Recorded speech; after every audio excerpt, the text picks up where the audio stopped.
Chapter 1. The Commencement of the Cub Nurturing Instance. Beep. Special life form detected system successfully bound. Beep.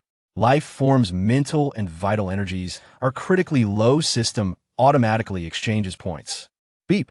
Point deficit of 100 million. Automatically initiating the Cub Nurturing Instance. On the most desolate refuse planet, farthest from the main star Alls. In the dimness of night, a brilliant beam of light illuminated half the sky as several garbage spaceships hovered above the landfill. In the next moment, the vessels opened their underbelly, and tons of refuse cascaded down into the refuse yard. Once the trash had been deposited, the garbage ships departed, revealing numerous figures gradually emerging on the ground, scouring through the latest heaps of debris in search of items that might aid their survival. The refuse planet, as its name suggests, serves as the waste disposal center for several nearby stars. The majority of its inhabitants are the most degraded half-beast population across the cosmos. They are the forsaken of the interstellar realm. Over the course of protracted development, the interstellar races have proliferated. Among them, the exceptionally powerful and uniquely gifted Hall's people have gradually asserted dominance over the entire cosmos. To Yu Sheng, the so-called Halls are merely fully evolved beings, indistinguishable from their beastly forms. The Federation has contemplated numerous strategies to implement peaceful policies, yet the ingrained discrimination against half-beasts within the interstellar community remains deeply entrenched. No simple solution exists, sighed the elderly director, Old Khan, as he shared this with Yu Sheng, his gaze tinged with sadness. Yu Sheng remained silent, quietly observing the figures outside the flying vehicle, rummaging through the refuse piles in search of valuable items. Many of these individuals retain some semblance of their beastly traits, such as ears and tails. With the Marshal present, the peace policy will undoubtedly be enacted. The owner of the flying vehicle, Blake, a kind-hearted Hall's individual, spoke with a smile, his voice imbued with confidence and admiration for the Marshal. Old Khan chuckled, diverting the conversation. Oh, this is merely trivial. The tall, youthful Hall's man blushed at the praise, his gaze shyly darting to the exquisite black-haired girl, as he awkwardly scratched his head. You are the director of the Blue Star Orphanage. We hold you in high esteem. As Old Khan and Blake engaged in cheerful conversation, Yu Sheng refrained from interjecting, instead tilting her head to gaze out at the retreating scenery. There was, in truth, little to see. The refuse planet is the most barren of places. The planet is divided into an inner city and an outer city. The inner city is where the Halls dwell, enjoying a life of abundance, free from concerns of sustenance. In contrast, the outer city is primarily a wasteland of refuse and desert, with scant environments conducive to survival. Yet, paradoxically, the outer city harbors the largest orphanage in the cosmos, the Blue Star Orphanage, despite its inhospitable surroundings. However, for Yu Sheng, everything here felt wondrous and alien. Indeed, Yu Sheng had been reborn, having traversed from the apocalypse to a future interstellar era millennia later.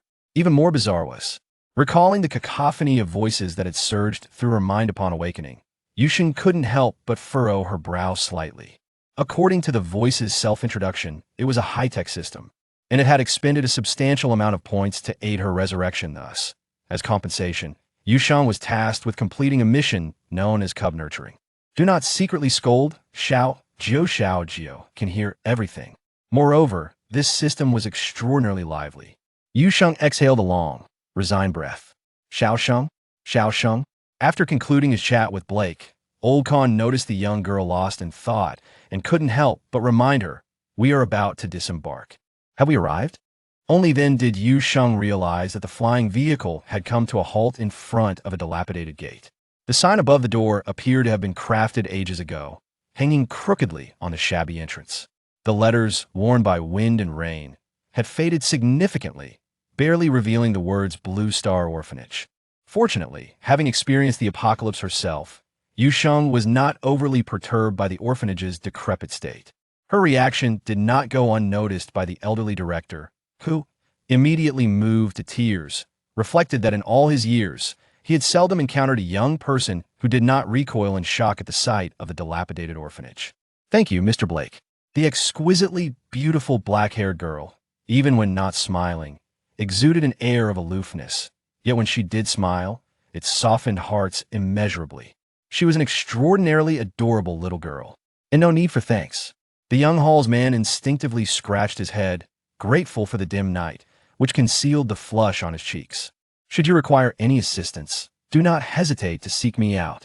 After bidding farewell to the exceptionally amiable Blake, Yu Sheng followed Old Khan into the crumbling orphanage. The orphanage currently houses only 3 cubs. Old Khan cheerfully introduced. To be precise, there are merely 2, as 1 cub is still in the incubation stage. In the incubation stage? Indeed, Old Khan nodded, leading Yu Sheng toward the staff dormitory while explaining, when I discovered that child, it was still within its egg. However, its vital signs were exceedingly weak. Old Khan sighed.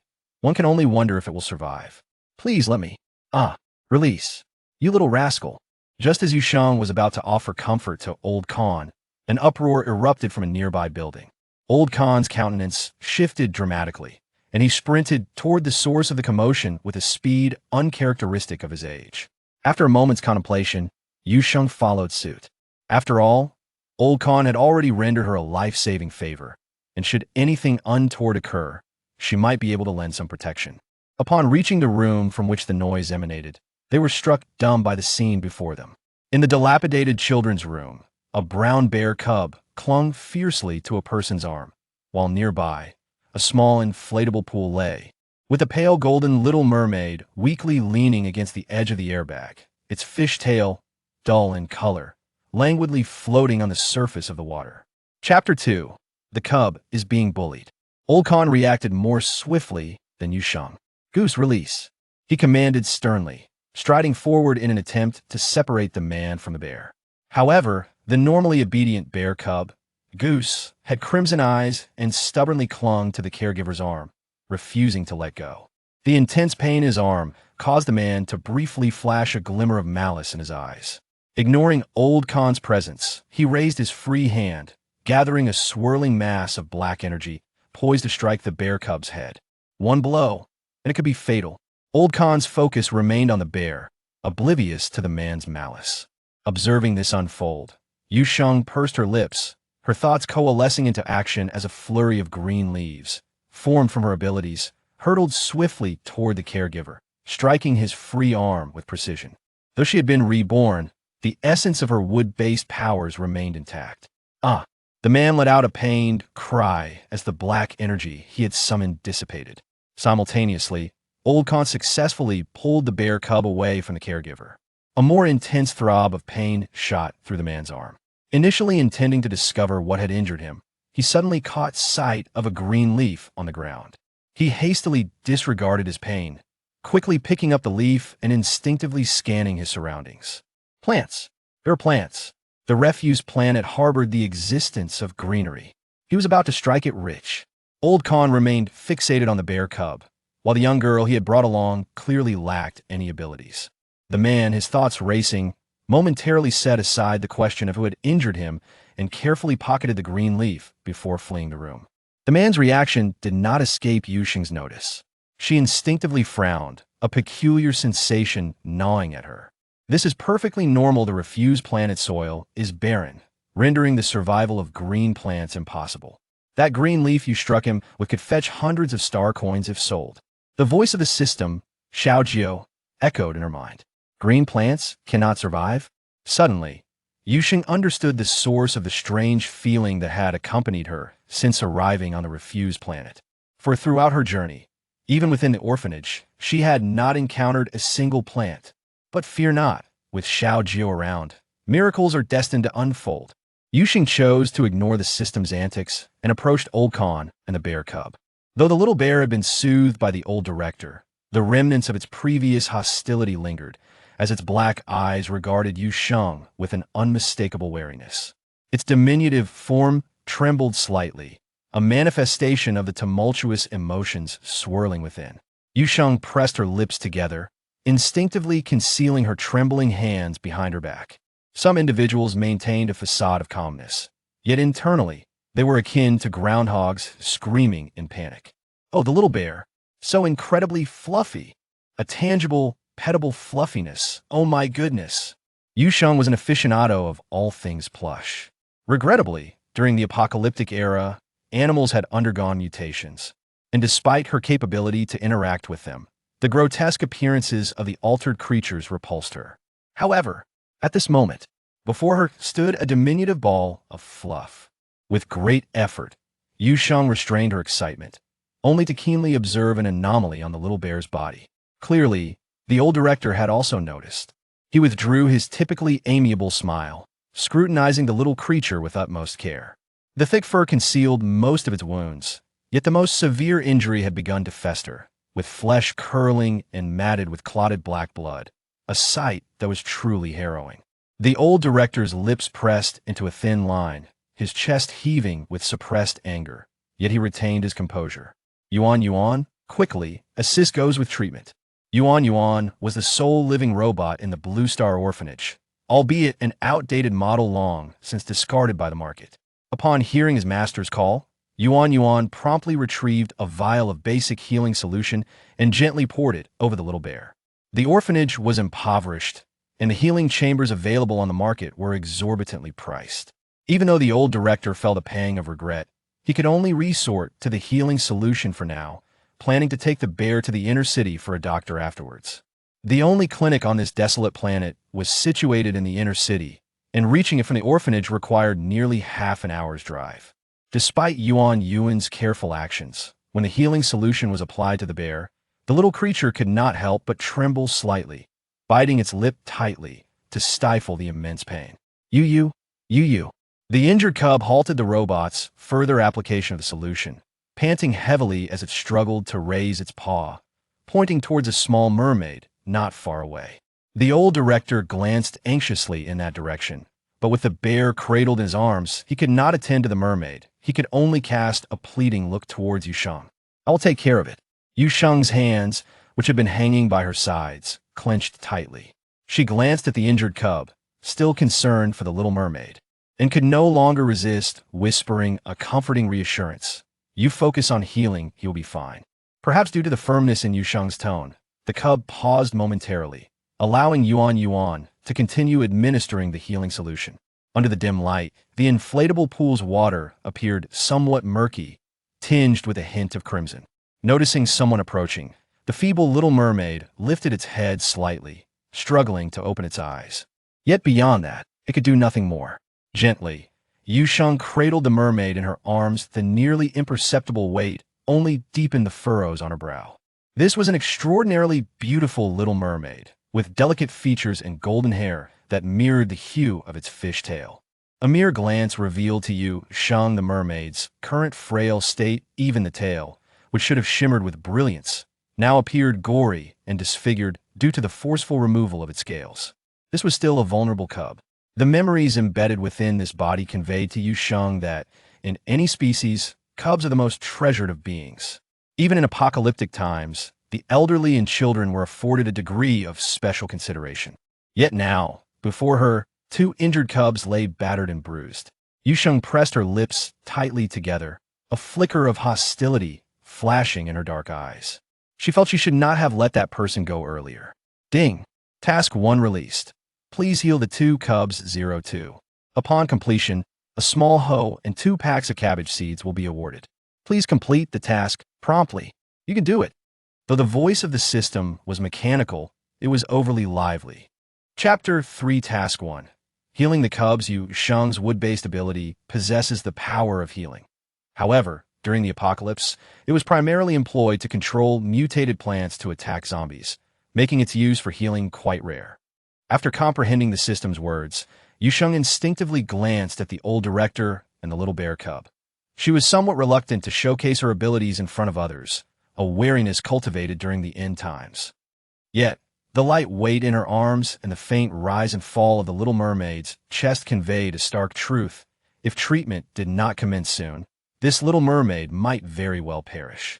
The rudimentary healing liquid was utterly insufficient for the injuries afflicting the little mermaid. Exhaling a deep breath, she noticed the old director focusing his attention on the bear cub, and a faint green glow flickered in her hands as she cradled the little mermaid. Perhaps the wood-based ability alleviated some of the pain, for the delicate, pale visage of the little mermaid appeared somewhat improved. "How is Xiao Xiuli?" the old director inquired anxiously as Yu Sheng approached with the little mermaid. His gaze fell upon the wounds on the little mermaid, causing him to momentarily hold his breath. This beast, seemingly concerned about startling the two cubs, the old director lowered his voice, cursing vehemently, his eyes tinged with a hint of red. The little fish still struggled in the old director's arms to reach for the little mermaid's hand. Observing this, Yu Sheng quickly crouched down. Although the basic healing liquid had only a modest effect, it did provide some measure of treatment. Watching the cub, who was in excruciating pain yet remained silent, softened Yu Sheng's heart. "Director, allow me to hold him," she sighed. Though the bear cub's injuries were somewhat better than the little mermaid's, they were still severe. The basic healing liquid had only addressed some external wounds. The internal injuries required further examination. However, there was no time to rush to the inner city now. The old director clearly realized this as well, and his expression grew even more somber. "Let me hold this child." Yu Sheng hesitated, then spoke. "My ability is, in fact, healing. Most individuals in the starry world possess abilities, merely varying in strength and utility." Upon hearing Yu Sheng's revelation, the old director's eyes instantly brightened. He cautiously transferred the little bear to Yu Sheng, his movements almost hurried. "Xiao Sheng, you hurry." The little mermaid was gently cradled in the old director's arms, but as Yu Sheng embraced the bear cub, an unexpected turn of events occurred. The bear cub, having regained some strength, opened its eyes and instinctively reacted to the presence of a stranger, biting Yu Sheng's arm with its sharp teeth. "Goes!" the old director exclaimed in shock, while Yu Sheng remained unfazed. For someone who had narrowly escaped death on multiple occasions during the apocalypse, this bite was hardly significant. In fact, she smiled and gently patted the cub's head with her free hand. "You're quite strong. Once you recover, you'll be a healthy cub."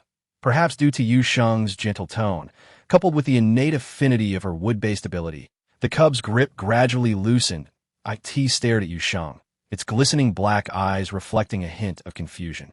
Yu Sheng did not spare a moment to comfort the bear cub's emotions, as she was preoccupied with channeling her powers to heal it. However, the delicately featured girl with dark hair furrowed her brow. While treating the little mermaid, she had not noticed any issues, but when attending to the bear cub, she distinctly felt her abilities waning. "Because Xiao Sheng, your ability is currently only at level 2. The system, Xiaojiu, sees the opportunity to assert its presence. After all, you've been reborn and your skill points have reset, but Xiaojiu has secretly retained some for you. Xiaojiu is truly wonderful." Knowing that Yu Sheng would not praise herself, Xiaojiu took the initiative to commend itself. Hearing the system's overly lively remarks, a glimmer of amusement flashed in Yu Sheng's eyes. "Yes, Xiaojiu is quite remarkable." She offered a compliment, and before the system could respond, she immersed herself back into the healing process for the cub. The low level of her abilities meant that by the time she completed the treatment, Yu Sheng felt utterly drained. The old director was ever vigilant, observing Yu Sheng's condition. Upon noticing her lips turning pale, he instinctively called out, "Xiao Sheng, that's enough. Overexerting one's abilities can inflict severe harm on the body." "I am fine." Yu Sheng shook her head, looking down at the bear cub in her arms. Due to prolonged pain and lack of sleep, combined with heightened tension, the cub had succumbed to a deep slumber once its nerves relaxed completely. "Xiao Sheng, you should rest for a bit. I will tend to them," the old director said after placing the two cubs on their usual resting beds. He felt immense gratitude towards Yu Sheng. He had not anticipated that the kind-hearted girl he had rescued would possess such formidable skills. There were few with healing abilities in the starry world, most of whom had been conscripted by the military. Contemplating this, the old director felt conflicted. The military offered far better conditions than his dilapidated orphanage, and given Xiao Sheng's abilities, she might find greater opportunities there. From their previous interactions, the old director understood that Yu Sheng had amnesia and lacked extensive knowledge of the starry world. As his gaze fell upon the sleeping cubs, he gritted his teeth and called out to Yu Sheng, who was about to step out to fetch water. "Xiao Sheng, do you have plans to develop in the military?" Yu Sheng had limited understanding of the military and remained silent for a moment after hearing the old director's brief account. "Perhaps not." The young girl smiled and shook her head. "I have no such intentions. Moreover, the orphanage is in need of personnel." The old director's heart swelled with emotion at her final words, his eyes glistening as he rubbed them. gratitude spilling forth. While Yu Sheng smiled and refrained from elaborating further. In truth, this was only a fraction of her reasoning. The primary concern was that her powers extended beyond mere healing. The wood-based ability could not only heal, but also effectively promote plant growth. Until she fully grasped the circumstances here, revealing her abilities could attract significant danger. Currently, her power level was too low to adequately protect herself. The wood that excels in the forest will surely be felled by the wind. What a good child, the old director exclaimed excitedly. Patting Yu Sheng's shoulder, his face flushed with emotion. I will take you to rest first. I will keep watch here. Why Yu Sheng did not decline. Having overexerted her abilities, she needed a proper rest to recuperate. Moreover, the system's notification had already sounded. Ding, task 1 completed. Healing the cubs, 2-2. Your rewards have been delivered. Remember to leave a 5-star review. Chapter 4 First attempt at farming on Garbage Planet. The system's reward materialized within the designated space. And with a thought, Yu Sheng found herself holding a small, dark shovel and 2 packets of cabbage seeds. To ensure the best development for the cubs, Xiao Sheng must strive to cultivate pure, organic vegetables. In truth, even without Xiao Zhe's reminder, Yu Sheng would be motivated to plant. After all, her ability level needed to be enhanced through those green plants. However, there loomed a significant issue. Didn't TU say that under the conditions of Garbage Planet, plant growth is prohibited? Indeed, but I am Xiao Zheo, capable of anything. However, my current permissions are limited. The range in which plant can grow is confined to this orphanage. Once Xiao Sheng levels up and my permissions increase, we will be able to cover the entire planet. Currently, the land available for use in the orphanage is limited. Xiao Sheng must work hard to cultivate. Yu Sheng's gaze fell upon the small shovel beside her, and she softly acknowledged. Lying on the rickety bed in the staff dormitory, a wave of exhaustion washed over her, and soon she succumbed to a deep slumber. The following morning, Yu Sheng awoke to the blinding sunlight streaming through the window. After a quick tidying up, she decided to check on the 2 cubs in the dormitory. As she walked, she gained a better understanding of the Blue Star Orphanage.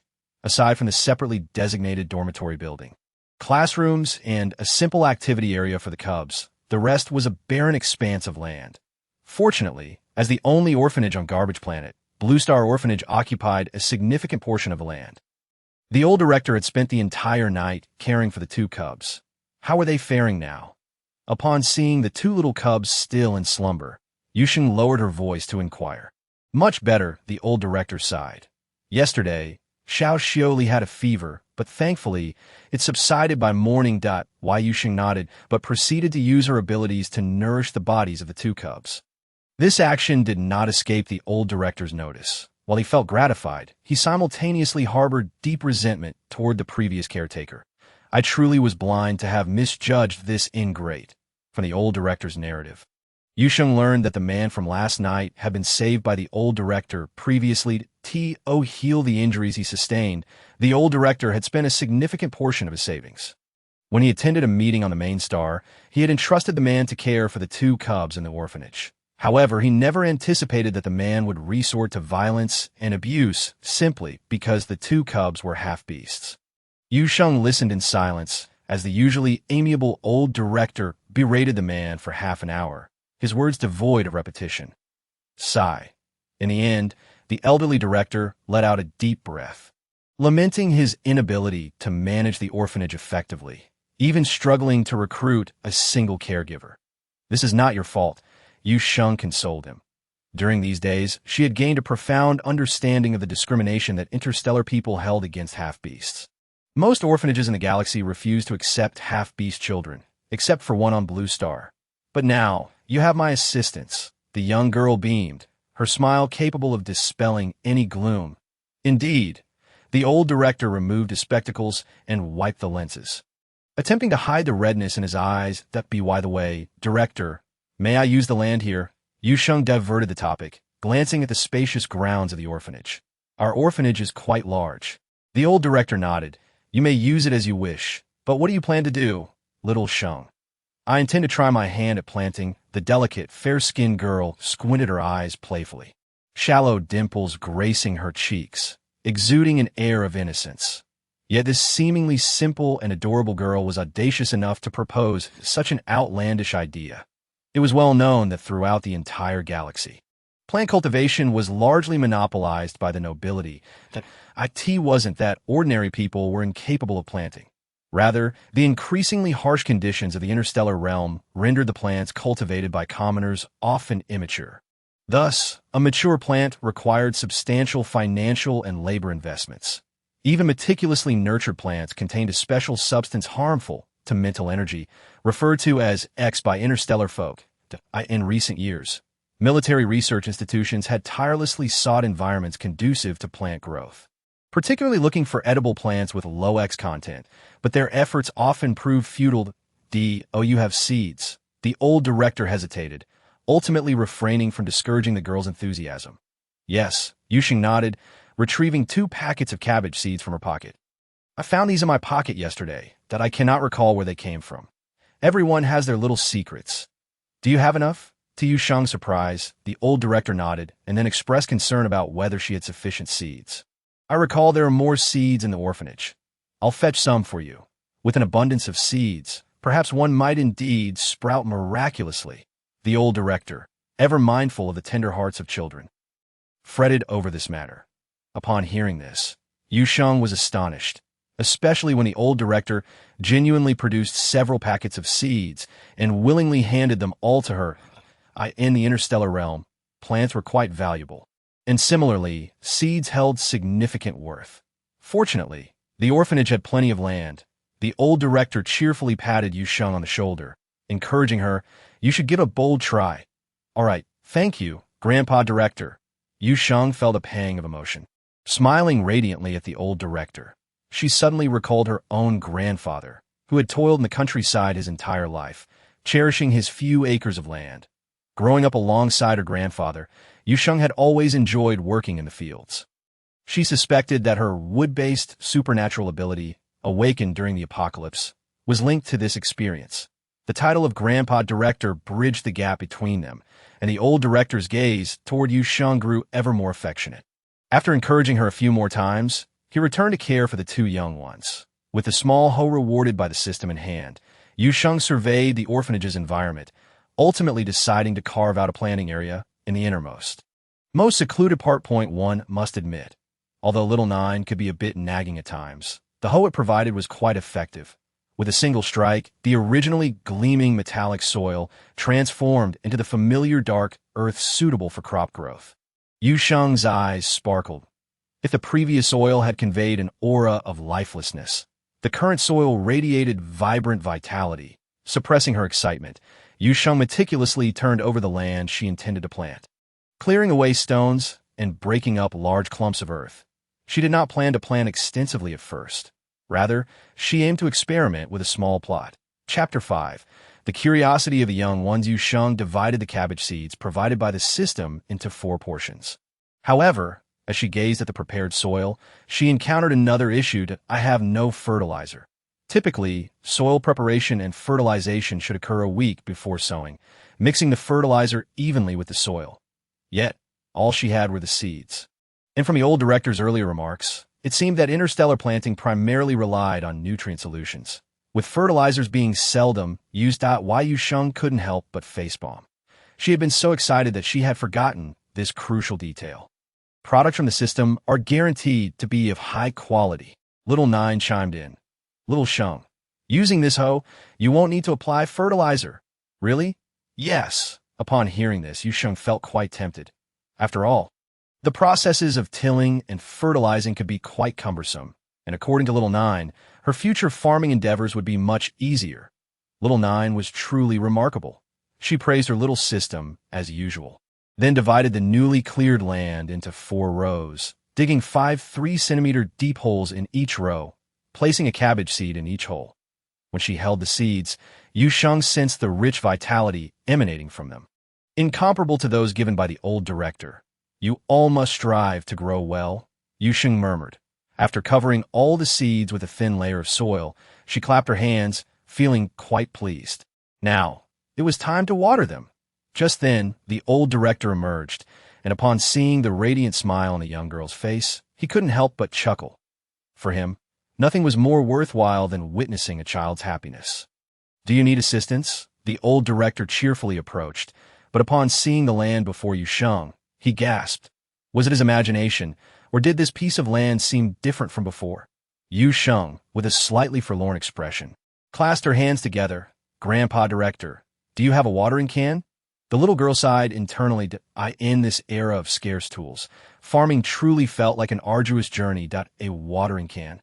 The old director, being an interstellar person, admitted he had never heard of such an item. After observing the somewhat dry soil, he understood. "You wish to water them?" "Yes." Realizing this, the old director merrily rummaged through a small storage and produced a small iron bucket. "Will this do?" Facing the old man's bright eyes, Yu Sheng couldn't help but smile wryly. "It needs some modifications." Using her supernatural ability, she punctured tiny holes along the edges of the iron bucket. After testing it, she nodded in satisfaction. Though it required some effort, it was still usable. "Little Sheng, I've never seen someone farm quite like this," the old director, feeling as though he had opened the door to a new world, squatted down to observe. But planting so many at once, will it really succeed? He recalled how the previous experts treated seeds with utmost caution, only planting one at a time, using the finest soil and nutrient solutions, diligently recording the plant's growth each day. Why Yu Sheng's method seemed rather crude. Thankfully, only the old director was watching. Otherwise, if other interstellar people witnessed this, they would surely chastise Yu Sheng. In a few days, you'll see if I succeed." Yu Sheng gazed contentedly at the planted cabbages, akin to watching over her own children. At a few days, the old director was taken aback. He recalled that even the most skilled individuals took several months to cultivate a mature plant. The old director hesitated, but seeing the young girl's delighted expression, he swallowed his words. "Never mind. As long as little Sheng is happy." The old director accompanied Yu Sheng as they gazed at the land, completely oblivious to the two small figures peering at them from the orphan dormitory above. "Yu, that person is quite peculiar." The half-beast child had an exceptionally strong recovery ability, and after Yu Sheng's treatment last night, the little bear cub was lively once more. However, the mermaid cub, possessing a naturally weaker constitution, had not recovered as quickly. Goss observed the old man and the young girl crouched on the ground, feeling a bit awkward as he fidgeted. His tiny paws rested on the glass window, and his soft voice brimmed with curiosity. "I bit her yesterday, but she didn't hit me like that bad man." The delicate little mermaid's gaze fell on the bright-eyed girl below. Seemingly influenced, the little creature also broke into a gentle smile. He pointed to himself, then cautiously to Yu Sheng, his big, bright eyes crescent-shaped with delight. "Yu, do you like her?" The little bear cub, understanding his companion's sentiments, couldn't help but furrow his brows slightly. Mimicking the old director's tone, he replied, "But we don't know her. What if she's just like that bad man?" Recalling the previous man, a flicker of wariness crossed Goss's dark eyes. That man had treated them kindly while the old director was present, but once he left for a meeting, the man had resorted to beating and scolding them. "She has no ears and no tail. She must be a Hall's person." Goss, convinced that he has uncovered the truth, asserts with certainty that aside from the elderly director, no member of the Halls would favor a half-beast. After hearing the words of the little bear cub, the light in the mermaid cub's eyes gradually dimmed. He hesitantly glanced at Yu Sheng, a hint of struggle manifesting on the small face of the mermaid. "It's all right," Goss declared, extending his paw to grasp Shioli's hand. "I will protect Shioli." Shioli nodded slightly, yet this time he did not display the soft and adorable smile he had shown previously.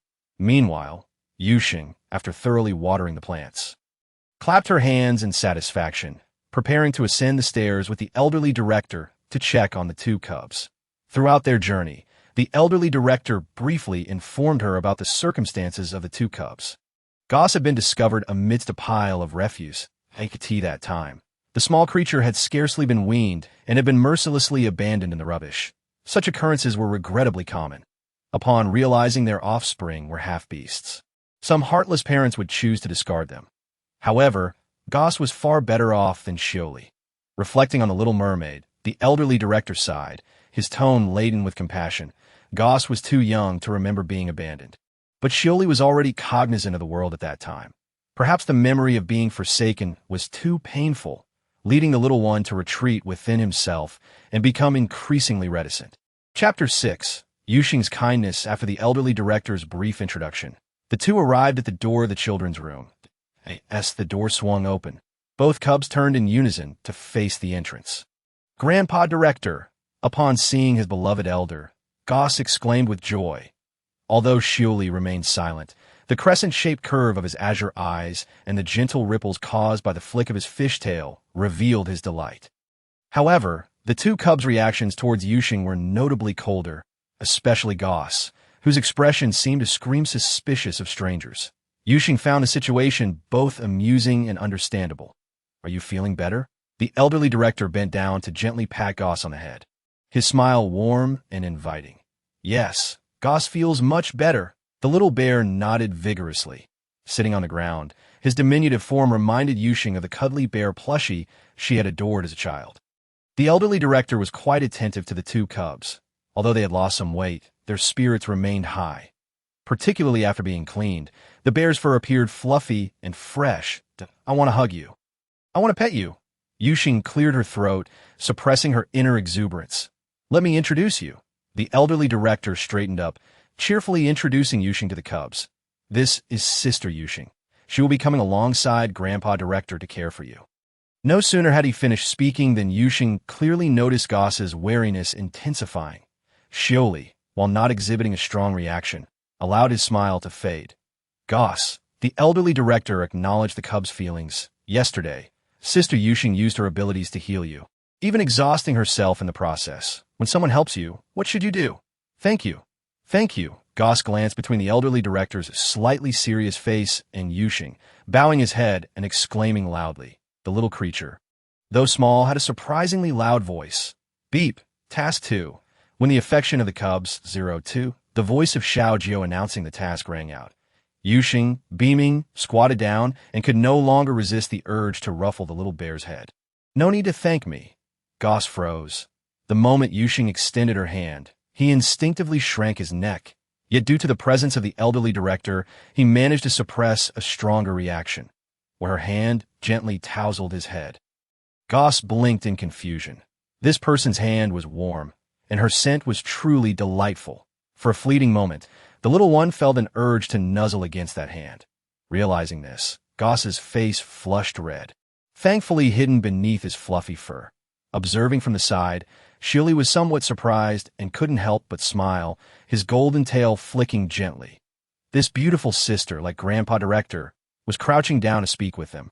Having successfully petted the fluffy bear, Yu Sheng felt a sense of fulfillment, even if it was just a brief encounter. However, perhaps due to malnutrition, the little one's fur was somewhat coarse. Remembering the elderly director's earlier remarks, Yu Sheng silently resolved to nourish these two adorable cubs diligently. After petting the bear, she turned her gaze towards a mermaid cub. His exquisite features were striking, and knowing his circumstances made Yu Sheng's tone soften even further. "Hello, my name is Yu Sheng. My ability is healing. May I assist you in mending your wounds?" Although the elderly director had already introduced her, she felt compelled to introduce herself again.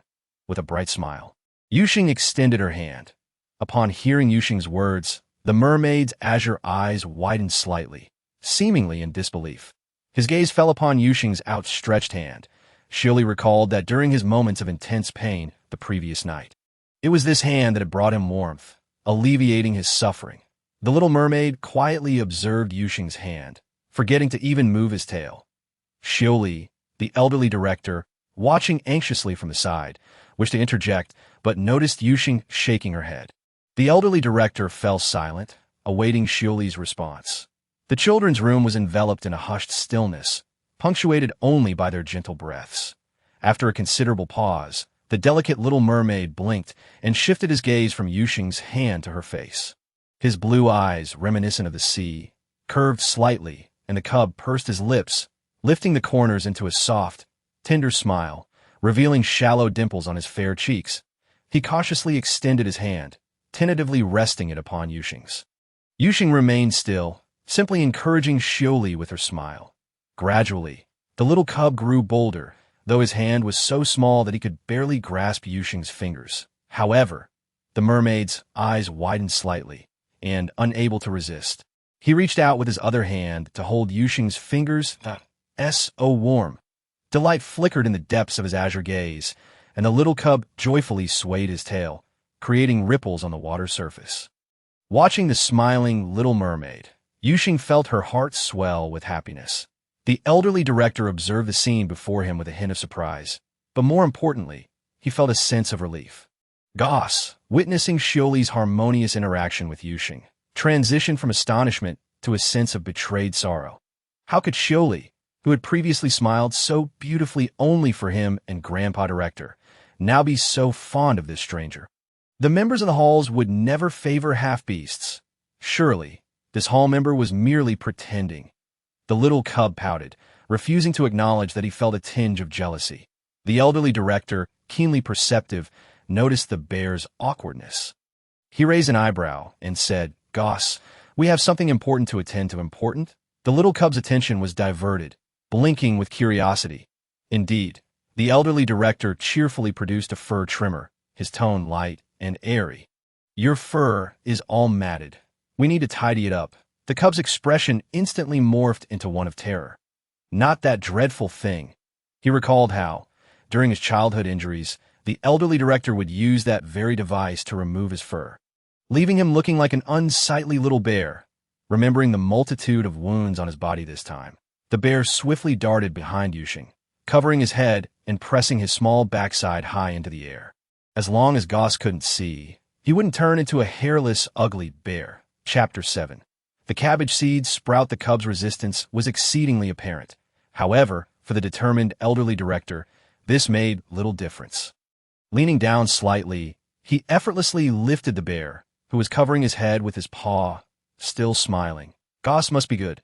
Otherwise, Grandpa Director's hands won't be gentle, and if I trim too much, it would be unfortunate." Simultaneously, the elderly director activated the trimmer, which buzzed ominously. The sound filled the little cub with despair. Trapped by the grip of fate, Goss struggled in vain before finally succumbing, lowering his head and pretending to be in a motionless bear skin. Observing the once vibrant little cub, now devoid of hope, Yu Sheng felt a wave of amusement, and even the mermaid cub beside her couldn't help but smile. The elderly director worked swiftly, efficiently trimming Goss's fur down to nothing. As he examined the numerous wounds adorning the small creature's body, the elderly director remained silent, yet the pain reflected in his eyes was nearly overwhelming. "Does it hurt?" He reached out, trembling slightly, to touch the scarred areas on Goss's body. The long scar ran nearly the entire length of the little one's belly. "It doesn't hurt anymore." Goss, sensing the elderly director's concern, affectionately nudged his hand, his voice still brimming with vitality. "Goss is very brave." Yet, as he gazed down at his wounds, a flicker of sadness passed through the little cub's eyes. He actually had another reason for not wanting to shave. He did not wish to see the old director's face filled with sorrow. Alas, Goz had now transformed into a hairless, rather unsightly cub. The little bear instinctively curled up, attempting to conceal those unsightly scars. Yet, in the next moment, a gentle aura that suddenly surged within him took the little cub by surprise. He turned his head, gazing curiously at Yu Sheng, who was extending a hand to rest upon his little belly. Goz displayed remarkable courage. She smiled at the cub, her hand continuing its soothing motion. An endless stream of vitality flowing from her palm into the cub's body, and some wounds were visibly healing at an astonishing rate. The warmth of that aura diminished Goz's initial wariness towards Yu Sheng significantly. He stared at the girl, captivated. The scene of the girl with bright black hair, lips pressed together, tiny beads of sweat forming on her forehead, was etched into the cub's clear eyes.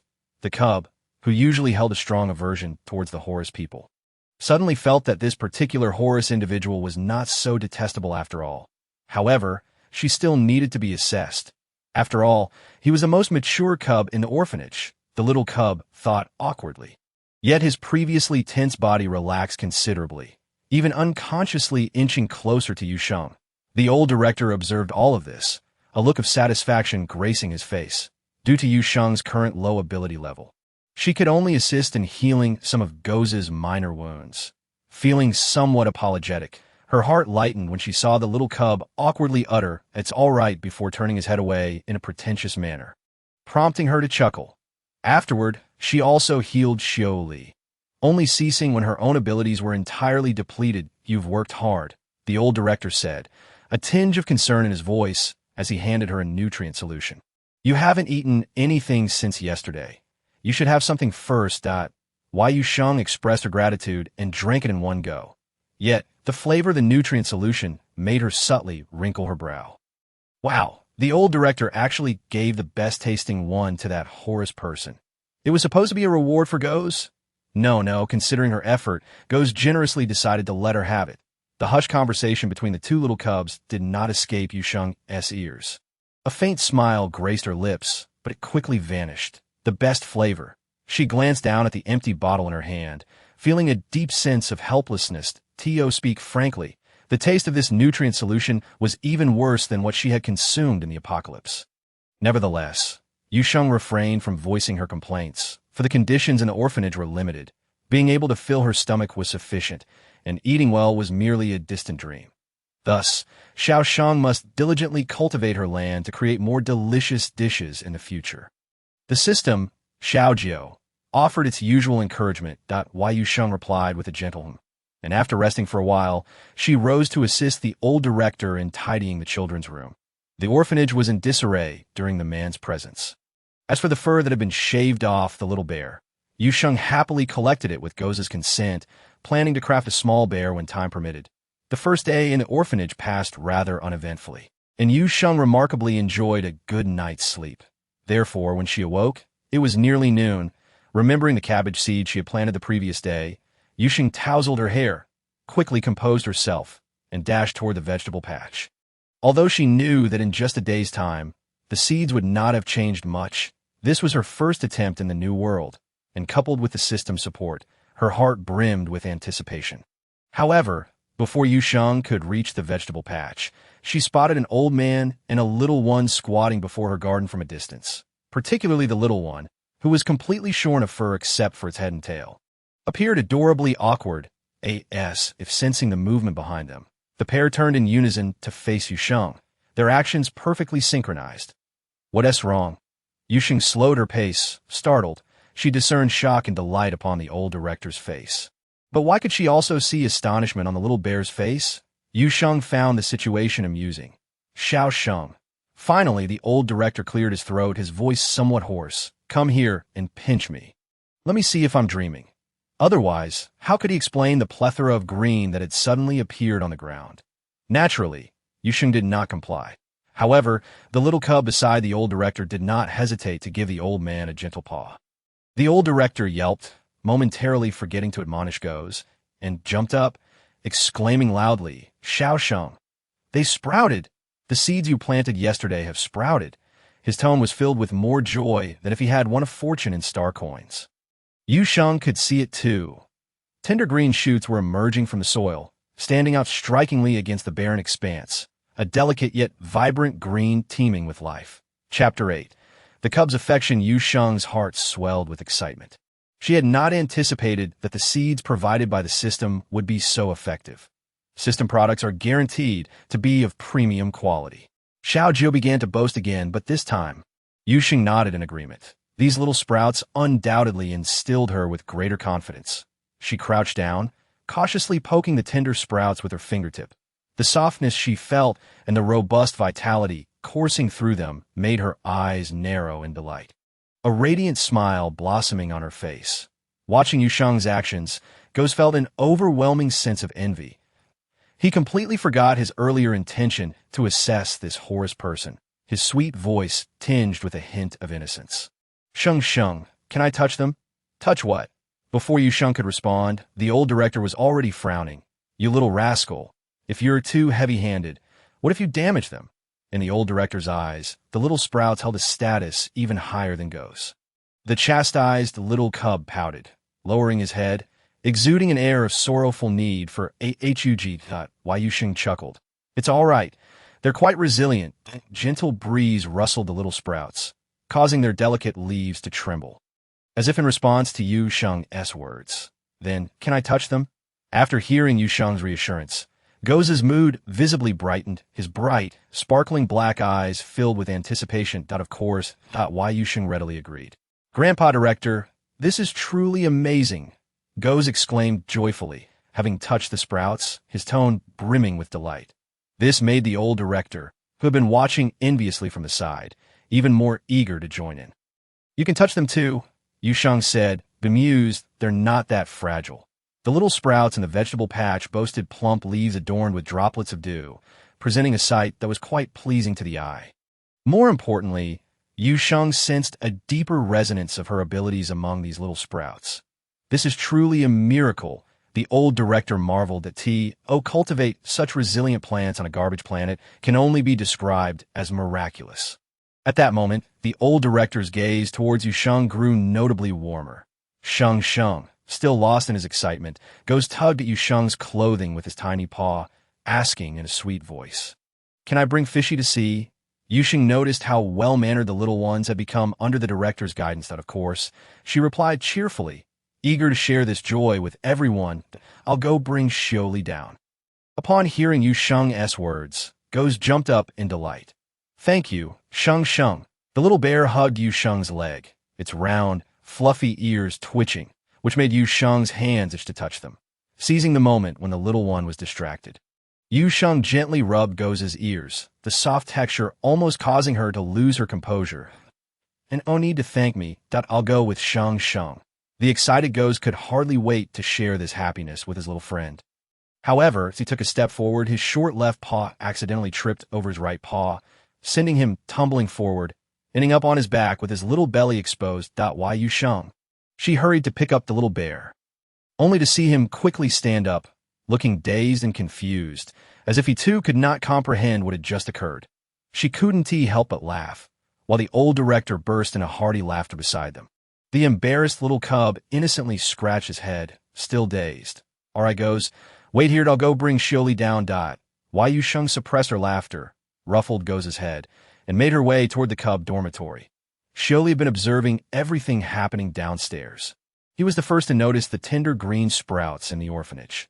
However, after pointing them out to Goz, the latter had rushed off to find the director, momentarily forgetting about him. The fish cub, unable to descend alone, could only gaze longingly outside, his eyes reflecting an intensifying desire. As Yu Sheng entered the children's room, she beheld the little merman, Xioli, with his hand pressed against the glass, his face nearly touching the window. Behind him, his light golden tail swayed gently, creating ripples across the water's surface. He was so engrossed in the view that he failed to notice Yu Sheng's arrival. Xioli, she crouched beside him, tilting her head slightly, her smile radiant. "Shall we go down together?" Startled, the little merman's eyes widened, instinctively retreating into the water, leaving only his curious gaze fixed upon Yu Sheng. He slowly processed her words, and once he comprehended, his golden eyes sparkled with delight. The little merman's eyes narrowed in joy, and his tail flicked with increased enthusiasm. "May I take you down with me?" Yu Sheng patiently reiterated, her smile unwavering. Xioli glanced at Yu Sheng's hand, feeling the warmth that he cherished. Then, to Yu Sheng's surprise, the little creature performed a groundbreaking gesture. He rested on the air bladder and reached out toward her. A shy smile graced his delicate, pale face as he tilted his head, his light golden eyes reflecting trust in Yu Sheng. Though he remained silent, he permitted her closeness. "All right." Yu Sheng's eyes gleamed as she retrieved a large towel to wrap the little merman snugly in her arms. "Let us go down together." Her eyes curved into lovely crescents, filled with pure joy. With a companion by his side, Goss was even more animated, chattering away to Xioli without pause. Yu Sheng suspected that the little creature had exhausted every compliment he knew to describe the seedlings. The elderly director squatted nearby, tilting his head slightly, occasionally chiming in with an agreeable hum. The scene was immensely heartwarming. This was indeed quite pleasant. After a long time without such tranquility, Yu Sheng found herself beginning to relish this way of life. Meanwhile, a lively voice from Xiao Jiao interrupted. "Ding! Task 2 completed. Earn the affection of the young ones. 2-2. You have received the following rewards. 1 portion of basic seasoning, 1 purification solution." Purification solution? Yu Sheng paused at the unfamiliar term. For some reason, it reminded her of the seeds the elderly director had given her earlier. The seeds in the storage were well preserved, yet the moment Yu Sheng took them, she distinctly sensed a difference from the previous batch provided by the system. Not to mention this batch's vitality was exceedingly low. A simple check with her wood-based powers revealed a hazardous element within these seeds. Yu Sheng mused that this must be the X the elderly director had mentioned, which could greatly affect her mental strength.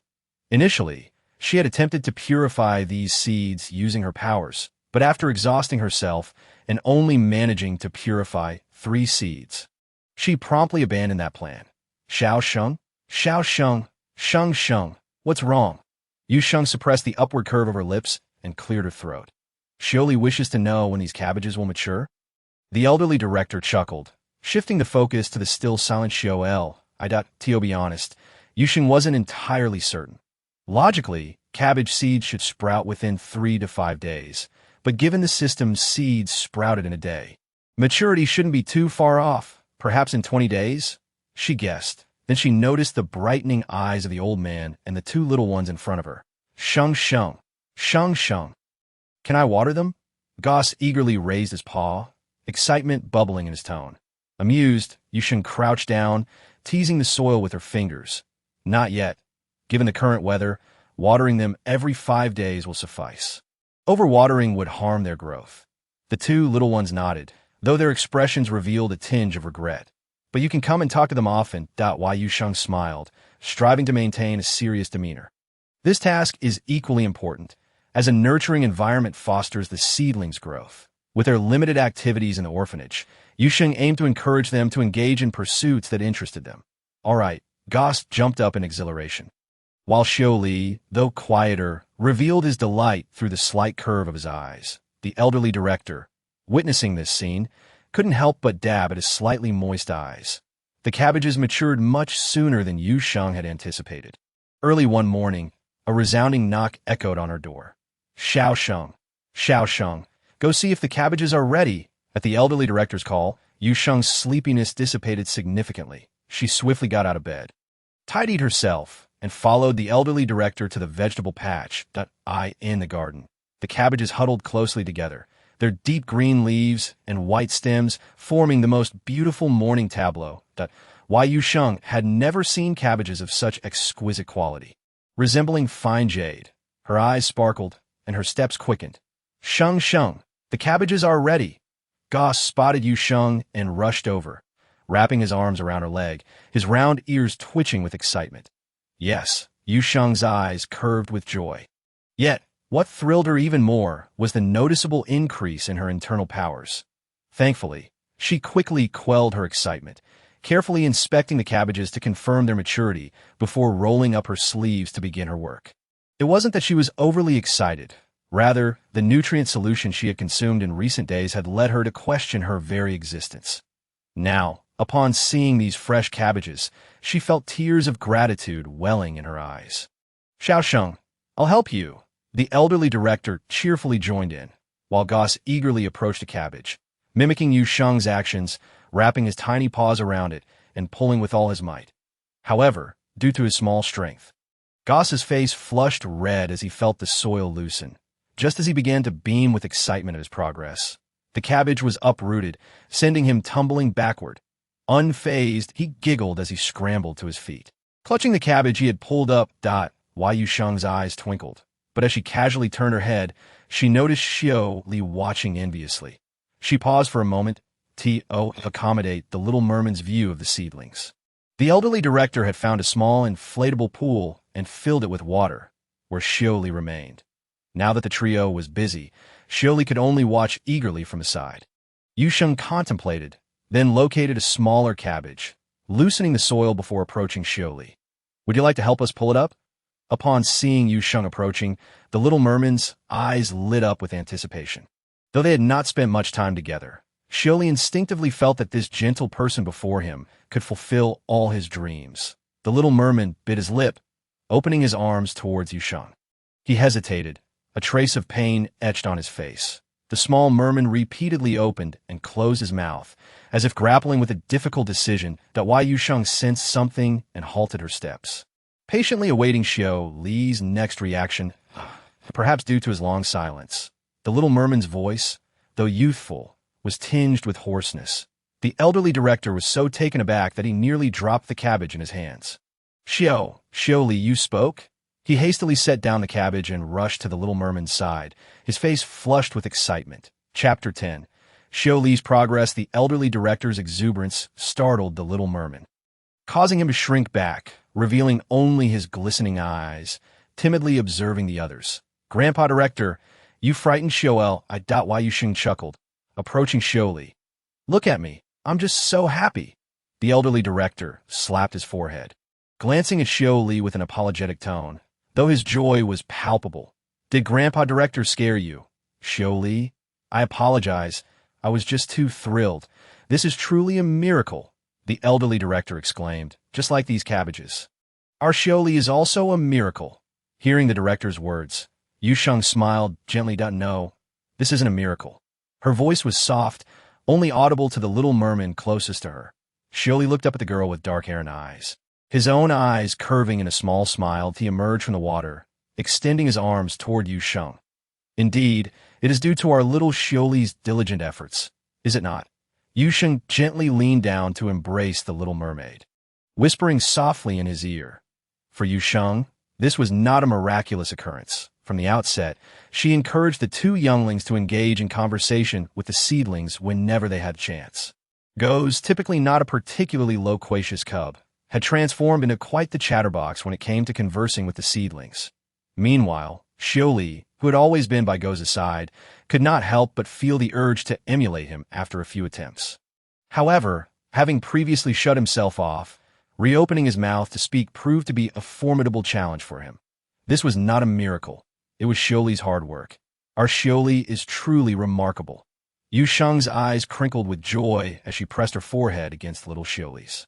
The little mermaid, basking in the praise, waved his pale golden tail with renewed vigor, especially when he successfully extracted a large cabbage while being cradled by Yu Sheng. The brilliant smile on his face seemed to radiate warmth, infecting those around him. Xiao Li is incredible. Ah, Xiao Li, you are so impressive. Our Xiao Li has grown up. How wonderful indeed.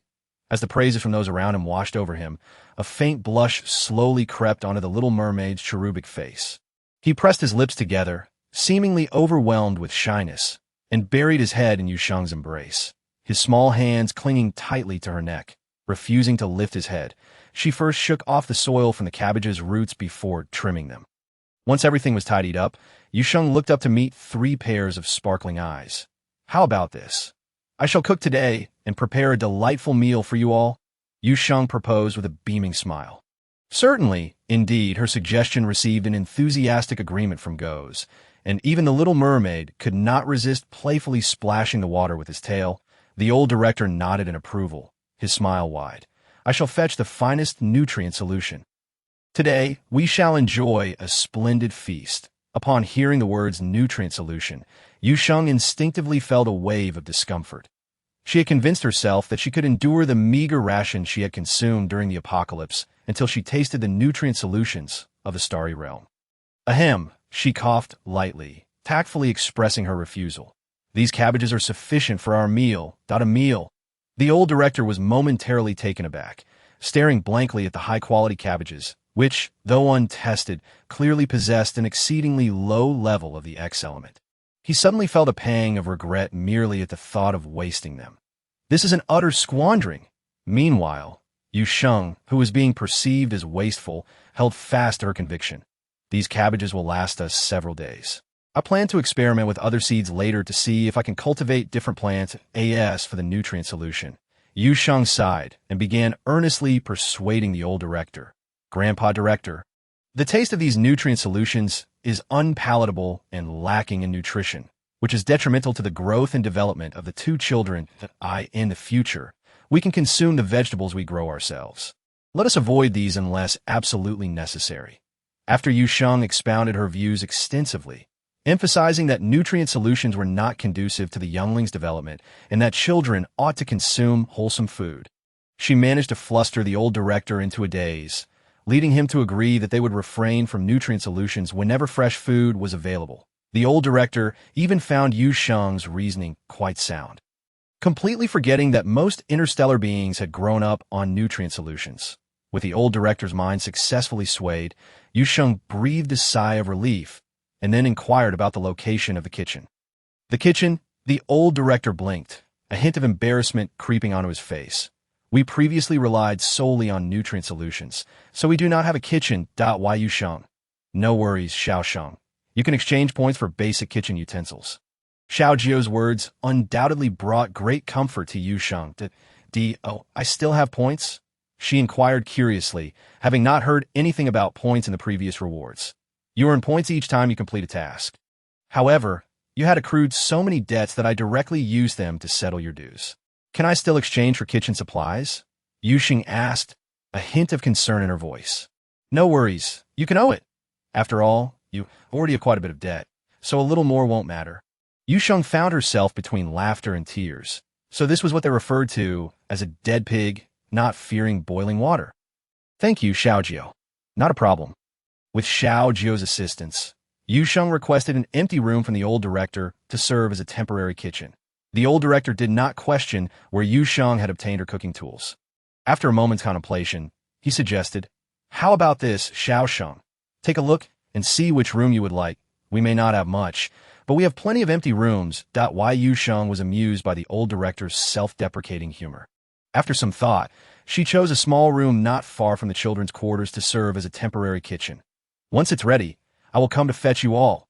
Excellent. The jubilant cries of the younglings echoed, so loud that Yu Sheng could hear them from a distance. Chapter 11. Stir-fried cabbage in its temporary capacity as a small kitchen.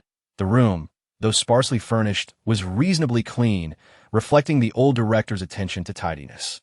Yuan, could you please clean up a bit more? How do I use this? Yu Sheng stared at the bottles of green purification liquid rewarded by the system, feeling somewhat at a loss. Just soak them in for half an hour, and you'll be fine. But will these purification liquids become contaminated? Yu Sheng expressed her concern. After all, if the system did not reward her with seeds in the future, she would have to purchase them from the interstellar shop, where most seeds were likely to be contaminated. They could be reused up to 10 times, so don't worry. Upon hearing this, Yu Sheng felt a sense of relief, as she could also utilize her abilities to purify seeds in the future. The room was already quite clean, and after thanking Yuan from afar, Yu Sheng instructed Xiao Jio to arrange the exchanged kitchen utensils in the room. The items were few: a cutting board, a knife, a spatula, a frying pan, a steamer, a few sets of bowls and chopsticks, and a gas stove. Given her limited points, Yu Sheng was simply grateful that the utensils she exchanged were reusable and did not have any high expectations. Noticing that the basic seasonings provided by Xiao Jio included aged vinegar, her eyes lit up. Back in her childhood, she had only enjoyed the leafy parts of vegetables until her grandfather prepared a dish of vinegar stir-fried cabbage, which ignited her passion for the crunchy cabbage stems. Recalling that delightful flavor only intensified her hunger, she quickly washed the cabbages she had gathered and sliced them into larger thin pieces. Lacking scallions, garlic, and red chilies, Yu Sheng sighed, forcing herself to make do. Xiao Jio had mentioned that the seasonings would deplete after use, so Yu Sheng economized as much as possible while preparing the vinegar stir-fried cabbage. She cautiously drizzled some oil into the pan, and once it was heated, added the prepped cabbage, immediately following with a generous spoonful of fragrant vinegar to stir-fry until aromatic.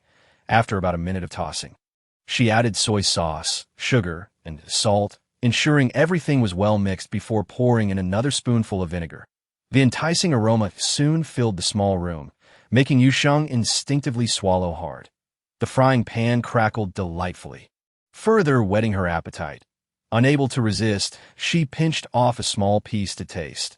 Without the addition of chili, the vinegar stir-fried cabbage was simply tangy. However, the exceptional quality of the systems produced compensated for the lack of spice. Each bite was crisp and sour, delivering a refreshing experience that made Yu Sheng's eyes sparkle with delight. For the remaining cabbage, she decided to prepare a simple boiled cabbage. In truth, she longed to make boiled cabbage, which differs from merely boiling cabbage. The essence of boiled cabbage lies in its broth. With limited ingredients and lacking an old hen, she could only settle for boiling the cabbage in plain water with a few seasonings. Gazing at the somewhat plain boiled cabbage, Yu Sheng gritted her teeth, realizing that she would need to raise some poultry at the orphanage in the future. Actually, you could consider nearby options.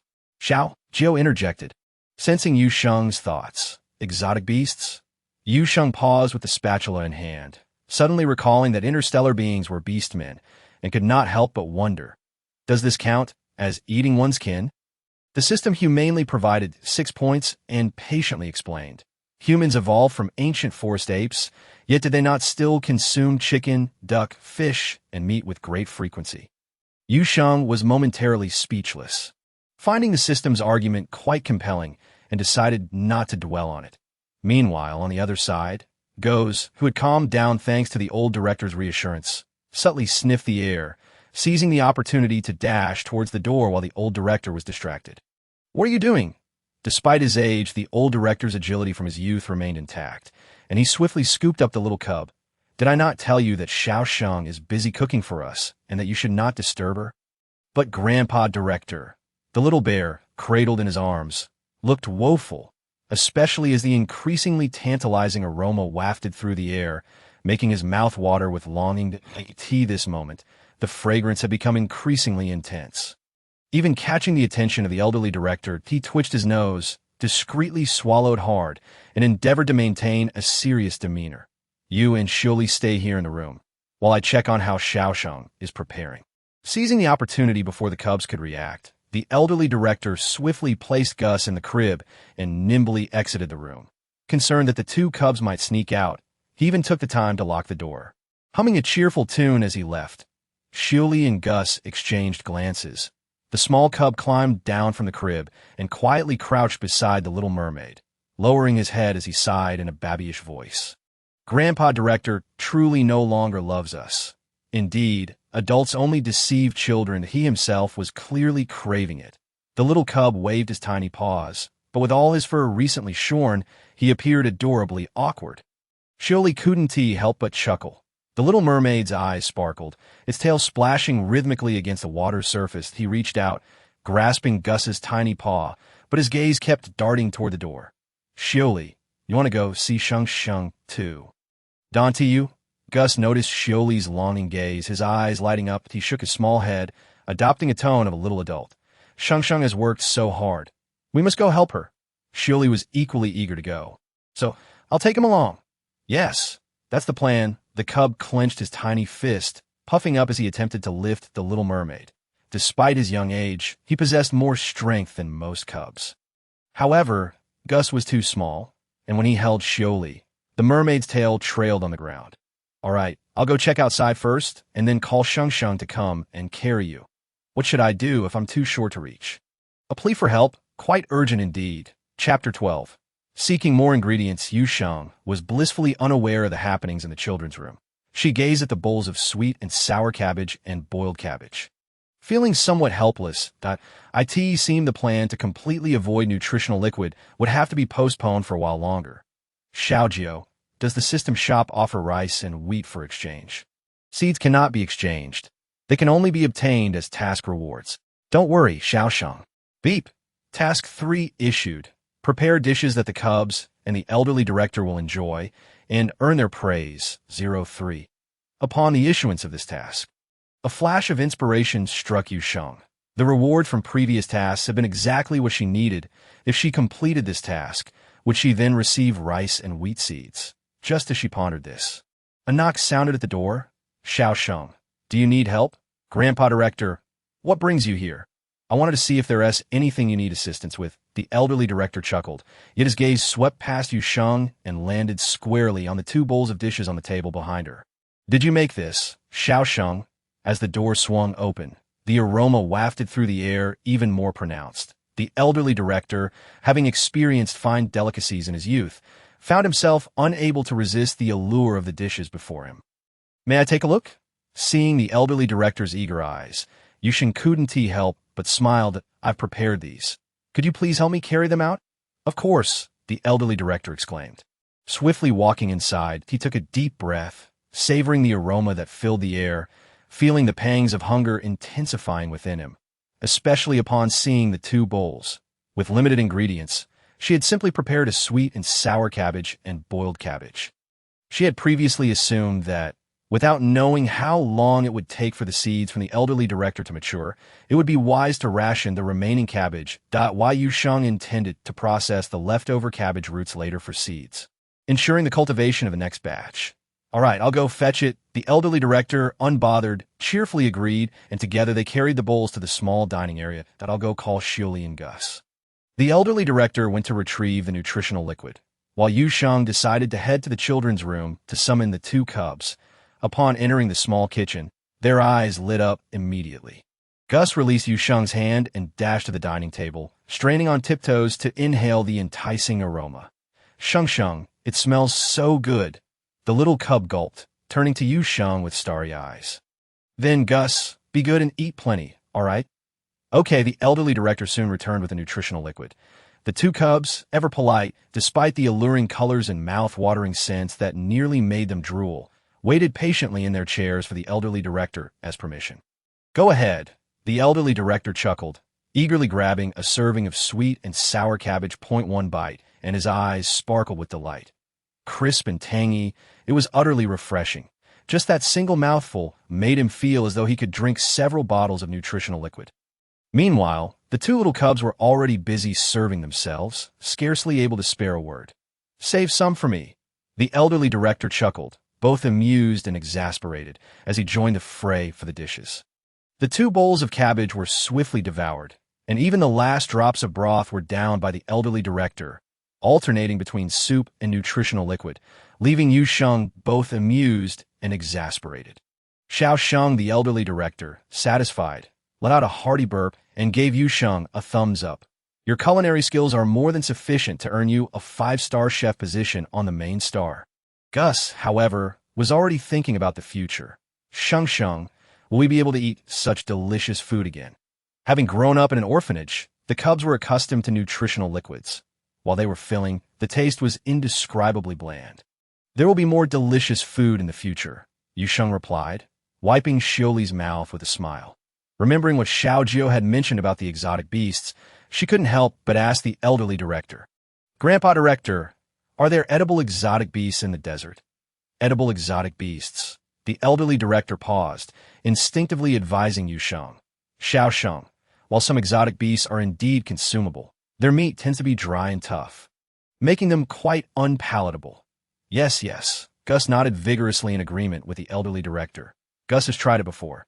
Those exotic meats are terrible, and Gus doesn't want to eat them at all. "I want to give it a try." Yu Sheng chuckled, but remained resolute in her plan. The elderly director did not press further, merely suggesting that if Yu Sheng intended to venture out to hunt exotic beasts, she should bring him along. The desert was perilous, and those beasts could be incredibly fierce. It would be foolish for Yu Sheng to venture out alone. The elderly director, after some thought, felt compelled to educate her on the dangers of the desert and earnestly caution her against going alone. Yu Sheng nodded in agreement, but in her heart, she was already contemplating how to find a time to venture out herself. During the apocalypse, her abilities had primarily been used for combat. Now that she had entered the interstellar realm, she needed to refine her powers anew. She did not intend to limit her wood-based abilities solely to planting and healing. She required practical experience to elevate her abilities, and the exotic beasts in the desert were undoubtedly the best option. Yu Sheng appeared obedient and agreeable, presenting herself as the quintessential good girl. Therefore, upon seeing her compliance, the elderly director felt completely at ease. Having just been reminded by Xiaojio, she recalled that the seeds she had placed in the purification liquid were ready. Once back in her dormitory, Yu Sheng eagerly retrieved the seeds. Feeling the vitality emanating from them, her eyes sparkled with joy. The elderly director had provided her with a generous assortment of seeds. Chapter 13. The cubes are eager to help Yu Sheng glance through the seeds, which included peppers, green onions, garlic, soybeans, potatoes, and more, making her heart sing with delight. Simultaneously, Xiaojio's notification chimed in. "Beep. Task 3 completed. Prepare dishes that the cubs and the elderly director will enjoy and earn their praise. 3-3. You have received the following rewards. Rice seeds 1,000 gene, wheat seeds 1,000 gene." Looking at the newfound seeds before her, Yu Sheng felt like a true winner in life. Throughout the entire afternoon, she cultivated several plots of land and planted a portion of the seeds the elderly director had given her. Sheng Sheng, Sheng Sheng, we're here to help. Just as Yu Sheng finished planting all the seeds, Gus's exuberant voice rang out from behind her. I'll help you water them. The elderly director placed Shioli in a small pool and picked up the simple watering pot Yu Sheng had made. Different crops required varying amounts of water, why Yu Sheng had initially intended to water them herself. But the elderly director's eagerness to assist was too great. After explaining in detail, she was finally free to attend to other matters. Sheng Sheng, what do we need to do? Gus leaned over, curiously eyeing the cabbage roots in Yu Sheng's hands. Are there any larger pots in the courtyard? Yu Sheng intends to cultivate new cabbages from the remaining cabbage roots. And the rice seeds also require soaking to germinate. The system provided a special variety of cabbage that can be propagated from the roots to a pot. Goes tilted his head slightly in contemplation before turning and dashing off towards the storage room. Before long, the little creature returned, dragging a dirty iron pot with one hand. Thank you for your hard work.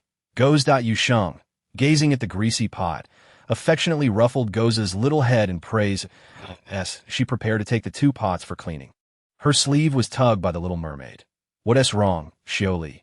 Yu Sheng turned to see the little mermaid pointing at the two pots and then at himself. Shioli expressed his eagerness to help Sheng Sheng clean them. Instinctively, Yu Sheng was inclined to decline the little one's kind offer. The grease was clearly difficult to wash, and the little creature was too small for such a task.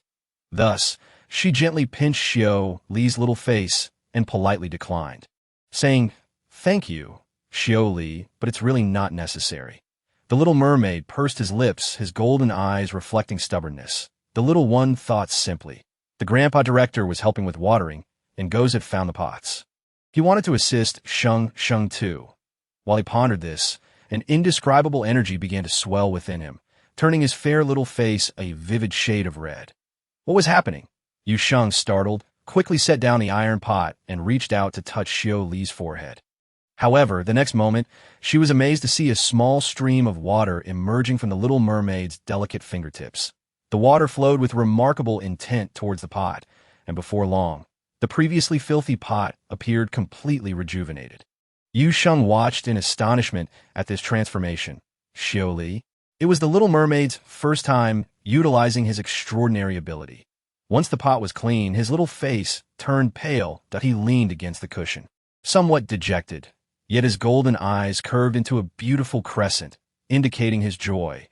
The little one felt a wave of fatigue wash over him, a heavy drowsiness creeping in, but he still mustered the energy to look at Yu Sheng, his now glossy fish tail swaying gently.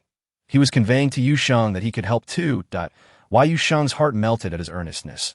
She blinked her slightly weary eyes and gently leaned down to kiss little Xiao Li, softly praising him. Our little Xiao Li is truly amazing. The most formidable little mermaid. The little mermaid, receiving the compliment, was evidently overjoyed. He lifted his chin slightly, and the movement of his pale, golden tail became more pronounced. Yu Sheng held the little one's hand and used her ability to ease his fatigue.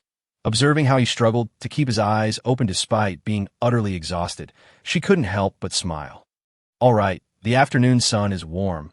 Little Xiao Li, having completed his task, can take a lovely nap now.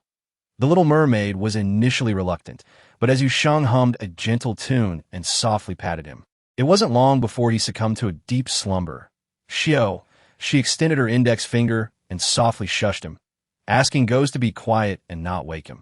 The young one immediately covered his mouth with his paw and cautiously nestled closer to Yu Sheng, whispering, Sheng Sheng, what do I need to do? Both of the little creatures were exceedingly kind, dash-hearted. Why Yu Sheng smiled and gently patted the little bear's head, saying, Then Goz, could you keep Xiao Li company? Okay, after settling the two little ones. Yu Sheng filled the iron pot with water and soaked the cabbage roots she had collected earlier, placing them in a well-lit area. In about a week or two, she would be able to transplant the rooted sections into the soil to grow new leaves. Once she finished these tasks, she turned to the two little ones. The afternoon sunlight was quite pleasant. Goz, who had promised to keep Xiao Li company, had finally dozed off, curled up with his paws. In a world fraught with uncertainty and devoid of hope for tomorrow, Yu Sheng exhaled deeply, a smile unconsciously gracing her face. She felt that this life was truly wonderful. Chapter 14. Anticipating the birth of the young ones in the first 2 weeks after arriving at the Blue Star Orphanage. Yu Sheng was busy with farming. When she finally found a moment of leisure, she was mysteriously led by Goes to a certain location. "Where are we going?" Yu Sheng inquired. Curiosity piqued as she followed Goes. Grandpa Director has a poor memory. He forgot to introduce the last young one to you. Since becoming close to Yu Sheng, Goes had revealed his chatty nature. He had much to say every day, sometimes even eliciting sympathy from the old director. The last young one? Yu Sheng paused, recalling that the old director had indeed mentioned there were 3 young ones in the orphanage. However, the last one was still in an egg, yet to hatch. If the young one knew that Grandpa Director had forgotten him, he would surely be furious. Goes puffed up his cheeks, indignant. His pace quickened, seemingly eager to see his little companion. That why Yu Sheng was led by the young one through a winding path until they finally arrived at a door marked nursery room. Though termed a nursery, Yu Sheng observed through the glass wall that it resembled more of an incubator. Inside, there lay a solitary white egg, quietly nestled in a bed of soft fluff, illuminated by warm light that lent the eggshell a seemingly gentle sheen. Ding! Hidden task triggered. Please hatch this egg, 01. Upon completion, a surprise gift package awaits. Little Joe's task had arrived, just in time. The young one had not moved in a long while. Goes could not enter and could only gaze from the outside. Desperate to get closer to his little friend within, the young one pressed his face against the glass wall, contorting it slightly. With a hint of sadness, he asked, Sheng, is the little one dead? The young one did not fully grasp the concept of death. He had merely overheard the old director's sigh, mentioning that the egg might be dead. Sheng, what does dead mean? Yu Sheng paused slightly and met Goes' puzzled gaze. Perhaps it means that person has gone to a faraway place, and it's very difficult for us to see them again. Yu Sheng crouched down and gently rubbed Goes' head. She did not wish to delve into such a somber topic with the little one, so she quickly shifted the conversation, asking Goes, "May I go in to take a look?" The key is with Grandpa Director that Goes' demeanor also dimmed. Xiao Li and I want to see the little one, but Grandpa Director 1T allow. IT was Goes' first time being held by Yu Sheng. Unlike Xiao Li, he was often just held by the hand, whether by the director or Yu Sheng. Being cradled in Yu Sheng's embrace caused Goes to blush quickly. He buried his head shyly in her arms and murmured, "Goes is grown up and doesn't need Sheng to hold him anymore." Although he said this, the little one's paws honestly clung to Yu Sheng's neck. She smiled and replied, her eyes curving into a beautiful crescent. "Well, Goes doesn't need Sheng to hold him. But Sheng want to hold Goes. What should we do? Then Sheng can hold me." This time, the little one's voice was tinged with not only shyness but also excitement. "Goes will be good in the children's room. I have a small gift for you." She planned to ask the old director for the key to the nursery room, since Goes was lively. He would surely want to join if he found out. Coincidentally, Yu Sheng had recently made a few small trinkets from the fur that had been shaved off Goes, and she thought to use those to temporarily appease the energetic little one. "Okay, you want to enter the nursery room?" The old director was somewhat taken aback by Yu Sheng's request. However, he quickly regained his composure, realizing, "Goes brought you here?" "Yes," Yu Sheng nodded, not intending to conceal anything. "Grandpa Director, you know that my ability is healing.so. I want to go in and see this young one, to see if there's any way." Using her ability as an excuse was undoubtedly the best reason. Indeed, upon hearing Yu Sheng's words, the old director hesitated for a moment. After a while, he sighed helplessly and nodded slightly. "I'll go with you." According to the old director, this egg was one he had found in a garbage heap. I'd been applying nutrient solution to sustain its life, but for the past year, I haven't detected any signs of life from this child. The old director had contemplated many methods and even traveled to the main star. Yet none proved effective. Why Yu Sheng remained silent, simply observing the egg quietly for a while after entering the nursery room, a subtle smile eventually gracing her previously serious face. She assured him, "Rest assured, this child is remarkably resilient." The elderly director had witnessed countless individuals come and go, each departing with a heavy sigh. The most common advice he received was to abandon this egg, as they claimed the child had no hope of survival. Yet, only Yu Sheng, Only this little girl conveyed to him that the child was indeed strong. She placed her hand upon the eggshell, sensing a faint vitality that was nearly imperceptible, her gaze gently lowered. Her voice was soft, as if speaking to herself, yet seemed to earnestly convey a message to the unborn offspring. All of us eagerly await your arrival, whether it was the elderly director, who tirelessly sought solutions for the child's sake, or Goss and Xiao Li, who secretly accompanied him. Even she, a newcomer, shared in the anticipation of this young one's birth that a pale green light emanated from Yu Sheng's palm and infused the egg, while the color drained from her face in an instant. The elderly director's eyes glistened with moisture. He understood that Yu Sheng was healing the child and made every effort to remain quiet, not to disturb her. When she felt her dwindling powers completely exhausted, Yu Sheng released her hand with a deep sigh. It was unclear whether it was merely her imagination, but she felt as if the once cold and lifeless eggshell now possessed a newfound softness. Little one, the girl with black hair and black eyes bent down, gazing at the white egg. You must come out soon. We are all eager to meet you. The egg, resting on the soft mat, remained utterly unresponsive.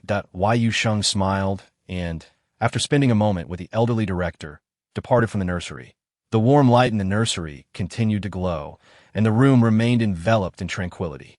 Unbeknownst to Yu Sheng, shortly after they left, the long silent egg stirred imperceptibly before succumbing once more to silence. The still sleeping offspring heard a gentle voice. She said, "They are all waiting for you." Chapter 15. Discovering an injured cub unlike other bountiful planets. The eastern region of the garbage planet is predominantly a desolate wasteland. It is said that at the end of this wasteland lies a forest with a complex terrain.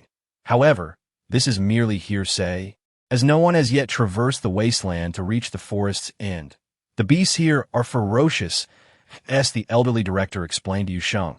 He tightened his grip on the laser gun, remaining vigilant that if you wish to find edible beasts, you need only search the outskirts of the wasteland. The beasts there are not particularly strong. The deeper you go into the wasteland, the more formidable they become. Yu Sheng nodded in understanding, and then she witnessed the elderly director swiftly dispatching a beast that had attempted to ambush them. This is a Gugu beast. The elderly director was accustomed to Yu Sheng's naivety regarding interstellar creatures. He approached the fallen beast, kicked it a few times to ensure it was truly dead, and then turned to Yu Sheng to explain, "We call this creature a Gugu beast because its sound resembles Gugu beast?" Yu Sheng glanced at the creature, which lay on the ground, adorned with shiny feathered plumage, a yellow beak, and black tail feathers, and paused in silence for a moment. To put it bluntly, it resembled an oversized rooster. However, it seemed fortune was on their side, as the elderly director appeared oblivious to Yu Sheng's complex thoughts. He cheerfully collected the Gugu beast into his spatial ring, explaining that its meat was far superior to that of other beasts. "Indeed, the flavor of chicken soup is much more delightful," Yu Sheng silently added. She changed the subject, "But, Director, is this Gugu beast male?" "Yes," the elderly director replied as they continued walking outward, "but it is rare to see female Gugu beasts. Most likely, they are hidden away somewhere incubating eggs." Yu Sheng confirmed, "It is indeed a chicken-like creature." "What is it? Are you interested in the Gugu beast?" "Well," Yu Sheng admitted, smiling, "I seem to recall reading somewhere that the eggs of this beast are quite delicious." "All right," the elderly director readily agreed. "I will ask some of those old fellows among the mercenaries to help you find some. The wasteland is fraught with dangers, yet offers high rewards commensurate with the risks. In the inner city, there are numerous mercenaries who undertake missions to explore this perilous wasteland. During their time at the outskirts, Yu Sheng and the elderly director observed several well-equipped teams of mercenaries entering the inner wasteland. "Thank you, Director." Yu Sheng expressed her gratitude, though her gaze continually flicked toward the deeper parts of the wasteland. Logically, the wasteland bore no vegetation or trees to obscure view, making any unusual occurrences easily noticeable. However, the several beasts that had ambushed her had seemingly appeared out of thin air. This wasteland was far more perilous than she had anticipated. Yu Sheng pondered silently, contemplating the need for convenient weapons should she decide to venture into the inner wasteland later. "All right, we've gathered enough for today." "Okay." Just as Yu Sheng was about to nod in agreement, she sensed something amiss. The wasteland was filled with boundless gravel and sand dunes, a rugged landscape devoid of cover, where nothing but endless yellow sand met the eye. Yet, amidst this desolate expanse, where not a single bird could be seen, Yu Sheng keenly detected a faint psychic energy. Unlike the previous beasts, this psychic energy seemed to belong to the unique Hallsian race. Furrowing her brow slightly, she hurriedly scanned her surroundings for the source of this subtle energy. Her psychic abilities were considerably stronger than the average Hallsian, so it didn't take long for her to identify the anomaly. On the barren, flat yellow sand, a slight mound stood out conspicuously. Confirming her suspicion, Yu Sheng quickly crouched down and began to dig at the raised area with her hands. The coarse and hard yellow sand of the wasteland soon drew blood from her fingers. But she paid no mind, digging fervently. The elderly director, who arrived a moment too late to comprehend her actions, quickly set his gun aside and joined her in the excavation, with the elderly director's assistance. Their pace noticeably quickened. Soon, Yu Sheng noticed a dirty patch of white emerging. Her eyes brightened, and her digging became even more fervent. Once they fully uncovered it, both Yu Sheng and the elderly director gasped in shock. Beneath the yellow sand lay a feeble cub. This dirty little creature resembled a puppy, its fur so filthy that its original color was nearly indiscernible. The IT had curled itself tightly into a ball, protecting its head from harm. Below its curled abdomen, the sand was stained red. Were it not for the slight rise and fall of its tiny body, Yu Sheng might have doubted if the cub was still alive. She quickly and cautiously scooped up the little pup, using her abilities to probe its condition. The cub's body felt icy, and the troubling information relayed to Yu Sheng caused her expression to darken considerably. How could they? The elderly director's eyes reddened. Instinctively, he believed this was an abandoned half-beast child. Years ago, he had found Goss and Xiao Li abandoned in this very wasteland. However, unlike this cub, they had only been malnourished and had suffered no injuries. Yu Sheng's expression was equally grim. In the presence of plants, her healing abilities would have been significantly enhanced. All right, the elderly director dared not delay for a moment. Fortunately, the orphanage was located on the outskirts, not far from the wasteland. The two rushed to the orphanage, heading straight for the vegetable field. "Marshal, you go ahead." The deafening sound of explosions echoed around them, and the cacophony of voices coalesced into a strangely mocking tone. The Hallsian are the true rulers of the stars. All half-beasts should be permanently expelled. The peace policy can never be realized. Jian's last memory was of the starship exploding, as all people and things were mercilessly consumed by flames, ultimately dissolving into nothingness, vanishing into the darkness. Chapter 16. Do I have abilities now? Since the vegetable field at the orphanage was developed, Goss's favorite pastime has been conversing with the seedlings. Recently, however, he has taken on an additional task, continually encouraging Xiao Li to speak. "Wow, Xiao Li, look how much taller this little seedling has grown. It must be your encouragement. Wow, Xiao Li, look. Ever since you spoke, the leaves on this one have turned so much greener." Such exaggerated praises were plentiful, leading the little mermaid, who had initially been shy, to gradually become numb to the compliments. That afternoon, the two cubs continued to accompany the seedlings in the vegetable field, with the elderly director and Yu Sheng venturing into the wasteland to find beasts. Xiao Li's spirits had been rather low. Goss kept trying to find ways to coax the little mermaid into speaking, but to no avail. Just as he wore a worried frown, Goss suddenly spotted a familiar figure approaching. The moment he spoke, the previously listless little mermaid lifted her head, her golden eyes sparkling with excitement as she looked in the direction Goss pointed. "Hey, what is Sheng holding?" Goss tiptoed, his claws resting on his forehead, squinting his eyes in an effort to discern the object cradled in Yu Sheng's arms. Meanwhile, Xiao Li, feeling somewhat uncomfortable, furrowed his brow and shifted his body slightly into the water. Naturally, Yu Sheng, holding the puppy, noticed the two little ones beside the vegetable patch, but she lacked the energy to tend to them at the moment. Thus, she merely smiled at them before swiftly placing the small creature on the ground beside the vegetable patch. The old director, following closely behind, instinctively grabbed Goss, who was trying to sneak a peek, covering his eyes with a large hand. "Children shouldn't watch such things at night. They'll have nightmares," the old director admonished. He guided Goss to Xiao Li's side, But as he turned around, the little pup had already darted over to Yu Sheng, crouching down beside her. The old director was taken aback. When did this little one become so fast? Wasn't he just stumbling while walking a moment ago? He furrowed his brow slightly, glancing at Xiao Li in the water, who appeared to be a robust little creature. The old director gently patted Xiao Li's head, chuckling quietly. The puppy, now beside the little girl, had regrown its fur and, from a distance, resembled a round, fluffy black ball. Both pups had improved significantly in every aspect compared to before, all thanks to the young girl. Yu Sheng, the old director, observed quietly as Yu Sheng diligently treated the injured pup, while Goes extended his paw to wipe the sweat from her brow. After a moment, he glanced at the vegetable patch, which clearly did not belong on this rubbish planet.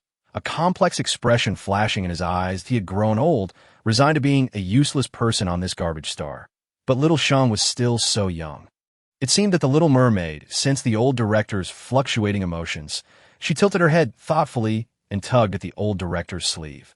Xiao Li, the old director, looked down in confusion, only to see the little mermaid smiling at him, a small stream of clear water bubbling from her delicate fingertips. Under her command, the water transformed into the shape of a tiny fish, swimming about energetically. The old director's mouth dropped open in astonishment, wide enough to fit a fist. Xiao Liu, he stammered, overwhelmed with emotion, unable to articulate a complete thought.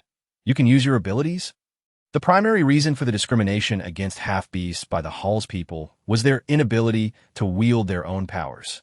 Abilities were linked to mental strength, which was notably weak in half-beasts, often nearly non-existent. This rendered them incapable of using such powers. Yet now, the old director witnessed Xiao Li utilizing his abilities. Xiao Li. The old director's voice became choked with emotion, his eyes misting over. The orphans in the shelter were often abandoned due to being half-beasts. If only Xiao Li's abilities had been discovered sooner, perhaps he would not have suffered so much. The little mermaid, not understanding why the old director appeared on the verge of tears, contemplated for a moment. She lifted her two delicate hands, cradling the little fish that continued to swim, and presented it to the old director. Xiao Li. The old director could not help but embrace the little pup, a flicker of hope igniting within him.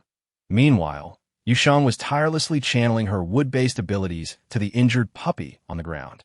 The near exhaustion of her powers rendered her pale, beads of sweat cascading down her face, which were clumsily wiped away by Goes, who was straining to stand on tiptoe beside her. Fortunately, the surrounding plants could slightly replenish her dwindling energy. Once she sensed that the puppy's vitality had stabilized for the moment, Yu Sheng sighed in relief, her fatigued body involuntarily leaning back, only to be supported by the little pup beside her. Worried about crushing the little one, Yu Sheng hurriedly placed her hands on the ground and sat down. Thank you, Goes. Cradling the bear cub, the plush sensation filled Yu Sheng with immense satisfaction. She took a deep breath, her eyes curving into a blissful smile. What did it matter that her abilities were depleted? What did it matter that her body was weary? The softness could heal everything. The bear cub, slightly uncomfortable, squirmed in her embrace but remained obediently nestled against her. Clenching its little paws, the pup held its breath, its face turning red as it attempted to lighten its weight, hoping to make it easier for Yu Sheng to hold it. Yu Sheng did not notice this small gesture. After catching her breath, she set Goes down and picked up the injured puppy once more. The old director had prepared a basin of clean water and some healing solution. Let me help clean this little one up. That he reached out his hand to Yu Sheng, wanted to take the pup from her arms, perhaps due to Yu Sheng's previous treatment yielding results. The puppy struggled to open its eyes, baring its teeth at the old director before succumbing to unconsciousness once more. Let me handle this, Yu Sheng said with a mix of amusement and exasperation. Just lend me a hand, grandfather director. Uncertain if it was his imagination, the old director felt that the puppy had looked at him with a hint of astonishment. Chapter 17. Lack of knowledge about the stars. The puppy was so filthy that it took 3 or 4 basins of water before it was truly clean. It was a pure white little creature, resembling what Yu Sheng knew to be a Samoyed, with fluffy fur and floppy triangular ears that drooped without a hint of energy to it curled itself into a fluffy little white ball, protecting its important head and abdomen in stark contrast to its snow-white body. Its 4 tiny paws were black. Was this perhaps a mixed breed Samoyed? Yu Sheng released a relieved sigh. even feeling a playful urge to tease. Sheng Sheng, why hasn't T woken up yet? Goes clung to the edge of the basin, peering curiously to get a better look at the newcomer. Even Xiao Li, who was in the water, leaned forward, his eyes filled with curiosity, because it was seriously injured and needs to rest. Yu Sheng replied, squeezing Goza's little paw. Will it be living with us from now on? Not yet, Yu Sheng shook her head. While it hasn't fully recovered, it's better for it to stay with me, for easier care. Living with Sheng Sheng? Goza's eyes widened in excitement, his gaze toward the puppy filled with envy. Goza also wants to sleep with Sheng Sheng. Though the little mermaid did not speak, he strained to stretch out of the small pool, tugging at Yu Sheng's sleeve, his face displaying just the right mix of grievance and envy. Yu Sheng found it both amusing and exasperating. Naturally, she couldn't resist such requests from the little ones. Once the puppy is healthy, both Xiao Li and Goz can come sleep with me. All right, okay. Meanwhile, the old director, who had been listening with a smile, sensed something was amiss. Puppy, he looked down at the unconscious little creature, his tone laden with curiosity, although he and T immediately recognized what kind of creature it was. He was certain it was not a mere puppy. Over the years of interstellar development, many ancient Earth creatures had undergone mutations. Indeed, Yu Sheng remained blissfully unaware of any discrepancies, gently pinching the puppy's wonderfully soft ears. Her eyes sparkling. "It's such a beautiful little puppy." The old director hesitated, appearing as if he wanted to say something but couldn't find the words. What's wrong? Yu Sheng lifted her head in confusion, glancing at the old director, then back at the little creature in her arms. Little Sheng. For some reason, Yu Sheng sensed a profound weight in the old director's voice. He nodded toward Goz, his tone laced with a hint of anticipation. Oh, you know what kind of creature Goz is? A bear cub. Yu Sheng replied confidently, completely oblivious to any inconsistencies. This time, not only the old director, but even Goz and Xiao Li looked at Yu Sheng with peculiar expressions. Sheng Sheng. The little pup tugged at Yu Sheng's sleeve, explaining in a soft voice. Goz isn't a bear cub. Goz is a child of the Lai tribe. Why Yu Sheng? She cast an inquiring glance at the old director, who nodded affirmatively, and her expression turned somewhat speechless. Well, it seemed her title of interstellar newbie was firmly established. The old director stifled a laugh, reassuring Yu Sheng. It's all right, I have a few books in my room. You can go get them later and have a good look. Why Yu Sheng nodded with difficulty, her gaze returning to the little creature in her arms, who was sleeping restlessly, filled with curiosity. So, grandfather director, what race is this puppy? This little creature? I don't know. The old director examined it closely, finding it somewhat familiar, but unable to recall. He could only shake his head helplessly. There are too many races in the stars. I can't possibly recognize them all.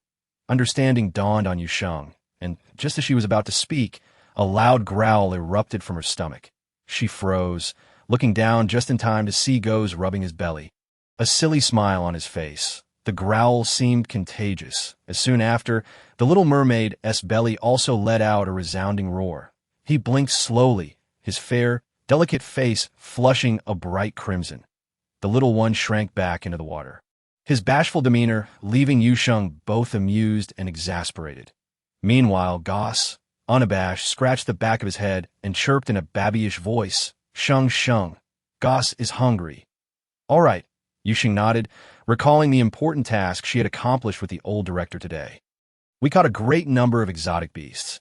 I'll prepare some roasted meat for you shortly. Wow. At the mere mention of meat, even the exotic beast meat that had previously been hard to accept seemed to gain a certain assurance coming from Yu Sheng. Even the old director, who had shown little interest before, brightened at the mention of roasted meat. What is roasted meat? After arriving in the interstellar realm, Yu Sheng had grasped the stark simplicity of the local diet. For them, sustenance was merely about filling their stomachs, which explained the lack of variety in the flavors of nutrition solutions over the years. As for the plants, few dared to consume them due to the presence of X elements. Even the exotic beast meat was merely boiled in water without any seasoning. Yes, we have a method for that on our side. Yu Sheng recalled that the spices provided by the system included cumin powder. So she decided to indulge in a feast of roasted meat today. Goss wants to eat roasted meat. The little cub erupted in joyful exuberance, while the mermaid, who had been hiding in the water, couldn't help but merrily swish her tail, splashing droplets that quickly disappeared. Very well, Yu Sheng's eyes curved with delight. The anticipation brought her joy, and receiving praise for her creations filled her with satisfaction.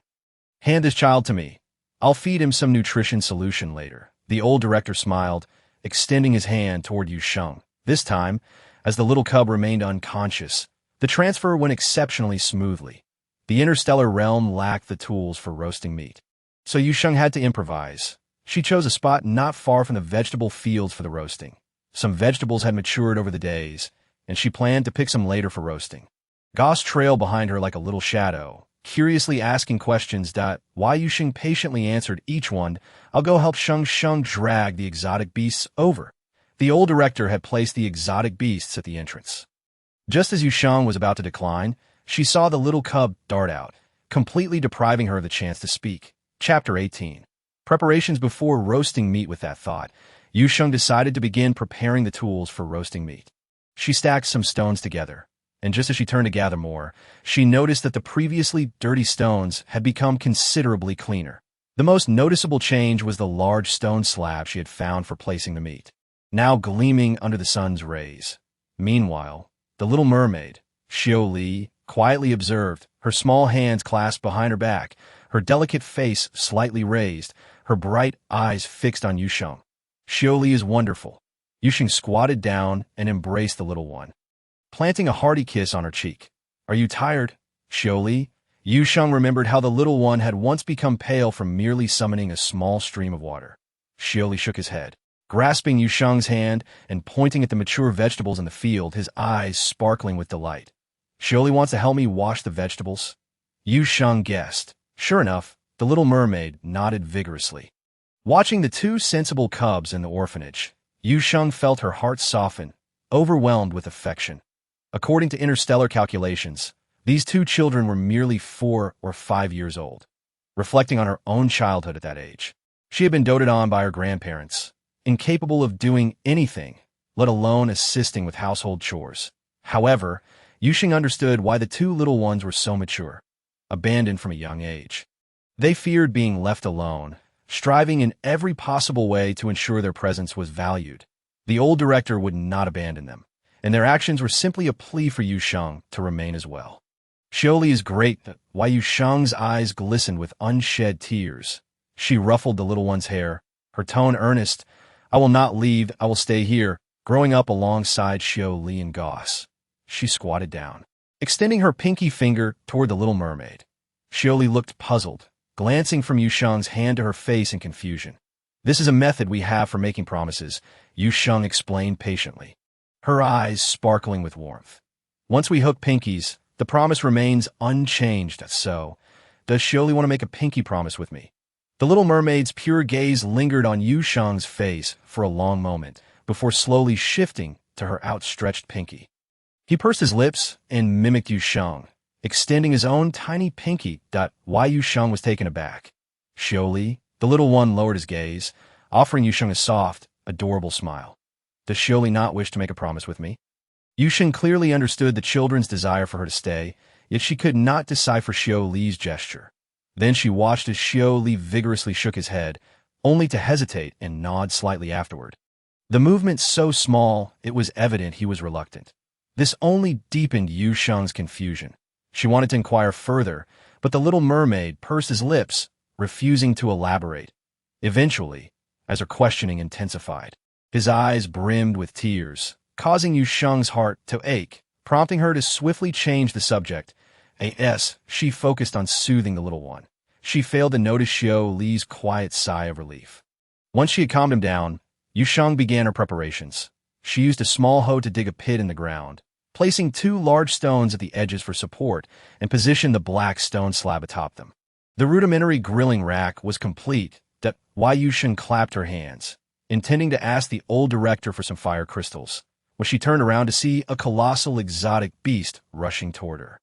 Startled, she steadied herself, only to be met with a mix of laughter and disbelief. It was Goss, who was lugging an exotic beast that was many times larger than himself. Yu Sheng hurried over to take the beast from him, weighing it in her hands and gained a newfound respect for the little one's strength. Sheng, this is the biggest one I picked. Do you want more? Gosh, dragging such a large beast was not even out of breath. Yu Sheng could tell that if she so much as hinted, he could bring over all the exotic beasts the old director had placed at the entrance. And no need. Yu Sheng chuckled. This one is more than enough for us. All right, Goss's tone bore a hint of regret. But he quickly recovered and went off to play with Xiao L. Why Yu Sheng used her abilities to process the exotic beast. As she worked, she discovered that this beast also contained the so-called X element within it. Fortunately, it wasn't too much, and Yu Sheng could easily cleanse it with her powers. Just then, the old director approached, and Yu Sheng intended to ask him for some fire crystals, but before she could speak, he had already pulled several from his pocket. These fire crystals, with just a slight infusion of mental energy, could transform into flames, producing intense heat. For Yu Sheng, they were essential for roasting meat. I thought you might need these. The old director smiled, his gaze sparkling as he looked at Yu Sheng. He entrusted the injured cub to the round caretaker and squatted down, pulling out a small knife from his pocket, meticulously slicing the meat as Yu Sheng had demonstrated. As he touched the exotic beast, the old director sensed something was amiss. Unlike the violent energy and aura typically found in exotic beasts, this one radiated an unusually tranquil essence. He uttered a soft exclamation, scrutinizing the beast, yet appeared unchanged from the grotesque creature he had just processed. Strange, reflecting on the peculiar sensation he had just experienced. The old director felt puzzled but could not articulate the oddity. Something wrong. Yu Sheng noticed the old director's unusual demeanor. Remembering her earlier processing of the exotic beast, she felt a twinge of anxiety. It's nothing, the old director shook his head, dismissing his concerns. But he soon brightened again. This beast may be ugly, but the meat should taste much better. Why Yu Sheng? She watched the old director cheerfully slicing the meat. Her feelings a mix of amusement and exasperation. With the old director's assistance, Yu Sheng decided to head to the vegetable field to gather some produce. She picked several ripe peppers and cloves of garlic, as well as a few potatoes. A portion of the cabbage, which had been replanted after growing leaves, was also ready for harvest, so she gathered that as well. Chapter 19. The Roasting Process. Goss. What is this? Goss followed Yu Sheng into the vegetable field. Curious about her harvesting, he began inquiring until he stumbled upon the garlic. A potent, pungent aroma wafted through the air, causing Goss to rub his nose and sneeze repeatedly. Instinctively, he took several steps back, distancing himself. This is garlic, Yu Sheng explained with a smile. It can serve as a seasoning and has medicinal properties. As she spoke, she grasped a clove of garlic in her right hand and, with a gentle twist, after exerting opposing forces with both hands, effortlessly plucked it from its stem. Are we going to eat this later? The little bear cub rubbed its still itchy nose, its petite frame radiating defiance. With a nod, Yu Sheng replied, there are no clean grilling tools here, so I plan to add some garlic later to reduce the likelihood of an upset stomach. Observing the little creature's expression of resistance, she chuckled, and it will taste even better. Goss nodded vacantly, yet remained skeptical in his heart. After handing the freshly picked vegetables to Xioli for cleaning, Yu Sheng turned her attention to the heated stone slab. Deftly placing chunks of exotic beast meat upon it, as the meat made contact with the stone, the sizzling sound of oil began to fill the air, and a delightful aroma wafted forth, quickly captivating everyone's attention. It smells so good. Goss squatted beside the stone slab, his eyes fixed intently on the grilled meat, saliva pooling in his mouth. Originally intending to pour oil, Yu Sheng's eyes sparkled as she observed the oil rendering from the beast meat. Xioli, is the vegetable ready? The little one nodded and handed the washed vegetables to Yu Sheng. She generously allowed the meat's oil to coat the entire surface of the stone slab before layering on slices of cabbage, potatoes, and chives, allowing the vegetables to absorb the enticing flavors. Skillfully, she used her chopsticks to flip the vegetables and meat, sprinkling a layer of cumin powder followed by a layer of salt. Do you all like spicy food? Yu Sheng inquired, glancing at the vibrant red chilies, now surrounded by a large and small figure who had inexplicably gathered nearby. Yes, the old director was a fan of spice, while Goss was adventurous with his palate. Xioli looked from this dish to that, ultimately hesitatingly nodding in agreement. With a smile, Yu Sheng divided the dishes, placing chopped chilies on one of them.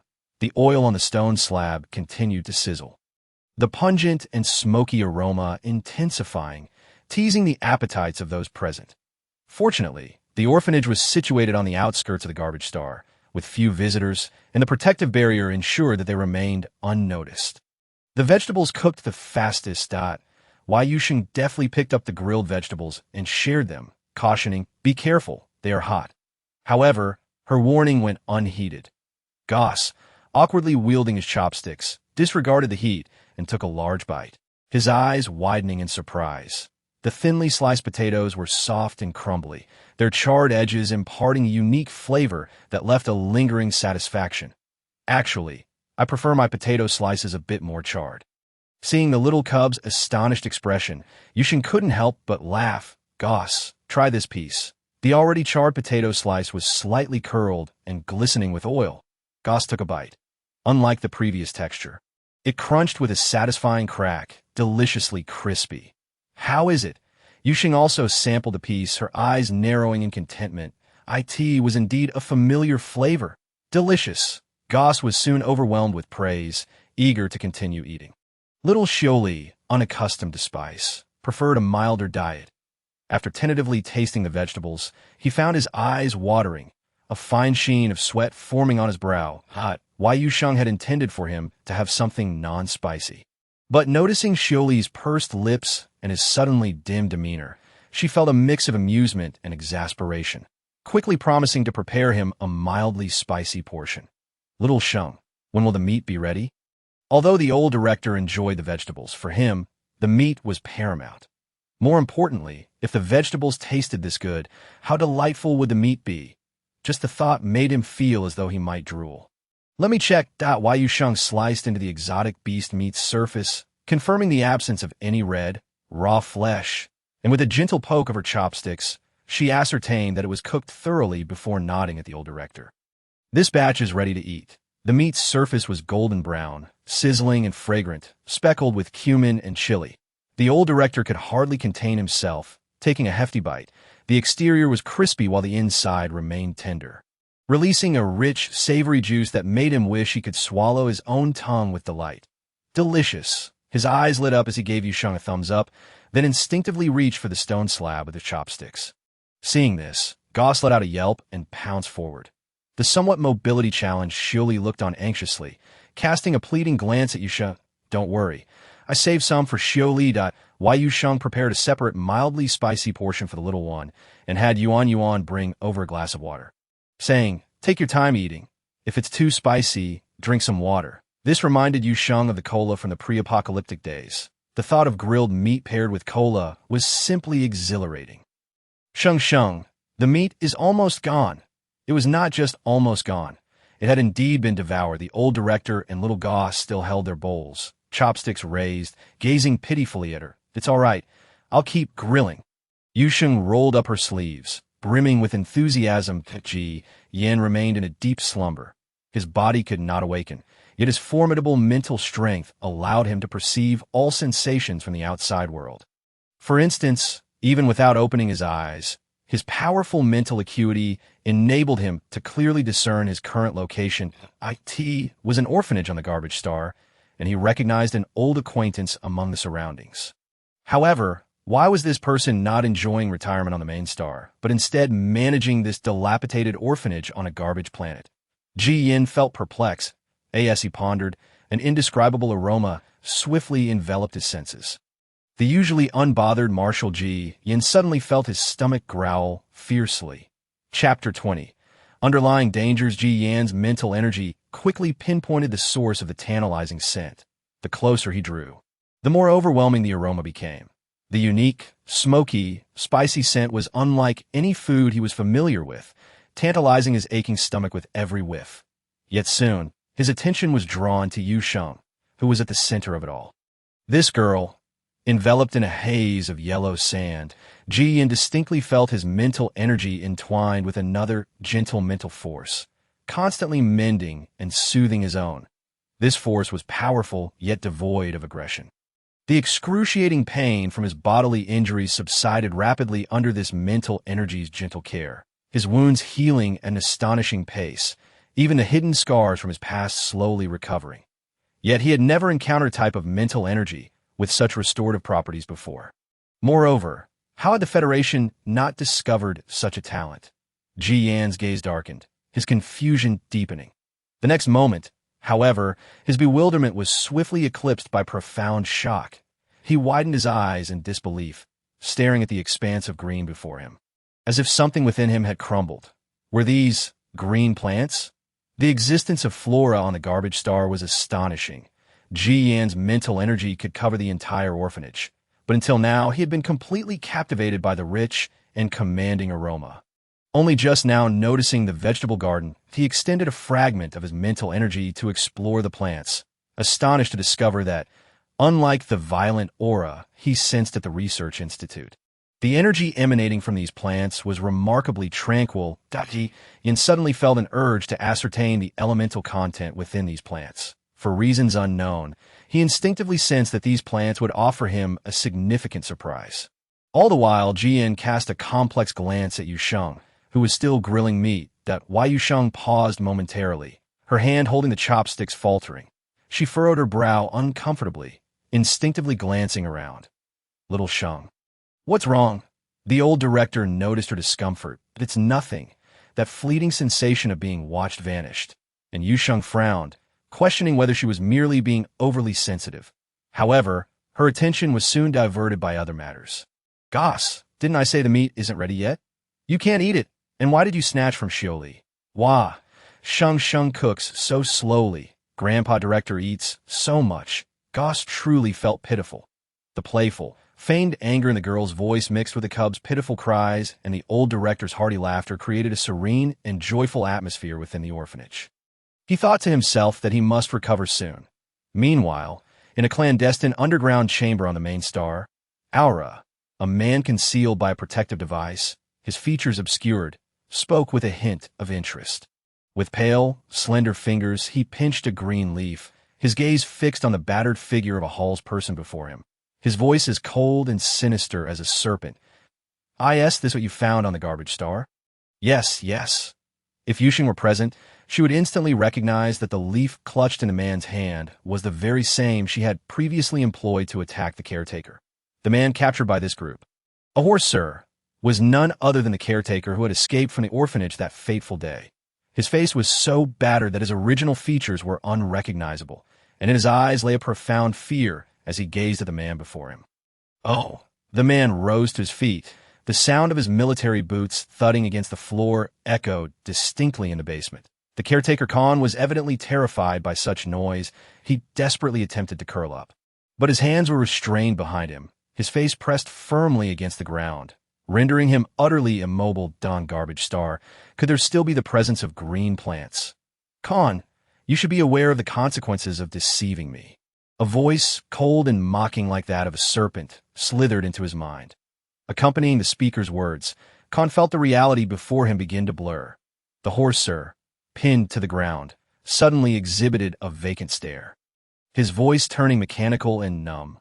I did not deceive you. Then where did you find it?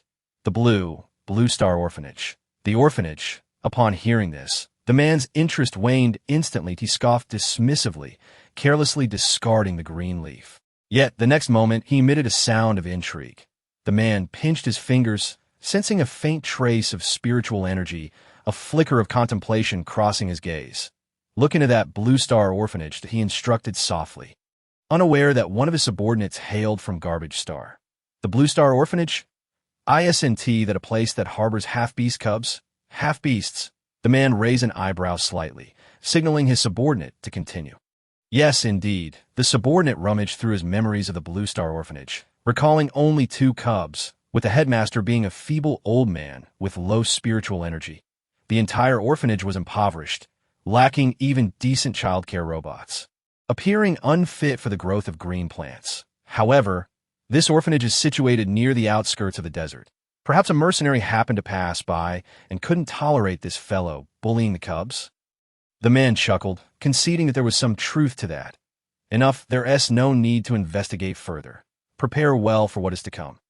Yes, the subordinate immediately bowed his head in compliance. That master. This person, eliminate him. The man's gaze drifted indifferently over the fallen, dazed horse, sir," and he strode out. "Furthermore, this basement should be destroyed."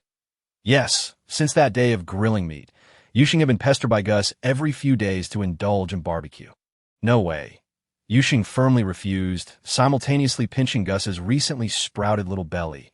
Eating too much barbecue can lead to diarrhea. Not to mention, "Gus, have you gained quite a bit of weight recently?" She frowned, observing the little cub. Suddenly realizing the truth, Gus, as a fluffily coated bear cub, always appeared round. But Yu Sheng understood it was merely due to his abundant fur. However, now she noticed that Gus had indeed grown noticeably larger. Yu Sheng pondered for a moment and decided to simply pick up the bear cub. Oof! The weight in her arms startled her. "Gus, have you been sneaking snacks at night again?" Chapter 21. Buying a shield, I haven tea. "I am not." Sheng, don't say nonsense." The little cub quickly denied with a rapid-fire response that betrayed his guilt. "It seems I need to make you exercise more and eat less." Yu Sheng weighed the little fellow. Her tone serious. "Now, run 3 laps around the dormitory." Gus whined and clung to Yu Sheng, attempting to dissuade her from this notion. Yet Yu Sheng's determination to help Gus shed some weight was unwavering.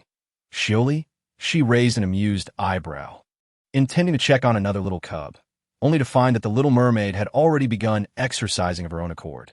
"But, is this your idea of exercise?" Yu Sheng observed the little one lazily drifting on the water surface, with only a pale golden tail rhythmically splashing the water, momentarily at a loss for words. Meanwhile, the little one seemed utterly oblivious to any discrepancy, blinking his innocent eyes and tilting his head. The little mermaid's previously frail face now bore a plump cuteness, and his once weak body appeared considerably healthier, especially that pale golden tail, shimmering alluringly under the sunlight. Yu Sheng crouched down, smiling as she ruffled his hair. "Well then, this shall be our Shioli's form of exercise."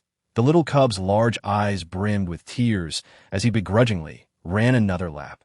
Sheng is biased."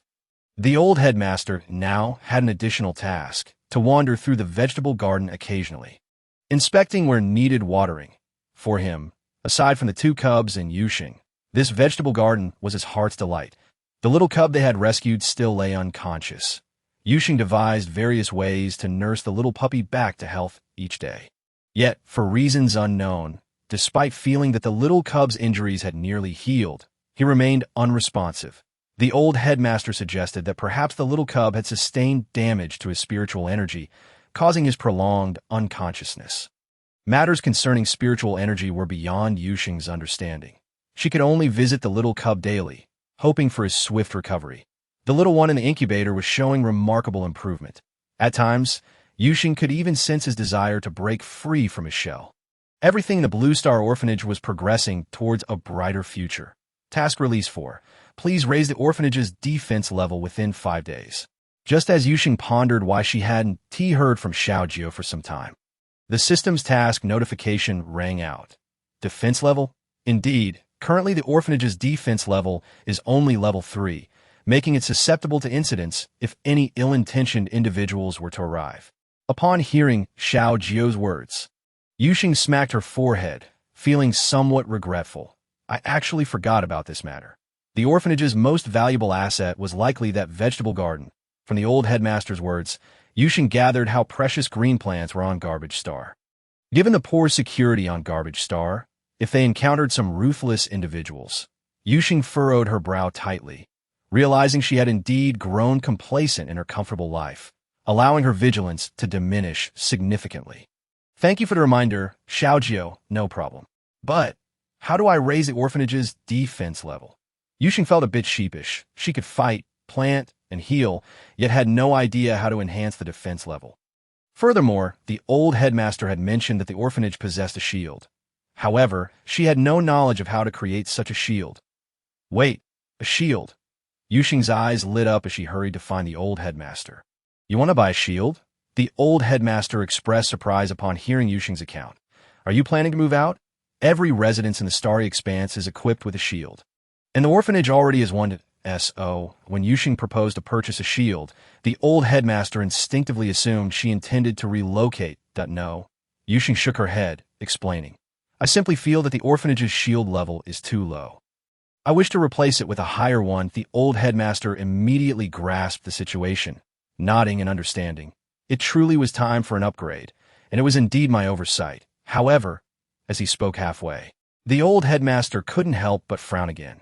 A shield of a higher level requires a substantial amount of star coins. Where will we acquire the funds? No money, but we have plants. Yu Sheng gestured toward the vegetable garden.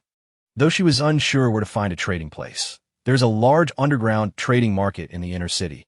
Upon hearing the mention of the underground trading market, Yu Sheng's eyes sparkled with excitement. She speculated that it would be akin to a black market, where many treasures could be uncovered. After discussing the plan, the old headmaster initially intended to take the plans to the inner city himself. But Yu Sheng stopped him. She expressed her desire to exchange for some other items.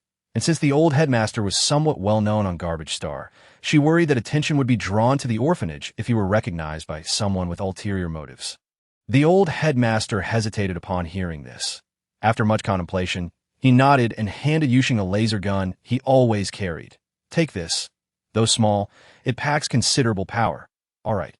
Yu Sheng accepted without hesitation, after confirming the route to the underground trading market. She set off with 2 chili seedlings from the vegetable garden. Xiaojiu, what is the X content of the plants in the orphanage? Products from a system are guaranteed to be top-notch. Naturally, they all have an X content of 0. Xiaojiu replied with immense pride. Yet Yu Sheng's expression turned grave. Can you raise the X content of these 2 seedlings to match that of the plants sold on the market? No, just slightly lower would suffice.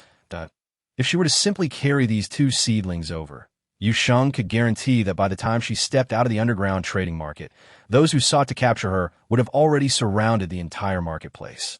A plant with an X content of 0 would undoubtedly cause a significant uproar wherever it appeared. After listening to Yu Sheng's explanation, Xiaojiu fell into a long silence. All right then, she finally responded, her voice tinged with a sense of grievance, clearly reluctant. Chapter 22. The underground trading market. The environment of the inner city on the Garbage Star is naturally not as refined as that of other planets. However, in comparison to the outer city, which is littered with refuse and offers scant living conditions, the inner city is vastly superior. As Yu Sheng made her way through, she even spotted several affluent halls, people clad in luxurious attire. She found a secluded alley, swiftly donned a black cloak, and after requesting Xiaojiu to conceal her presence, proceeded with the 2 chili seedlings, following the old director's instructions to locate the underground trading market. In truth, it wasn't difficult to find. Following the throng of the bustling crowd, Yu Sheng quickly spotted the signpost leading to the underground trading market, marked by a wooden board adorned with the head of a black leopard. Perhaps it represented another race, but to Yu Sheng, it simply resembled a leopard's head. The surrounding crowd was somewhat congested, yet many, like Yu Sheng, donned cloaks, while the more affluent individuals carried isolators. Thus, Yu Sheng blended in seamlessly, drawing no attention. The narrow stone path extended downward, droplets of water from the ceiling landing on her face, sending a chill down her spine. Energy stones embedded in the stone walls emitted a faint glow, allowing one to make out the path ahead. While Yu Sheng traversed the crowd for an indeterminate amount of time, the cacophony around her amplifying until suddenly, the scene before her opened up. It was a vast, bright expanse filled with the sounds of bargaining. Some discerning traders pushed carts laden with items for exchange, while many others chose to sit cross-legged, displaying their goods before them. While Yu Sheng raised her gaze and found that the end of the open space was beyond her sight.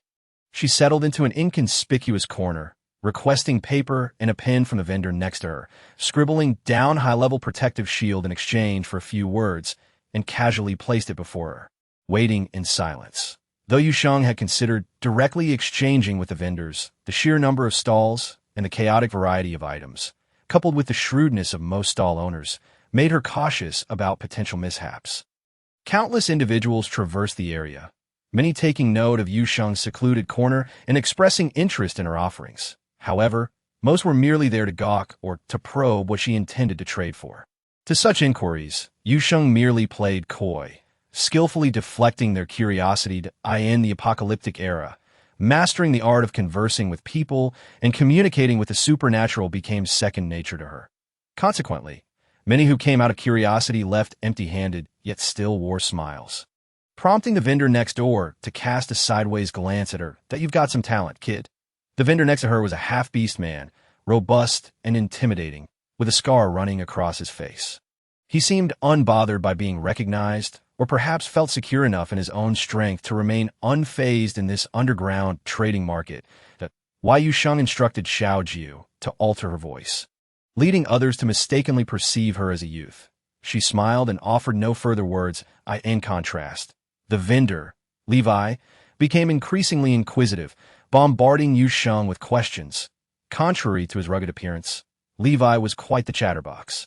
"Look at these bones." Yu Sheng followed Levi's gaze, and upon a brief glance, her pupils constricted sharply.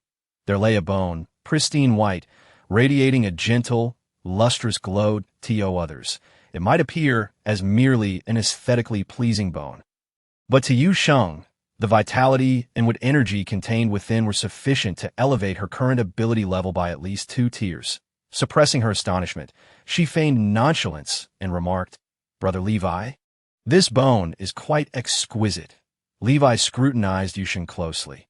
Unfortunately for him, her face was fully concealed by the cloak, and the system had also masked her presence, so he failed to notice anything amiss. "Only you kids find it beautiful. I it from a beast in the inner region." Indeed, that Yu Sheng subtly nodded, contemplating that she would certainly need to explore the inner desert in the future. After a moment's thought, she gestured towards the bone. "Brother Levi, may I exchange this bone with you?" Seemingly fearing Levi would doubt her, Yu Sheng shyly scratched the back of her head. "I have a younger sister who adores such items. I am here to trade for a protective shield for her." Levi chuckled, playfully slapping Yu Sheng's shoulder. "I didn't know you care for your sister so much." Levi, too, had a younger sister, so Yu Sheng's offhand excuse struck a chord with him, significantly boosting his fondness for her. "However, while I may not understand the worth of this bone, my boss insists that to exchange it, you must offer something of considerable value." Levi regarded Yu Sheng with a hint of pity. "Kid, you probably won't be able to trade for this bone. What would constitute something of high value?" In truth, Yu Sheng was quite covetous of the bone and had no intention of relinquishing it. "Perhaps at least the worth of 1 plant?" Levi appraised Yu Sheng's frail appearance and concluded that she likely lacked the discernment to appreciate its value, suspecting she would only use it to appease her sister, ultimately leading to her own misfortune. Thus, he decided to set a higher price, hoping to deter her from pursuing the bone. Little did he realize that what he considered a high price was perceived as an incredible bargain by Yu Sheng. Only 1 plant? Yu Sheng initially thought it would require 2 and was hesitant, but was astonished to find that Levi only demanded 1. How fortuitous, as she happened to have 2 on hand. Nevertheless, considering she had yet to secure a high-level protective shield, Yu Sheng chose to bide her time. Chapter 23. Trading for the protective shield. All right then, I shall ponder it further. She worried that someone might discern the uniqueness of the bone. Fortunately, as the morning wore on, most of the items on Levi's stall had been exchanged, with only the bone remaining, untouched and unclaimed. Yu Sheng dismissed several groups of people, yet the trade remained unfulfilled. Even Levi had stepped away to buy food, leaving Yu Sheng to retrieve a nutrient solution from her pocket, grimacing as she drank it, patiently waiting for the right moment. At last, her perseverance bore fruit. As the crowd thinned significantly, a Hall's individual approached. "Are you looking to trade for a high-level protective shield?" A raspy voice rang out, prompting Yu Sheng to lift her gaze and discover a figure clad in a black robe, their shape indistinguishable. This individual was not only cloaked but also bore an isolator, a double layer of protection indicating their caution. "Yes, my family's protective shield is damaged, and I need to exchange for a superior one. I have an A-level protective shield." The black-robed figure's voice remained hoarse and unrecognizable, that he promptly produced his protective shield sphere for Yu Sheng to inspect, adding, "However, the item you offer in exchange must exceed its value." Typically, trades here involved items of comparable worth unless there was a specific need for something of higher value, making the black-robed individual's request rather unreasonable. Before Yu Sheng could respond, Xiao Jiu had already urged her to accept the offer. "This protective shield can be upgraded." "Upgraded?" Yu Sheng paused, taken aback. "Yes, the protective shield in the orphanage is too low in level for me to upgrade. However, this one could be enhanced to S level. Such a high level? Yu Sheng's pupils dilated as she gazed at the protective shield sphere in the black-robed individual's hand. Her interest visibly piqued. Nodding, she agreed, I shall exchange for this protective shield. However, she quickly added, my item is somewhat unique. I require you to sign a confidentiality agreement, and we will conduct the transaction via the lightbrain.in the trading market. There are two methods of transaction. The first, which most opt for, involves direct face-to-face exchanges, while the second, used for trading discrete or exceptionally valuable items, entails communication through a private light brain, leading to a designated secret room within the underground market for the trade. Understood. The black-robed individual consented immediately.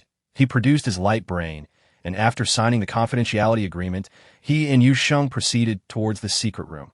The light brain serves as an identity credential for every interstellar individual. Once a confidentiality agreement is signed on it, any breach would result in the individual being blacklisted by the Interstellar Federation, with severe consequences possibly leading to exile to the Black Star. On the Dark Star, the majority of its inhabitants are ruthless space pirates or criminals seeking refuge. This, in a way, curtails certain illicit activities of interstellar travelers. What is referred to as a secret chamber is merely a small stone hut, guarded outside by half-orcs, while inside lies a high-level isolator, ensuring that all that transpires within remains unknown. Upon learning of this, Yu Sheng couldn't help but marvel at the humaneness of this underground market. After the two entered the clandestine trading room, Yu Sheng retrieved a young chili seedling from her spatial pocket. The seedling, nestled in a pot of soil, exhibited extraordinary vitality, with its tender green leaves immediately capturing the attention of the cloaked figure. This is... The figure momentarily lost composure, hastily stepping closer to the pot, astonished. Is this a plant? A living plant can actually thrive on a garbage star? Yu Sheng swiftly concealed the chili seedling once more. You have already signed a confidentiality agreement, she stated with a smile. The cloaked figure, recovering from his astonishment, regarded Yu Sheng with newfound seriousness. He had placed his bets wisely. From the onset, he had been observing Yu Sheng, and after witnessing her effortlessly dismiss several groups of individuals, a notion began to form in his mind. This young one must possess something precious. Oh, you have any other plants? The cloaked figure now addressed Yu Sheng with a tone of respect. In his eyes, she had transformed into a noble scion casually wandering about, even though he couldn't fathom why such a noble would be interested in his A-grade protective shield. Nevertheless, since she had agreed to the transaction, he was resolute in acquiring the plant. Moreover, as he recalled the reason for his visit, a complex emotion flickered in his eyes that I can trade anything else in exchange. The cloaked figure's tone was sincere. Yet Yu Sheng felt a stir of caution. Concealing her apprehension, she replied, slightly hesitantly, I'm afraid I only have this one that I acquired it by chance, and I worry I may not be able to care for it. Which is why I sought a trade. Yes, that's so.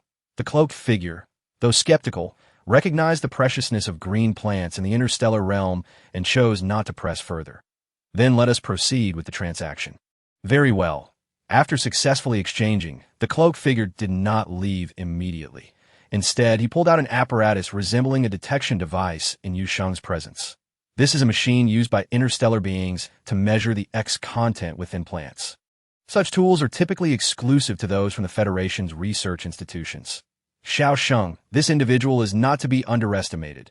Xiao Jiu cautioned. Wai Yu Sheng nodded, her expression serious. I understand, I will be cautious. When the cloaked figure accepted the chili seedling, he immediately sensed its uniqueness. He promptly employed the device, conducting a test right before Yu Sheng. The results brought him immense surprise. The cloaked figure gasped. The X content within this plant was 2 percentage points lower than that of any other plant available on the market. While it did not compare to the specimens within the research institute, the fact that this plant thrived in the harsh environment of a garbage star, where vegetation could scarcely survive, was remarkable. The cloaked figure even believed that such a flourishing green plant might only exist in virtual databases or books. Thus, even if the X content did not meet his expectations, the plant had already exceeded the cloaked figure's hopes. Please wait a moment. Wai Yu Sheng glanced at him, but said nothing more. Just as she was about to exit the trading room, the cloaked figure called out to her, Do you require anything else? The cloaked figure, detecting Yu Sheng's wariness, quickly clarified.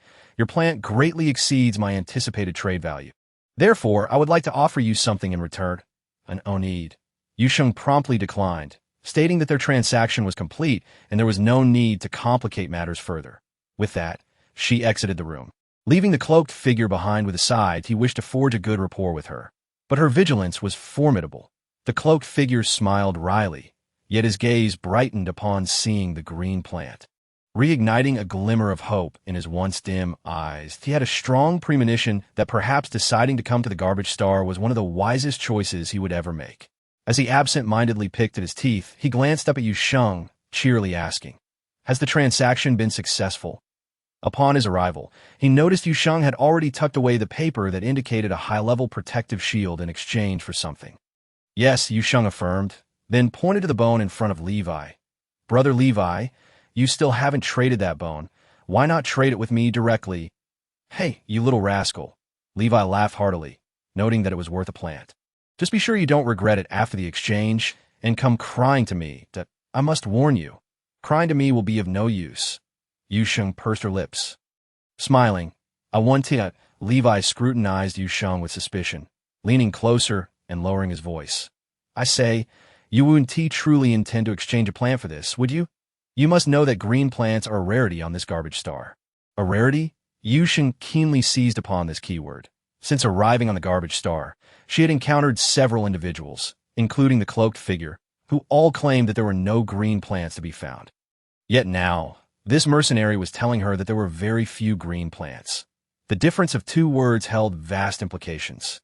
Indeed, Levi confessed openly, perhaps testing Yu Sheng's resolve. "Do you think I was boasting? I speak the truth. Our team is one of the strongest mercenary squads in the vicinity. We have ventured deep into the desert several times, and my captain has even seen the end of the desert. There truly exists a forest at the desert's edge."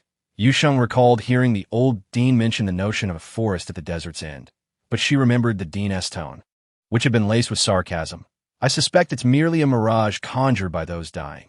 After all, reaching the desert's end requires traversing the perilous inner desert, a feat not meant for the average person. Even the Federation's strongest marshal would likely find it a daunting task." Why Yu Sheng merely nodded at the time, having discerned the dean's warning. Never enter the desert. It is an exceedingly dangerous place.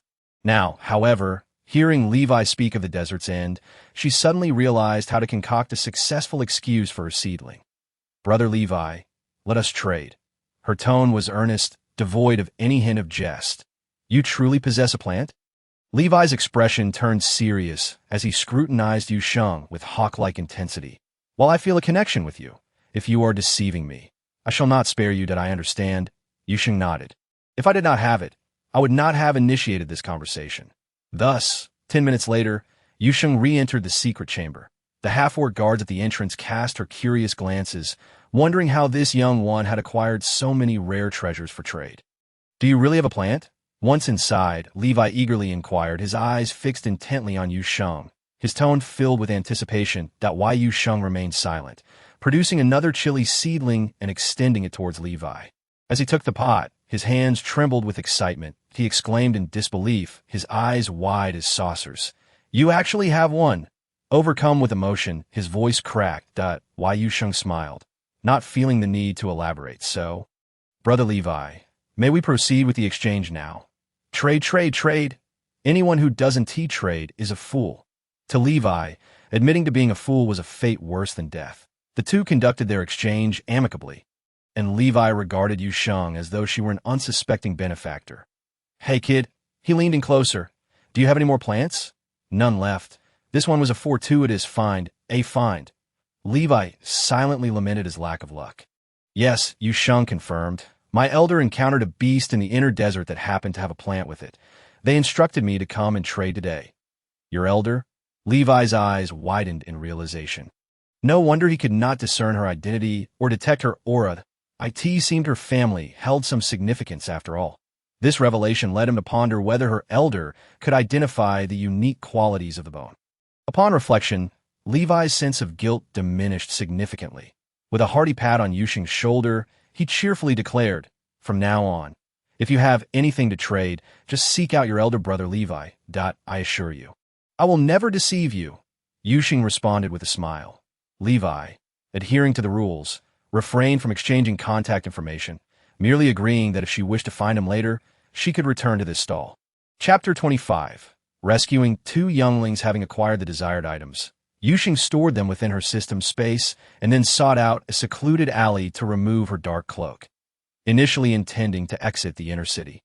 She was abruptly assigned a new task by Xiaojio. Task 5. Please rescue 2 weak younglings. 02. Simultaneously, a map materialized before her. The location she occupied was marked by a blue dot. While not far from her, 2 red dots flickered frantically. Sheng, hurry! They're about to be killed. Xiaojio's voice brimmed with urgency. Without further thought, Yu Sheng rushed towards the scene, neglecting to ponder why the system showed such concern for the 2 unfamiliar younglings. The alley was dilapidated. The cacophony of curses, laughter, and the sounds of fists and feet colliding formed a jarring symphony. Upon her arrival, Yu Sheng was met with a sight that sent blood rushing to her head. An uncontrollable fury roiling within her that a group of young Hallsians wielded sticks and iron bars, mercilessly striking the 2 younglings huddled in the center. From Yu Sheng's vantage point, she could see the filthy younglings curled up, desperately shielding their heads. The slightly larger one trembled weakly, yet fiercely protected the smaller one beneath its body. Stop it! Yu Sheng's hands, clenched tightly at her sides, propelled her forward as she shoved through the crowd of Hallsians, positioning herself before the 2 younglings. Who are you? Miles, the leader of this gang of young Hallsians, raised an eyebrow at the sudden appearance of a young woman, his voice dripping with malice. Are you a Hallsian too? I advise you to leave quickly, or do not blame us for hitting you as well. Yu Sheng inhaled deeply, observing the youthful faces of the Hallsians, reminding herself repeatedly that they were merely children, and she must refrain from violence. She remained silent, yet stood resolutely in front of the 2 younglings without moving. You intend to protect these 2 half-beasts? Miles narrowed his eyes, hostility radiating from him. Half-beasts have no place in this star system. They deserve to die. Protecting half-beasts makes you our enemy. Upon hearing his words, the surrounding young Hallsians echoed their agreement. But they are just younglings. Yu Sheng was taken aback by their cruel sentiments. And so, what if they are younglings? Miles sneered, a devilish grin spreading across his face. The half-beasts are inferior creatures, meant to be toyed with. Their deaths are of no consequence. Yu Sheng had long been aware of the unfair treatment half-beasts faced in the interstellar realm. Yet she had never anticipated that such injustice had devolved into a form of class-based abuse and slaughter. Just because they were half-beasts, they were subjected to the whims of Hallsians. They were merely half-beasts. What did it matter if they were killed? Just half-beasts, the cacophony of mockery and malice intertwined, creating a grotesque melody akin to an invisible hand dragging the innocent deeper into an abyss of darkness. A crimson haze obscured Yu Sheng's vision, the fury from her blood nearly overwhelming her. When she regained her senses, a multitude of groaning Hallsians lay sprawled on the ground in pain. Yu Sheng stared blankly at her hands. This was her second loss of control. The first had been to protect an entire city, sacrificing herself in the process to vanquish a zombie king. Sheng, do not worry. They will only sustain minor injuries, which cannot compare to what these 2 younglings have endured. Miles struggled to rise, his gaze toward Yu Sheng filled with hatred and derision. You saved them. Do you think they will be grateful? Half-beasts are filthy, wretched beings that should not exist. You will regret your actions today. Miles's cold, venomous stare clung to Yu Sheng's back like a serpent, sending chills down her spine and causing her to furrow her brow. Xiaojio, do you know where those 2 younglings have gone? Yu Sheng's mind flickered back to the earlier scene, a thread of worry weaving through her thoughts. I do not know. You truly do not know. Yu Sheng suddenly realized something was amiss with her system from the very beginning, her tone laced with suspicion. Xiaojio, are you hiding something from me? Xiaojio is not. Xiaojio is not. Sheng, do not speak nonsense. Yu Sheng, well, now that you mention it, I am even more suspicious that you are concealing something from me. Sheng, the task has been completed. Rewards have been granted. Xiaojio abruptly changed the subject. Observing this, Yu Sheng chose not to press further, as she was not one to pursue matters relentlessly. Ding! Task 4 completed. Please rescue 2 weak younglings. 2-2. You have received the following reward. Upgradable space 1. Upgradable space? Yu Sheng's attention was wholly captivated by this term. Indeed, Xiao Jiu's system space is already limited, and yet it must accommodate so many items. The system's voice was tinged with a sense of grievance. Feeling a hint of embarrassment, Yu Sheng sheepishly rubbed her nose that in the interstellar realm, there existed spatial rings, such as the one owned by the old dean, but these could only store inanimate objects, and their high price per square meter rendered them unaffordable for Yu Sheng at present. Thus, this space, was it akin to your system space? Her eyes sparkled with excitement. Xiao Jiu's space was a valuable asset, primarily because it was secure from theft. With this thought in mind, Yu Sheng hastened her pace toward the city exit, oblivious to a small figure trailing her closely until she exited the city. Chapter 26. Braised pork Sheng Sheng. The cabbage cooked by the old dean is utterly inedible. The small youngling clawed at Yu Sheng's pant leg. Climbing into her arms, its voice a plaintive whine. Not delicious at all. Behind them, the old dean cradled the young Shuli, who, despite still being in the dean's embrace, nodded earnestly, reaching out for Yu Sheng to hold him. Amused yet helpless, Yu Sheng realized she could not carry both younglings at once. She could only cradle one after the other. Did the trade succeed? The old dean noticed the joy radiating from Yu Sheng as she entered and speculated inwardly. Yes, Yu Sheng nodded vigorously, placing Goss down and retrieving a protective shield ball from her space. Look, old dean. A level? Yu Sheng had anticipated the old dean would be overjoyed upon seeing it, yet was taken aback when he merely glanced at it with a look of disdain. I expected at least an S level. What a pity about that pot of chili peppers, the old dean lamented. He sighed heavily, leaving Yu Sheng both amused and exasperated. Old dean, this is a garbage star. An A-level protective shield is already quite acceptable. Though the old dean acknowledged this truth, he could not resist muttering for a while longer, then disdainfully pinching the protective ball before deciding to switch it out. Sheng Sheng, what are we having for dinner? After the old dean's figure vanished, Goss turned to Yu Sheng, his eyes sparkling brightly.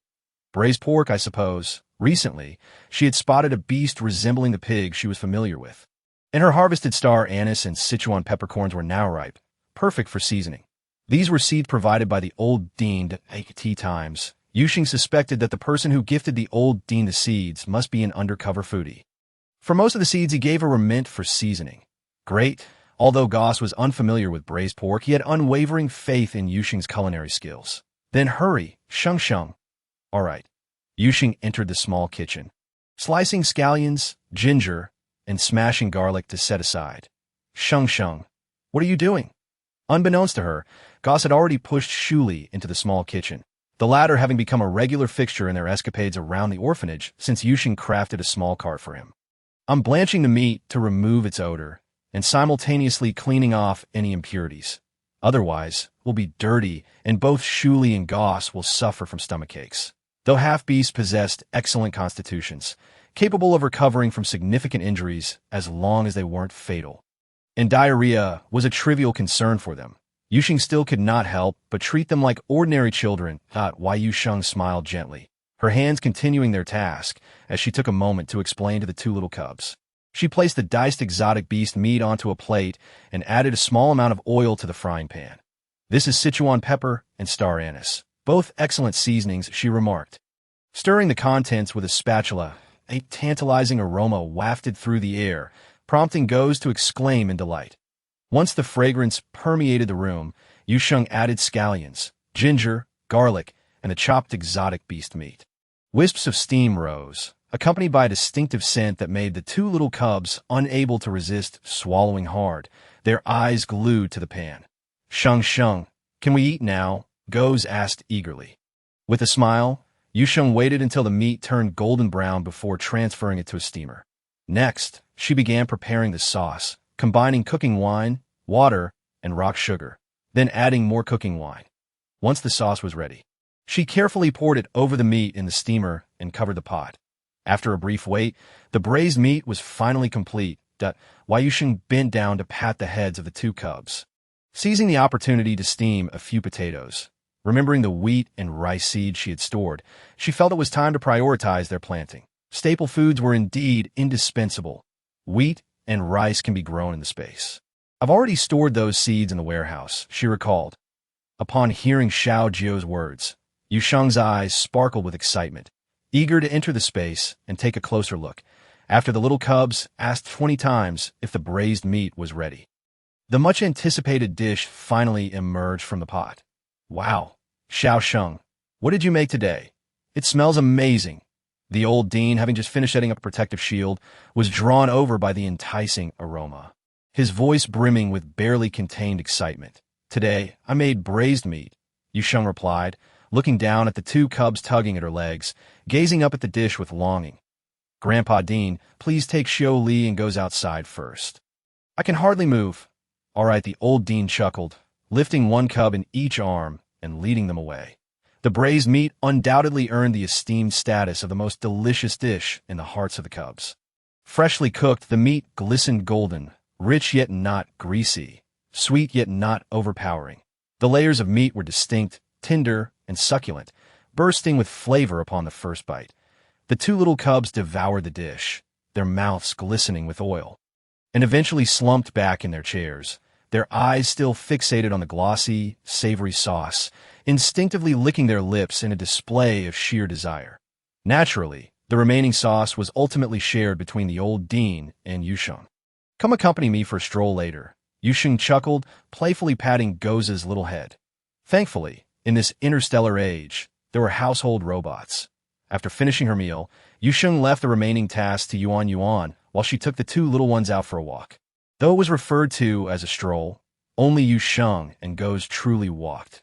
The little mermaid, Xiao Li, was cradled in her arms, eliciting an envious gaze from Goz. He had no choice but to lower his head and pat his chubby, little belly helplessly. His voice sweet and childish. It's all your fault for being so big. Sheng doesn't like it. Yu Sheng followed the bear cub's gesture, her hand landing on the soft, round belly, yearning to declare her affection.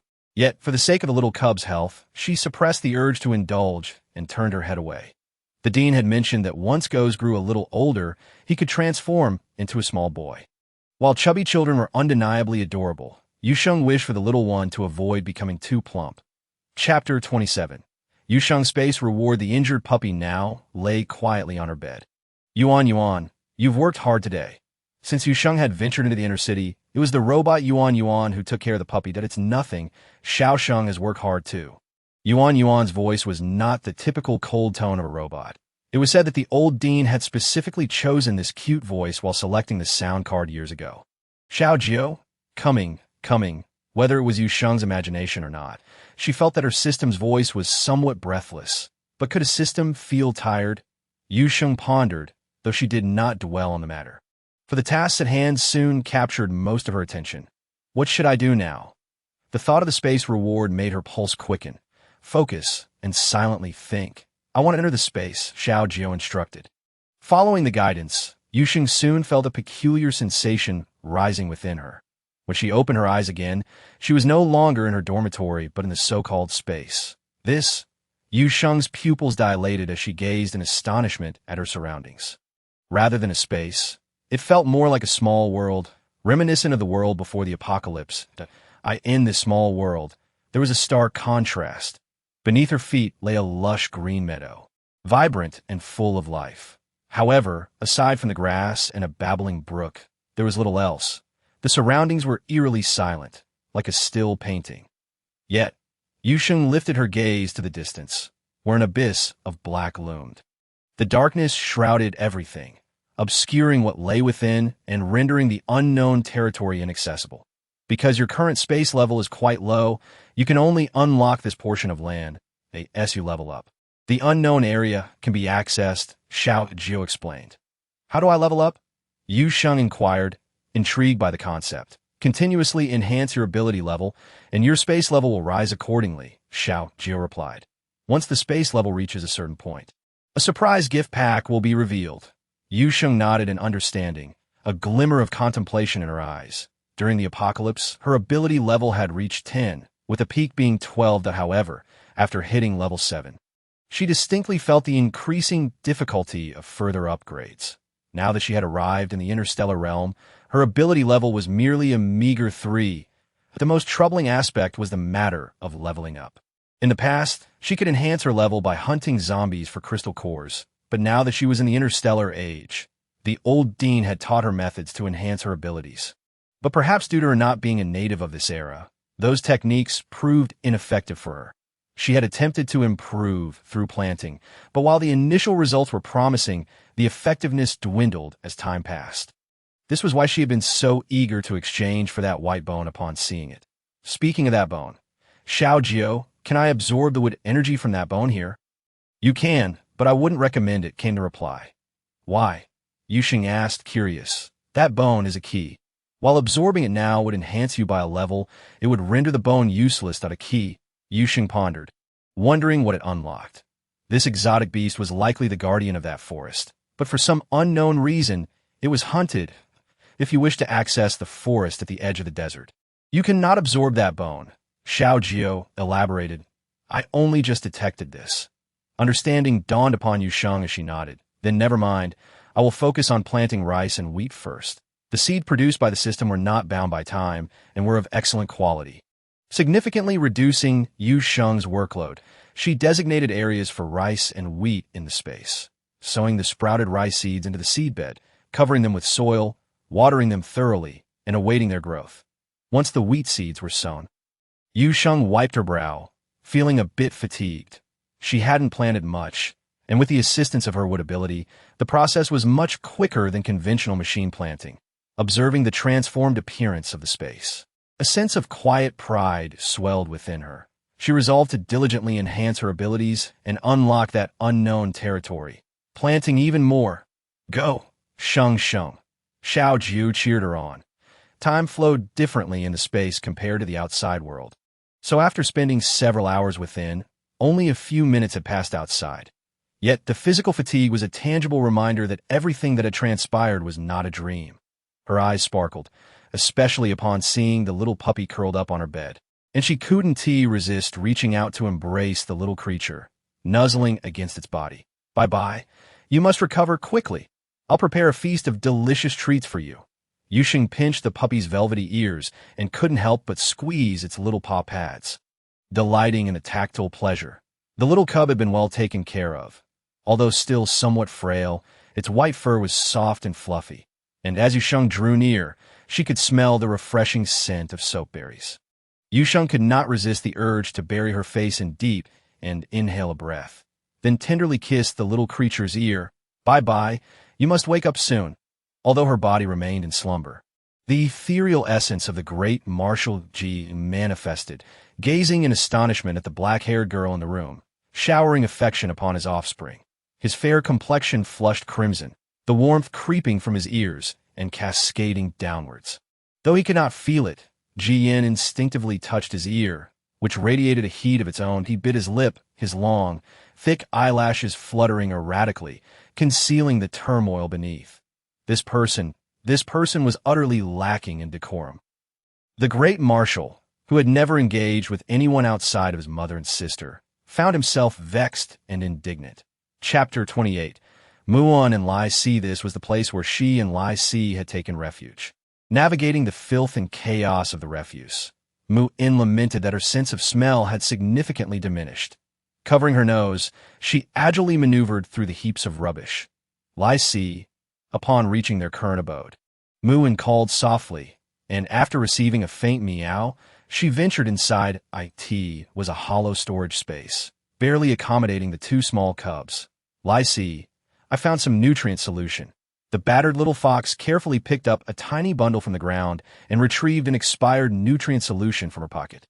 She appeared merely as a 4 or 5-year-old girl, clad in tattered garments salvaged from the trash. Due to her half-beast heritage, her ears and tail remained exposed. The famished little creature extended its tiny pink tongue, took a small lick of the nutrient solution, then nudged Muon's hand with its head, signaling that it wished to eat. Sister isn't hungry. Lai Si, you eat first. The little fox instinctively swallowed hard. They had gone 4 or 5 days without food, and, after finally discovering a box of expired nutrient solution in the garbage, it had been snatched away by that wretched group of Hua Air people. who even resorted to violence against them. Mu and had fought desperately to preserve this last remaining nutrient solution. Softening her voice, she gently caressed Lai Si's ear, which was missing a chunk. Lai Si, you must eat. The small kitten, in its innocence, lifted its head, then lowered it again to lick the nutrient solution a few more times before shaking its head and mewing faintly. Let's save it for tomorrow. Muin's stomach ached from hunger, yet she only took a small sip, barely alleviating the pain, before stowing away the singular nutrient solution. But what would they do after consuming it? Her worried gaze fell upon her little brother. Curled up in her arms, she could endure, but Lai Si was so small and frail. Perhaps sensing his sister's despondency, little Lai Si nuzzled Mu Un's head and mewed in a comforting tone. Let's sleep in front of her brother. Muin forced a broad smile. Tomorrow, sister will find many delicious things for Lai Si. During their days of wandering, Muin would always say this to encourage both herself and her brother to persevere. Embedded in a hollow storage space was a gemstone emitting a faint glow. That night, the gemstone exhausted its last vestige of energy, plunging the hollow into darkness. In that instant, Muin felt Lai Si shudder violently in her arms. It's all right, sister is here. Transforming into a little fox, her dimly colored red tail wrapped around the tiny Lai Si, and her discarded garment covered both of them, providing a sliver of warmth against the frigid night. Lai Si, sleep. Gently, her lips brushed against the frail white kitten as Muin slowly closed her eyes. Around them, silence enveloped. Yet as Muin shut her eyes, sleep eluded her, her mind consumed with thoughts of the Hua man who had stood protectively before them during the day. That was the first time someone had defended them. The individual bore a delightful scent. Little Muin racked her brain. That fragrance was reminiscent of the strawberry-flavored nutrient solution she had tasted long ago, something she considered the most delectable treat in the world. Yet the presence of that person was both pleasant and warm. She had even stealthily followed them out of the inner city. Out of the inner city, suddenly, the little fox's eyes flew open, staring at the pitch-black ceiling, pondering in confusion. That person had mentioned that although there were many Hua people who despised them here, if they concealed themselves well, she and Lai Si could survive. However, outside the city, the world was rife with wicked individuals, and they would be captured and killed. The mere thought of death sent a shiver down her spine. She understood what death entailed. It was a scene drenched in scarlet, where the departed would never again open their eyes or smile while ruffling her fur. The little fox curled up, feeling a profound sadness. That person was gone, leaving her and Lai Si without a home. Yet the individual she had encountered in the morning possessed a truly enchanting scent. Moreover, they had come to protect them. For a fleeting moment, little Muin felt an impulse to sneak out of the inner city to find that person. However, as soon as the thought emerged, it was swiftly dismissed by the little fox, setting aside whether she and Lai Si could even escape. Even if they did find that person, would they even like them? The little fox recalled her dreary fur and the patches where she had been beaten. Feeling a twinge of inferiority, she was not a beautiful little fox. Even as a pet, she would not be cherished. Much less so as a half-beast. No person would ever favor a half-beast. Muin closed her eyes once more, forcing herself to banish those thoughts, perhaps due to the day's overwhelming experiences. The little fox soon drifted into a deep slumber. Amidst the desolate refuse, the two cubs nestled against one another, enduring yet another arduous day on this planet. Are you planning to go to the inner city? The following morning, the old director, upon learning of Yu Sheng's request, could not help but express his surprise. What do you intend to do in the inner city? I encountered two cubs yesterday. Yu Sheng pondered for a moment before recounting her experience from the previous day.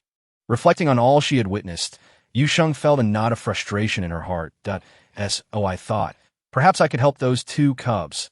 Upon hearing that they were half-beast cubs, the old director had an inkling of what was transpiring. However, he was taken aback by the mistreatment they had endured, his face flushing with anger. I will accompany you, he declared decisively. The inner city is vast, and searching alone may prove challenging. I will go with you. Chapter 29. Assistance from the two cubes without a second thought. Yu Sheng agreed. After all, the old director had spent many years living on the garbage star and possessed far greater knowledge of the inner city than she did. After entrusting the care of the orphanage's cubs to the housekeeping robot, Yuan, Yu Sheng set off with the old director towards the inner city. Yuan, why don't Sheng and Grandpa Director ever take us along when they go out? Gao Si clung to Yuan's mechanical arm, his tone somewhat dejected. Meanwhile, the little Xiao Li, placed in a small cart, let his pale golden tail droop listlessly, sharing in the somber mood. Does that mean when Gao Si grows up, he can accompany Sheng and Grandpa Director? The little cub's mind raced, quickly conjuring what he believed to be a brilliant plan.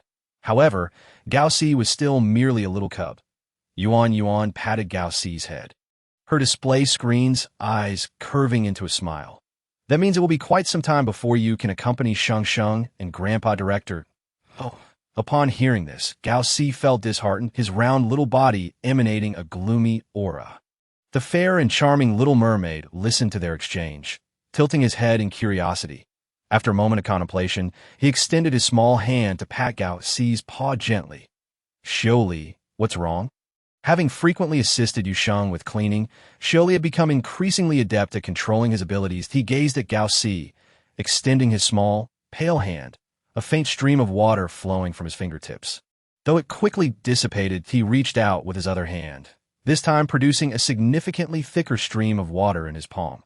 The little mermaid smiled at Gao Si, then directed the water column towards the vegetable patch, where it scattered into droplets, nourishing the plants. Under the sun's warm rays, the water droplets shimmered on the leaves, creating a beautiful spectacle. Yuan did not quite grasp Xiao Li's intentions, but Gao Si quickly understood. With a clap of his paws, he exclaimed, "Yes, I can become stronger first, and then help Sheng with more things. That way, when Sheng and Grandpa Director go out again, they can take Gao Si with them." The thought invigorated the little bear cub, who began bustling about, determined to find something to do in the orphanage. However, Xiao Li, what should I do? Goes bit his finger and pondered for a long time. Unable to conceive of any course of action, unable to restrain himself, he cast a pleading glance towards his most intelligent companion. Xiao Li blinked and finally directed his gaze towards the robot, Yuan, who was standing nearby. Yuan, don't look at me. I'm merely a domestic robot with no understanding of anything. A few minutes later, two little cubs and a domestic robot gathered in Yu Sheng's room, their eyes fixed intently on the cub nestled on Yu Sheng's bed. Concerned that the little cub might be uncomfortable while sleeping, Yu Sheng had thoughtfully arranged the blanket into a cozy nest, allowing the tiny creature to curl up quietly within the soft confines. Goes also wished to lie on Sheng's bed, covered by Sheng's little blanket. The bear cub felt a pang of jealousy. It was quite aggrieved and longed for the cub on the bed to come down. Although Xiao Li did not voice his thoughts, his eager expression revealed his innermost feelings. The orphanage had no task for Goes at the moment, and although Yuan was just a robot, it too felt quite fatigued. So Goes and Xiao Li could assist in watching over the little cub. Could Goes climb onto the bed to keep him company? The little cub immediately raised a paw, the excitement unmistakable in his tone. No, Yuan coldly rejected the cub's request, even miraculously producing a folding chair from behind, insisting, "You can sit here and watch the AS for Xiao Li." He already had the little cart prepared by Yu Sheng, so there was no need for an additional chair. "You both must obediently stay in this room to accompany your little friend." After issuing these instructions, Yuan promptly exited the room. As the sole domestic robot in the orphanage, Yuan had many other tasks to attend to. Once Yuan departed, Goes grew restless, his eyes darting around before he attempted to climb onto Yu Sheng's bed. Well, since Yuan was gone, he could just lie there for a little while. Just a little while. Upon witnessing Goes' struggle to ascend the bed, little Xiao Li grew anxious. He could not help but tap the cart with his tail, signaling to Goes that he was also present. Thus, the bear cub had no choice but to awkwardly climb down, laboriously carrying the little mermaid to Yu Sheng's bed, and then clumsily clambering back up. Goes is so amazing. Xiao Li refrained from vocal praise, so the little cub naturally took it upon himself to coo adorably about his own accomplishments. Once on Yu Sheng's bed, the two little cubs began to poke and prod at everything, and then they snuggled under Yu Sheng's blanket, their eyes sparkling with delight that Sheng's bed is better than ours. After a serious comparison, Goes concluded, his tone rather grave, that in reality, The two little cubs had beds of decent quality in the interstellar realm, while Yu Sheng's bed was merely equipped with a hard mattress. The little mermaid nodded in earnest agreement. Sheng's blanket smells better. The little mermaid continued to nod. Sheng's pillow is softer. The little mermaid kept nodding. The little cubs on Sheng's bed. Ghost choked on his words, his pout so pronounced it could hold an oil bottle. He huffed indignantly. The little cub on Sheng's bed is not cute at all. This time, Shili found himself at a loss for words. The little mermaid hesitated, glancing at the cub on Yu Sheng's bed.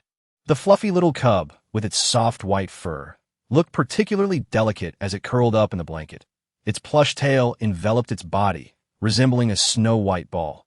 With its eyes closed, a significant portion of its face obscured. The small triangular ears drooped, and its body gently rose and fell with shallow breaths. Though not entirely clear, Shili instinctively felt this would be a rather charming little cub. Thus, this time, the little mermaid could not ignore his conscience.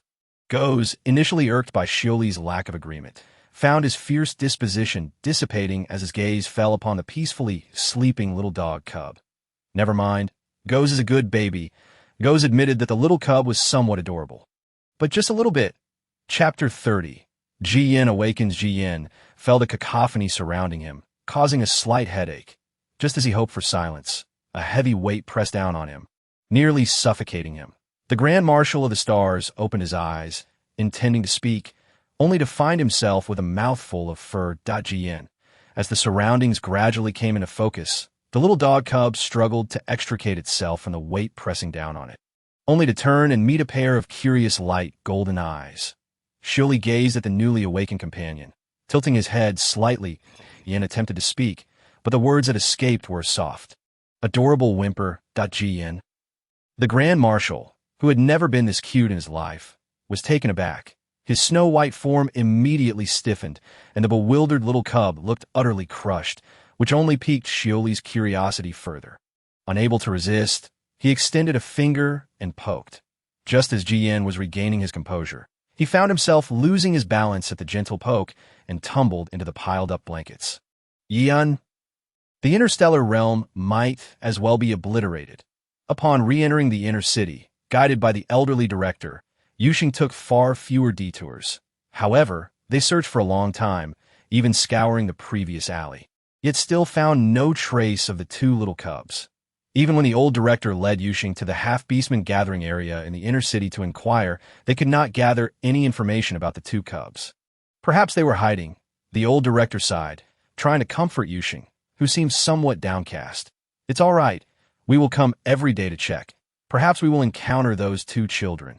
Yu Sheng nodded helplessly, resigned to coming back another time. Before she could finish her sentence, her eye caught a glimpse of a faint red hue. Yu Sheng's spirits surged. She remembered that the half-beastman cub was a red little fox. Director, please wait here for me. The old director. Young people truly do possess boundless energy. Beside him, the half-beastman, old Gus, chuckled. Unlike other half-beastmen, who often appeared dirty and emaciated, this particular half-beastman was notably clean, if not for his ears and tail. One might mistake him for an ordinary Halls person. She is a remarkable young lady. The old director nodded, his eyes filled with affection. Con, old Gus sighed, his tone reflective. I haven't seen you in such high spirits for a long time. Seeing you today, I thought I was witnessing you from 20 years, 8G's longtime friends. Old Gus was genuinely delighted to see the old director in such good condition. That you're absolutely right. The old director laughed heartily. This girl has shown me the future of the stars. In front of his friend, the old director did not shy away from expressing his admiration for Yu Sheng. Upon hearing this, old Gus's expression turned serious. Are you serious? Perhaps you should consider coming to the orphanage. The old director extended an olive branch to his friend, suggesting that his condition might not be entirely hopeless. While the old director wished for his friend's recovery, he only vaguely hinted at it to protect Yu Sheng. Never mind. Old Gus forced a smile, mistakenly believing this was the old director's attempt at comfort. I am well aware of my own health. I won't trouble you further. The old director gazed at his friend, several times on the brink of speaking, only to let out a deep sigh in the end. By the way, you mentioned that one of those two cubs is a red little fox. Your words remind me of a certain place. Old Gus, unwilling to dwell on the somber topic, quickly shifted the conversation to, "I just recalled it." Old Gus frowned slightly. The main reason being that the individual who adopted those two cubs has had no contact with us. The children have been well protected by him, and we're almost entirely unaware of their situation. Thus, when you inquired initially, it did not come to mind. Why? The half-beastmen are heavily marginalized, which fosters a strong sense of unity among them. Especially when it comes to cubs, some wandering half-beastmen would share half of their food with the cubs. However, they would not proactively seek to protect or raise these half-beastmen cubs, allowing them to fend for themselves. This is a rite of passage for every half-beastman, a sorrow inherent to their kind, because the individual who adopted those two children is a Hall's person. Old Gus's expression grew solemn, a hint of respect glimmering in his eyes. He is a Hall's person who pretends to be a half-beastman to protect those two children. The old director slightly parted his lips, momentarily at a loss for words. Meanwhile, on another front, Yu Sheng had pursued the trail, but lost it upon reaching a garbage dump.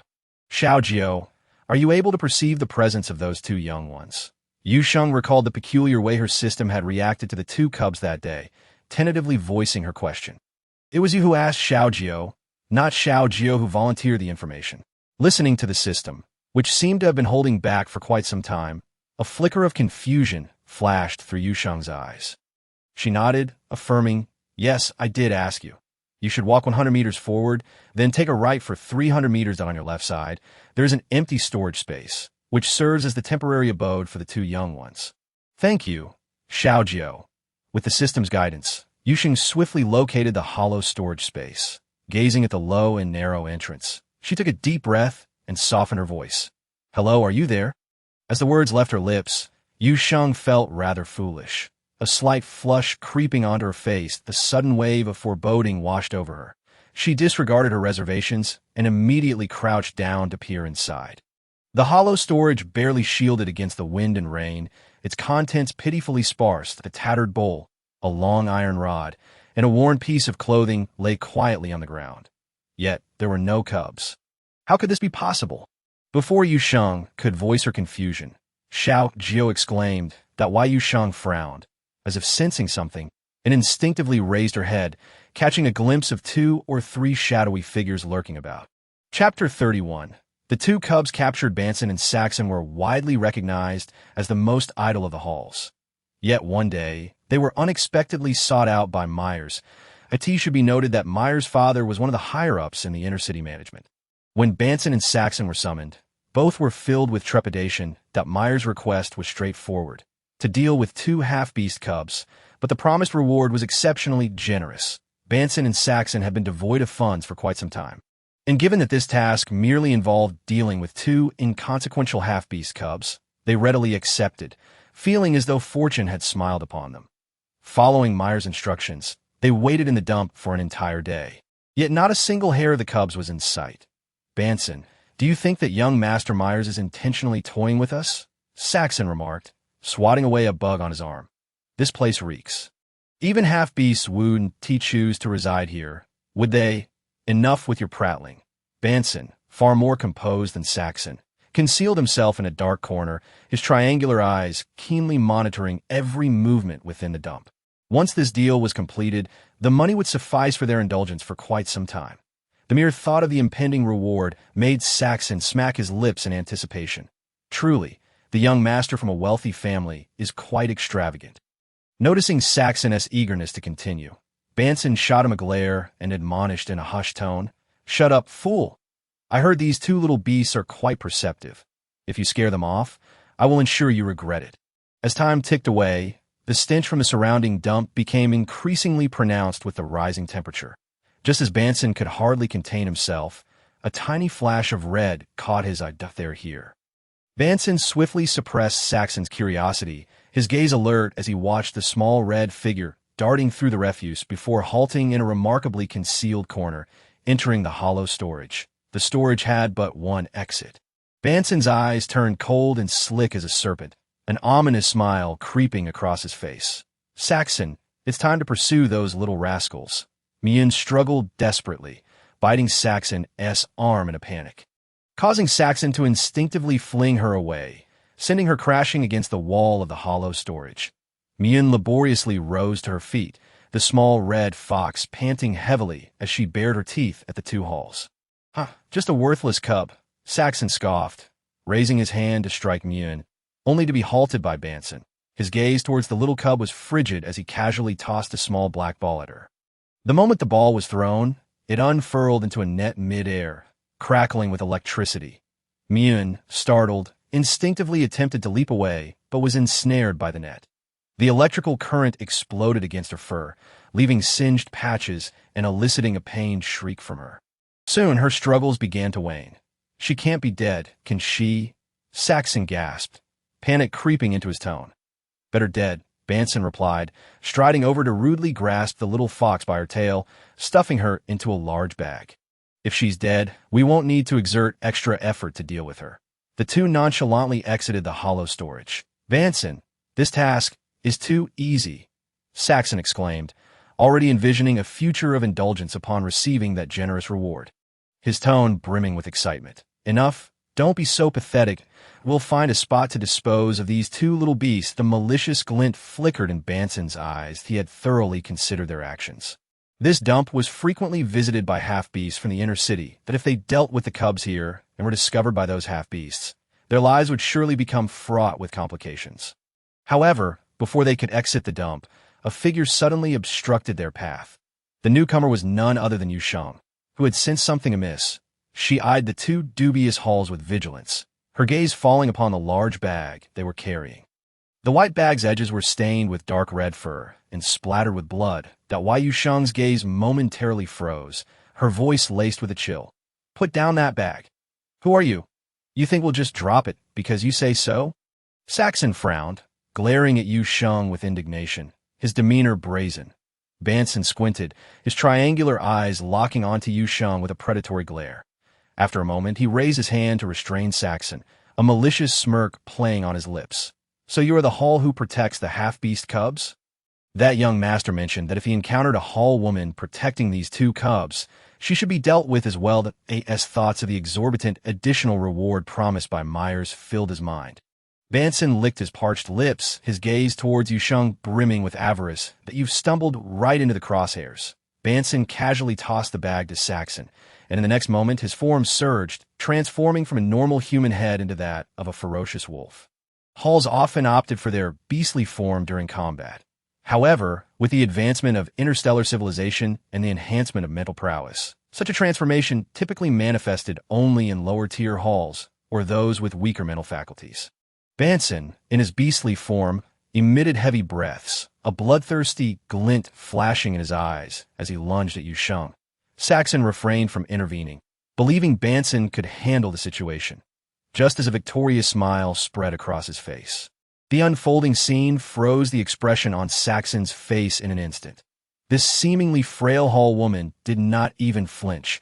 She effortlessly extended her hand to halt Banson's advance. Banson's grin faltered. Disbelief etched across his features as he stared at Yu Sheng, a low growl escaping his lips. All his strength coalesced in his wolf claws, determined to tear apart this detestable Hall. Yet, 1 second. 2 seconds, Banson, in mid-lunge towards Yu Sheng, found himself suspended in mid-air, unable to ascend or descend, as if bound by invisible shackles, the surrounding air growing thin. Chapter 32. The Blessing of Old Jess Saxon. Sensing the dire situation, roared in frustration, discarding the bag in his hand, swiftly transforming into his beastly form to join the fray. Banson's eye twitched. He opened his mouth to reprimand Saxon for his foolishness.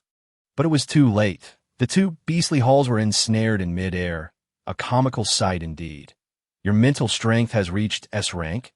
Realizing the suffocating sensation intensifying, the relatively stronger Banson struggled to articulate the words through clenched teeth. Terror reflected in his gaze as he looked at Yu Sheng. S rank mental strength was a rarity, with only a handful of individuals throughout the entire galaxy possessing it. Their current predicament was clearly a manifestation of mental shackles, a power exclusive to those of S rank. If they had truly offended a powerful individual with S rank mental prowess, the thought of such consequences sent a wave of suffocation through Banson, Even the previously enticing promise of a rich reward from Myers lost its allure. He stared at Yu Sheng with terror, his demeanor shifting from defiance to desperation. "My lady, we were in the wrong. Please spare us. If you let us go, I will reveal who sought to harm these two cubs." Yu Sheng herself was uncertain of the full extent of her mental power. What Banson mistakenly perceived as a mental constraint was, in truth, her psychic ability manifesting as vines that securely bound the two halls. However, due to the rarity of plants in the interstellar realm, Xiao Jiu resorted to an illusion, preventing the two halls from perceiving the vines. This led them to mistakenly believe that it was an S-class powerhouse employing a mental restraint. Yu Sheng neither declined nor accepted, merely allowing her fingers, which hung at her side, to twitch slightly, thereby loosening the vines that tightly bound the two halls, alleviating some of their suffering. Feeling a sudden decrease in pressure, Banson erroneously assumed that his words had made an impact and became immediately agitated. "It was Miles. Miles instructed us to deal with you and these two cubs." He recklessly divulged everything he knew, ultimately casting an expectant glance toward Yu Sheng. "My lord, I have shared everything with you. So, what will you?" Yu Sheng's gaze turned icy as she regarded the two halls before her, her power surging dramatically. The vines, sensing her distress, constricted wildly, eliciting anguished cries from Banson and Saxon, who were suspended in the air. Just as the two despaired, believing they were destined to perish, the pressure on them suddenly eased, and they tumbled to the ground. The surrounding air seemed to coalesce around them, and they gasped for fresh air, their hearts filled with the joy of surviving a calamity.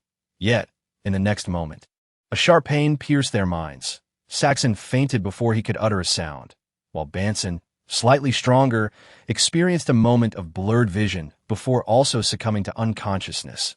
"Xiao Jiu, thank you for your efforts." Yu Sheng expressed her gratitude to Xiao Jiu, then hurriedly rushed to rescue the two cubs. She opened her pocket. Two frail cubs were revealed, one a small red fox, the other a white kitten. The kitten appeared merely weakened, but the little fox bore singed patches of dark red fur, with numerous bloody wounds that were quite alarming. While Yu Sheng's breath caught her throat, and instinctively, she reached out to impart vitality to the two cubs. Sheng, do not rush. Your power level is currently too low. You must proceed slowly. Additionally, introducing excessive energy all at once may harm these two cubs. For now, we can only utilize the healing pod. A healing pod? Yes, this is the inner city. There must be healing pods here. Prompted by the system, Yu Sheng immediately contacted the old dean. When the old dean arrived at the junkyard, he was profoundly pained by the sight before him. "What has happened to these two children?" He rushed over, crouching down to examine the injuries of the cubs. Upon seeing them, his eyes reddened instantly. Had it not been for the intervention of old Gus beside him, he might have drawn his laser gun and shot each of the unconscious halls in the head. "Leave these two halls to me." Old Gus's expression was equally grim, yet he seemed to possess a greater degree of composure. "Khan, they will receive the punishment they deserve." The old dean was infuriated, but it was clear that rescuing the two cubs was of utmost importance. "Grandpa Dean, do you know where we can find a healing pod?"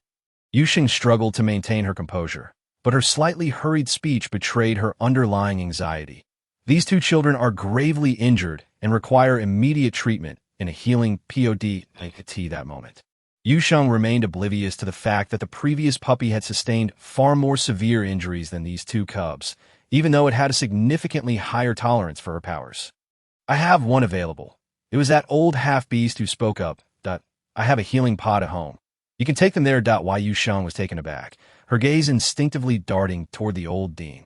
The old dean sighed and nodded slightly at Yu Sheng, prompting her to express her gratitude to old Gus. After arranging everything, old Gus's complex gaze fell upon the cubs Yu Sheng held, as he discreetly suppressed his internal doubts. "Let us go." They followed old Gus through numerous alleys until they finally arrived at the hidden end of a lane, reaching old Gus's home.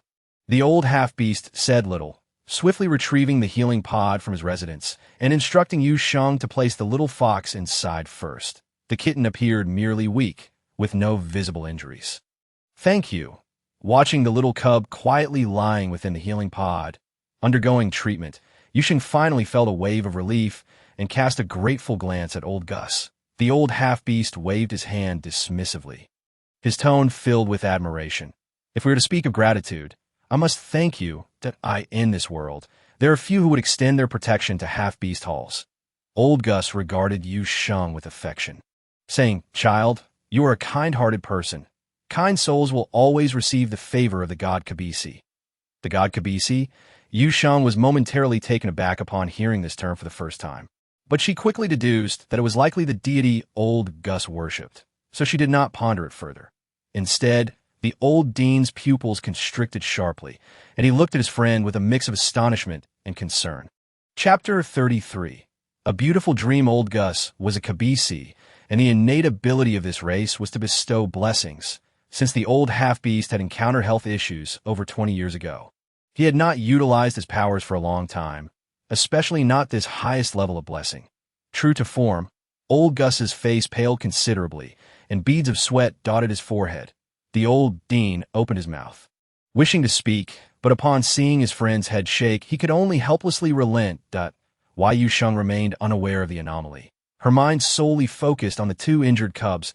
At this moment, the previously unconscious less slowly began to awaken. The little cub, finding itself in an entirely unfamiliar environment, instinctively fluffed its fur and emitted a piercing "ry." Yu Sheng quickly cradled the little cub, softly soothing, There, it's all right now, it's all right," perhaps sensing the kindness or recognizing Yu Sheng. The little cub gradually calmed down, its cries subsiding. Yu Sheng felt a pang of sympathy as she stroked the kitten's fur. The little cub was exceedingly thin, so much so that Yu Sheng could only feel its bony frame when she placed her hand upon it. Its white fur was matted with dust and blood, tangled together in knots. Yu Sheng did not mind the dirt. She held the cub close, continuously using her powers to alleviate its internal pain. Unbeknownst to her, Yu Sheng sensed that her powers, which had slightly waned before, were now recovering at an accelerated pace, hinting at the possibility of an upgrade. She subtly furrowed her brow, mentally noting this puzzling observation. As the internal pain subsided significantly, the little kitten's previously rigid body relaxed, instinctively leaning closer to Yu Sheng. The little creature possessed striking, lake green eyes, clean and clear, resembling a tranquil lake once it settled down. Yu Sheng's heart softened at the sight. "Good child," she whispered, "take a little nap. When you wake up, we will be home." Her soothing words seemed to carry a magical quality, lulling the little cub back into a peaceful slumber, this time resting soundly. Old Gus's tone held a hint of surprise as he remarked, "However, half-beasts in the inner city who lack identity-light brains are not permitted to leave the city." Reminded of the strict conditions for entering and exiting the inner city, Yu Sheng could not help but furrow her brow. "Xiaojiu, can my space carry these two children out?" "It is possible. But how will you explain it to them, Xiao Sheng?" Yu Sheng's space could indeed store living beings and was difficult to detect. However, the explanation, Yu Sheng hesitated, glancing at the old dean. "You need not worry about that." The old dean observed Yu Sheng's pleading gaze and began to formulate a plan. He patted his old friend's shoulder. "I will find a way to take these two children out." Old Gus looked at the old dean with skepticism, sighing after a moment. "Fine, taking them to the orphanage is a good idea. However, you must wait until the child wakes to ask for their opinions." "Yes, I will." Yu Sheng nodded, her worried gaze resting on the sleeping cubs within the healing pod. Mun had a beautiful dream. She knew she was a Hall. Her sense of smell had always been acute. Upon their first meeting, she recognized him as a Hall. Yet he claimed to be a half-beast and had to disguise himself in front of her unless as an ordinary half-beast. Very well, if he wishes to be a half-beast, then so be it. Mun decided, considering how well this Hall treated her unless, not to expose his secret. In her dream, the man's smile remained warm. His legs had not yet been broken by that detestable group of Halls. He could still cheerfully lift her unless, even joyfully running about. The afternoon sun was indeed warm, casting its gentle rays upon them, warming them enough to make the cubs desire a peaceful slumber. In her dream, Mun involuntarily wore a smile. This was truly a beautiful dream, so beautiful that Mun was reluctant to awaken. Yes, the little cub clearly understood that this was merely a dream. Long ago, she had witnessed the Hall who adopted her, unless being brutally killed by a group of vile Halls while trying to protect them. Mun, That night, the ever-warm-hearted Hallsman bestowed affectionate kisses upon her and Rice, then solemnly entrusted Rice to her care. You remember our previous games of hide and seek. Now, you and Rice must hide well, only emerging when I declare I give up. Understood? Moon was a master of hide and seek, while that rather foolish Hallsman could never find her. Unbeknownst to her, the little cub, sensing impending danger, pouted and in a childish voice expressed disdain. All right, this time, Moon will surely find a more concealed spot. You will never locate me. Good, the man chuckled, playfully pinching her ear before allowing her to hide with Rice. Moon adored hide and seek, often relishing the dark corners where she could peacefully slumber. Yet, this time, an uneasy feeling gnawed at her, prompting her to find a more hidden nook from which she could still glimpse the Hallsman. Initially, he pretended to search the room, his smile remaining gentle. However, it was not long before the door was forcefully burst open, and a group of armed Hallsmen stormed in. Moon stared in terror at the unfolding scene, yearning to rush out and protect the Hallsman. Yet, as she caught sight of him lying on the ground, he offered her a faint smile and shook his head. He had always known where Moon was hiding. Moon covered her mouth, clutching tightly to the still sleeping Rice. Trembling all over, she remained hidden in that corner, helplessly watching as the Hallsman was brutally slain by the group. Frustrated at not obtaining their whereabouts, the assailants cursed as they departed. The room lay in disarray. Moon waited for a long time, but the man never uttered the words, "I give up." Finally, unable to contain herself, she stumbled out. The little cub attempted to nuzzle the man's hand with her head, fantasizing that this foolish Hallsman would, as before, raise his warm hand to gently ruffle her fur. Yet, no matter how many times Moon tried, his hand ultimately fell limply. Chapter 34. Not all scars are unsightly amid the chaos. The beast-ear headpiece atop the man's head was discarded and trampled, becoming covered in dust. Moon turned around cautiously to pick it up and delicately placed it back on the man's head, imagining that this Hallsman, now with closed eyes, might open them and smile to comfort her. The bloodstains on the floor were glaringly red, and the little fox lowered her head, tears the size of beans rolling down, splattering onto the ground. But this time, no one was left to gently wipe away her tears. The little cub dared not cry out loud, fearing it might attract the already departed Hallsman. She could only stifle her sobs, large tears soaking her fur, silently expressing her fear and sorrow. Muir was dead. That Hallsman, who pretended to be a half-beast to amuse them, was gone. He had perished in their defense. At no moment had Moon ever loathed her half-beast identity more than now. Eventually, worn out from crying, the little cub transformed into a small red fox, wrapping her fluffy tail around the man's cold hand, trying to restore the warmth that once radiated from him. The sun rose again outside, heralding the dawn of a new day. Yet, no one knew that within a tiny house, a Hallsman who had protected two half-beast cubs had quietly passed away. Even if someone knew, no one would stand up to seek justice for him. For he was a Hallsman who had adopted half-beast cubs. Yu Sheng anxiously awaited outside the recuperation pod for the little fox to awaken. During this time, the other cub stirred, and the old director took him to consume some nutritional liquid to fill his belly.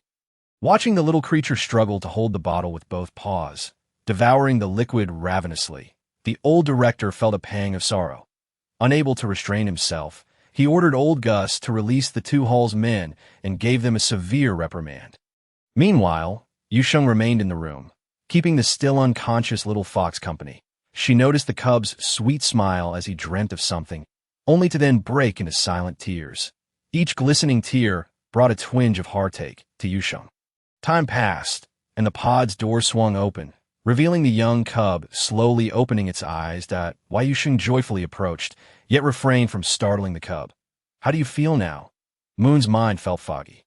She blinked slowly, then heard a gentle and remarkably familiar voice. Following the sound, she saw the Hallsman who had saved her and Muir, her eyes widening in astonishment.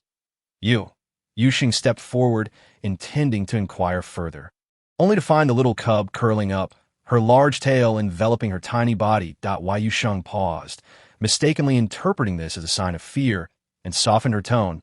"Do not be afraid. I mean you no harm."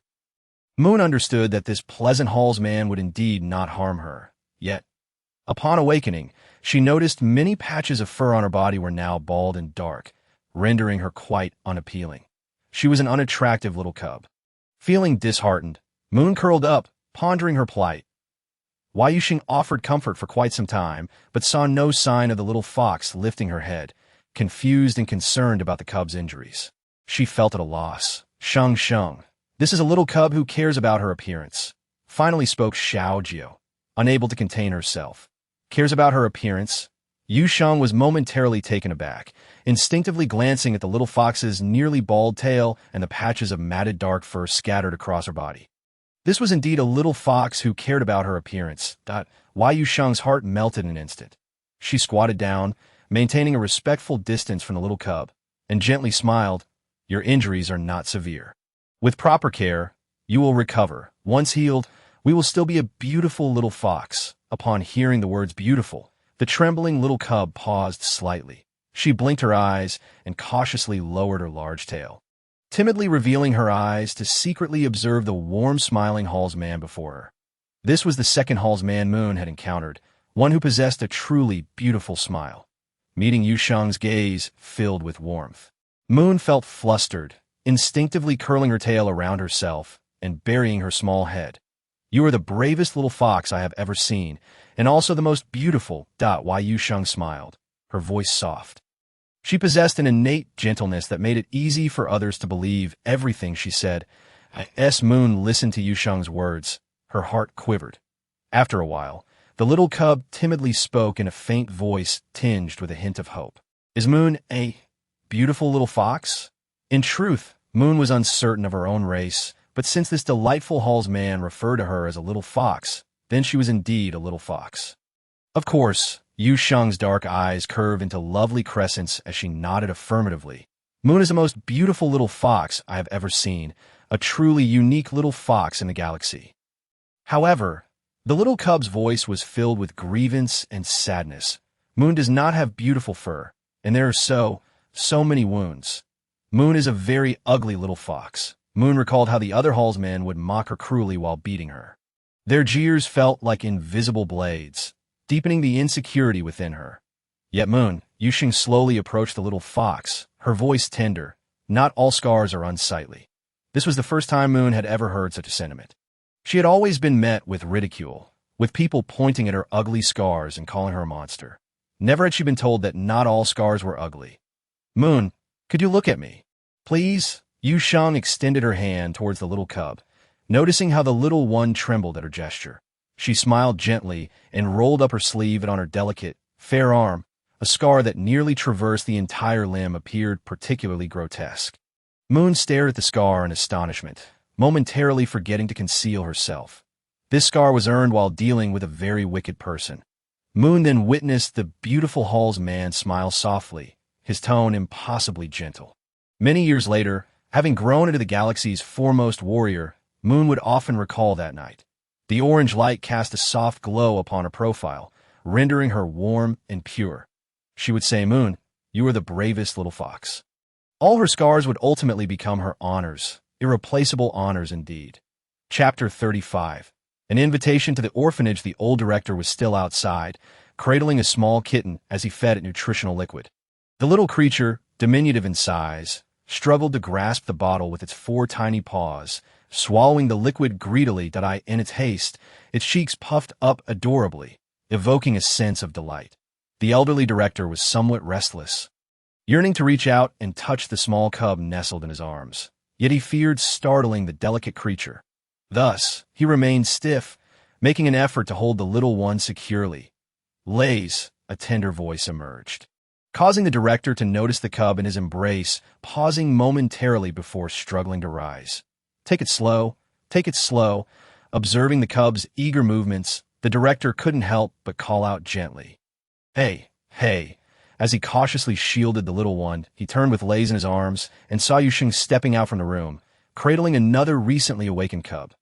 Meow. Upon seeing its familiar kin, little Lays disregarded the nutrient solution, calling out to moo in with soft meows, a sound that melted the hearts of everyone present. After placing the 2 cubs down to allow them to snuggle together, Yu Sheng let out a sigh of relief. Grandpa Gus, How do you plan to deal with those two Halls people? She inquired, turning to the kindly smiling old Gus beside her. Although we are half-beasts, we have an organization dedicated to punishing those Halls individuals who harm half-beast cubs. Yu Sheng frowned slightly. Xiao Sheng, this is already a rather severe punishment, the elderly director sighed, adding further explanation. The interstellar community's tolerance towards the Halls is far greater than that towards half-beasts. The fact that there exists a law to protect half-beast cubs is already the greatest concession the interstellar community can offer. Yu Sheng noted that the director consistently referred to the interstellar community rather than the Federation. Confused, she observed that the two elders seemed unwilling to elaborate further, and thus she decided to withhold her questions for the time being. Thank you. Thank you. At this moment, a timid voice of gratitude emanated from her feet. Yu Sheng looked down to see the cub, now resembling a small girl, holding a kitten, her dirty little face adorned with a bashful smile. It appeared she hadn't spoken in front of others for quite some time. Stuttering slightly, I will repay you, meow. The little cub in Muon's arms echoed the sound, its adorable demeanor prompting smiles from several onlookers, and at the end Yu Sheng crouched down, gently tousling the little fox's hair. Softening her voice, actually, we have something we wish to discuss with you. Discuss? The little fox looked up, bewildered, glancing between Yu Sheng and the two kindly elders behind her, curiosity evident in her gaze. I would like to invite Mu In and Lays to our orphanage. I wonder if Mu In would be willing? Yu Sheng's eyes sparkled with anticipation. However, the expected affirmative response was delayed. The little one, after hearing Yu Sheng's words, widened her eyes in disbelief, then broke into a joyful smile, her eyes shimmering with delight. Yet this moment of happiness was fleeting, if recalling something. The brightness in her eyes gradually dimmed, and her smile vanished entirely.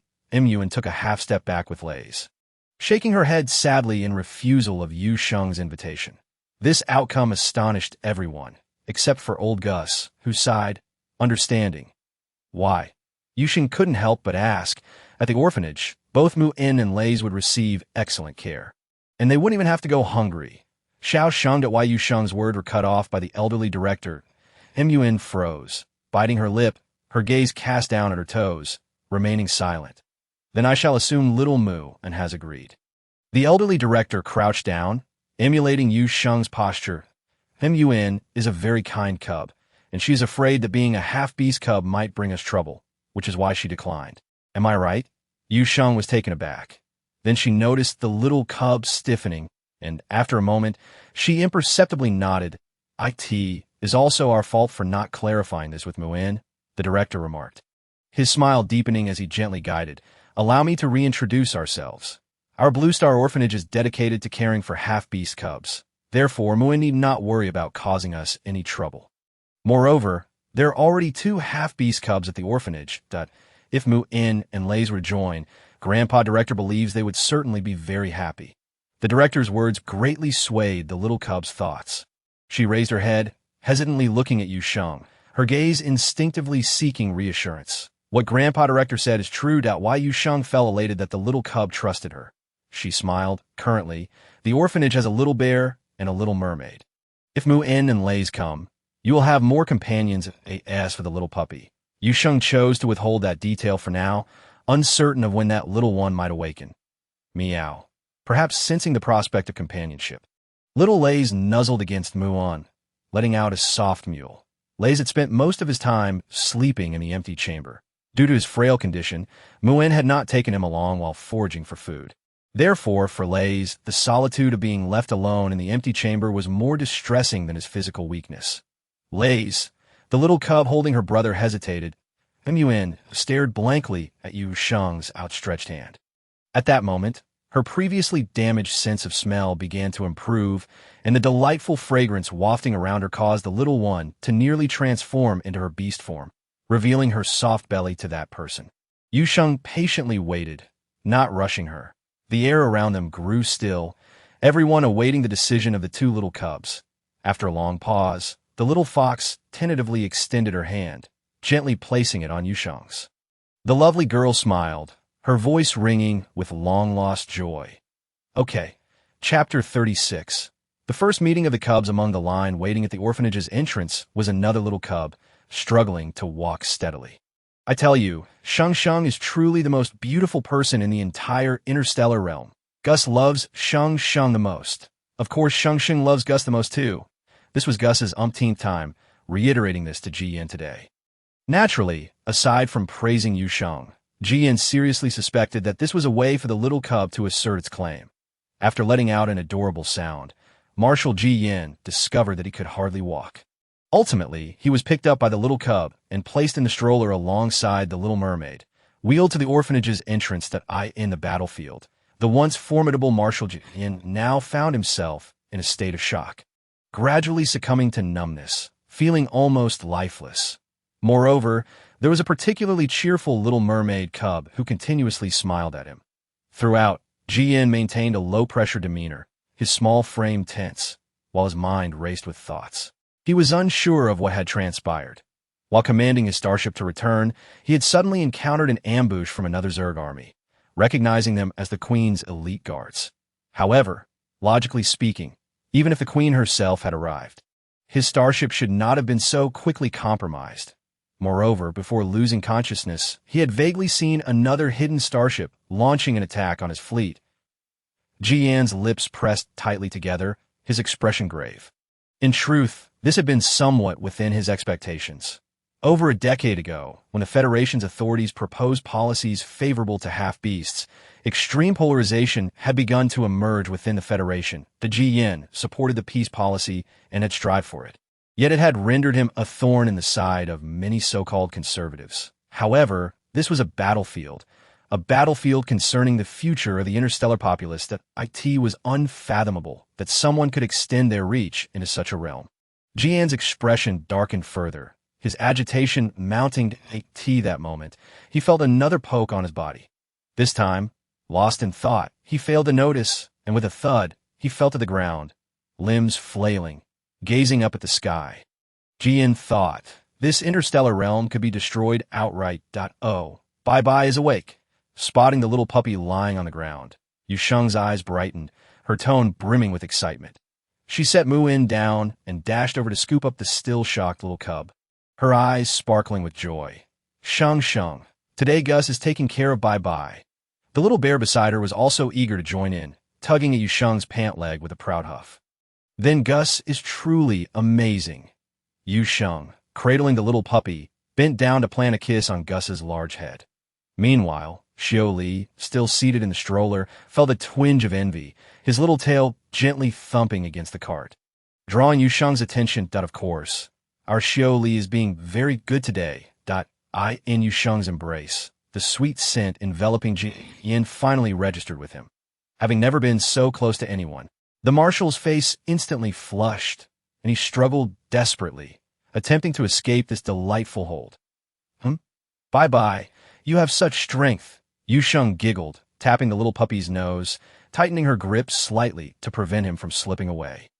Behind Yu Sheng, Mu-In, holding the old dean's hand, curiously observed the scene before her, a glimmer of envy flashing in her eyes. The old dean introduced Mu-In and Reese to the past one by one, and as he gazed at the lively and healthy cubs, a sense of pride naturally arose in his tone. Mu-In, Reese, surrounded by the cubs, Yu Sheng turned her head and waved at the two newly arrived little ones. Beckoning, come here, let's go. The old dean gently nudged Mu-In forward, while little Reese had already scampered to the ground, affectionately rubbing against her sister. They will really like you. The old dean's amiable tone gave the two little ones a considerable boost of courage. The girl with fox ears, holding her brother, shyly approached Yu Sheng. Once standing before them, Mu-In, glancing at the three clean and tidy cubs, felt a bit embarrassed and tugged at her worn clothes. Lowering her head, Yu Sheng, sensitive to the little one's emotions, chose not to speak, patiently, even expectantly waiting for Goss and Xioli's reactions. Wow. The first to respond was Goss, that he released his grip on Yu Sheng's leg and curiously approached. His eyes clear and innocent, devoid of any malice. Feeling the cub's proximity, the blush on Mu-In's fair face deepened. She kept her head down and softly greeted. Hello. You are so beautiful, Goss exclaimed, his eyes widening as he earnestly studied the fox-eared girl before him. his voice filled with excitement. You're amazing. You can transform into a human form. Ah. Mu-in blinked, momentarily taken aback. I could see that moment.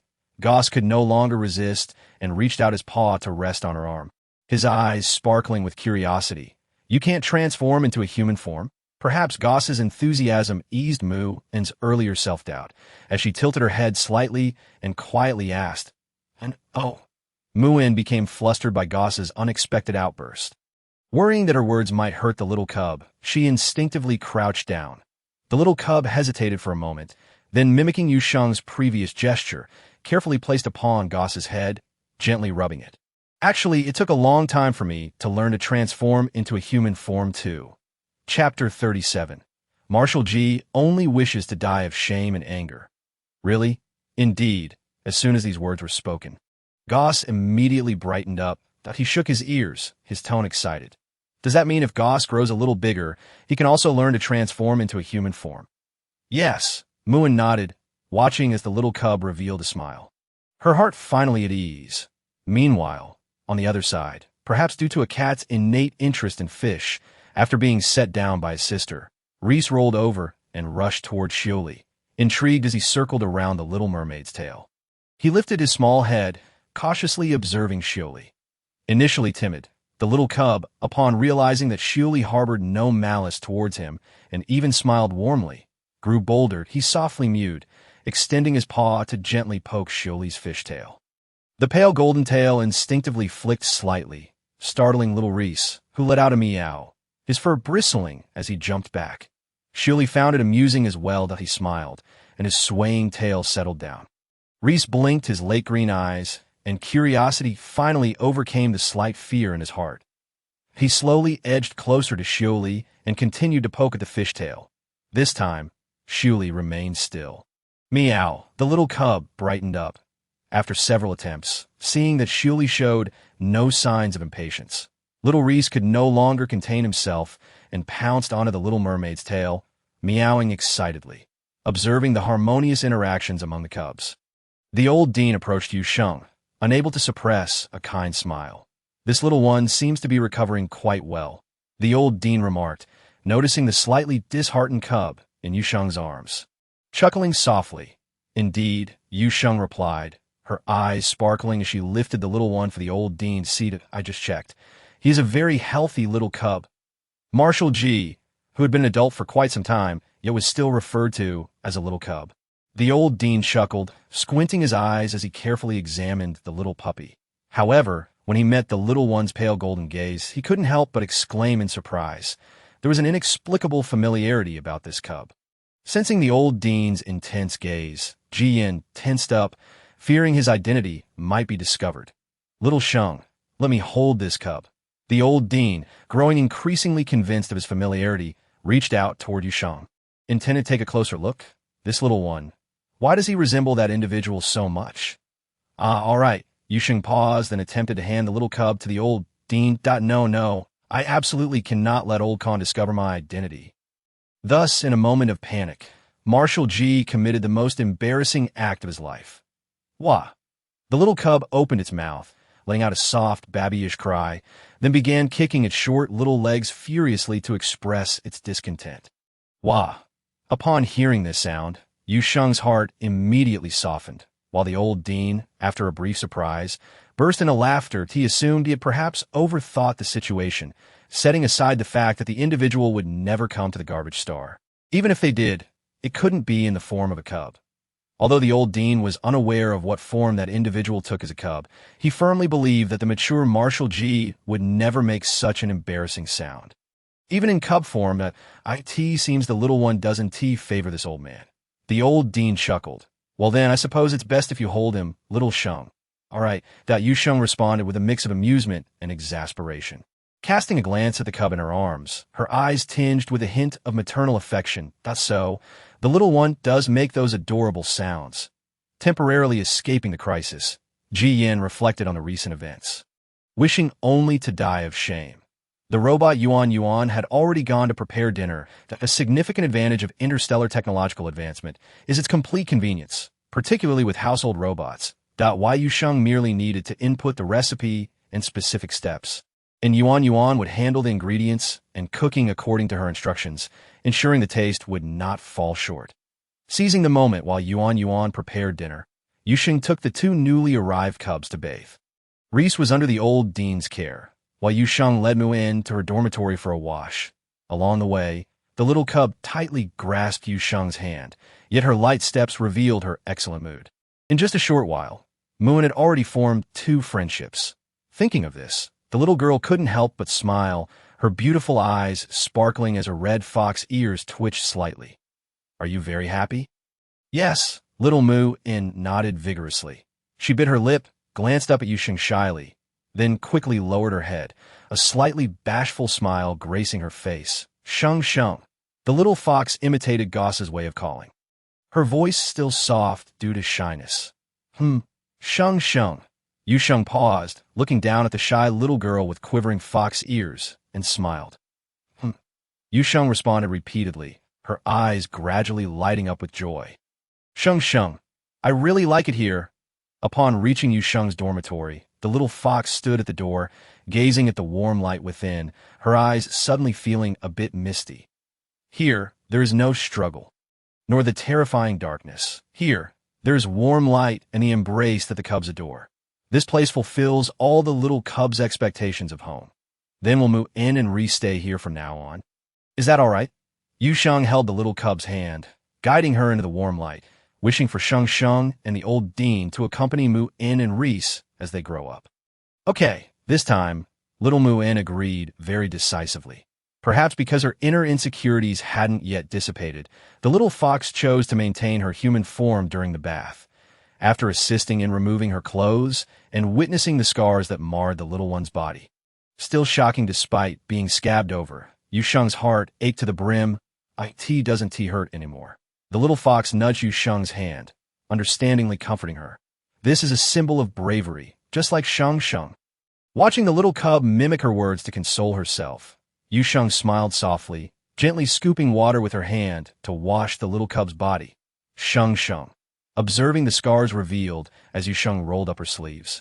Little Mu In looked up, her gaze earnest, that "I will protect you well from now on." Chapter 38. A night surrounded by fluffy ones. Why Yu Sheng was taken aback, her hands pausing in the task of washing the little cub. Why did Mu In suddenly say that? Because it will hurt. The voice of the little fox was crisp and melodious, innocent and childlike. Mu In had experienced pain before, and thus wished to spare Sheng Sheng from suffering as well. There were also Lai Si, Gusi, Xiu Li, Bai Bai, and the grandfather director, Yuan. The small cub counted them off on her fingers, even including the robot Yuan, her tone serious and solemn. "Mu In will protect you all." Yu Sheng's heart trembled at this. Having endured pain herself, she did not wish for those around her to experience it as well. Her eyes suddenly glistened with moisture, deeply moved. Though she was still a mere cub, she was striving to avoid causing trouble for others, and now even wished to take on a measure of responsibility. Very well, though Wai Yu Sheng had always supported the decisions of the cubs, she smiled and gently ruffled the little girl's hair. "Then Mu In must eat well, sleep well, and grow up quickly." "Yes." "Ding. Task 4 completed. Please elevate the orphanage's defense level within 5 days. 1-1. You have received the following rewards. Cub Activity Room 1, Cub Learning Room 1. Upon hearing the rewards hinted by Xiaojiu, Yu Sheng's eyes sparkled.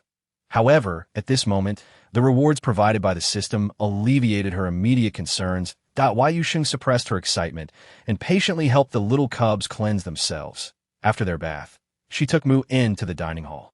The exquisite dishes and enticing aromas astonished the two newly arrived cubs and the just-awakened Jian. Yet, after their initial surprise, Mu In and Lai Si accepted it with remarkable composure. Only Jian, after tasting a bite of cabbage, was taken aback by the energy it contained. This was something he had not encountered in any other plant, and he vaguely sensed that his depleted mental energy was recovering more swiftly. Jian's gaze darkened.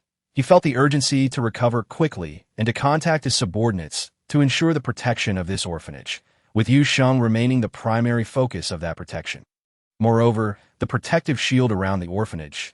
Jian felt a tinge of disdain as he perceived the ill-level shield outside the orphanage and sighed softly. "Bye-bye. Have you had enough to eat?" Noticing the sudden quietude of the little cub, Yu Sheng curiously reached out to pat his little belly. Is it still unappetizing? Upon feeling an unexpected warmth on his most vulnerable abdomen. Jian's eyes widened in shock as his brain momentarily froze, heat flooding to his head, his face hidden beneath his fur, turning a deep crimson. Yu Sheng watched as all of the little cub's movements came to an abrupt halt. Even the pure white fur was tinged with a faint pink hue. Yu Sheng frowned, unable to resist lifting the little cub to scrutinize him. Bye-bye. Is your wound still unhealed? Suddenly, Jian, who had been lying on Yu Sheng's lap, sprang up into the air, feeling a chill in his lower body. Marshal Ji's brain rebooted after a brief 3-second freeze. A mix of despair, embarrassment, and various emotions surged forth, prompting the little cub to emit a mournful cry. Somewhat whiny, Jian eventually grew accustomed to this state after a while. For instance, he now felt that compared to this position, letting out a whimper was no big deal at all. Really uncomfortable? Yu Sheng misunderstood, thinking the little pup was unwell again, and quickly laid the little fellow back down on her lap, extending her hand to caress his plush belly. However, before she could even touch him, she noticed the little cub instinctively wrapped his paws around her hand. The soft sensation against her palm was quite delightful. Yet, as she continued to lower her hand, the little pup clutched her hand once more. Jian had reacted out of instinct, yet he never expected someone could be so bored as to engage in such antics. Initially astonished, the little cub gradually numbed himself to Yu Sheng's childish whims. Sheng, what fun game are you playing? Gusi gazed enviously at the scene before him, unable to resist joining in, patting his own little belly. Sheng, Gusi's belly can join too. As he attempted to lie down to reveal his soft little belly, before he could even move, the old director seized him by the back of his neck and lifted him up. Behave and eat, the old director admonished softly. Little Sheng is checking Bai's health. Why are you meddling? The bear cub blinked in curiosity, casting a glance over. Is Sheng really checking Bai? Yu Sheng, still with her hand on the soft belly of the little cub, smiled awkwardly, turning her head away with a hint of guilt, mumbling a vague affirmation, feeling the weight of her first lie to the cubs. Yu Sheng was filled with remorse. She quickly checked the little pup, and upon confirming there were no issues, she felt a slight relief. Jian resignedly allowed Yu Sheng to examine him repeatedly. The little cub lay listlessly on Yu Sheng's lap, appearing quite lethargic. Could it be that he was tired and wanted to sleep? The old director speculated, considering that this little fellow had been quite lively throughout the day. That was certainly possible. Yu Sheng nodded in understanding, suggesting that tonight, Bai and Mu would sleep with her. Currently, there were still no extra beds available in the children's room to be retrieved from storage. Muin, being a little girl, naturally could not sleep with Gusi and Xiao L.I.S. for the little pup. It was simply because Yu Sheng had grown accustomed to sleeping with him in her arms. However, upon hearing her words, the other cubs expressed their strong discontent. He insisted on sleeping with Sheng too. The little mermaid chimed in, pouting her delicate cheeks in protest. Lai Si, still enjoying a meal in the old director's embrace, blinked his lake blue eyes and mewed softly in agreement. Yu Sheng. What to do? Just the thought of being snuggled tightly by all the fluffy creatures made her feel that she would surely be too excited to sleep tonight. Chapter 39. A large bed filled with little cubs. The old director trailing behind could not help but interject playfully. Does no one want to sleep with grandfather director? Grandfather director can tell bedtime stories to the little cubs. In the past, when he spoke these words, Gusi would have already rushed to his side in excitement, and although Xiao Li remained quiet, his eyes would shine with eagerness. But now, even Lai Si, whom he had cared for all day, lay quietly in Yu Sheng's arms, mewing softly as if to be spoiled. Only little Muin, twitching her fox ears, consoled him. It's all right, grandfather director. Tomorrow Muin will sleep with you. Old director. All right. He ruffled the little girl's hair, pretending to be stern. You all only like little Sheng, and not at all this old man. Yet he could hardly keep up the pretense of annoyance for more than a few seconds before breaking into laughter. It's fine. After all, you can only stay with little Sheng for a day. Afterwards, you must obediently sleep in the children's room. As he spoke, there was a distinct hint of schadenfreude in his tone. The cubs paused for a few seconds before erupting into a commotion. Grandfather Director, Grandfather Director is so mean. Meow, meow, meow. The old director chuckled as he left with his hands behind his back, leaving a group of cubs clinging to Yu Sheng, seeking her affection. Sheng, can we still sleep with you in the future? Of course. Can we sleep with you every day? No. Oh. The little cubs appeared woefully dejected, their spirits visibly drooping, which made Yu Sheng feel a pang of compassion, almost causing her to relent. Yet, when it came time to arrange for bedtime, Yu Sheng was immensely grateful that she had not given in at that moment, that a bed meant for 2 adult halls was now crammed with various little cubs, standing by the bedside. Yu Sheng felt certain that she would not sleep a wink tonight just by watching. Meanwhile, those little ones continued to stare at her with their innocent big eyes, beckoning. Sheng, come. For some inexplicable reason, Yu Sheng felt a strong déjà vu, reminiscent of an ancient courtesan inviting guests inside. With no other option, Yu Sheng climbed onto the bed, where the cubs had intentionally left a spot for her. Feeling both pained and joyful as soon as she lay down, a fierce competition for her attention ensued. Each little cub vied for the best position closest to Yu Sheng. Eventually, she resigned herself and pulled the noticeably quiet little pup into her arms. Bye and Lai Si are the smallest, so they will sleep beside me tonight. Jian, who simply wanted to distance himself from the fray, was left in utter confusion as Yu Sheng embraced him. Instinctively, he pushed forward with his paws, accidentally pressing against a soft spot. The little pup blinked in surprise and instinctively pressed against it again, prompting Yu Sheng to lower her gaze. Bye. Thus, Yu Sheng once more witnessed the little cub transform into an adorable pink ball. Is this your special skill? She asked, curiously pinching the little one's wonderfully soft ears. Fortunately, these little cubs understand the virtue of yielding to the smaller ones, allowing Reese and Bye to sleep beside Yu Sheng without uttering a word. Each of them obediently found their designated spot and lay down quietly. Surrounded by plush softness, Yu Sheng could reach out and sink her hand into a cloud of tenderness, which made her involuntarily squint her eyes in bliss. This was truly a paradise for those enamored with fluff. However, Yu Sheng's happiness did not last long. After cautiously placing the little cub that had somehow crawled onto her in a bed for what felt like the umpteenth time, she found herself utterly devoid of sleep. She decided to turn on the gentle night light and quietly observe the little ones nestled around her. Reese and Bye, the smallest in size, curled up like little white balls on either side of her pillow. Little Moo In lay sideways, comfortably sleeping in her direction. Meanwhile, Gus sprawled out unabashedly, his chubby little belly rising and falling with each breath.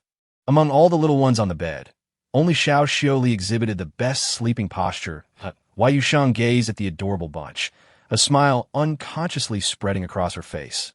Little Gio, thank you. She suddenly expressed her gratitude. Not only did she appreciate little Gio for granting her a second chance at life, but she also felt thankful for the opportunity to encounter so many delightful little beings in this foreign world. Bringing vibrant hues back to her life, Yu Sheng knew that, no matter the time, little Gio would always be there. Sure enough, it wasn't long before little Gio's soft voice resonated. In truth, it is little Gio who should thank Sheng. Grateful for Sheng's attentive care of these little ones. This was a sentiment that little Gio silently added in his heart. The time was not ripe yet. There were many matters that he could not disclose to Sheng for the moment. Yu Sheng was also aware of this, but she didn't press little Gio to divulge everything. She smiled and leaned down to cover Gus, who had just kicked off his blanket, before gently smoothing out the frown on little Muin's brow. Finally settling down at ease, little Gio, good night. Good night, Sheng. The next morning, the old headmaster couldn't help but chuckle at the dark circles under Yu Sheng's eyes. I guess you must have taken Gus down at least 10 times yesterday. He teased in front of the little cubs. Before Yu Sheng could respond, Gus bolted towards the old headmaster like a little cannonball, flustered and indignant. Grandpa Headmaster is bad. Gus is not like that. Indeed. Observing the little one's flustered demeanor, a flicker of amusement danced in Yu Sheng's eyes. She nodded seriously. Gus is far too restless when he sleeps. I constantly worry he might roll off the bed. The little cub, still waving his tiny fists, froze at her words, his innocent voice tinged with grievance. Sheng. Gus's adorable antics elicited hearty laughter from both Yu Sheng and the old headmaster.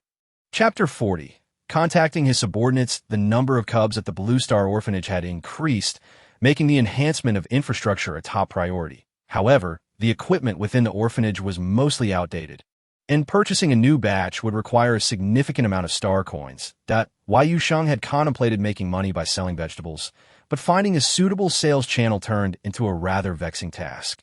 After all, she did not wish to expose the location of the Blue Star Orphanage. Moreover, the batch of vegetables she intended to sell, both in quality and appearance, would undoubtedly cause a stir in the interstellar market. This was something both Yu Sheng and little Gio were confident about. Lost in her worries, Yu Sheng unconsciously muttered aloud.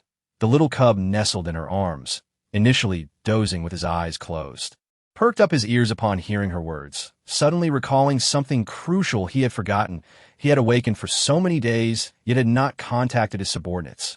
Marshal G certainly would not admit that it was due to the overly comfortable life at the orphanage, where he spent his days eating or sleeping, that led to his forgetfulness.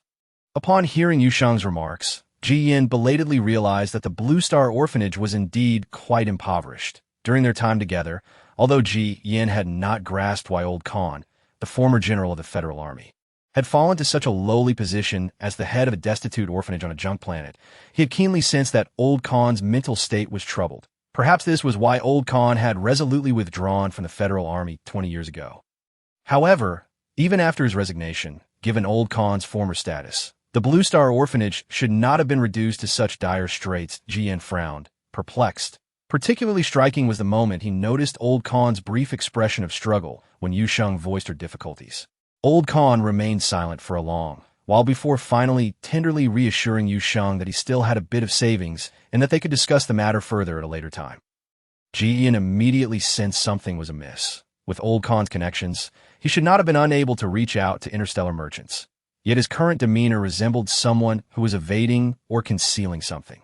Over the years, Old Khan had not maintained contact with the military. Even his old friend Gus had left the military not long ago, severing all ties thereafter, and had initially thought the two wished to live out their remaining years in peace. But it now seemed that there might be hidden circumstances he was unaware of. Sigh. His thoughts were abruptly interrupted as his fluffy coat was mercilessly tussled. He was lifted up, his plush body subjected to Yu Sheng's playful nuzzling. Over the past few days, Marshal G had grown accustomed to Yu Sheng's occasional displays of affection. He could even maintain a straight face while extending a paw to block her attempts at further intimacy. Yu Sheng paid little mind, feeling rejuvenated after indulging in the fluffiness. And oh worries, I'll muster my spirits, she encouraged herself. If all else fails, I'll head to the inner city. There are so many halls there. In a flash of inspiration, Yu Sheng recalled something she had long forgotten. She could seek out Levi. While plants were rare, exotic beast meat was quite common. After all, even Bai, who was notoriously picky, had relished what she prepared. With this thought, Yu Sheng grew excited once again. She scooped up the little cub and planted a hearty kiss on him, beaming with joy. Bai, you truly are my lucky star. Meanwhile, the unassuming Ji Yin, who had done nothing but be embraced, was left bewildered, his little head filled with question marks. He watched as Yu Sheng dashed away, then glanced at the old headmaster and the bustling little cubs in the vegetable garden before pondering for a moment. Finally, he stealthily slipped away that he needed to find a way to contact his subordinates. Ji Yin found a secluded corner of the orphanage and activated his identity hologram. Every interstellar citizen possessed a unique identity hologram, which would only be deactivated upon their complete demise. He connected to the star network, and a steady male voice echoed in his ear. Marshal Ji Yin, good afternoon. Ban, please call Xavier for me. Ban was a virtual data construct serving as a star network steward, the highest-ranking steward in the interstellar realm, in the star network. Ji Yin's virtual form could project sound. Understood? Marshal. Before long, Ji Yin's virtual display screen projected Xavier's face. Marshal, you truly are alive, Xavier exclaimed excitedly, his eyes glistening. Xavier, I don't have much time to explain. Listen carefully to what I am about to say. Yin refrained from allowing Xavier to see his current condition. Maintaining a composed tone as he summarized the events of the past few days and expressed his suspicions, Barton's conjecture aligns with yours. Have you found out who disseminated it? Nat Ji Yin nodded knowingly. He scoffed. That fellow is practically wishing for my demise.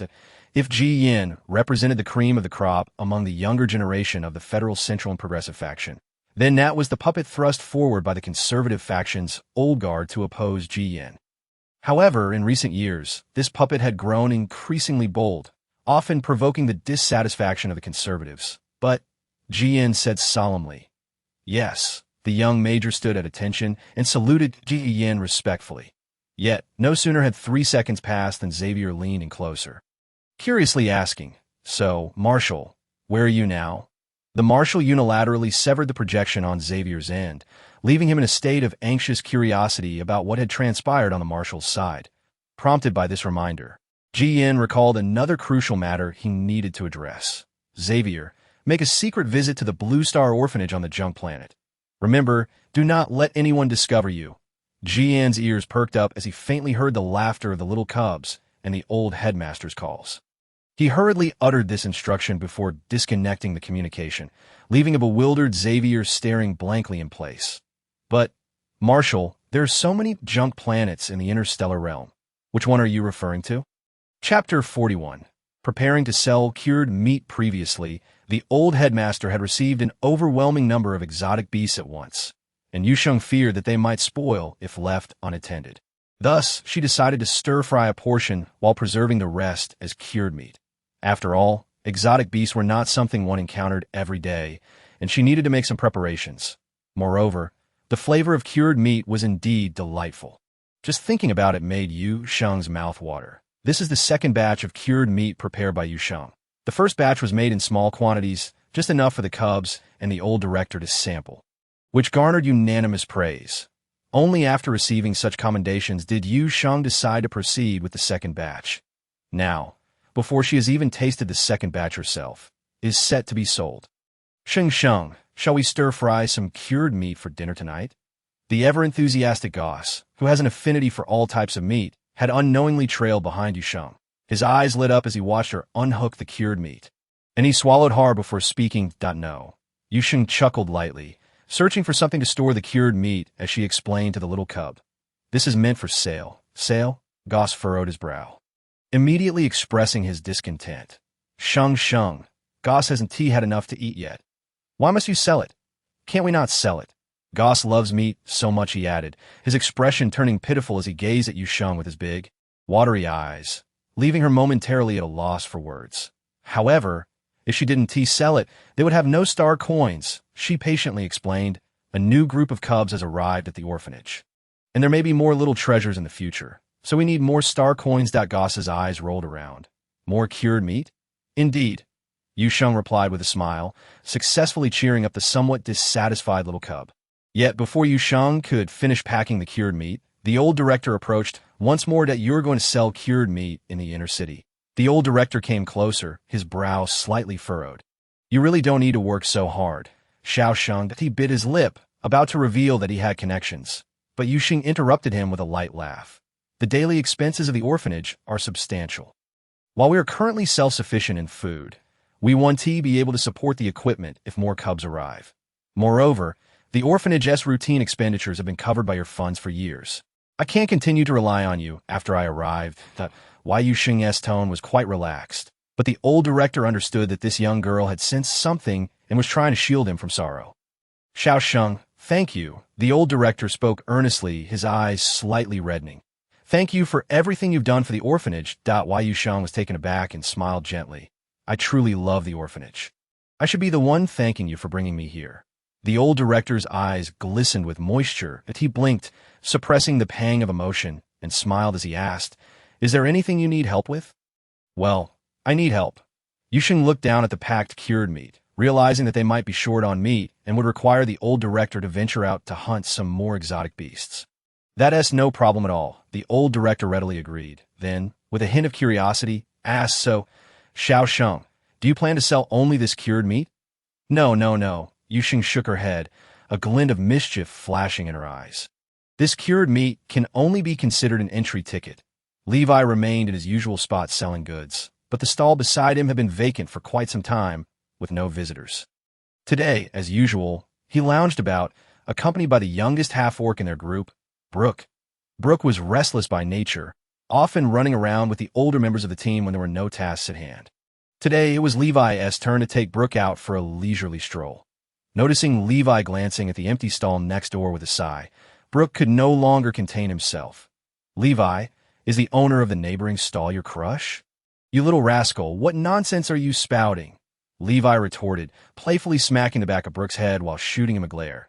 "But you keep looking at that empty space, and I'm the one keeping an eye on our stall." Brooke protested, feeling aggrieved. "You don't understand anything, do you?" Levi sighed deeply. He regretted not having forcibly kept the contact information of that little fellow. "Oh, you know what I traded for that item?" At that time, many had asked the captain if they could accompany Levi to the stall, hoping to encounter the mysterious little figure again. Brooke was well aware of this, though young. He was quick-witted and immediately caught on. "Is it this?" He lowered his voice, pointing at the empty space. "Yes." Levi sighed deeply once more, "but I wonder when that little fellow will come back. I'm looking forward to trading more good items with him." Don't fret. Perhaps. Brooke tried to reassure him. However, before he could finish, his eyes widened as he pointed at the empty stall behind Levi, stammering. "What do you see that has you so flustered?" Levi grumbled, turning around only to find someone squatting at the long vacant stall. Recognizing him, the person waved cheerfully, greeting him with a familiar youthful voice. "Levi, long time no see." Levi finally understood why Brooke was so excited. He was momentarily stunned, then slapped his thigh, looking at Yu Sheng as if he had encountered a long-lost brother. Little brother, you've finally come." After thinking for a while, Levi realized he didn't even know the little guy's name, so he simply referred to him as little brother. Yu Sheng, observing the two burly men with tears in their eyes staring at her, felt quite bewildered. "What's going on? Did something strange happen while I was away?" Chapter 42. The revelation after listening to Levi's expressions of longing. Yu Sheng was both amused and exasperated. She had initially mentioned that the plant she acquired was merely a stroke of luck from her elder at home, never expecting it to be misconstrued by Levi as a sign of her family's wealth. While the orphanage indeed had its heritage, it was something that needed to remain hidden for the time being.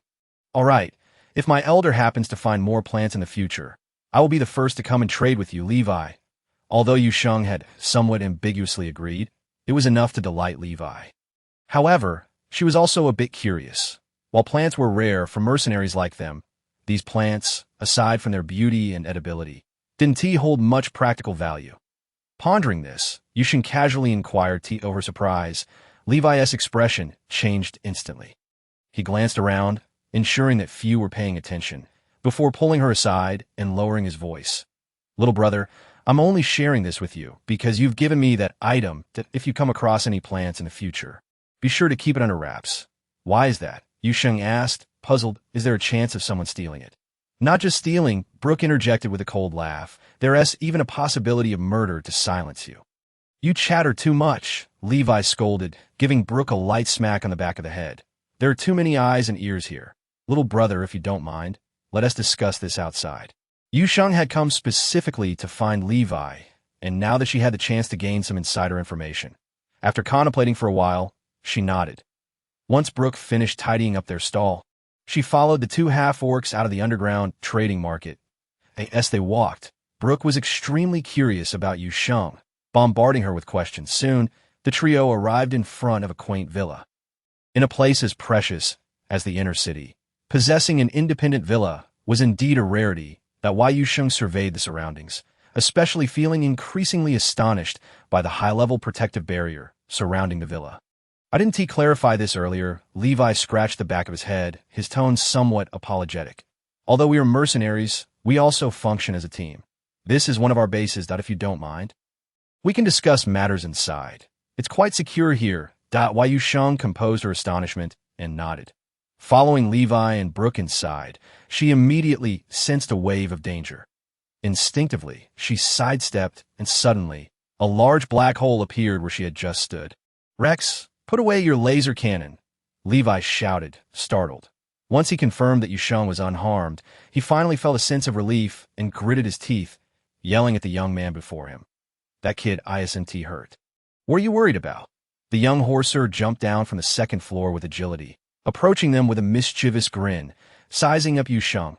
Hey, you brought a new team member with you to the stall? But isn't it too early for team recruitment? Get lost. Levi swatted him away with a hefty hand that he bellowed. If anything happens to this little brother, I'll skin you alive. He straightened up, bowed respectfully to Yu Sheng, and spoke loudly. I'm sorry. No, it's not a problem that why Yu Sheng found this team rather peculiar. Levi was a half-orc, while Rex belonged to the Halls, yet it was evident that Levi held a higher status. Moreover, Brooke appeared to have a close relationship with this Hall's individual. However, this was ultimately a matter pertaining to their team, and Yu Sheng refrained from inquiring further. All right, hurry up and leave.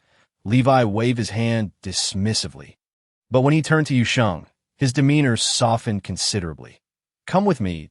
Why Yu Sheng felt somewhat bewildered by Levi's attitude. She could sense that he harbored no ill will towards her. Yet the fact that he was taking her to the team's base left her feeling uneasy. Her suspicions were soon addressed. Levi led her into a room where 2 pots of chili seedlings were placed on the table.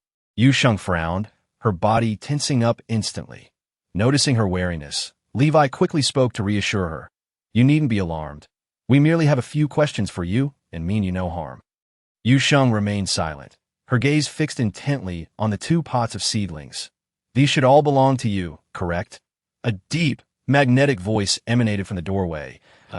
Why Yu Sheng turned to see a remarkably youthful and handsome Hall's man entering, accompanied by a middle-aged man in a white lab coat and glasses. That's the one who exchanged the protective shield with Sheng last time. Xiao Jiu reminded her. In truth, even without Xiao Jiu's prompt. Yu Sheng had already deduced as much. She just hadn't anticipated such an encounter. You needn't feel tense. Upon seeing Yu Sheng, the captain of the Shattered Star team, Stuo, displayed a fleeting look of surprise, which he quickly masked, adopting a neutral tone. Allow me to introduce myself. I am Stuo, the captain of the Shattered Star team. My name is Nick. Upon hearing this evidently fabricated name, Stuo's expression remained unchanged. Hello. Nick he gestured towards the 2 pots of seedlings on the table. Are these all your belongings? Yes. Yu Sheng, seeing no reason to conceal the truth, responded candidly. The system detected no malice from these individuals, allowing Yu Sheng to relax her guard slightly. Though she maintained a necessary level of vigilance, we have been waiting for you. This time, it was not Stuo who spoke, but rather the middle-aged man who appeared to be a researcher. His tone was slightly anxious, yet predominantly filled with excitement. You are in grave danger. Yu Sheng was somewhat baffled by his words. Has Levi not clarified things with you? Stuo cast an icy glance at Levi, his tone tinged with displeasure. Embarrassed by his captain's scolding, Levi sheepishly rubbed his nose, wishing to explain that he had intended to discuss it, but they had arrived prematurely. These plants must have been cultivated by you, correct? What Yu Sheng didn't expect was that the middle-aged man's next statement would drop a bombshell. Chapter 43. The truth of the half-orc Yu Sheng remained silent, her vigilance intensifying. I truly harbor no ill intent. The man spoke with a hint of exasperation that he introduced himself. My name is Peiji, and I am the vice president of the Federal Research Institute. The vice president of the Federal Research Institute would come to a garbage planet? Yu Sheng found this hard to believe, yet she sensed a formidable mental strength emanating from Stuo, likely the strongest she had encountered since arriving in the stars. With such a powerful mercenary as his protector, his identity must be significant.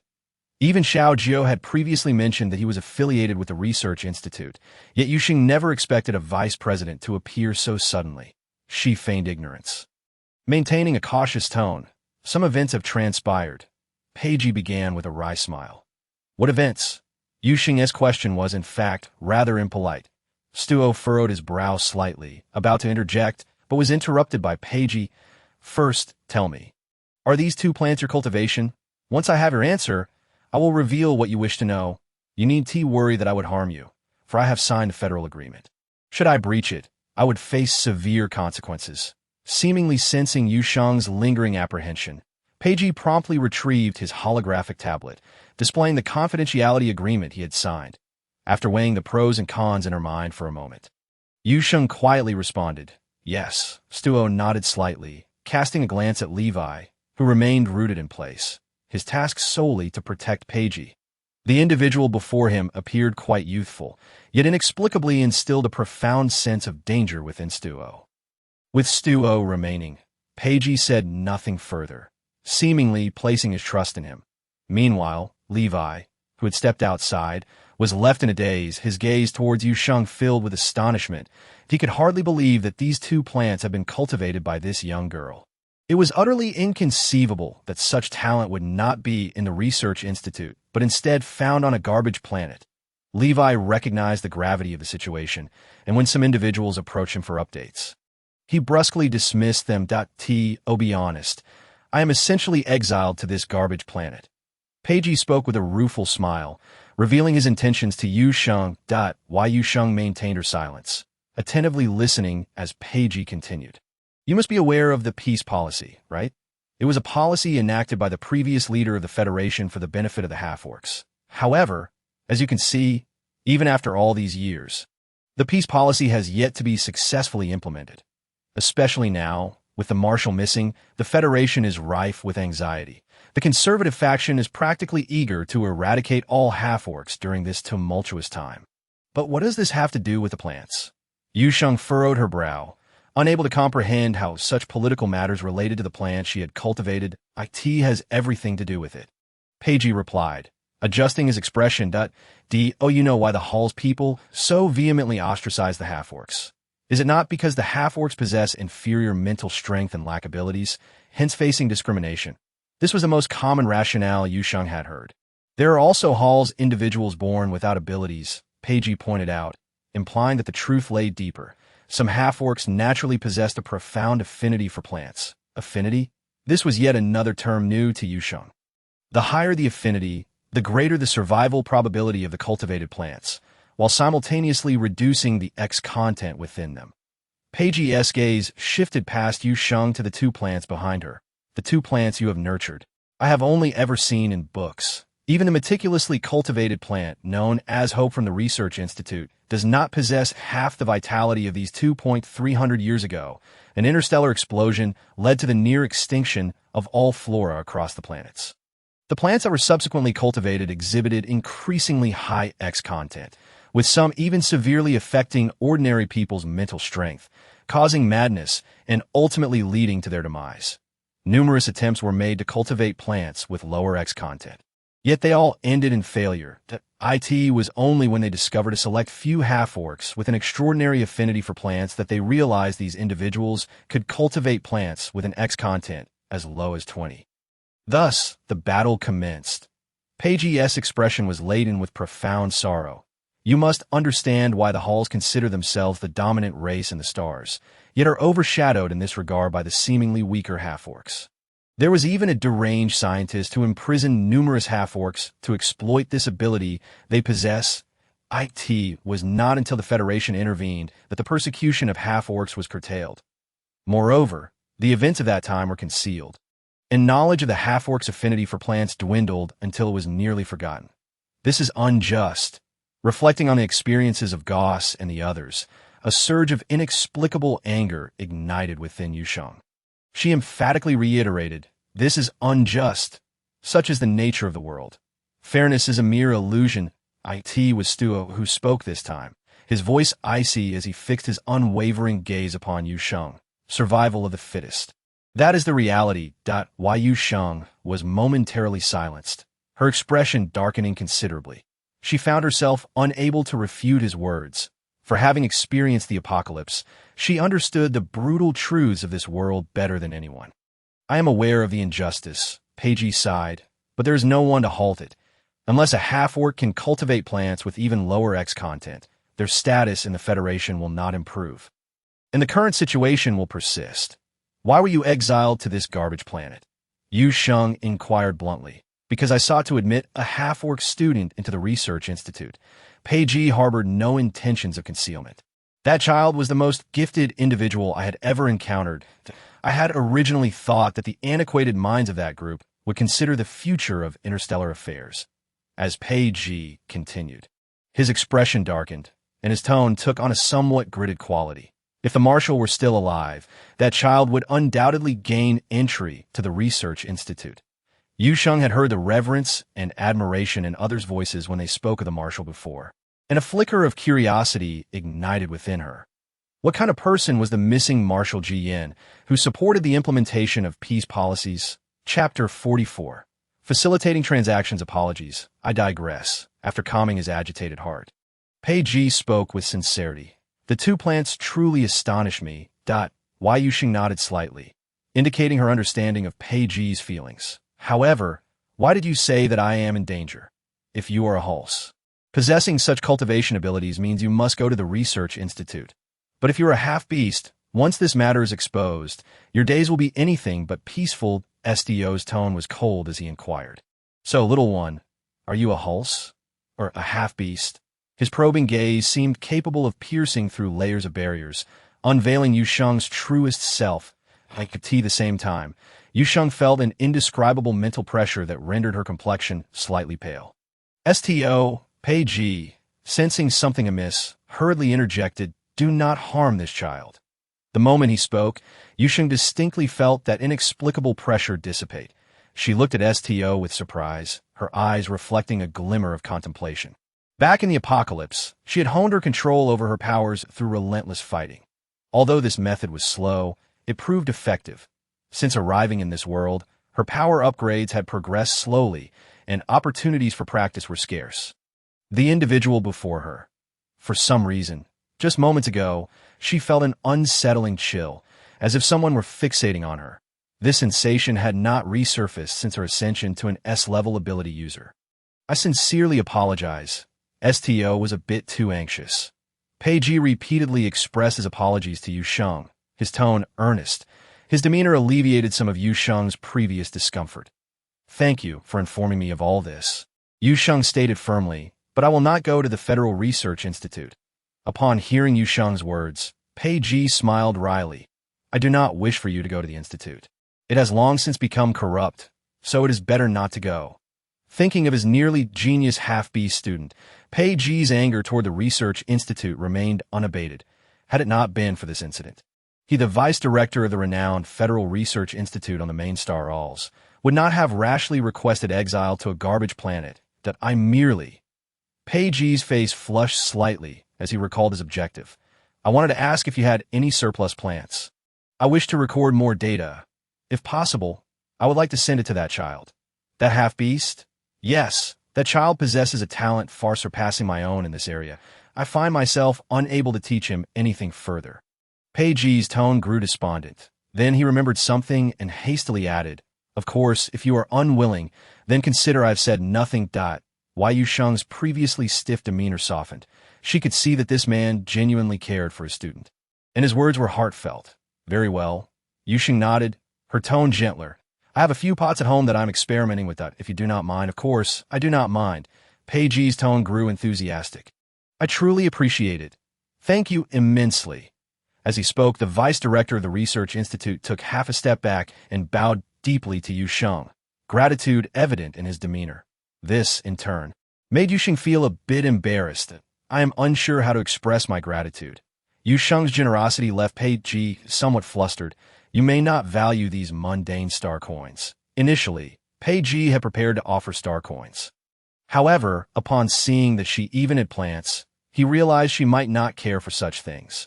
While Pei Ji pondered what he should prepare, he was taken aback when the composed figure before him suddenly displayed visible excitement. Star coins? What is Yu Sheng here for if not to earn star coins? She licked her parched lips, suppressing her excitement. Professor Pei Ji, how many star coins are you willing to offer? Upon uttering those words, Yu Sheng felt as if she had fallen into the allure of wealth. Yet, with the orphanage's daily expenses being substantial, she desperately needed money. Pei Ji was somewhat surprised, but he soon relaxed. One plant for 100,000 star coins, with the possibility of additional payment, depending on quality. How does that sound? 100,000 star coins. Yu Sheng silently gasped, her excitement nearly overwhelming her composure. Even Xiao Jiao could not contain herself, urging Yu Sheng to accept the deal. However, recalling that the X-content of the two pepper seedlings was not particularly high, while Pei Ji's offered price was exorbitant, Yu Sheng felt a twinge of embarrassment. How about 50,000 per plant? Yu Sheng suggested.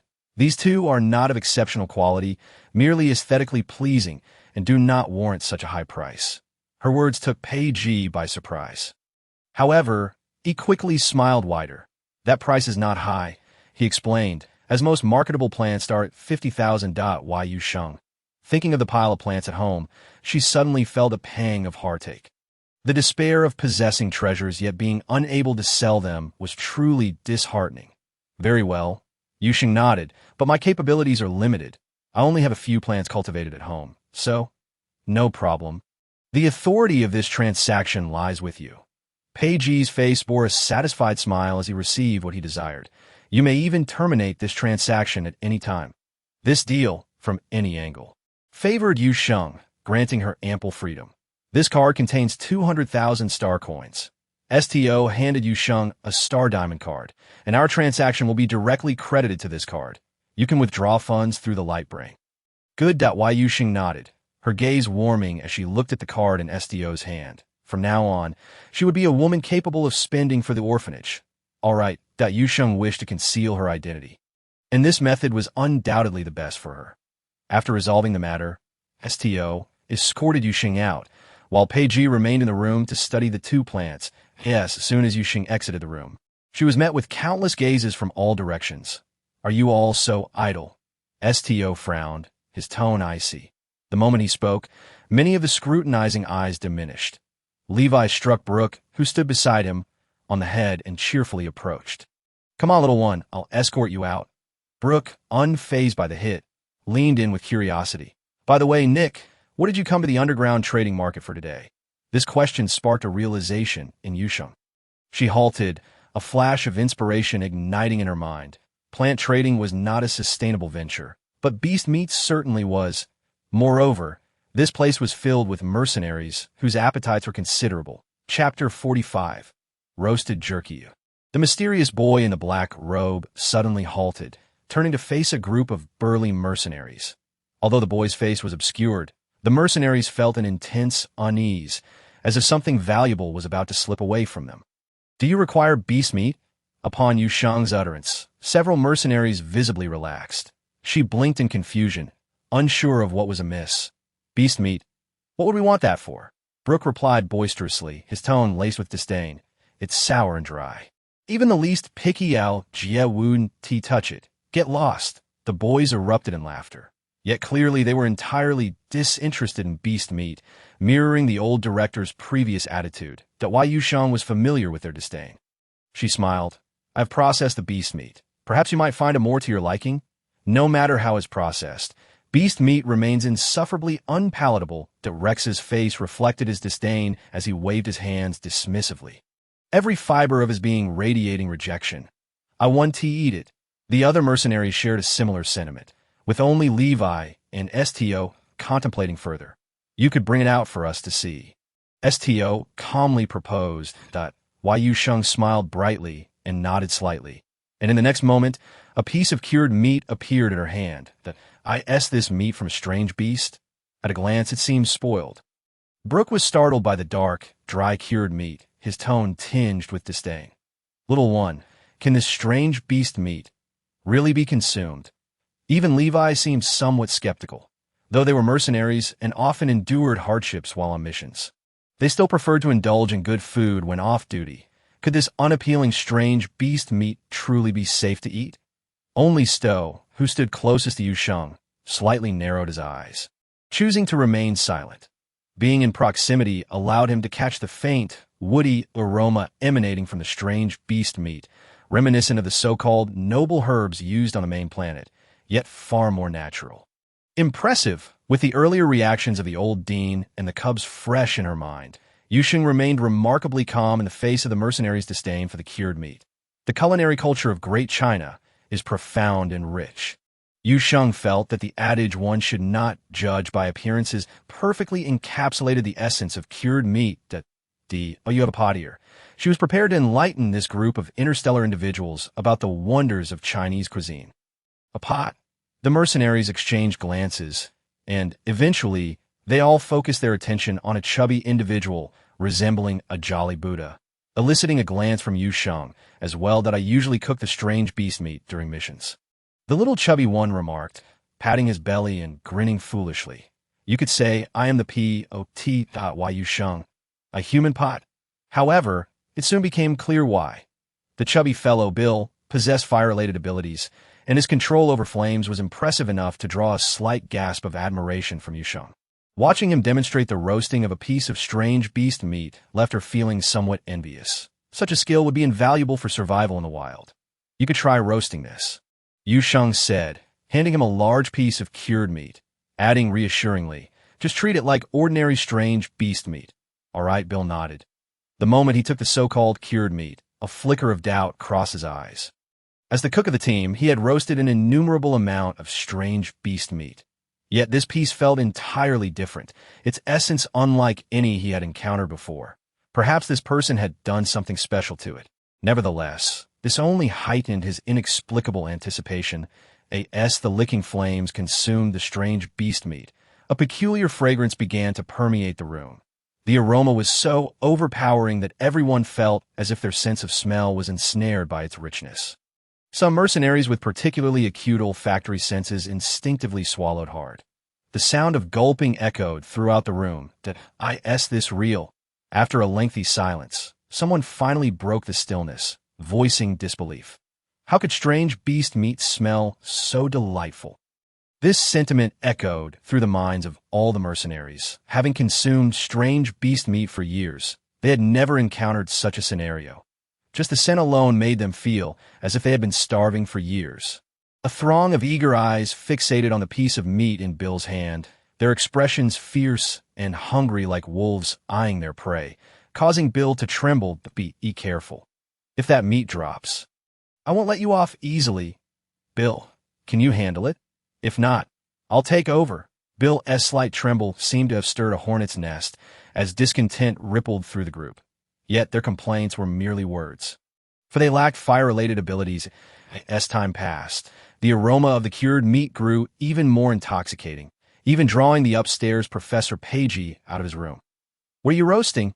Professor Pagey, usually absorbed in his research and rarely disturbed, descended the stairs with a tone of astonishment. The IT smells amazing.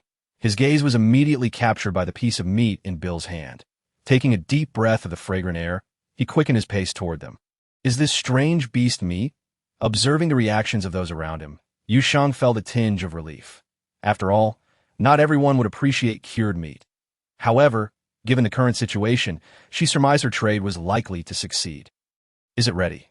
Under the watchful eyes of the crowd, Bill felt increasingly anxious. Being the closest to the piece of strange beast meat, he bore the brunt of the pressure. This was no ordinary roast. The little chubby one internally wailed, his voice trembling as he spoke, fearful of ruining the meat with a single misstep. It just needs to be cooked through. Yu Sheng found herself both amused and exasperated, even daring to encourage him. If you want to roast it a bit longer, that's fine. To your words, Bill's hands trembled even more. Roast it longer? Young man, did you not see the green light of anticipation glimmering in the eyes of those around you? Chapter 46. The Successful Cured Meat Deal. No, I think it should be done now, Bill stammered, his voice barely above a whisper. Upon uttering this, Yu Sheng distinctly heard the sound of swallowing intensify around her. Boss? Levi couldn't help but pinch his nose, struggling to resist the urge to glance at the strange beast meat, his voice low and slightly anxious. If this continued, he might find himself risking a beating from the boss just to have a taste. Among the crowd, only Stowe maintained a semblance of composure. He gave a slight hum, his abilities morphing into metallic utensils, swiftly carving a small piece of cured meat. Each person received a modest portion, evenly distributed, and even Yu Sheng received a piece. She looked at the small chunk of cured meat, roughly the size of a fingernail, and couldn't help but chuckle. You all. Yu Sheng raised her head to see the mercenaries treating their minuscule morsels with utmost reverence. Though it was hardly enough to fill a gap between their teeth, they savored it in several bites, chewing numerous times before swallowing, a technique that left Yu Sheng in awe.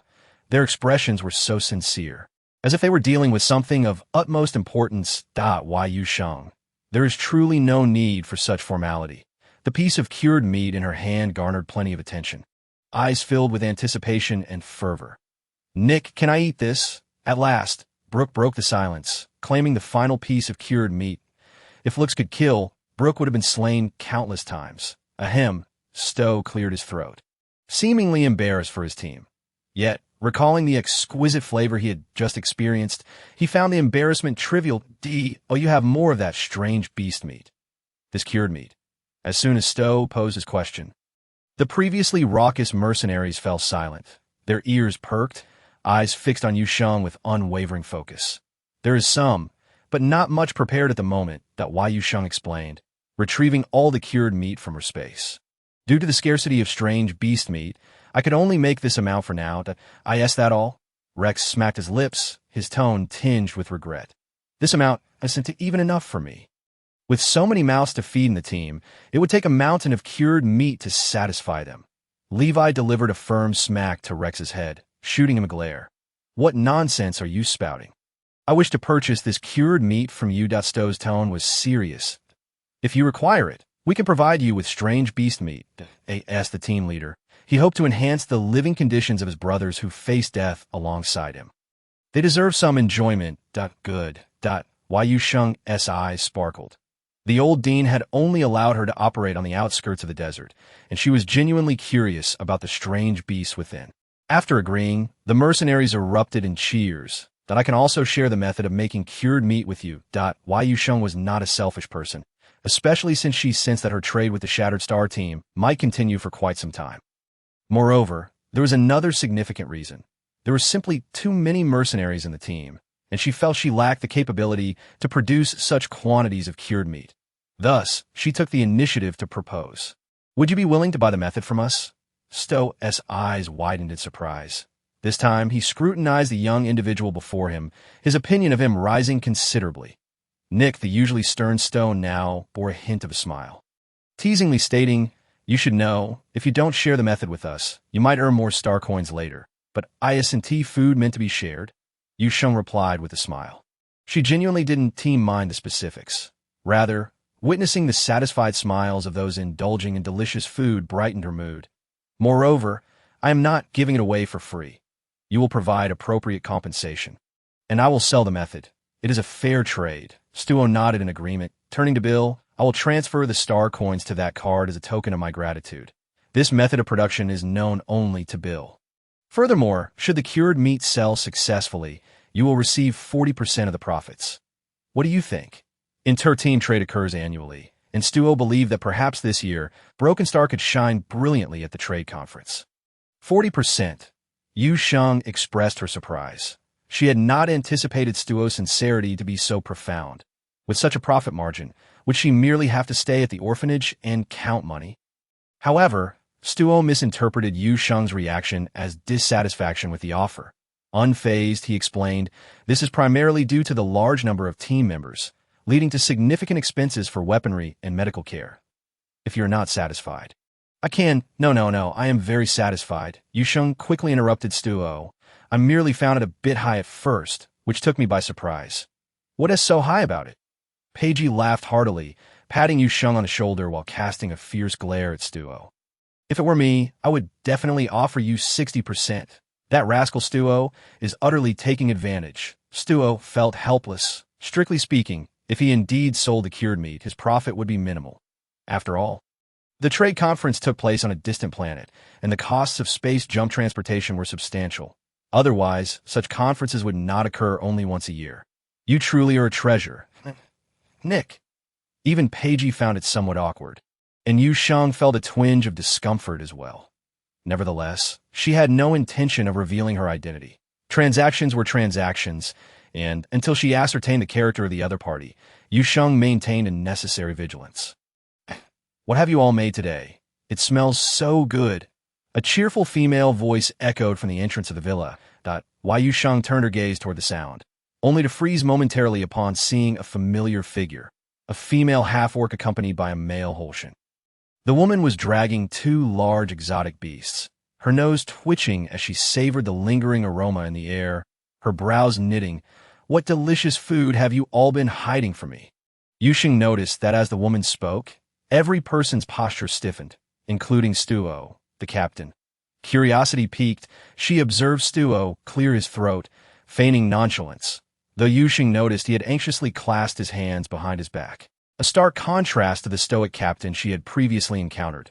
With a playful smile, she squinted at the evidently guilty group before her. You all have been sneaking off to enjoy something good without me. The woman, known as Vanessa, possessed sun-kissed skin and a wild beauty that captivated male attention. However, her charm extended beyond mere appearance. Levi let out a subtle sigh of relief. He hastened to Yu Sheng's side, laughing heartily as he explained to Vanessa, "It's this little one who brought the delicious exotic meat. Indeed, it's all that pile of exotic meat on the table. Vanessa, the flavor is absolutely divine. I've never tasted anything like it in my life." Levi pointed to the cured meat Yu Sheng had placed on the table, the memory of its tantalizing aroma flooding back to him. Delicious exotic meat? Vanessa's interest was piqued. "Are you saying the aroma in the air is from the exotic meat?" "Of course," Levi replied. Vanessa nodded slightly, her gaze shifting to Bill, who had already begun roasting a new batch of cured meat under the captain's instruction. This time, he was almost cooking all the cured meat that Yu Sheng had brought. "Since everyone is here today, let us share." Duo's tone was cool yet tinged with a hint of amusement. And as soon as his words left his lips, the mercenaries erupted in cheers that nearly lifted the roof. Is it really that delicious? Unparalleled in taste. At that moment, the robust aroma of cured meat enveloped the villa once more, and everyone inhaled deeply, unable to resist the enticing scent. "All right, just for that smell, I believe it." Blake forced himself to divert his gaze from the pile of exotic meat, which was undeniably dark yet extraordinarily fragrant. "Oh!" The tall, young Hallsian's eyes landed on Yu Sheng, and he involuntarily exclaimed in confusion, scratching the back of his head. For some reason, he had sensed a flicker of familiarity about this guest, but the feeling was fleeting. Upon hearing the captain call his name, Blake quickly dismissed the thought. In matters of business, Stuo was serious, including the 8 in the space. "We captured a total of 12 exotic beasts this time." With that, Blake's tone became animated. "Captain, there are several beasts that escaped from the desert's inner perimeter." Just as Blake was about to reveal their mission's greatest achievement, Vanessa leisurely interjected, interrupting him. Her gaze, thoughtful and lingering on Yu Sheng, gleamed with interest. "Hurry and eat, lest these starving souls snatch it away." With that, Vanessa unceremoniously grabbed the first batch of cooked cured meat, unfazed by the heat, and popped it into her mouth, the moment the cured meat touched her palate. Her eyes widened, and a soft escaped her lips as her eyes sparkled with delight. Vanessa found herself regretting having reminded Blake, that fool, about eating meat. "Wow." Blake took a bite and displayed an expression of shock akin to that of Rex and Brooke, albeit more exaggerated. His eyes turned red, and his voice trembled.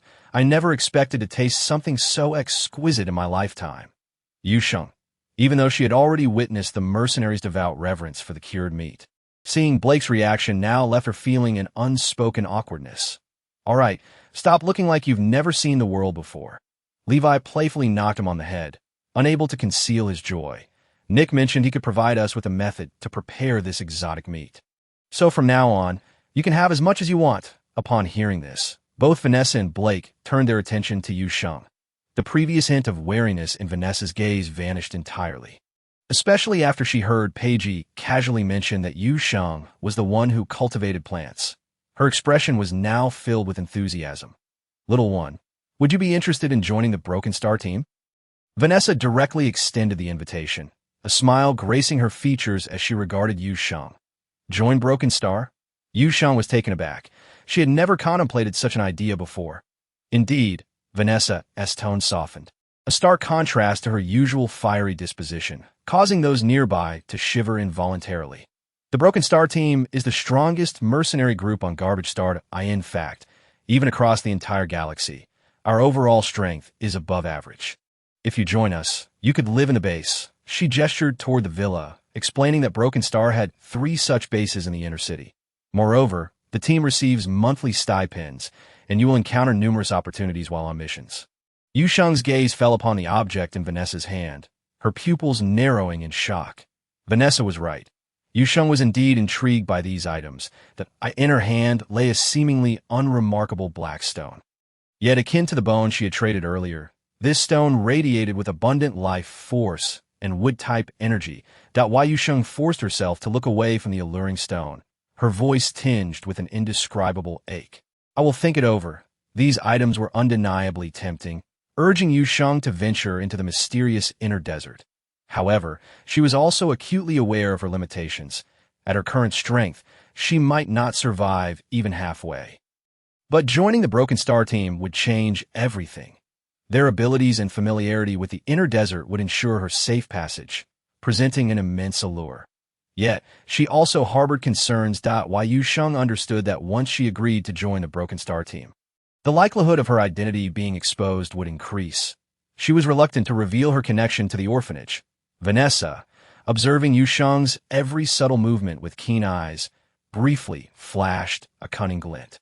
Among the items laid out, she had immediately recognized the bone that could cultivate plants, betting that this little one would be very interested in the treasures of the inner desert. And now, it was evident that her gamble had paid off. Yu Sheng let out a soft hum. Just as Bill's bacon was perfectly cooked, he wiped the sweat that had formed on his forehead due to nervousness. A word of approval caught his throat as he witnessed an influx of hands greedily reaching for the food. The previously gentle smile on Vanessa's face faltered, transforming into a fierce glare. Who dares to touch my meat? I'll shoot them down. Rex, put that meat down. Ah, Captain, you're cheating. The villa was filled with a cacophony of noise, yet there was an unexpected warmth and harmony in the chaos. Yu Sheng lowered the hood of her black robe and gave a slight nod to Stuo before departing from the base.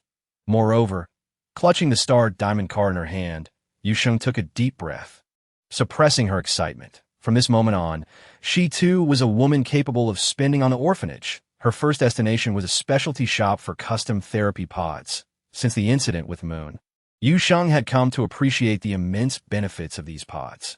However, her initial confidence was swiftly doused upon seeing the exorbitant prices in this exclusive store. Even the most basic therapy pod started at 1,000,000 star coins.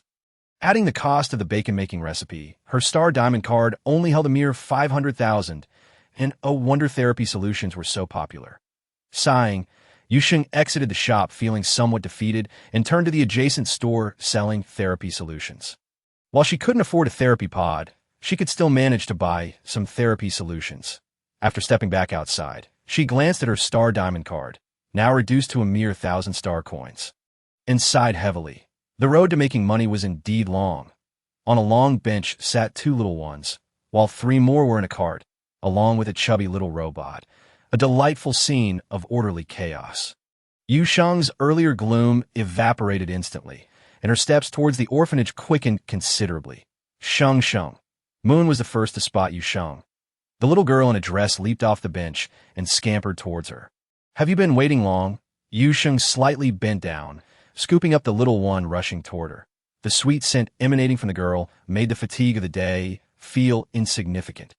Not at all, she replied, noticing that Moon had gained a little weight lately, her small face now adorably round.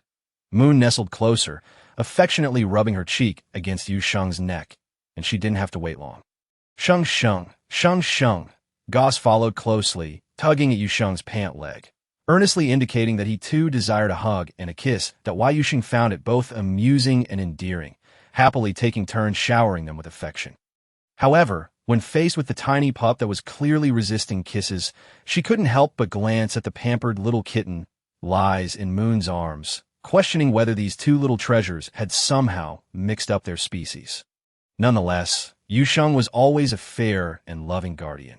She planted a big kiss on the little pup, her eyes narrowing in satisfaction, having been forcibly played with by a group of little ones all day and showered with kisses. Marshal G exuded an air of utter exasperation that he mused that the first thing he would do upon recovery would be to teach this woman the boundaries of affection between men and women. Where's Grandpa the director? Yu Sheng entered with several little ones but found no sign of the old director.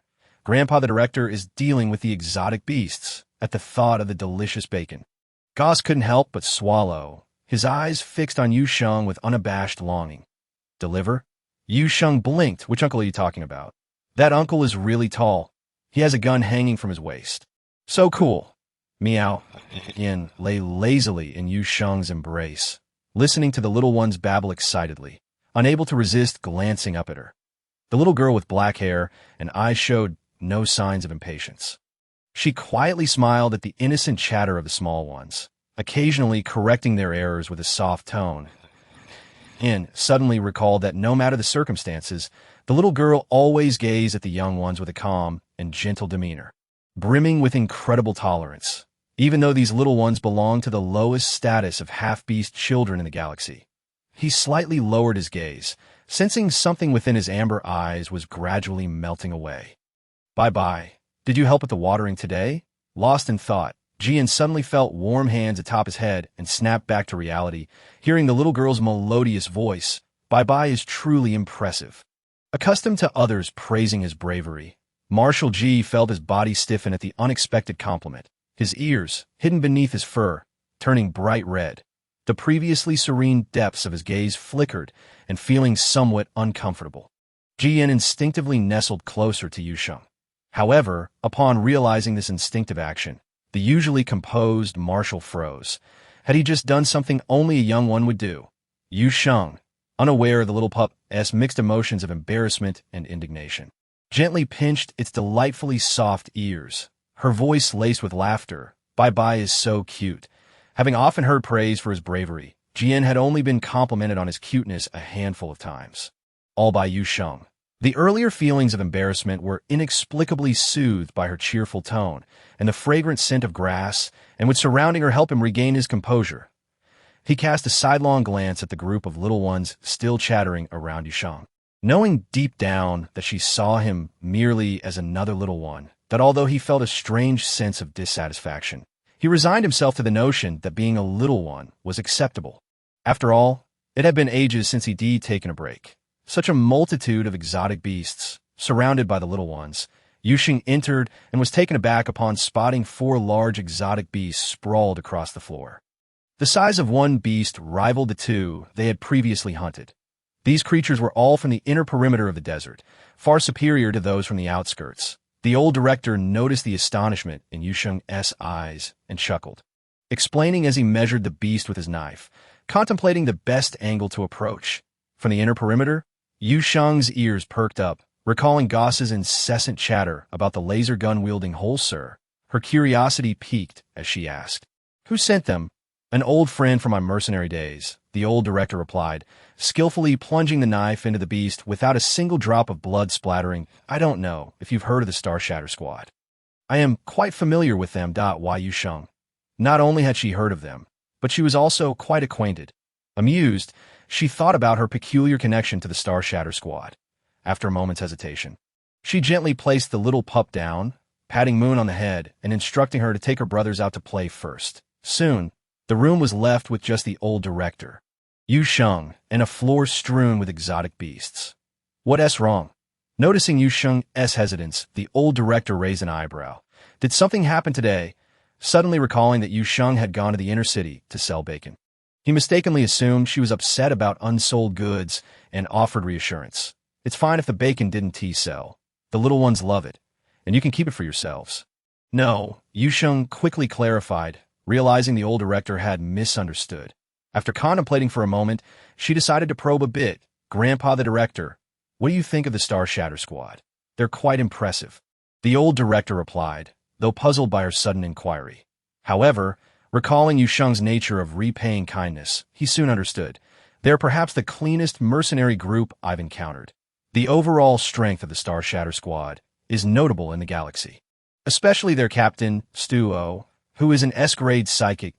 If recalling something amusing, the old director's eyes sparkled with mischief, his voice tinged with laughter. "If it weren't for that girl, Vanessa, with his abilities, he would have likely gone to the main star already. Why stay on this trash planet?" Yu Sheng nodded in understanding, and no wonder Stuo had reacted so differently when she met Vanessa. What prompted this question all of a sudden?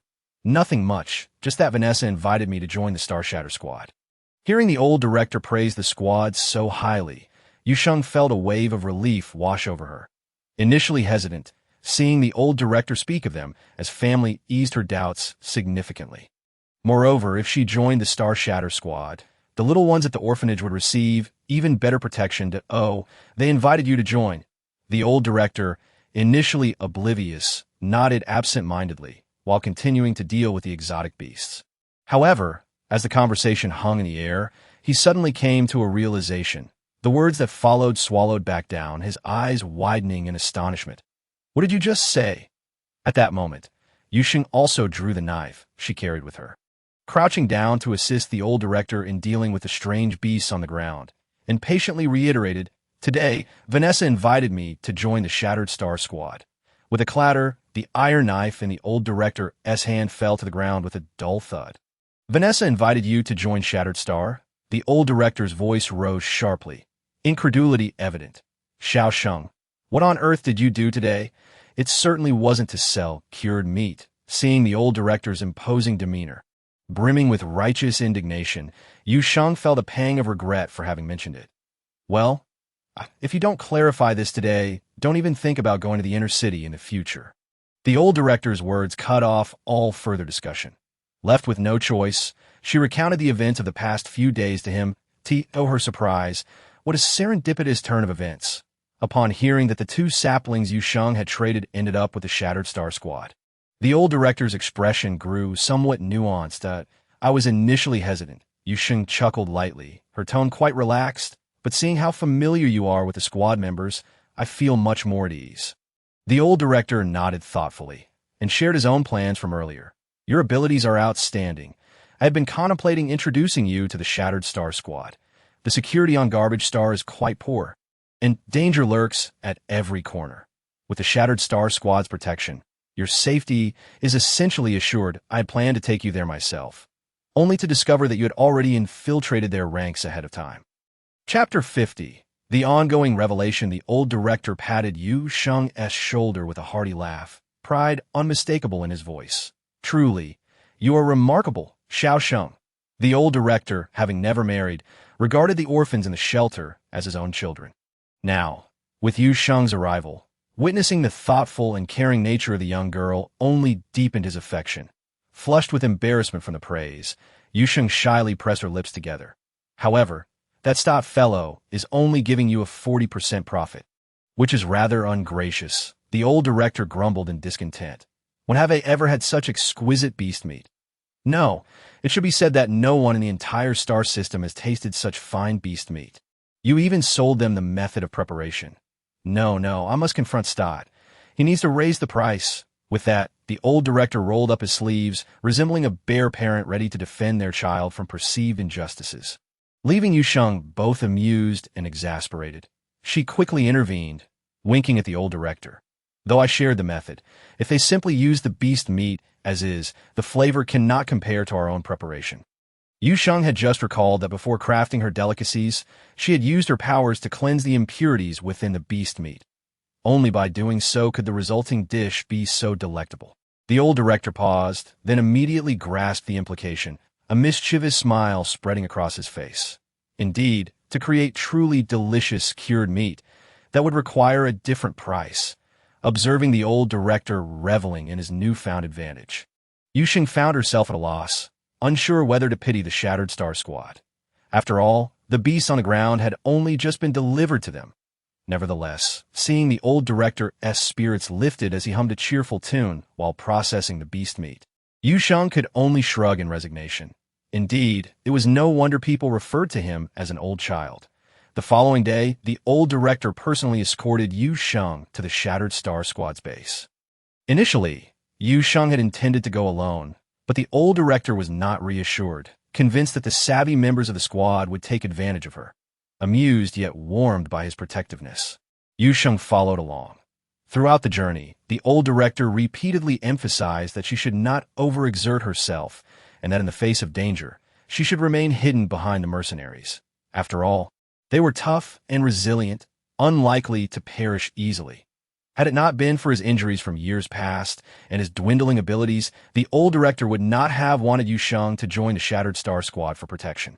The delicate young girl deserved to be cherished. Upon arrival at the base gates, the old director pondered for a moment, still somewhat uneasy, and cautioned Yu Sheng. "These are shrewd individuals. We must establish our presence first." "Yu Sheng, director, do you not recall that the members of the squad are your old acquaintances?" However, seeing the old director's serious demeanor, Yu Sheng obediently nodded. Thus, when Stott learned that the old director had arrived at the base with a seemingly demure young girl in tow, a rare look of surprise crossed his typically stoic face. His elders had a good rapport with the old director, so he was aware of some events from years past and understood the old director's desire to remain hidden on Garbage Star, avoiding contact with those from the main planet. Over the years, the old director had done his utmost to stay away from the inner city, and any connection with Shattered Star was maintained discreetly. With squad members secretly visiting the orphanage, these squad members feared that their bloody aura might frighten the little orphans, often lurking in the shadows to observe and occasionally delivering supplies while clearing out any troublemakers. The Blue Star Orphanage was located on the outskirts of the outer city, bordering the desert, and was frequented by many passers-by, inevitably attracting a few ill-intentioned individuals, now that the old director had personally come to the base. It marked the first time in many years, accompanied by a young girl, prepare some cured meat for Bill. Stott mused for a moment before issuing orders. Also, check if there are any other supplies in the warehouse and bring them along. Understood. Stott stepped out, immediately noticing the old director conversing with Levi. Old director, Stott approached, his tone imbued with respect. What brings you here today? To show the younger generation a broader perspective. The old director chuckled, patting Yu Sheng's arm, exuding a benevolent demeanor. Stott nodded in understanding, but as his gaze swept across the well-mannered young girl, his eyes momentarily froze. Holy moly, the captain is staring at that girl. In the shadows, Rex and the other two exchanged glances, whispering among themselves. Holy moly, the captain wouldn't abandon Shah. Would he? Brooke gasped, an expression of indignation forming as he looked at Stott. The captain is being rather ungracious. The trio believed they were being discreet, yet their words reached Stott's ears perfectly. With an impassive expression, Stott clenched his fists, the veins on his forehead subtly protruding. He felt he had been too accommodating to them lately, allowing them the space to conspire against him. The young girl gave him a sense of familiarity, yet he was certain he had never met her before. The cured meat brought by that young boy was quickly devoured, and though the cured meat made following her method was delicious, it could not compare to even a fraction of what that boy had provided. Stott hadn't suspected that the boy had concealed anything in his method. Especially upon hearing Bill mention the anomalies he had sensed, he instinctively believed that the young fellow had likely treated the beast meat in some way. Very well, the old director replied with a smile. The old man was in for a treat that Yu Sheng, who was aware of everything, watched her elder perform, yet felt it unwise to expose the charade. However, Yu Sheng furrowed her brow slightly as she caught sight of the three boys hiding in the shadows.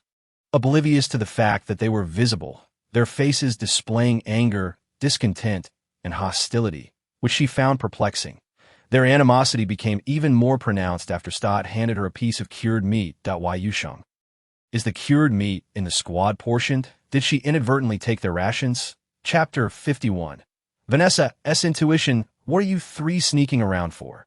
Attracted by the aroma of cured meat, Vanessa suddenly appeared, spotting the trio lurking at the restaurant door. She approached and slapped each of them on the shoulder, startling them. Shah, Sister Shah. Blake was the first to react, instinctively stepping in front of Vanessa to shield her view. Vanessa, initially unfazed, raised an eyebrow at their conspicuous antics. Step aside. Shah, Sister Shah, you must believe in the captain. He truly... Oof! Rex stammered, his nerves getting the better of him, but before he could finish, Brooke swiftly covered his mouth. It's nothing. Sister Shah, don't listen to this brat's nonsense. Brooke forced a smile, though his eyes flickered. Vanessa scoffed lightly, ignoring the trio, and pushed past Blake, just in time to witness Stott handing Yu Sheng a piece of cured meat. She didn't think much of it, but when her gaze fell upon Yu Sheng, she suddenly froze. There exists an inexplicable sense of familiarity surrounding the petite girl. Shah, Sister Shah. The moment the three individuals caught sight of Vanessa's suddenly darkened expression, their hearts collectively sank. They yearned to voice their concerns, yet beheld Vanessa striding purposefully toward a group ahead that was over. A volcanic eruption, a cataclysmic explosion in the cosmos. At that moment, despair enveloped the thoughts of the trio. Yu Sheng discerned that the intensity of the trio's gaze had intensified, prompting her to involuntarily lift her eyes, only to find Vanessa advancing toward her. for reasons unbeknownst to her, upon locking eyes with Vanessa's half-smiling, half-serious gaze, Yu Sheng felt as though Vanessa had divined something. "Greetings, esteemed headmaster." Upon reaching her destination, Vanessa initially bowed respectfully to the old headmaster before directing her attention to Yu Sheng, her voice laced with amusement. "What a lovely young lady you are." T might have been Yu Sheng's imagination, but she couldn't shake the feeling that Vanessa placed particular emphasis on the phrase young lady. Ha ha ha. "Allow me to introduce. This is Xiao Sheng, my successor." The introduction from the old headmaster momentarily stunned not only Vanessa and Stowe, but even Yu Sheng herself. She opened her mouth, but upon noticing the headmaster's penetrating gaze, her words hesitated on her tongue before ultimately retreating into silence. Stowe paused, momentarily taken aback, but quickly regained his composure, nodding with a calm expression. "She appears to be a fine child. Indeed, she is exceptional. Otherwise, I wouldn't have brought her to join the Shattered Star team," the old headmaster remarked with a jovial smile, offering no time for others to respond. "We are most welcoming," Stowe replied, his demeanor unflinching. But then he quickly shifted the conversation's tone. "However, joining the team necessitates rigorous examination." The old headmaster nodded in agreement. "Regulations, I fully comprehend," he responded with a cheerful disposition before taking Stowe aside for a private discussion in the conference room. "Xiao Sheng, please wait here for me, or you may let Vanessa show you around first." "All right," Yu Sheng replied with an unchanged expression, yet her gaze inadvertently met Vanessa's, causing her to instinctively look away. The scrutiny in Vanessa's eyes was overtly bold, leaving Yu Sheng feeling rather uneasy. "Little lady, how about I take you for a stroll?" The stunning half-beast woman leaned in closer, her breath warm against Yu Sheng's ear, causing her to shiver slightly, the delicate hue of her earlobes turning visibly crimson. Witnessing this, Vanessa's amusement intensified. The trio near the entrance, initially relieved by their leader's departure, found themselves gasping once more at the burgeoning intimacy between Vanessa and Yu Sheng. What on earth had they just witnessed? Especially when they saw Yu Sheng nodding, after which Vanessa affectionately linked her arm with hers and exited, leaving them utterly flabbergasted. In an instant, they were at a loss for words to articulate the tumultuous emotions within. "I've heard that the nine-tailed fox race possesses a remarkable talent for beguiling the heart." After a prolonged silence, Rex murmured, "This young lady must be the most formidable among the nine-tailed fox clan. Otherwise, how could she effortlessly captivate the two most challenging leaders of the team?" The other two nodded vigorously in agreement. Once Vanessa linked arms with Yu Sheng, the latter tensed momentarily, feeling a touch of discomfort as she bit her lip. Yet she remained silent. The members of the team were generally laid back, albeit there were certain rules to abide by. Vanessa took it upon herself to elucidate the overarching development of Shattered Star. She seemed firmly convinced that Stowe would agree to Yu Sheng's inclusion in the team.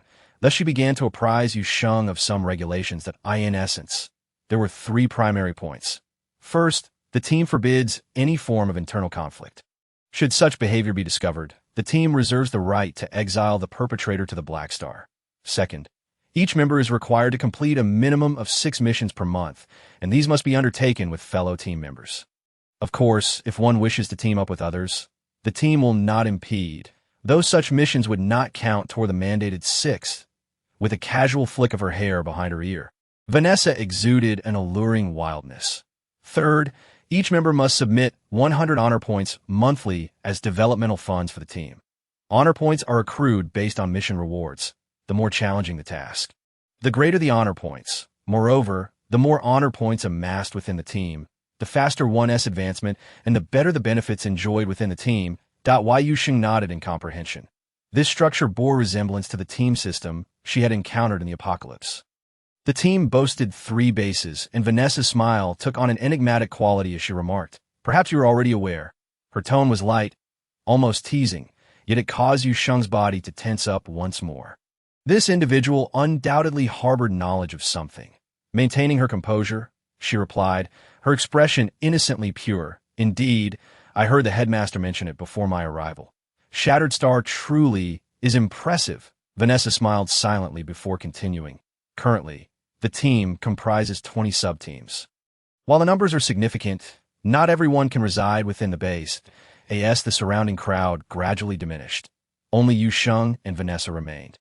However, I believe that given your contribution value, you could reside in the base immediately upon joining the team. What say you, little one? Chapter 52. Joining the Shattered Star team, Vanessa tilted her head, her verdant eyes sparkling with mirth. Yu Sheng, having had her identity guessed, felt a sense of relief wash over her. During her journey here, the old headmaster had already conferred with her about the matter. It was preferable for as few people as possible to know her true identity, yet 2 individuals within the team were necessary to ensure her safety: Stowe and Vanessa. Had it not been for Vanessa's benevolent mental prowess, her abilities would likely have surpassed Stowe's. The old headmaster seldom paid compliments, but this time, Yu Sheng discerned his profound admiration. The revelation of Vanessa's mental prowess astonished Yu Sheng. 4 half-beasts typically possessed mental strengths rated D or lower, with sea level being extraordinarily rare. Nevertheless, exceptions abound. At this juncture, the old headmaster's contemplative gaze fell upon Yu Sheng. Perhaps you could bring her a miracle. He recalled the incident involving the 2 half-beast orphans at the orphanage who had developed abilities, yet he refrained from elaborating further. You're quite perceptive. Yu Sheng did not deny it. Instead, she confidently affirmed, her dark eyes radiating calmness. Stowe remained skeptical, yet you are unwavering in your conviction. My eyesight is quite keen, Vanessa remarked, gesturing to her own eyes, bending slightly closer. Little one, remember to alter your appearance significantly in the future. Also, her gaze lingered on Yu Sheng's delicate, fair hands. I find your hands quite lovely. Yu Sheng raised an eyebrow, her expression toward Vanessa imbued with an inexplicable emotion. The system's disguise was thoroughly effective. Her current form was entirely different, and the skin that was exposed appeared yellowish and coarse. Others perceived the superficial, yet Vanessa seemed to see through to her very bones. Are you a hand enthusiast? Hand enthusiast? Vanessa arched an eyebrow, intrigued by the term she had never encountered before. If by that you mean I have a fondness for hands, then I suppose I am. Moreover, she leaned in once more, her crimson lips brushing against Yu Sheng's cheek. Triumphantly stealing a kiss, Vanessa's smile resembled that of a cat that had caught a fish, languid and beautiful. I also quite adore you, little lady. Taken aback by the sudden flirtation, Yu Sheng's breath hitched, her pale face rapidly flushed with a delicate hue. Instinctively, she took a half-step back, her earlier composure evaporating to Yu. The young girl, so tender in age, exhibited such sophistication. Vanessa chuckled softly, playfully ruffling Yu Sheng's hair and affectionately draping her arm around her shoulders. How delightful! Now I shall have a little sister to confide in within the team. Come, let us go. Stowe is likely already concluding his discussion with the old headmaster. The 2 drew close. Yu Sheng could distinctly feel the softness of Vanessa's form against her shoulder. She instinctively lowered her gaze, her cheeks blooming once again with a deep crimson. Noting Yu Sheng's gaze, a mischievous glint flickered in Vanessa's eyes. It's all right. You're still young. There's a long road ahead for sustainable development. She reassured Yu Sheng. Sustainable development. My foot? Upon encountering Yu Sheng, Stowe's stern expression briefly flickered with a myriad of complex emotions. He stepped forward, extending his hand, and solemnly declared, Welcome to the Shattered Star team. The trio, who had been observing the unfolding events, stood utterly astonished. Thank you. Yu Sheng reciprocated the gesture, shaking his hand politely. Captain, I believe Xiao Sheng should be assigned to my team. Vanessa interjected, playfully winking at Yu Sheng. Even so, Stowe pondered for a moment before promptly agreeing. From now on, Yu Sheng, Vanessa will be your team captain. Hiss. The 3 eavesdroppers immediately gasped in astonishment. This young girl had just arrived and was placed directly in the strongest team of the battle squad. Had she bypassed the reserves to become a full-fledged member? I recall, among the 3 of us, Black was the fastest to join. Rex's gaze had turned vacant. Black, how long did it take you? 1.5 months. Black murmured, his eyes filled with disbelief as he looked at Yu Sheng. She must be the most formidable one among the 9-tailed foxes. Brooke confidently patted the shoulders of his 2 companions, speaking gravely. We might end up falling for her too. Brooke's words would prove prophetic. Not long after, they successfully abandoned Stowe and Vanessa, becoming Yu Sheng's most loyal admirers, of course. That was all a matter for another time. The trio regarded Yu Sheng with a mix of trepidation. Unbeknownst to her, she had been mistakenly identified as one of the nine-tailed foxes.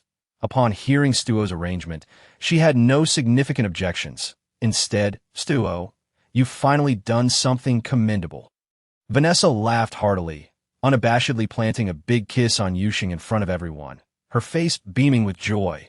From now on, I am truly fortunate. Both Stuo and Yu Sheng understood that Vanessa was referring to the matter of the cured meat, though to others, it carried an altogether different connotation. Especially for the trio, who had always believed Yu Sheng had bewitched Vanessa, their expressions grew even more fearful. Was the nine-tailed fox clan truly that terrifying? So, will you be moving in here or staying at the orphanage? The orphanage. Another 3 little ones? Yu Sheng nodded. The first rule of the team is that once you join, we are all family. Vanessa's eyes sparkled with mischief as she remarked. So, we are now family. Completely oblivious to the circumstances of the first team, Yu Sheng nodded again. Stuo, who was listening nearby, felt a flicker of confusion. Since when did the team have rules? Why was he unaware? Shouldn't a family share both fortunes and hardships? Yu Sheng hesitated before nodding. All right, then, Vanessa decisively declared, from now on, I will move in with you to the orphanage and help you take care of the little ones. So many soft, tiny little ones. One in each hand. Just the thought made Vanessa feel she could hardly contain herself. Yu Sheng looked at Vanessa, sensing a reflection of herself in her. She smiled. That will depend on the grandpa director's approval. Thus, the usually smiling old director felt a chill run down his spine, only to meet Vanessa's predatory gaze. When he looked up, the old director replied, It shouldn't be that extreme. Chapter 53. The Hidden Vegetable Garden Under Such Scrutiny. The old director had no choice but to welcome them to the orphanage 3 days later as guests. Pleased with the invitation, Vanessa was particularly generous in allowing Yu Sheng to leave this time. What is the grandpa director doing?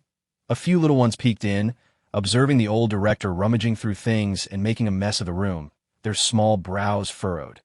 Grandpa director's room is such a mess. Indeed, Goss makes sure to neatly fold his blanket every morning. Meow. Listening to the little ones critique the situation, Yu Sheng found herself both amused and exasperated. After Moon and Liza arrived, Goss and Shuri, having gained new companions, were evidently much brighter, especially Shuri. Perhaps it was in his nature, but little Liza adored clinging to Shuri, playfully patting his fishtail with his soft little paws, thoroughly enjoying himself, spending time with the little creature. Shuri gradually became more talkative, often engaging in cheerful exchanges of meow and ah. Yu Sheng often suspected that the 2 little ones were speaking different languages, yet that did not hinder their apparent joy. Ding! Task 6 released. The little ones in the orphanage have closed themselves off due to childhood trauma. Please guide them to speak with patience and love. Upon completion of this task, a heartwarming gift pack from the system will be awarded. Go Xiaosheng. Just as this thought crossed her mind, Xiao Jiu, who had not issued a task in a long time, began to provide a new task prompt. Yu Sheng nodded in agreement. Several times, she had wished to inquire about Xiao Jiu's origins, but each time she ultimately dismissed the thought. Found it. It appeared to be a bionic branch, so unremarkable that Yu Sheng stared at it for a long time. Unsure of its purpose, not underestimated. The old director spoke mysteriously, leading the way to the small vegetable garden set apart within the orphanage, followed by a long line of little tails. Lazily nestled in Yu Sheng's arms, Jian glanced up briefly before disinterestedly lowering his head to continue feigning sleep as a throng of eager little ones followed the old director into the vegetable garden. Watching expectantly as he inserted the branch into the soil. 1 second, 2 seconds, 3 seconds, a full minute passed, and even Moon could not help but rub his tired eyes, yet nothing changed around them. Grandpa director, the old director's smile had grown slightly stiff. Just wait a moment, please. He crouched down, fiddling with the branch stuck in the ground, murmuring to himself, This isn't right. Why is there no reaction? Did I forget a step? How strange. Eventually, Jian could no longer bear it and jumped down from Yu Sheng's arms. The round little creature strutted over to the old director's side, extending a paw to gently tap the top of the branch. Hey, don't. The old director couldn't stop him in time, and the next second, the bionic branch emitted a brilliant green light. Yu Sheng and the little ones, Grandpa Director, our vegetables are gone. Grandpa Director, that bad thing stole our vegetables. Meow. The little ones immediately grew anxious, while the old director, recovering from a shock, instinctively looked down at the little puppy at his feet, a glimmer of suspicion flashing in his eyes. This item had been a reward he received during his time in the military, possessing a powerful concealment effect. His old partner had explained how to use it, but he had thought it unlikely he would ever need it, thus letting the information slip from his mind. But how could this little creature possibly know about it? Feeling the old director's scrutinizing gaze, Jian raised his small head, his amber eyes innocently looking at him. Ing, the high-pitched, babyish call immediately dispelled the old director's doubts. Perhaps the little one had accidentally activated it. Furthermore, the activation method appeared simple, merely tapping the branch. Nothing particularly special. Seeing the old director dismiss his suspicions, Jian felt a slight sense of relief as he joyfully explained the purpose of the item to the others. Over the days, he had become increasingly adept at disguising himself as a little one, but he vowed not to be so reckless next time. Yu Sheng good-naturedly tapped the little puppy's nose. Fortunately, you accidentally activated it. If you had broken it, Grandpa Director might have gotten angry and not let you eat. The temperamental Marshal Jiwen was about to retort that he would not eat if he didn't want to.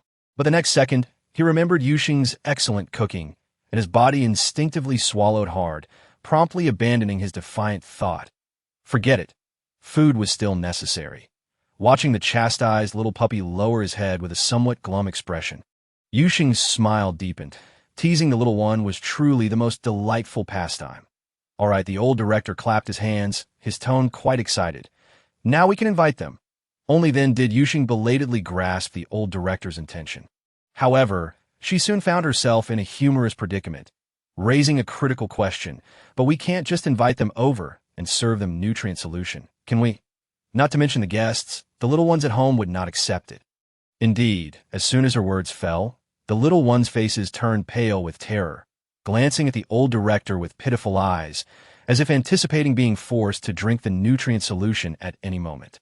The old director replied, perhaps just for one day. Goss had already rolled on the ground, while Moon, though not doing the same, had drooped his ears. Shuri pressed his lips together, his pale eyes suddenly glistening with tears. Even the youngest Lies, upon witnessing his siblings' reactions, cleverly let out a pitiful meow, causing the old director's heart to tremble in sympathy. Well then, maybe we should just forget it. As soon as the words left his lips, the little ones instantly perked up. Chapter 54. No one can resist the allure of hot pot, however. In reality, even if the old director were to resolutely insist that the guests and the little ones consume the nutrient solution, Yu Sheng would find a way to persuade him otherwise, for Xiao Jiao had issued a new task. Ding! Task Release 7. When friends come from afar, the tasker is requested to prepare a sumptuous lunch for the guests. Yu Sheng was initially filled with confusion and concern, until the day arrived when she saw only Stuo and Vanessa visiting the orphanage. Were the others not coming? The two arrived early, cleverly disguised, and thus did not attract the attention of others. Why Yu Sheng was taken aback at first, instinctively glancing behind them. There was a vast emptiness, devoid of any additional figures. They would bring the others over later. Vanessa patted Yu Sheng's shoulder and winked at her, assuring her, don't worry, we will keep your secret safe. By the way, where are the little ones? I brought them so many delightful treats. Before Yu Sheng could respond, Vanessa began to survey the area, her eyes lighting up when she spotted the cubs not far away. So many fluffy little cubs, one in each hand, soft and squishy. The cubs, who had been stealthily observing the guests from a distance, noticed a big sister approaching them quickly, her smile evoking a twinge of fear in the little ones. Jian's eyelids twitched, and he was the first to react. Little cubs, the sister is coming. Vanessa's excited exclamation was accompanied by a flurry of activity. Yu Sheng found it amusing to watch Vanessa scoop up a little cub in each hand, suddenly feeling a pang of sympathy for the little creatures. Stuo, with a complex expression, quietly apologized. Sorry, Vanessa really loves children. She just got a bit too excited. It's all right, Yu Sheng waved her hand dismissively. These little ones aren't that fragile. Did you not see that little rascal Gus has already started playing? I'll take you to the old director now. As soon as Stuo met the old director, he was pulled away to help with the exotic beast meat. You really thought you were a guest just because you came? Come help out. Observing the old director's mock fierce demeanor, Stuo felt quite helpless that, in truth, it wasn't entirely the old director's fault for being anxious. Today Yu Sheng had mentioned preparing hot pot. This new term undoubtedly piqued the old director's interest immensely. Especially after hearing Yu Sheng's description, he was itching to dive right in. Xiao Sheng, hurry and prepare. I'll take care of these two. Yu Sheng was hurried off to the small kitchen by the old director, where she and Yuan collaborated to prepare the lavish tomato hot pot for today's lunch. There were no hot pot base ingredients in the Star Realm, but fortunately, with Xiao Zhou's assistance, Yu Sheng knew how to create a tomato base. The freshly picked, washed tomatoes were large and red, their glistening droplets making them appear even more enticing. That's why Yu Sheng first scored the tomato skins and then blanched them in hot water to facilitate peeling. The chopped tomatoes released a sweet and tangy aroma that was utterly mouth-watering. There was no chicken fat available, but after consulting Xiao Zhou, Yu Sheng had prepared some oil from the Gugu beast in advance, extracting the fat and frying it until crispy. Yuan, is the ginger ready? Sliced ginger was added to the pot with a sizzling sound. Once the ginger was fragrant and golden, Yu Sheng removed it and, while the oil was hot, added the pre-made tomato sauce. The sweet and sour sauce combined with the rich aroma of the ginger filled the kitchen with an irresistible fragrance that stimulated the appetite. Xiao Sheng, why do we add tomatoes after the tomato sauce? Yuan inquired curiously. Ever since Yu Sheng arrived, Yuan had developed a keen interest in cooking, sometimes exhibiting such intelligence that Yu Sheng wondered if Yuan was a robot. As a robot, Yuan naturally couldn't smell, but it nodded in agreement, cheerfully saying, "It tastes even better." Once all the tomatoes had dissolved in the pot, Yu Sheng added salt, chicken essence, and oyster sauce, followed by hot water, allowing it to simmer until the broth thickened. Keeping an eye on the time, Yu Sheng deemed it ready and instructed Yuan to carry the pot outside while she prepared some dipping sauces.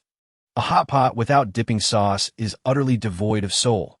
As she emerged with the sauces and ingredients, she saw a circle of people gathered around the dining table.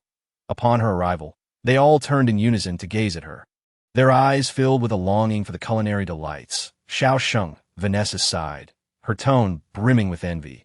What if I were to leave the team and join the orphanage? Just for the sake of this aroma. What had she been eating before? Stuo remained silent.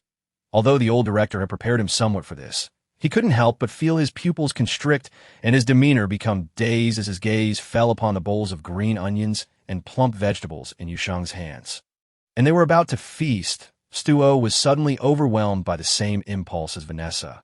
But fortunately, he remembered his role as captain and restrained himself, though his gaze towards Yu Sheng grew considerably forlorn. He too wished to move to the orphanage. He too longed to feast on plants every day.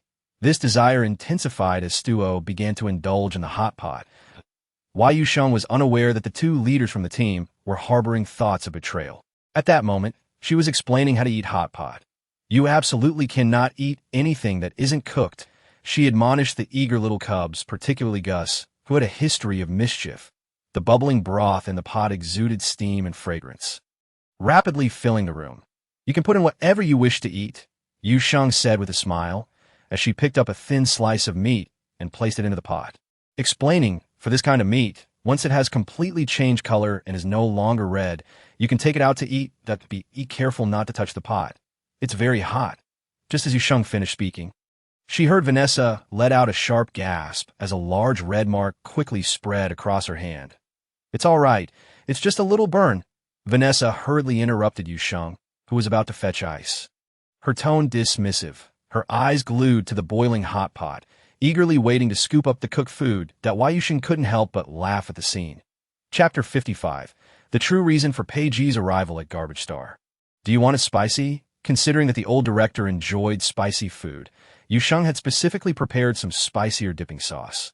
However, seeing the circle of people gazing at her with longing as she mixed the sauce, she decided to teach them how to tailor their own flavors. She placed some sesame oil in a small bowl, crushed a little garlic, added oyster sauce, chopped green onions, and crushed peanuts, finally mixing it all together to create an enticing aroma. This is one of my favorites.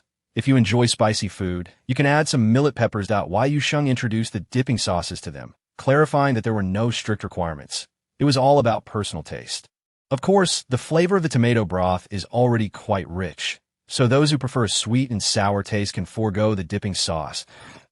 As she spoke, she picked up a slice of meat and placed it into the bubbling pot, waiting for the bright red meat to completely change color before retrieving it and dipping it into the sauce. Taking a bite, the succulent meat enveloped her palate with a rich, layered flavor, and she closed her eyes in contentment as her sense of satisfaction grew.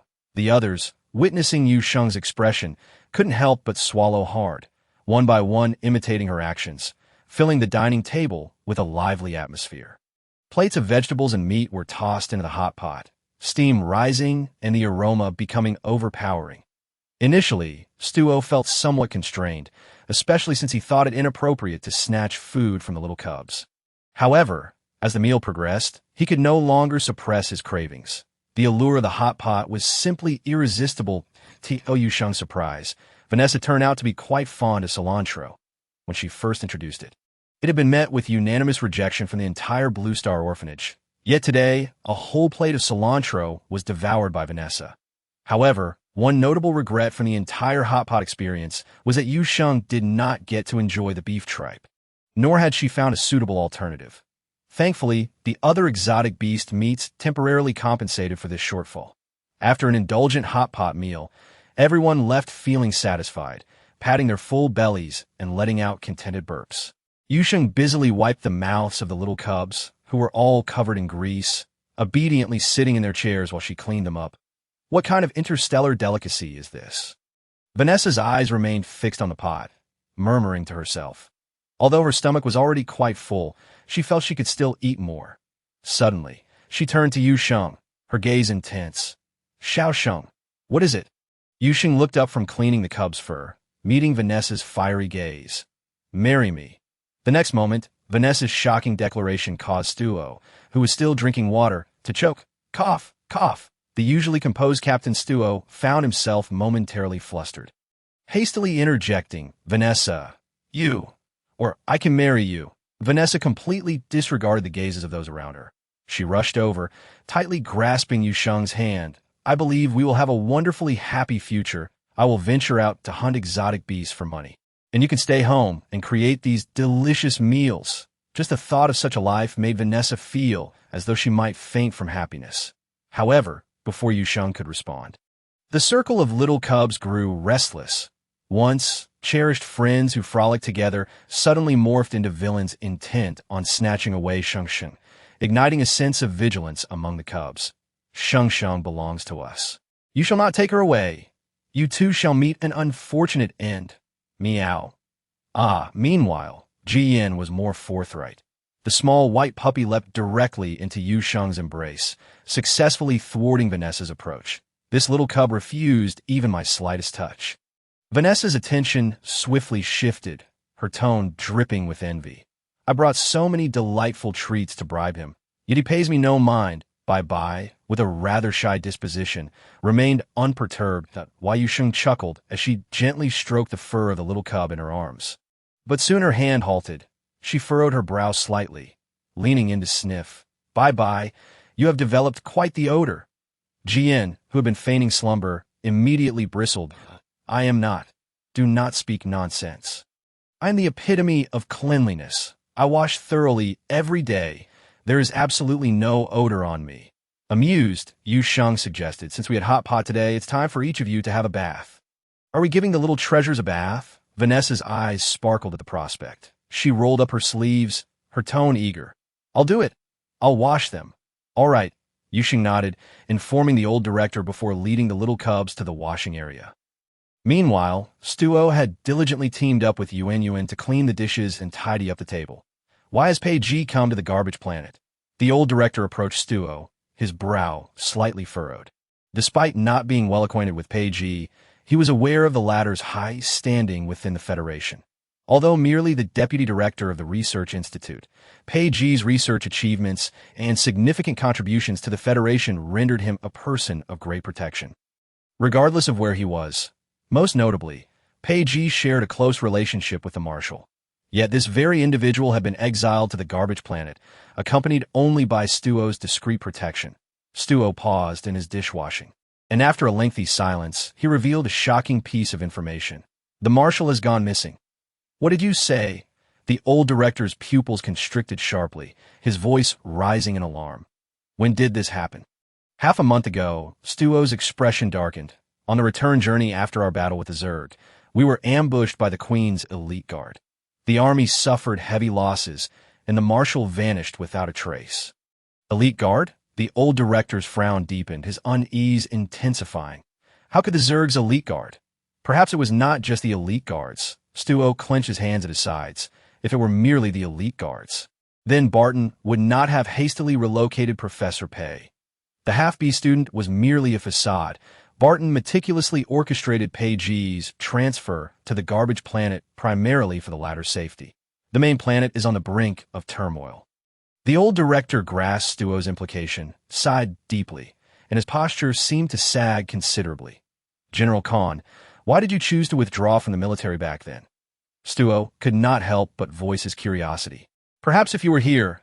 The old director waved his hand, interrupting Stuo. I am no longer a general. I am merely the old director of an orphanage. That a fleeting glimmer of sorrow flickered in the old director's murky eyes. Vanishing almost instantly. Stuo, do not mention my past to anyone again. Stuo nodded respectfully, acknowledging the request. Chapter 56. The importance of Yu Sheng after assisting the cubs with their baths. Vanessa and Stuo prepared to bid farewell. Oh, little Sheng. Stuo suddenly recalled something, halting his steps. We tried making the cured meat using the method you taught us, but the flavor was lacking. Why is that? To create tastier cured meat, that would require additional payment. Yu Sheng smiled wryly. Having only taken half a minute to respond, Stuo's expression remained unchanged as he promptly retrieved his light brain, transferring a substantial sum to Yu Sheng. We shall not take advantage. It's really no trouble, Yu Sheng explained. I simply use my abilities to eliminate impurities while processing the exotic beast meat. Impurities? Vanessa furrowed her brow slightly. I have handled many exotic beasts, yet I have never detected any impurities within. Or perhaps the energy within the exotic beasts is too chaotic, Vanessa mused, having trouble distinguishing it herself. That it feels very much like X element. Does the exotic beast contain it as well? Stuo and Vanessa exchanged glances, both recognizing the shock and seriousness in each other's eyes. In the current era of interstellar development, it was widely believed that only plants contained X elements. No one anticipated that these exotic beasts could as well. Are you certain your sensing is accurate? Stuo inquired, his tone turning grave. Yu Sheng nodded. The outer layer of the exotic beast contains a high concentration of X elements, but as one approaches the inner layer, the concentration diminishes significantly. If you cannot process the impurities, you might consider using meat from the inner layer. Understood. Stuo pondered for a moment before extending an invitation. We plan to venture into the desert's inner region in 5 days. Little Sheng, will you join us? Can I? Yu Sheng's eyes brightened, her tone brimming with excitement. Of course. Vanessa chuckled, playfully pinching Yu Sheng's cheek. I will protect you then. Thank you, Sister Sha. Yu Sheng had longed to explore the desert's inner region. And now she finally had the chance. Observing the young girl's uncontainable excitement, even Stuo's usually stoic face betrayed a faint smile on the return journey. Both Stuo and Vanessa wore serious expressions. What do you think? Vanessa asked first regarding the plants. The X element concentration is certainly very low, Stuo asserted. It may even be lower than that of the specimen at the Research Institute. The specimen at the Research Institute had an X element concentration reduced to 15, which was already a significant miracle in the interstellar realm. However, Stuo was taken aback when Vanessa shook her head. Stuo, she began, a flicker of inscrutable emotion crossing her eyes. Why can't we boldly speculate that the X element concentration within these plants is 0? Purebred plants. Stuo lowered his voice, yet the turmoil within him surged. Vanessa, have you sensed something? Vanessa's psychic ability far surpassed that of most half-beasts, and correspondingly, her affinity with plants was exceptionally high. Why sensing is rather vague. Vanessa shook her head, hesitating slightly, but my intuition tells me that these may indeed be purebred plants, if they truly are purebred plants. Stuo gently rubbed his wrist over the light brain, his expression grave. Then the secret of this little girl must remain concealed from others. Barton had taken considerable risks in relocating Pei Ji to the garbage planet precisely because he hoped the specimen from the research institute was cultivated by Pei Ji. The significance of purebred plants to half-beasts far exceeded their current understanding. What do you plan to do? It was evident that Vanessa had reached the same conclusion. Should we really take little Sheng along on the expedition in 5 days? Yes, Stuo pondered for a moment. Perhaps she can provide us with greater surprises. Stuo harbored a premonition that the expedition in 5 days could be a turning point like a tea that time. They must ensure little Sheng's utmost protection. Allowing not a single mishap to befall her, found nothing. Barton furrowed his brow, a hint of dissatisfaction creeping into his otherwise solemn expression. Xavier, we have wasted too much time already. Time is of the essence. For every minute we squander, the Marshal may be in greater peril. The Marshal only mentioned the Blue Star orphanage on the garbage planet. Xavier's voice edged toward despair, but there are dozens of orphanages with the same name scattered across the garbage planet.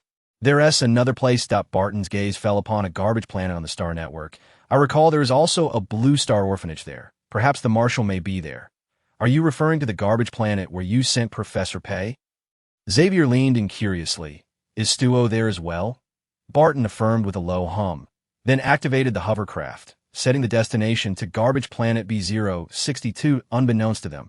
The Marshal, who had been exerting great effort to locate himself, was lazily reclining on his bed, watching Yu Sheng busily working at the table.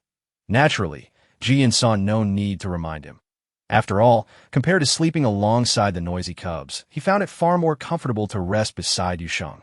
The fluffy little puppy lazily glanced at the wall clock, then grabbed his small pillow and hopped down from the bed, leaping onto the table. Bye-bye. Yu Sheng, engrossed in planning the orphanage's future, momentarily lost track of time. Now, seeing the little cub's appearance, she instinctively glanced at the clock. Bye-bye here to remind me to sleep. Yu Sheng could not resist embracing the little puppy, rubbing her cheek against the soft and comfortable fur of the tiny creature, her tone filled with satisfaction. Bye-bye is so considerate. Although Yu Sheng had initially intended to wait a bit longer, upon seeing the little pup's determined refusal to sleep, she had no choice but to set aside her work. Bye-bye truly was affectionate and wanted her to accompany him to sleep.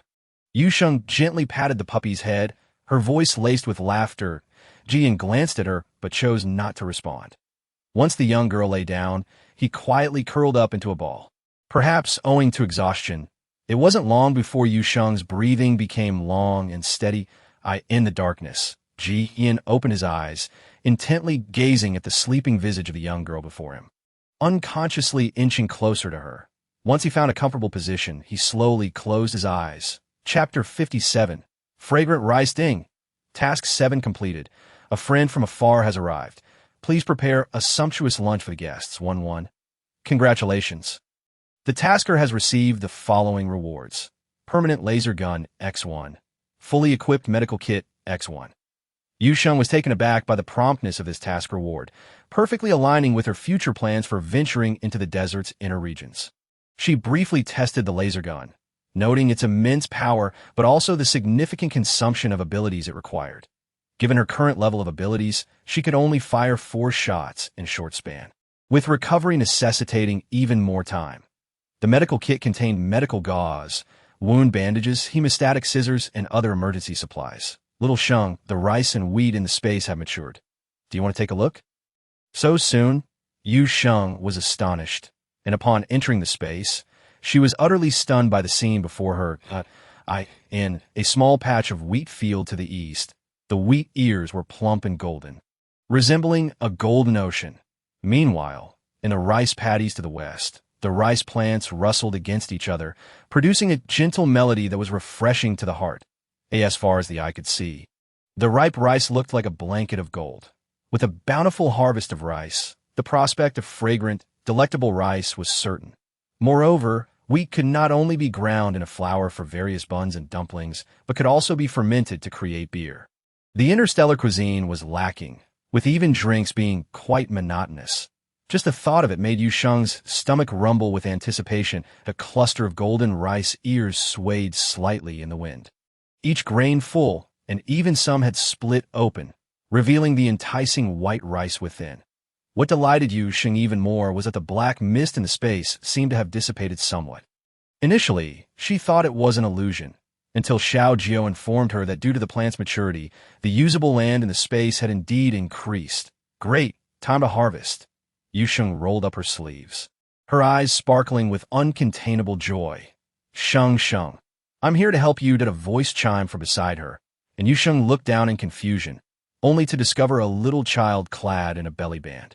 Exquisitely chubby. She blinked her eyes, uncertainly asking, Xiao Jiao? It was indeed Xiao Jiao. The little one appeared to be no more than 3 or 4 years old, with plump cheeks and delicate, round arms. Her bright, sparkling eyes widened in surprise, and upon meeting Yu Sheng's gaze, she broke into a smile. How come? Yu Sheng couldn't help but scoop up her little system, pinching Xiao Jiao's face and gently poking her soft arms.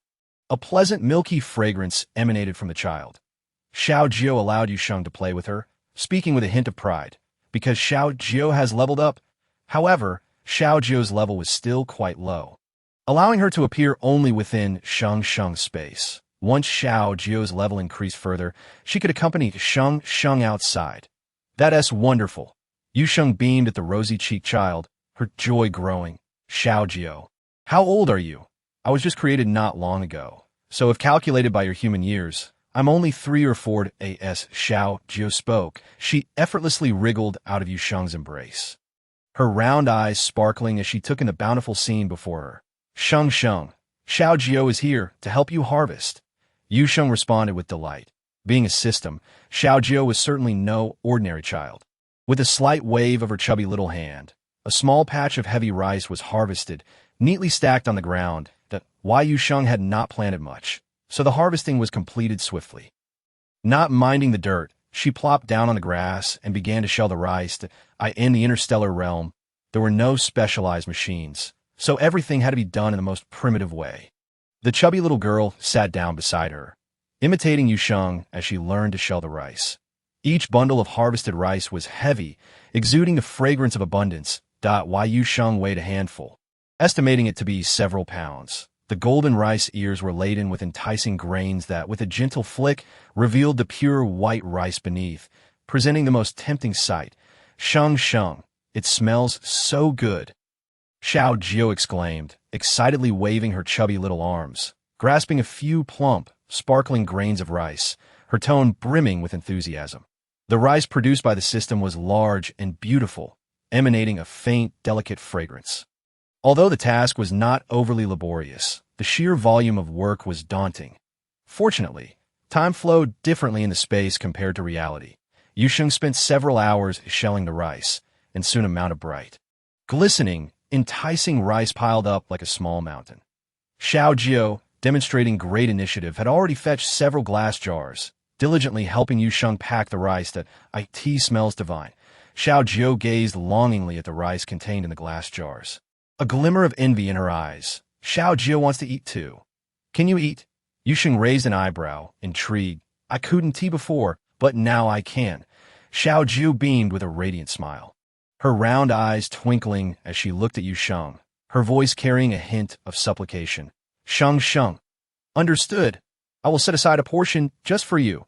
Yu Sheng affectionately pinched her system's chubby cheeks, her voice filled with mirth. Xiao Jiao, you must level up quickly. Okay. The little one clenched her tiny fist, her eyes brimming with determination. Meanwhile, Xiao Jiao had efficiently crushed the straw and threshed the wheat, streamlining the process and sparing Yu Sheng a great deal of trouble. The simulated sunlight in the space was abundant, so Yu Sheng decided to find a patch of open ground to sun the wheat. Since the wheat retained some moisture after threshing, it was prone to spoilage if not dried properly. Having completed all of this, Yu Sheng estimated the time and bid farewell to Xiao Jiao. Carrying a jar of rice out of the space, tea this hour, the young pups were all outside playing, thus no one noticed the addition of the jar of glistening white rice in the kitchen. The mere thought of fragrant, soft rice made Yu Sheng's heart race with excitement. Finally, she could savor rice. She poured out about 3 pounds of rice, soaking it in cold water for a while, gently rubbing it. These high-quality grains were free of impurities, displaying a crystal-clear beauty in the water. Once cleaned, Yu Sheng transferred the rice into the steamer, added some water, and covered it with the lid.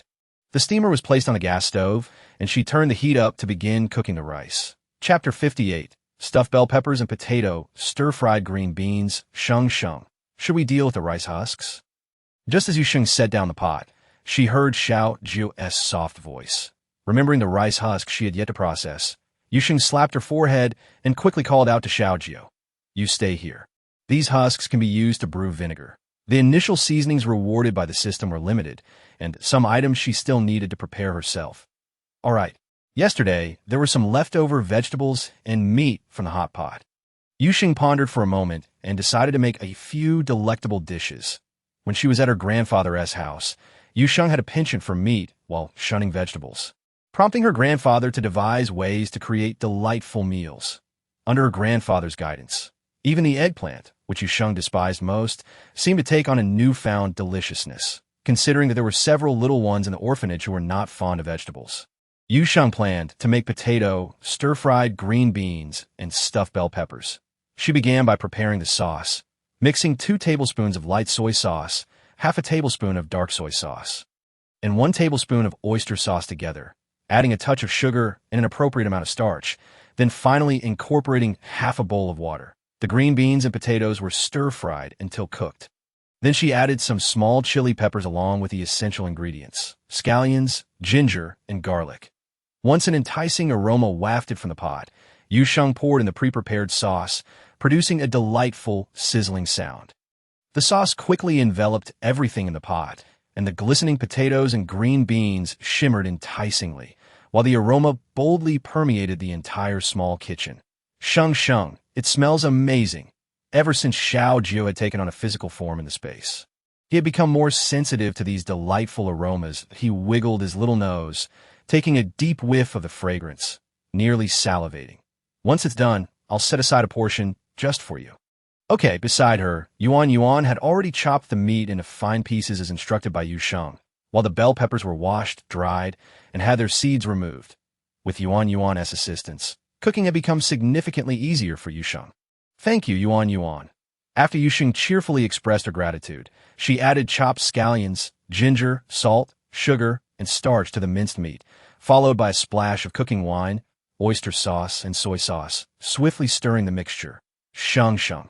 Do you need any help? Sure, Yu Sheng replied, deftly opening the green peppers slightly to stuff them with the meat filling, packing them generously.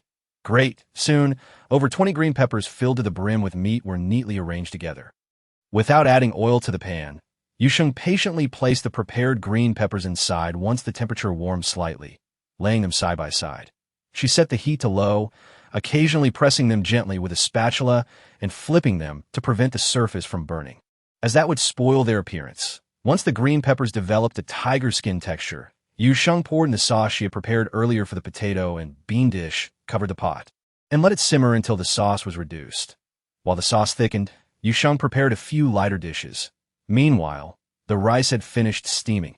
Anticipation filled her as she lifted the lid, and the fragrant steam wafted towards her.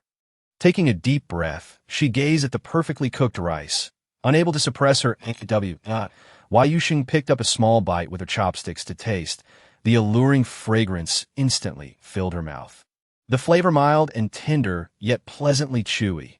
For Yu Sheng, who hadn't had rice in ages, that single bite nearly brought her to tears. She then turned her attention back to the stuffed green peppers. As the filling soaked in the sauce, the moment she lifted the lid, the savory aroma of the meat mingled with the mild spiciness of the green peppers wafted towards her. Yuan. Go call them for dinner, Yu Sheng called out, deftly serving the dishes and rice. She set aside a portion for the drooling Xiao Jiu still in the space, then carried the plate outside. In truth, there was no need for Yuan to call them. By this time, a group of little ones along with an elderly director were already seated in their spots, eagerly gazing in the direction of the kitchen. Before Yu Sheng even reached the dining area, the enticing aroma had already made them restless. Tea smells so good today. Yes, it's always fragrant, but today it's even more so, the little ones chattered excitedly. Even Ji-yin couldn't help but glance up, his eyes fixed on the doorway. Ahem, the old director cleared his throat, unconsciously swallowing hard. Sit still, don't fidget. The chastised little ones obediently sat up straight, stretching their necks to peer at the entrance. When Yu Sheng stepped inside, she was met with a sea of eager, pleading eyes, which made her chuckle. I've never seen you all so impatient before. Sheng, what delicious food did you make today? Sheng, what is that white, fluffy thing? Today I made potatoes with green beans and stuffed green peppers, and this is rice, the staple food. You can think of it as a substitute for nutritional liquid for now. In the future, we won't have to drink nutritional liquid anymore. Wow. As soon as they heard they wouldn't have to drink nutritional liquid, the little ones erupted in excitement. The old director, aware that the orphans had hearty appetites, usually allowed them to have some nutritional liquid to fill their stomachs. However, in comparison to the unpalatable nutritional liquid, Yu Sheng's culinary creations intensified their aversion to it. Now, hearing that they would no longer need the nutritional liquid, Gusi was nearly overwhelmed with emotion, almost climbing onto the table, tears brimming in his eyes as he clutched the pot of rice. Can this really replace the nutritional liquid? The old director himself felt uneasy, eyeing the white rice with a mixture of skepticism and hope. It's quite filling. Why Yu Sheng smiled as she served each person a bowl of rice. But when it came to Jian and Lai Si, she hesitated momentarily. Can Bai and Lai Si really eat rice at such a young age, seeing everyone else eagerly taking their first bites of rice? Even Jian couldn't help but gently tap the table with his it's fine. They can eat it. Just a little less, though, the old director assured, noticing Yu Sheng's uncertainty. Thus, Jian and Lai Si received small bowls of white rice. The little puppies looked at the few bites of rice before them, and then at Gu Si's bowl brimming with rice, unable to resist grinding their molars, their desire to indulge growing more intense. Bye, dinner time. Yu Sheng ladled sauce over the rice, smashed it with a spoon, and offered it to Jian, although he internally resisted being fed in such a manner by the little girl. Seeing the rice soaked in sauce and emanating an enticing aroma, Jian's body obediently opened its mouth. So fragrant. Chapter 59. Never tire of eating at the rice filled with a subtle fragrance was soft and chewy. And as Yu Sheng had previously mentioned, it was indeed very filling. Jian, now in his juvenile form, had a greatly reduced appetite. The rice, drenched in sauce, combined with the savory meat and the mild spiciness of the green peppers, made each bite so delicious it felt as though one could swallow their tongue in enjoyment. The sour, salty, fragrant, and spicy flavors mingled in the mouth, compelling him to take another bite of rice. Unable to stop. Ultimately, Jian was full, yet his gaze remained fixated on the spread before him, unwilling to look away. Yu Sheng had seldom seen the little one so greedy, though he had always enjoyed her culinary creations. He had maintained a certain restraint, rarely reaching the point of a rounded belly. This instance was an exception. She couldn't help but chuckle as she rubbed the little one's belly. No more for bye. Although Jian felt a twinge of reluctance, he forced his gaze away from the table. Yet, even though his eyes were no longer on the food, the lingering aroma tickled his nostrils, enticing the hunger within him. Especially with Gusi's satisfied munching beside him, Jian couldn't help but feel a pang of envy. Having a big appetite is truly wonderful. The stuffed green peppers received unanimous acclaim from all the residents of the orphanage. The old director, of course, was a fan, having always loved spicy food. Yu Sheng found it amusing that even the little mermaid, who typically couldn't handle spice, was nibbling away, a large glass of water at her side. The slightly charred green peppers mingled with the tender, smooth meat, somewhat alleviating her discomfort with the peppers, making the flavor even more addictive. Shioli took small bites of rice, and with each mouthful, the spicy sensation overwhelmed his taste buds, causing the little one to tear up. He sniffled, beads of sweat forming on his pale forehead, yet he stubbornly persisted, refilling his glass of water several times. Sheng, can we have this every day? Muin couldn't help but ask, his eyes sparkling. The little one, much like the old director, had a penchant for spicy dishes. Of course, Yu Sheng chuckled, playfully teasing. But if I make this dish, I might not have time to prepare other delicacies. Upon hearing this, the little ones displayed expressions of conflict. They wished to eat the stuffed green peppers but also desired more variety. However, the little ones were considerate enough not to voice a request for both. After all, Yu Sheng was the only one in the orphanage who could create such culinary delights, and they didn't want her to be overworked. Once a week, Yu Sheng laughed at their dilemma, otherwise you'll tire of it. Never. Anything Sheng makes will never get old. Meow. Oh no. Yu Sheng's smile faltered slightly as she instinctively glanced at Xiuli. Perhaps it wasn't just her. All the little ones at the table, along with the old director, turned to look at Xiuli with surprise and delight. Xiuli, Yu Sheng swallowed hard, unsure if it was due to the spice. Her eyes slightly reddened, just spoke. Although his voice was soft, it was indeed Xiuli's voice. Still holding his cup, Xiuli blinked and flashed a soft, adorable smile at everyone. No, not boring. He attempted to express his feelings, albeit stammering, but his words were clear. This time, everyone distinctly heard Xiuli's voice. Wow. Gusi was the first to exclaim, immediately abandoning his delicious food to rush over and hug Xiuli. Xiuli, you can finally talk. The next moment, Gusi received a light reprimand from the old director, who sat nearby, for his exuberance. What nonsense! Xiuli always could talk, the old director gently scolded, though his eyes were also glistening. Xiuli, you're amazing. Meow, meow, meow. Our Xiuli is so wonderful. Sheng should reward him. What does Xiuli want? Yu Sheng and the little one surrounded Xiuli, their faces beaming with joy in truth. It was merely an ordinary occurrence. Yet for everyone in the orphanage, it was a moment worth celebrating. The old director watched the scene unfold, quietly wiping his eyes when no one was looking, then smiled again. The orphanage would surely thrive, wouldn't it? He gazed at the round robot beside him, speaking in a hushed tone, his voice brimming with pride and satisfaction. After the little ones had gone for their nap, Yu Sheng finally found the opportunity to continue with her plans for the orphanage's development. A specialized classroom? The old director paused, taken aback by Yu Sheng's suggestion. Indeed, Yu Sheng nodded. Muin and Gusi are already 5 years old. At this age, most interstellar cubs have begun attending kindergarten. However, the educational system for interstellar cubs differs significantly from Yu Sheng's understanding of school. Interstellar beings prioritize strength, so even in kindergarten, the curriculum focuses on nurturing the cubs to develop their unique abilities. Initially, the orphanage had taken in several half-beast cubs, many of whom might never possess any abilities throughout their lives. Thus, the former director had not considered providing lessons for the children. His sole aim was for them to grow up happily and healthily. However, circumstances had changed. Acknowledging that Gusi and Xiuli had already begun to develop their powers, the old director pondered and eventually agreed, I shall arrange a classroom for you shortly. Not just one. Yu Sheng replied with a hint of shyness. I also intend to prepare an activity room for the cubs. An activity room. The old director appeared somewhat bewildered in the eyes of interstellar beings.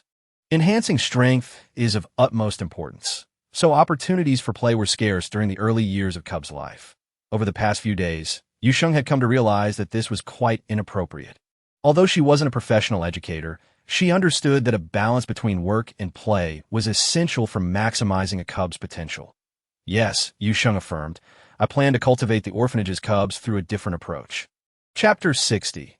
The kindergarten needs new blood. Yu Sheng's approach to nurturing had two main considerations. The first was the secret regarding half-beasts that Pei Ji had previously shared with her. Yu Sheng thought that perhaps the orphanage could produce 1 or 2 naturally gifted cubs with exceptional affinity, ensuring they would possess a valuable skill as they grew. The second inspiration stemmed from Xiuli and Gusi assisting her in tending to the vegetable garden. The little garden at the orphanage often required watering, and Xiuli, who possessed water abilities, had learned to control his powers quite well. As for Gusi, if Yu Sheng's assumptions were correct, the bear cub's abilities likely leaned toward strength, as evidenced by his frequent handling of exotic beasts. After all, during the apocalypse of her past life, those who acquired powers initially had no idea how to wield them. They learned through practical experience, continuously experimenting and trying. Yuan and the old director quickly organized 2 spacious classrooms. Observing the empty rooms, the old director felt a tinge of embarrassment. After all, the orphanage had been quite impoverished in its early days, and many essential facilities had yet to be procured. She told a benevolent lie, crafting a reasonable excuse for her newly acquired kindergarten equipment. The old director nodded in understanding. Initially, he had thought that Yu Sheng's mention of purchasing supplies referred merely to some basic desks and chairs, until he witnessed her producing an increasing array of items. The old director, who considered himself quite knowledgeable, found himself feeling somewhat uneducated as he watched Yu Sheng unveil the various items. This is a rocking horse. This is a slide. This is a balance beam. And this is Yu Sheng introduced each piece in turn. The kindergarten equipment rewarded by Xiaojio was more aligned with the toys that genuinely brought joy to the cubs than what Yu Sheng had previously envisioned. However, noticing the ample and used space in the activity room, Yu Sheng resolved that the cubs must be involved in decorating it themselves. This would be their little haven, and they had the right to participate and engage in creative expression. The classroom, on the other hand, was relatively straightforward. A podium, a small blackboard, and several sets of desks and chairs. Grandpa Director, Yu Sheng beamed at the newly established classroom and activity room, only to suddenly recall a crucial matter. She turned to the old director, her expression serious. As for the kindergarten, it should not merely focus on guiding the cubs and developing their abilities, right? It should also impart some academic knowledge. The old director looked puzzled. I have never attended kindergarten, so I'm not quite sure. In the end, the two could only gather before Yuan, watching as she projected information from the Star Network regarding interstellar kindergartens. However, upon reviewing the information, both Yu Sheng and the old director's expressions grew graver. According to the knowledge they had just gathered, a kindergarten required specialized educators to nurture the cubs' potential, teachers to impart interstellar knowledge, and dedicated nutritionists. Yet the orphanage had none of these. But the old director hesitated. Aren't we an orphanage? We are an orphanage, yet not a kindergarten. However, interstellar kindergartens wouldn't accept them either at Yu Sheng's side. The old director, grasping this reality, fell silent for a moment. Yu Sheng had initially believed that resolving the equipment issue would mean everything was in place, but she had overlooked the fact that the orphanage lacked not only material resources, but also the necessary talent. Among the adults in the entire orphanage, only she and the old director remained. How about I recruit a few more people? But would anyone be willing to come to the orphanage? And even if someone were willing, the orphanage still had that vast fortune looming over it. The two exchanged glances, each recognizing the mutual sense of helplessness reflected in the other's eyes. Meanwhile, not far from the Blue Star Orphanage, at the edge of the desert, a flying vehicle landed with precision, stirring up a cloud of dust. Why not contact Stuo? Xavier expressed his dissatisfaction, having deliberately chosen a location on the outskirts of the desert. It was hardly a hospitable place. Barton ignored him, focused on tapping a few buttons on the screen until he confirmed the location of the Blue Star Orphanage, before finally disembarking from the vehicle. It was best for fewer people to know about the Marshal's affairs. But Stuo... Xavier fell silent. The matter of Stuo's departure from the military had long been a thorn in everyone's side. Xavier had initially believed that the three of them would remain loyal to the Marshal forever, until one day Stuo abruptly exited the Third Army and withdrew from the military altogether. The reason was simple. Stuo's family belonged to the conservative faction, and they would not allow any traitors to emerge from their lineage. Stuo had initially intended to resist, but his family had threatened him using his mother. But Barton, Stuo is our good brother.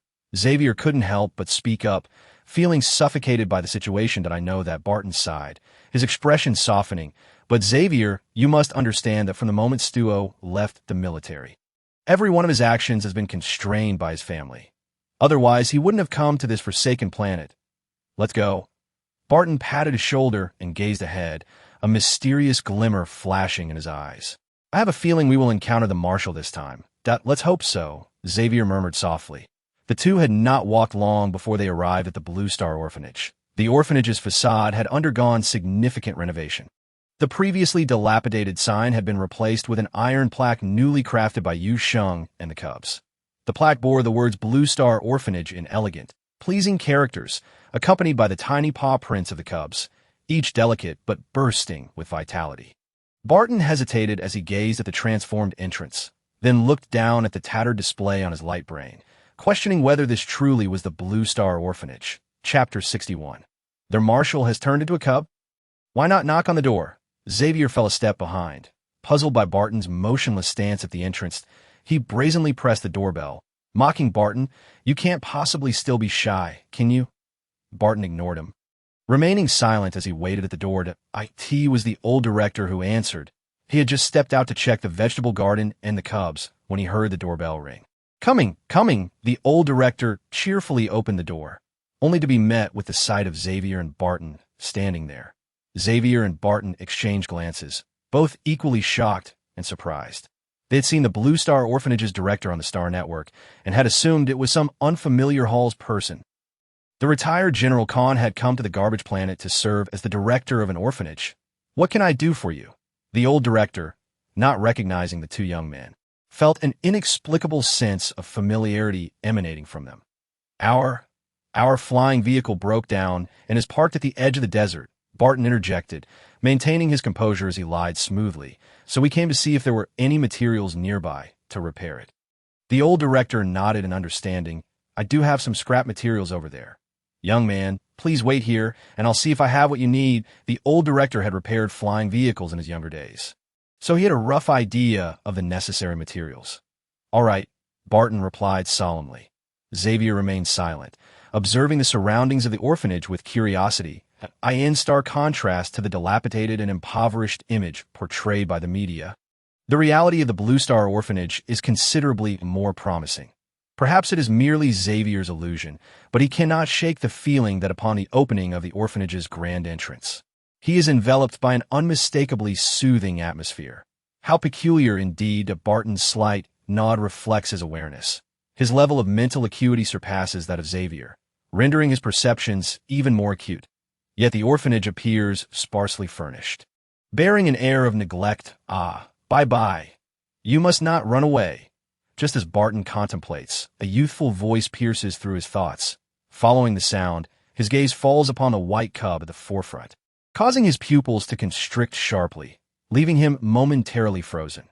This is, meanwhile, Jian, who had been assisting in the vegetable garden, keenly senses the presence of his two subordinates and hastily rushes towards the entrance, only to be intercepted by Moon. With the old director and Yu Sheng absent, the young girl has taken it upon herself to care for her younger siblings. Observing Bai suddenly dash out, as if in a frenzy, Moon instinctively follows suit without a second thought. The culinary delights prepared by Yu Sheng exert a profound healing effect on Ji Yan's impaired mental faculties. Although he currently remains in the form of cub, his abilities gradually begin to resurface. Yin hastens toward the entrance. Moon, unable to keep pace, trips over a stone and cries out in pain as she falls. The little dog's rush to the doorway abruptly halts. "Bye-bye. You must not run about recklessly." Jian had not anticipated that the first thing the young girl would do upon regaining her footing would be to tightly embrace him. Her small face taking on a serious expression as she admonishes, "There are terrifying people outside. They will take you away." Jian struggles against her grasp several times, but fearing that he might inadvertently harm the petite cub with his strength, he ultimately resigns himself to her embrace. This scene unfolds before Barton's eyes at the entrance. He inhales sharply, staring blankly at the spectacle before him.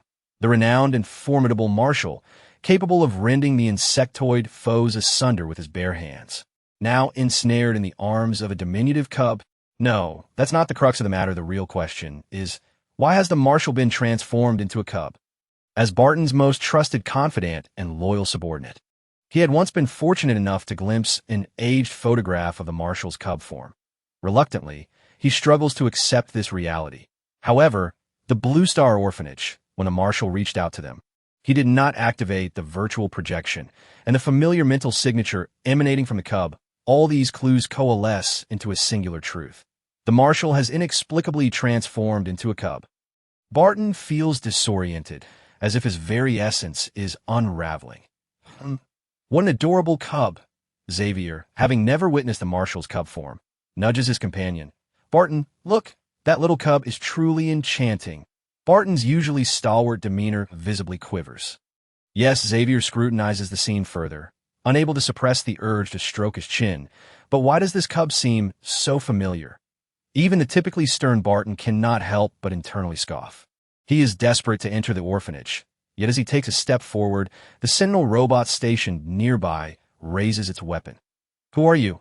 Moon, initially curious about the two unfamiliar figures at the entrance, instinctively retreats with Ji Yan as one of them attempts to breach the orphanage, her expression turning wary. "Barton, you have frightened the little ones," Xavier interjects, grasping Barton's arm, his tone tinged with discontent. Turning to Moon and Ji Yan, his smile brightens once more. "Little ones, do not fear. The uncles are good people." Barton and Ji Yan exchange glances, perplexed. "How did you both arrive here?" He pats Moon's head. "Bye-bye," Moon calls out anxiously, only to find that Bye-bye has merely stopped at the entrance. "Little one, what is the matter?" Xavier crouches down, unable to resist the urge to reach out and pet the little cub before him. However, before his hand can reach its destination, Barton swiftly swats it away. Chapter 62. The Marshal takes advantage of the young girl. "Do not reveal my identity. Just say you are my uncles."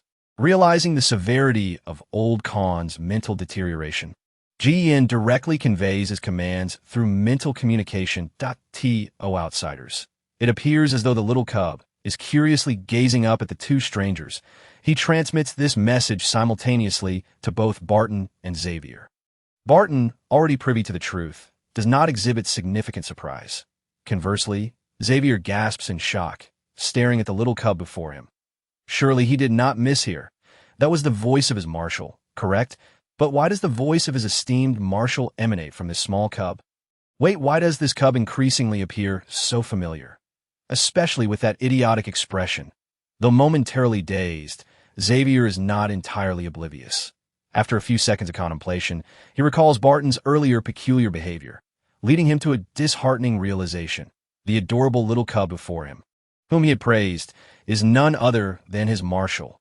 He had actually found a marshal, whose heart was as dark as night, to be cute. Xavier's breath hitches as he envisions the bleakness of his impending future. Bye-bye, the old director approaches, intending to lift the little dog cub, only to find it deftly leap into the arms of a young man. Barton, now cradling his marshal, instantly stiffens, unwilling to move even a fraction. The old director's gaze narrows suspiciously at Barton, tinged with a hint of wariness. Barton exhales slowly, maintaining an air of calmness. "This is my cub." "Your cub?" The old director is taken aback, and Yu Sheng, who overhears, is equally astonished. Indeed, Barton nods gravely. "I am this child's uncle. Not long ago, he was abducted, and we have been searching for him, though we never anticipated he would end up at the orphanage. When we found this child, he was gravely injured." Yu Sheng steps closer to the entrance, her expression darkening.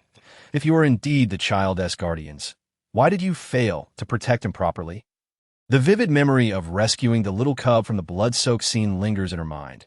Barton and Xavier's expressions darken at her words.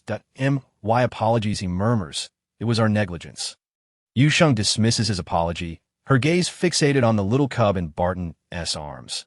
She rarely witnesses the little ones become so attached to someone. Thus she harbors no significant doubts about the assertion that this is Bye-bye's uncle. This is a highly observant cub. If it were not someone familiar, it would not lie so comfortably in another's embrace. However, the young girl purses her lips. If Bye-bye's found his family, does that mean he will soon depart? On one hand, she feels joy that the little one has found his kin. On the other, the thought of his potential departure fills her with sorrow. Observing the sudden shift in the girl's mood, the old director sighs and gently pats her shoulder, then looks up at Barton and Xavier. "Please, come inside to discuss matters." "Thank you," Barton replies with a nod. This time, as he steps into the orphanage, the Sentinel robot refrains from raising its weapon against him. Once inside, the sensations that Barton and Xavier previously experienced intensify. Upon encountering their marshal, Xavier is filled with questions he yearns to ask. He attempts mental communication, only to be met with Ji Yan's warning glance, prompting him to suppress all his inquiries. The old director leads the group to his office. "Let us sit down and converse." Once Barton and Xavier take their seats, the round robot promptly serves them 2 cups of water. "We discovered this child on the outskirts of the desert," the old director sighs, recounting the circumstances of their discovery of Bye-bye. As they listen, the expressions of both men grow increasingly grave. It is no wonder the marshal had only contacted them briefly. His injuries were exceedingly severe, and it appears he is yet to recover. Should their whereabouts be revealed, not only would he be in peril, But this innocent orphanage might also suffer the consequences. With this in mind, both men cast compassionate yet pained glances at the little cub nearby. Meanwhile, GN's focus is solely on Yu Sheng, who has been exhibiting unusual emotions since earlier. After a moment of contemplation, he surmises what might be troubling the young girl.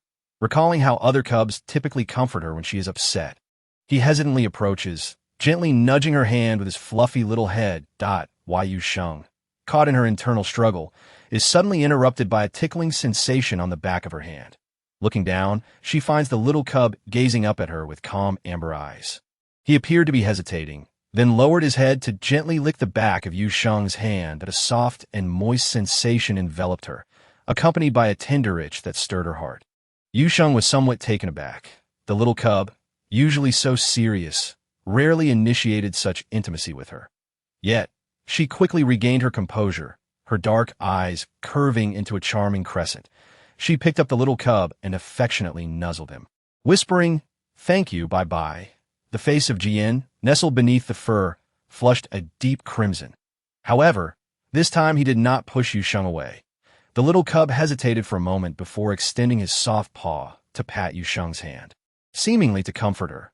Meanwhile, Xavier, who had been silently observing his marshal, was rendered speechless. What had he just witnessed? The marshal licking a young girl. The marshal being held in the embrace of a young girl. Xavier's mind momentarily malfunctioned. He stared blankly at Yu Sheng until Barton noticed something amiss and nudged him. "What's wrong with you?" Xavier stammered, his face flushed, uncertain of how to articulate his thoughts. He certainly could not say that his esteemed marshal seemed to have found someone special, while it was indeed a delightful occurrence for a long-standing iron tree to blossom. The marshal was merely a cub at present. The young girl was unaware. Wasn't this taking advantage of the poor child? Xavier's heart raged internally, but he dared not voice it. Even when GN cast a cold glance in the young girl's direction while she was momentarily distracted, Xavier felt too intimidated to look that way again. Xavier believed he had stumbled upon a monumental secret. Chapter 63. GN's arrangement. Barton followed Xavier's gaze and was met with the sight of the young girl affectionately cradling their marshal. He was struck momentarily that it was Yu Sheng who had first discovered Bai. The old director had chuckled and explained, and it was Yu Sheng who had consistently cared for the child. The bond between Bai and Yu Sheng was exceptionally strong.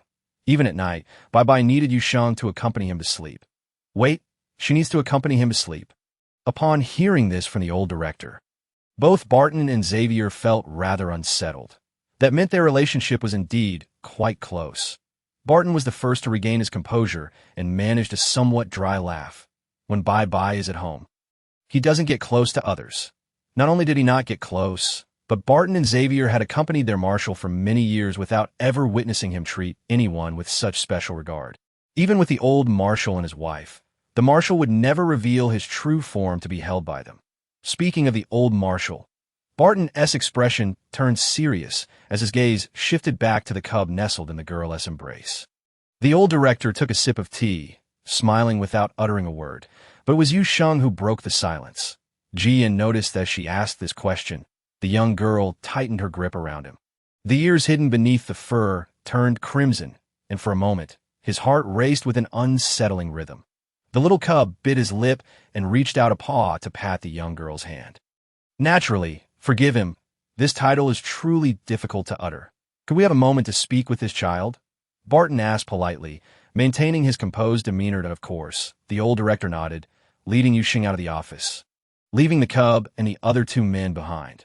Once the unrelated individuals had departed, Barton and Xavier ensured that no one could overhear their conversation before speaking urgently. "Marshal, how have you transformed into this form?" Xavier still found it hard to believe. He had never imagined that their illustrious and formidable marshal could appear so adorably tiny. It was no wonder he had been so adamant about not letting them see the cub at home. "There has been a disturbance in your mental state. The old marshal is quite worried about you. While you were away, you handled it well. That a few days ago, I encountered Stowe. He seems to be faring decently on Garbage Star." You've met Stowe? Xavier was taken aback, then grew anxious. "Did he recognize you?" GN disregarded his subordinate's somewhat foolish question. Instead, he calmly analyzed the information Barton had provided, The conservatives have not made any significant moves? No, Barton replied, furrowing his brow. Aside from spreading the rumor of your demise, the conservatives have not taken any further actions. However, we did encounter Wendell's ship during our journey. Wendell, a cunning and sophisticated face flashed in Jian's mind. He pondered for a moment. Keep a close watch. That man is treacherous. His ancestors were infamous star thieves, though the family later reformed. However, Wendell has perfectly inherited their ruthlessness and cunning. Jian had crossed paths with him several times before and knew he could not afford to underestimate him. This man is a quintessential and scrupulous merchant, never engaging in actions that do not benefit him. So, why would he venture to this desolate garbage star? Jian's brow furrowed slightly as he instinctively recalled the garden at the orphanage. I will not leave here for the time being. Barton, you should stay as well. Understood. Both Barton and Xavier asked no further questions. Obeying orders was a soldier's duty. Then, Marshal, will you contact the old Marshal? Upon receiving news, Xavier had immediately informed the old Marshal, which had barely managed to set his mind at ease. Ian nodded. Barton, use your light brain to contact him. Mine has sustained severe damage. After contacting Xavier, Jian's light brain had fulfilled its final task and become irreparably inoperative. This was why Jian had been unable to reach his subordinates afterward. The communication was quickly established. Upon seeing his son transformed into a cub, the serious-faced old Marshal could not feign surprise. However, he swiftly accepted this reality. As long as you're safe, Ian hesitated for a moment before revealing his discovery. Father, there are purebred plants here. The mere mention of purebred plants left everyone present, aside from Jian, in shock. Barton and Xavier exchanged glances, suddenly comprehending their marshal's previous directives. They had initially thought the marshal sought to protect the young girl. Are you certain? The old marshal's tone instantly turned grave, his expression mirroring Jian's seriousness. Certain, Jian affirmed with a nod. Thus, I intend to remain here and safeguard this place. The old marshal trusted his son's capabilities. After contemplating for a moment, he slightly inclined his head. If you need anything, let me know. Understood, Father. And one more thing. Jian paused, lifting his gaze to meet his father's, his tone earnest. I wish to know the true reason behind Major General Khan's withdrawal from the military. Jian noticed the complex emotions that flickered in his father's eyes upon hearing his question. Clearly, the events of that time were not straightforward. After a moment's hesitation, the old marshal finally spoke, his calm voice concealing a hint of tremor. His mental power was eroded. Not damaged nor degraded, but eroded. His mental power was gradually consumed, piece by piece, until it completely vanished, leaving him less capable than even a half-beast. This revelation was profoundly shocking, resulting in several seconds of silence in the room, quiet enough to hear a pin drop. The reason? Chapter 64. He wants to stay. Jian frowned slightly. There was no reason. However, he did not expect that his father would merely shake his head, his tone heavy with unspoken gravity. At the time, even old Gus examined him multiple times without uncovering the cause.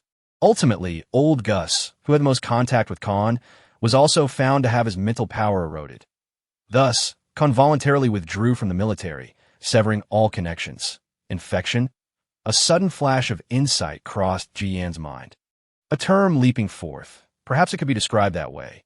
The old marshal nodded slightly. That IT may be related to the insect race, but we have no evidence. Have you seen old Khan? The old marshal knew that his son would never pose a question without reason. Yes, Jian replied without hesitation, that I am now the director of the Blue Star Orphanage. The director of the orphanage? The old marshal was momentarily taken aback, a faint smile breaking through his typically stern demeanor. He nodded, pleased, as it had always been his wish, and now it had come to fruition. After exchanging a few more words, the two father and son severed the communication, and turned to find his two subordinates wearing expressions of profound embarrassment. He raised an eyebrow. Apologies, Marshal. Xavier felt utterly remiss, having previously assumed that the Marshal intended to protect the young girl. Indeed, it is true that she is being protected, Jian nodded, but his next statement left both Xavier and Barton in a state of shock. For after all, the purebred plants were cultivated by her. Xavier exclaimed, his mouth agape, struggling to comprehend the gravity of the revelation. A purebred plant was cultivated by a Hallsian. Jian simply acknowledged with a sound, offering no further explanation. Sensing the delicate nature of the situation, Xavier tactfully refrained from probing further, silently elevating Yu Sheng's status in his mind to that of his own marshal. The thought of the marshal's wife being capable of cultivating purebred plants. Xavier suddenly found himself admiring the astuteness of his marshal's preemptive actions. Meanwhile, Yu Sheng, who was waiting outside, was not at ease. The old director, noticing the girl occasionally glancing ahead, couldn't help but tease, "Are you reluctant to part with him?"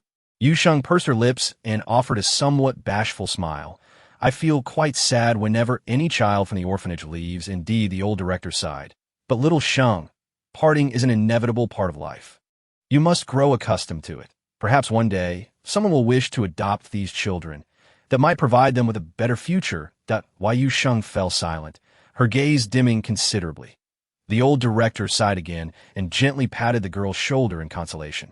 Fortunately, it wasn't long before a small figure appeared in the distance. "Bye-bye."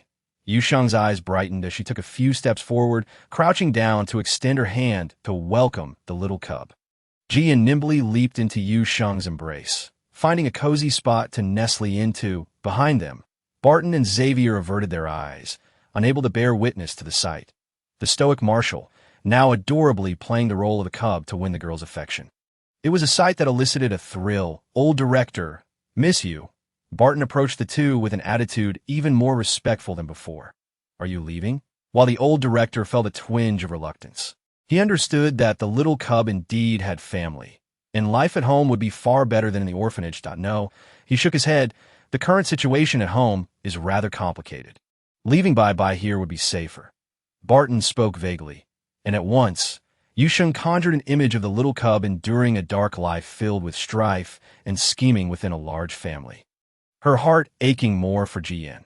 Although she was unsure why the girl's gaze had shifted so drastically, Jian continued to nestle comfortably in Yu Sheng's arms, feigning innocence as a simple, unassuming "It's all right.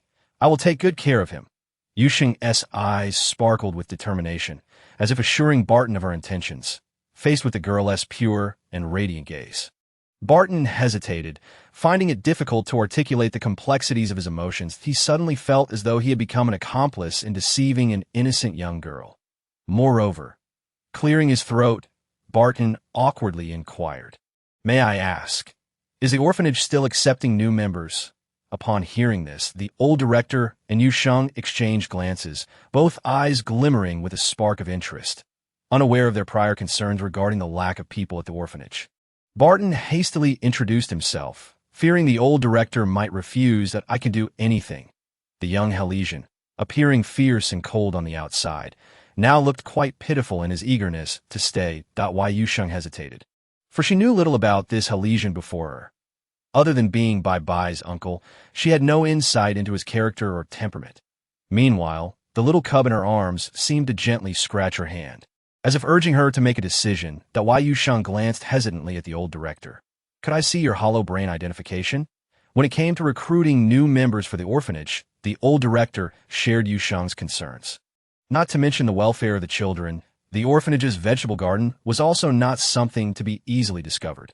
Every interstellar citizen possessed their hollow brain identification, which provided the highest level of identity verification, detailing the individual's life experiences and occupations. Without any hesitation, Barton produced his identification.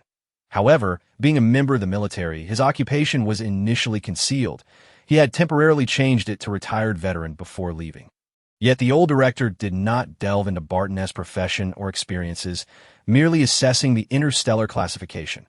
This classification serves as a comprehensive evaluation of interstellar individuals. Generally, the higher the rating, the more trustworthy the person is deemed. Upon seeing a 5-star rating, the old director nodded.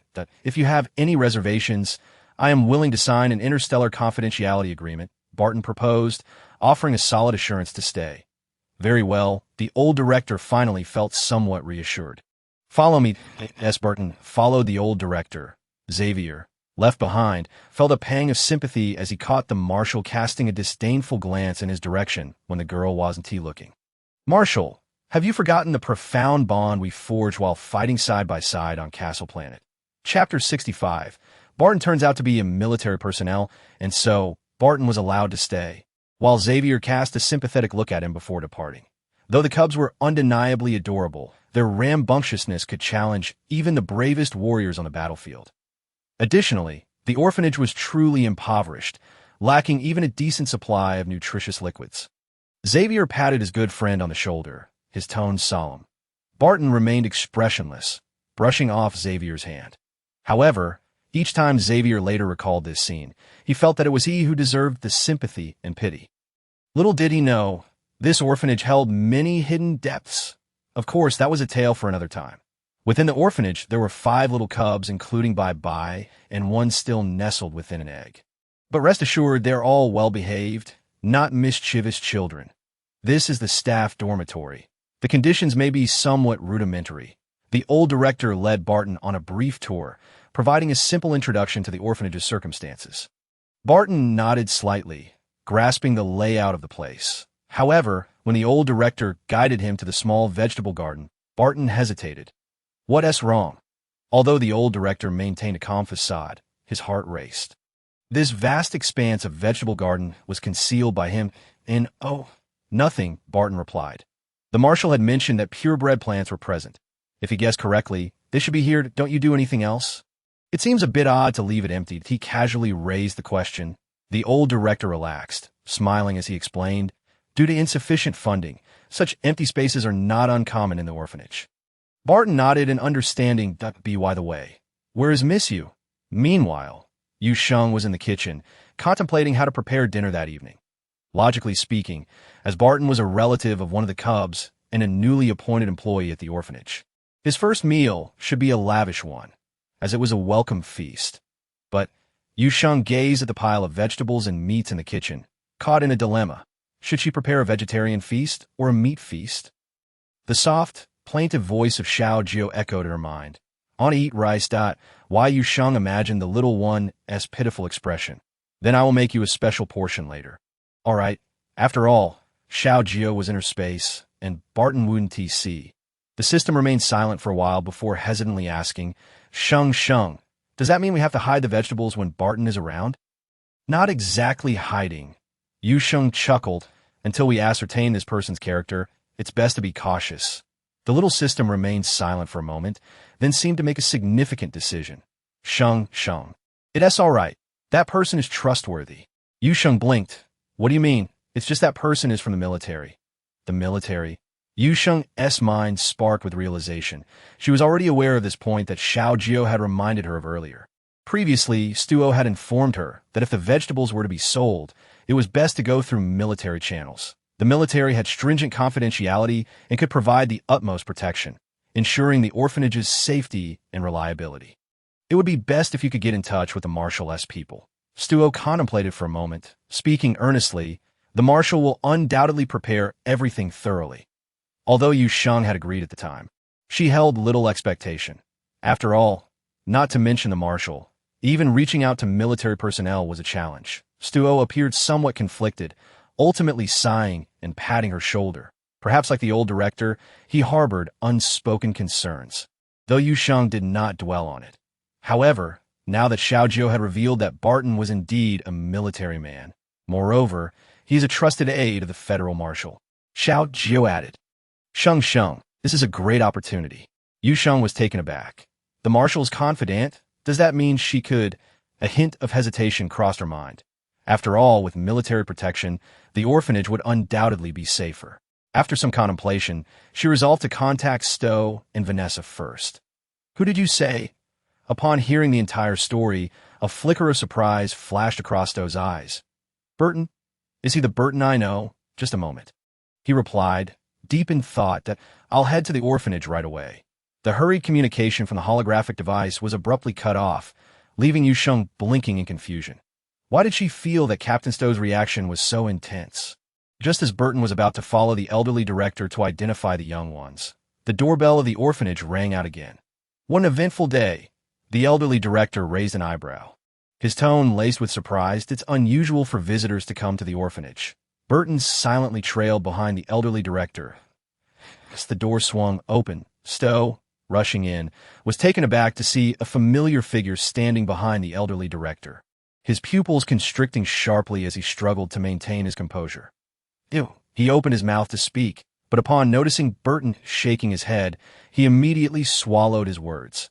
Are you two here to mooch off a meal again? The elderly director, oblivious to Stowe's unease, spoke with mild disdain. You both arrived just in time that we have a new staff member at the orphanage. Yu Sheng must be preparing for it.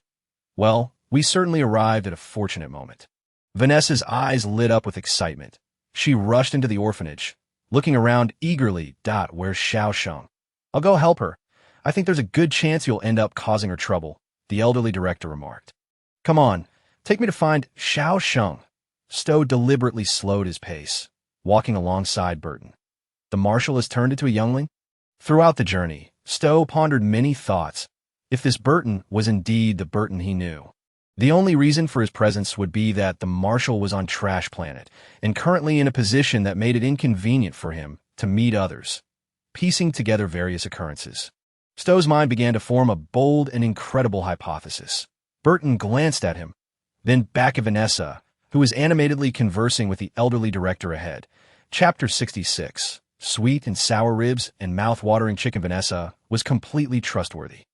Stowe was well aware of Burton's concerns. He paused before assuring, I can guarantee it. Burton hesitated for a moment before nodding slightly. Stowe found himself at a loss for words to express the shock he felt inside. No wonder that Youngling had displayed such maturity back then, and had given him a profound sense of familiarity. After a prolonged silence, he finally asked, So you know about Yu Sheng's situation? Burton nodded again. The marshal has requested protection for Miss Yu and the orphanage. Stowe understood. Yet he couldn't shake off the memory of the marshal's affection toward Yu Sheng during his younger days, his tone wavering slightly as he continued. So you are aware? The marshal is quite concerned about Miss Yu. Burton seamlessly picked up the thread of conversation, his gaze reflecting a hint of agreement. Xavier and I both believe the marshal has hope this time. Therefore, I hope you will temporarily keep the marshal's identity a secret. Burton's tone was exceedingly sincere. Stowe responded, All right, but that means keeping it from the elderly director as well, considering Vanessa's propensity for chaos. The elderly director still led them to the youngling play area. You two can help keep an eye on the little ones for now. I'll assist Yu Sheng. Vanessa, not daring to argue, quickly joined the children in play. Meanwhile, Burton remained silently vigilant, ensuring the safety of the younglings. I have some matters to discuss with Yu Sheng. The elderly director assumed he was referring to the upcoming journey to the desert's outskirts and thought little of it as he guided Stowe to the small kitchen before stepping out to give them privacy. Stowe let out a relieved sigh. Are you afraid of the elderly director? Yu Sheng observed Stowe's visibly relaxed demeanor and found it somewhat amusing. It's not so much fear. A faint smile of resignation graced Stowe's austere face. They were akin to helping their own pig root around someone else's garden while trying to keep the elder in the dark. However, he quickly composed himself. You could trust him, although Burton may be a bit rigid. He is a close subordinate of the marshal. You can use him to connect with military purchasing channels. Yu Sheng, to be honest, I hope you can establish a partnership with the military after that meal of vegetables. Stowe had clearly sensed the rich energy they contained. Supplying such vegetables to the military would undoubtedly enhance the overall strength of the soldiers. Yu Sheng nodded in understanding, her expression somewhat hesitant. But right now, I don't have a large quantity of vegetables to provide. Ultimately, her concerns stem from the fear that expanding the cultivation area might attract unwanted attention. You need not worry about that. Stowe explained. The military will provide you with ample land for cultivation and ensure your safety and that of the orphanage. Noticing Yu Sheng's lingering hesitance, Stowe sighed and added, Yu Sheng, Trash Planet is currently not safe. Black Star has already seen pirate and refugee riots, and Trash Planet is the closest planet to Black Star that if something were to happen, the orphanage would be in great danger. A riot on Black Star. Yu Sheng's pupils dilated in sudden alarm. Understood. After a moment of contemplation, her expression grew serious. I will find time to discuss this with him. Stowe thought to himself that a discussion might not even be necessary. All she needed to do was speak with that youngling. However, he, of course, could not voice that thought. All right, Stowe nodded. If there's anything you need help with, don't hesitate to ask. Thank you. Yu Sheng expressed her gratitude, accepting Stowe's goodwill. Clearing his throat, Stowe added, somewhat awkwardly, by the way, Vanessa has also come. He encountered Vanessa just as he stepped out. Without a moment's hesitation, she had dragged him along upon hearing about the orphanage visit. Yu Sheng was momentarily taken aback, but then smiled knowingly. It's all right. I prepared plenty today. Oh, you need any help? Stowe felt a bit bashful, considering that the dinner for a crowd at the orphanage was solely prepared by Yu Sheng. No need, Yu Sheng chuckled, waving her hand. Yuan can handle it. Seeing the robot Yuan efficiently washing the vegetables, Stowe nodded slightly. Once he left, Yu Sheng began preparing for dinner. She already had a menu in mind. Pork meatball soup, sweet and sour ribs, mouth-watering chicken, and steamed 3 delicacies. Fortunately, with Stowe and Vanessa around, the presence of exotic beasts in the area greatly supplemented Yu Sheng's recipe repertoire. The meat filling had been prepared beforehand. So she simply added water to the pot and brought it to a boil before forming small meatballs and dropping them in. Before officially cooking, Yu Sheng placed the ribs in a cold water, adding chopped ginger and green onions, then boiling them together. Minutes later, steam rose from the pot, and Yu Sheng lifted the lid to retrieve the ribs, setting them aside for later use. Next, she added rock sugar and continuously sautéed until it melted into a tempting golden hue before adding the ribs back in to further caramelize. The syrup deepened in color, enveloping each piece of rib in a rich, appetizing glaze. Yu Sheng then added ginger and green onions for fragrance, followed by 2 tablespoons each of light soy sauce and aged vinegar. Finishing with a pinch of salt and hot water.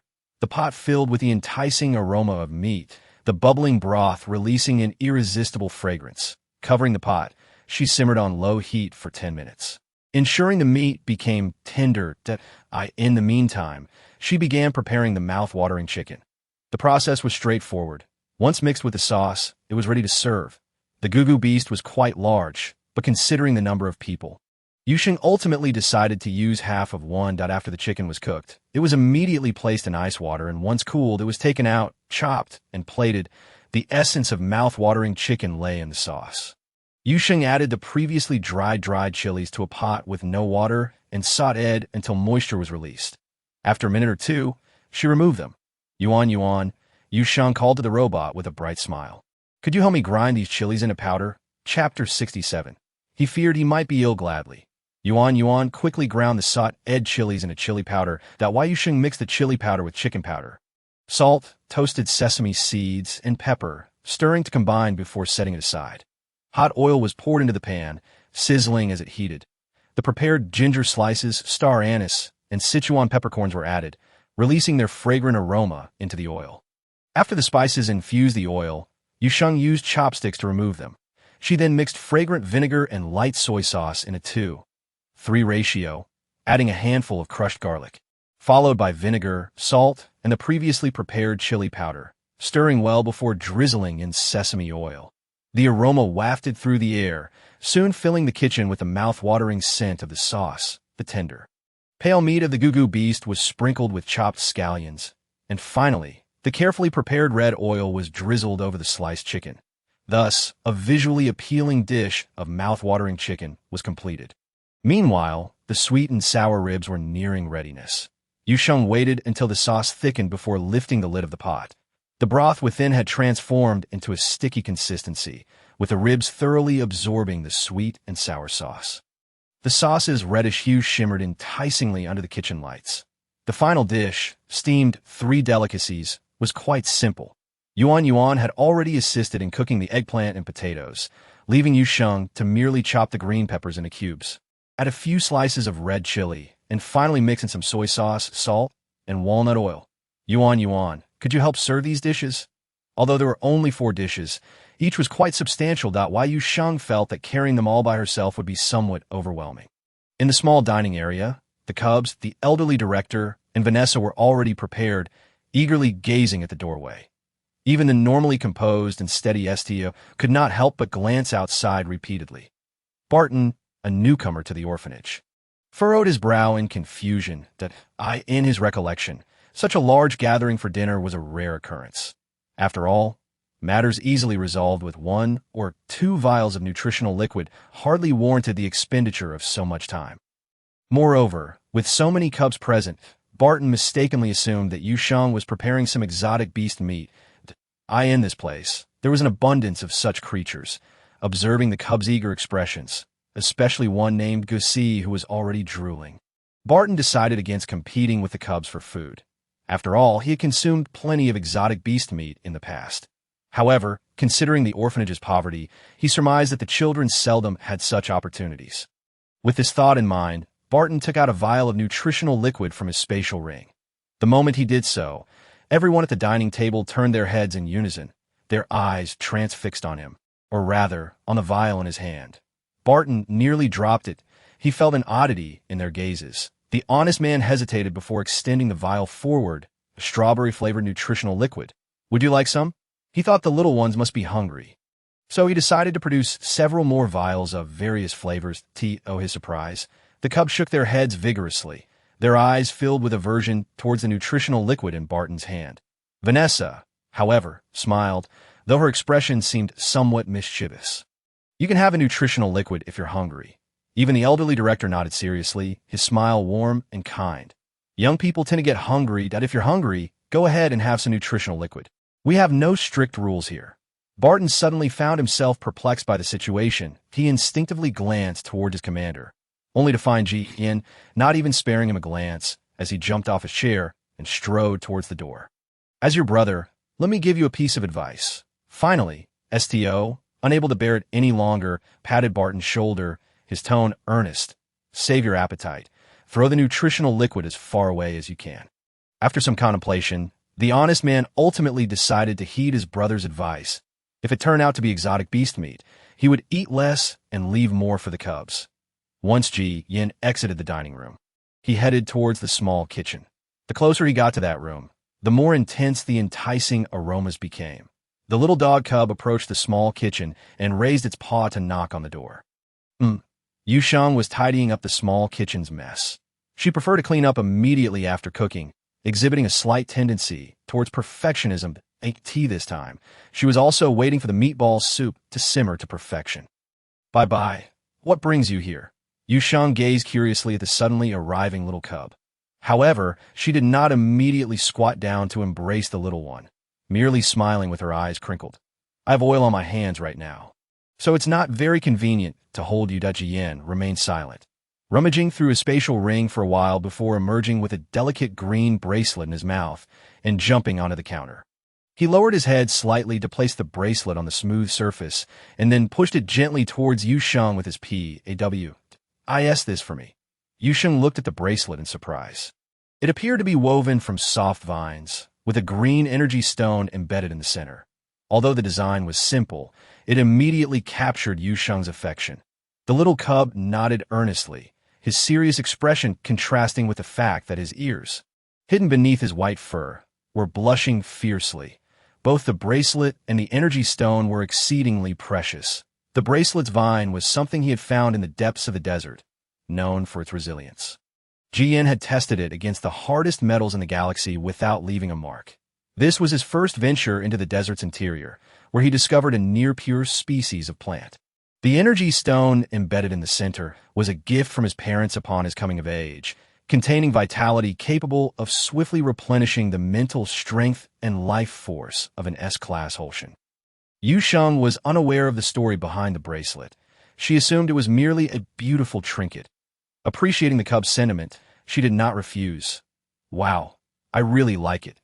She washed her hands, picked up the little cub, and kissed his ear, her dark eyes transforming into lovely crescents, her voice cheerful. "Thank you. Bye-bye." As Yu Sheng donned the bracelet, the tender green chain accentuated the fairness of her wrist. Ji-in merely cast a fleeting glance before hastily averting his gaze. His heart racing wildly, he felt as though he might be falling ill. Chapter 68. Barton felt a twinge of envy. The ear kissed by the girl felt as if it had been scorched by fire, an astonishing heat radiating from it. The soft sensation lingered on his sensitive ear, accompanied by the faint fragrance of the girl. He exhaled deeply, striving to suppress the chaotic thoughts swirling within him. After all, it was something he would have to confront eventually. It was better to become accustomed to it sooner rather than later. The young marshal consoled himself with an impassive expression. The girl's gentle voice echoed in his ear. And simultaneously, Jian caught a whiff of an even more potent aroma. Open your mouth. The little cub instinctively opened his mouth, and a piece of sweet and sour rib was promptly placed within. Jian began to chew instinctively, only to widen his eyes in surprise the next moment. The sweet and sour, thick broth exploded on his tongue, the tender, succulent meat being both delicious and elastic.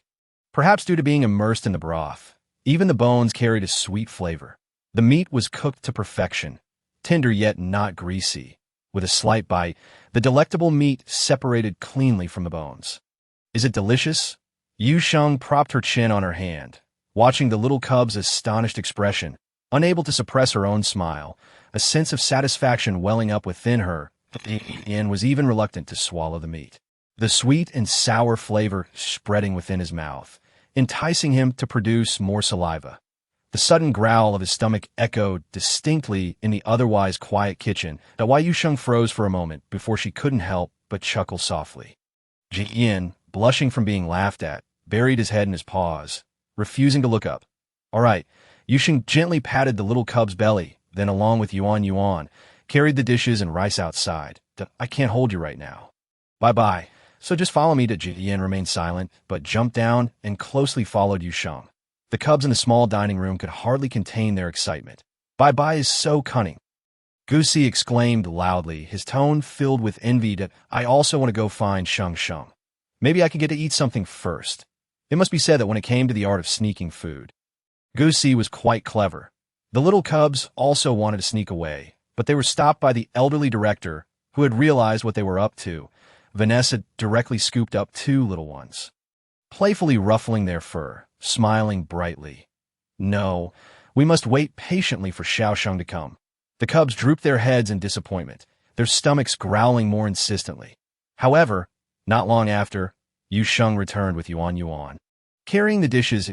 No need for nutritional liquid today. The elderly director chuckled as he watched Vanessa and Sto skillfully pull out a vial of nutritional liquid. Xiao Sheng has recently concocted a new staple food that is very filling. As soon as he finished speaking, Yuan set a large pot of fragrant white rice on the table. It smells so good. Vanessa leaned in, curious. What is this? Rice, Yu Sheng replied with a smile, serving everyone a bowl of rice, adding, if that's not enough, feel free to help yourselves. I've cooked plenty today.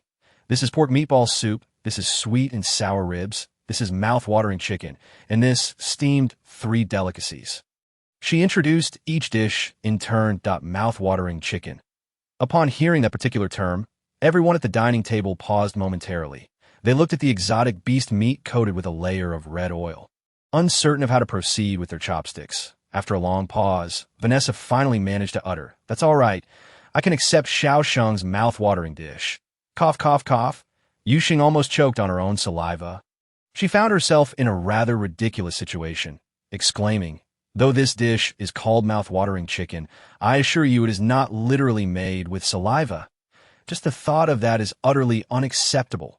She explained that the name derived from the generous use of Sichuan peppercorns during its preparation, which would numb the mouth and induce uncontrollable salivation. But it's certainly not made with saliva, Yu Sheng clarified.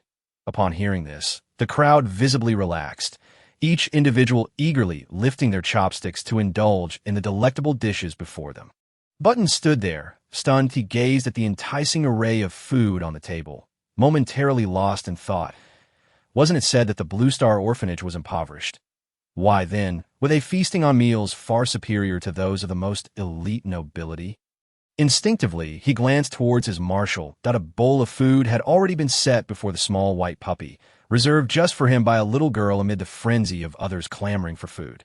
In stark contrast to those still vying for scraps, the marshal truly seemed to be living a life of comfort. Button suddenly understood the marshal's reluctance to leave the orphanage. This, without a doubt, was a significant reason. Aren't you going to eat? Stowe asked, having just secured a piece of rib. Button silently surveyed the table, then resolutely lifted his chopsticks to join the fray. It was fine. He would only take a little, as there was plenty to go around, and it wouldn't affect the little ones. The mouth-watering chicken, soaked in rich broth, was topped with a layer of enticing red oil, instantly igniting one's appetite. An indescribable aroma wafted through the air, tantalizing the taste buds and stirring the cravings within. Vanessa picked up a piece of chicken and, with a near-reverent demeanor, took a bite. The moment the tender, juicy meat touched her lips, it exploded with flavor. A delightful mix of numbing spiciness and fragrance. Vanessa finally grasped why the dish was aptly named mouth-watering chicken. Just the taste alone could induce a salivation frenzy. The little ones clearly favored the sweet and sour ribs, devouring them with glee, even taking the initiative to pour the sauce over their rice, relishing every bite. Meanwhile, Stowe preferred the milder meatball soup, where small meatballs floated in a rich white broth, infused with the essence of greens. The aroma was simply irresistible. Stowe inhaled deeply, unable to resist rising again for another bowl of soup. Button was left speechless, overwhelmed by the deliciousness surrounding him. He had initially vowed not to pilfer from the little ones. Yet here he was, eating while feeling a twinge of guilt. For reasons unknown, he suddenly recalled Xavier's sympathetic gaze before his departure. The honest man couldn't help but shake his head slightly. He imagined if Xavier were aware of this, he would likely be pounding his chest and pleading with the marshal to let him stay. Thinking of this, Button glanced toward the little one beside the girl, who was being well cared for. The girl would occasionally ask him what he wanted to eat and would help him select food. Button felt an inexplicable surge of envy that, to be honest, he wondered if it was too late for him to transform into a little one and blend into the orphanage. Chapter 69. Yu Sheng is on the verge of instant wealth after dinner. Stowe dutifully began cleaning up. Button, who had only intended to eat a little, now found his stomach pleasantly full and felt a flush of warmth on his face. Thankfully, Yu Sheng's cooking was plentiful, alleviating some of his embarrassment. Seeing Stowe had already taken the dishes outside, he hurried to assist with the cleanup. The old headmaster, as usual, led a group of well-fed little ones on a lap around the orphanage to aid digestion. While Vanessa discussed the tasks for the following day with Yu Sheng, that we are setting off tomorrow, Yu Sheng inquired, her surprise evident. Yes, Vanessa replied, a hint of apology in her expression. It was a last-minute decision due to an unexpected incident. So we need to leave early. Why Yu Sheng nodded in agreement. Understood. This time, we might delve deeper into exploration. If fortune favors us, perhaps we will encounter that forest. The rumor of a forest at the edge of the desert had long circulated among the mercenaries. Yu Sheng nodded knowingly. What do I need to prepare? Although the laser gun and small medical kit from the previous mission were sufficient, she still wished to be better prepared for this interstellar venture.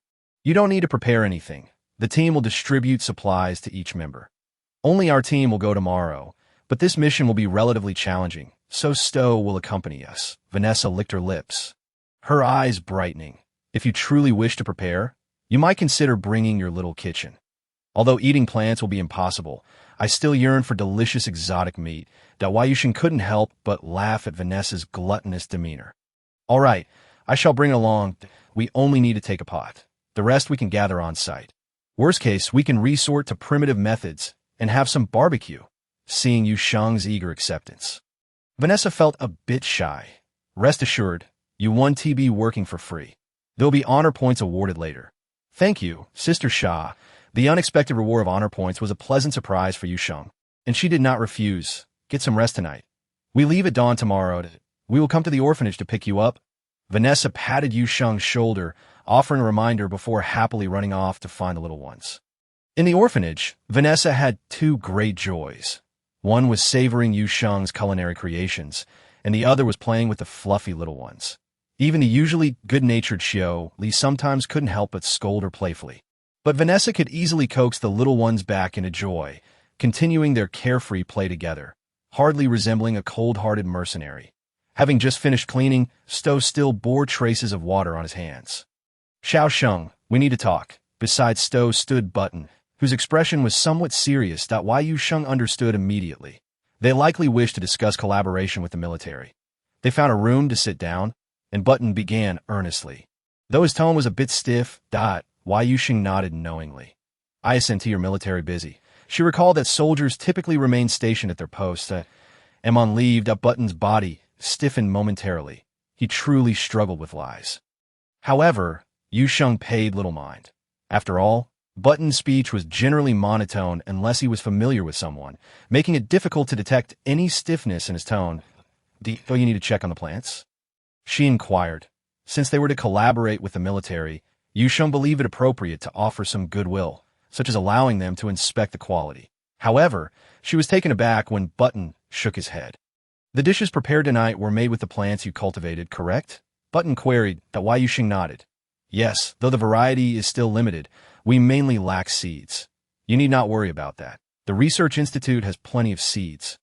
Despite the scarcity of plants, there is an abundance of seeds. Over the past few years, the Institute focused on developing high-quality seeds, and the warehouse was stocked with numerous varieties. Sure enough, upon hearing this, Yu Sheng's eyes brightened significantly, clearly intrigued. Your plants? Button recalled the delicious food from tonight, which not only tasted exquisite, but also provided a noticeable energy boost. His expression grew serious. No wonder the Marshal insisted on staying. Their value surpasses what you might imagine. Why Yu Sheng blinked, perplexed by Button's sudden statement.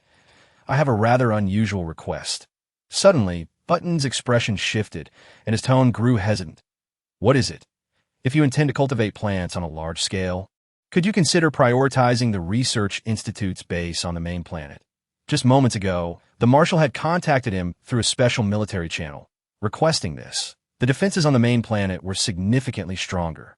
And if Yu Sheng were to be exposed, the attention of outsiders would solely focus on the Research Institute, indirectly protecting the old headmaster and the little ones at the orphanage. Why Yu Sheng had also considered this point. So after a brief hesitation, she nodded. I will consider it. Thank you. Button sighed in relief. If you have surplus plants, we will purchase them at 10 times the highest market price. I wonder if this price would satisfy you. Miss you?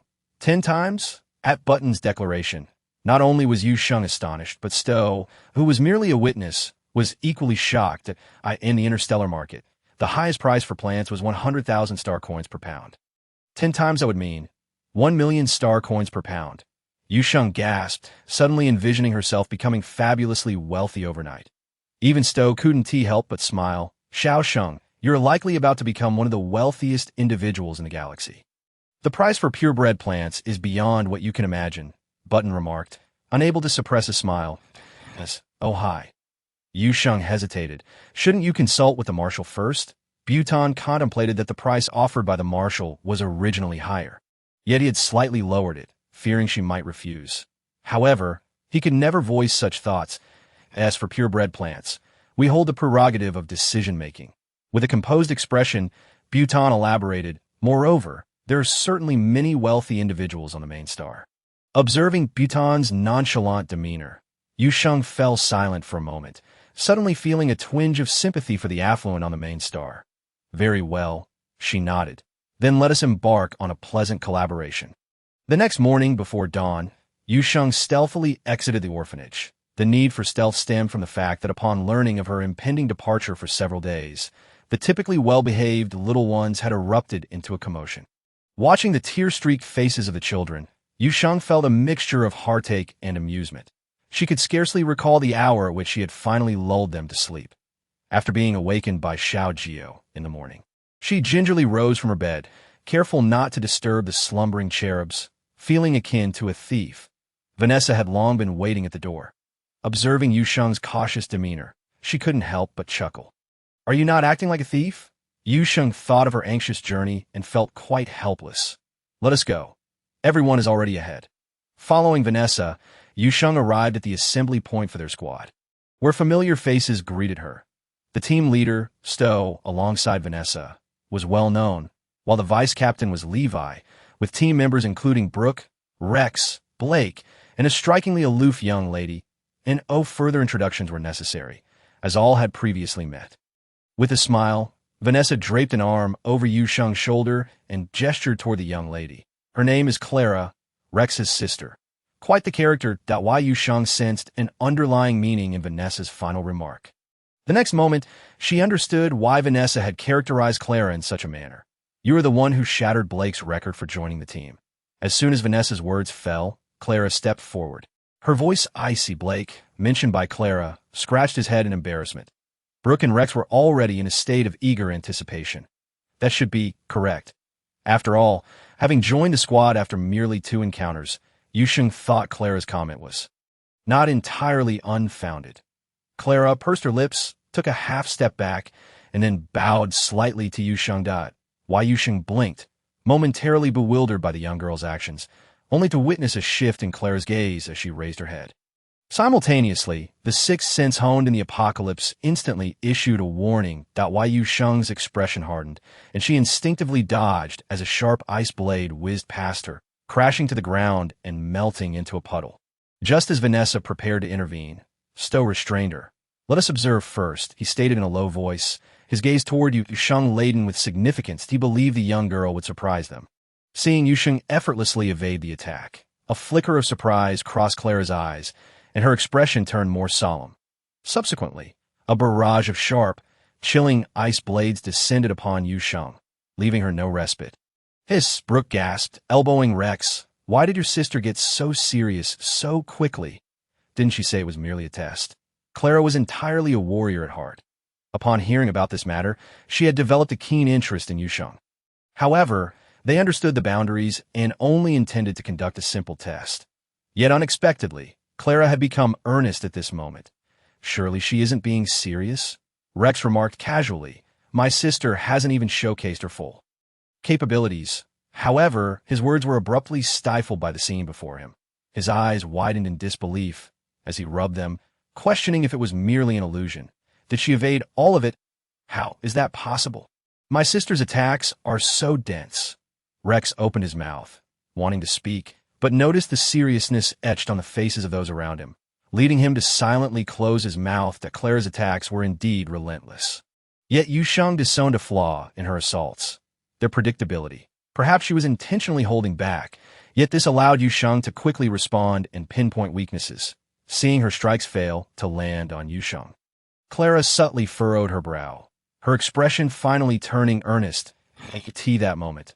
Yu Sheng noticed the speed and chill of the ice blades intensifying. However, it was still insufficient.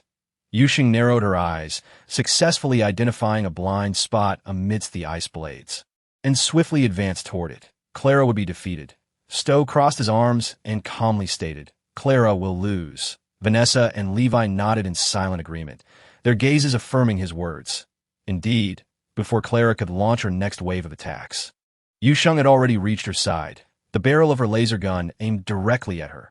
"You have lost." The seemingly fragile young girl smiled faintly, her hand steady and imposing with the weapon.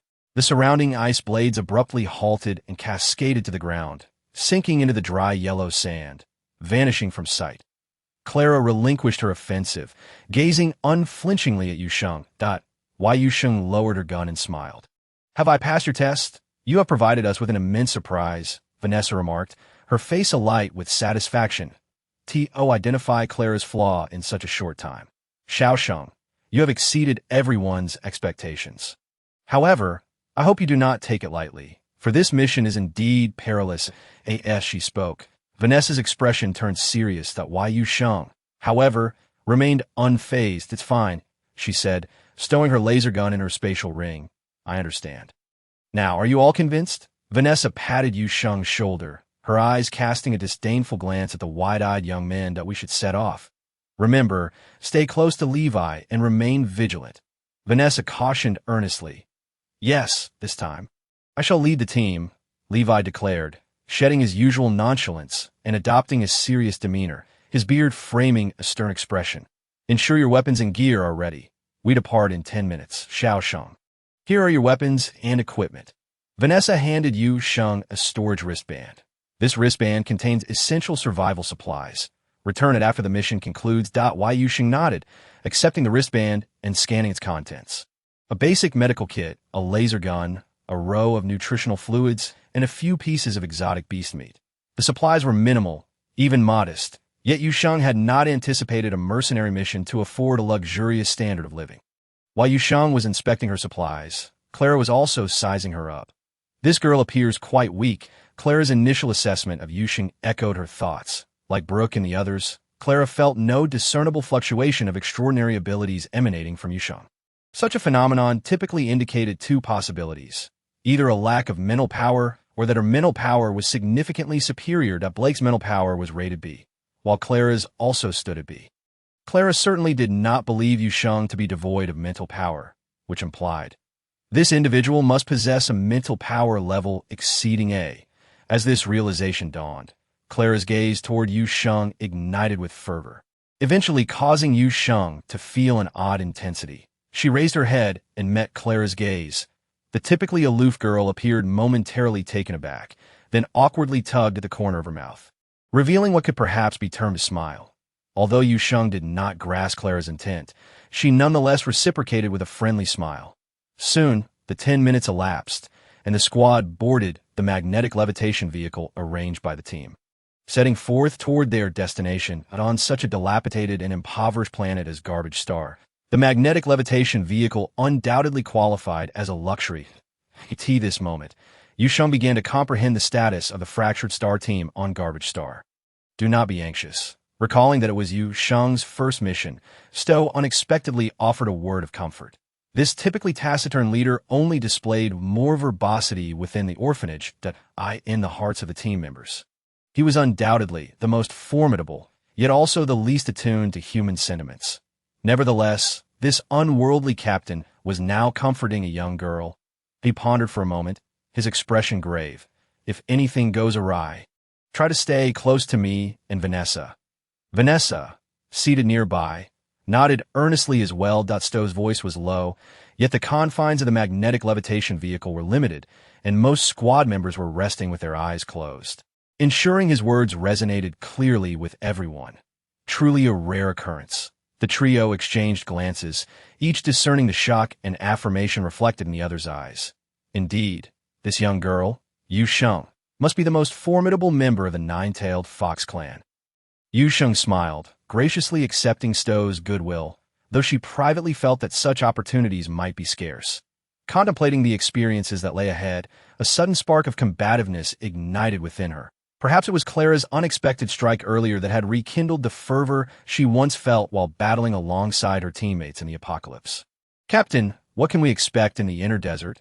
she inquired. Up until now, her only excursions had been alongside the old dean in the outskirts of the desert, leaving her with an insatiable curiosity about the rumored dangers of the inner desert. Stowe pondered for a moment before responding. Truth be told, the inner desert is not vastly different from the outskirts, except that it harbors more ferocious beasts and poses greater peril. Additionally, the weather is rather dreadful. Levi, who was driving, interjected, "But if luck is on our side, we might stumble upon a couple of unfortunate creatures that have fled from that forest."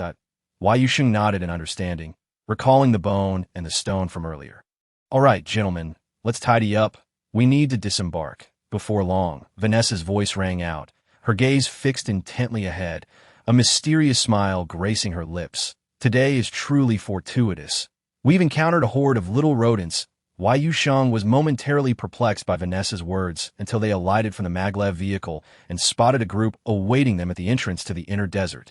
Approaching their direction, Yu Sheng had assumed their team had arrived early, only to find several well-prepared mercenary squads and a few parked maglev vehicles at the entrance. "Ugh, not them again," Brooke muttered irritably as he observed the approaching squad. Rex turned away in disgust, while the usually mild-mannered Blake's expression darkened. What a stroke of bad luck! Yu Sheng looked on in confusion at the incoming team. Composed entirely of horsemen men, the mercenary squad was led by a captain with drooping eyebrows and slanted eyes, exuding an ominous aura that made one uneasy. His teammates wore haughty expressions, especially as their gazes fell upon the half-beast members of the Shattered Star Squad, which could hardly be described as friendly. "This group has pilfered many of our spoils." Yu Sheng was taken aback when Clara provided an explanation. The usually stoic girl displayed an unmistakable disdain upon seeing the group. Sister Shah has also fallen victim to their schemes. Noticing Clara's demeanor, the trio seemed to recall something, their expressions growing even more grim as they positioned themselves protectively in front of Yu Sheng. "Did you see that filthy creature's shifty eyes?" Rex warned, "Keep your distance from that thing. It preys on young, beautiful girls." Yu Sheng suddenly understood their intent in shielding her, a warmth blossoming in her heart. "Thank you," she murmured. Just then, the members of the Wild Fox Squad arrived. What a twist of fate! Captain Stowe Rudolph, the leader of the Wild Fox Squad, remarked with a smile that failed to reach his eyes, scanning the faces of the team, that I truly hope we can collaborate this time.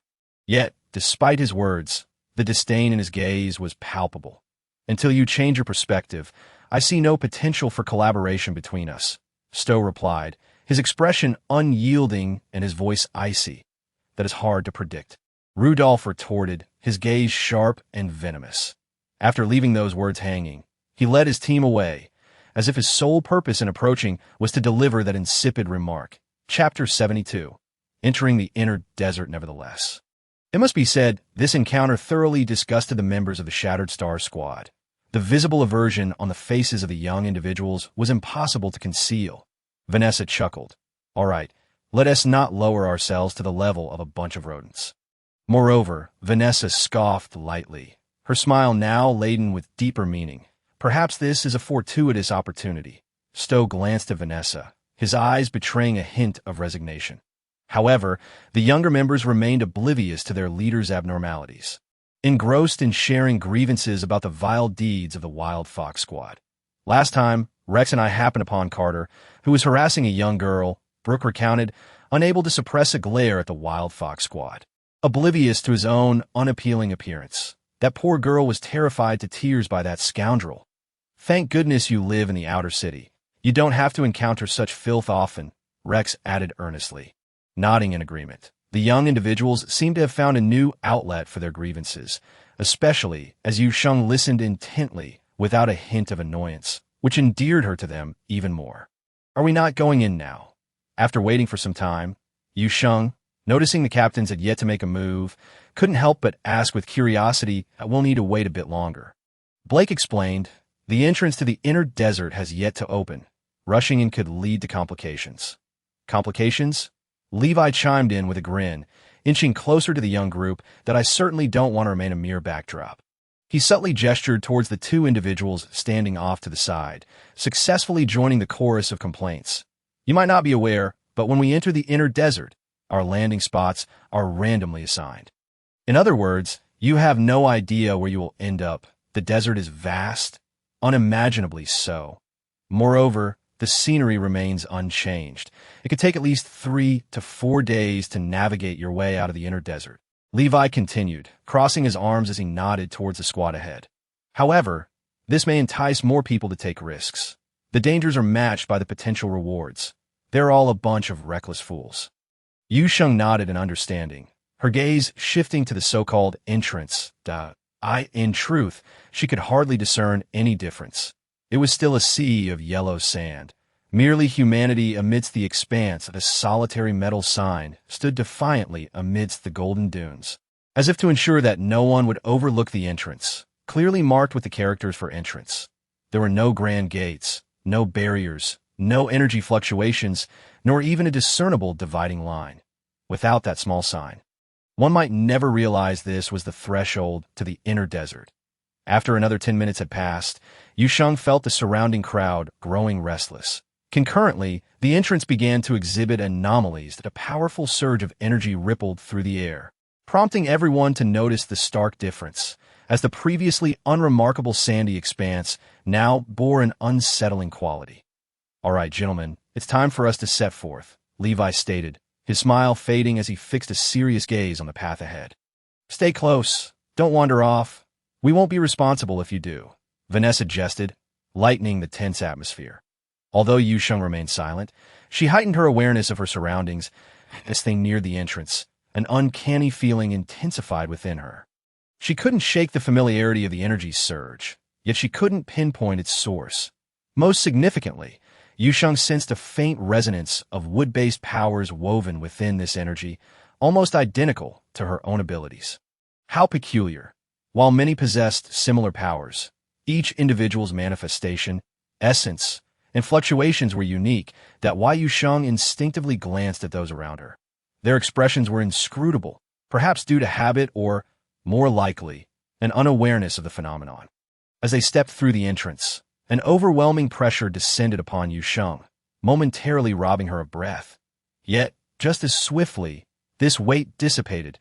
Before her lay yet another expanse of yellow sand, but the rest of the crowd had vanished, leaving only the members of the Shattered Star Squad, Yu Sheng scrutinized the inner desert. The yellow sand resembled a marshland. One might not notice the shifting grains until lifting a foot became a laborious task. Fortunately, her teammates were seasoned professionals, and after their guidance, Yu Sheng found her pace quickening. Levi forged ahead, while Blake and Clara maintained a vigilant perimeter. Vanessa and Stowe appeared to be conversing casually, yet they remained alert. Surveying their surroundings before long, the Shattered Star Squad encountered their first beast. It resembled a colossal mammoth, its massive form adorned with yellow-tipped, gleaming tusks. Its coat of black fur appeared as impenetrable armor, and its enormous eyes glimmered with a greenish hue. Each of its 4 feet bore a sharp spike, seemingly stained with dried blood. What bad luck! We've just arrived and already crossed paths with a bolder beast. Vanessa raised her eyebrows slightly, her tone laced with surprise. The reason they referred to it as the Shattered Stone Beast. Yu Sheng silently cast a glance at the strange creature as they walked, observing the fragments of stone reduced to powder beneath their feet, and began to grasp the rationale behind the naming conventions of the interstellar inhabitants. The Shattered Stone Beast, having noticed the members of the Shattered Star Squad, emitted a furious roar and charged towards them with great ferocity. Blake was the first to launch an attack. His power was of the earth element, making this arid landscape his domain. Perhaps the sharp stones provoked the Shattered Stone Beast, for its assaults grew more intense. The swirling clouds of yellow sand and dust obscured everyone's vision to a degree. However, Clara took action. A stream of water dispersed the sand before them, revealing the whereabouts of the Shattered Stone Beast. Rex! It's here! Rex, possessing the ability of speed, wielded a laser gun, relentlessly attacking the creature from various angles. In comparison to the stones, the pain inflicted by the laser gun made the Shattered Stone Beast even more agitated. The most challenging aspect of battling the Shattered Stone Beast was its remarkably thick hide. Levi had no intention of intervening. He stood with his arms crossed, explaining to Yu Sheng, "This creature is merely a juvenile. The distinction between its youth and adulthood lies in the spines on its paws. The weakness of the juvenile lies in its paws. Adult Shattered Stone Beasts lose their spines, but their paws become much harder. They are no longer vulnerable." Chapter 73. Please fight me. Yu Sheng listened intently, quietly committing this information to memory. That moment, Rex's attacks intensified, focusing on the paws of the Shattered Stone Beast. The juvenile, lacking real combat experience with humans, was soon struck at its fatal weakness, collapsing to the ground with a resounding thud. Lifeless, Brooke approached to clear the battlefield. In the inner desert, the scent of blood would attract unknown dangers and disasters. But what if we encounter an adult Shattered Stone Beast? Yu Sheng also stepped forward to scrutinize the juvenile. Although it was merely a young beast, she noted that its hide was already quite sturdy. Its body was as hard as stone. The laser gun left only faint marks upon it. The power of the laser gun should not be underestimated. Run. Levi's expression turned grave. If you encounter an adult Shattered Stone Beast, disregard everything else and run with all your might. The creature's flaw is its relatively slow speed, so the likelihood of escape is considerable. Is it impossible to defeat? Do you think you could shatter a stone using only your fists? Without any powers? Levi chuckled. The hide of an adult Shattered Stone Beast is nearly indestructible. We have yet to find a method to kill it. Yu Sheng nodded in understanding. Xiao Sheng, do you want some meat from the Shattered Stone Beast? Vanessa crouched down, rummaging through the creature before looking up at Yu Sheng, excitement gleaming in her eyes. Yu Sheng replied, "No, thank you." She glanced at the creature, which bore a striking resemblance to a woolly mammoth, and felt that she might not be able to overcome her mental barrier. That I don't particularly like its appearance. Most of the surrounding beasts resembled the poultry Yu Sheng had previously known, so she had no qualms about consuming them. However, this Shattered Stone Beast, Yu Sheng shook her head, taking a step back to indicate her refusal. Very well, then. Upon hearing Vanessa's words, several young people who were cleaning the battlefield looked up in astonishment. Even Clara's complexion paled slightly. Yu Sheng blinked, curious about their exaggerated reactions. Finally, as she continued to move forward, Clara quietly explained beside her, "The meat of the Shattered Stone Beast is very tough." As if fearing Yu Sheng was unaware of its toughness, the young girl pondered for a moment before pointing to Rex ahead. "He broke his teeth on it." Puffed. The seriousness in her tone caused Yu Sheng to burst into laughter. Clara, not bothering to lower her voice, naturally caught Rex's attention, who stiffly turned to her, his face rapidly flushing. He plaintively called out, "Sister." However, Clara completely ignored him, slightly tilting her head to continue speaking with Yu Sheng. When did Clara become so talkative? Whenever she got chatty, it usually meant trouble. Rex quickly shot a glance at his sister, then leaned closer to Brooke, whispering, "Based on my knowledge of her, she'll soon reveal her true intentions." Sure enough, it wasn't long before Clara's expression turned serious, and she earnestly stated, "I have a request." Throughout their journey, the young girl had chatted with Yu Sheng about many things, seemingly searching for conversation. Yet Yu Sheng found it quite enjoyable, so, upon hearing Clara's words, she nodded, "Go ahead, that I want to fight you." Those eavesdropping around them instantly erupted in laughter, while Rex wore an expression that seemed to say, "I told you so." Yet the one who made the statement appeared entirely earnest. "Has your sister become so brazen in challenging others?" Brooke mused. If he were Yu Sheng, he might have scolded her at this point. Who in their right mind thought about fighting every day? They weren't warmongers. However, the next moment, Brooke witnessed the newly arrived girl brighten at the prospect, modestly nodding. "All right. Brooke." "Brooke, huh?" "Rex," he said flatly, wrapping an arm around Rex's neck with an earnest tone. "This little girl isn't a nine-tailed fox. She belongs to your sock tribe, doesn't she?" The sock tribe is notoriously combative. Rex shot him an exasperated glance before cheerfully leaning in. "After you finish fighting my sister, can you also fight me?" To be honest, the previous battle had been quite astonishing. Rex was genuinely curious about how fast Yu Sheng could be. "All right," Yu Sheng replied with a smile, her dark eyes curving in a crescent. "I won't hold back," she jokingly declared.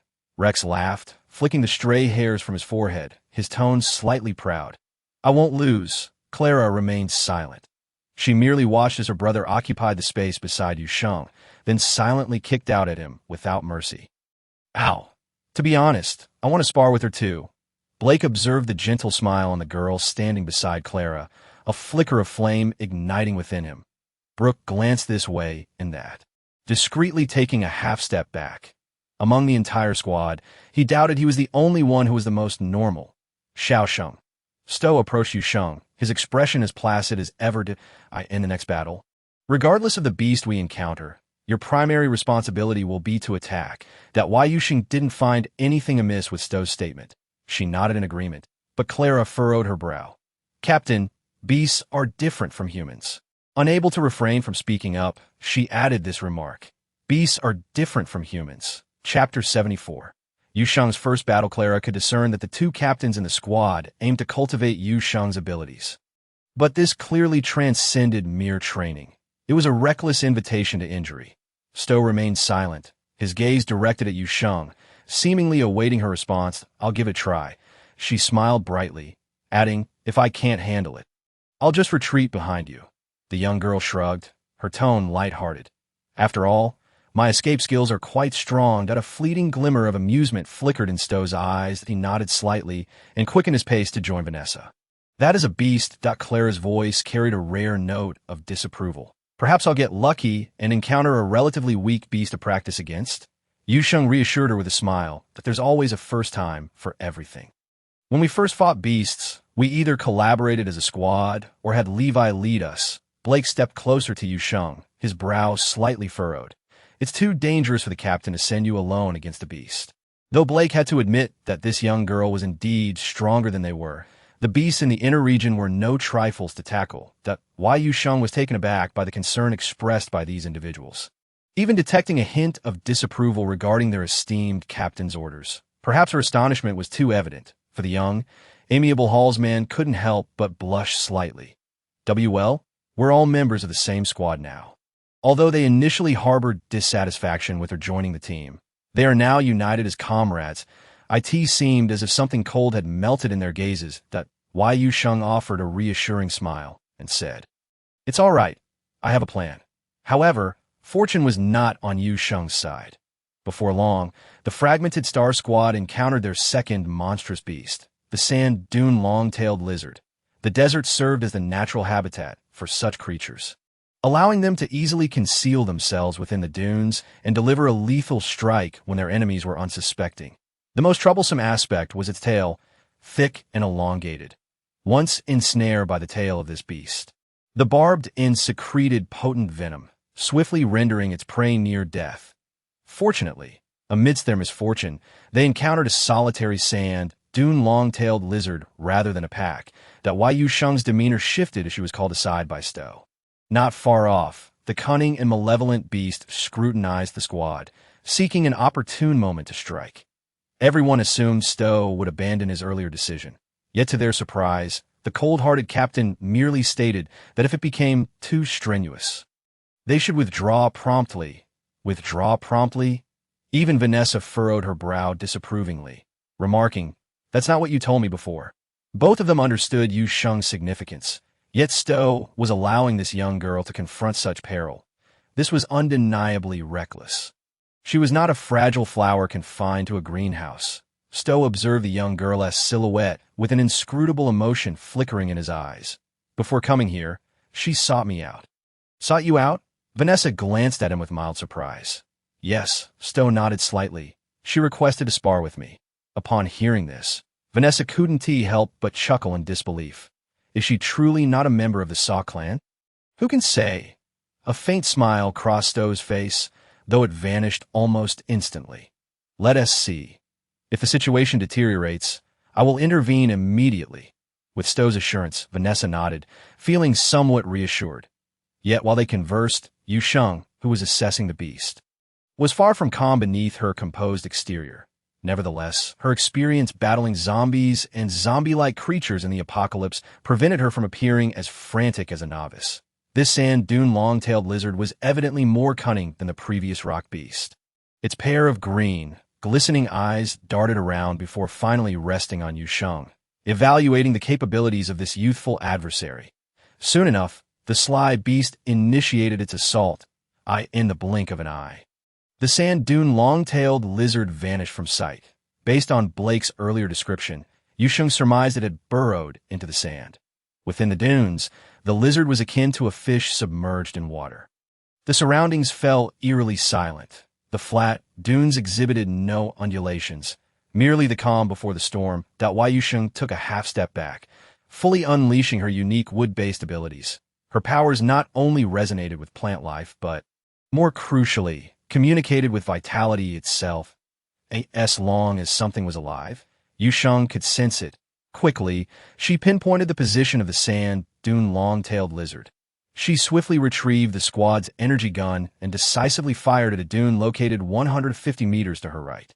This was her maiden experience with the energy gun, yet her high mental acuity allowed her to grasp its usage swiftly. The painful howl echoed, accompanied by a pool of blood spreading across the yellow sand. Yu Sheng had struck true. This scene unfolded before the eyes of the fragmented Star Squad. A coincidence, perhaps? Brooke managed to stammer out those words after a prolonged silence. He turned in shock, seemingly seeking some unspoken comfort from his companions. She's rather lucky.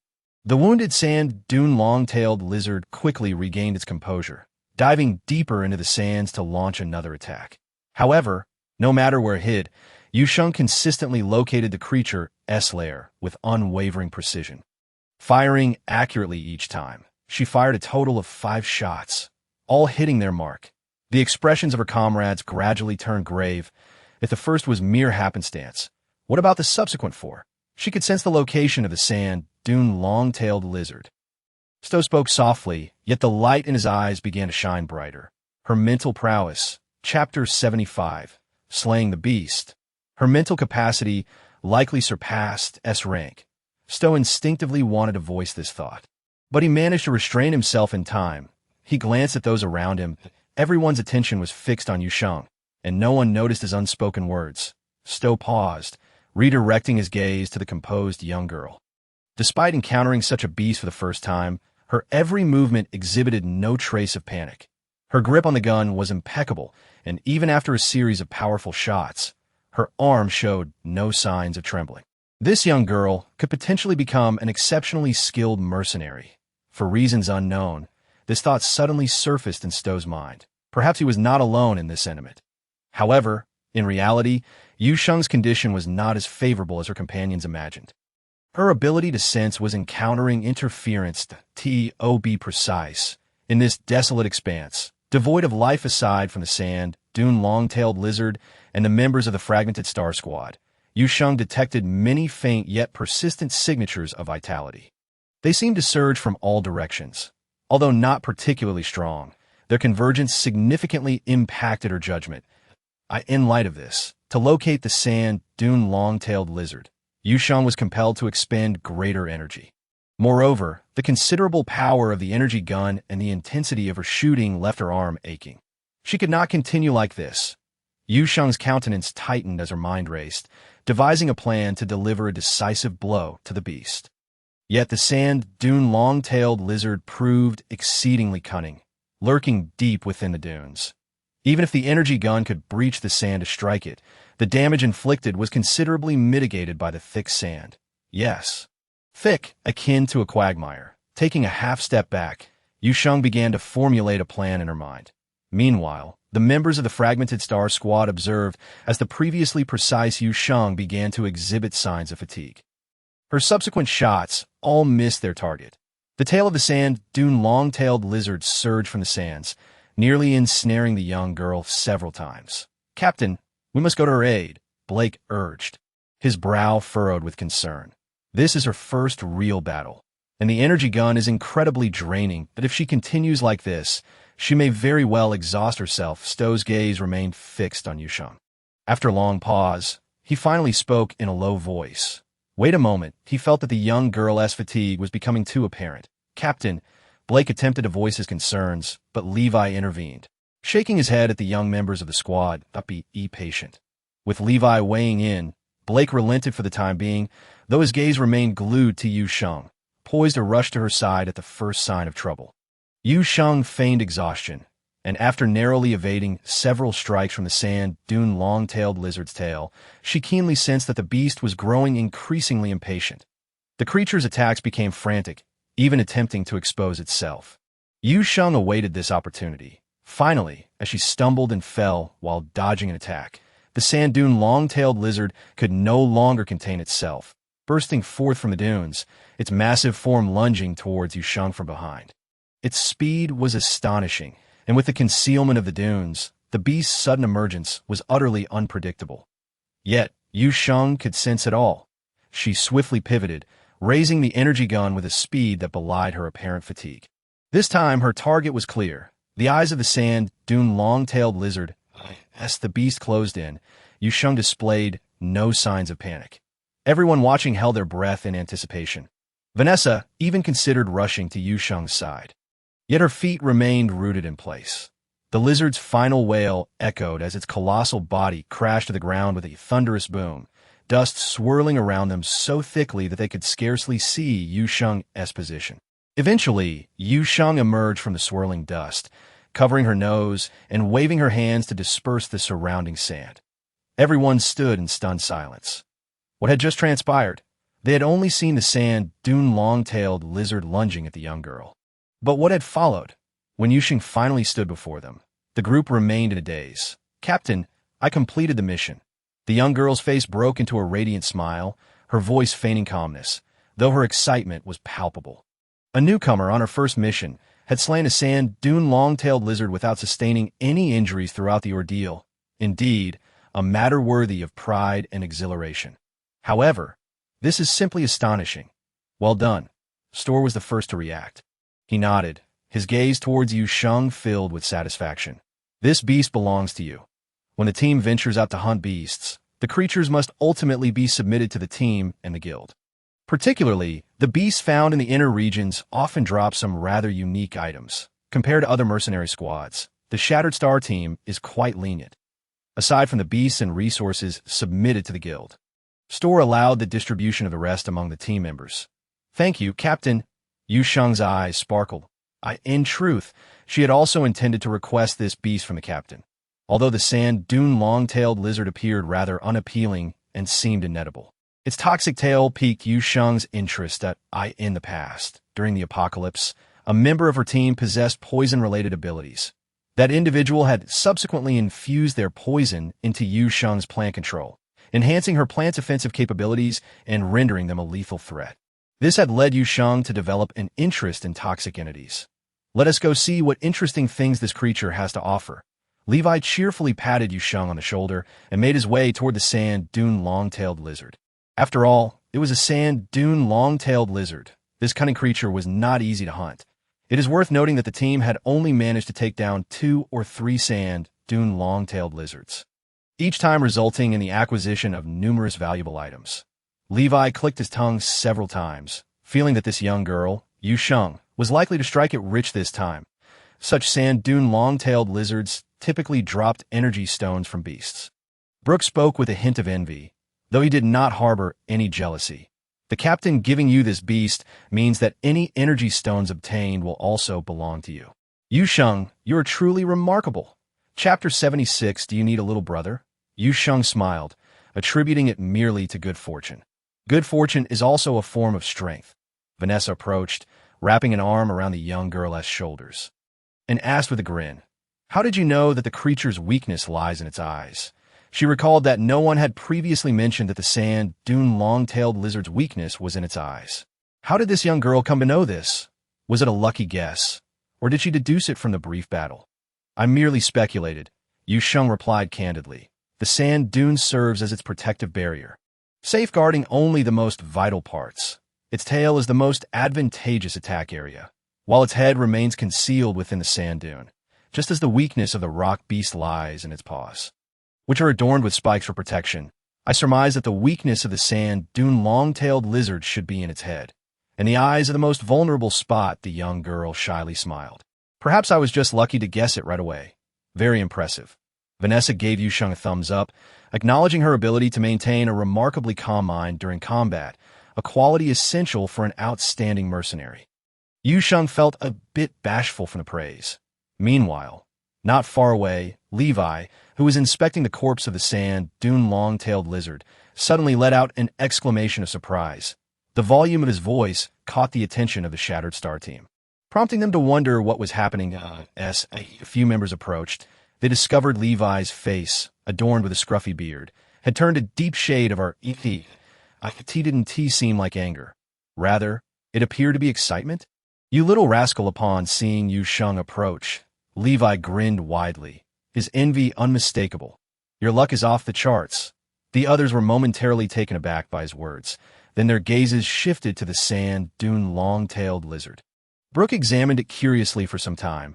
Failing to identify anything amiss, he raised his hand and timidly asked, "Levi, what is wrong with this sand dune long-tailed lizard?" Poor Brooke received a hefty slap on the back of his head from Levi. Levi glared at him, scolding, "You should pay attention during lessons. Otherwise, you won't recognize any valuable items when you encounter them." Brooke, chastised, hunched his shoulders and fell silent at why Yu Sheng, on the other hand, did not quite understand what was so special about this beast. Her focus remained on that toxic tail. This was at least a level 4 sand dune long-tailed lizard. Levi hissed, feeling a slight ache in his teeth, sour from envy. "You little one, you took down a level 4 beast with a single blow." His gaze towards Yu Sheng brightened considerably. But fortunately, Levi recalled another extremely important detail. Such sand dune long-tailed lizards typically dropped energy stones. The higher the level, the better the quality of the energy stones. "I initially thought that this level 4 beast would yield only level 4 or lower energy stones." However, Levi elongated his final word, building suspense among the group before finally revealing the bombshell. "But this one is estimated to have energy stones of level 6 or above." Hiss! Upon hearing Levi's words, those surrounding Yu Sheng collectively inhaled sharply. The admiration in their eyes shifted from envy to respect. The disparity between the energy stone's level and that of the beast could only imply one thing. This creature had developed capabilities akin to that level. In other words, although this sand dune long-tailed lizard was only level 4, it possessed the lethality of a level 6 sand dune long-tailed lizard. Rex's face flushed red as he managed to utter a few words. "Could you not kill me?"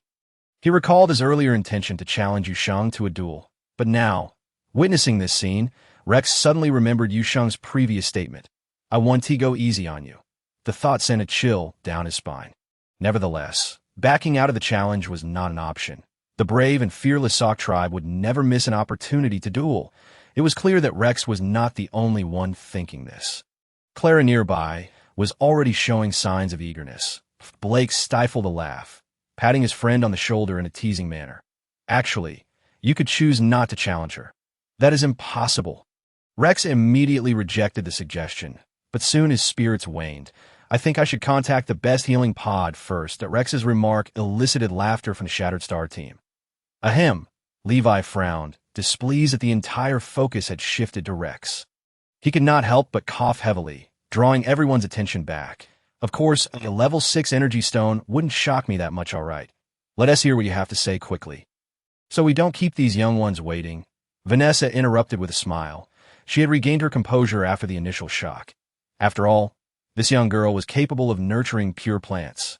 Thinking about it, nothing particularly astonishing could numb one's senses. Since her starting point was already high, she had grown accustomed to the delightful surprises this young girl brought from time to time. This sand dune long-tailed lizard possesses 2 energy stones. However, one may be of a lower level. Only level 4. Levi shook his head, his tone tinged with regret, yet the joy on his face was impossible to conceal. 2 energy stones from a single beast. The probability of encountering such a phenomenon is a minuscule 0.001. The trio from the Shattered Star team gaped in disbelief. Do you need a little brother? Brooke was the first to recover. He hurried to Yu Sheng's side, resembling a salesman promoting his product, except he was now selling himself. I eat little, work hard, possess great strength, and most importantly, I am very obedient, that if you ask me to hunt sand dune long-tailed lizards, I will absolutely not hunt rock beasts. So, what do you say? Do you need a little brother like me? Honestly, I don't require much. Just let me follow you, big brother, big sister, and I'll simply enjoy a bit of your luck.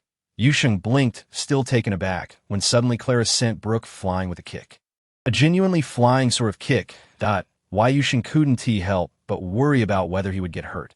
Fortunately, Brooke seemed accustomed to such treatment, brushing off the sand and cheerfully running back. However, before he could reach his previous position, Clara unrelentingly kicked him away again. Chapter 77, did she just obtain a level 4 mutated poison energy stone? Enough? Vanessa shot a disdainful glance at the fallen Brooke, her gaze shifting to Yu Sheng. Since this beast has energy stones, let us extract them as soon as possible. Why Yu Sheng was unsure how to extract energy stones from a beast's body, but she guessed it might involve a dissection, so she nodded without further thought, until she saw Levi pull out a flamethrower. As the name suggests, a flamethrower reduces anything in its path to ashes. Wait. Yu Sheng quickly called out, her tone hesitant. You guys plan to burn this beast? Indeed, Rex felt no sense of unease. He nodded and naturally began to explain to Yu Sheng.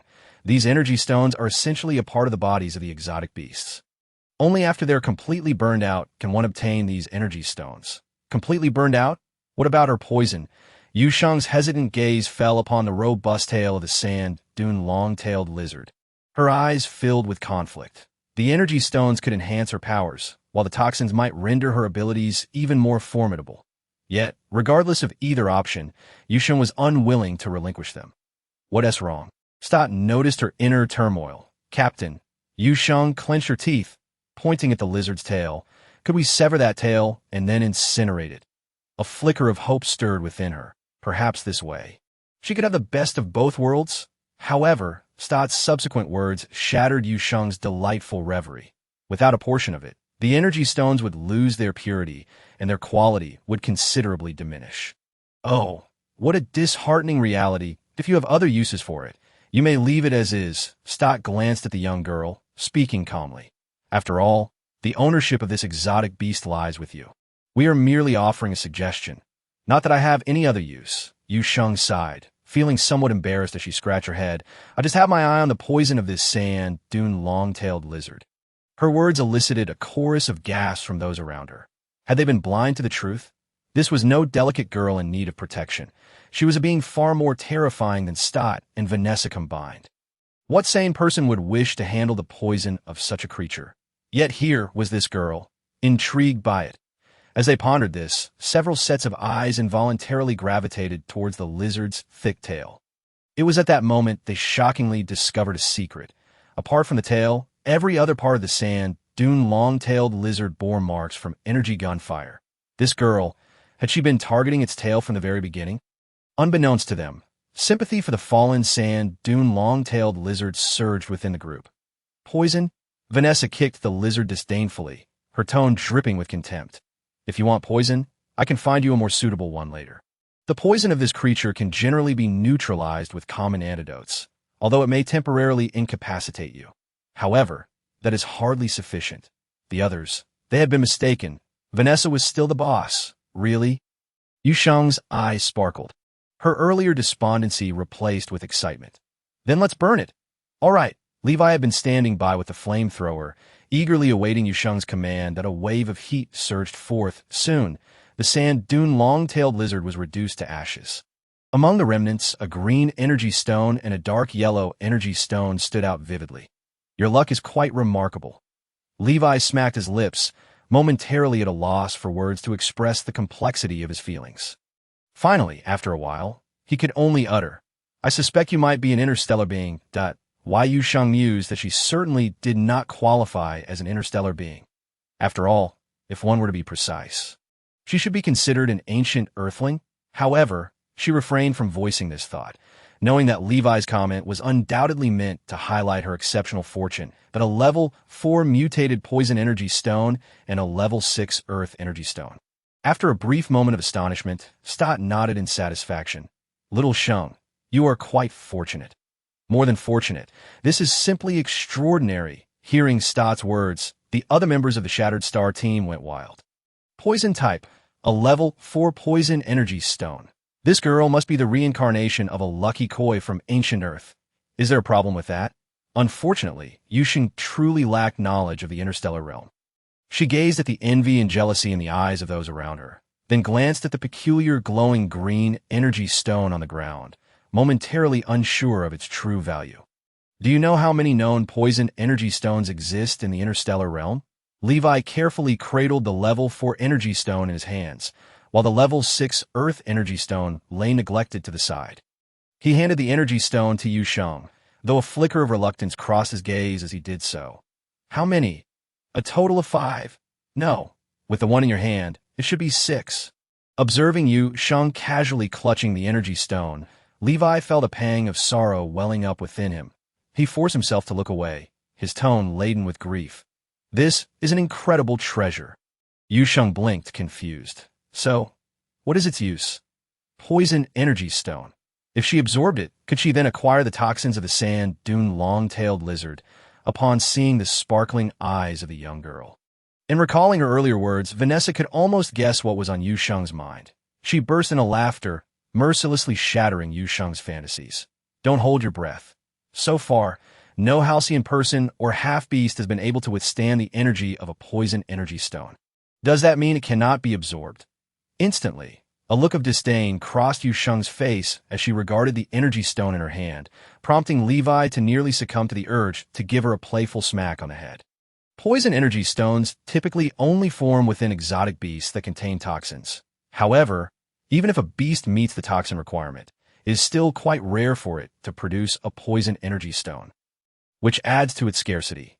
Nevertheless, the most precious aspect of this energy stone is that possessing it grants immunity to all poisons. Immune to all poisons. Yu Sheng stared in astonishment at the energy stone, which was barely the size of her palm. Put it away, Vanessa said, exasperated yet amused. If you intend to seek out a highly toxic exotic beast later, this will prove invaluable. Chapter 78. The Egg of the Goo Beast. Isn't that just a chicken egg? Upon hearing this, Yu Sheng wholeheartedly agreed and promptly stashed the energy stone away, her expression eliciting chuckles from those around her. The poison energy stone, coveted by all in the interstellar realm, had found itself in the hands of this young girl, merely a casual tool to her. By the way, what about the earth energy stone? Do you want it? After repeatedly reassuring himself, Levi finally shifted his gaze to the level 6 energy stone on the ground. However, before he could finish his sentence, Yu Sheng interrupted him. Brother Levi, can I gift this energy stone to someone? Gift it? The group was taken aback, but once they processed it, their eyes instinctively fell on Blake. Among them, Only Blake possessed Earth-type abilities. Yes, Yu Sheng nodded, looking at Blake. This energy stone is of no use to me. Perhaps Blake needs it more than I do. No. Blake's face flushed crimson as he realized what was happening. He instinctively shook his head in refusal. Even if you cannot use it, this energy stone could fetch a high price. You could employ it for something else. The captain also mentioned that the disposal rights of this exotic beast belong to me. Yu Sheng said, picking up the energy stone from the ground and smiling as she offered it to Blake. Therefore, I wish to give it to you. The dark yellow energy stone lay quietly in the young girl's fair palm. And Blake blinked, suddenly feeling a twinge of emotion in his eyes. Please accept it. A glimmer of approval flashed in Stott's eyes as he nodded at Blake. Even Vanessa smiled. If you feel uncomfortable, you can help little Sheng with some tasks later. All right. Blake was not one to be overly sentimental. He took the energy stone from Yu Sheng's hand, gazing at the radiant smile of the young girl before him. He pressed his lips together, his tone serious. In the future, should you require my assistance with anything, I, Blake, will never refuse a level 6 energy stone. Absorbing a level 6 Earth energy stone would elevate his abilities from level 4 to level 6 in an instant. And Blake felt a surge of excitement. His gaze towards Yu Sheng filled with heartfelt gratitude. Why Yu Sheng smiled and replied affirmatively. The other members of the Shattered Star team quickly converged around them, each chattering excitedly, primarily congratulating Blake and praising Yu Sheng, especially Rex and Brooke, who were the most playful. The two of them referred to themselves as the little brothers, causing Yu Sheng to be both amused and exasperated. However, it was undeniable that this incident had officially welcomed Yu Sheng into the fold of the Shattered Star team. The journey ahead was devoid of any dangers. All right, let us take a brief respite here. Clara discovered a small oasis as a water-type ability user. She could clearly sense the oasis's presence in the desert. Given that there might be exotic beasts passing nearby, Vanessa set up a protective barrier to ensure everyone could rest safely for a while. After a morning of wandering, the crowd, though not excessively fatigued, could no longer ignore the rumbling of their stomachs. One by one, they began to unveil their provisions, and amidst the assortment of food, Yu Sheng spotted a considerable amount of cured meat. Alas, we should have brought Bill along, she lamented. Rex took a bite of the cured meat and sighed. At least we can still savor this fragrant and warm delicacy. Oh, please, Brooke shot him a glance. The aroma of this cured meat is likely to attract every beast in the vicinity. You wish to dine, while fending off a horde of monstrous creatures. Can the scent truly lure beasts? Yu Sheng paused, her hand hovering over the pot, suddenly filled with uncertainty. Don't heed this brat-ass nonsense, Vanessa interjected, casting an urgent gaze at Brooke. Even if beasts do approach, Stowe and I can handle them.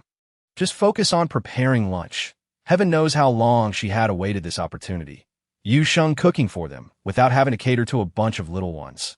The mere thought filled Vanessa with such joy that she felt compelled to venture out and hunt a few beasts to quell her excitement. What lunch? Brooke inquired, drawing closer like a curious monkey. Sister Yu, what are you making for lunch? Being astute, he noticed that while everyone else had brought their meals, the two captains had prepared nothing and were frequently casting glances at Yu Sheng. Brooke sensed that Sister Yu was undoubtedly hiding a grand surprise.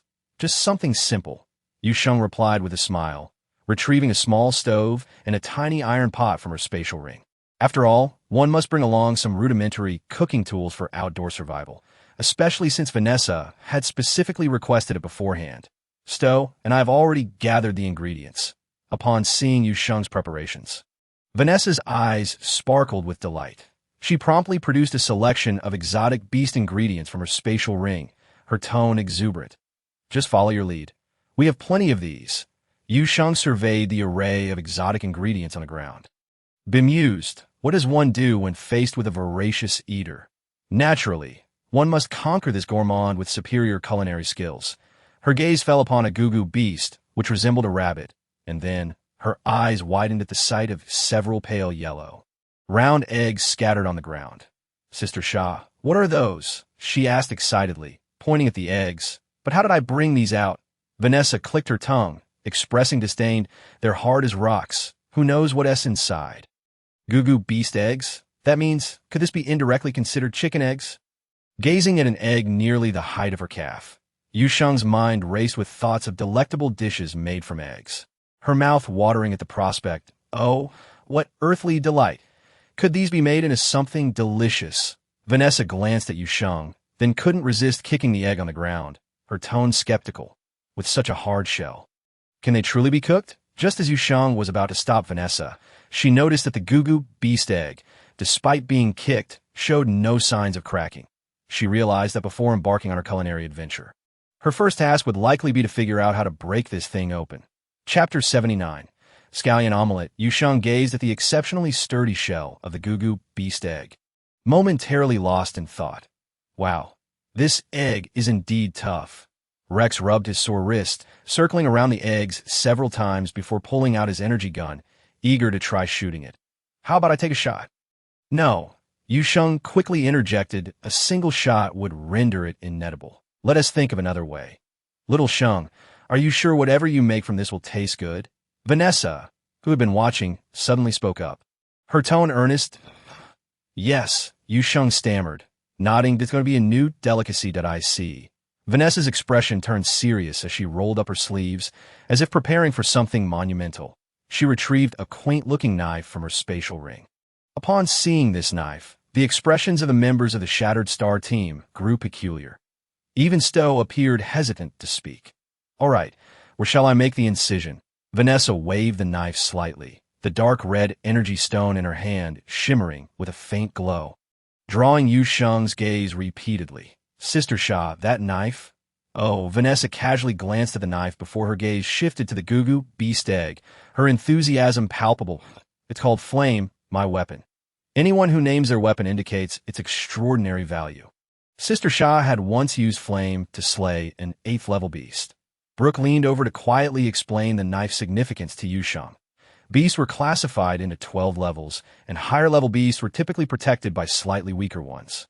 Much like the zombie king Yu Sheng had encountered during the apocalypse, T.O. have used this knife to kill an 8th-level beast. Yu Sheng gasped, her feelings toward Flame, now, resembling a complex mix of admiration and unease. Little Sheng, noticing Yu Sheng lost in thought, Vanessa tilted her head slightly, curiosity lacing her voice. Where should I make the hole? Sister Sha, are you really going to use Flame? Yu Sheng felt a twinge of guilt. If she wanted to eat eggs in the future, wouldn't she have to seek out Vanessa again? Right here, Yu Sheng pointed to a slightly pointed spot on the Gugu bee's head and then retrieved a large pot from her spatial ring. Just pour it directly into this pot afterward. Good. Vanessa nodded, swiftly thrusting Flame toward the point Yu Sheng indicated. Finally, a small crack appeared in the hard shell. What a strong odor, as the pungent scent wafted out. Those in closer proximity wrinkled their brows, their skepticism about Yu Sheng's claim that Gugu beast eggs were edible intensifying. With such a strong odor, could the resulting dish truly be palatable? Yu Sheng, however, was unfazed. After all, Gugu beasts were exotic creatures, and their eggs could be likened to wild chicken eggs. Strong odors were to be expected. Golden yellow egg liquid poured forth. Once the large pot was filled, half of the Gugu beast egg remained. Need a hand? Stowe approached, habitually offering assistance. Vanessa and Yu Sheng paid no mind, accustomed to Stowe's eagerness to help since his days in the orphanage. However, the others perceived this differently. The trio exchanged glances, each sensing something amiss. They believed the captain was certainly concealing something significant from them. No worries. The dishes are quite simple to prepare, as Yu Sheng spoke. She skillfully whisked a bowl of egg, pouring in a splash of cooking wine to eliminate the fishy odor. With a few drops of wine, the initially pungent egg liquid noticeably lost its strong scent. The onlookers watched as Yu Sheng produced various jars and containers, extracting a small spoonful of fine white granules. What is this? Salt or sugar? I've seen others try using this to cook exotic beast meat. But it turned out horrendous. And what about that yellow liquid? Oil. Just some kitchen condiments, I suppose. The discussions among the onlookers, though not particularly quiet, reached Yu Sheng's ears. Hearing someone capable of answering, she chose not to clarify further. She poured some oil into the iron pot, and the temperature quickly rose, producing a sizzling sound.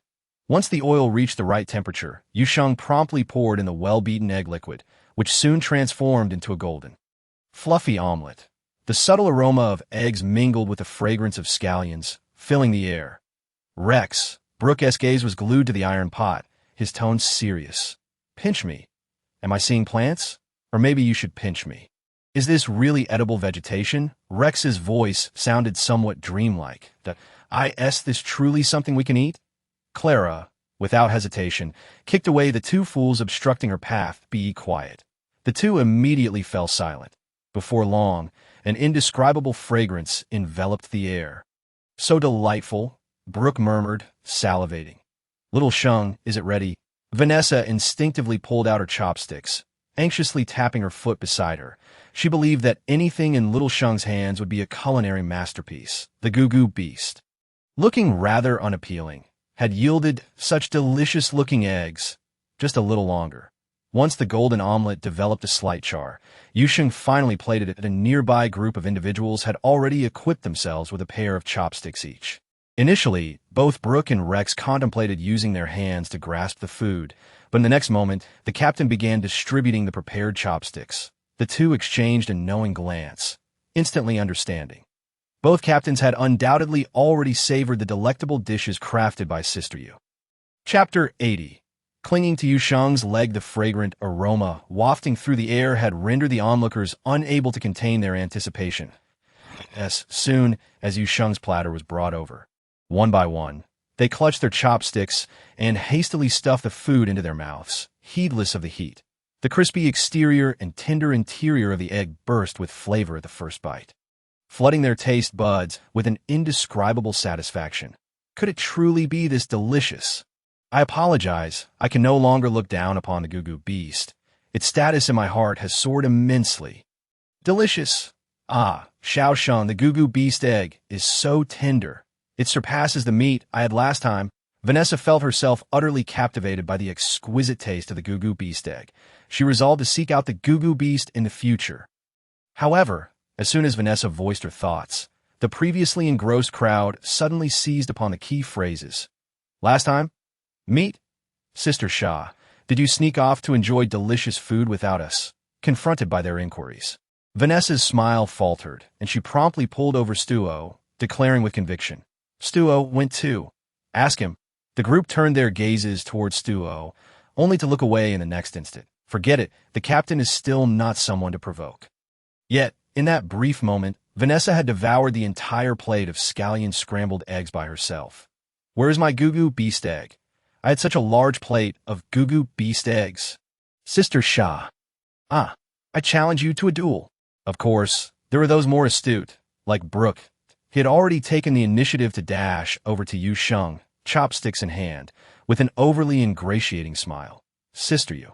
Look, there is still a large pot of Goo Beast eggs left. How about, very well. Yu Sheng nodded and continued to prepare another batch of scallion scrambled egg from the remaining egg mixture in the pot. I must prepare a large pot for you. Vanessa squatted beside her, observing Yu Sheng as she scrambled the eggs, muttering to herself. Otherwise, this little amount is nowhere near enough for these little rascals. Upon hearing this, the crowd cast reproachful glances at Vanessa. It's not that they wouldn't have enough to eat. Clearly, it's that Sister Shah alone wouldn't have enough to eat. The freshly cooked platter of scallion scrambled eggs was soon snatched away by the crowd. Each took their turn, some even resorting to scuffling over a bite of scrambled eggs. Yu Sheng watched the lively scene before her with a smile. Preparing to commence today's barbecue for lunch. The ingredients she brought were limited, and since Vanessa specifically instructed her not to bring any of the orphanage's plants, Yu Sheng had to put extra effort into the meat. Barbecuing was undoubtedly the simplest and most delicious method. Indeed, as they watched Yu Sheng adeptly stack stones to create a fire, curiosity drew the others closer. Sister Yu, what are you making? Hiss, could that stone be delicious too? Upon hearing Rex's words, all eyes fixated on the thin stone slab sizzling over the fire, their gazes ablaze with interest. And Yu Sheng chuckled helplessly. I merely intend to prepare some barbecue. Barbecue? Vanessa's eyes sparkled. Was it the kind of barbecue those little rascals had described? Heaven knows how long she had been salivating over their accounts of barbecue. But now, she was also a half-beast who could eat barbecue. I'll help you prepare the meat. Excited, Vanessa eagerly assisted Yu Sheng. Though she hadn't tried it, she had heard tales of how those little rascals boasted about their contributions to the barbecue, and thus she had gained some understanding of the process. For instance, the meat needed to be cut into pieces. The barbecue that was immensely popular among the little rascals undoubtedly received unanimous praise from the entire Broken Star team. In the end, Vanessa simply had others take over Yu Sheng's task. Let those little rascals handle it. Each of you, just waiting with your mouths open for Xiao Sheng to feed you. She shot a glare at the trio who were relishing their food the most, saying, Xiao Sheng, you should eat something first. I saved some goo-goo beast eggs for you. Why Yu Sheng hesitated at first. But Brooke and Rex were already jovially pushing her away, seamlessly taking over her responsibilities while exchanging knowing glances. Sister Yu, rest assured, we will definitely prepare barbecue that meets your satisfaction. Seeing the two so earnestly flipping the meat and sprinkling cumin, Yu Sheng finally sat down, soothing her own growling stomach. The two were inexperienced at barbecuing, and at first they were a bit clumsy, burning several pieces of meat before gradually gaining proficiency. Wow, Brooke, you burned that piece of meat. You eat it yourself. If you have the ability, save the meat for me later. Are you two done yet? Why are you both slower than Xiao Sheng alone? Levi, could you please eat more slowly? We can't keep up. The group was in a lively uproar, and if it weren't for the barren desert surrounding them, one might mistake them for a spring outing. This lunch left the others in Broken Star team suddenly enlightened as to why the two captains treated Yu Sheng with such care. She was not only powerful, but also capable of producing scrumptious delicacies. Who wouldn't adore Yu Sheng? Sister Yu, are you tired? Would you like me to massage your back and legs? Sister Yu, are you thirsty? Sister Yu, get lost. Vanessa laughed and scolded. Enough, all of you. Hurry up and pack your things. We're about to set off? Yes, I rarely witnessed them in such a lively state. Vanessa approached Yu Sheng. Observing the few individuals happily gathering their belongings, her tone tinged with nostalgia, that I think they're lively all the time. Thinking of those playful individuals, Yu Sheng couldn't help but chuckle. But once they entered the desert, the situation was entirely different. Vanessa slightly reined in her smile. The dangers lurking in the desert could strike at any moment, and they could lose their lives at any time. Thus, every time they ventured into the desert, even Brooke, who usually acted the silliest, would adopt a serious demeanor. Xiao Sheng, we will soon draw closer to that area, where the beasts we encounter will be even more perilous. Vanessa wanted to say something more. But suddenly, a notification popped up on her holographic device. After exchanging a few words with Yu Sheng, she opened the device, but upon reading it, her expression darkened. She looked at Yu Sheng, her face wrought with conflict, before finally exhaling a heavy breath. Do you still wish to continue on this journey with us? Vanessa had been contemplating this matter, and the video she had just seen further convinced her that she should go against Duo's wishes. Yu Sheng blinked, somewhat bewildered by Vanessa's implication. Not entirely. Vanessa found it difficult to articulate her thoughts clearly at that moment, but in essence, you are very important to me, which is why I do not wish for you to come to harm. Yu Sheng remained silent for a while, and after a lengthy pause, she spoke earnestly. Sister Xia, may I inquire about the true purpose of our mission this time? Chapter 81. The true objective of this mission, Vanessa merely stated that the primary task was to locate that forest. However, was it really as simple as merely finding the forest? Reflecting on Vanessa's words, Yu Sheng did not share that belief. This mission was indeed fraught with challenges. Unbeknownst to them, Stuo had already approached the two. He spoke up, and though Vanessa attempted to intervene, she was interrupted. Vanessa, she's now also a member of the Broken Star team. What do you mean? Led into the forest. Yu Sheng felt Stuo's words were rather cryptic. A certain prominent individual, protected by a band of mercenaries, ventured into the depths of the desert, and, after laboriously slaying a beast, a colossal plant suddenly sprouted from the ground beneath the desert. This plant possessed large tendrils, which ensnared that individual and carried them into the forest. That a plant with tendrils that can swallow a person and take them away. Could it be that this plant has also undergone a mutation? Vanessa explained with a serious expression at this point. Everyone had finished packing their belongings and had naturally overheard the captain's conversation, exchanging glances of uncertainty. Anomalous flora? Is it akin to those aberrant beasts? That individual is of great importance. So we must locate her. May I inquire what else transpired? Just moments ago, Everything seemed fine, and one could boldly suggest attempting to slay the aberrant beasts. But now, what exactly happened? Vanessa and Stuo hadn't anticipated that this young girl would be so perceptive. They exchanged glances and sighed subtly. A mercenary squad was completely annihilated upon hearing Vanessa's words. The others in Broken Star were astonished. The mercenaries capable of infiltrating the outskirts of the desert are undoubtedly formidable. Over the years, there have certainly been instances where mercenaries suffered significant losses due to attacks from exotic beasts. However, a complete rout of an entire battalion has never occurred. Could it be an anomalous plant? Yu Sheng furrowed her brow in speculation. Vanessa promptly activated her holographic device, displaying the video for everyone to see. The footage was somewhat blurred, yet it was evident that the mercenary team, while advancing, was suddenly ambushed by a colossal plant that erupted from the ground. Despite the captain's swift reaction, their strength proved woefully inadequate against the formidable anomaly. The video spanned merely a few minutes. And within that brief duration, a once capable mercenary team was entirely obliterated. After viewing the video, the members of the Broken Star team fell into a profound silence. The light-hearted atmosphere from their earlier lunch completely dissipated. A tense and heavy ambience began to permeate the group. "I find this quite intriguing," said Sister Shadot. "I wish to proceed." However, Vanessa's brows knitted together. She wanted to express that Yu Sheng was indeed crucial, both for the orphanage and the military. Yet when faced with the young girl's bright and determined gaze, Vanessa found herself at a loss for words. Soon, though, she resolved herself. "All right," she said, a subtle smile gracing her lips as she patted Yu Sheng's shoulder. Her eyes unusually solemn. "I will ensure your safety. Perhaps, in the end, it will be I who protects you all." Why, Yu Sheng jokingly replied, eliciting friendly laughter from the others. They naturally did not believe that the girl's abilities could surpass those of Stott and Vanessa.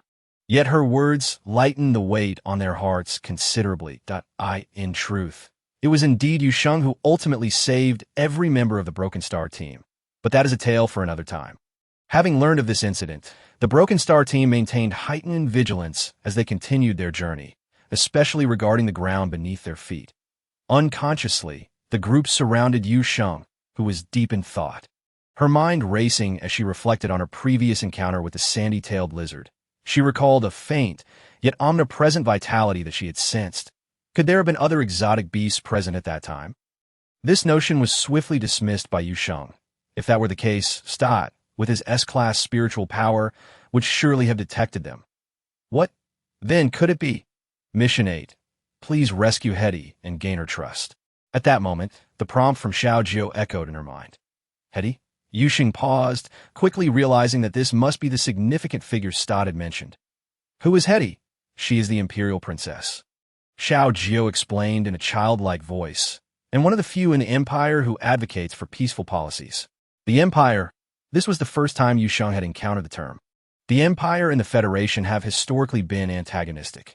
However, in recent years, the Imperial authority has weakened while calls for the Federation have grown, leading to a temporary coexistence between the two. This princess is the next heir to the Empire. Understanding dawned on Yu Sheng, and oh wonder there were so many mercenary teams present today. What piqued her curiosity further was the anomalous plant that had abducted the princess. She had initially assumed that only polluted flora existed in the cosmos. But evidently, that was not the case. That is a hybrid of an exotic beast and a plant. Xiao Jiao's explanation exceeded Yu Sheng's comprehension, leaving her momentarily stunned, even halting her steps. Xiao Sheng, what is the matter? Blake, walking behind her, also stopped, his tone laced with concern. Did you sense something amiss? No. Chapter 82. The First Night Assault, a hybrid of an exotic beast and a plant. This was utterly fantastical. Yet since it came from Xiao Jiao, Yu Sheng felt compelled to believe it. What transpired in that forest? Xiao Jiao lapsed into a lengthy silence. All I can say is that the polarization in that forest is severe. Sheng, you must exercise caution. Yu Sheng understood the limitations of the system. Hence, after hearing Xiao Jiao's words, she refrained from pressing further and instead heightened her vigilance. Throughout the ensuing journey, the Broken Star team encountered no exotic beasts whatsoever.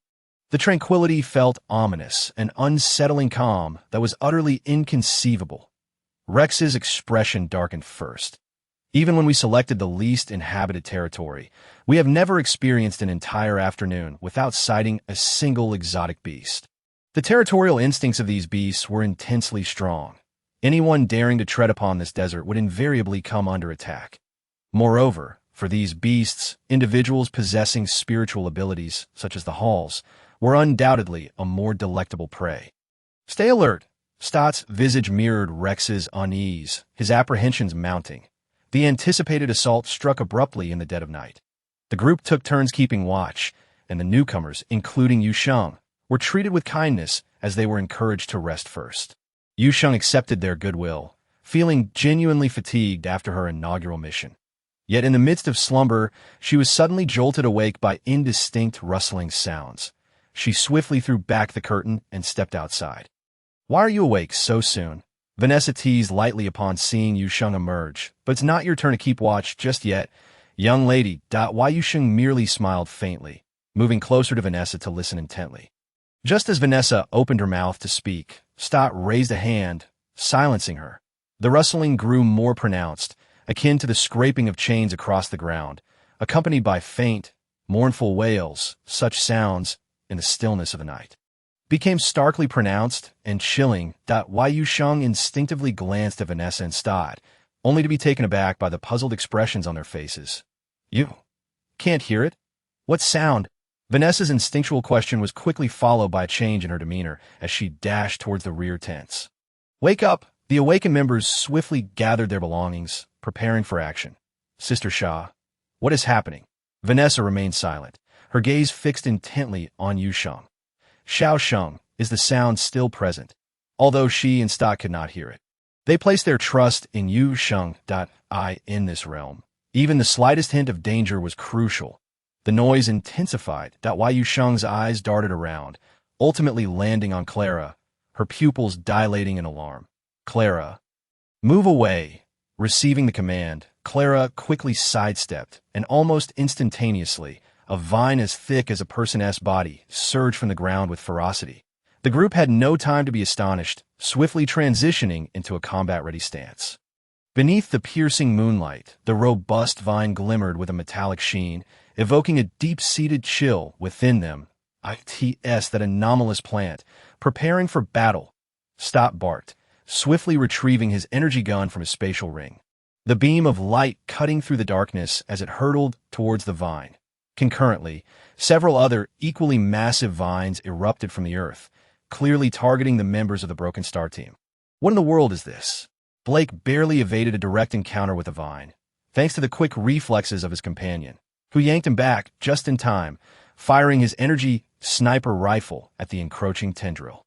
The vine emitted a pained shriek, recoiling slightly. Just as Blake escaped the jaws of danger, he cursed, "I can smell the stench of this vile creature. How many lives has it consumed?" Blake's words darkened the mood further. The others were beginning to detect the foul odor as well. "Focus. Stay alert." Vanessa nimbly sliced through the vine with her fiery blade. Though it was merely a cold weapon, in her hands, it exhibited an efficacy that rivaled that of a magnetic energy gun. The dark red liquid oozing from the vine's wounds caused Vanessa to pause in astonishment. What manner of exotic beast or plant was this? The members of the Broken Star team coordinated seamlessly. Rex and Vanessa moved with remarkable speed, continuously diverting the vine's attention. Blake and Levi protected the front, while Clara provided range support, her sharp ice blades forming a barrier for Rex and Vanessa. Meanwhile, Stott and Yu Sheng sought the core of the plant. The laser emitted by the energy gun merely left a superficial mark on the anomalous plant, provoking an even fiercer counterattack. Yu Sheng quickly recalibrated her stance, transforming her energy gun into a magnetic energy gun, launching it in Rex's direction. The immense magnetic force temporarily slowed the plant's movements, granting Rex ample time to escape. However, Rex was unable to express his gratitude to Yu Sheng. Quickly turning to rejoin the fray, Yu Sheng, too, was not idle. She was diligently searching for the area with the most intense life force. Perhaps the allure of the Fractured Star team was simply too great. For the essence of this peculiar plant was not far away. "Captain, 800 meters underground at 5 o'clock?" Yu Sheng swiftly shouted to Stuo, her magnetic energy gun transforming into a light energy gun as she dashed towards the indicated location. Stuo closely followed her. Meanwhile, two vine-like appendages seemed to have discerned their intentions, emitting a series of hissing sounds. Though faint, the noise resonated clearly in everyone's ears. "What on earth is this, a plant?" Rex couldn't help but exclaim. "Since when do plants make sounds?" "Captain, you go ahead." Yu Sheng slowed her pace, turning to confront the two exceptionally thick vines, her expression grave. Chapter 83. Attempt to use your mental power in this dire situation. Stuo had no time for further words. His steps were unwavering as he passed Yu Sheng, offering her a slight nod before continuing towards the destination she had indicated. That why Yu Sheng took aim with her light energy gun, constantly shifting her position to engage the two vines in a guerrilla battle. Her agility, honed in the apocalypse, was on par with that of the fractured star members. The robust vines twisted and writhed like serpents, their metallic sheen suggesting an impenetrable hardness. Sensing Yu Sheng and Stuo's intentions, the vines became increasingly reckless in their attacks, desperately attempting to ensnare Yu Sheng, who skillfully evaded them time and again. On one perilous occasion, a slender branch from a vine ensnared her wrist, but without hesitation, she utilized her powers to form a blade, deftly severing the branch. In that moment, she detected the earlier surge of life energy once more, an echo of the vitality she had sensed while hunting the sand dune long-tailed lizard. Yu Sheng's expression hardened, but the urgency of the situation left her no time for contemplation. She could only focus on the battle at hand. The lengths of these vines were indeterminate, crashing to the ground with thunderous thuds, stirring up clouds of yellow dust that obscured the vision of the fractured star team once more. "Little Sheng, try to use your mental power." Yu Sheng had been exploring the vine's critical points with her wood-based abilities. Yet for some reason, her probing was consistently thwarted. My mental power. She dodged the attacks of the vines while firing rapidly, slightly out of breath. Since arriving in the stars, she had primarily relied on her unique abilities. Possessing only a limited understanding of mental power usage, concentrate and use your mental power as a substitute for your eyes. Although Xiao Jio's words sounded rather esoteric, Yu Sheng glanced at the weary fractured star members, gritted her teeth, and forced herself to focus. Perhaps the intensity of the combat had indeed awakened her latent potential. Soon, a slight pain pierced her mind, yet simultaneously, the scenes before her eyes transformed completely. She could meticulously observe every minute detail in the desolate landscape, and though her range was still limited, it was sufficient to encompass their battlefield, in particular, the vines before her. Yu Sheng's pupils constricted as a faint heartbeat resonated within her mental awareness, each pulse intertwining. While faint, it was undeniably real.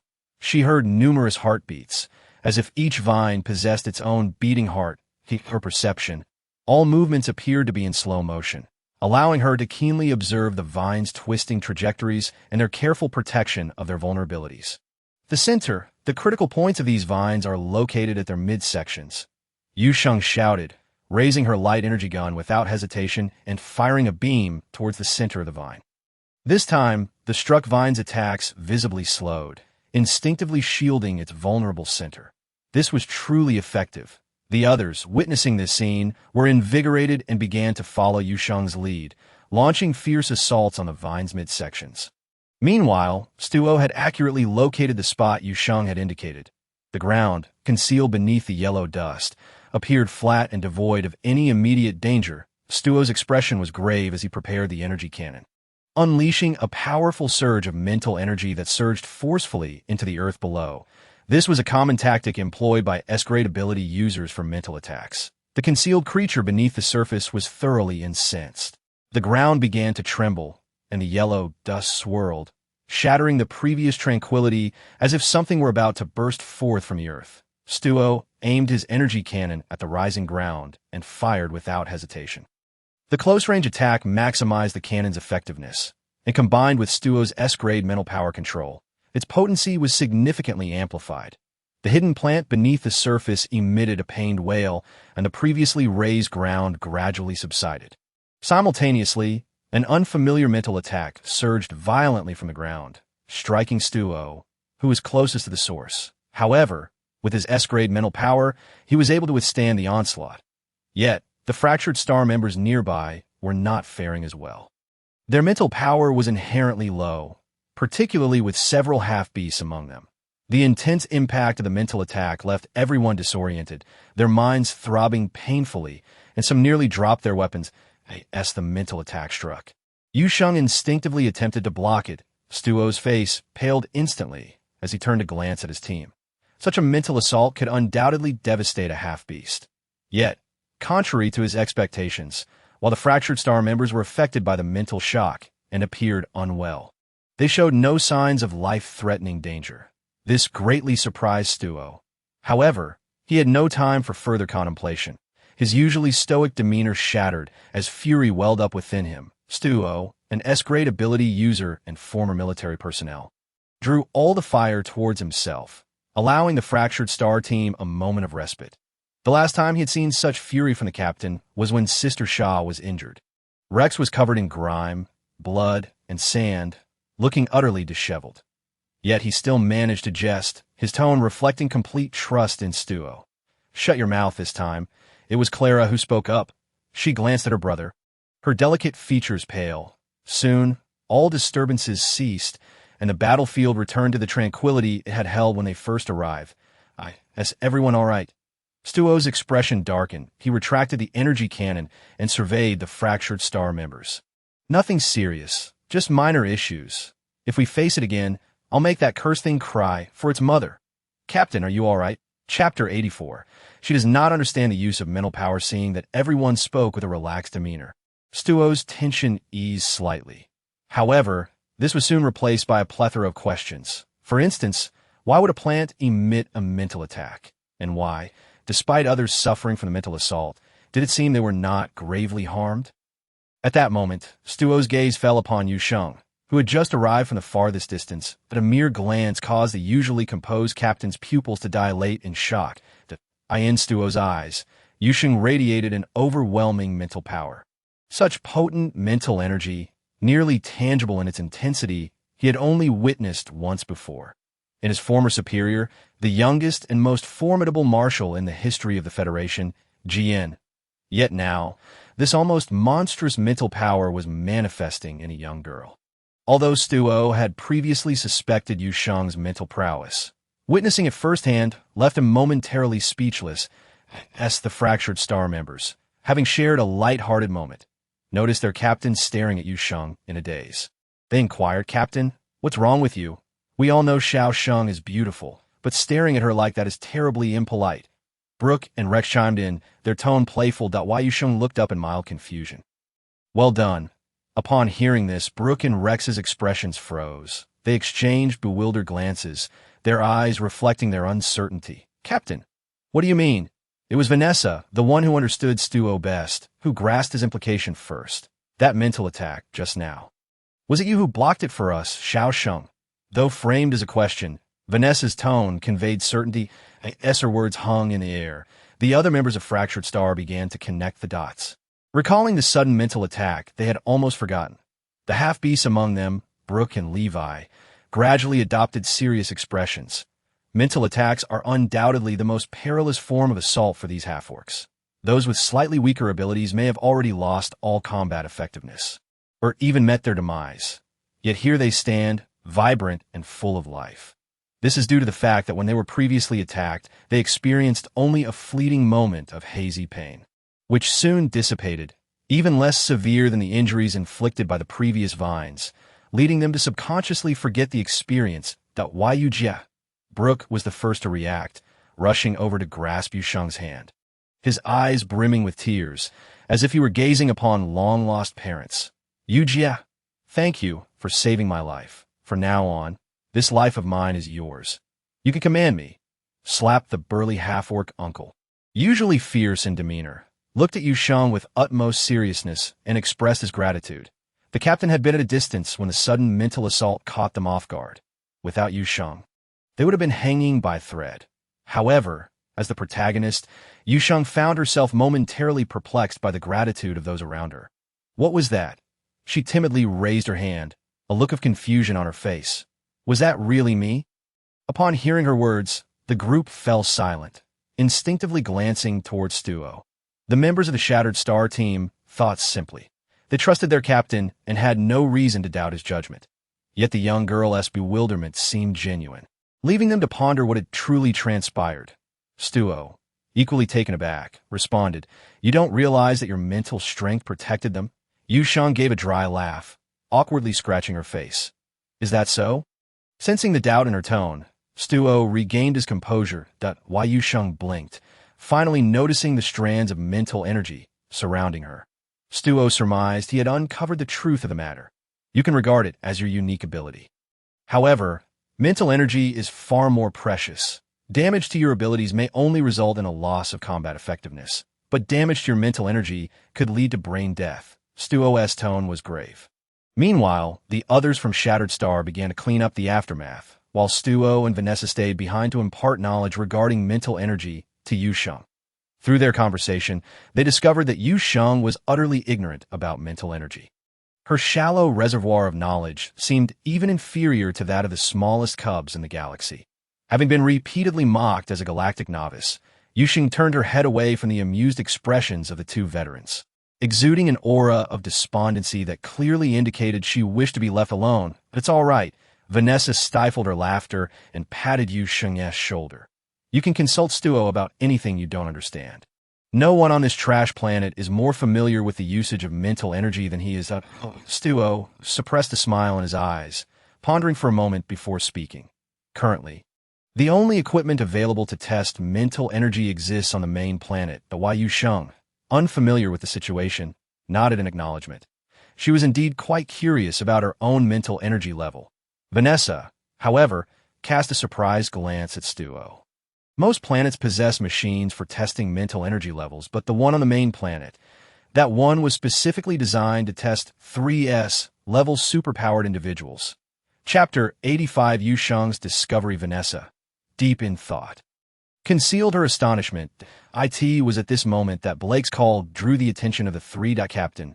Look, Brooke, who had gone to clean up the aftermath, approached with a grim expression, holding something in his hand. Laid within his palm was a dark red feather, the tip stained with blood, the origin of which remained unknown. Those cowardly wild foxes again. Rex snarled upon seeing it, wishing he could annihilate the wild foxes with his energy gun. The expressions of the Shattered Star team immediately darkened, while Yu Sheng remained oblivious to the underlying reason. "This is a typical tactic of the wild foxes," Vanessa explained in a low tone. "Their team has a rather peculiar Hall species member whose wings can attract high-level exotic beasts. Therefore, during missions, they generally use such feathers to lure beasts before hunting them down. This exotic plant was likely drawn here by the wild foxes.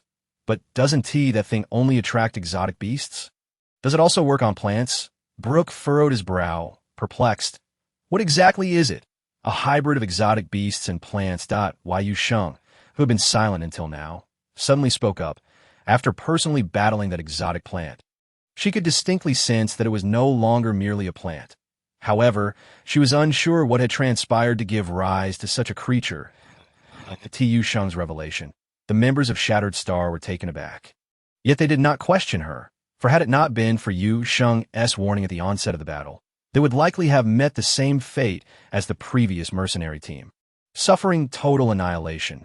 "This situation is quite troublesome." Levi stroked his chin, his thick brows furrowed. "Let us rest for a while. That will set out again in an hour." Stuo gazed at the faint sunlight in the distance and spoke solemnly. "The road ahead will be more challenging." Although the others remained silent, a heavy atmosphere enveloped the Shattered Star team. Observing the grave expressions on everyone's faces, even Brooke and Rex had abandoned their usual lightheartedness, exuding an air of vigilance. Yu Sheng pondered for a moment and quickened her pace to walk beside Stuo. "There's something on your mind?" Following the recent battle, Stuo increasingly felt that his decision to insist on bringing Yu Sheng along was perhaps a correct one.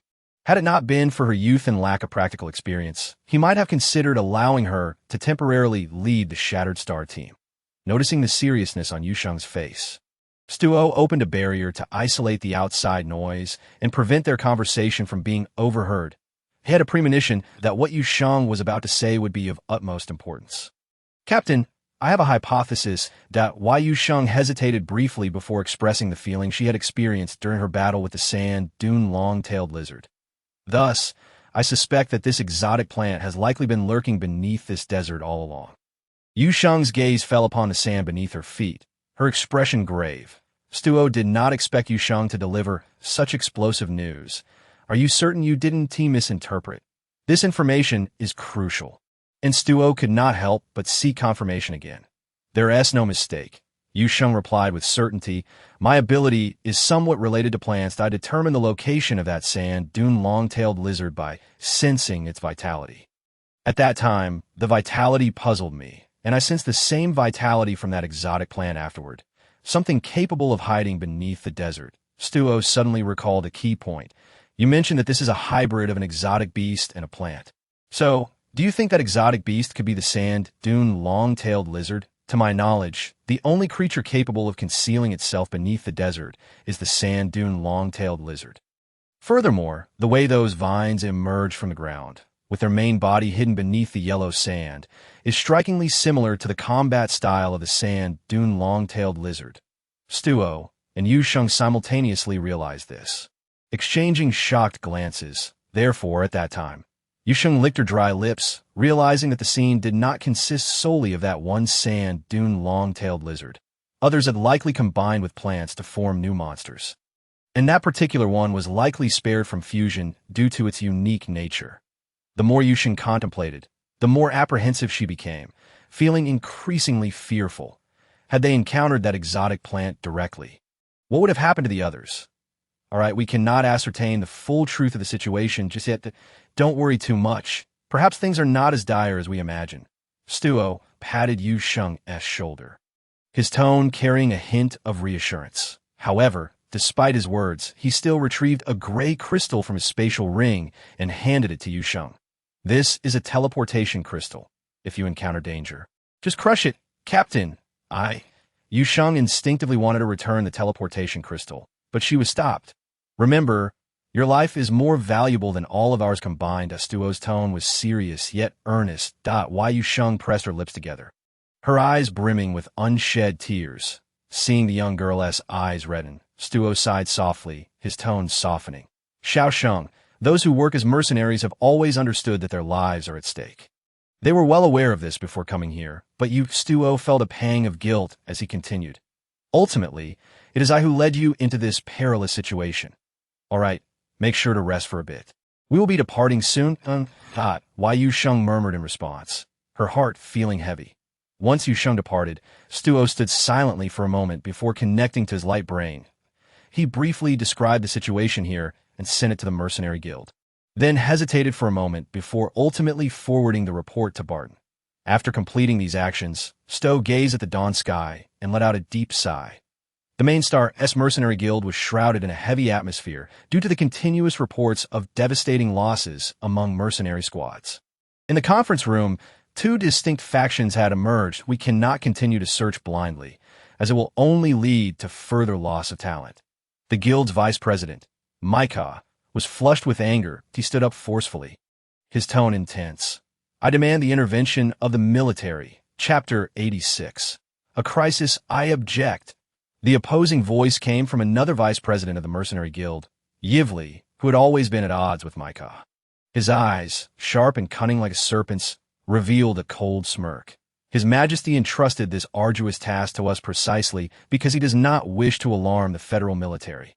Micah, what do you mean by this? Are you attempting to defy His Majesty's wishes?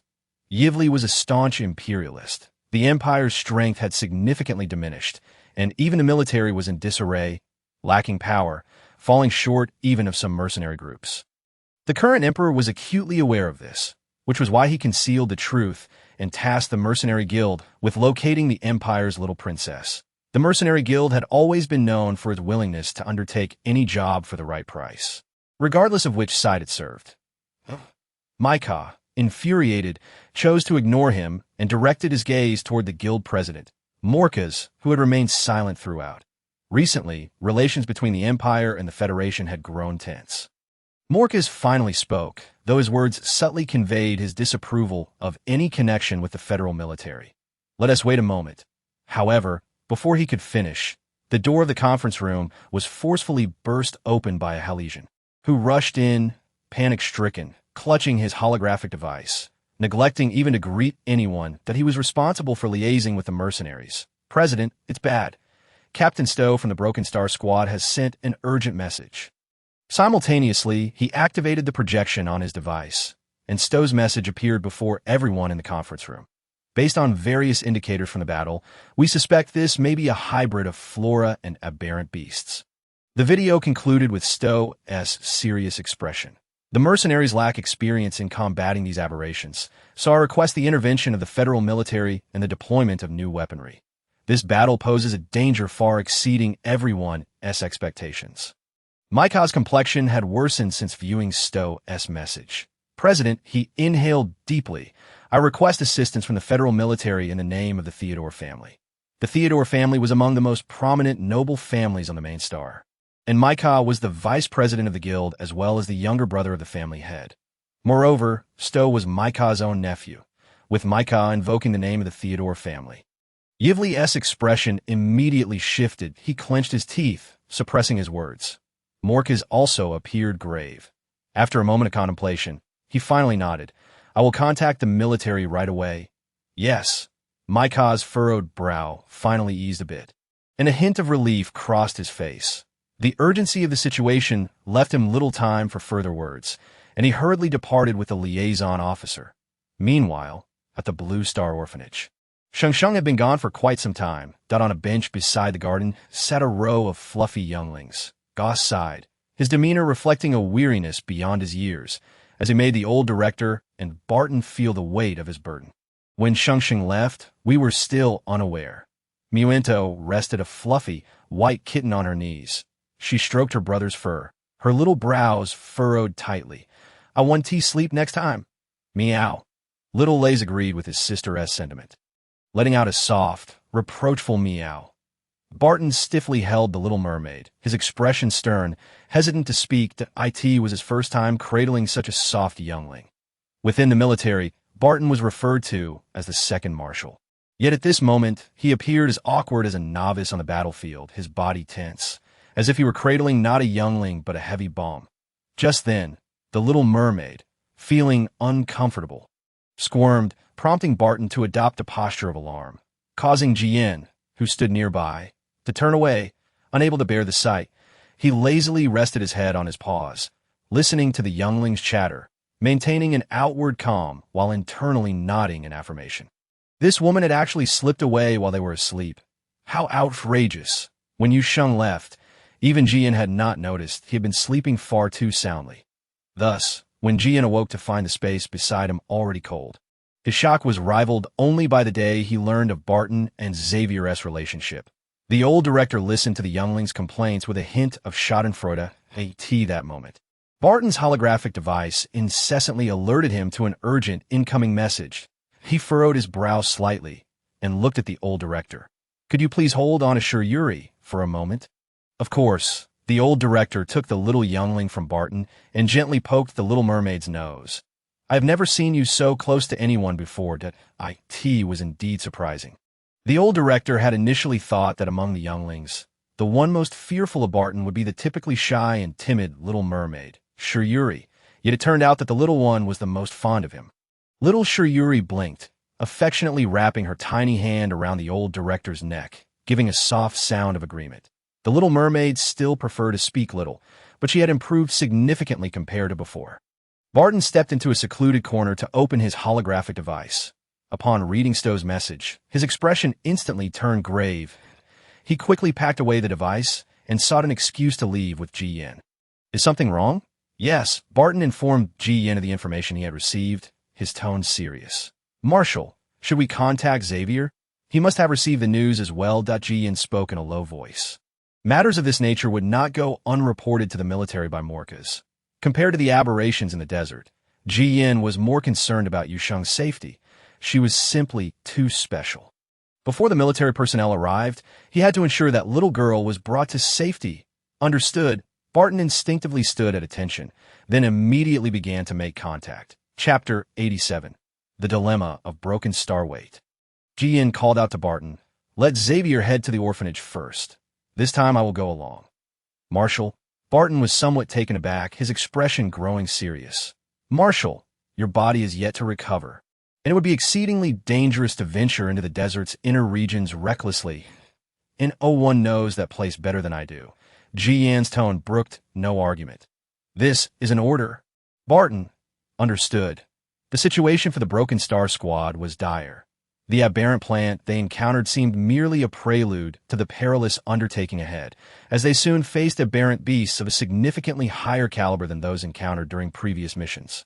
"Captain, why do I feel like these aberrant beasts have gone mad?" They had faced formidable aberrant beasts before, but this time they were not only powerful, but truly reckless, as if something about them attracted the beasts to throw caution to the wind. Blake struggled to fend off yet another wave of attacks from the aberrant beasts, panting heavily. "At this rate, we'll be worn down to nothing by these fiends." The onslaught seemed never-ending. Stowe expertly dispatched an attacking aberrant beast, his expression grave. "I will sever the rear. Vanessa, take them to find a safer location." The inner desert was fraught with danger, to minimize losses among the mercenaries. The guild had established several safe points within the inner desert. These safe points were well-stocked and equipped with protective shields capable of withstanding the aberrant beast assaults, providing the mercenary squads with suitable resting places. Unfortunately for the Broken Star Squad, they had been searching for nearly 2 days without finding a single safe point. All right. Faced with the relentless onslaught of aberrant beasts, Vanessa gritted her teeth and decided to lead the younger members in search of a nearby safe point. Brooke had sensed the presence of a safe point nearby. However, just as they were preparing to head toward it, the aberrant beasts seemed to have laid an ambush, attacking fiercely as they crossed into the designated area. Stowe and Levi remained behind, while the rest of the Broken Star members had no choice but to follow orders. Fortunately, Brooke's instincts proved correct. After a short dash in the indicated direction, the sign for the Guild's safe point came into view. However, before the smiles on the faces of the Broken Star members could fully emerge, they were met with another group.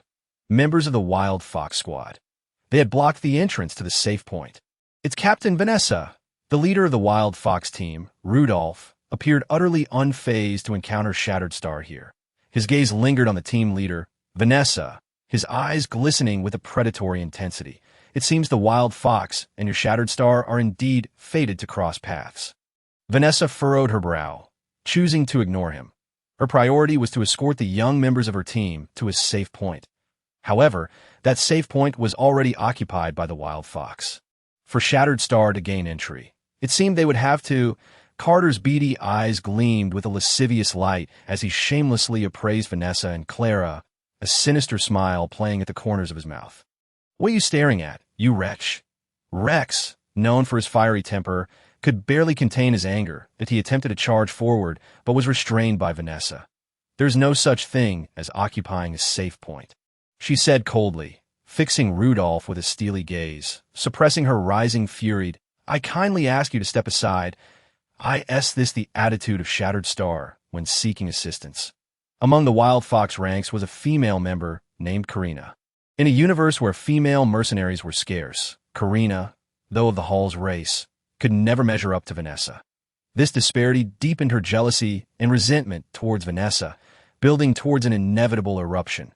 She lifted her chin, gazing down at Vanessa with disdain. "If you seek help, you ought to adopt a more humble demeanor." Vanessa did not deign to acknowledge Karina's presence. "What do you truly want?" Stowe and Levi were engaged in combat against the alien beasts, while the remaining children of Shattered Star were already exhausted. Should they confront the Wild Fox team, they stood no chance. Vanessa concealed her anxiety, maintaining an outward calm. "It's simple. Shattered Star must agree to cooperate with Wild Fox." Rudolph broke into a grin, spreading his arms wide. "If you, Captain Vanessa, agree, I will immediately allow your little wretches behind you to enter the safe point." His words were clearly amiss. Rudolph of Wild Fox was known for his cunning and treachery, and the animosity between Shattered Star and Wild Fox had festered for too long that Rudolph's proposition of cooperation was evidently laced with ulterior motives. Yet, behind her stood a group of children. if they did not enter the safe point. Hearing the increasingly loud roars of the alien beasts, Vanessa gritted her teeth. Just as she was about to acquiesce, a voice interjected. If we are to cooperate, should not Wild Fox send someone to rescue our captain and vice-captain? The clear, melodic voice belonged to a stranger. Rudolph turned to see merely a young girl, a flicker of disdain flashing across his eyes. He forced a disingenuous smile. If we cooperate, it must certainly lead to a win-win situation. What, pray tell, does win-win mean to you? Yu Sheng stepped forward, her gaze steady upon the Wild Fox team. Upon seeing Yu Sheng take the lead, Vanessa frowned but refrained from further comment. That would mean Stowe is dead. Carter had not anticipated that Shattered Star would be graced with an even more enticing young girl. And his wickedness surged that he leered at Yu Sheng, then lunged at her when she was caught off guard. After all, the members of Shattered Star were already worn out, merely fish on a chopping board. However, instead of the soft, fragrant body of a girl, Carter was startled to find himself levitating uncontrollably, his body frozen in place. The members of Wild Fox were equally taken aback by the scene. At that moment, they felt a sharp pain surging through their minds, causing them to tremble. Though brief, it was enough for Yu Sheng to swiftly maneuver behind Rudolph, a dark crimson blade pressing against his throat. The keen edge broke the skin, drawing blood. The entire sequence of events transpired so rapidly that even the members of Shattered Star could hardly process it. Only Vanessa, who had equipped Yu Sheng with the flames, wore a smirk of mockery that it was highly probable that she was a psychic powerhouse, and as long as her mental faculties remained intact, her explosive strength far exceeded anyone's expectations. Yu Sheng was indeed Shattered Star's trump card. Rudolph, now a hostage, was the first to react, S-class psychic power. His voice was hoarse and grim, akin to gravel grinding together, a sound most unpleasant to the ears. He had underestimated the capabilities of Shattered Star. Chapter 88. Yu Sheng's Threat. Who knows? Yu Sheng retorted, a cold smile gracing her lips. Her powers erupted suddenly, and the vines concealed by her system swiftly ensnared Rudolph, binding him tightly. Yet Rudolph could not see them. He could only feel the suffocating grip tightening around him. And a critical thought flashed through his mind. Mental binding. This was a skill possessed only by S-class psychics. The underestimated girl indeed wielded S-class psychic power. This realization darkened Rudolph's already sullen expression to the point of resembling spilled ink. Perhaps we can have a proper discussion now. Out of the corner of her eye, Yu Sheng perceived the shadow of the alien beast charging towards them. She subtly suppressed the flames in her hand. The sharp blade inching closer to Rudolph's throat, her tone laced with menace. I cannot guarantee my hand one T tremble. If it does, Tatel, step aside. Rudolph nearly ground his teeth as he spoke. The towering Tatel, initially reluctant to comply, could only yield under Rudolph's fierce glare, allowing Vanessa to lead the members of Shattered Star into the safe point. Once inside, however, the members of Shattered Star did not entirely relax. They remained vigilant, their gazes fixed on the Wild Fox members within the safe point. I have allowed them entry, Rudolph said, his voice heavy. You may now release me. Did I ever promise to release you? Yu Sheng's grip on the flames showed no sign of loosening as she commanded.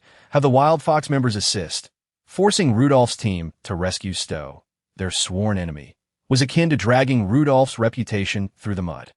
Yet now, Rudolph was left with no power to refuse. He could only grit his teeth and issue the order, each word sounding as though it were forced from between clenched jaws.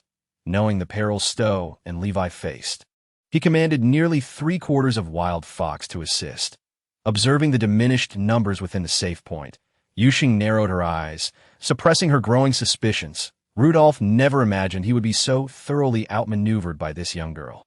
With a heavy snort, he closed his eyes. Meanwhile, the members of Shattered Star seized the opportunity to recuperate using the supplies within the safe point. Hallsian, Vanessa approached with a bottle of healing liquid, only to be met with Yu Sheng's refusal. You all should use it first. She shook her head, her expression grave. The supplies here had likely been ravaged by the Wild Fox team. I am fine for now. I do not require these. You, like Stowe, are rather kind to these half-dash beasts. To Yu Sheng's surprise, it was Rudolph, who had previously shut his eyes to avoid conversation, who spoke up. He opened his eyes, his gaze slithering like a venomous snake towards Vanessa before slowly shifting to Brooke, a cold sneer escaping his lips. Hypocrisy. Yu Sheng ignored the foolishness emanating from him. The safe point was enveloped in silence. Captain, Brother Levi, Stowe had not anticipated that they would eventually be assisted by Wild Fox, and at this time, they would be the ones lending a hand, leading them to the safe point.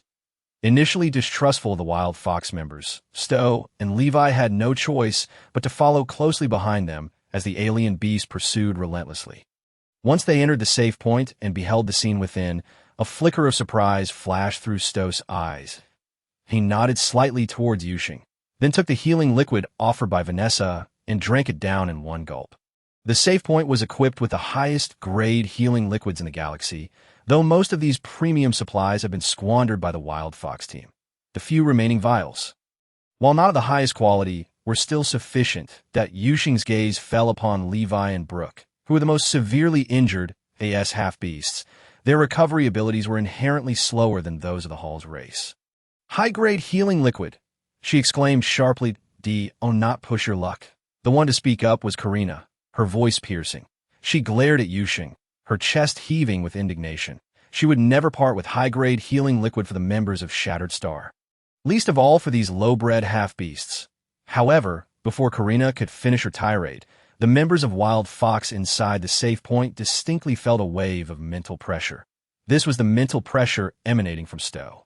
As a long-established S-class psychic, Stowe wielded his powers with far more finesse than the novice Yu Sheng. Simply rising to his feet and casting a cold glance at the group was enough to send the already arrogant members of Halls trembling with fear. How could they forget that, even injured, as long as his psychic abilities remained intact, Stowe could effortlessly crush everyone present?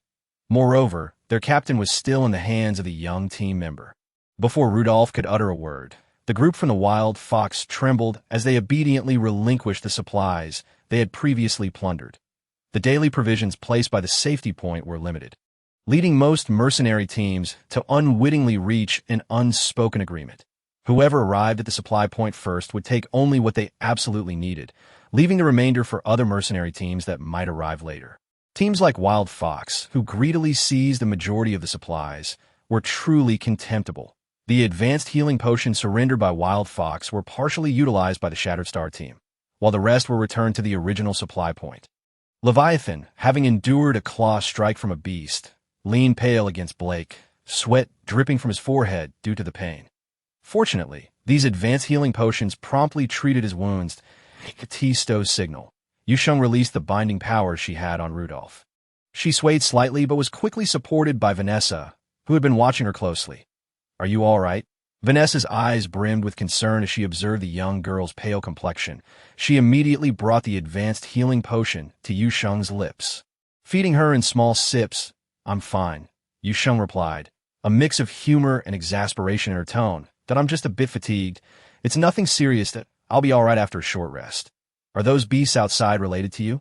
Once assured of Yu Sheng's safety, Stowe turned his cold gaze towards the grim-faced Rudolph. Chapter 89. A temporary alliance. Rudolph's face was ashen. The guild had already issued notice, reporting the situation here to the federal military, prompting mercenary teams seeking refuge to venture into the inner desert for the nearest safety point. Rudolph, your occupation of the safety point, preventing other mercenary teams from entering, is a serious violation of guild regulations. Stowe's gaze was icy as he regarded the Wild Fox team. Rudolph had always been indifferent to violating guild rules, having committed illegal acts more than once. However, this time, the involvement of the federal military was unprecedented. Rudolph's complexion darkened further, and after a long pause, he reluctantly spoke. No, how could it not be your doing? Brooke interjected, glaring at an inconspicuous member of the Wild Fox team, affirming only that person's feathers could attract such a multitude of beasts. The individual in question, a member of the Halls, shivered and instinctively shrank into the corner, appearing utterly at odds with the unreasonable and fierce demeanor of the Wild Fox team. Brooke, Stowe frowned slightly, his voice turning serious. This matter is indeed unrelated to David. Rudolph's tone became increasingly irritable. He glanced at the timid Halls member, his voice lacking warmth. We initially intended to use David's feathers to attract some beasts. However, before we could even retrieve them, the beasts had already attacked us. The Shattered Star team quickly realized that the Wild Fox team had faced an attack prior to their arrival. They are very agitated now. At that moment, a weak voice suddenly emerged from the corner. The Shattered Star team turned to see it was David. David, Karina, visibly irked, interrupted him, her tone laced with a hint of threat. Don't forget, you are one of the Wild Fox. David recoiled, fear evident on his face. He seemed intimidated and did not continue speaking. Are you saying those beasts are currently very agitated? Yu Sheng approached David, completely ignoring the hostile glares from the other members of the Wild Fox team. Her gaze calm and steady. Can you tell me more specifically? It was unclear whether it was Yu Sheng's imagination, but she felt that David's previously dull eyes lit up significantly upon seeing her. I can sense that. His tone carried a hint of excitement, but he swiftly masked it. David cautiously glanced at Yu Sheng before quickly lowering his head, softly repeating, "They're very agitated. I can feel it. David, if you utter another word, I wouldn't hesitate to throw you out of the safety point." Despite her delicate appearance, Yu Sheng's calm words sent a chill down Karina's spine. She had no doubt that the girl would follow through on her threat. "You may continue." David visibly relaxed. Although he was of considerable stature, in the presence of the petite Yu Sheng, he appeared more like a helpless child. "There is something missing in the forest." "Something missing?" Yu Sheng furrowed her brow. Oh, you know what they lost? I don't know. Yu Sheng keenly observed the flicker of panic that crossed David's eyes upon her question, that he instinctively raised his voice, but quickly reverted to his previous timid demeanor. David subconsciously clenched the hem of his clothing, shaking his head, his voice dwindling to a whisper. "I only know. They lost something, and now they are very angry. As for the rest, I don't know. I truly don't know." Captain Stowe's expression turned grave. He glanced at his team members before finally resting his gaze on Rudolph. "Rudolph, let us cooperate temporarily." Previously, Rudolph had threatened Vanessa to demand cooperation. But now that the suggestion came from Stowe, it carried a different weight. Seeing that he could not gain any advantage, Rudolph's expression became inscrutable. Yet he understood that if a beast surge erupted in the inner desert, the consequences would be dire. Should he refuse to cooperate with Shattered Star, the Wild Fox would likely find itself in a precarious situation during the chaos. Very well. Rudolph did not hesitate for long, quickly providing Stowe with his answer. In the face of their shared peril, the two teams could only set aside their past grievances, at least temporarily, even if the members below were still discontented. The two captains had forged an alliance, and they dared not voice further objections. What do you plan to do now? With the Shattered Star team now allied, Rudolph had to acknowledge that Stowe's leadership in this collaboration would mitigate numerous complications. "Rex, how are you feeling?" Reporting to the captain, "I am fully recovered." Rex's eyes brightened when his captain called for him. He quickly stood, full of vigor, casting a provocative glance at the Wild Fox team. "See, even in cooperation, we Shattered Star remain the most crucial part. You should head out to assess the situation." Rex's ability was speed, making him the ideal choice for patrol under the current equipment shortages. "Yes, Orlando, you should accompany him." There was also a speed user among the Wild Fox, and seeing Stowe dispatch Rex for reconnaissance, Rudolph immediately called for Orlando. "Understood, Captain." Stowe exchanged a glance with Rudolph, but said nothing further. The two of them set out to survey the surroundings while the rest of the team focused on regaining their strength and abilities within the safety point. Meanwhile, Yu Sheng was deep in thought. However, she soon sensed a burning gaze upon her. Chapter 90. Yu Sheng declared, "He is a miracle." David did not anticipate that Yu Sheng would be so sensitive. Panicked, he averted his gaze, bowing his head as his body trembled slightly. Was she truly that terrifying? Yu Sheng furrowed her brow. Perplexed, she stood upright and walked toward David. Perhaps due to David's earlier comments, the members of Wild Fox had evidently begun to ostracize this timid teammate. Compared to the Wild Fox team huddled together, David, isolated in the corner, appeared even more pitiable. "May I sit here?" A melodious voice rang above him that David's body stiffened imperceptibly. Then he nodded slightly, uttering soft, "Thank you for the information you provided earlier." David. Yu Sheng settled beside him, tilting her head slightly, her smile genuine and pure. She felt that David was distinctly different from the other members of the Wild Fox team. David seemed taken aback by Yu Sheng's gratitude, his head snapping up in surprise. Once he regained his composure, his neck flushed crimson, his earlobes a stark contrast of pale against his dark skin. Yet his face showed no sign of change. While Yu Sheng discreetly noted these peculiarities, but refrained from commenting. "No need to thank me," he stammered, evidently unaccustomed to conversing with others. "May I ask how you knew the beasts were so angry?" Yu Sheng tilted her head, curiosity evident in her voice. During the battle, she too had sensed something was amiss with the beasts. The vitality in the air felt unusually charged. However, unlike David, she could not clearly identify it as the beast's agitated emotions. David nervously swallowed. He subconsciously glanced towards the members of the wild fox team. Upon realizing that no one was looking his way, a fleeting shadow of despondency crossed David's eyes. However, his taut body gradually relaxed. "If you are unwilling, you need not speak. No, that is not the case." David's voice grew urgent. He quickly recognized his own abnormality. Lowering his head in some frustration, his hands tightly clenched. My feather. David's fists tightened and then loosened again. He extended his hand towards Yu Sheng, revealing a familiar crimson feather in the palm of his hand. My feather can attract them. As he spoke these words, a sudden sadness tinged David's tone. "I do not know.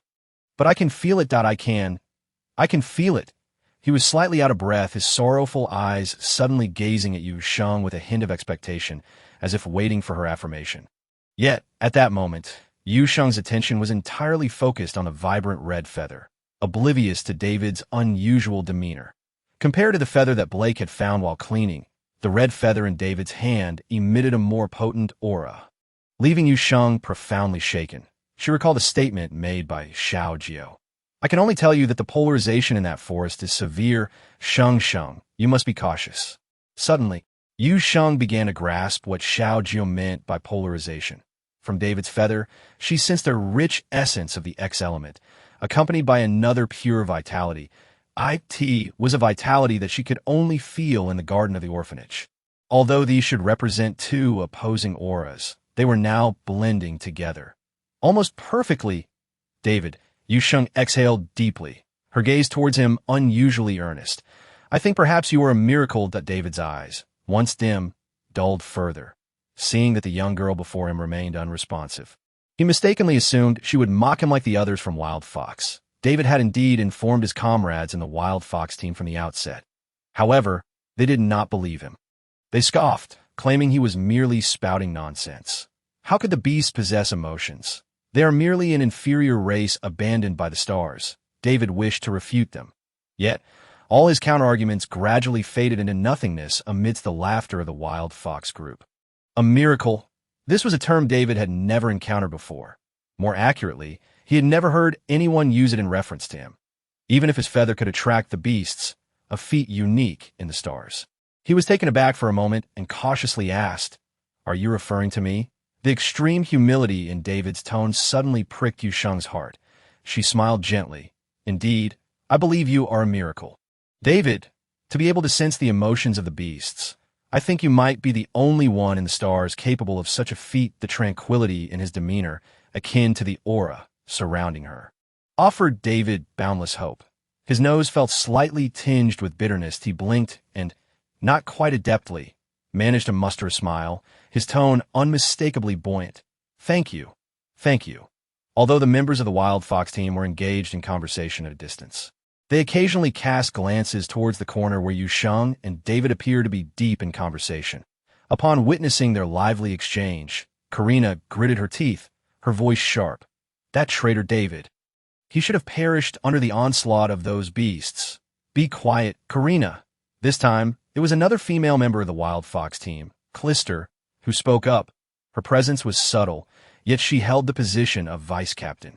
Most of her face was obscured by dark patterns, giving her an ominous appearance. With a mere light remark, she rendered Karina's face pale, causing her to stutter and hesitate to speak further.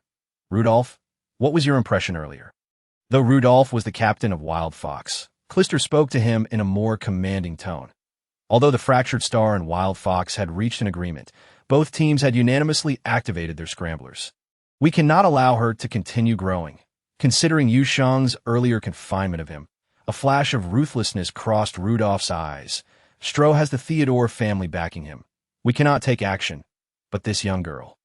Once she matures, she will undoubtedly become our greatest adversary, but we have already allied with Fractured Star. Clister chuckled darkly, her tone peculiar. Rudolph, what do you think we should do? Chapter 91. Ji Yin smashed open the inner entrance. At the entrance of the arid inner region, a discreet black starship came to a silent halt. Marshal, Xavier retracted his usual nonchalant demeanor, revealing an exceedingly serious face beneath his tousled golden hair. With 3 hours remaining until the entrance opened, we cannot wait any longer, a man clad in a pristine military uniform coldly interrupted. His sculpted features appeared even more austere under his military cap.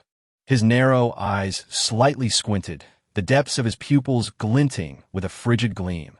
Clad in black military boots that accentuated his long, straight legs, the golden buttons on his waist heightened the appearance of his broad shoulders and slim waist, adding a touch of ascetic beauty. With gloved hands slightly lowering the brim of his cap, Xavier only caught a glimpse of his marshal's lips pressed into a straight line. Change into civilian attire and proceed directly inside. Ji Yin rubbed a somewhat rough bracelet on his wrist, speaking in a low voice. Understood. Xavier promptly issued the orders. Ji Yin quietly observed the unchanged entrance, his gaze eventually settling on the bracelet on his wrist. Although he insisted on treating every child in the orphanage equally by weaving each a bracelet, the one currently on his wrist was the first and only one made by Yu Sheng.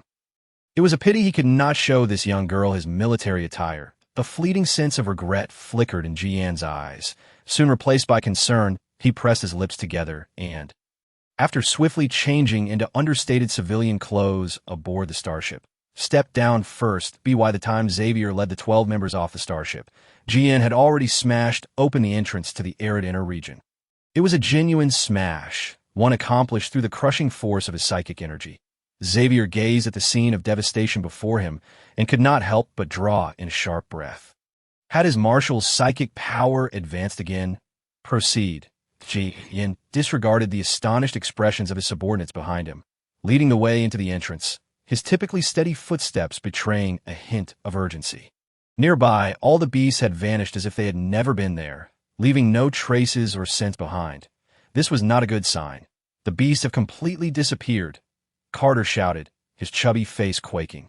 Causing his already small eyes to shrink further, Rudolph cast a discreet glance at Yu Sheng, who stood beside David, a flicker of ruthlessness flashing in his gaze. Captain Stro, what is your assessment? Stro glanced at Rudolph, seemingly surprised that he was the first to be asked. However, given the urgency of the situation, Stro temporarily set aside his skepticism about Rudolph's intellect. The previous wave of beasts could not have dispersed so quickly. Leaving no scent behind, Stro frowned, his expression calm. I suspect. Carter, unwilling to back down, interrupted loudly. He came from wealth and power. Unlike other mercenaries, Carter had joined Wild Fox merely to gain experience, planning to enter the military later. Therefore, among the Wild Fox members, he was the most unruly, yet Rudolph could not say much. Watching the smug grin on Carter's plump face, Rudolph silently gritted his teeth, cursing the fool in his heart. Stro shot Carter a glance, but ignored him. If that's how you feel, then you Wild Fox members can discuss it among yourselves. He disdainfully regarded Rudolph, who had been mostly silent throughout, muttering under his breath. Clearly, your team has its own captain, yet in the end, you still have to rely on ours. Though Brooke's voice was soft, everyone present was mercenaries, and they had sharp hearing. Instantly, the smile on Rudolph's face froze, his expression darkening. That if Wild Fox has alternative plans, Stro interjected. Then please, proceed as you wish. Captain Stro is jesting, Rudolph said, his stiff cheeks twitching. He gritted his teeth, forcing a smile. Since Fractured Star and Wild Fox have already allied, it is only natural that we act together for better assurance. Rudolph believed he had lowered his stance sufficiently, but to his surprise, such an attitude only aroused Stro's wariness. Wild Fox and Fractured Star had been long-standing rivals, and Stro had a profound understanding of Rudolph's character. He was cunning and treacherous, capable of delivering a knife in the back to anyone at any moment. Prior to this, Stott had proposed cooperation primarily due to the unclear circumstances. compounded by his belief that with the intervention of the federal military, Rudolph would not be able to stir up much trouble. However, now Rudolph's unusually proactive demeanor has raised Stott's suspicions that he discreetly suppressed his vigilance. Contemplated briefly, and ultimately nodded in agreement. But you must obey orders. Rather than allowing this individual to act in secrecy, it is preferable to keep him in plain sight and observe his actions. Of course, that Rudolph's smile had become somewhat stiff. Noticing that Carter still wished to speak, Rudolph swiftly kicked him, growling, "Shut your mouth." The excruciating pain caused Carter to emit a shrill cry akin to that of a wounded pig. And the members of the Shattered Star team watched as a woman of somewhat peculiar appearance from the Wild Fox team approached to assist Carter, after which his cries abruptly ceased. They felt a twinge of confusion, but ultimately deemed it a matter pertaining to the Wild Fox team, of little concern to themselves. Thus, after casting a few glances, the members of Shattered Star quickly diverted their gaze. Conversely, Yu Sheng keenly noticed that David, beside her, was trembling even more violently upon seeing that woman. This prompted her to linger her gaze on the strange woman for a few moments longer. Seemingly aware of Yu Sheng's scrutiny, the woman lifted her head, revealing a face largely obscured by dark patterns. She offered a smile to Yu Sheng, the movement of her lips causing the dark markings to shift, rendering her appearance even more uncanny. This individual appeared to pose no significant threat. She subtly lowered her gaze. Nonetheless, David's reaction truly piqued her concern. Chapter 92. Did they find the forest? Ultimately, the half-orc members of the Shattered Star team remained at the safe point, awaiting military rescue, while Stott led the other team members to continue their prior mission. Stott had his own vested interests. Should Shattered Star achieve a significant contribution in this rescue endeavor, the half-orc members of his team might receive a somewhat fairer treatment. Yu Sheng could roughly infer Stott's intentions. Thus, before he could request her to stay behind, she preemptively stated, "I wish to accompany you." Stott paused momentarily. "It will be very dangerous. Captain, haven't you already left me a way out?" Yu Sheng smiled lightly, her expression earnest. "I also wish to contribute to Shattered Star." Realizing that Yu Sheng had discerned his aim, Stott displayed little shock. He remained silent for a moment before nodding. "Very well." Upon seeing Yu Sheng agree to join, a fleeting glimmer of joy flashed in Rudolph's eyes. He exchanged a discreet glance with Trist, then approached Stott. "For the sake of fairness, we, the Wild Fox team, shall also leave 3 individuals behind." Stott nodded, refraining from further comment. Ultimately remaining at the safe point were 3 half-orc members from Shattered Star, as well as Carter, Karina, and Tatel from the Wild Fox team. "You are coming with us?" Yu Sheng looked at David in surprise. Just moments ago, Rudolph had intentionally suggested that David stay at the safe point, but he had declined that. "Yes," David nodded, his head lowered, appearing somewhat flustered. I can protect you as well." His words were uttered so softly they seemed meant for his own ears alone, that Yu Sheng barely caught what he said. "What did you say?" Nothing. David quickly shook his head, unwilling to elaborate further.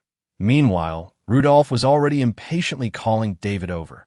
The tall, somewhat naive Hallsian hesitated, glancing at Yu Sheng before making his way back to his team.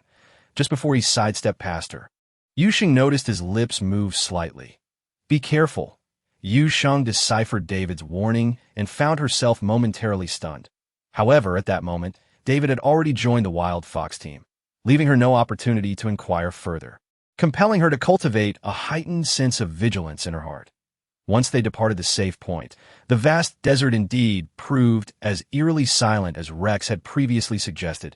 There were no beasts in sight, and the traces they left were swiftly obscured by the yellow sands. Even more astonishing to Yu Sheng was that the faint vitality she had sensed earlier seemed to evaporate along with the disappearance of these creatures. Just then, Stott approached her side, quietly inquiring, "What do you think?" "They've all vanished." That Yu Sheng shook her head, her disquiet deepening. "Captain, could it be that these beasts migrated elsewhere? The territorial instincts of beasts are notably strong." Stott frowned. For such a vast number of beasts to relocate, a significant conflict would inevitably ensue. We would not be oblivious to it. Could they have truly vanished in a thin air? Rex sidled closer, stroking his chin. Unfortunately, his limited cognitive capacity prevented him from delving any deeper into thought. Thus, after a moment of contemplation, Rex opted to disregard it, leaving the captain and Yu Sheng to grapple with the conundrum. "I think you should be quiet," Clara coldly interjected as she passed Rex, her disdainful gaze casting him aside. "Do not let your idiocy infect them." Rex, sister without a doubt, in stark contrast to the harmonious atmosphere of Shattered Star. The Wild Fox team remained notably quiet. Their interactions were minimal, resembling isolated entities. Noticing Yu Sheng frequently glancing toward the Wild Fox team, Stott paused, following her gaze. "Are you particularly concerned about that, David?"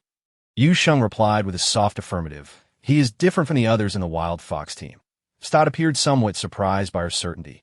However, he refrained from further comment, merely nodding slightly. "Just be cautious.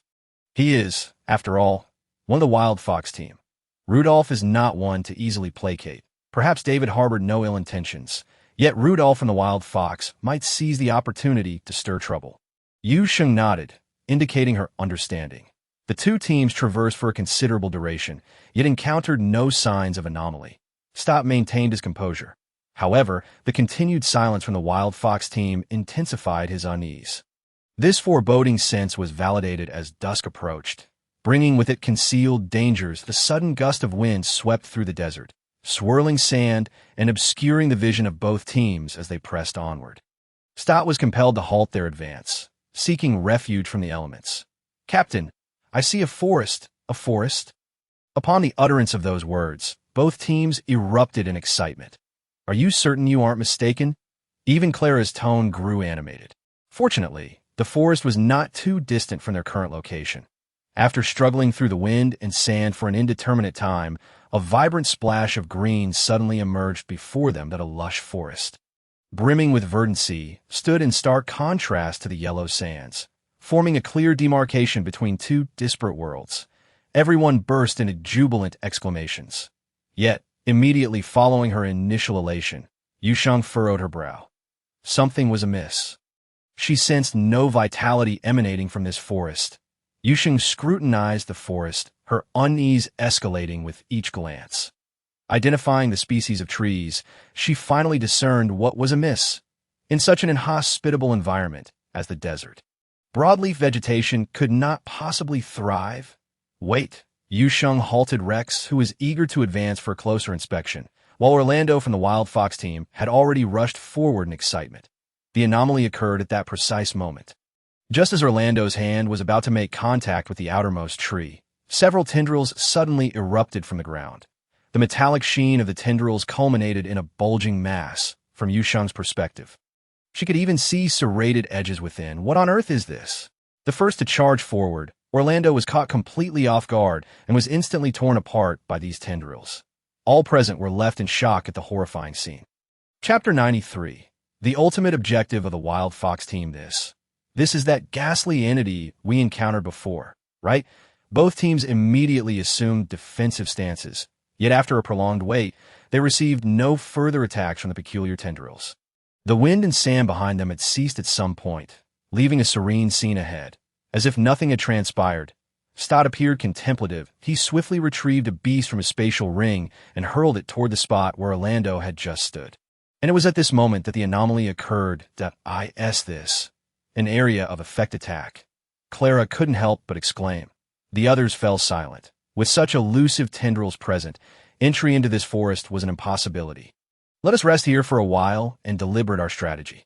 After a moment of silence, Stott ultimately decided to postpone their plan to enter the forest. Rudolph said nothing, tacitly accepting Stott's decision. The two teams established a protective barrier at the border zone. Although Shattered Star and Wild Fox had reached a temporary alliance, the distinction between the two teams remained clear. What do you think? The night in the desert carried a chill distinct from the daytime warmth. The fire pit sparked to life, illuminating the faces of those gathered around it, warding off the night's cold. Stott offered Yu Sheng a nutrient solution and casually inquired that I sense that it is not a genuine forest. Why Yu Sheng expressed her gratitude before softly responding. What does it mean to have a forest that is not truly a forest? Rex, intrigued, leaned in closer. He turned his head to glance at the lush trees behind him. Were they not merely plants? Aside from the specialized researchers at the Institute, the knowledge of plants among others was woefully scant. This broadleaf vegetation could not possibly survive in a desert. Yu Sheng shook her head, explaining, "Plants require water for growth. Observe closely the leaves of these trees. They are excessively large, evaporating moisture rapidly, utterly unfit for the conditions of survival in a desert." Moreover, the most crucial point, a shadow flickered in Yu Sheng's eyes. I sensed no vitality in them. Even the previous anomalous plant radiated life. It is inconceivable that she feels absolutely no life from such a vast expanse of forest. Yu Sheng lifted her gaze once more to the forest, her brow furrowing deeply. Could this be a trap? Clara boldly proposed. What if this anomalous plant has been lurking underground, and this forest serves as a lure to ensnare prey? Unlikely, came the retort from Stowe. It's a deception. Rex murmured, bewildered. Have the intelligence of anomalous beasts and plants reached such heights that they would guard a forest? Anomalous beasts? The keyword struck Yu Sheng, and she suddenly recalled a detail she had forgotten. That bone. When she first traded with Levi, she had exchanged for that pristine white bone. Initially, she intended to absorb the wood element contained within it, but Xiao Jiu had stopped her, claiming that the anomalous beast was the guardian of the forest. That bone was the key to unlock the forest. Thus, the forest they beheld was likely not a genuine forest at all. A true forest requires a key to be opened. But Yu Sheng hesitated, her gaze lingering uncertainly on the seemingly accessible forest, furrowing her brow. How could she approach it? Meanwhile, the group, Shattered Star, was deliberating on how to enter the forest. While on the other side, the wild foxes were plotting to eliminate Yu Sheng. David had already been excluded from their circle, and he could not hear a word of their discussions. He watched as Rudolph's gaze frequently drifted toward Yu Sheng, occasionally whispering with Trist, causing his heart to race with unease. That fool had actually volunteered to approach. Rudolph, observing David's evident concern, narrowed his eyes, his raspy voice tinged with a hint of ruthlessness. This indeed presents us with an opportunity. Let us proceed discreetly, Trist remarked, casting a sidelong glance at Rudolph, her tone still peculiar. The Federal Army is nearing. I do not wish for any additional complications. Indeed, Rudolph nodded in agreement, subconsciously displaying a trace of respect towards Trist, with that ghost vine and your toxins combined. I find it hard to believe that the little girl can survive this. Trist let out a cold snort, closing her eyes to feign rest, as David observed the sudden silence of the wild fox squad. His anxiety intensified. He rose, intending to seek Yu Sheng among the Shattered Star group, but was halted by Rudolph. The narrow-eyed Rudolph fixed a sinister gaze upon David, a malevolent smile curling at his lips. David, come here. I have matters to discuss with you. David was taken aback. After a moment of hesitation, he approached Rudolph. The Shattered Star group had deliberated for a considerable time, yet had not arrived at an optimal strategy. Suddenly, a gasp drew everyone's attention. Stowe, catching sight of the sinister smile on Rudolph's face, realized in a flash where his prior unease stemmed from. The wild fox squad's aim was never the forest, but Yu Sheng. Upon this realization, Stowe instinctively blocked Yu Sheng, urging her. Don't go over there, Stowe whispered urgently. Their target is you.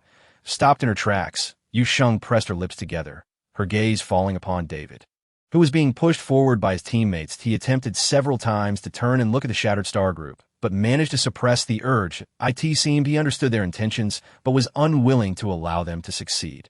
The young Horus man wore an expression of fear, biting his lip tightly, trembling yet too scared to make a sound. The earlier gas had come from an agonizing moment. He remained silent, hoping the Shattered Star members would overlook the anomaly. Had they lost their minds? Rex also found it incredulous, his eyes widening. But he is their teammate. Chapter 94. She could not stand idly by while innocents perished at that moment. David had already been thrust into the range of the vine's attack. The commotion on the ground grew increasingly intense, as if with one more step, the vines would burst forth from the earth, ready to tear apart the unfortunate Horus. And Yu Sheng suddenly recalled her earlier conversation with David. This young man had persistently cautioned her to be careful. He would tremble with excitement over a simple compliment. He was timid, yet such timid individuals would risk danger to remind her to be wary of the wild foxes. Her hands instinctively clenched in a fist at her sides as Yu Sheng lowered her gaze, murmuring, I'm sorry, Captain. I cannot do it. I cannot stand by and watch this innocent soul meet his demise. She was indeed overly kind-hearted. Otherwise, she would not have chosen self-sacrifice in order to protect others in the past. Stowe was momentarily stunned that he wished to stop Yu Sheng, but in the next instant, the young girl darted past him with an unexpected speed and an unparalleled agility, racing toward the wild foxes. Why Yu Sheng? Oh, this girl has truly come for you, Trist remarked, raising an eyebrow, her voice peculiar. She cast a glance at the trembling David, a sinister smile creeping onto her lips. Consider this my repayment for saving you. David noticed Yu Sheng's movement. His eyes widened in shock as he opened his mouth to call out for her to stay back. But in the next moment, Rudolph struck, sending him crashing backward. Why Yu Sheng had not anticipated the lengths to which the wild foxes would go. She sprinted toward David's direction, seeing Yu Sheng truly approaching. A strange smile spread across Rudolph's face that he raised his hand, ready to sprinkle the powder toward Yu Sheng, when suddenly, a force from behind pushed his hand off balance. Before Rudolph could ascertain who it was, a fleeting figure rushed toward Yu Sheng and David. That moment, the vines, sensing the intruder, erupted from the ground. Dozens of tendrils swirled chaotically under the chilling moonlight, determined to rend these intruders apart. Rudolph muttered a curse under his breath, just as he intended to retrieve the powder again. Another figure that had just dashed and turned around, casting a cold glance at him. That single glance pierced through Rudolph's mind like 1,000 sharp needles, inflicting a pain unlike any injury he had ever endured. To his horror, his mental strength was utterly suppressed, with portions of it beginning to shatter. This is impossible. Rudolph momentarily cast aside his pain, his eyes wide with fear, fixated on that figure. Who on earth is this person? But before Rudolph could discern any more, the vines suddenly emitted eerie glimmers of light. The brilliance illuminated the entire desert, blinding the recently arrived Shattered Star and Xavier, causing them to avert their gazes. By the time they looked again, they found themselves in an empty expanse. No vines remained, nor was there any trace of the so-called forest.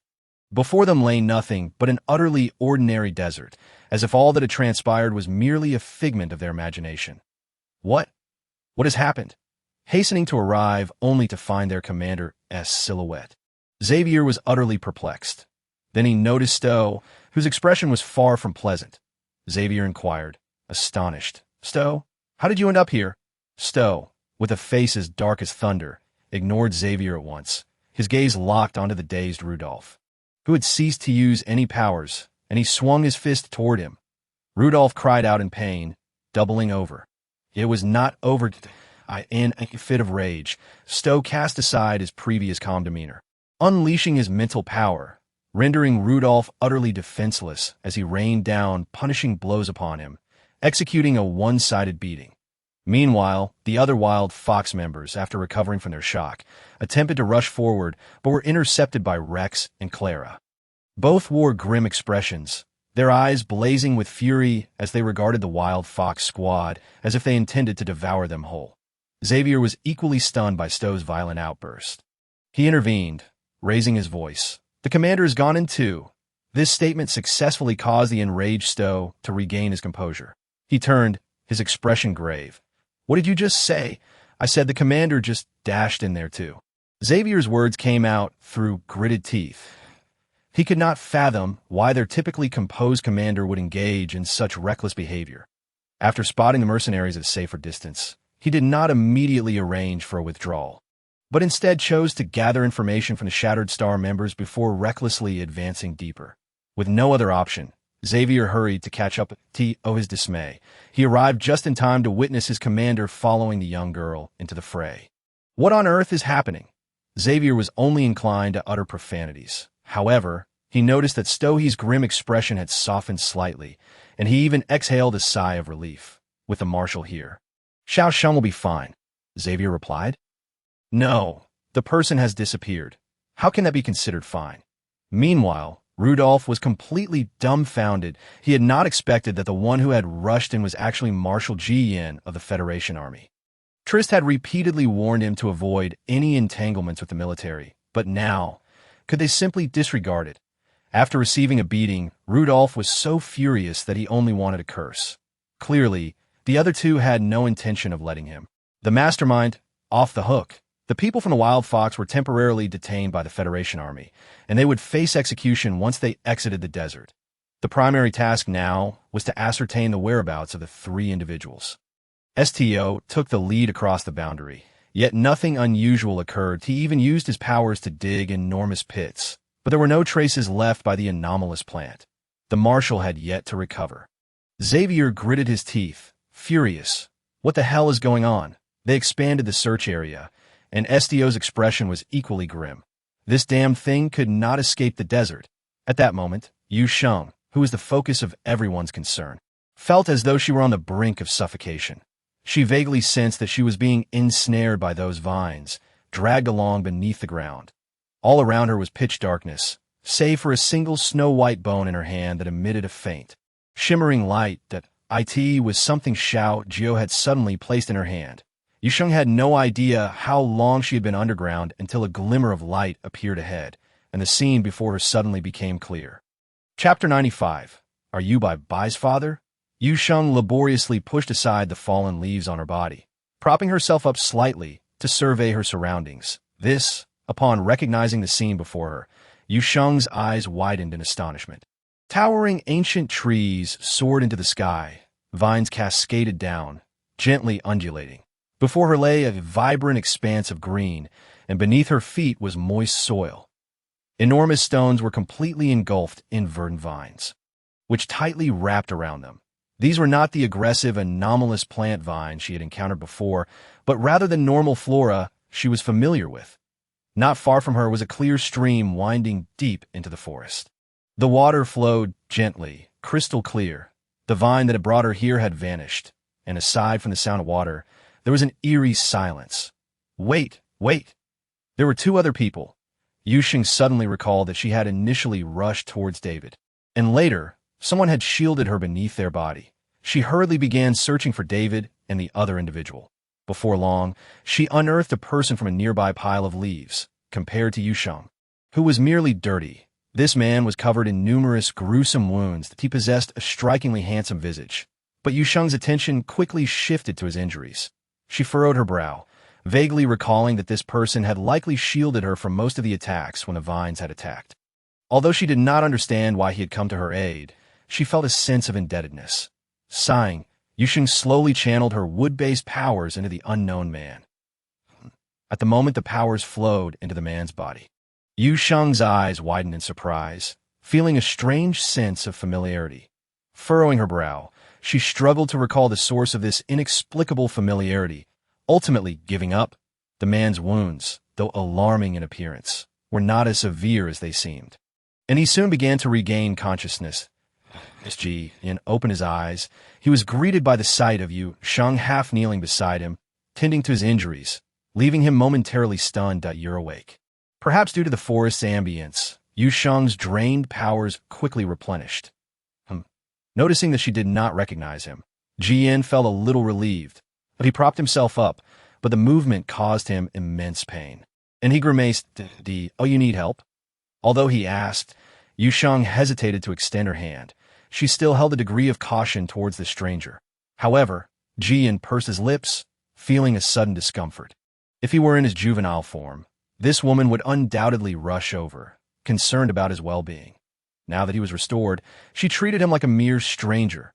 Moreover, this woman had placed herself in danger to save someone she barely knew from Halls. The thought of the scene he had witnessed upon his arrival ignited a flame of frustration within Ji-in, leaving him at a loss for how to vent his ire. The more he pondered, the angrier he became, feeling increasingly wronged. With a sullen expression, he muttered that he did not require assistance and stubbornly stood up. Why Yu Sheng, oblivious to his inner turmoil, nodded in acknowledgement that he did not need her help and resumed her search for David. Ji-in, having finally managed to stand, looked up only to find that the woman had already distanced herself considerably. Ji-in, is this woman truly so heartless? The Marshal completely forgot that he had initially intended for Yu Sheng not to recognize him. To her, he was merely a stranger who had saved her. However, she had nearly repaid that debt of gratitude. Feeling somewhat aggrieved, Ji-in gritted his teeth and followed after her. This injury was trivial to him. He could endure it. Are you searching for that Halls person? A voice, slightly cool, rang out behind her. Yu Sheng turned to look, but when her gaze met Ji Yan's familiar amber eyes, she froze. Ji Yan initially did not notice Yu Sheng's astonishment. He quickly suppressed his earlier complex emotions and surveyed the surroundings. I have not detected his presence here. As a 3S level psychic, Ji Yan could effortlessly sense the existence of others. Clearly, that Hall's individual was not in this vicinity. Moreover, here, as Ji Yan calmed down and meticulously observed the plants around him, even he, usually composed, could not help but feel astonished. He had previously entered the forest surrounding the desert, but on that occasion, he had encountered only one normal plant, which now adorned Yu Sheng's wrist. Yet now, everywhere he looked was composed of pure plants with an X content of 0. The words he intended to utter became lodged in his throat as he noticed Yu Sheng's gaze seemed somewhat peculiar. Your eyes. Initially, Yu Sheng merely thought the man's eyes bore a striking resemblance to Bai's, but now, observing his serious demeanor as he scrutinized the surroundings, she found him to be an exact replica of Bai. Yu Sheng paused, then rephrased. My name is Yu Sheng. What is yours? I still do not know your name. Ji Yan hesitated for a moment, but ultimately revealed his name. Upon hearing those two syllables, Yu Sheng's expression shifted. The Marshal of the Federation Army. Ji Yan? Indeed, Ji Yan nodded, only to see Yu Sheng's gaze turn even more enigmatic. This look made Ji Yan's heart race, suspecting that she might have deduced something. It was hardly surprising that he felt anxious. After all, in his juvenile form, he had shared nearly every meal and sleep with Yu Sheng, their bond akin to that of a couple. The thought of this caused Ji Yan's ears to flush crimson beneath his dark hair. Are you Bai's father? He cleared his throat, preparing to respond, but was interrupted by Yu Sheng's next statement. Chapter 96. The anomaly of the forest. Yan was momentarily stunned into silence by Yu Sheng's question. Yu Sheng had contemplated much. Ji Yan was a marshal of the Federation, and Burton was a subordinate of the Marshal. Burton's peculiar demeanor when he had first encountered Bai had been excessively respectful, completely unlike the dynamics typically observed between an uncle and nephew. Now, upon meeting Ji Yan, all of Yu Sheng's previous confusions seemed to make sense. Noticing that Yu Sheng's gaze had grown increasingly peculiar, Ji Yan felt a headache coming on and urgently interrupted. No. At this, Yu Sheng's expression shifted to one of reproach. You know Bai? She was now even more convinced of her earlier conjecture. No. Ji Yan found himself at a loss for words, fearing that Yu Sheng viewed him as a heartless scoundrel who had abandoned his family. Bai is not my son. He is... Ji Yan hastily improvised. He is my younger brother. Younger brother? Yu Sheng furrowed her brow, skepticism evident. Yes, Ji Yan replied, maintaining his composure. Burton has already informed me.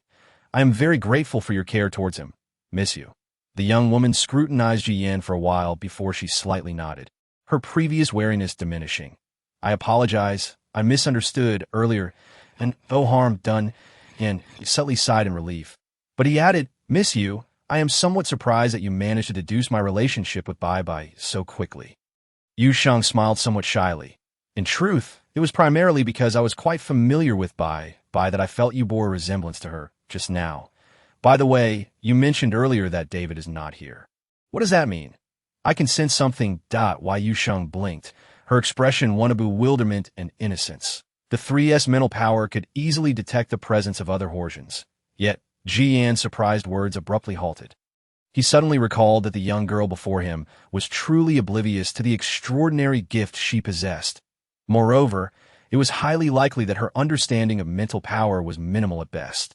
As expected, Yu Sheng awkwardly tugged at the corner of her mouth, her voice betraying a lack of confidence. Well, I don't really understand how to use mental power, Ji Yan sighed, nodding in understanding, and took the lead.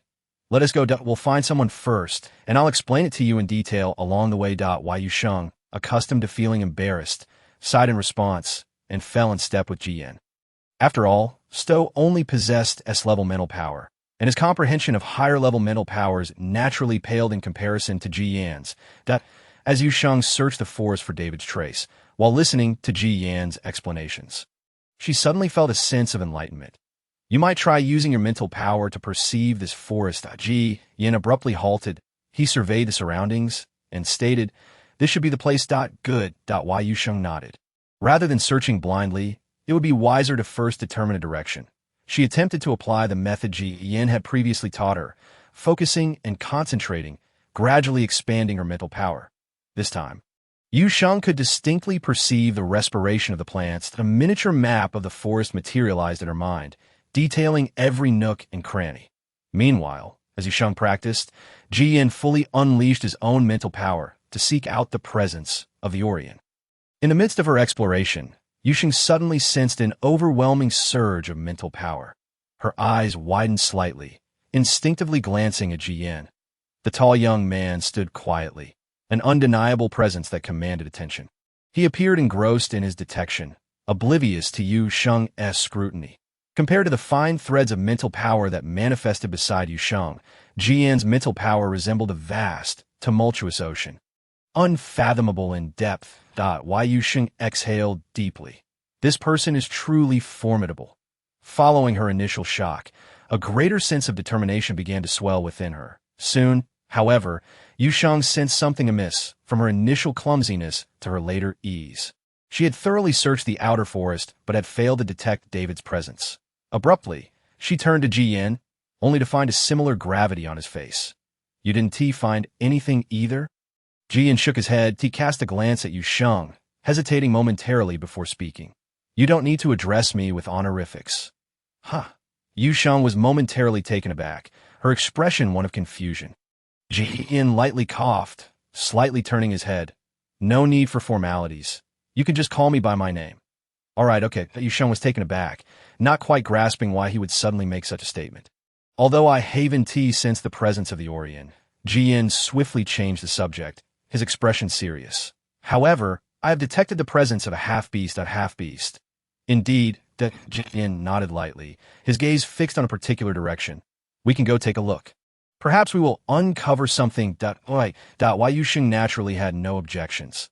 The two ventured deeper into the forest. The further they went, the more astonished Yu Sheng became. The vitality in the air intensified, causing her wood-type abilities to awaken as well.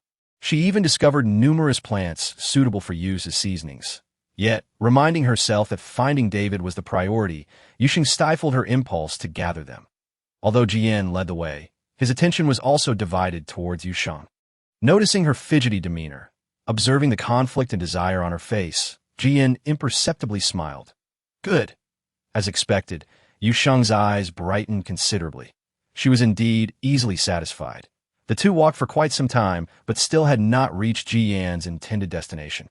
And Yu Sheng felt an underlying sense of unease. Wait. She halted, suddenly looking up at the sky, her tone hesitant. Marshal Ji, don't you think the sun here seems to have not moved at all? The sun overhead illuminated the entire forest, yet it now sent a chill through Yu Sheng. Chapter 97. Mental power cannot be used for exploration, or rather, it was not just the sun above that had remained stationary. Yu Sheng paused, carefully surveying her surroundings. The forest scenes were all quite similar. Without meticulous observation, one would scarcely notice any differences. However, upon spotting a cluster of shepherds perched beneath a large tree, she couldn't help but hasten towards it. She recalled lamenting the abundance of food in this forest along the way. Yet now, Yu Sheng gazed at the freshly severed roots of the shepherd's purse, her expression growing increasingly grave. Not long ago. I passed through here. What is happening? Ji Yin approached, his tone tinged with curiosity. Did you discover something new? Yu Sheng hesitated. She turned in surprise, but upon seeing the genuine confusion on Ji Yin's face, her heart sank. This place, we have been here before. Perhaps not just once. Why Yu Sheng regarded the surroundings, increasingly convinced of their familiarity. But why had she not sensed anything before? We've been here. This time, it was Ji Yan's turn to be taken aback. He expanded his mental power, conducting a thorough investigation, and his tone grew considerably heavier. Perhaps this is bad news. He pressed his lips together, his expression solemn. My mental power indicates that we are continually moving forward. This was indeed very bad news. However, the mention of mental power sparked a sudden realization in Yu Sheng's mind. She felt she had stumbled upon something. Earlier, as she and Ji Yin searched for David, she had been training her use of mental power. Throughout their explorations, she had not relied on her most familiar wood-type abilities, but rather on her mental power. Yet just moments ago, she had instinctively employed her wood-type abilities to probe and had keenly sensed something was amiss. The issue lay with the mental power. Perhaps, Yu Sheng exhaled a deep breath. We should consider not using mental power. Not using mental power? Ji Yin paused, quickly grasping Yu Sheng's intent. He possessed 3S level mental power. And thus, it was his instinct to first employ mental power for detection in any endeavor. Yet now, this was a strong instinct honed through years of combat. Are there any alien beasts that can use mental power to confuse? Yu Sheng pondered for a moment, and could only come up with this explanation. Ji Yin was about to refute the possibility, given that his mental power reached 3S. If there were alien beasts capable of confusing his mental power, they would have to be incredibly powerful. However, before he could voice his thoughts, Ji Yin recalled the peculiar vine they had encountered earlier, and his expression darkened. Alien beasts may not be capable, but what about these suddenly emerging aberrations? How many more abilities do these unknown creatures possess? They were utterly oblivious to their origins or how they had come to be. Observing Ji Yin's noticeably grim expression, Yu Sheng also recalled the vine they had encountered earlier. If mental power is not an option, then I shall continue to use my abilities. She spoke reassuringly. After all, this area was abundant in plants, which was her stronghold. Yin could only respond with a soft agreement. He contemplated far more than Yu Sheng realized. The commotion from the insect race had been escalating in recent years. His recent injury undoubtedly confirmed that there were traitors within the Federation collaborating with the insect race. Barton had also mentioned that when he and Xavier arrived at the Garbage Star, they had noticed Wendell's starship. Wendell, a hint of gravity flashed in Jian's eyes. Marshal G. This time, it was Yu Sheng leading the way. As she used her abilities to probe ahead, she suddenly recalled the true purpose of Fractured Star's entry into the desert's inner perimeter, and couldn't he help but ask Jian. Perhaps this military marshal might possess some insider information regarding that little princess? Yu Sheng didn't dwell on it too much, smiling amiably. Since we've already entered the forest, why not search for that prominent figure as well? However, upon witnessing the apparent curiosity radiating from the young girl regarding everything around her, Jian still nodded. I originally came for that as well. Why Yu Sheng immediately wore an expression of understanding. As if grasping the seriousness of the matter that warranted the marshal's direct involvement, Jian paused, lightly cleared his throat, and shifted the subject. Have you detected anything? I am unable to detect any traces of half-beasts. Yu Sheng lamentedly shook her head. Yet her gaze, which had been lifted, was fixed ahead as if striving to break through the myriad obstacles. However, I sensed a potent vitality emanating from the front, a vitality that was both pure and infused with a complex essence of X. It was the same essence that Yu Sheng had once discerned on David's feathers. Nevertheless, Yu Sheng refrained from elaborating further. He nodded in understanding, indicating that she should take the lead. Very well. The subsequent journey unfolded with far greater ease. The two individuals, who refrained from utilizing their mental powers, swiftly exited the familiar confines of their previous surroundings. As they ventured deeper, the flora around them grew increasingly peculiar. Yu Sheng could distinctly feel her wood-type abilities surging within her. She was compelled to rein in the spread of her powers, which inevitably slowed their exploration considerably. Jian, trailing behind, keenly sensed the change. Yet he wisely chose not to inquire. However, it wasn't long before Jian suddenly grasped Yu Sheng's arm, his hawk-like gaze swiftly surveying their surroundings, his voice laced with caution. Wait. Having exited that eerie circle, Jian began to employ his mental powers for further investigation. Perhaps there were no entities here capable of disrupting mental energies, for this particular probe proved quite successful. Yet, after this examination, the previously relaxed expression on his face darkened once more. What is it? Yu Sheng inquired, a hint of confusion in her tone. She glanced around.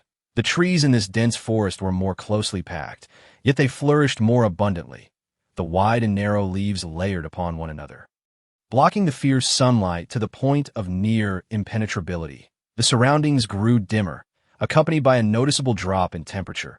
Yet apart from that, she could not discern any abnormalities at that moment. Chapter 98. The vast network of caves. I have been here before. The Jian's gaze finally settled on a massive stone of bluish gray, his tone resolute. You've been here before? Ji Yin merely hummed in affirmation, opting not to explain further to Yu Sheng, and proceeded directly towards the bluish-gray stone.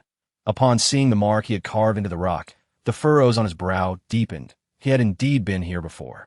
To elaborate, the plant used in the bracelet that Yu Sheng now wore was discovered in this very place.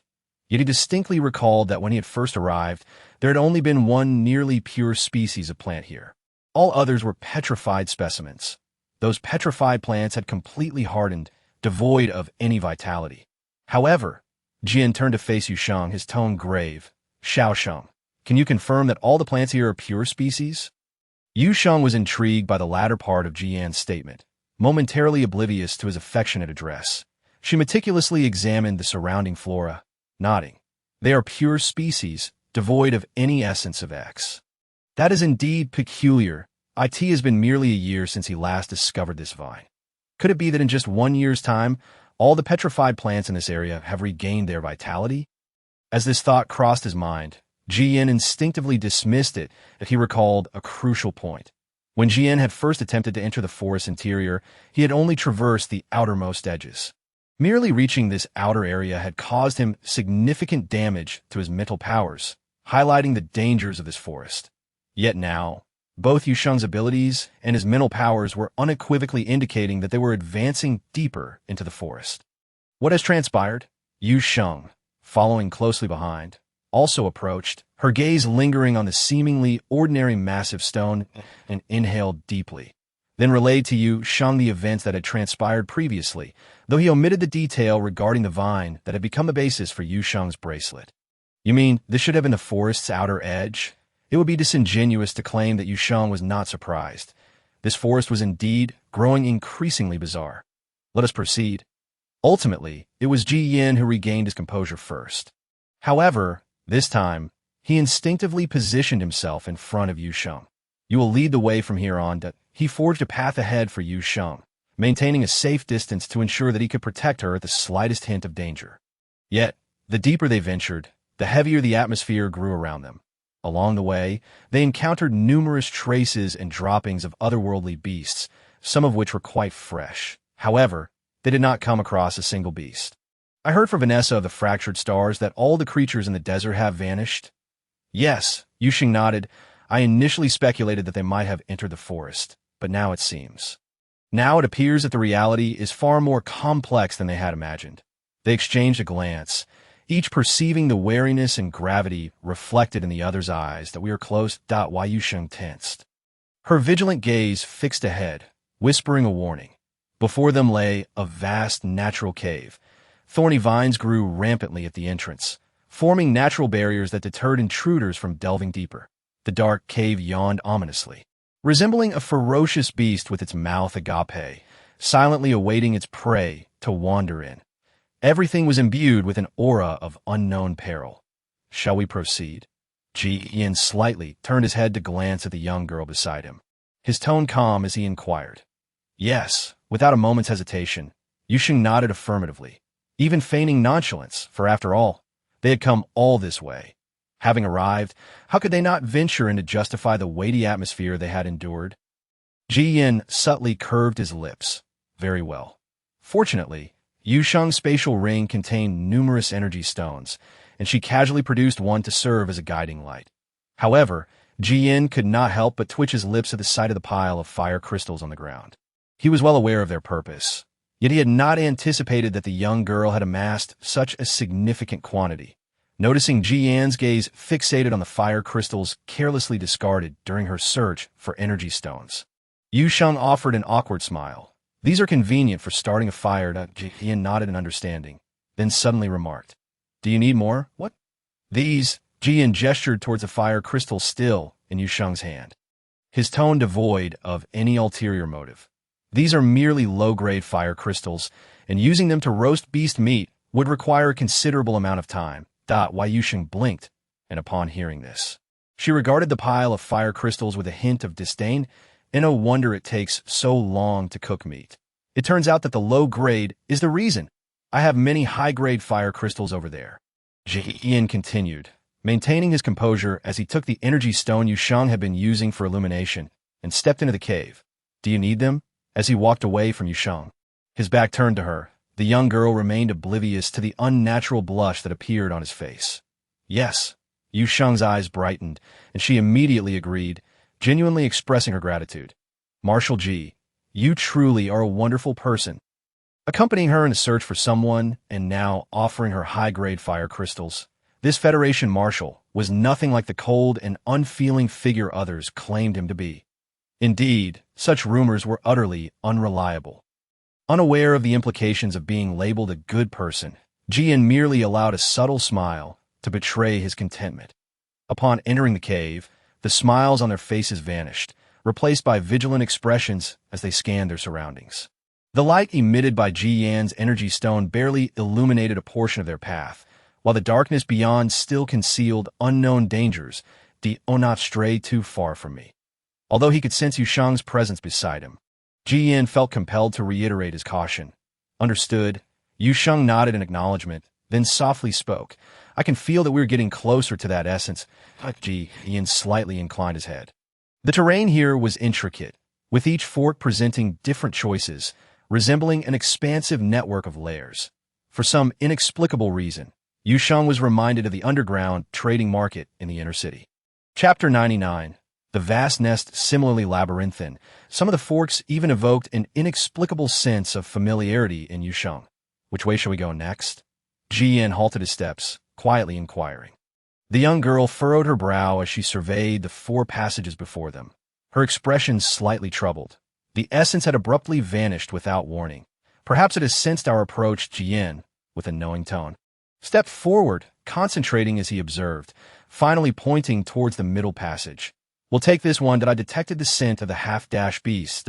Yu Sheng nodded in agreement, offering no objections. Following this path, it wasn't long before their vision broadened. The somewhat glaring light prompting Yu Sheng to instinctively avert her gaze. We have arrived. Ji Yan stepped forward, shielding Yu Sheng behind him, his expression unchanged as he regarded the scene before them. It was a vast nest. Atop the cavernous ceiling, a colossal energy stone radiated a blinding luminescence, while the stone walls were carved into numerous small nests. The bizarre creatures that had vanished into the desert and forest were now ensnared within these diminutive alcoves. The entrance where Yu Sheng and Jian stood was merely one of the many exits of this vast nest. He cast his gaze downward, where a tangle of intertwining vines sprawled beneath. The trunks glimmered with a metallic sheen, robust and unyielding. They writhed and coiled about one another, resembling fearsome serpents. The very heart of this nest, a small expanse of flat ground hovered in midair. Upon this ground perched an enormous crimson avian creature. Its feathers blazed like flickering flames, the elongated tail feathers shimmering, their tips adorned with resplendent gold, reminiscent of a mythical phoenix. It appeared to harbor some trepidation toward the vines below, as its massive wings seemed to conceal something. What are these? Yu Sheng was taken aback by the scene before her. Yet, her attention was soon drawn to the creature at the center. That is, her pupils dilated in shock. She could distinctly sense David's presence emanating from the creature. As if sensing the intruders, the avian swiftly turned its head, its vigilant gaze momentarily faltering upon spotting Yu Sheng. Those ruby-like, crystalline eyes instantly brightened, emitting a melodic chirp that deepened Yu Sheng's sense of familiarity. David, she hesitated, calling out to the giant bird with a tinge of uncertainty. Chirp, chirp. The creature's eyes glimmered even more brightly, its calls growing increasingly exuberant. However, the series of clear and melodious bird calls sounded remarkably juvenile, akin to the cries of a fledgling. Yu Sheng was astonished to realize that this giant bird was indeed David. She instinctively glanced at Jian, only to find his expression more grave than before. That moment, Yu Sheng noticed that David was cautiously shifting his wings aside, revealing a small girl he was protecting, whose urgent chirps grew more frantic. However, the slightest movement from the giant bird caused the vines below to twist even more violently, as if attempting to ensnare them. Yu Sheng's heart raced at the sight. Fortunately, David seemed to understand the peril, remaining rigid and motionless until the vines settled down. We must proceed. Ji Yan spoke, his gaze swiftly scanning the seemingly slumbering creatures within the nests, his voice steady. The current situation was rather precarious. He was uncertain of the creature's present state. If they were to make too much noise and awaken the beasts, even Ji Yin could not guarantee their safe departure from this place. There are simply too many creatures here, a dense mass. Perhaps I could give it a try. Yu Sheng composed herself. She suddenly recalled the white bone from earlier. What is this? Seeing Yu Sheng produce the white bone, Ji Yin furrowed his brow slightly, his tone laced with confusion. It fell from one of the creatures. Levi said it belonged to the beasts of the forest. Yu Sheng explained. When I previously displayed this bone, the vines clearly showed signs of caution. I'll draw the vines away. You bring David over. Why Yu Sheng looked at the writhing mass of vines below, a flicker of seriousness crossing her eyes.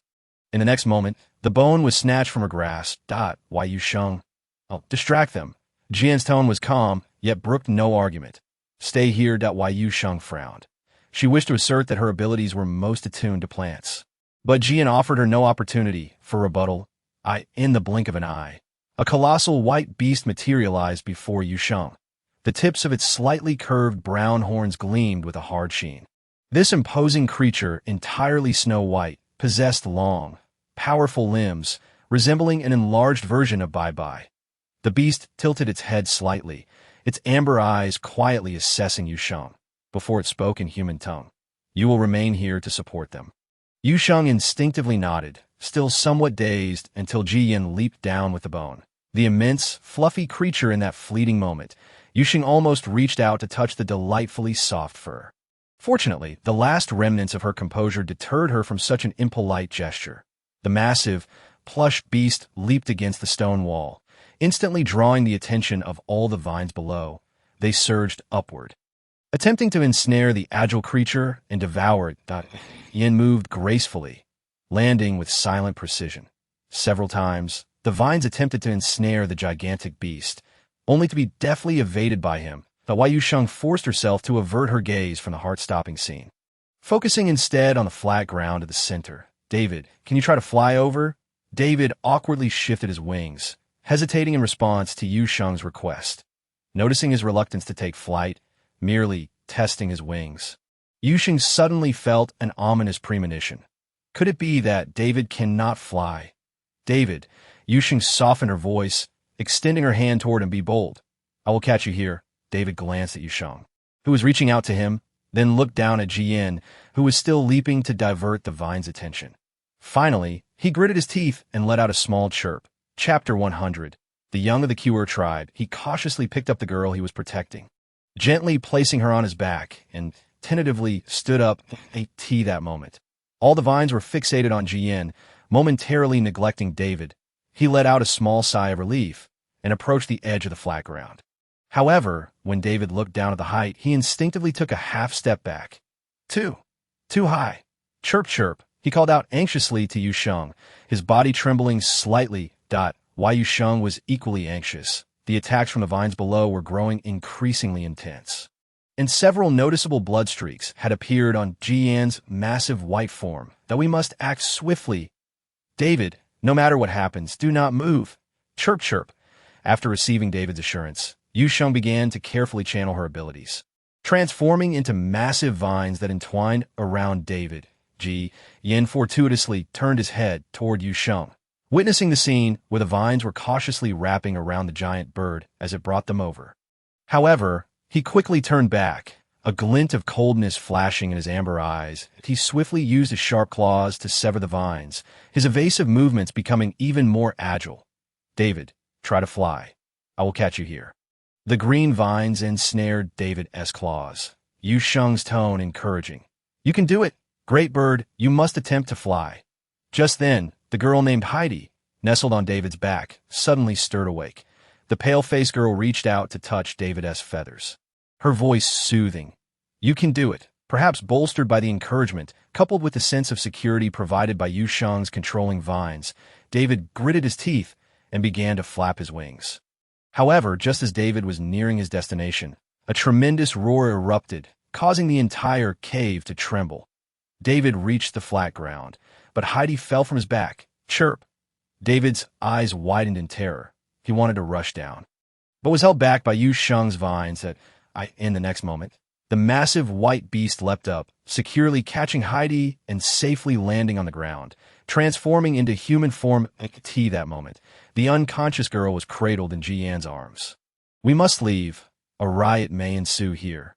Just as that furious roar echoed, Ji-Yan perceptibly sensed unrest among the creatures in the small nest. "All right," Yu Sheng nodded. As everyone turned to leave, the once massive form of David suddenly emitted a red glow. When the light dissipated, there lay a small bird, no larger than a palm. Chirp, chirp, the transformed David hopped about excitedly, his voice seemingly animated. Yu Sheng was taken aback for several seconds before she could think to ask anything. Bending down to scoop up the little creature, hastening to follow Ji-Yan out of the nest, the roars of the beasts echoed behind them. Once they had relaxed, Yu Sheng began to feel a wave of fatigue wash over her. Chirp, chirp. The little creature in her arms continued to chirp incessantly, its not overly hard beak gently tapping against Yu Sheng's hand, as if inquiring with concern, "David?" Only then did Yu Sheng notice David's peculiar transformation. What happened to the fully grown horser? How did he suddenly turn into a fledgling? Yu Sheng felt her mind clouded, struggling to comprehend. Yet Ji-Yan immediately recognized the fledgling in Yu Sheng's arms, his expression flickering with surprise. A young cure? This touched upon Yu Sheng's knowledge gap, leaving her bewildered as she glanced at the little fledgling, then back at Ji-Yan. "Let's find a place to rest." Fortunately, Ji-Yan was aware of his limited knowledge of interstellar matters, so he planned to first seek a refuge and then gradually explain the situation to the young girl. They were quite fortunate to discover a natural stone cave that could serve as a shelter. Ji-Yan then ventured outside to gather the excrement of exotic beasts scattered at the cave's entrance and activated the protective shield. Once he had accomplished all of this, Ji-Yan turned around to find Yu Sheng examining the young girl's condition. His gaze lingered on the small creature perched on Yu Sheng's shoulder, reflecting a hint of complexity. The core tribe was the least populous race in the galaxy that he settled beside Yu Sheng. His gaze slightly lowered. Their reproduction was exceedingly challenging, making the core tribe place immense importance on their young. Even half-beast offspring were similarly valued. Yet this particular youngling, Ji-Yan furrowed his brows. The aura emanating from this creature seemed somewhat off, distinctly unlike the core young he was familiar with. Chirp! The tiny creature on Yu Sheng's shoulder tilted its head, its round, shiny eyes glancing at Ji-Yan. Emitting a tender and crisp sound, he was a member of the wild fox team. Having confirmed that the little princess was merely fatigued and had fainted without serious issues, Yu Sheng turned her face slightly away. Her fingers brushing against the exceptionally soft down feathers of the youngling's back, her tone imbued with complexity. How did it end up as a youngling?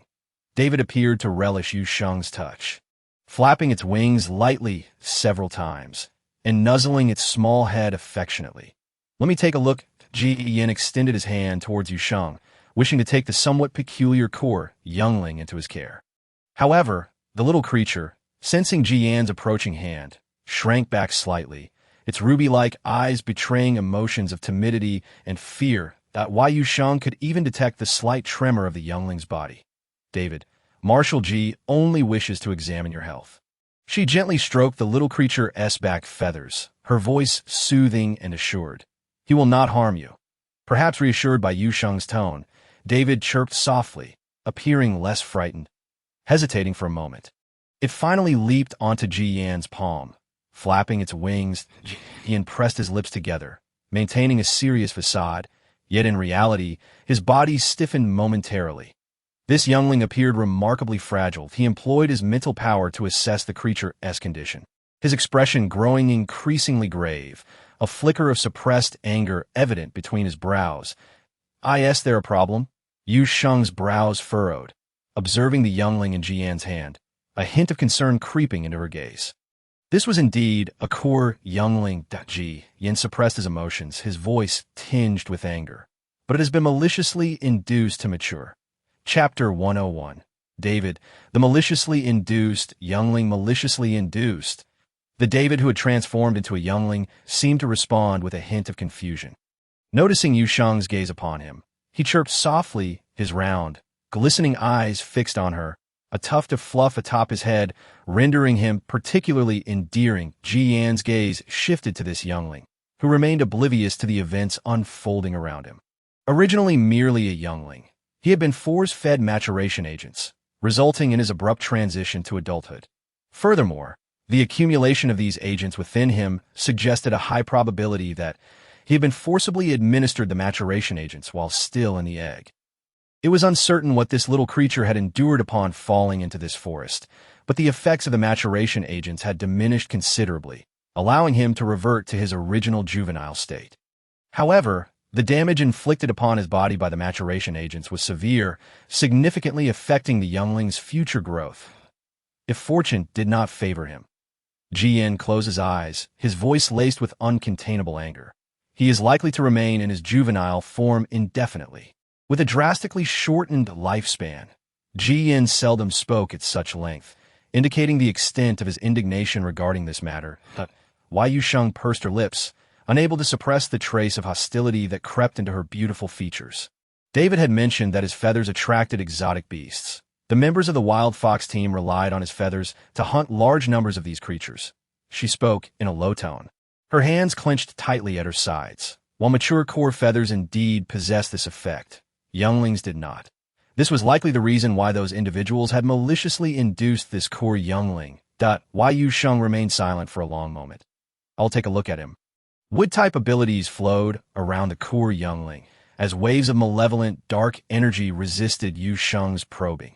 The youngling had been fed maturation agents for an extended period, although much of the accumulated effects had inexplicably dissipated.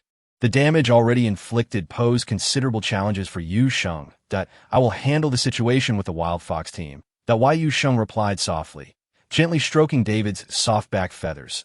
Thank you. This little youngling might not yet comprehend the gravity of the situation, but he seemed quite content with his restored form. He gently lifted his wings, emitting cheerful chirps. Yu Sheng pinched the slightly raised wings of David. The exterior of the wings was covered in hard feathers, contrasting with the soft chest and back feathers, which were significantly more resilient. She meticulously examined the youngling's wings, relieved to find no injuries. Despite having his most sensitive wings touched and prodded, the youngling showed no signs of struggle. Instead, he chirped happily. From the outset, this core youngling had developed a profound affection and closeness towards the young girl before him. Observing the tender interaction between the young girl and the youngling, Jian's previously furrowed brows softened as he quietly watched the heartwarming scene unfold. She possessed an inherent gentleness that instinctively drew others near, her features soft, exuding the utmost kindness. Chirp. Yu Sheng suddenly spoke. Jian was taken aback, and even David, nestled in Yu Sheng's arms, appeared momentarily stunned. Chirp. The youngling's crisp call carried a hint of confusion. Chirp. Yu Sheng kissed the youngling's fuzzy forehead, her smile tender. From now on, I shall call you Chirp. All right. The name David was likely randomly assigned by the members of the wild fox team, a name Yu Sheng found unappealing. Your nickname will be Chirp, once you grow a little more. We can discuss your proper name. How does that sound? She softly coaxed the youngling in her arms, even though Chirp likely did not fully grasp the meaning of her words. Chirp. Nevertheless, this did not hinder the youngling's joy. His chirps rang clear and bright. He lifted his small head, gently tapping Yu Sheng's fingers with his slightly hardened beak, expressing his affection and reliance. Yu Sheng couldn't help but smile. Jian also revealed a faint smile. Tilting his head slightly, his gaze falling upon the still, slumbering Hetty. How is she? There doesn't seem to be any major issues. She is likely just tired, Yu Sheng replied, her brows slightly furrowed. Unable to suppress her curiosity, why did those exotic plants capture her and bring her to the forest? I'm not certain. Jian shook his head, a flicker of seriousness crossing his eyes. But I suspect it may be related to her abilities. Abilities? He responded with a soft hum, noting that Hetty's abilities had never been publicly disclosed. The Empire maintains strict confidentiality. That you're not aware either?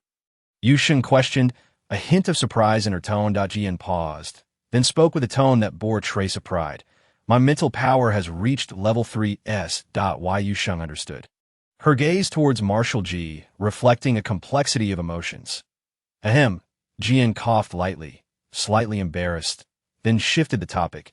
Her ability should be similar to yours, also wood type, with a natural affinity for plants. However, Yu Sheng furrowed her brow. I didn't sense her wood-type abilities. Logically, individuals with similar abilities would share an innate resonance, especially with wood-type powers. Yet, Yu Sheng felt no trace of wood-type energy emanating from the young girl. Ji Yin remained silent, moving closer to Hetty's side, kneeling down to unfasten one of the cuffs on her wrist. With a soft click, the clasp opened, and at that moment, Yu Sheng sensed a familiar wave of energy. She looked at the inconspicuous metal cuff in Ji Yin's hand with surprise that it was a device developed by the Research Institute to suppress energy fluctuations, and only two existed throughout the galaxy. As Ji Yin spoke about it, his expression grew complex that he refrained from elaborating on the cuff, aware of Hetty's unique status, which made her abilities unsuitable for public knowledge. Not only her, but also you. His tone turned serious. The majority of individuals with wood-type abilities were primarily utilized for healing, and most were key protected subjects of the federal military. Chapter 102.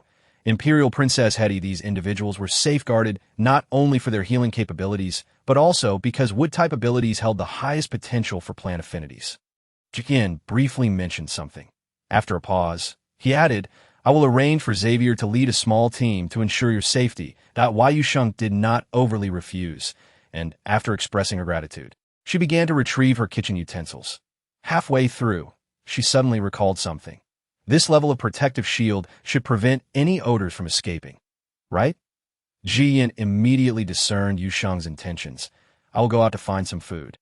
No need. Sister Sha gave me plenty of exotic beast meat and gugu beast eggs earlier. Yu Sheng's speed in extracting items from her spatial ring increased significantly. Before long, the once barren ground was piled high with an array of items. She was always adaptable, feeling quite content with a little food. Is there anything you would like to eat? Yu Sheng politely inquired of Ji Yin first. Sweet and sour ribs in the starry skies. Such a dish did not exist. Only those from orphanages knew of it. He nonchalantly placed his hands behind his back and coughed lightly. Bai mentioned to me before that he particularly enjoys sweet and sour ribs. Yu Sheng nodded in understanding, her earlier peculiar emotions dissipating. All right, I'll take care of that. Did Marshal G hear anything else Bai wanted to eat? Hearing the young girl's teasing tone, Ji Yin maintained his composure. Nothing else. Just focus on what you want. Okay. Yu Sheng nodded and then handed her little creature perched on her shoulder to Ji Yin. Then I'll trouble Marshal G to look after Jujio for a bit. The little creature trembled slightly as it was handed to Ji Yin, but soon relaxed. Hopping about softly, Yin held the little creature with both hands. His body stiff, he uttered a sound of acknowledgement. Pressed his lips together, his expression somewhat serious. How does one care for a young creature? The ever-composed Marshal G, unaccustomed to caring for young ones, wore a look of confusion. Hetty was awakened by a scent she had never encountered before. With a dull ache in her head, she opened her eyes and found herself no longer in that dreadful place, with a large bird also absent. Instinctively on guard, she remained alert until a familiar voice called out with a gentle tap on her head. If you're awake, come over to eat. Hetty's eyes widened in shock as she looked up. Big brother, Ji Yin nodded lightly. How do you feel? I'm all right. The young girl shook her head. No major issues. Just before she could finish her sentence, her stomach growled audibly from hunger. Embarrassed, she bit her lip, her voice barely above a whisper. I just finished the nutritional liquid a few days ago. Ji Yin's eyes sparkled with a barely perceptible amusement. Ah, you're awake. Another voice, laced with mirth, chimed in as a bowl of irresistibly fragrant food appeared before Hetty. She stared at it, momentarily dazed, then forced her gaze away. Looking up, she met a pair of warm black eyes filled with gentle laughter. Hetty felt an unfamiliar sense of familiarity emanating from this girl. Noticing Hetty's lingering gaze, Yu Sheng blinked, her free hand instinctively brushing her face. What's wrong? Is there something dirty on my face? With her exquisite features softened by a furrowed brow, she spoke with a hint of confusion. No. Realizing her rudeness and staring, Hetty felt a wave of shyness wash over her, her cheeks tinged with a blush. What a shy little princess, was Yu Sheng's first impression of Hetty. Just then, Hetty's stomach growled once more, this time significantly louder.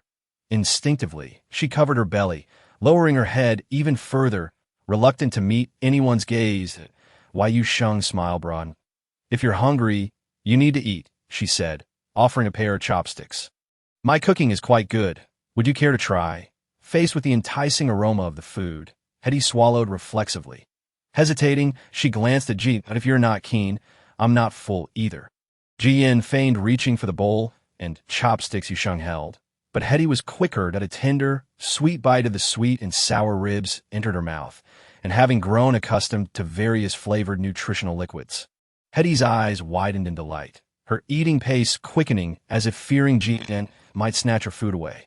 Take your time, there is plenty. Yu Sheng chuckled softly, glancing at Ji. Meanwhile, the instigator of this delightful predicament appeared entirely unfazed.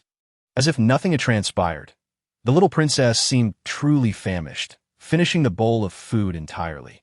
She glanced at the empty bowl, then cautiously raised her head to look at Yu Sheng. Would you like more? Yu Sheng stifled her laughter, her eyes glinting with mirth.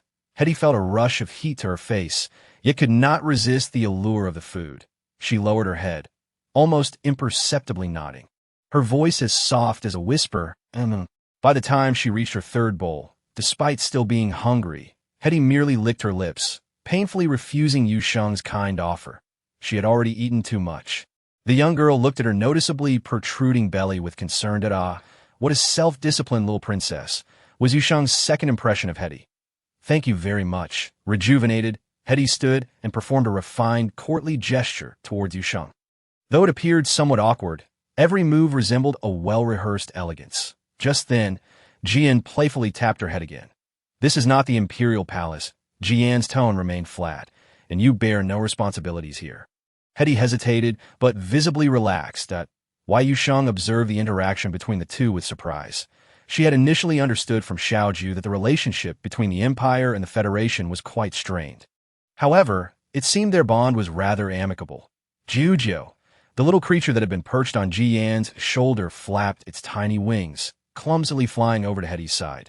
The young girl quickly extended her hand to catch the little creature. Uncertainty etched on her face as she recognized the familiar fluffy feathers. Is that the big bird? Jiujiu, the creature responded enthusiastically, puffing out its fuzzy, round chest, appearing quite proud. Chapter 103. The Cave That Can Revive Big Bird. How did you become so small? Hetty carefully cradled Jiujiu, fearful that a slight tremble might cause the little creature to fall. It was forcefully accelerated by someone, and explained briefly, then furrowed his brow. Hetty, what exactly happened? Hetty cautiously glanced at Jian before quickly looking down. I just wanted to see this forest. Does His Majesty remain unaware? Hetty's gaze fell, her voice muffled. I had a dream where the forest vanished. I mentioned it to my father, but he thought it was just a dream. And then you hired a mercenary team to take you into the inner perimeter? Jian rubbed his temples. Feeling a headache coming on, he was at a loss for words. Hetty possessed the highest affinity for plants among all espers. The dreams of espers often bore prophetic significance. Yet regrettably, the Emperor of the Empire failed to recognize the gravity of this dream. Hetty kept her head down, quietly affirming, as soon as we entered the inner perimeter, I was taken away by that plant. And what happened next? They did not harm me. Hetty's tone wavered. They merely brought me to that place, but did not allow me to leave. Do you know what the situation is with those exotic beasts? Recalling the multitude of exotic beasts he had encountered earlier, Jian's tone turned serious. Hetty struggled to explain, her words tinged with disbelief. Those vines would place them into those small caves, and then the youngest and most composed princess of the empire trembled slightly at the memory of the scene she had witnessed. The injured beasts would recover, and the deceased beasts would be revived. Revived? Jian and Yu Sheng exchanged astonished glances, shock evident in their eyes. That cave possesses the ability to revive. Jian's brows knitted tighter, realizing the potential chaos that could ensue if those powerful exotic beasts were resurrected. However, I have observed that the cave's revival capability is currently limited. It can only revive beasts of level 5 or lower. I did not witness any higher level ones. Jiujiu mentioned before that something very important was lost in the forest. Yu Sheng interjected suddenly, her gaze shifting to Jiujiu perched on Hetty's shoulder. He also mentioned that these exotic beasts possess intelligence. In the Q'er tribe, there once existed ancestors who tamed exotic beasts. Jian's response was remarkably calm. Perhaps he sensed something, What we need to do now is to find the exit of the forest. Yin interrupted Yu Sheng, gazing at her. The subsequent matters will be handled by the military. Yu Sheng fell silent for a moment, refraining from immediate rebuttal. Her current level of psychic ability was still somewhat insufficient, and her mastery over mental energy was not yet proficient. That if she wished to explore this forest, it would be prudent for her to wait a while longer. However, Yu Sheng was reluctant to forego such an opportunity, especially since she was uncertain when she might next enter this forest. Yin glanced at the silent Yu Sheng and sighed softly in his heart. Like the tea times, this young girl was indeed quite restless. Let us rest for now. He diverted the topic. We can stay in this cave for a while, but we must find a way out as soon as possible. Hetty had just awakened and was in good spirits, so she proactively requested to keep watch with Jian. Naturally, this request was promptly declined by Jian. He said nothing, merely casting a calm glance at Hetty. Yin lightly hummed in acknowledgement, crossing his arms and leaning against the stone wall, tilting his head slightly to observe the outside of the cave. Would you like something to eat? Eat something? Hetty was momentarily taken aback, her mind instinctively drifting to the sweet and sour ribs she had savored not long ago. The tangy sweetness seemed to linger, prompting the young girl to unconsciously lick her lips. Although she had just eaten, the mere thought of food made her feel a pang of hunger again. Especially when Yu Sheng produced a packet of jerky, Hetty's stomach audibly protested once more. That I made some jerky, perfect for munching on during a dull night. That why Yu Sheng offered it to her, her eyes sparkling. Tomorrow's exertion will be considerable, so it's perfectly fine to eat a bit more today. Hetty rarely ate before sleeping, but the enticing aroma wafting from the jerky in Yu Sheng's hand compelled her to accept it almost instinctively. Thank you. Why Yu Sheng smiled, stood up, and ruffled the young girl's hair. You and Jiu can play for a while. I'll go find Marshal J. Yu Sheng's hand touched Hetty's head. The young girl instinctively stiffened. The princess of the empire. She seldom allowed herself such closeness with outsiders.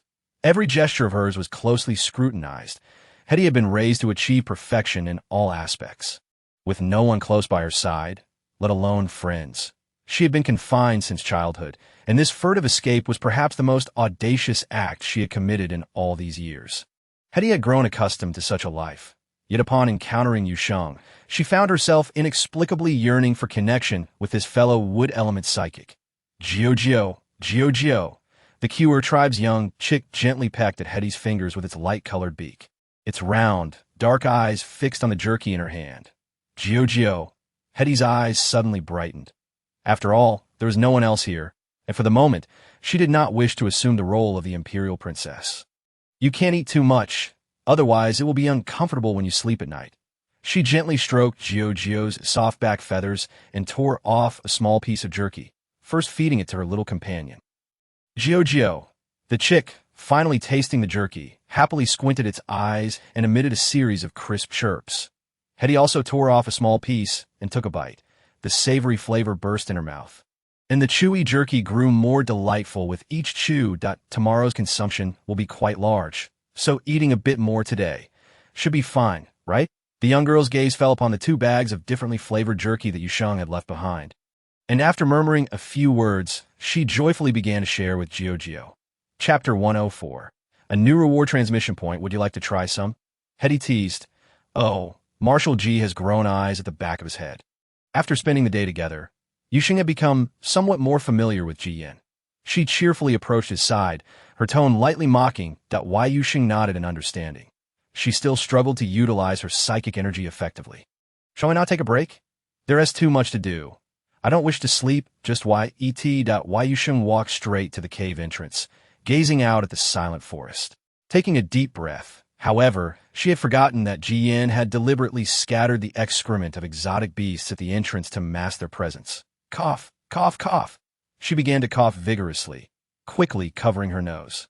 Her face flushed with embarrassment. Behind her, Ji Yin's lips curled subtly, a hint of amusement flickering in his eyes. Can we gather supplies tomorrow? Yu Sheng shifted the topic, striving to maintain her facade of composure. Supplies? Noticing the confusion in Ji Yan's eyes, Yu Sheng elaborated. The seeds she possessed were simply too few, and upon witnessing the abundant natural resources in this forest, she could not help but feel a stirring itch. Very well that Jian, unfazed, thought that perhaps the plants in this forest might provide cover for those he had planted in the orphanage. Upon hearing Jian's consent, Yu Sheng's spirits soared. Can we stay in the forest a bit longer? No. Jian decisively shattered Yu Sheng's fantasy. This forest is currently uncharted by anyone, and the unknown dangers are far too great.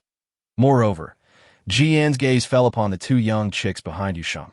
Understanding dawned upon her. While she felt a twinge of regret, she voiced no objections. Perhaps you will have another opportunity to enter. Let us hope so. Congratulations to the tasker for completing the task, rescuing Hetty and earning her trust. Congratulations to the tasker for receiving the following reward. Unconditional restricted transmission. Point 1. Before Yu Sheng could finish her sentence, she was interrupted by the system notification from Xiaojiao.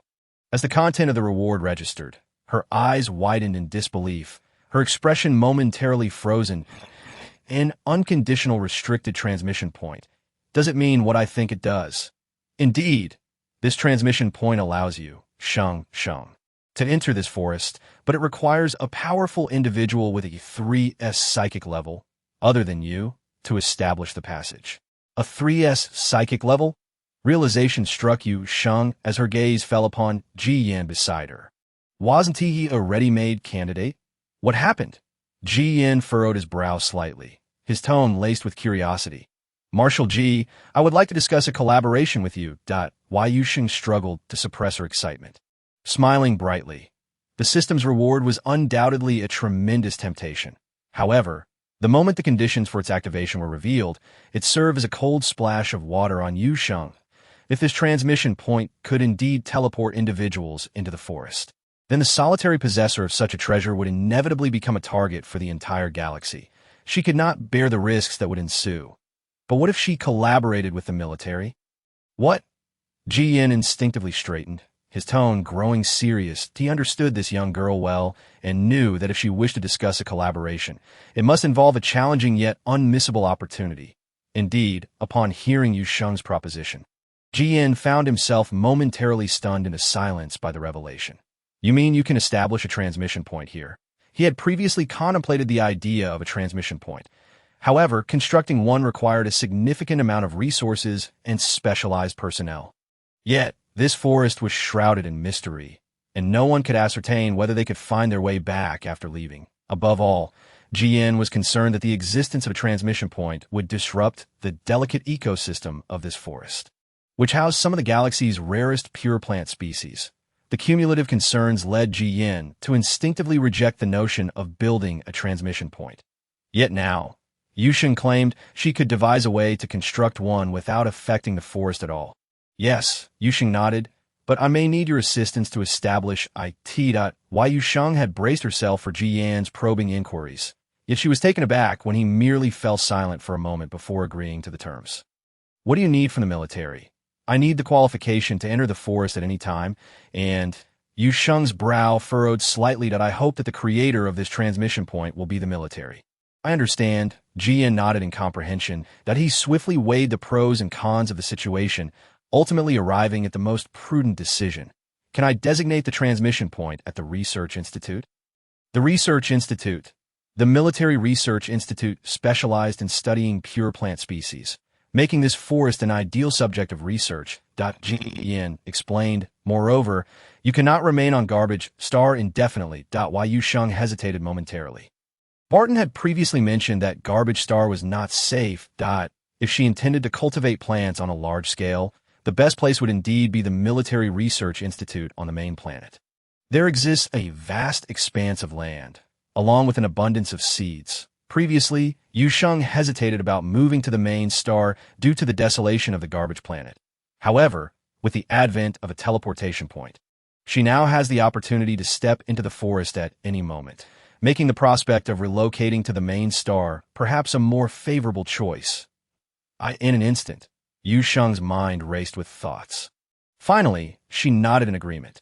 All right. Ji Yan subtly exhaled in relief. When shall we move to the main star? In truth, Yu Sheng still harbored some uncertainty. They would only proceed to the main star once the director, her grandfather, consented. Then I shall take the liberty of contacting the old director of the Military Research Institute in advance and had already accepted that Yu Sheng would definitely relocate to the main star.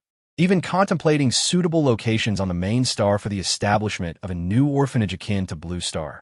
Listening to Ji Yan's words, Yu Sheng found herself in a state of amused disbelief.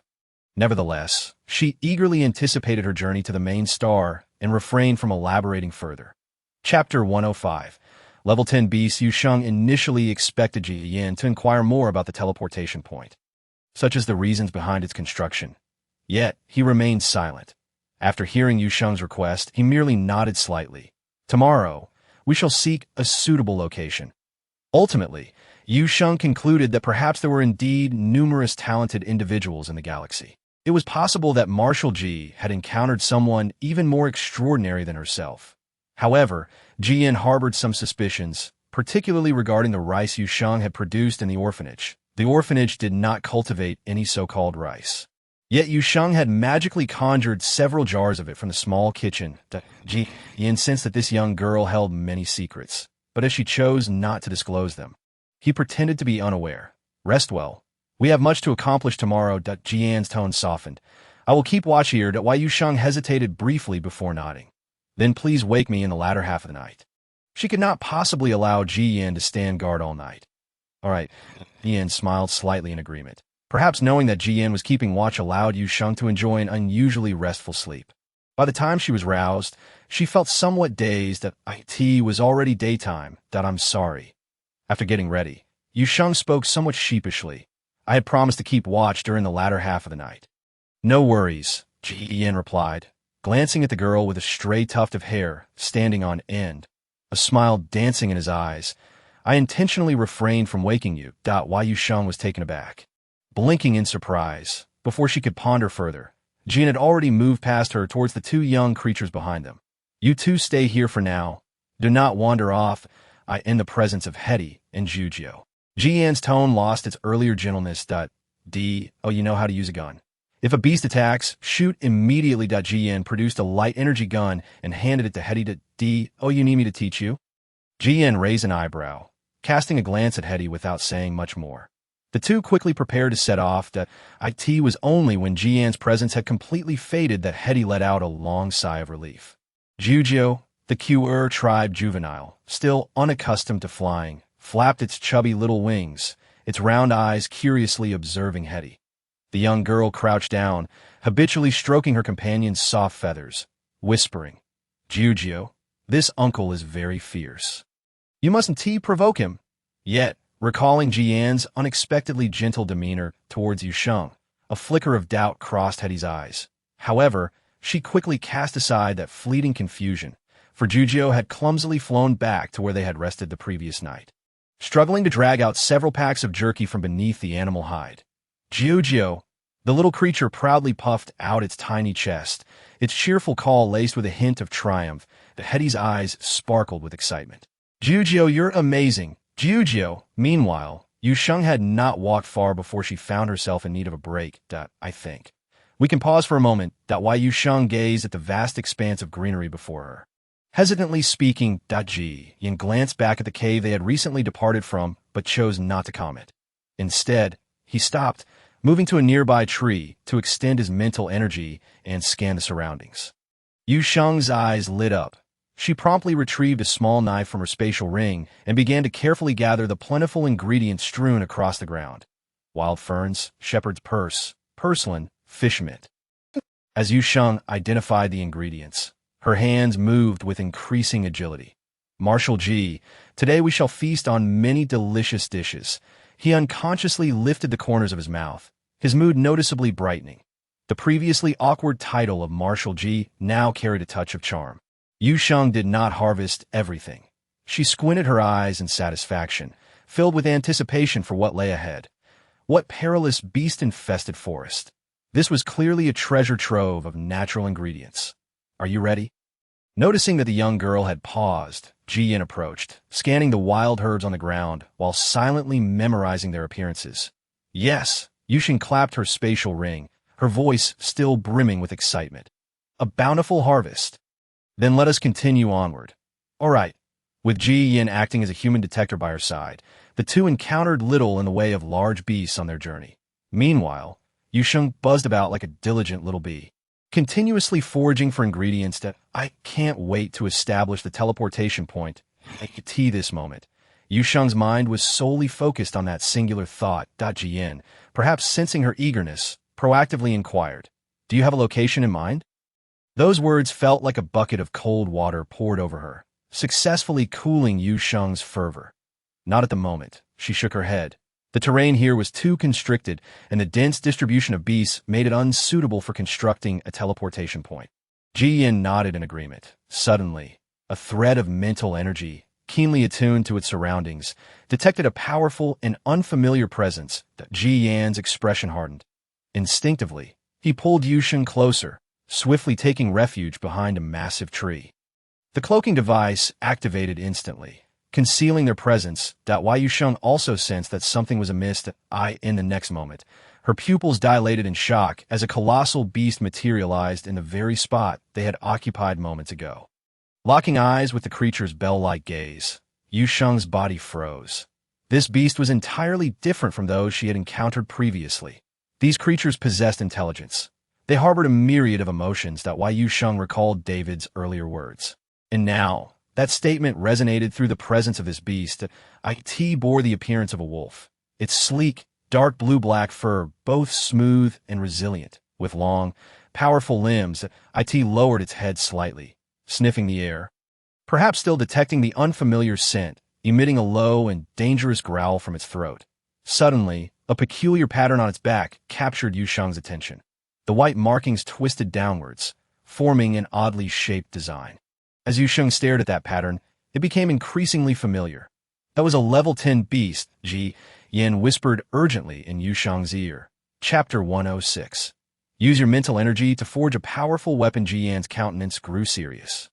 Level 10 beast? Yu Sheng suddenly recalled the words Stuo had shared with her regarding beasts. Currently, the highest level of beasts encountered in the galaxy is level 7. A level 7 beast can nearly rival an elite military unit in terms of lethality. Its destructive capacity is unimaginable. There are rumors of even higher level beasts, yet we have yet to encounter them. However, Xiao Sheng, if you come across a beast with such markings on its back— Stuo's face had turned grave, his voice low. At first sight, flee immediately, for those markings were symbols exclusive to beasts of level 8 and above. The pattern Stuo had drawn for her was precisely the one adorning the back of the beast before them. The level 10 beast meandered about the area they had previously occupied, its long tail swaying lazily. However, Yu Sheng's keen eyes noted that when that tail lifted, a stone beneath it crumbled to dust. She pressed her lips together, her gaze warily tracking the beast's every movement. As the residual scent began to dissipate, the beast grew increasingly agitated. Akati suddenly raised its head, casting a glance at the tree behind which Yu Sheng and Ji Yin were concealed. Letting out a low, threatening growl. Yu Sheng instinctively tensed at "Oh, not worry. It cannot see us." Perhaps sensing Yu Sheng's anxiety, Ji Yin spoke softly, his tone soothing. Just as Ji Yin had predicted, the beast merely cast a cursory glance before departing shortly thereafter. Nevertheless, the two remained cautious, refraining from revealing themselves immediately. The scent left in the air completely dissipated, and a flicker of suspicion crossed the beast's eyes, but ultimately, it departed reluctantly. Once the beast had entirely vacated the area, Yu Sheng finally felt a slight relaxation in her body, her heart racing uncontrollably. That beast was formidable. Yu Sheng pressed her lips together, a hint of solemnity flashing in her eyes. She must swiftly elevate her extraordinary abilities. Ji Yin was equally surprised to encounter a level 10 beast within the forest. However, to him, a level 10 beast merely posed a slightly greater challenge. Marshal Ji, Yu Sheng raised her head, her expression grave. "I wish to engage in practical combat." Ji Yin immediately comprehended Yu Sheng's intent. He hesitated momentarily. Facing the beast directly carried significant risks. "I possess some prior experience." Yu Sheng chuckled softly, "but it is still insufficient." Ji Yin remained silent for a while, before finally nodding slightly. "Very well." During their subsequent journey, Yu Sheng refrained from gathering additional resources, while Jian selected several lower-level beasts for her practice. However, he soon detected a flaw in Yu Sheng's practical combat approach. Individuals with spiritual power below grade S could only engage in battle by combining their mental prowess with their extraordinary abilities. Their mental capacity was severely limited, making further breakthroughs exceedingly difficult. Their understanding of mental power was confined solely to its auxiliary role in enhancing their abilities that in reality. The extraordinary ability was merely the supportive aspect. As Jian spoke, he demonstrated with his own mental power. The man moved slightly, and in the next moment, Yu Sheng witnessed a blade radiating a luminous blue glow materialize in his seemingly empty hand. With a swift motion, he struck down a beast before them. Yet not a single drop of blood splattered upon the suddenly manifested blade. True mental power could construct all things. The stronger the mental force, the more formidable the creation. Jian approached Yu Sheng and extended his hand toward her. "You may touch it." The slender, pale hand of the man bore the shimmering blade, still glistening with a cold brilliance. Without any hesitation, Yu Sheng placed her hand upon the blade. Unlike other cold weapons, this blade, conjured from mental power, emanated a hint of warmth. However, upon contact, a sharp pain surged through her mind. A pressure stemming from the formidable mental force. I have already restrained it to 1/10 of its power. In training, Jian never held back. You have now adeptly emitted your mental power for detection. Next, you must attempt to disperse your mental threads to forge a weapon uniquely yours. This requires immense control over your mental capacity. You may take your time. Try to forget your extraordinary ability and incorporate your mental power into combat. For Yu Sheng, the notion of discarding her extraordinary ability was undoubtedly a monumental challenge. She struggled to control her mental power, endeavoring to manifest a weapon of her own, from initially severing a slender blade of grass to ultimately cutting through vines as thick as her wrist. Yu Sheng found herself panting, her mind throbbing painfully. Yet, she was elated to discover that her previously stagnant, extraordinary ability was beginning to break through. Her ability had been stuck at the threshold between levels 5 and 6, akin to a bottle brimming with water, needing just one more drop to overflow, yet she always seemed to lack that crucial drop. However, now, as Yu Sheng's mastery over mental power grew more adept, her extraordinary ability level was also on the rise, directly surpassing the 6th level barrier. Today's training is sufficient. Noticing the young girl's pale complexion, yet her eyes sparkling with excitement, Jian smiled faintly.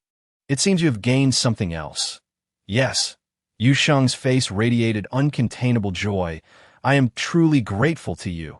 Observing the severed vines at her feet, Jian discreetly concealed the astonishment in his eyes. This young girl was far more formidable than he had initially imagined. Why Yu Sheng paused, suddenly realizing something. Jian remained unaware of this fact. He merely watched Hetty, whose emotions were visibly fluctuating, and subtly furrowed his brow. "I apologize." Why Yu Sheng hurried to the young creature's side, clasping her hands together in sincere apology. "I completely forgot. I will prepare something delicious for you right away." "Cheep cheep." The little creature joyfully fluttered to Yu Sheng's shoulder, snuggling against her, while Yu Sheng smiled and gently tapped its fluffy forehead. A glimmer of envy flickered in Hetty's eyes as she observed this scene. Yet, she still could not compare to Cheep Cheep. The little princess pursed her lips, a faint blush gracing her fair cheeks. She spoke softly, "Thank you." Chapter 107. Wild vegetable omelette. Yu Sheng smiled and ruffled the little girl's hair before proceeding to organize the supplies collected that day. Jian naturally took the wild vegetables she presented and began washing them. Hetty watched in surprise as Jian skillfully engaged in these tasks, a hint of hesitation crossing her eyes. "Cheep cheep." The little creature flew into Hetty's embrace, its light-colored beak gently brushing against the young princess's face. "Cheep cheep." Hetty hugged the creature tightly and, glancing at Jian and Yu Sheng in the kitchen, whispered, "Do you also like that, sister? Cheep cheep." The young creature responded with a crisp chirp, tilting its head to look at Hetty, then glancing back at Yu Sheng, who was busy preparing dinner. Its voice sounded even more cheerful. "I like her too." Hetty couldn't help but hold the creature closer, speaking softly as if recalling something. Her light blue eyes sparkled with delight. "She is very gentle, and her scent is delightful. In short, I really like her. Cheap, but I feel like Brother G likes her as well. Despite her youth, Hetty's upbringing had instilled in her a mature disposition. She glanced at Jian, who was skillfully assisting Yu Sheng without waiting for her to speak, and couldn't help but frown slightly. I cannot compete with him, thought Yu Sheng, still preoccupied with preparing dinner for the young creatures, remained oblivious to the conversation between the two little ones. She merely marveled at Jian's adeptness. Wondering if the marshal also helped with cooking at home, Jian, still washing the wild vegetables, paused momentarily and responded stiffly. And fortunately, he kept his head lowered, so Yu Sheng did not detect anything amiss. Then, I shall trouble you. With plenty of goo beast eggs left and a substantial amount of wild vegetables harvested, Yu Sheng decided to make some wild vegetable omelets to quell their hunger. Additionally, Little Nine had diligently ground the wheat into flour in her space. After blanching the cleaned wild vegetables in hot water, she chopped them finely and mixed in an appropriate amount of goo beast egg liquid, stirring until well combined. During the mixing process, she added some pepper and salt, then incorporated the flour until a batter formed. When Yu Sheng retrieved the flour, Jian casually glanced at it, but did not inquire further. The batter was poured into a cast-iron pan and fried until golden brown on both sides, after which Yu Sheng cut it into pieces and arranged it on a plate. The preparation of wild vegetable omelets was simple and quick. However, the fragrant aroma of the wild vegetables melded perfectly with the deliciousness of the eggs, releasing a subtle yet enticing fragrance. Let's have some wild vegetable omelets to fill our stomachs. Yu Sheng handed the cut omelets to the two young creatures. Give it a try and see if it's tasty. Watching the steaming golden omelets, Hetty couldn't resist licking her lips. Thank you. She was a very polite little girl, since her hands are still greasy. Yu Sheng refrained from ruffling her hair this time. Have a little to fill your stomach, but be careful. It's hot. Okay. Jian had already taken the initiative to grab a piece of omelet and took a bite. The exterior was crispy, while the interior remained soft and chewy. The fragrant essence of the wild vegetables combined with the richness of the egg left a delightful aftertaste. Is it good? Jian did not hesitate to nod. Very delicious. That's great. Yu Sheng's lips curled into a smile. Her spirits lifted. For someone who relished cooking, nothing brought her more joy than receiving approval for her culinary creations. With limited seasonings at her disposal, Yu Sheng prepared only a few simple dishes, all of which garnered the approval of the young creatures, and as for the remaining batter. Yu Sheng contemplated making all of it into omelets. Making so many at once? Jian paused, then nodded in understanding. She had always been quite considerate of the young creatures. Yu Sheng busied herself with tidying up. Hetty approached and quietly asked if she could help. Yu Sheng readily agreed. The little girl appeared quite excited. However, having rarely engaged in such tasks, she was initially a bit clumsy, but it seemed she was gradually learning to work diligently. Even Cheep joined in to assist. The lingering scent of beast excrement wafted from the cave entrance, yet it effectively masked the presence of the young creatures. Jian conducted a nearby inspection and soon spotted clear beast tracks not far away. The intense energy fluctuations lingering in the footprints caught Jian's attention. He squatted down, his dispersed mental power instantly enveloping the tracks. It was a level 7 beast. He lowered his gaze slightly, formulating a plan in his mind. Should I take them along? The following morning, when Yu Sheng heard Jian's request, she was momentarily taken aback. Hetty was equally stunned. However, she remained silent, patiently awaiting Jian's instructions. This place is no longer safe. Jian did not elaborate much. He merely instructed Hetty and Jojo to tidy up their belongings. In truth, there was little to pack, just some pretty little stones that the young cubs had collected nearby. Yu Sheng instantly grasped Jian's implication. Had that level 10 beast found its way here? No. Jian shook his head. Yet before Yu Sheng could fully relax, Jian's next words made her heart race. I've spotted traces of a level 7 beast in the vicinity. Level 7? Yu Sheng's pupils contracted sharply. She furrowed her brow intensely. Why are there so many high-level beasts here? Perhaps it is related to the important item you mentioned was lost in the forest. Jian remained calm. It would be safer to take them along. Having understood the situation, Yu Sheng nodded in agreement that we are ready. Shortly, Hetty and Jujio had gathered their things and set off alongside Yu Sheng and Ji Yin. The two cubs had been drawn into the forest by the strange vine plants, and after being trapped in that cave, they were now emerging with uncontainable excitement on their faces. Why Yu Sheng instinctively began to train her mental prowess. You should train along as well. The two cubs were protected between Ji Yin and Yu Sheng. He took Jujio from Hetty's arms and stated calmly, "All right." Hetty had no objections and obediently began her training. Chapter 108. The planting of the teleportation point temporary encampment at the edge of the desert. Have there been any updates? Stuo rushed in from outside, gripping Xavier, who was still conversing with other officers. His tone quite irritable. Today marks the 4th day. Oh, you think I am not anxious? Xavier tugged at his uniform, his face grim. Lowering his voice, he replied, "The Marshal has yet to recover. And that forest is exceedingly strange. My concerns are no less than yours." Stuo's hand hung at his side, clenched into a fist. He instinctively turned to leave, only to be blocked by Xavier. It would be futile to confront them. The crux of the matter is that we cannot locate that forest. Xavier saw through Stuo's intentions. Furthermore, the Wild Fox's men are already under the control of our military. Their actions will undoubtedly face judgment. You cannot take the law into your own hands. In previous days, Stuo and the members of Broken Star had all taken it upon themselves to assault the Wild Fox team, which Xavier chose to overlook. After all, had he not been in uniform, he might have found himself among those doing the beating. However, the situation of those Wild Fox members was precarious, and Xavier was uncertain whether a furious Stuo might go so far as to kill someone, prompting him to intervene quickly. "Then tell me, what should we do now? Those cubs are quite fond of Yu Sheng. If they learn of her disappearance, their sorrow would be unfathomable." With this thought, Stuo felt a dull ache in his heart, accompanied by a wave of regret. He should not have brought Yu Sheng into the inner perimeter for such risks. Not be anxious. Xavier sighed, his gaze heavy as it swept across the vast desert. "We should trust the Marshal. He will find a way." Stuo furrowed his brow. He opened his mouth to speak, but was interrupted by a sudden commotion outside.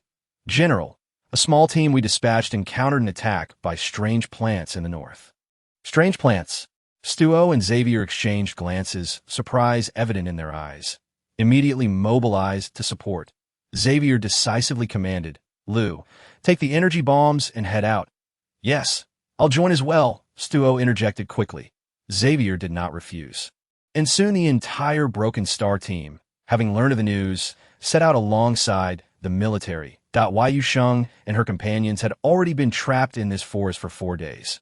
Fortunately, the highest level beast they encountered during this time was only level 4.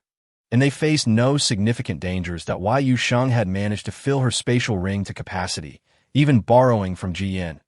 Initially, upon learning that Yu Sheng's ring was full, Hetty intended to offer her own.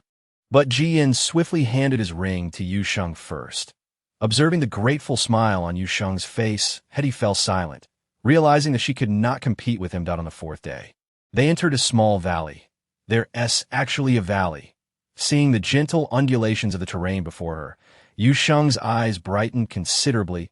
"And oh, beasts here," Hetty insisted with a serious expression. Ji Yin nodded in agreement. The valley was not particularly large, yet was remarkably beautiful. A clear stream flowed in from a distance, crystal clear to the bottom. The surrounding grassland was lush, dotted with wildflowers of various colors. Yu Sheng found a clean spot, cleared it, and proposed it as a temporary resting place. "I believe we can set up the teleportation point here." After surveying the surroundings, her satisfaction grew. The terrain was open, and it appeared there were not many beasts around. Most importantly, Yu Sheng sensed the most vibrant life force here, capable of sustaining the teleportation point's operation. After consulting with Xiao Jio and receiving agreement, Yu Sheng's eyes sparkled as she looked at Ji Yin. Ji Yin had no objections. He then watched as Yu Sheng retrieved a small, unremarkable black stone from her spatial ring. Ji Yin's expression stiffened. "A teleportation point?" "Indeed," Yu Sheng nodded. Having never seen what a teleportation point in the interstellar realm looked like, she felt no unease. Conversely, Ji Yin's expression was quite complex. Every teleportation point in the interstellar realm was constructed from precious energy stones. This one Yu Sheng held, frankly, appeared rather shabby. Yu Sheng, however, did not notice Jian's unease. Following Xiao Jiu's guidance, she found a spot with the most vibrant life force and buried the stone in the soil. I feel like I'm planting something. Although she was excited, Yu Sheng couldn't help but complain to Xiao Jiu. You're planting something indeed. Yu Sheng, don't tell me this thing is a seed. Yu Sheng exclaimed in shock. Doesn't it resemble a seed? Well, it still feels as hard as a stone. With her mood somewhat conflicted, Yu Sheng followed Xiao Jiu's instructions to cover the stone with soil. Then walked over to Ji Yan with a perplexed expression. Oh, you need me to activate it? Yu Sheng nodded but couldn't help but contemplate. Xiao Jiu said this was a seed, so activating it surely meant inducing its growth, right? What should I do? Jian glanced at the spot where Yu Sheng had just crouched, his tone calm. Just infuse a bit of your mental energy into it.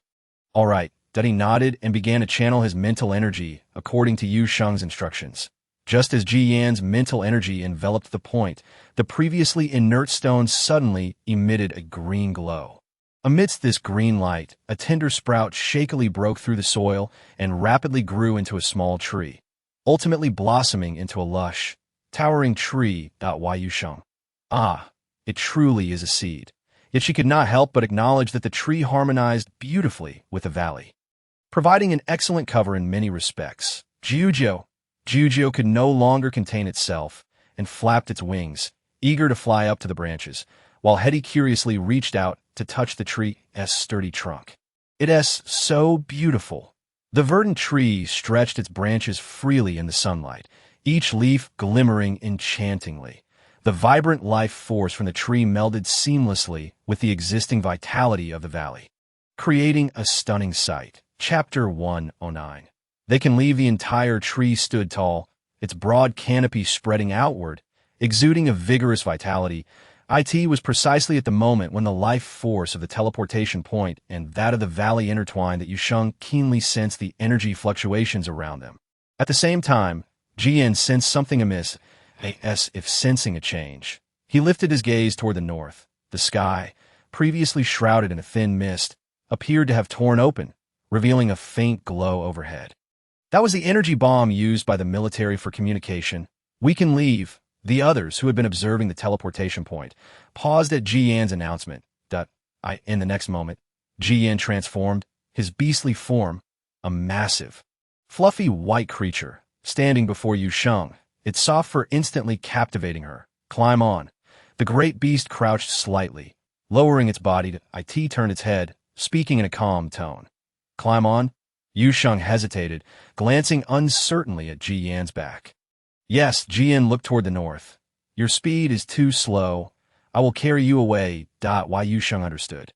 Nodding, she placed the two cubs on Jian's back, expressing her gratitude. Thank you. Marshal Jian remained silent. Instead, it was Hetty who wore a conflicted expression at that moment. When Yu Sheng lifted her and placed her upon Jian's back, her hands were at a loss for where to rest. The hall's beast-like nature was not easily ridden by just anyone, unless the bond was particularly close, like that of partners. Thus, it could be said that Brother Ji was indeed. I'm ready. Finally, as Yu Sheng settled herself. Her tone carried a hint of excitement. Unable to resist, she stealthily reached her hand into the plush, soft fur, and the sensation of sinking into it made her squint her eyes out on the surface. She maintained her composure, but internally her heart was already screaming in delight. Such immense fluffiness. When Yu Sheng placed her hand upon it, Ji Yan's forward momentum faltered, and his body momentarily stiffened. The tips of his ears, hidden beneath the fur, turned a deep crimson. All set, he steadied his emotions and spoke in a low voice. Then, in the next instant, the colossal beast surged forward at a rapid pace towards the north, with the plants retreating in a blur. Fortunately, Ji Yan activated the protective barrier while running, so Yu Sheng and the two cubs were not significantly affected. The commotion caused by the beast's sprint drew the attention of other creatures in the forest. However, most of them were deterred by Ji Yan's overwhelming mental presence, while a few reckless ones that dared to approach were swiftly dealt with by Yu Sheng. The training from these past days had proven effective, and Yu Sheng's control over her spiritual threads had become increasingly adept. Thus, the two worked in tandem, and soon they arrived at the petrified forest that Yu Sheng had seen before. We can get out. However, in the next moment, Jian's ears twitched slightly, and his previously direct path veered abruptly. A massive claw mark suddenly appeared in the spot where he had just been standing. Yu Sheng's pupils constricted sharply. She turned her head and met a pair of cold, blue-black, beastly eyes. That it was that level 10 beast they had encountered earlier. You take them and go first. Jian's tone turned serious. He urged Yu Sheng to bring the two cubs down and transformed into his human form to shield them. Keep moving forward.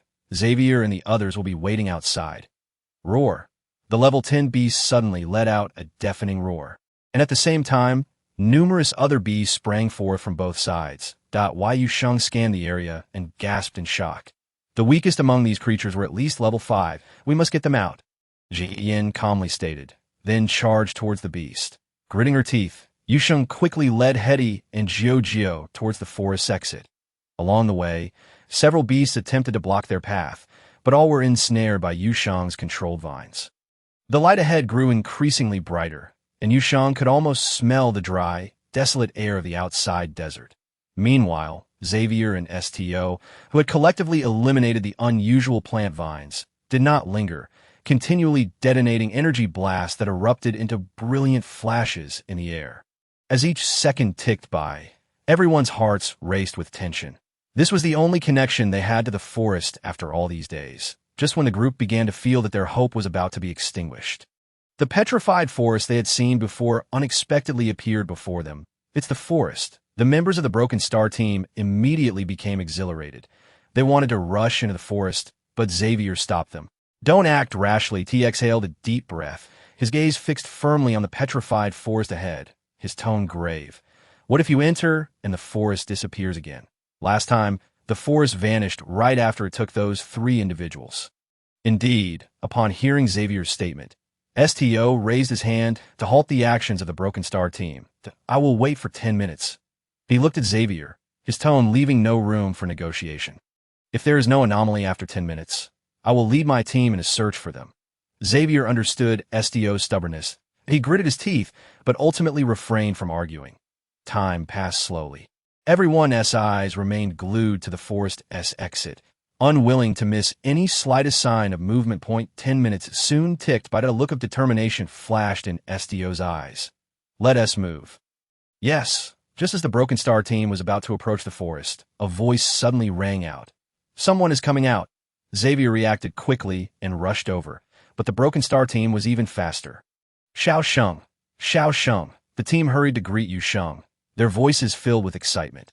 Captain, Sister Xia, you take these 2 children and leave first. Where is the Marshal? A sudden jolt coursed through Xavier, but what followed from Yu Sheng only heightened his anxiety. He is dealing with a level 10 beast. A level 10 beast? The explosive revelation in Yu Sheng's words stunned everyone. Xavier quickly gathered himself. 3rd team, 4th team, come with me. Yes. Sto instantly issued the command as well. No sooner had the words left his mouth than he vanished from sight. Chapter 110. Successfully escaped. Yu Sheng paid no heed to what the others were doing behind her. She raced towards that location with all her might. Meanwhile, Jian was in fierce combat with a level 10 beast. The black mech glimmered coldly under the sun, its formidable presence intimidating the beast, which flickered with a hint of trepidation, but he furrowed his brow slightly. Ultimately focusing on this exceptionally cunning level 10 creature, this beast summoned numerous high-level beasts to wear him down. Unlike the previous mindless ones they had encountered, He possessed strategic thinking and understood how to command the other creatures. For a fleeting moment, Jian felt as if he were not facing a beast, but a person. Roar. The wolf-like beast's body tensed, nimbly evading attacks, its heavy breaths echoing from its throat. Jian was reluctant to employ the mech's full power in the forest. Its destructive capability was immense. Even a slight movement could obliterate a large swath of surrounding flora, which was something Jian wished to avoid. Roar. The level 10 beast let out another roar as a horde of creatures surged towards Jian. He frowned slightly, and the mech, instinctively connected to his mental energy, prepared to strike. Jian. The recoil from the magnetic energy gun instantly incapacitated a multitude of beasts. When Yu Sheng arrived, she could not find Jian. Only witnessing the black mech confronting the level 10 beast. Her pupils dilated in surprise as she gazed at the sleek figure, radiating an intimidating aura. Focus on the battle. Don't get distracted. In the next instant, Ji Yan's voice echoed in her ear, just as an unseen beast that had stealthily approached her was taken down by Ji Yan. Yu Sheng quickly diverted her gaze and joined the fray. Roar! The level 10 beast was clearly growing agitated. It continually clawed at the ground, its back arched tightly, and its cold blue-black eyes fixated intensely on the black mech, poised to deliver the most lethal blow. It had joined the battle. The level 10 beast's offensive power far exceeded Ji Yan's prior calculations, its immense strength and tough hide making it appear exceedingly difficult to subdue. Ji Yan maneuvered the mech while cautiously avoiding damage to the surrounding plants. Marshal, fortunately, it wasn't long before Xavier and STO arrived. The two immediately joined the fight, fending off wave after wave of beasts. The wolf-like creature growled. Everyone was astonished by the scene before them, momentarily unsure how to react with their energy guns raised. The level 10 beast showed no inclination to linger. It unleashed its strongest mental shockwave, leaving everyone momentarily dazed. Seizing the opportunity, it wasted no time in retreating deeper into the forest. Xavier, realizing this, attempted to pursue, but was stopped by Ji Yan. This is not a suitable environment for mech combat. He surveyed the chaotic surroundings, his brow subtly furrowing. We must leave immediately. Yes. Thankfully, this time the forest did not vanish right away. It awaited until everyone had fully exited before a gust of wind and sand swept through, making the petrified forest disappear once more. Yet this time, a heavy weight settled in everyone's hearts. They had just been embroiled in a battle, and within that battle lurked a level 10 beast, one capable of controlling other beasts. Marshal, Xavier hurried to Ji Yan's side. Speaking in a hushed tone, "There's nothing wrong." Ji Yan shook his head slightly. What is the current situation? The military has fully taken control of the inner perimeter. Aside from the Broken Star and Wild Fox, all other mercenary teams have safely exited the inner area. Ji Yan nodded, his gaze falling upon Yu Sheng, who was surrounded by the Broken Star team, being bombarded with questions. Yes. Xiao Sheng, you nearly scared me to death, Vanessa exclaimed, wrapping her arms tightly around Yu Sheng, her limbs trembling. In truth, it wasn't just Vanessa. Nearly every member of the Broken Star team was affected. But I'm perfectly fine, Yu Sheng reassured them with a smile. Not only am I unharmed, but I've also found an abundance of resources. No amount of resources is worth your life. Vanessa shot an irritated glance, straightened up, and fiercely ruffled Yu Sheng's hair. The other members of the Broken Star team quickly gathered around, bombarding her with questions. Ultimately, it was Stowe who pulled Yu Sheng away, sparing her from further bombardment. Captain, what about those two little ones? They've already been taken away by the military personnel, Stowe replied, frowning. Weren't you supposed to find that, David? At the mention of this, Yu Sheng's expression turned cold.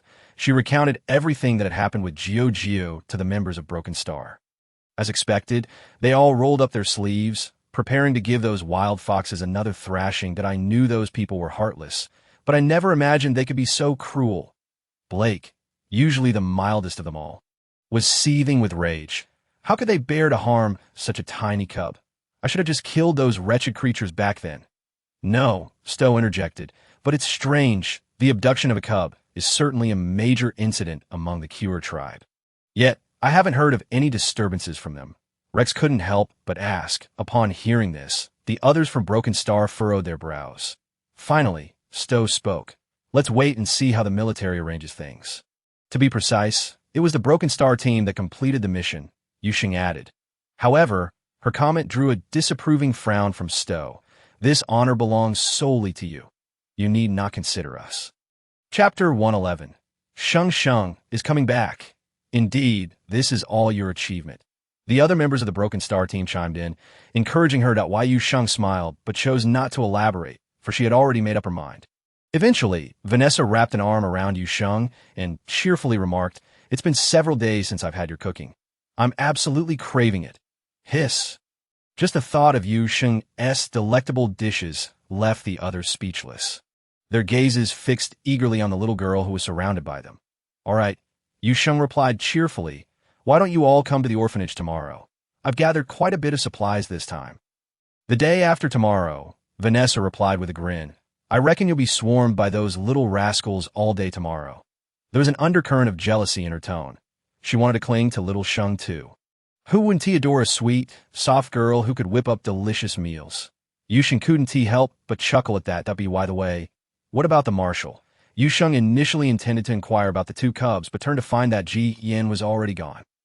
The Marshal and Xavier left quite some time ago. Stowe explained. Oh. The little girl nodded in understanding. And, as if suddenly recalling something, she looked up at Stowe with wide eyes. Captain, I have a question. Go ahead. Does the Marshal have a very handsome mech? That SA mech. A combat mech. She had been in the stars for quite some time and had yet to see a mech. Stowe paused. Did you see the Marshal's Black Blade? Black Blade? Yu Sheng hesitated before nodding in agreement. That name suits his mech perfectly. The military equips warriors with combat mechs if they possess a mental strength rating of B level or above. The higher the mental strength, the greater the compatibility with the mech, and, consequently, the higher the grade of the mech assigned in battle. A mech can significantly enhance combat power. However, a greater compatibility also entails greater risks.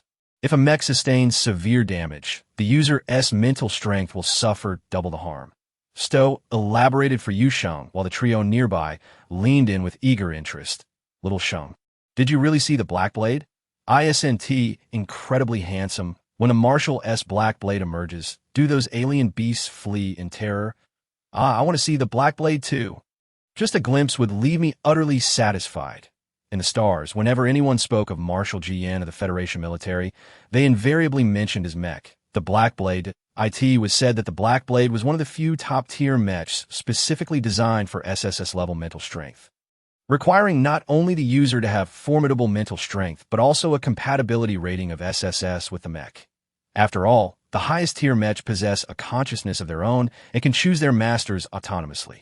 When the Black Blade was created, the entire star system was abuzz. However, those stringent requirements deterred many, especially the demand for SSS compatibility. After all, individuals who could achieve SSS compatibility are even rarer than those with SSS mental strength. Thus, upon learning that the Black Blade became Jian's battle mech, the entire star system held immense admiration for the youngest Marshal of the Federation. You have no idea how my blood boils every time I watch the Marshal fight alongside the Black Blade on StarNet. Brooke exclaimed, his eyes filled with envy. He sighed. If only one day I could have my own battle mech. The moment Brooke uttered this, the faces of the other young people reflected regret and sadness, including the usually stoic Clara. Why Yu Sheng was taken aback. Is there a stringent requirement to own a mech? Not exactly stringent, Vanessa clarified. It's mainly the exorbitant cost of the mech. A rather ordinary combat mech can cost several million star coins. Not to mention the subsequent maintenance and care. Those who come here to be mercenaries typically come from families without wealth. She chuckled wryly. On a garbage star, the mere thought of owning a mech was laughable. An ordinary combat mech costs several million. Once Vanessa's words were spoken, Yu Sheng's demeanor visibly sank, her spirits plummeting. She was penniless. She was a pauper, unable to afford a mech, but you could become rich overnight. Stowe observed Yu Sheng's despondent state, a glint of amusement flashing his eyes as he teased. Earning enough to buy a mech would just be a matter of time for you, referring to her dealings with the military. Upon hearing this, Yu Sheng perked up momentarily, but soon fell back into gloom as another thought crossed her mind. No doubt why Yu Sheng felt as if her heart was bleeding. That forest is filled with rare plants. My plants are no longer unique, but now no one could access that forest. Reflecting on the imminent construction of a teleportation point in the forest, Yu Sheng sighed and shook her head, choosing not to pursue the topic further. You'll find out later. It was better to wait until the teleportation point at the Research Institute was successfully constructed. Yet soon, Yu Sheng was pulled aside by others who were eager to ask about the Black Blade, momentarily distracting her from her heartache. Goss had grown taller. Now standing taller than the old director's shins, he pushed a little cart filled with supplies, his tone somewhat pitiful. Has Sheng forgotten about Goss? The old director couldn't help but chuckled. He comforted the little cubs in the orphanage. Stowe wouldn't lie to you, would he? But he took Sheng away. The little bear Goss was the first to voice his discontent. Goss doesn't like him anymore. Neither does Moon, he added, expressing his disfavor towards Brother Stowe. Sheng, Sheng, slap, slap. The mermaid cub, unwilling to speak, merely slapped his tail several times in frustration, conveying his displeasure. The old director, witnessing the cubs collectively despising someone for the first time, felt a surge of sympathy for Stowe, who had yet to arrive. Chapter 112. The cubs' gift soon. A maglev vehicle came into view. It was Moon who spotted it first. This little red fox cub had exceptionally sharp vision and hearing. As soon as Moon spoke, everyone at the Blue Star Orphanage erupted in excitement. Even the robot Yuan was no exception. When Yu Sheng stepped off the maglev vehicle, she was greeted by a throng of fluffy creatures at the entrance. Wow, I've never seen them this enthusiastic before. Vanessa, standing beside Yu Sheng, couldn't help but feel a twinge of jealousy. Sheng Sheng, Sheng Sheng. However, soon, all of Vanessa's words were drowned out by the chorus of high-pitched calls from the cubs. Yu Sheng had barely taken a few steps when two little ones clung to her legs. Another was in her arms, and she was holding one by the hand. Even the robot Yuan edged closer, affectionately leaning against Yu Sheng. Sheng, Sheng. The most astonishing thing was that the youngest Lays had already learned to speak. His voice bore a hint of babyish sweetness, and though he stumbled over his words, Sheng Sheng came out exceptionally clear. When you weren't here, these little ones called Sheng Sheng every day, and the first thing little Lays said when he spoke was Sheng Sheng. The old director, relieved to see Yu Sheng unharmed, quipped, "Even I, their ever-present grandfather director, Haven T, received such treatment that Yu Sheng could not resist the urge to nuzzle the little cub's nose, a wave of warmth flooding her heart. Lays is truly remarkable." The cub, delighted by the praise, narrowed its eyes and tilted its head, rubbing against Yu Sheng's neck with its soft pads, gently tapping her. Beside them, Xiaoli, being tugged along, felt a pang of envy. Sheng Sheng. Xiaoli can speak too, perhaps due to the innate gifts of the merfolk. Xiaoli's voice, though youthful, was melodious and pleasing to the ear. Indeed, we are all extraordinarily amazing. Embracing Lays, Yu Sheng leaned down to plant a kiss on the small mermaid's forehead. Xiaoli has made tremendous progress. The little mermaid, elated by the compliment, flicked its tail joyfully. Sheng Sheng. There's also Gusi and Gusi. Sheng Sheng. The two cubs clinging to Yu Sheng's legs could no longer contain themselves and began to share their recent advancements. To Yu Sheng's astonishment, each of these little cubs had, to varying degrees, developed their unique abilities. When discussing this matter, even the elder director's tone grew notably serious. Why Yu Sheng nodded. There were no detection machines on the garbage planet. They would certainly need to travel to another planet. Coincidentally, Yu Sheng also intended to discuss matters regarding a journey to the main planet with the elder director. By the way, where's bye? Upon entering the orphanage, surrounded by the cubs, Yu Sheng scanned her surroundings and noticed one cub was missing. Understanding dawned upon her. After all, Marshal G had also come to the garbage planet. She felt relieved and casually informed the elder director about the relationship between Bai and Ji Yan. Sheng Sheng, come with us. At that moment, Gusi grasped Yu Sheng's hand, eager to lead her somewhere, that Yu Sheng obediently followed, unaware of the director's perplexed expression. Bai is Marshal G's biological brother. No wonder he looked so familiar. The elder director gasped, scratching his face in confusion, but I distinctly remember that in the Noah K clan, Jian is the only young one of this generation. Meanwhile, Yu Sheng was led by a group of fluffy cubs to the activity room she had previously prepared. Sheng Sheng, close your eyes. Yu Sheng intended to enter the activity room, but was stopped by the cubs. Listening to their babyish voices, she raised an eyebrow, forming a guess in her mind. She closed her eyes. Though her eyes were shut, the commotion from the little cubs was anything but subtle to Gec. You took the wrong one. That belongs to Xiaoli. Gusi is naughty. I'm sorry, Xiaoli. It's all because these two colors look too similar. One was sky blue, the other lake green. How could they resemble each other? Hearing the little cubs chatter, convinced they were being discreet, a smile crept onto Yu Sheng's face. Soon, all sounds faded away. Sheng Sheng. You can open your eyes now, Moon prompted. When Yu Sheng opened her eyes, she found the little cubs standing neatly before her, each cradling a gift that Gec presented Yu Sheng with a small felt figure. The elder director is so clumsy, Gusi said, looking a bit sheepish while fiddling with the unattractive little figure and mumbling. He hasn't even learned it himself. yet he tries to teach Gusi. The little figure truly lacked charm, its body crooked and its hands uneven. Yu Sheng couldn't help but laugh. Is this me that Gusi made? Yes. Gusi nodded vigorously, eagerly pointing out, this is Sheng Sheng's hair. This is Sheng Sheng's eyes. And this is Yu Sheng, both amused and touched by the barely recognizable doll in the little cub's arms, felt her heart soften. Thank you, Gusi, I really like it. At this, Gusi became bashful. He lowered his head, speaking softly, I'll make a better one next time. That I think what you made is wonderful, Yu Sheng said, holding the little figure and gently ruffling Gusi's fluffy head. Besides, what you made is much better than my first attempt. Remembering the exquisite little bear she had made last time, Gusi's eyes sparkled. Really? Yes, I told you I have a talent. Gusi immediately turned to his little friends, his tone proud. Once I gather more fluff, I'll make one for each of you. Don't block us. Mu-In gently pushed Gusi aside. We still have more gifts to give to Sheng Sheng. Oh, okay.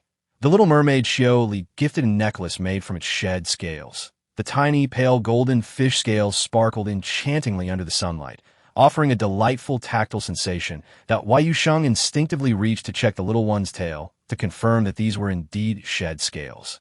Feeling slightly reassured, Xiaoli likes it, Sheng Sheng.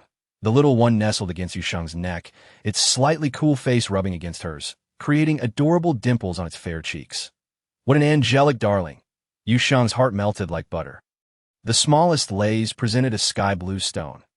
According to Mu-In, Lays cherished this stone so much that it even needed to hold it to sleep.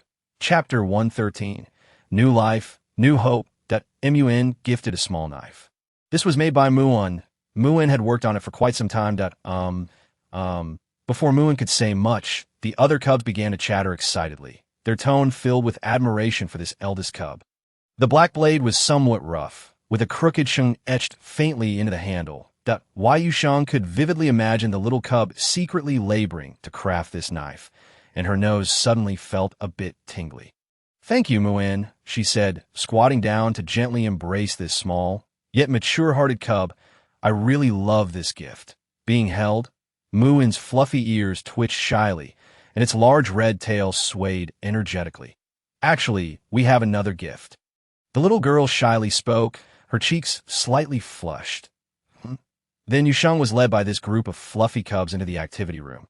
The room had not changed much since she left, but it was exceptionally clean. Yu Sheng knew that these fluffy little creatures shed fur quite heavily, often creating a flurry of fluff when playing together. However, the floor of the activity room was spotless, devoid of a single strand of fur. They had been diligently cleaning every day. The elder director suddenly appeared behind Yu Sheng, chuckling as he explained. While you were away, they spent all day in the activity room, tidying it up so well that even Yuan didn't need to intervene. They said this was a gift from Sheng Sheng, and they must cherish it. Listening to the elder director, Yu Sheng couldn't help but visualize the little ones diligently picking up their fur, each scurrying to collect it. She had always thought of these little cubs as mere children, yet unbeknownst to her, they had already become quite sensible. Yu Sheng felt a sudden sting in her eyes. She blinked, striving to maintain her composure in front of the little ones. He shed so much fur. The bear cub's complaint abruptly shattered Yu Sheng's poignant emotions. He lowered his head, gazing at his protruding belly, then clumsily rubbed it with his paws. When he spread his paws for Yu Sheng to see, a small tuft of fur was evident. Sheng Sheng. Gusi's voice was tinged with sorrow. Is Gusi going to become a bald bear? Having been called a bear cub by Yu Sheng all day, Gusi had completely forgotten that he was actually from the Alii clan. Could this be the trials of growing up? The little cub, only as tall as a calf, voiced the most sincere confusion. Yu Sheng uncontrollably imagined what the bear cub would look like as a grown human, and a vision of a bald little boy flashed through her mind. No, I can't think of that. Such a thought was too dreadful, prompting Yu Sheng to give Gusi's fluffy belly a playful squeeze to suppress her fright. Sheng Sheng, over here. Mu-In tugged Yu Sheng's hand, leading her to their secret base. There, a few small, trembling seedlings were growing. The tender green leaves looked exceptionally vibrant in this corner. Yu Sheng was somewhat taken aback, while the cubs began to chatter excitedly. We planted these together. The flower pot is made from stones Gusi gathered. The soil was brought by Muin from the little garden, and Xioli is in charge of watering them every day. Lays has been diligently trying to talk to them. The elder director is so stingy, he only gave us this little bit of seeds that we planted them all. They may look a bit ugly, but they aren't as pretty as what Sheng planted. That's not true. Good see. They're just a bit small. Once they grow up, they will look much better. Before they could settle the discussion, the cubs began to argue, leaving Yu Sheng both amused and exasperated. She squatted down, gently touching the seedling's leaves. The soft touch exudes a vibrant vitality, an indomitable little life that cannot be overlooked. These are not the plants cultivated by Yu Sheng herself, but rather the new lives that these little creatures have clumsily brought forth for the very first time. Why Yu Sheng remains uncertain about what this success signifies for them. Yet she perceives the Blue Star Orphanage as akin to these youthful plant seedlings. Though they are still growing tremulously, an exceptionally vigorous life force surges within their diminutive forms. If sensing something, the leaves of the seedlings quivered slightly, affectionately brushing against Yu Sheng's fingertips, unbeknownst to her. The surrounding debates had quieted down. All the little ones imitated Yu Sheng, their eyes fixed intently on the tiny life nestled in the corner. It truly is so small. That is because it has only just sprouted. Sheng, when will it grow up? What will it look like when it does? This question from Gusi undoubtedly voiced the collective sentiments of all the young ones. They lifted their heads to gaze at Yu Sheng, their eyes sparkling with curiosity. Is it edible? It wouldn't be garlic, would it? Muin despises garlic. I hope it's not scallion. The little creatures resumed their hushed chatter. No, it isn't. Yu Sheng, observing the familiar seedling, felt a smile gradually spread across her face. This is a wild daisy. What is a wild daisy? On the interstellar realm, there are few known plants, and people are familiar only with those that are edible. Possessing scant knowledge of ornamental flora. It is a flower that symbolizes peace and hope. She wondered where these little ones had discovered it, and even more astonishingly, that they had managed to nurture it to life. Yu Sheng patiently explained, a faint trace of wood-based ability emanating from her fingertips, imparting it to this nascent life. What is a flower? This time, Yu Sheng conjured a vision of the flower from her memories using her mental threads. Gazing at the small wild daisy, the little ones exclaimed in unison, their eyes widening with wonder. It's so beautiful. Sheng, will it be this beautiful when it grows up? Indeed, Yu Sheng affirmed with a smile. They will grow to be quite lovely, and we can attempt to plant them in every corner of the orphanage. With these small lives gracing the barren orphanage, it would surely become a splendid sight. Wouldn't it? Gusi can plant. I can't tell. The surrounding little ones eagerly raised their paws, brimming with enthusiasm as they chattered away, sharing their insights from the past few days with Yu Sheng. The old director stood behind them, his gaze shifting from Yu Sheng to the little ones, eventually resting upon the small corner. In the midst of the dark hues, the tender green stood out remarkably. It was the reawakening vitality of the Blue Star Orphanage, Chapter 114. The sadness of Xioli. Initially, the old director had intended for Yu Sheng to rest well for the night. But one by one, the little ones clung to the doorframe with tearful eyes, their pitiful expressions making the old director feel like a wrongdoer. It's all right, Yu Sheng hurriedly reassured. I'm not very tired. The little ones are all well-behaved, and one tea disturbed me. Yes, we just want to stay with Sheng. Gusi sleeps the most soundly. Clearly, you're the one who sleeps the least soundly. Not true. As Gusi and Muin began to bicker again, the old director, exasperated, scooped up one little creature in each arm and feigned a glare at Yu Sheng. You just keep indulging them. Yu Sheng chuckled. All right, I'll take them for a bath first. No stinky little ones on my bed. Gusi, isn't stinky. Muin, isn't stinky either. Xioli and Lai Si aren't stinky either. All right. None of you are stinky. Come now. Grandpa Director will give you a nice, fragrant bath. The cheerful sounds of the old director and the little ones gradually faded away, leaving the room in tranquility once more. Observing the little girl sleeping soundly on the bed, a fleeting pang of heartache crossed the old director as eyes point one by one. The little ones turned their heads, their gazes bearing a hint of reproach towards the old director. As if questioning why he hadn't yet left, the old director. Find out he smiled helplessly, muttering a silent goodnight before switching off the light and quietly departing to inner dreams. Yu Sheng felt a warm ambience surrounding her. Instinctively, she reached out to embrace a little creature, nuzzling it before sinking back into deep slumber at a night filled with pleasant dreams. Yu Sheng awakened to a sense of heaviness in her hands and feet. Startled from her dreams, only to find it was just the little ones that seemed they were apprehensive that Yu Sheng might sneak away as she had before, so several of them cautiously nestled against her, eventually opting to cling to her. The moment she stirred, Xiao Li was the first to awaken. Meeting the gaze of the little creature, which was quiet yet somewhat bewildered, Yu Sheng felt a twinge of guilt. "Why are you awake so early?" Xiao Li merely shook his head, clutching Yu Sheng's arm in silence. "What's wrong?" After a prolonged silence, the little one finally spoke softly. "I miss Sheng Sheng." Yu Sheng was taken aback. Before she could react, large, glistening tears cascaded down the little merman's fair cheeks. But he wept silently, biting his lip to stifle any sound. Yu Sheng's heart was abruptly pierced. Xiao Li no. Previously, when Xiao Li had woken up, they had not been there.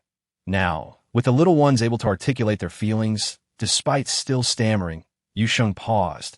She gently wiped the tears from Xiao Li's face, softly reassuring him. "It was my fault for leaving without saying goodbye. But this is the first and the last time." The little one's nose was red from crying, his large, watery eyes now tinged with an unusual redness. He clung to Yu Sheng's arm, giving a small acknowledgement. Yu Sheng couldn't help but feel even more heartbroken. Xiao Li had always been a very sensible little one. Since she arrived at the orphanage, he had been so understanding that it compelled Yu Sheng to care for him even more. Yet he often concealed his emotions, sometimes leaving Yu Sheng unsure of how he truly felt.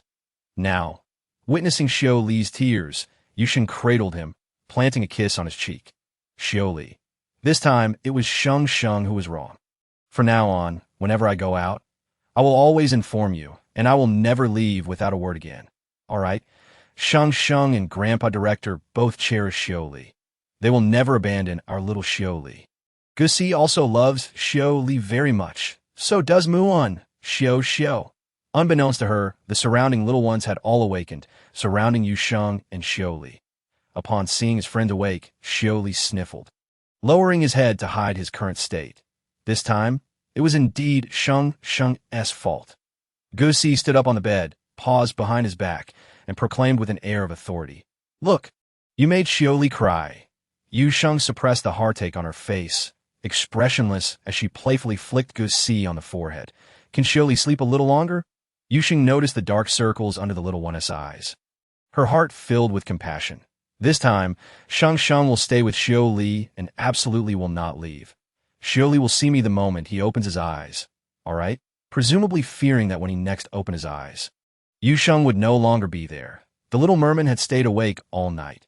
Now, hearing Yu Sheng's promise, he was on the verge of breaking down. "Sleep now." Yu Sheng gently patted Xiao Li's back, softly soothing him. "I want to leave." He also wants Sheng Sheng to lull him to sleep. The little bear's eyes were slightly red, but fortunately, he instinctively understood that Xiao Li needed more comfort at this moment. So he did not fuss. "Aren't you sleepy getting up so early?" Instead, Yu Sheng smiled and beckoned the little ones with her hand. "Come and sleep a little longer." The little one's eyes brightened, and they eagerly crawled over to settle beside Xiao Li. Yu Sheng softly hummed a lullaby she had heard in her childhood, a tune her grandmother loved to sing. Before long, the little one's breathing became steady and deep, their fluffy little chests gently rising and falling. "Muon, why aren't you asleep yet?" Every little one in the orphanage was remarkably mature.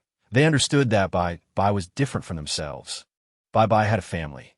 Thus, after Bai departed, these little ones genuinely mourned for quite some time. Chapter 115. The existence of over 3's mental power. Meanwhile, the individual who had been on everyone's mind, Jian, was still undergoing a comprehensive examination within the advanced therapeutic chamber at the military base. "You rascal," the tall, upright man emerged from the therapeutic chamber, leisurely fastening his cuffs, each movement radiating an air of nobility. Jian's accompanying military doctor, Lambert, observed the data streaming from the machines, his hands trembling slightly. He suddenly raised his head and quickly approached Jian. What on earth have you consumed? Lambert pressed a fist against GN's chest. His tone fervent.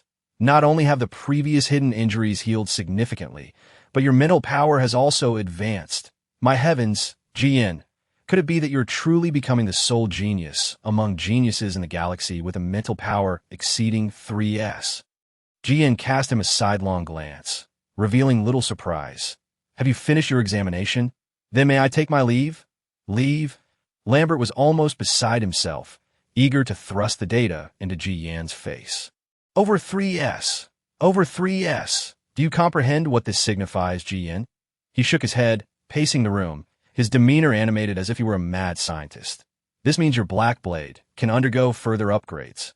And more importantly, it suggests that the evolution of mental power truly exists in the galaxy. Ji Yan. Marshal G. This is undoubtedly the most significant breakthrough in the cosmos. Lambert was on the verge of shaking Ji Yan awake by the shoulders in his fervor. However, upon meeting the calm amber gaze of the man, all of Lambert's enthusiasm seemed to be doused with cold water. You were aware of this beforehand? Ji Yan replied nonchalantly. Yes, I sensed something while controlling the Black Blade earlier. You mean during the battle with that level 10 beast? Lambert's brows instantly furrowed. Has anyone noticed any abnormalities? Although Lambert was thrilled that Ji Yan's mental power could approach 3S, he was acutely aware that Ji Yan's current condition was unstable. If this news were to leak, it would severely jeopardize Ji Yan's safety. No, Ji Yan's tone was steady. I merely intimidated that level 10 beast with the Black Blade. There was no actual combat. Then, that is acceptable. Let us not disclose this matter to others for now. Ji Yan glanced down at the mechanical arm on his left, his expression calm. Until it stabilizes, I am well aware of that. Lambert nodded vigorously, but soon adopted a serious demeanor. However, I discovered another unfamiliar mental force while examining your body. An unfamiliar mental force? Ji Yan was taken aback. He instinctively thought of Yu Sheng. Yes, Lambert was oblivious to Ji Yan's anomaly. He continued, this mental force is quite formidable. Moreover, I observe that the internal injuries you sustained are likely being mended significantly by that mental force, although this mental force is currently quite weak. I can ascertain that it has undoubtedly reached the 3S level. Over 3S. That Lambert was still pondering the peculiarity of that mental force when Ji Yan suddenly interjected, dropping a bombshell. What did you say? Lambert's eyes widened in shock. Why not boldly speculate that this mental force has actually reached the level of over 3S? Ji Yan's tone was flat, as if he were merely recounting an everyday occurrence. He shot Lambert a sideways glance, a barely perceptible smile gracing his lips. They had been brothers for many years. He understood Lambert's obsession with the study of mental power, just as Lambert understood his character. Xavier and Barton had long since informed Lambert about the orphanage. He could not possibly fail to deduce the connection. Coincidentally, the orphanage was still in need of a doctor. Not only had the subject been injected with a substantial amount of growth stimulants, but it was also an illegal synthetic product. Lambert couldn't help but fume at the mention of this. How could anyone conduct such nefarious experiments behind closed doors? Synthetic products? I am absolutely certain. You are well aware that our family previously produced a scoundrel who engaged in such research. Damn it, if I uncover these scoundrels, I will see to it that they pay dearly. Ji Yan pondered for a moment. Let us keep this matter under wraps for now. Publicly, we shall say that the cub was merely injected with a large quantity of growth stimulants. But that won't hold for long, Yin. Lambert was baffled by Ji Yan's decision. He is a test subject, possessing a degree of resistance to growth stimulants. Once the stimulants in his system dissipate entirely, he will be able to grow normally. You know how perilous these test subjects can be once they mature. Otherwise, the Federation would not have expended such effort to eradicate those laboratories. What you ought to do now is eliminate that cub, severing any potential hazards. I will not do that. Lambert was nearly driven to madness by his friend's obstinacy. He anxiously raked his fingers through his hair, finally turning away with a piercing gaze. I can agree to keep this confidential for the time being. However, again, should that cub exhibit any signs of violent behavior, I will be the first to eradicate him. You will not have that opportunity. The image of that little girl's smile suddenly flashed in GN's mind. He lowered his gaze, his voice resolute. I truly do not understand what has bewitched you, Lambert muttered under his breath. ultimately relenting. Fine, I've already prepared the report, and I will accompany you to the orphanage. I am quite curious to see what it is about this orphanage that has kept our esteemed Marshal G so preoccupied. Chapter 116. Preparing to visit the food made by Grandpa Director is truly unappetizing. Goes rested his chin on Yu Sheng's thigh. His tone plaintive, he sighed with a maturity beyond his years. Goes pretended to enjoy it to spare Grandpa Director's feelings. You clearly ate a great deal, and you unhesitatingly exposed Goz's words. I think Grandpa Director's cooking is quite good, although it may not quite match the deliciousness of Sheng Sheng's and Yuan's. You do not understand? Goz shook his head proudly. That is because Goz is considerate of Grandpa Director's feelings. I have not yet fallen to the point of needing a small cub like you to tend to my emotions. As soon as Goz finished speaking, a not too heavy, not too light roasted chestnut landed on his head. The old director, wielding a spatula, couldn't help but feel both amused and exasperated upon overhearing the cubs outside. Yet he remembered his purpose for coming out. That little Sheng. The old director spoke somewhat awkwardly. I just recalled that T.O. spare the old director any embarrassment. Yu Sheng feigned sudden realization. It was my oversight for not informing you what the ingredients were. I will accompany you in to cook right away. I can also update the menu for Yuan. Good, the old director eagerly agreed, only to see the group of little cubs stifling giggles. These small rascals. Not at all. Yu Sheng smiled reassuringly. You are still quite young. The old director chuckled heartily, saying nothing further. I forgot to bring these out. Yu Sheng smacked her forehead, and in the next moment, a pile of round, red fruits appeared on the kitchen floor. What are these? The old director curiously picked one up, a fragrant aroma wafting through the air. These are apples, Yu Sheng explained, a type of edible fruit with high nutritional value. There is an old saying in our region, an apple a day keeps the doctor away. The old director laughed. It can even serve as a tonic. It's far more delicious than tonics. As Yu Sheng spoke, she washed an apple and handed it over. Would you like to try? The old director took a bite, the crisp sound echoing as sweet juice flowed from the flesh. The taste was delightful, sweet, and crunchy, leaving one eager for another bite. Watching the old director engrossed in eating, Yu Sheng couldn't help but chuckle. She washed a few more, sliced them, and plated them to take outside for the cubs still waiting. Perhaps for the cubs, the time apart had been too long, making them want to cling to Yu Sheng at every moment. Even when Yu Sheng entered the small kitchen, they all brought little stools to sit quietly at the door. Keeping watch, Sheng, what is this? Mu-In sniffed the fragrant air, his eyes lighting up. Apples. Yu Sheng slightly turned to let the cubs see the old director still munching on an apple. She held back her laughter. They are very sweet. Wow. They are really sweet. So delicious. With Yu Sheng assisting, the old director appeared significantly more relaxed. When he heard that the Shattered Star team would be visiting the orphanage, he hesitated for a moment before nodding. Indeed. It is time to invite them over. They have cared for you quite a bit along the way.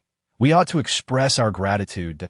IT will be a bother for Grandpa Director to help us with that. Yu Sheng said in a tone that was almost playful. There are so many people. I may not be able to manage alone. If I would allow you, a little girl, to handle everything by yourself. The old director chuckled warmly and patted Yu Sheng on the head, then feigned anger, glaring. If they do not help out, I will make sure to give them a good talking to. Good. Meanwhile, the Shattered Star team was also troubled over what gift to bring for their visit. Wouldn't it be simplest to bring an exotic beast they had captured? Brooke scratched the back of his head in a somewhat perplexed manner, exclaiming, haven't we always done it this way before? Upon hearing his words, not only did the others react, but even Clara could not help but cast him a frosty glare, retorting, fool. Brooke, taken aback, wondered, what have I said wrong again? Just think about all the delicious dishes Sheng has prepared. Rex, exasperated with his brother's naivety, wrapped an arm around his shoulder and admonished, do you really think it's appropriate for us to bring those beasts to their doorstep? It's rather inappropriate. Reflecting on the exquisite cuisine they had previously enjoyed. Brooke hesitantly spoke up, ultimately posing the critical question, but aside from these, what else can we bring? The members of the Fragmented Star squad fell into a thoughtful silence. It was Stowe who eventually broke the stillness. Sheng has always cared deeply for those little ones. He began, analyzing calmly. Vanessa and I have visited the orphanage, and the facilities there are quite inadequate. Perhaps we should consider helping to procure some supplies to bring over. Moreover, I believe the old director would not refuse this time. Not only in terms of collective strength, but also financially, Fragmented Star ranks among the upper echelons of mercenary teams. Not to mention, the collaboration with Yu Sheng regarding the sausages had brought in a substantial income for Fragmented Star that I think this is a viable idea. Vanessa nodded in agreement and promptly declared, "Then let us head into the inner city today to see what we can purchase." I recall Sheng has been wanting a recuperation pod for some time, and we should also get toys for the little ones. I know which toys they adore the most. Oh, Blake, what exactly do you pay attention to in your spare time? I don't. I merely happened to notice many of the little ones were fond of them when I passed by that day. Rex, stop looking at me with that strange expression. Together, the group noisily set off for the inner city to procure gifts. While Yu Sheng at the orphanage was diligently contemplating what delicious dishes to prepare to properly host her little companions the following day. Chapter 117. Kung Pao Chicken and the little tasting team early the next morning. Yu Sheng rose to prepare the ingredients for lunch. Sheng, we will help you. Just as she entered the small kitchen, a line of eager little ones followed closely behind, looking up at her with excitement. The old director trailed behind, giving Yu Sheng an inexplicable impression of walking a dog. Today, they're all quite obedient and woke up early, saying they wanted to help you. The old director chuckled. It's rare to see them so enthusiastic.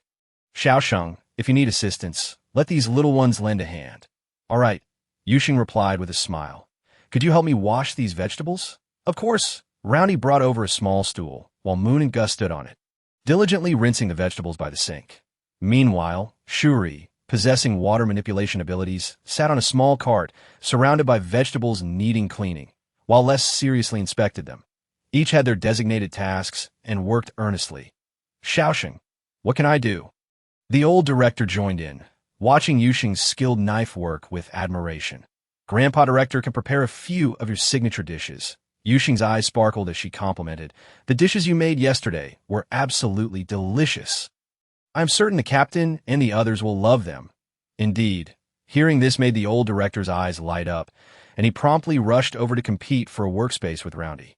With many hands present, Yu Sheng planned to create a few new dishes today. After cleaning the chicken breast, removing the connective tissue, and cutting it into small pieces, Yu Sheng donned her gloves, calling for cooking wine, pepper, soy sauce, and other seasonings as she mixed them in with her hands to marinate the meat. Sheng, what are you doing?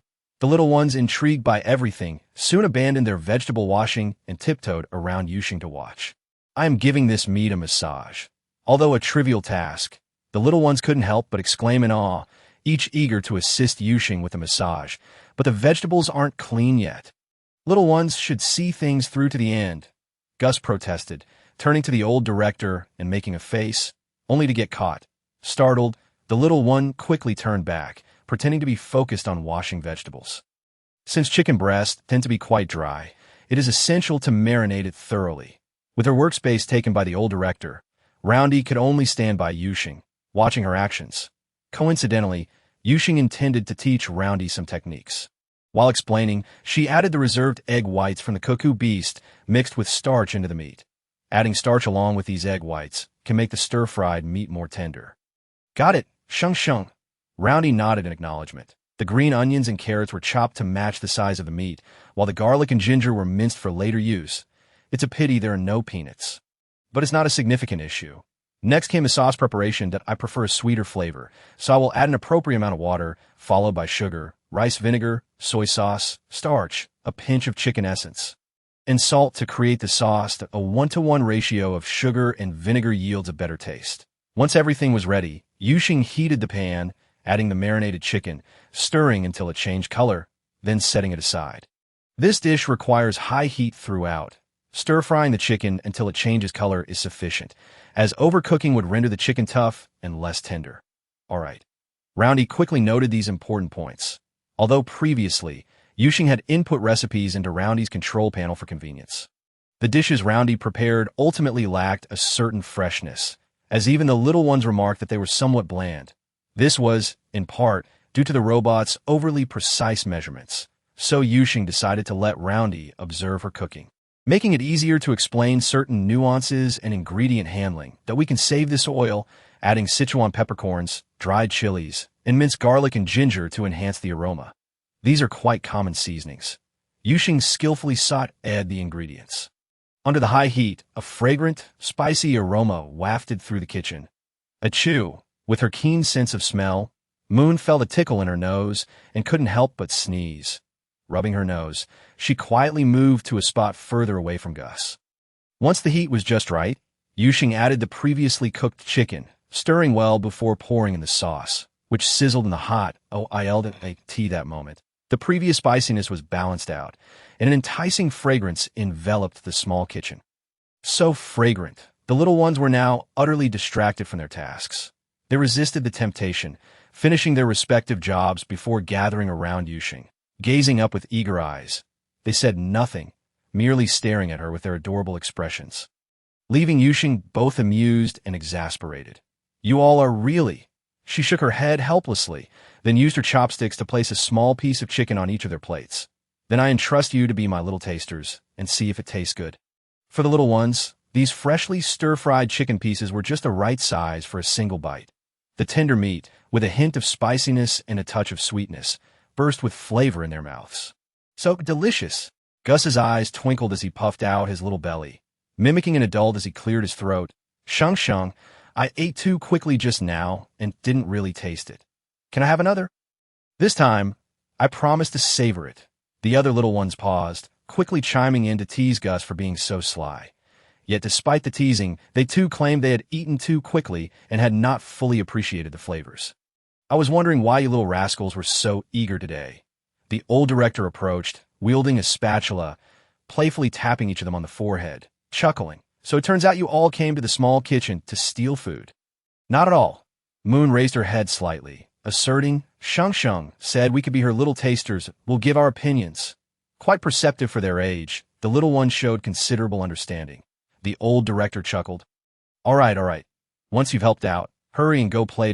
If you stay here any longer, I fear the guests will arrive, and you'll have eaten everything." Shuri, who typically ate little, couldn't help but raise his head in protest, stating earnestly, "Then Shuri can stay."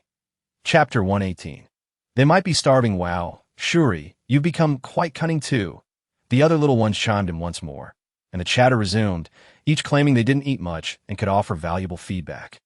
Yu Sheng couldn't help but smile, her amusement never fading. Ultimately, however, the little ones were unceremoniously ushered out of the small kitchen by the old director, though each left with a small bowl of Kung Pao chicken, their faces beaming with satisfaction. Fortunately, Yu Sheng has always been abundantly prepared out of course. She has set aside a portion for the esteemed director. With a smile, Yu Sheng exclaimed, "Here it is." "Ha ha ha. Thank you, Sheng. Oh, I have more than these little ones." "No, I must go out and show off a bit."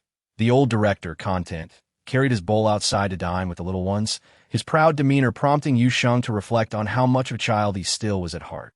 The dishes that had been stir-fried earlier were placed into a warming tray by Yuan, so there was no need to worry about them cooling down. Yesterday, the old director had saved a large portion of meat filling when preparing meat, which Yu Sheng had initially intended to use for dumplings, but today she had a different idea. She added a touch of salt, pepper, and peanut oil to the fresh meat filling, mixing it evenly. Then blanch the prepared cabbage leaves until soft, rinse them in cold water, and slice them into fine shreds to add to the meat filling. There was still plenty of flour that Xiao Jiu had ground. Yu Sheng estimated the quantity and then mixed the flour with water to form a large, fluffy mass. Sheng, how should I knead it?" "Knead it until the dough is smooth, free of lumps, and not sticky to the touch. If it's too dry, you can add a little water." "All right." While Yuan kneaded the dough, Yu Sheng prepared a tomato, potato, and beef soup. The meat might have a slight gamey taste, so you can marinate part of it with onions to effectively eliminate the odor. Also, for the tomatoes, blanching them in hot water before peeling makes it much easier. As Yu Sheng worked, she shared some of her culinary tips with Yuan. First, saute the tomato chunks until they soften. Then you can add water to simmer. This not only shortens the cooking time, but also helps the tomatoes dissolve more easily into the soup. Additionally, wait until the tomato-potato soup is fully cooked before adding the marinated meat slices. Once the meat changes color, you can serve it. Otherwise, it might overcook and lose its tenderness. This soup was not difficult to make, and its sweet and sour flavor was perfect for a cold day. The braised tomatoes and potatoes would mostly melt into the broth, creating an exquisite taste. The air was already filled with a sweet and sour aroma, and just thinking about the flavors Yu Sheng had previously tasted made her mouth water, not to mention the old director who had been eavesdropping nearby. Little Sheng, the old director swallowed hard, his tone heavy with longing. I think I should hurry outside, or I'll truly be driven mad with hunger. Almost as if to validate his statement, the moment he finished speaking, his stomach let out a loud growl. Why Yu Sheng chuckled. Then you must have an extra bowl. Director Grandpa. Of course. Sheng, I've kneaded the dough. Yuan, finishing her task, spoke with a hint of pride. Well done, Yuan. Yu Sheng praised her habitually. Now let us place in the pot, and cover it for 30 minutes, by the way. Director Grandpa, do we still have the cured meat I pickled last time? Yes, little Sheng. Are you going to stir-fry the cured meat? I made too much rice yesterday, and there is plenty left, so I plan to make a stir-fried rice with cured meat and vegetables. Yu Sheng explained as she swiftly chopped carrots. Though the old director had never heard of it, he always trusted Yu Sheng's culinary skills. When the Star Fragment team arrived, they were laden with a multitude of items. STO, familiar with the routine, retrieved the card the old director had given him, and with a click, the door opened. However, the orphanage was eerily quiet, with not a single little one in sight. Captain, are you sure it's today? Brooke asked skeptically. STO glanced at him and proceeded toward the small kitchen. Indeed, outside the small kitchen, a group of little ones awaited them. 1, 2, 3, for all the little ones sat neatly on small stools, propping their chins on their hands, occasionally sniffing the air for the faint aroma wafting around, nearly drooling. So fragrant. This thought simultaneously crossed everyone's mind. Captain, I'm hungry. Rex turned his head, nearly drooling like the little ones in front of him. How embarrassing. Vanessa shot Rex a glare, but her body betrayed her as she moved toward the small kitchen. However, before she could approach, the little ones blocked her path. You can't go in.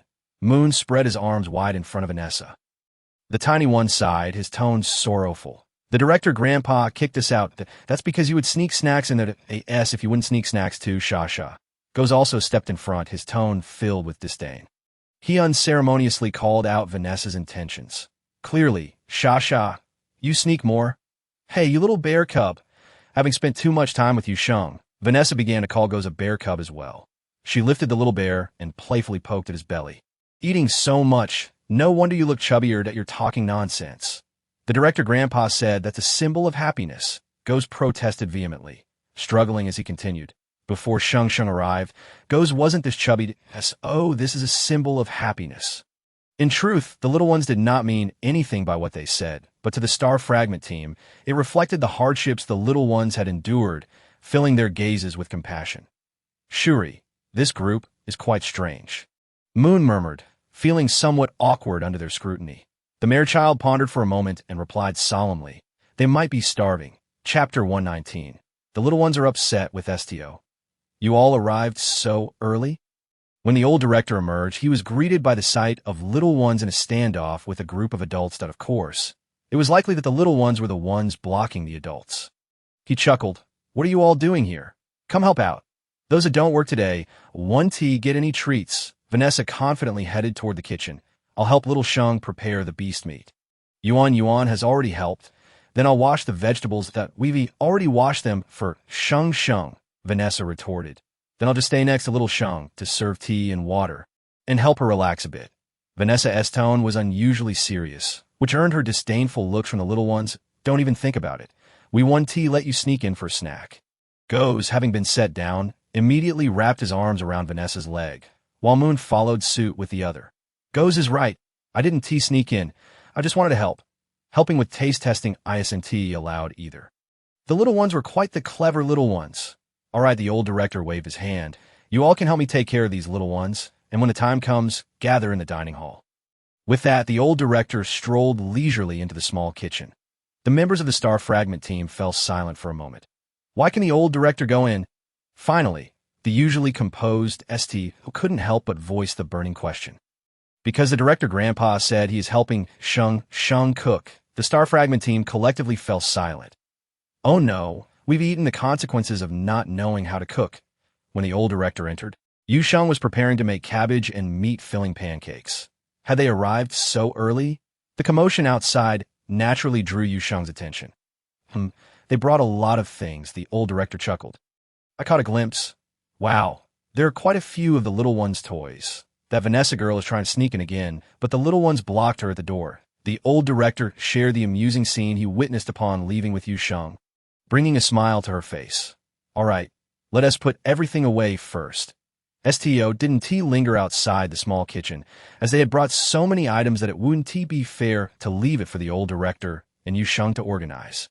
He approached to pick up Moon, but was met with a huffy response from the normally friendly little one, who turned her head away in defiance. Was taken aback, instinctively glancing at the other little ones. Each one mirrored Moon's reaction.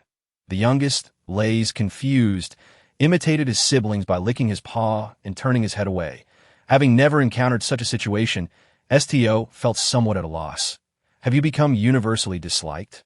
Vanessa asked, a hint of schadenfreude in her voice. However, she still approached and ruffled little Moon's hair. Perhaps it was due to her being a female half-beast. Moon held a unique fondness for this strong half-beast sister. Moon, do you not like Uncle Sto anymore? So when Vanessa asked Moon, the little one hesitated for a moment but ultimately revealed the reason to her. Upon hearing the reason, Sto couldn't help but feel a mixture of amusement and exasperation. Soon after, the little cubs were led away one by their older siblings, leaving Sto standing alone, his heart heavy with a bittersweet, "Hey, I suggest you go in and ask Xiao Sheng," Vanessa said, suppressing a laugh as she patted Sto on the shoulder. "If you wish to earn the cubs' forgiveness." Sto nodded thoughtfully and stepped into the small kitchen. Vanessa initially intended to turn and leave, but after taking a few steps, she suddenly slapped her forehead. Oh no! What a splendid opportunity to indulge in a feast, and I let it slip away to Sto. Meanwhile, in the kitchen preparing lunch, Yu Sheng felt a wave of sympathy for the captain after hearing Sto's words.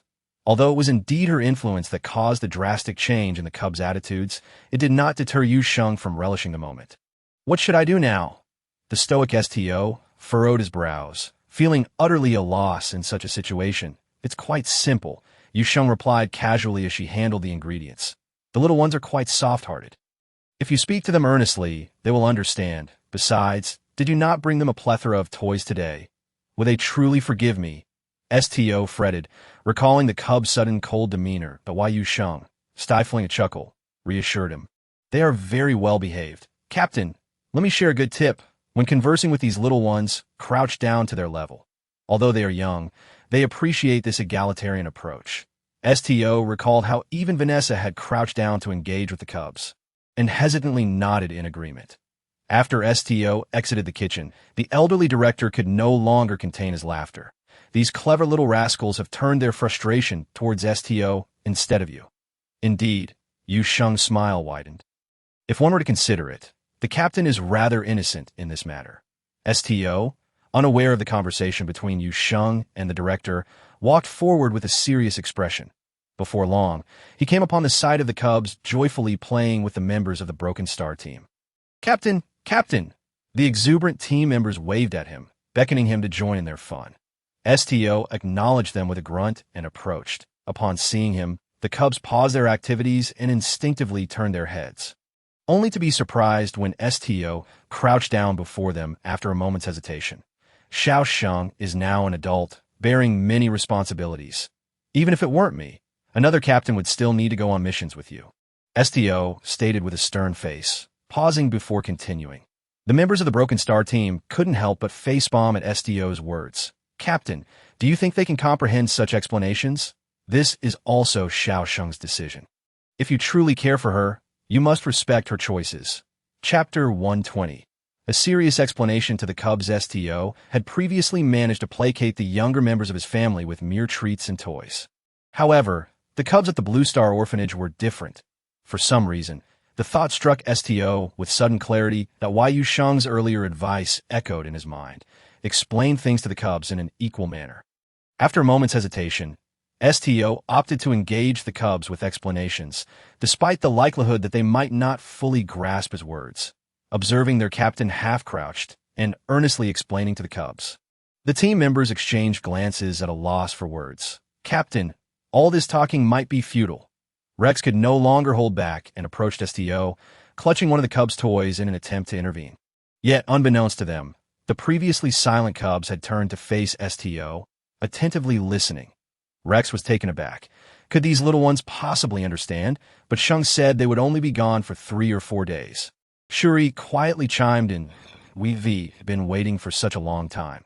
"This is indeed my fault," STO admitted, observing the cubs exchanging glances. Perhaps it was STO's gentle tone and sincere attitude that gradually dissipated their lingering resentment. Finally, Gosh shyly spoke up, tilting his head slightly. Just this once." "All right," STO replied, a glimmer of joy in his eyes. He gently grasped the bear cub's paw, softly promising, "Only this once, meow." Lays leapt into STO's arms, playfully demanding affection. As the cubs surrounded their captain, the members of the Broken Star team exchanged knowing looks and quickly joined in with their toys. The love of the cubs must be shared equally. The Garbage Star lived up to its name. Lambert stepped off the hovercar and surveyed the barren landscape. He couldn't help but shake his head and sigh. "You've lived in this dreadful place for over half a month." The cub in his arms remained undisturbed, continuing to feign sleep. "Sir, you are mistaken." Barton, who had just disembarked from the hovercar behind him, overheard Lambert's remark and frowned slightly. Despite its desolation, Garbage Star is not a dreadful place. It harbors immense untapped resources, most of which we have yet to explore. "Barton, you still maintain such a serious demeanor." Lambert shrugged, a mischievous grin spreading across his face as he leaned in closer to Ji Yen and whispered, "I never imagined our esteemed commander would enjoy pretending to be a cub so much." The only response from Lambert was a swift paw from the cub. "Don't be like that." Lambert leaned back just in time to avoid the swipe. "I was merely joking. Chirp, chirp." The little Core tribe cub in Barton's arms squirmed, attempting to escape. "Don't move around," Barton admonished gently. "You might hurt yourself." "Chirp, chirp, chirp." To his surprise, his words only made the cub struggle more vigorously. "Commander." Finally, Barton had no choice but to seek help from Ji Yen. "Relax," Ji Yen said, observing Barton's tense posture and the little one squirming uncomfortably. "That you're holding him too tightly." "You've heard him, da-da." Upon hearing this, Barton loosened his hold, and indeed, the cub's struggles lessened considerably. "Truly, our commander is remarkable." Lambert raised an eyebrow, teasingly adding, "Now you even know how to hold a cub." Ji Yen glanced at his friend, then lazily closed his eyes to rest.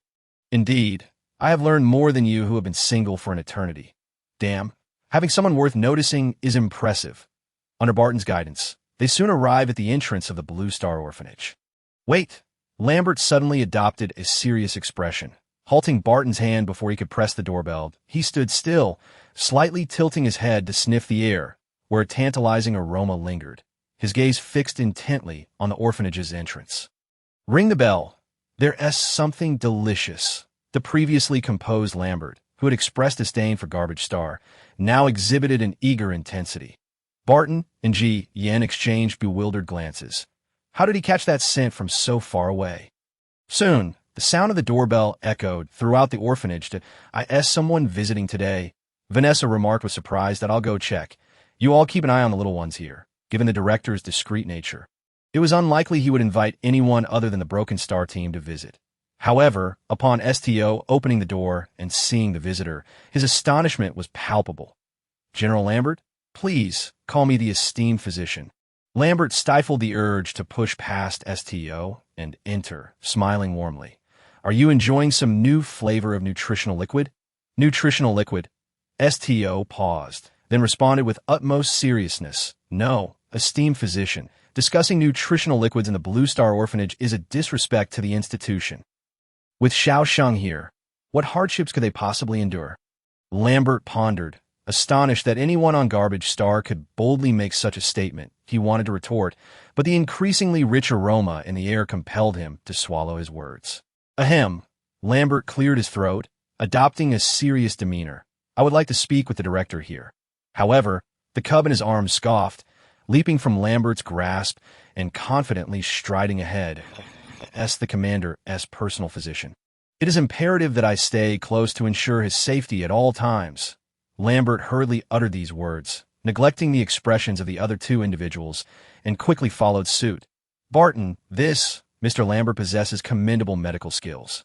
The Marshal believes he is qualified to be the school doctor of the Blue Star Orphanage. STO paused momentarily, then nodded in understanding. Indeed, but it should be right, holding the young cub in his arms. Barton entered as well, stating, "It matters not. After all, he is Mr. Lambert, a renowned psychic researcher in the galaxy." Major General Lambert, who served as the personal military doctor of Marshal G, had now become the humble of a small orphanage on Blue Star. If outsiders were to learn of this, they would undoubtedly find it astonishing. However, neither STO nor Barton perceived anything amiss. Chapter 121. Lambert's competitive spirit. The aroma was simply intoxicating. Following the scent, Lambert found his way to the small kitchen. As the fragrance intensified in the air, his eyes lit up, and he was about to stride into the kitchen when a group of young cubs blocked his path to half-orc cubs. Lambert halted, intrigued, as he surveyed the fluffy little creatures before him.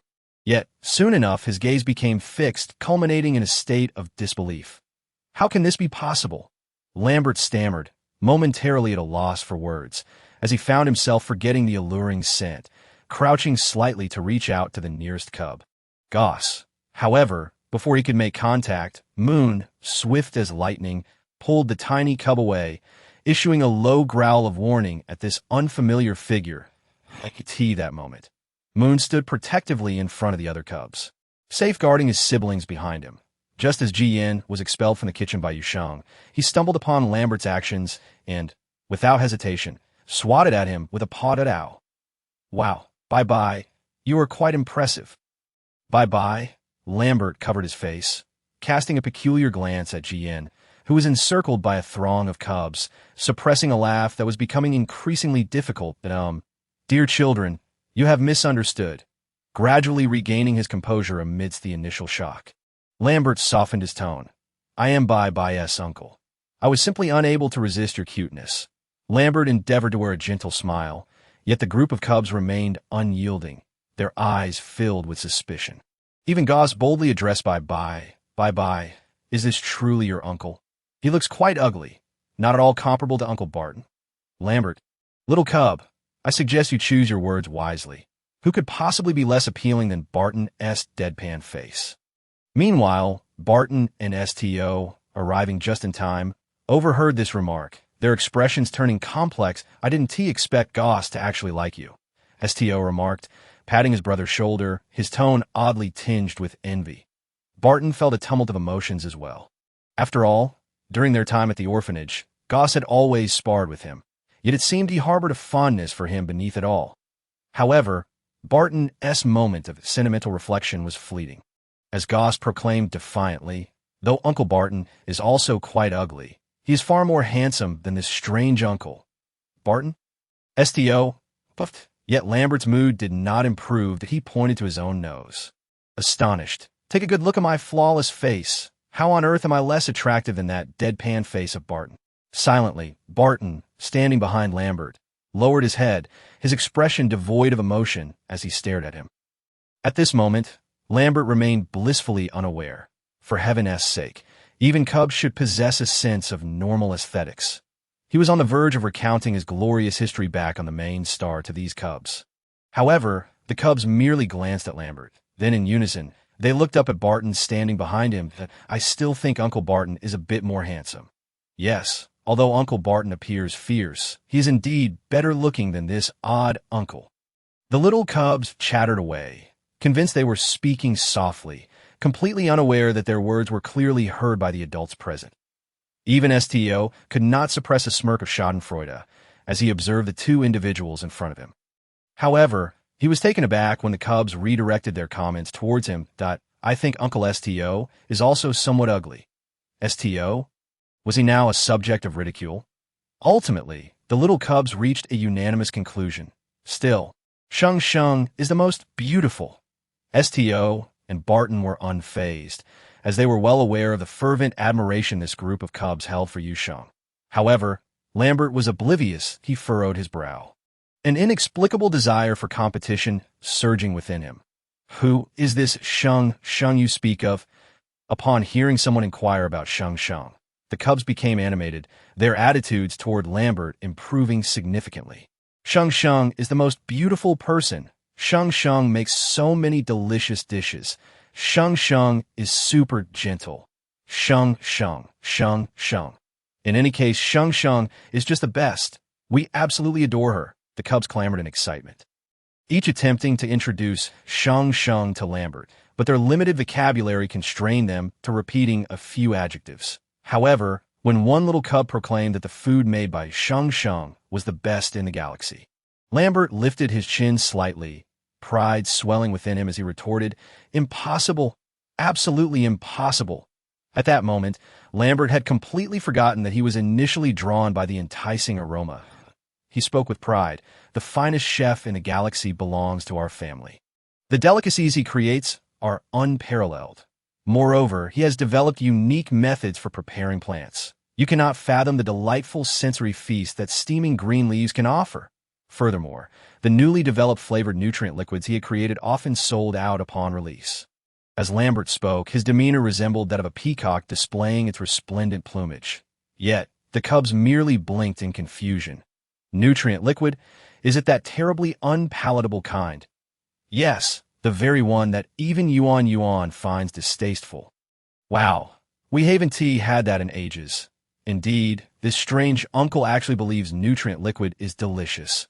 He truly is quite pitiable. Hearing the cubs' remarks, Lambert was left dumbfounded. These little rascals were utterly clueless.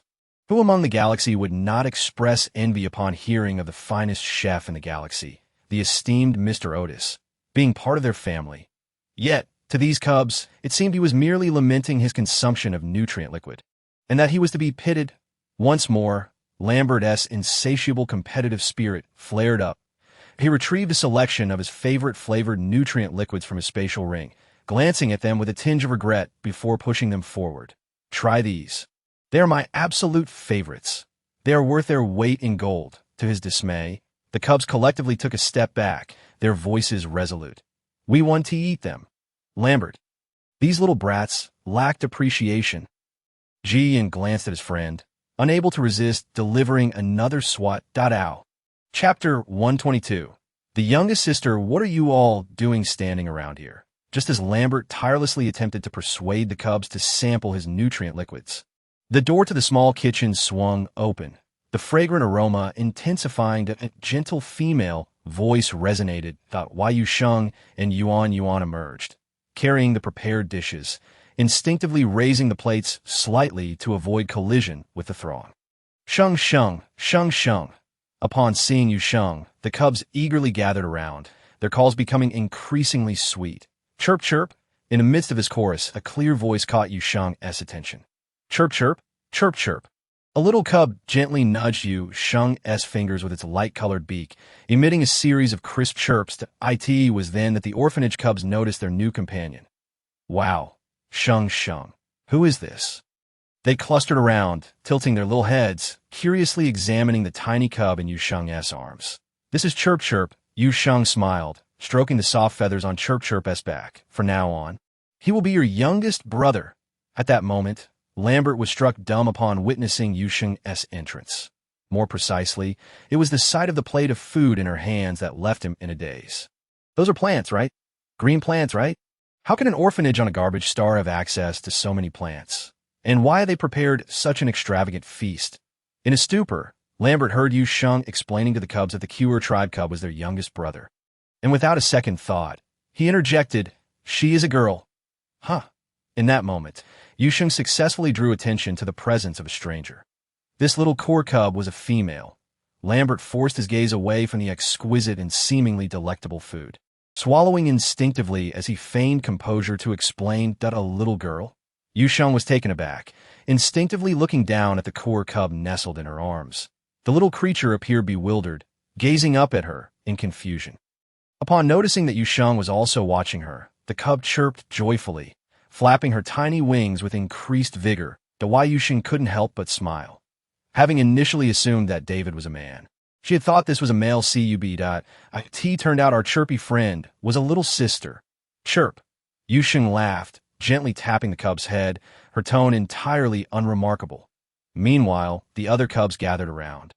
Seemingly a little excited. Yes, she is sister. Does Goes have a little sister now? She looks so tiny. Can she fly? How amazing.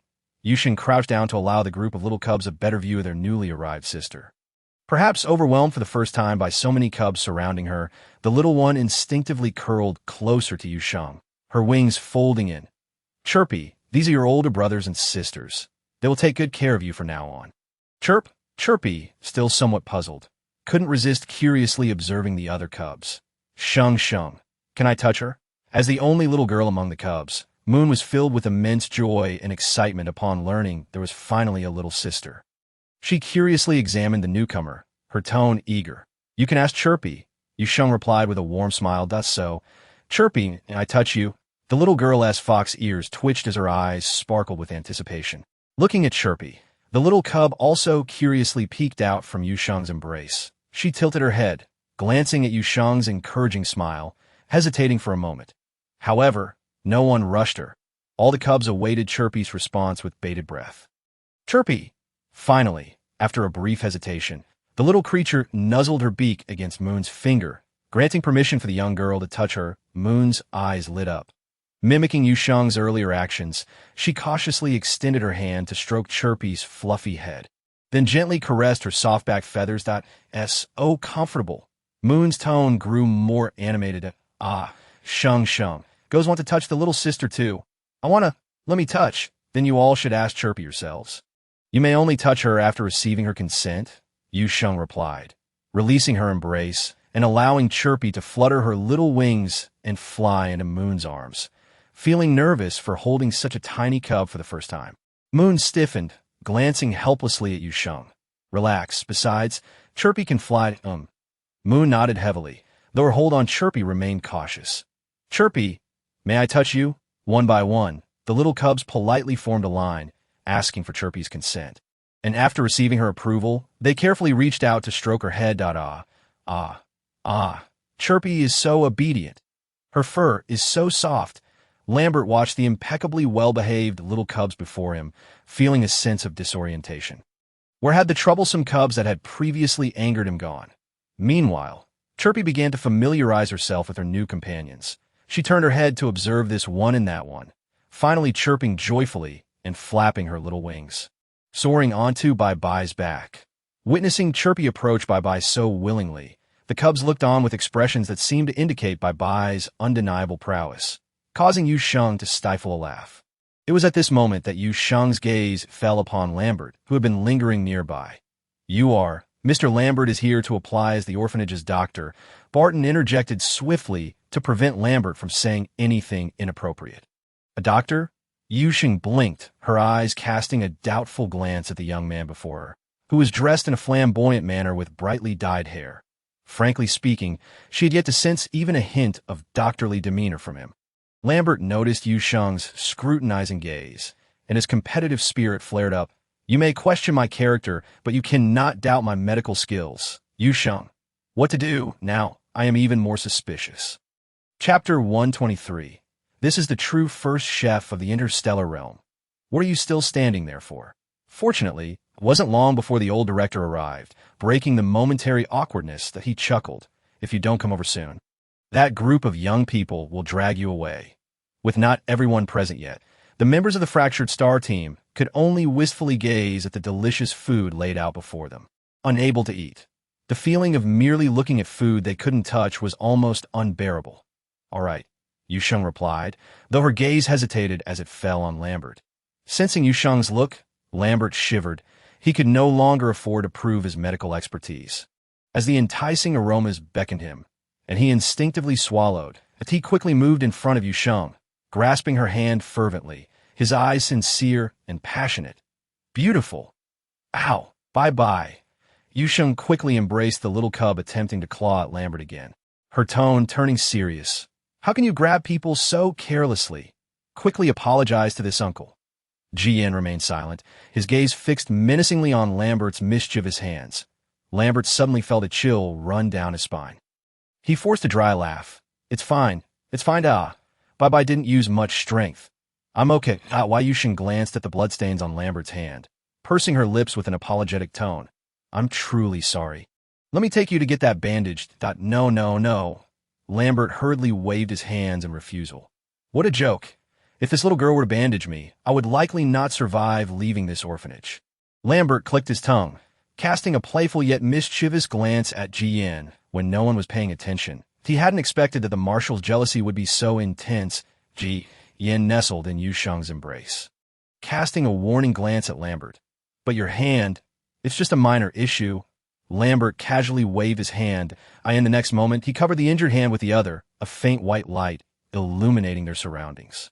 When he withdrew his hand, the back of it was pristine, completely free of any previous wounds. See, I told you, I truly am a doctor. Noting the surprise in Yu Sheng's gaze, Lambert spoke with a hint of pride. Mr. Lambert's ability is light healing, Barton explained from the side. Yu Sheng nodded. Then may I try a little? Lambert felt a tinge of embarrassment as he uttered those words. He cleared his throat and quickly added, I can pay in star coins. A meal for 120,000 star coins, Barton stated flatly, meeting the gaze of his marshal. However, upon hearing this, while Lambert remained unfazed, Yu Sheng gasped. And no need for that much. Yu Sheng chuckled. Guests are always welcome, especially since Mr. Lambert is here to apply as a doctor. No, no, no. Hearing Yu Sheng say that, Lambert actually felt embarrassed. He spoke earnestly. If it truly is mouth-watering cuisine, I would be willing to pay an even higher price. His expression was grave, his tone so serious it felt as though he were declaring something of utmost importance. I am immensely grateful to you, beautiful lady. Lambert performed a formal noble bow to Yu Sheng, then eagerly awaited her to lead the way. I hope it will suit your palate. Yu Sheng suppressed a smile. Once everyone had gathered, seeing the old director raise his chopsticks, they all eagerly dove into the mouth-watering dishes they had longed for. Initially, Lambert maintained his noble composure, but upon tasting the first bite of the tomato beef, he was taken aback. What is this unparalleled delicacy? The nutritional liquids I consumed before were sheer rubbish. In that instant, Lambert felt his soul elevate, understanding why those who had previously reacted oddly to nutritional liquids had done so. If he could indulge in such exquisite flavors every day, even the most delicious strawberry-flavored nutritional liquid developed by Mr. Otis would fail to capture his interest. Meanwhile, in the brief moment of Lambert's distraction, the plate of mouth-watering chicken in front of him had already diminished significantly. Wait, save some for me. Soon enough, Lambert cast aside his remaining decorum and joined the fray of eager diners. The adults were truly frightening. Due to the larger number of visitors today, Yu Sheng had the cubs dine separately. In stark contrast to the leisurely pace of the young ones, the adults at the table were truly reckless in their food grabbing. Jiao, would you like to have this? Sheng, can Jiao eat spicy food? The older siblings among the cubs collectively exhibited a sense of responsibility towards the newly arrived little sister. You can eat it, but just in moderation. Yu Sheng, observing how well the cubs were caring for Jiao, smiled and felt a sense of relief. It's too much. I really can't eat it all. Not too much. Vanessa retorted coldly as she snatched the last large drumstick from Lambert's chopsticks and placed it in Yu Sheng's bowl. These people are truly merciless when it comes to food. If you eat too slowly, they'll take it all. Clara nodded in agreement. The next moment, a stream of water halted Lethe's movements, and she leisurely took the largest sweet and sour ribs, placing them on Yu Sheng's plate. Lethe, having been thwarted, thought to herself, indeed, he is not Clara's real brother. Estimating the time, Yu Sheng stood up to take the empty plate away and headed toward the kitchen. Is there more delicious food? Lambert's eyes lit up as he turned to Barton, sitting beside him. He was determined to stay. Lambert silently clenched his fist, his gaze resolute. This is a cabbage and meat-filled pancake, and this is a stir-fried rice with preserved meat and mixed vegetables. As Yu Sheng introduced the dishes, she first served the stir-fried rice to the old dean and the little cubs. What is fried rice? The interstellar beings, unfamiliar with rice, were taken aback by the fragrant aroma wafting through the air. Yu Sheng patiently explained it to them. This dish is very filling. It's soft, but so fragrant. Little Sheng, I want a big bowl. Soon a large basin of fried rice was completely devoured. Yu Sheng had underestimated the appetites of this group. After the fried rice and pancakes, they had barely managed to feel full. Mainly, it's because Sheng, your cooking is truly exquisite. Among them, Lambert nodded most enthusiastically to tea that moment. He had only one thought in mind. Anyone who claimed that Mr. Odysseus was the best chef in the galaxy would surely face his wrath. After the meal concluded, Lambert earnestly requested Yu Sheng's star card account, promptly transferring 1.2 million star coins right before her eyes. Yu Sheng was taken aback. 120,000? Indeed, Lambert's expression was grave. This meal is undoubtedly worth that price. Setting aside the taste, Lambert could distinctly sense the powerful vitality infused within the food. This vitality, he realized, could even enhance one's mental strength to a certain degree. Reflecting on Jian's Ultra 3S level mental strength, coupled with the fact that even these half-beast cubs, who typically lacked mental strength, had developed some, Lambert recognized the significance of this matter. He sighed deeply, his expression serious. I graduated from Imperial Star Adel University, majoring in. Yu Sheng listened, bemused, to Lambert's introduction, her head swirling with the weight of his numerous accolades. However, she distilled one conclusion. Lambert was exceptionally impressive, a figure renowned throughout the galaxy. If Jian was the honor star of the military, then Lambert held an equivalent status to Marshal G in his specialized field. Yet, why would such an illustrious individual come to this desolate Blue Star orphanage to work as a doctor? Perhaps sensing the skepticism in Yu Sheng's eyes, Lambert shifted the topic. Of course. I'm also Marshal G's accompanying military doctor. Marshal G. Upon hearing this name, Yu Sheng's wariness diminished significantly. Yu Sheng nodded in understanding. How is the Marshal doing?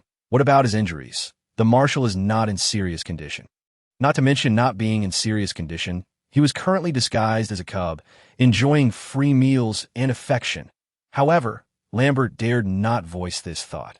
Regarding the matter of going to the main star, Yu Sheng hesitated for a moment, smiling shyly. I haven't had the chance to mention it to Grandpa Dean yet. Lambert nodded in understanding. Then I will speak with the old Dean again. All right. Yu Sheng nodded. As Lambert turned to seek out the old Dean, she suddenly recalled something. Wait, I cannot accept this money. 1.2 million star coins. Yu Sheng felt as though the money was burning in her hands. It's fine. If it bothers you, consider it my future meal expenses. But Mr. Lambert's family is quite wealthy. Barton, having appeared behind Yu Sheng at some point, expressionless, reiterated the words as Marshal had requested him to convey. This small sum of money is certainly beneath his notice. After all, the money Mr. Lambert spends on beauty could purchase an entire planet. Lambert stumbled slightly. Nearly losing his footing, he turned to glare at Barton, only to unexpectedly catch sight of the little white cub nearby.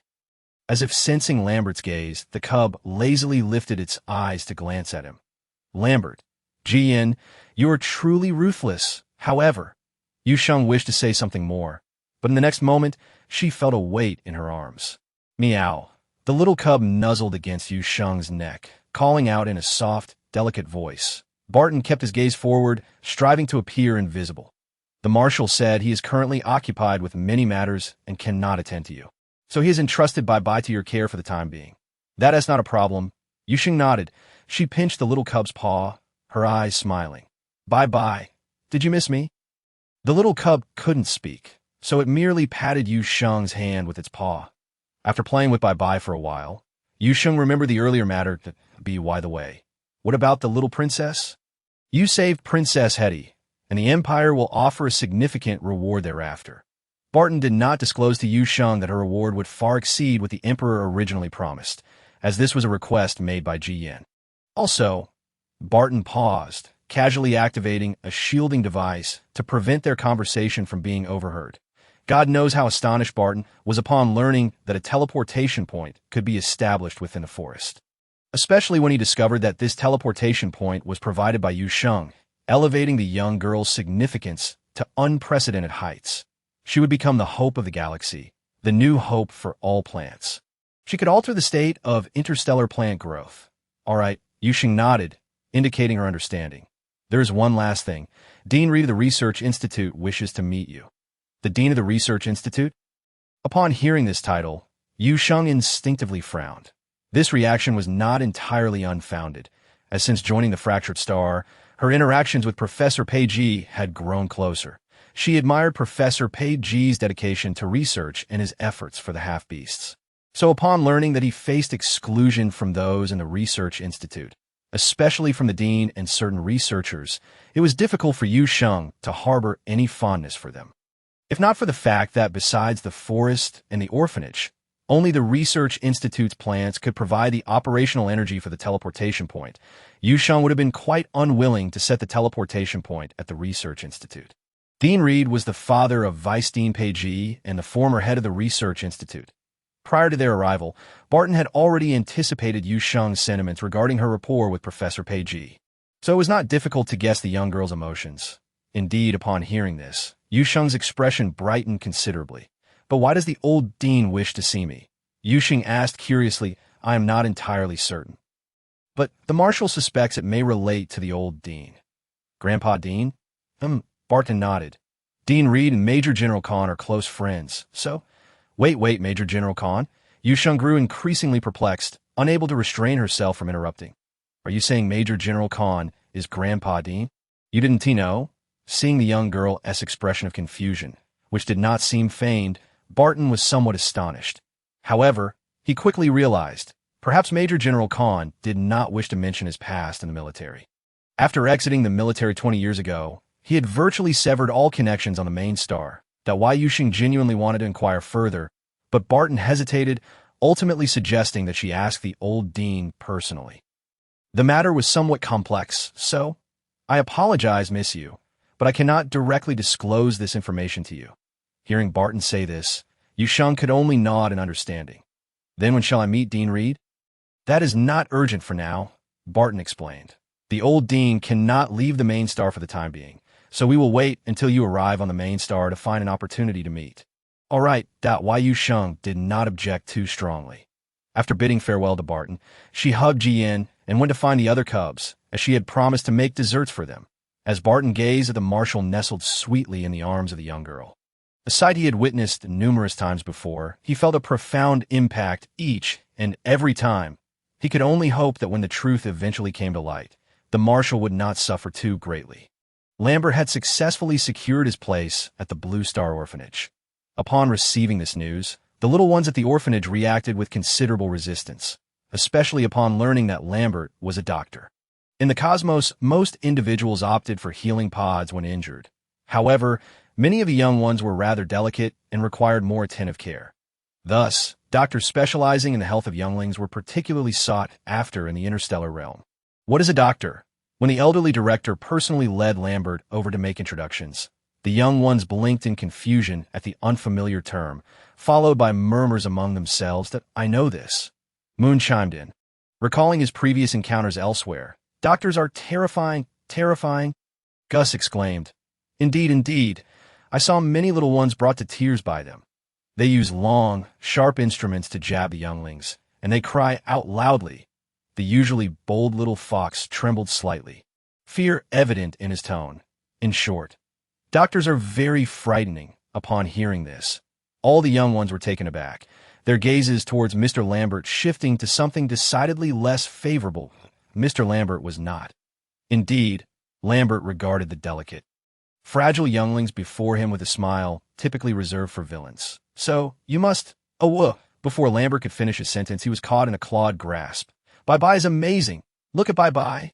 Watching the little ones fawn over Bye-bye, Yu Sheng quietly glanced at Lambert, who was sniffling and wiping his nose, and unusually chose to remain silent. She had come to realize that sometimes this man truly deserved to be reprimanded. By the way, Mr. Lambert, I have a matter I would like to trouble you with." "What is it?" Lambert replied, still covering his nose and speaking in a muffled tone. "There is another child at our orphanage." Yu Sheng succinctly explained the situation regarding the last child to Lambert. After listening, Lambert's expression grew considerably more serious. He pondered for a moment. "You mentioned sensing this child's vitality. Yet they have yet to be born?" "Yes," Yu Sheng nodded. "Several times I felt they should be ready to hatch, but ultimately nothing came of it. I have a vague hypothesis, though the specifics will need to await our meeting with the child." Lambert replied earnestly, "If possible, may I go see this child?" "All right. Sheng, are you all going to see the little one?" Gus want to go too. We all want to go. Moon and Lace exclaimed, recalling how Gus had previously taken them to meet the younglings when they first arrived. Everyone was eagerly anticipating the arrival of this sibling yet to emerge from its egg. All right, Yu Sheng consented, leading the group towards the nursery.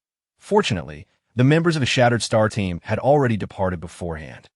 You have taken excellent care of that child, Lambert remarked, surveying the nursery's equipment and decor with genuine admiration. It was rare for an orphanage to show such diligent care for a youngling that had not manifested for many years, especially with the presence of such a simulated heating source. The hatching temperature for eggs was exceedingly strict, and the cost of the heating source suitable for these younglings was exorbitant, making it uncommon for orphanages to invest heavily in such matters, particularly considering the likelihood that abandoned eggs were either deceased or inherently flawed for various reasons. She is also one of our orphanage's younglings, Yu Sheng remarked nonchalantly. She smiled, her gaze fixed on the egg radiating a lustrous sheen, her tone resolute. Moreover, we all believe the little one will come. Lambert nodded in agreement and stepped closer, pressing his hand firmly against the shell. Wow. The next moment, the younglings gasped in astonishment at the scene before them. Even Yu Sheng could not help but widen her eyes slightly as Lambert's back suddenly unfurled a pair of pristine wings. The wings shimmered with a sacred glow, the feathers distinct and breathtakingly beautiful. So beautiful, the young ones exclaimed in unison, unable to resist the urge to reach out and touch those seemingly exquisite wings. Yu Sheng forced herself to avert her gaze. The allure of those wings was almost overwhelming. Jian, who had been quite composed, squinted at the sight of the wings, his claws itching restlessly against the ground. I cannot discern any issues with her at the moment, Lambert stated candidly. Perhaps we will need to utilize machinery. Yu Sheng's expression visibly dimmed, yet she understood that this matter could not be rushed. It's all right. Fortunately, I brought the machine. Before Yu Sheng could finish her sentence, Lambert let out a sigh of relief. Simultaneously, a peculiar machine suddenly appeared in the nursery. Yu Sheng was momentarily taken aback. Did modern doctors really carry diagnostic machines with them? Come, let me examine this thoroughly. After Lambert input a few commands on the control panel, the strange machine rapidly transformed into another form. Wait, just as Lambert was about to place the egg onto his machine, Yu Sheng quickly interjected, having finally recovered from her shock at the machine's bizarre appearance. Is this machine? Yu Sheng hesitated before articulating her concern. Is it safe? It took her quite some time to muster that question. It was not unreasonable for Yu Sheng to harbor such apprehensions, especially given Lambert's earlier actions, which had transformed the machine into something resembling a steamer for eggs. Indeed, a steamer for eggs. Yu Sheng, with her years of experience, was convinced that this was unequivocally a steamer for eggs. She even began to suspect that Lambert had not eaten enough at lunch, leading to his current fixation on eggs. Safety? Lambert initially failed to grasp Yu Sheng's meaning, following the young girl's somewhat complex gaze toward his egg steamer diagnostic device. He took a moment before realization dawned upon him that if you were worried the little one might roll off, I can just add a lid on top. With that, Lambert excitedly placed a transparent cover over the egg. Yu Sheng thought to herself, this looks even more like a steamer now. She reassured herself that perhaps it was merely the machine's appearance that was odd. She still needed to place her trust in Lambert. After all, he was quite skilled in this field. However, as the examination proceeded and Yu Sheng observed the rising clouds of white vapor, her expression remained impassive.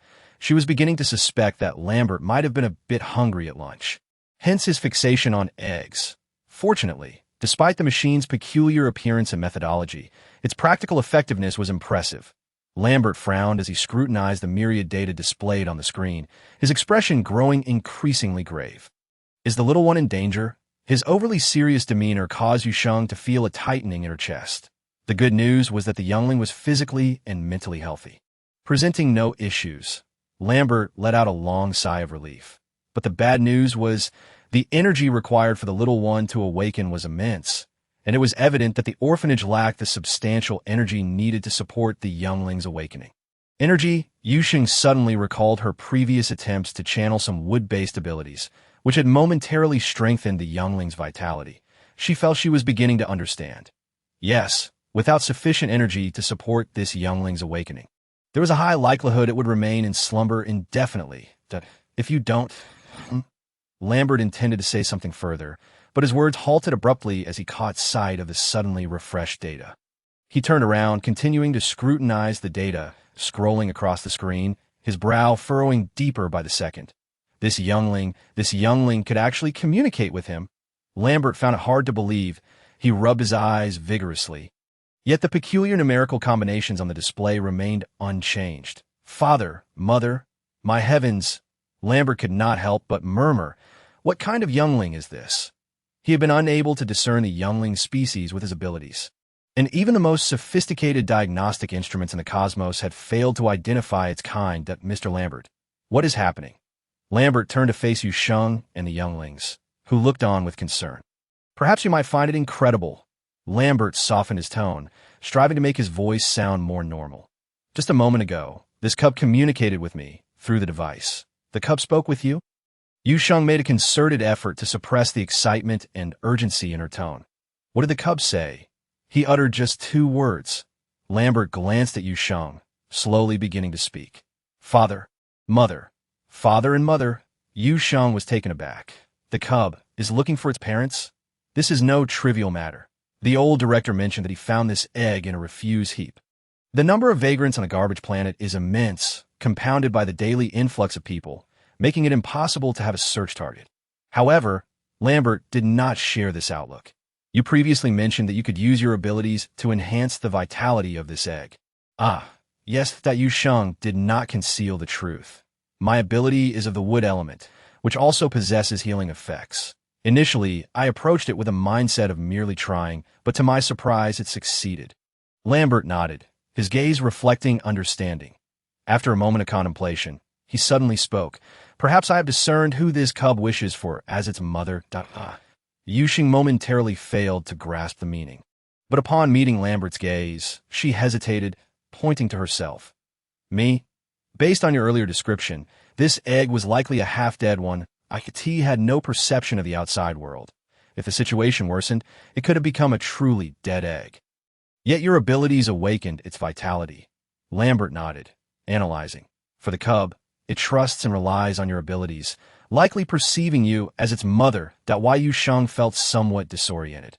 If this is how it determines that I am the cub's mother, then who is the father? Lambert paused. Has anyone else in the orphanage employed such a method?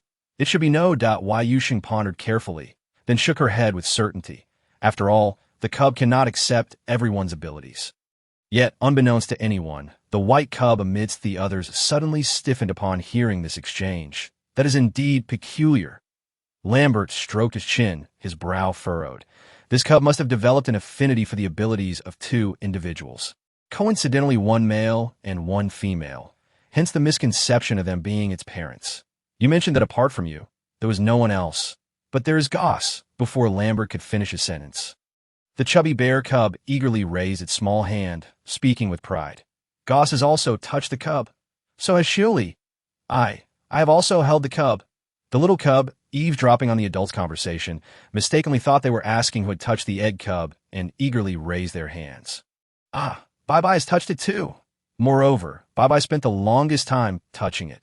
The exposed General G suddenly stiffened, and with this reminder, Lambert's mind sparked with insight. Chapter 127.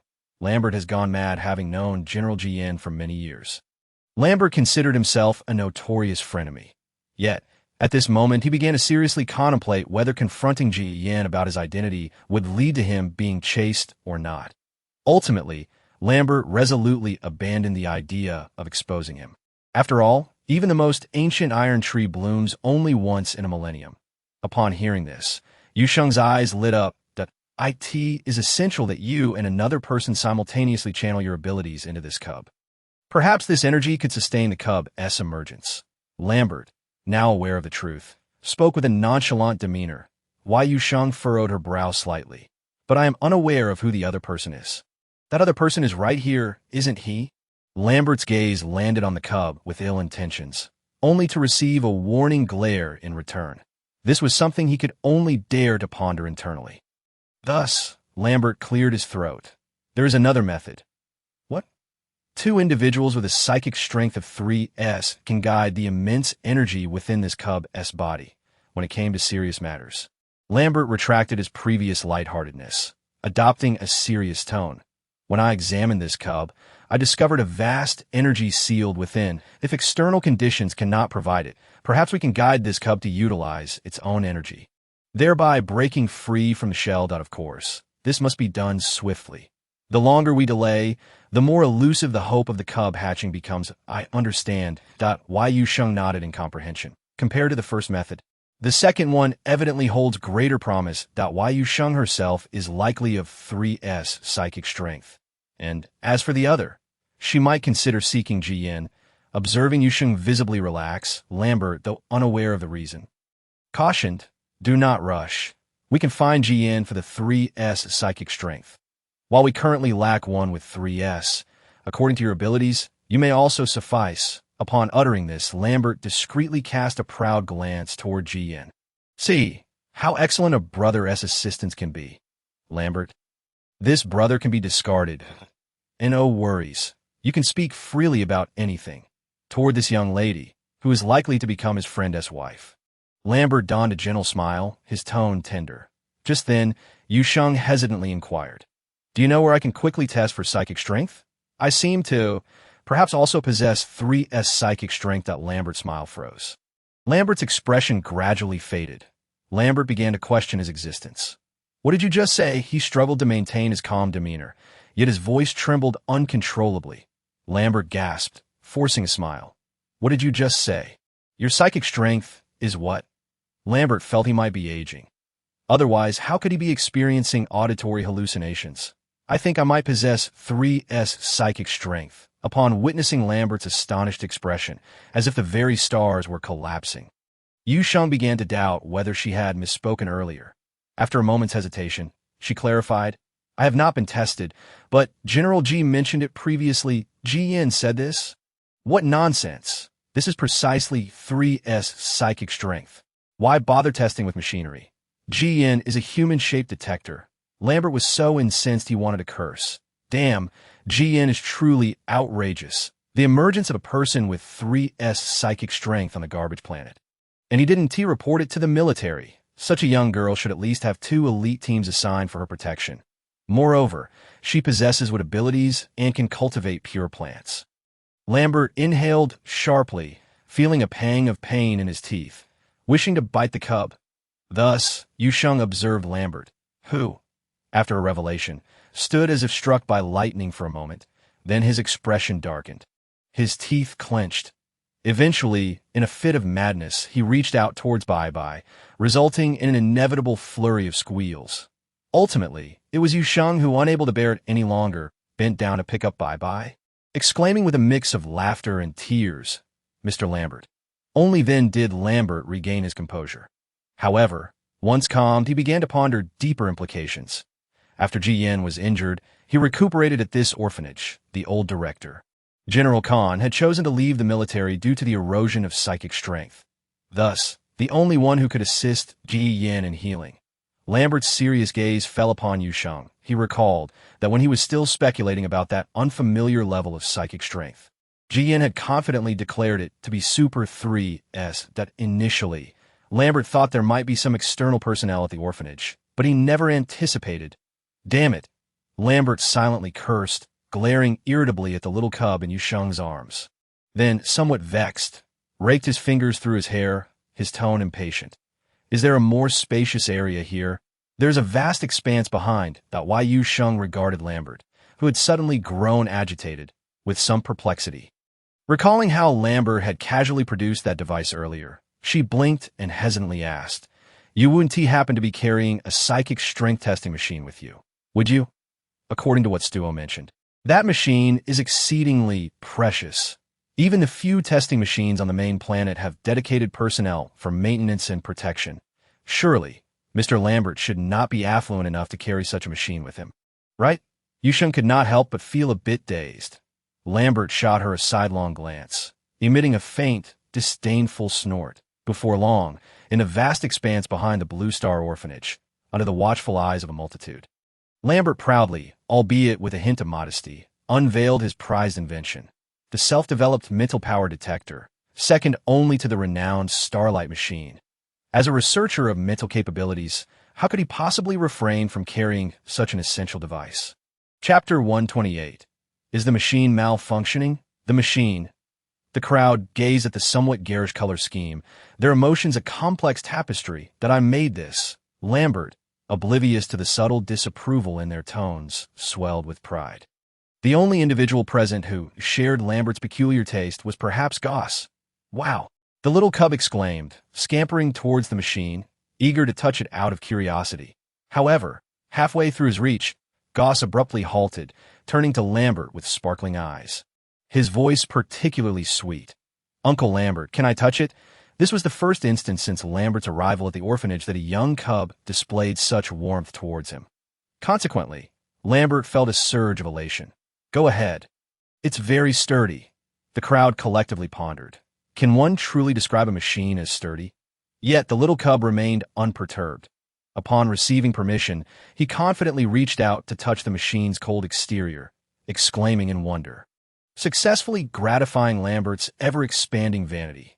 Clearly, among those present, only Goss shared Lambert's unique aesthetic appreciation.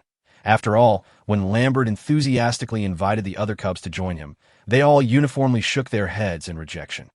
Even the silent Chiu couldn't help but shrink into Bai's arms, refusing to look. This left Lambert somewhat regretful. However, Goss's further exclamations of awe soon made Lambert forget this disappointment. Eventually, Barton, unable to bear it any longer, cleared his throat and reminded, testing that, "Oh, right?" Lambert suddenly realized he eagerly invited Yu Sheng to try out his machine. "You needn't worry. Although my Starfire is self-made, its accuracy rivals that of the Starlight. Yen has tested it too, and it's highly reliable," Lambert assured, thumping his chest. Although his family was wealthy, such machines weren't easily obtainable, prompting Lambert to invest years of effort into creating one himself. He truly was a genius, particularly in fields that piqued his interest. A fact even GN had to concede regarding Lambert's talent. The Starlight machine had consumed the collective efforts of numerous experts over many years, while Lambert's Starfire was entirely his own creation. However, he refrained from widely publicizing this achievement. In his words, if that group of old-timers learned about it, they would undoubtedly feel embarrassed, and he might even be coerced into collaborating with them on future machines, which he was keen to avoid. Upon witnessing the design and operation of the machine, Yu Sheng, while believing in Lambert's abilities, harbored serious doubts about her own safety inside. "Hurry, hurry!" Lambert, oblivious to Yu Sheng's hesitation, continued to urge her on, eager to validate his conjecture. Yu Sheng sighed and stepped into the machine. The cabin door slowly closed, plunging her into darkness, isolating her from the outside world. "Now, close your eyes and attempt to release your mental power." Before long, Lambert's voice echoed in Yu Sheng's EARD, "Oh, not resist. Allow your body to relax and remember everything you see." As soon as he finished speaking, the darkness before Yu Sheng vanished, replaced by a vibrant expanse of green. She blinked in astonishment. Before her lay lush grass and melodious birdsong that a winding stream meandered towards the unknown, its crystal-clear waters revealing the pebbles beneath. That Yu Sheng tentatively moved her feet. The space, which had seemed somewhat confined upon entry, now allowed her to traverse great distances without hindrance. Unable to restrain herself, she crouched down, reaching out to touch a nearby flower. Its petals were soft and exuded a faint fragrance. She gently pinched it. A delicate pink liquid stained her fingertips. Everything here felt incredibly real, reminiscent of Earth before the apocalypse. Yu Sheng exhaled a deep breath. She slowly followed an invisible path, as if guided by some unseen force. The surrounding scenery gradually transformed until she stood before a forest. The petrified forest she had encountered in the desert. She intended to proceed, but as she took a step forward, the ground beneath her began to tremble violently. A massive fissure split the earth between her and the forest ahead. From the outside, it appeared pitch black. Yu Sheng glanced at it, and a powerful premonition surged within her. Something seemed eager to emerge from that crack. She could not allow it to escape. With this thought, Yu Sheng disregarded the need to steady herself and trudged forward with determination. Yet, Before she could reach the enormous crevice, a roar erupted from the forest. The sound carried a tremendous mental impact, destabilizing Yu Sheng's mental power. Just before plunging back into darkness, she vaguely caught sight of a pair of golden vertical pupils. Once again, darkness enveloped her. Yu Sheng shook her head, feeling the sharp pain in her mind gradually subside. Then, the cabin door opened, flooding her with bright light that was momentarily blinding. Sheng Sheng, Sheng Sheng. A crowd awaited her emergence, surrounding her with anxious inquiries about her experience. I'm fine, Yu Sheng smiled reassuringly, even bouncing in place to demonstrate her well-being, genuinely unharmed. Lambert did not rush forward immediately. He was engrossed in the data displayed on the machine, lost in confusion. Mr. Lambert, have my test results come in? Yu Sheng approached him, her voice tinged with anticipation. Mr. Lambert? Ah, wait a moment. Lambert raised a hand, signaling her to hold on, while he furiously operated the controls on the detector, muttering about something being amiss or possibly malfunctioning. Yu Sheng blinked, her concern mounting. Yin furrowed his brow, leaping onto Lambert's shoulder to catch a glimpse of the data displayed. Mental power level, mecha fusion degree, global perspective level. All data was marked as unknown. Lambert had not lied. This machine had previously tested Jian's metrics with high precision. However, how could they explain the little girl's current situation? Could it be that Lambert Starfire was experiencing issues? Chapter 129. Her mental power is abnormal. After thorough examination, the machine showed no faults. Lambert began to entertain a bold hypothesis. He glanced at Ji Yin perched on his shoulder. The latter immediately understood. The little cub swiftly entered the Starfire's inner cabin, the door closing behind him. Bye-bye. Yu Sheng and team managed to intervene before witnessing the little cub's reckless entry. It's fine, Lambert explained. It's perfect for this little one to test it out as well, to see if my machine has any problems. In contrast to Yu Sheng, the little cub completed his assessment swiftly. Lambert observed the data on the display, comparing it to the results from Ji Yan's previous examination, his hand trembling slightly on the control panel. The Starfire was flawless. The issue lay with the tester. Damn it! He exhaled deeply, abruptly turning to glare at Yu Sheng. What happened? For reasons unknown, Yu Sheng felt a shiver down her spine, sensing an exhilarating glint in Lambert's eyes akin to that of a ravenous wolf spotting its prey. What did you see when you entered? Lambert struggled to suppress his excitement, striving to keep his voice steady and not sound overly fervent at a vast array of plants. Yu Sheng detailed her experience. I even saw the petrified forest surrounding the desert. However, she omitted mentioning the enormous, terrifying fissure she had encountered, nor the golden pupils, greenery, flora, vitality, hope. Then Yu Sheng observed Lambert alternating between crouching to tug at his hair and standing to twirl around. Lost in a fervent reverie, Mr. Lambert, okay? Yu Sheng, having never seen him in such a state, couldn't help but voice her concern that he asked fine. Barton responded calmly. When Mr. Lambert becomes immersed in thought, he often exhibits peculiar behaviors. Yet he had yet to disclose what Yu Sheng's test results entailed. The old dean furrowed his brow, aware of Lambert's identity and expertise. However, witnessing Lambert's current unusual response stirred his own apprehension. Could it be that something is amiss with Yu Sheng's mental power? The old dean left his thoughts unspoken. He merely furrowed his brow, earnestly patting Yu Sheng's shoulder with a grave tone. It's perfectly all right, little Sheng. Mental strength does not signify everything at worst. We can continue to reside on this wretched star. Grandpa Dean can still provide for you all. Upon hearing these words, Yu Sheng found herself at a loss between laughter and tears. Sheng, Sheng, Sheng, Sheng. Let us go play. Sheng, Sheng. Lei said he will perform a dance for you. Sheng, Sheng. Although the little ones did not fully grasp what had transpired, they noticed the Dean's expression was rather grim. I could see that moment. Lambert finally regained his composure. Old Dean, miss you. I must take a few days off.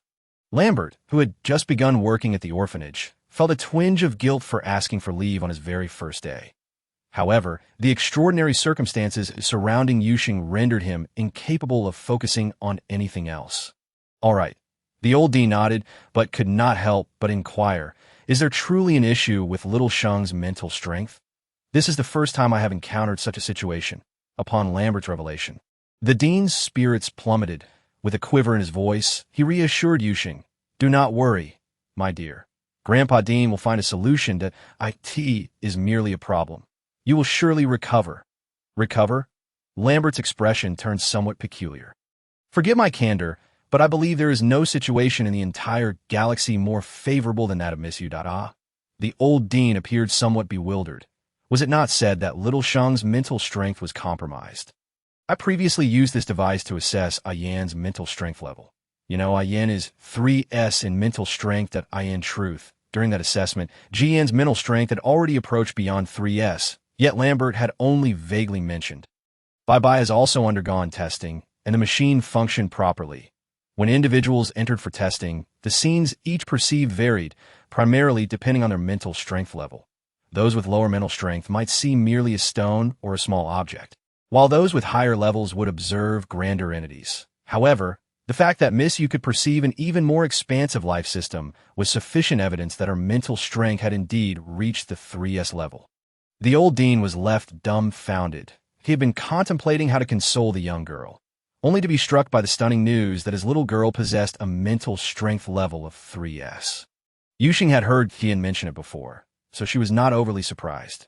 Yet, as she observed the old dean's suddenly dazed expression, she could not help but express her concern. Grandpa Dean.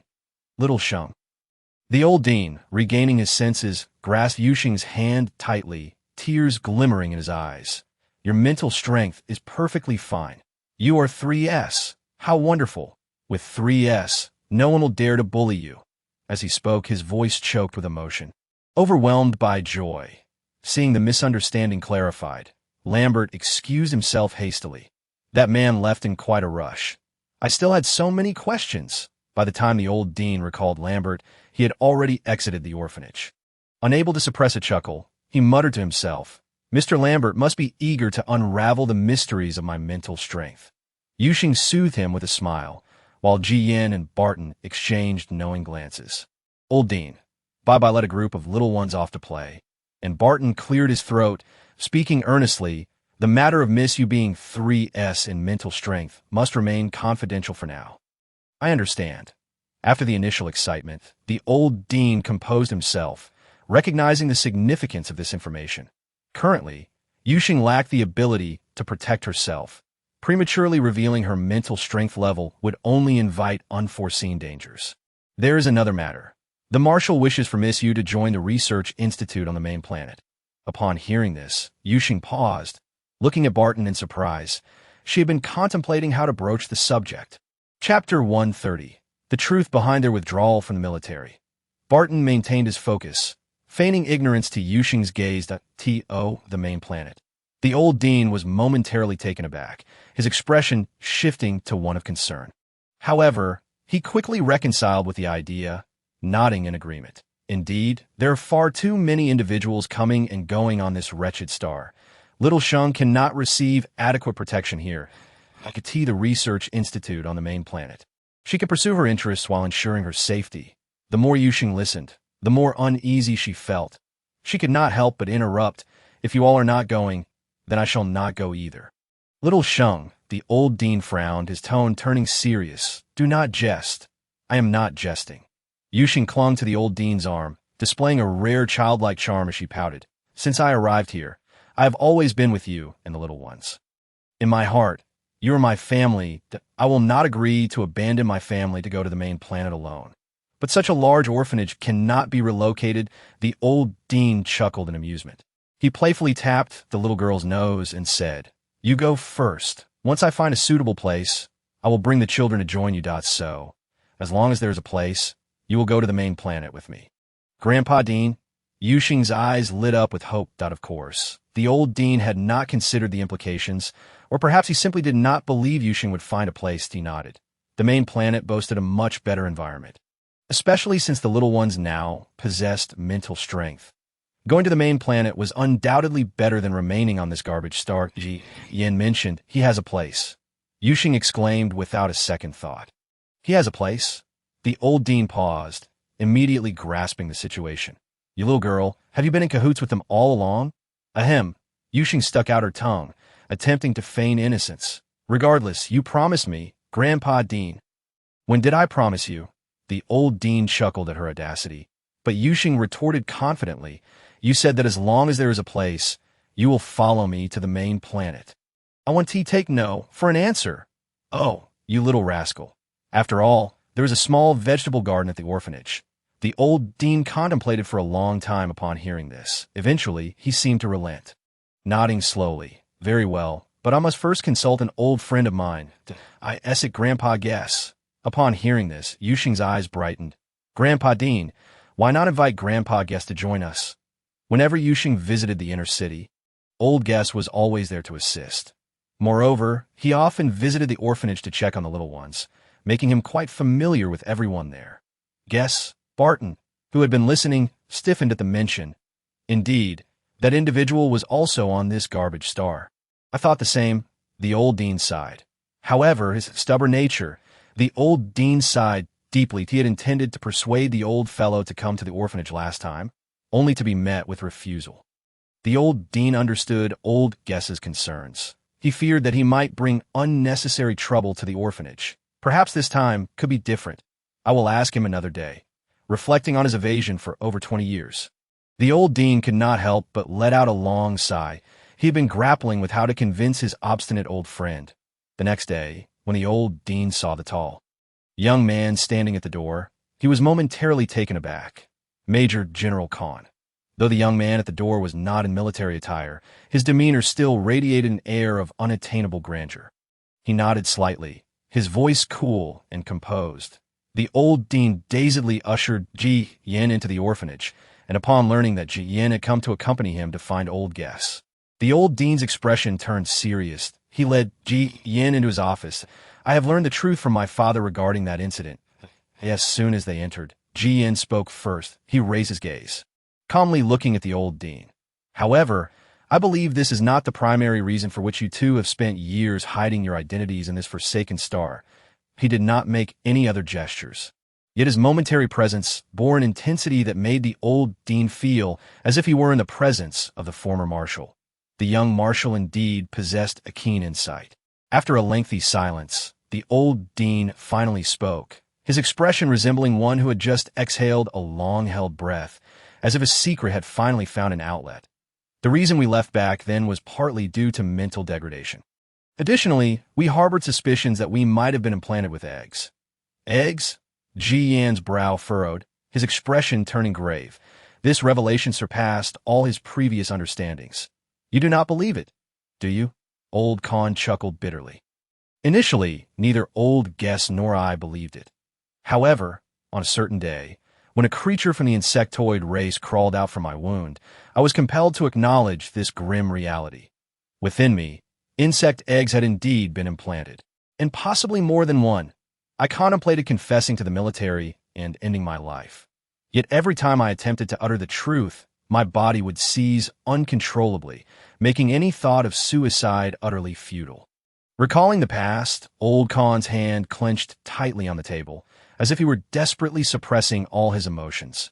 Shortly thereafter, I discovered that old Gus, who was responsible for my treatment, had also been infected by me. He painfully closed his eyes. It was my fault? And what followed?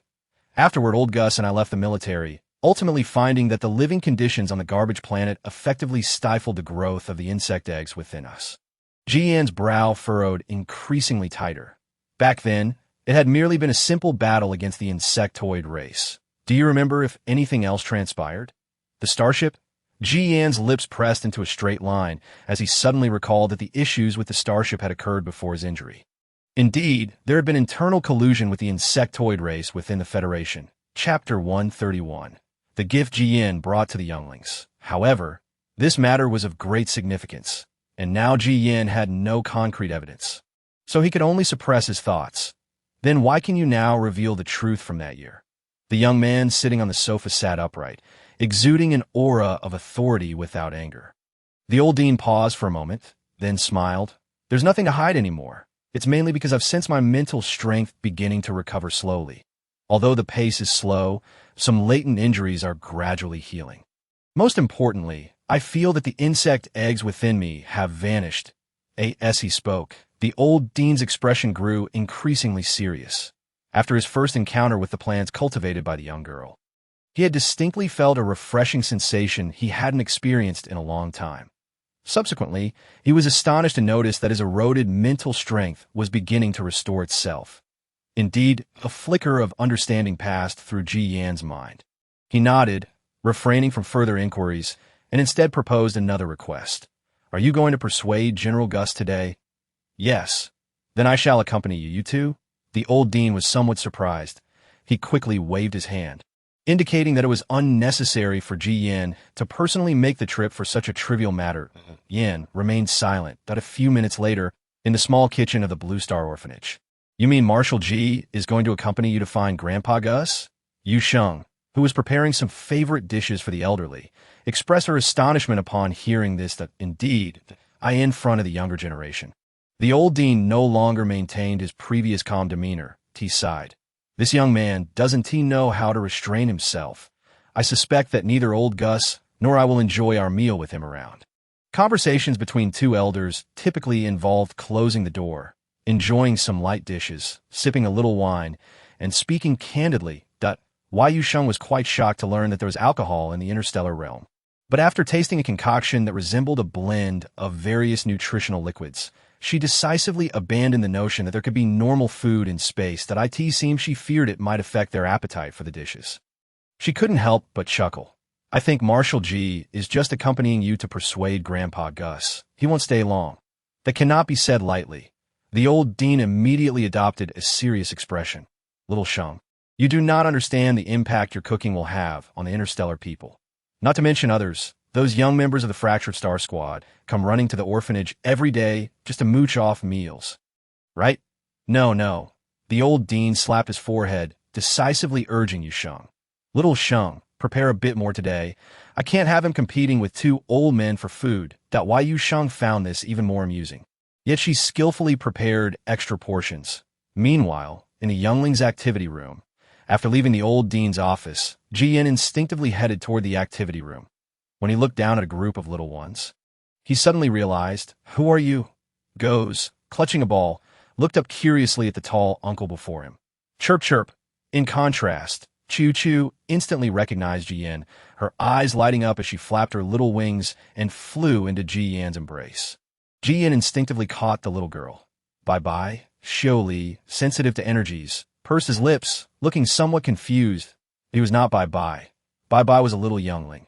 Goes quickly turned to correct him. "This is clearly a handsome uncle."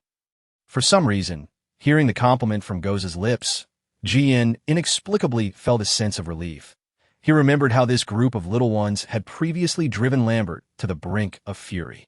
Cough, cough, he formed a fist and lightly coughed, offering a self-explanation. "I am Bye-bye's older brother." Ji Yan maintained a composed facade while telling a white lie. The younglings before him displayed expressions of understanding. In the next moment, they sought out the familiar little figure. "Since Uncle Barton took Bye-bye out today, I haven't seen Bye-bye." After hearing Ji Yan's explanation, the little ones nodded and surrounded him. Gazing up with curiosity, Ji Yan subtly softened his gaze and half squatted down. "Then what brings you here, dear brother?" Upon hearing that he was Bye-bye's brother, Muin quickly changed his address. "I heard Bye-bye mention you all, and I was curious, so I wanted to come see." Ji Yan endeavored to soften his typically rigid tone. Though he was accustomed to being cold and aloof, he found that mimicking the little girl's manner of speaking was not so difficult when faced with their innocent gazes. "Wow, what did Bye-bye say about us?" Bye-bye said that Goz is the bravest youngling in the orphanage. Goz asserted proudly. "When Bye-bye first came to the orphanage, it was me and Xiuli who took care of Bye-bye." This was a tale the little one seemed eager to share with anyone they encountered. Had Jin not been the subject of the story, he might have actually believed the little one's words. However, he did not expose the embellishment, merely smiling and nodding. "Thank you, Goz, for looking after Bye-bye. It's no trouble." Although he said this, the excitement and joy in the bear cub's tone were unmistakable. "I told you, this brother is the most handsome brother I've ever seen. That ugly red-haired uncle even said Goz was lying. No wonder he looked so ugly." At that moment, Lambert, who was perusing documents, suddenly sneezed loudly. "Which little beauty is thinking of me again?" Lambert rubbed his nose, speaking to himself. However, he quickly returned to his overwhelming pile of information. "That I've also brought some gifts. I wonder if you all will like them." Ji-Yan's fingers lightly brushed against his spatial ring, and in the next moment, a flash of white light illuminated the previously empty floor with an array of toys for the younglings. Wow! Even the usually serious Xiao couldn't help but have his eyes widen in delight upon seeing a beautifully crafted shell bed. The milky white shell was adorned with an illustration of a little mermaid, with golden hair and a golden tail. Chapter 132. The Shell Bed. Most notably, the young mermaid spotted large, pristine pearls peeking out from within. Wow! The youngling's attention was swiftly captivated by the shell bed. It was so enchanting. Although each of them adored it, they recognized that this was a gift from the handsome brother to Xiao. Thus, several little ones gazed longingly at Xiao, who in turn stared longingly at Ji-Yan. This is for our Xiao. Under such moist and clear gazes, Ji-Yan felt his heart melt. Regarding this introverted little one with memories of abandonment, Ji-Yan felt a pang of compassion upon learning of everything that had transpired within him. The Blue Star orphanage on the main planet had been completed, and he had crafted a unique underwater world specifically for this little one. Would you like to give a try? Xiao, The mermaid youngling's eyes sparkled, and he nodded vigorously, his fair little face forming two soft dimples. After a moment's hesitation, he reached for Ji-Yan's finger, nuzzling against it and speaking in a soft, melodic voice. Thank you, brother. As if prompted by the little mermaid, the other younglings began to express their gratitude in their sweet, childish voices. The old dean and Yu Sheng had taught these children well. They were polite and well-mannered, entirely different from the mischievous little rascals he had previously known. Little Xiao cautiously touched the enormous shell, his small hand brushing against the little mermaid painted on it. His eyes shimmering like stars. The shell was partially closed, revealing a blue bedspread within. Shall we try to go in? Ji-Yan approached.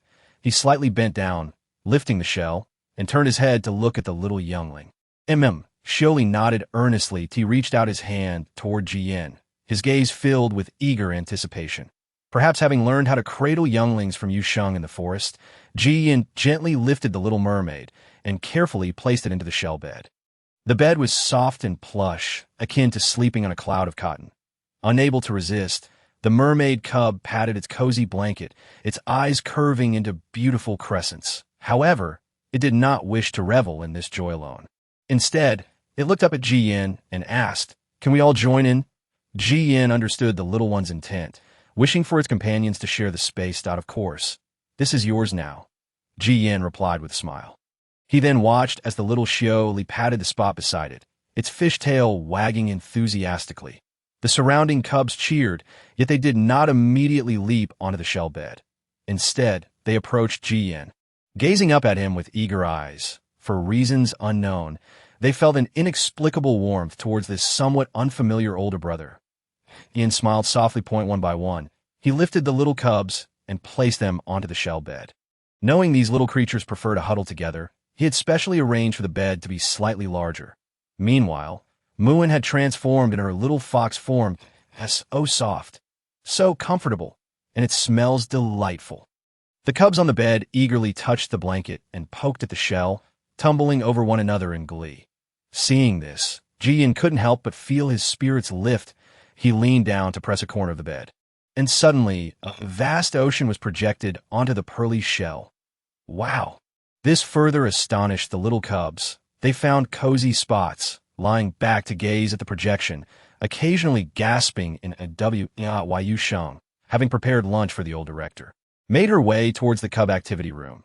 What was usually a cacophony of noise now lay in serene silence, prompting Yu Sheng to raise an eyebrow, speculating what mischief the little ones might be up to. Each one was small yet clever, and their antics often left one unable to scold them. However, upon entering the activity room, the first thing that caught her eye was the familiar silhouette of Ji-Yan. Standing tall, Ji-Yan, she exclaimed, her eyes widening in surprise at the marshal's presence in the cub's activity room. Though the old director mentioned that the marshal wished to stroll through the orphanage, it was still unexpected. Sensing her gaze, Ji-Yan turned slightly. Upon recognizing Yu Sheng, he gave a slight nod. As Yu Sheng stepped inside, she noticed the addition of a beautiful shell bed. The cubs were all lying obediently on it, wide-eyed as they watched the ocean projection. They were so engrossed that they didn't even notice Yu Sheng's entrance. The glance revealed the image of a vast sea, with little Xiao most captivated. She paused, approached Jian's side, and softly expressed her gratitude. "Thank you for your generosity. Just a little gift from an elder," Jian replied with a gentle smile. "That be by the way. Where's Bye-Bye?" After scanning the group of fluffy cubs and not spotting Bye-Bye, Yu Sheng felt a tinge of confusion. As the saying goes, a single lie requires a multitude of lies to cover it. The Marshal, having been forthright in the past, had only the misdeeds committed within this orphanage to account for. Why Yu Sheng nodded in understanding, yet she couldn't shake the feeling that something was amiss. "Sheng Sheng, Sheng Sheng." At that moment, the little cubs noticed Yu Sheng, calling out joyfully as they squeezed together, trying to invite her onto the bed. "I think I'll pass," Yu Sheng said, patting each of their heads. "Did you thank Uncle for the gift?" "We did," Goss insisted, emphasizing he's our brother, not an uncle. The bear cub patted its chubby little belly, excitedly exclaiming, "He's the best-looking brother." Yu Sheng raised an eyebrow, her gaze towards Ji Yan now laced with playful teasing. She hadn't imagined that this marshal would be so beloved by the cubs. Yan remained composed, replying, "No one is more beautiful than little Sheng." The remark left Yu Sheng momentarily stunned, her cheeks flushing. It was unclear whether it was due to the compliment or the more intimate address.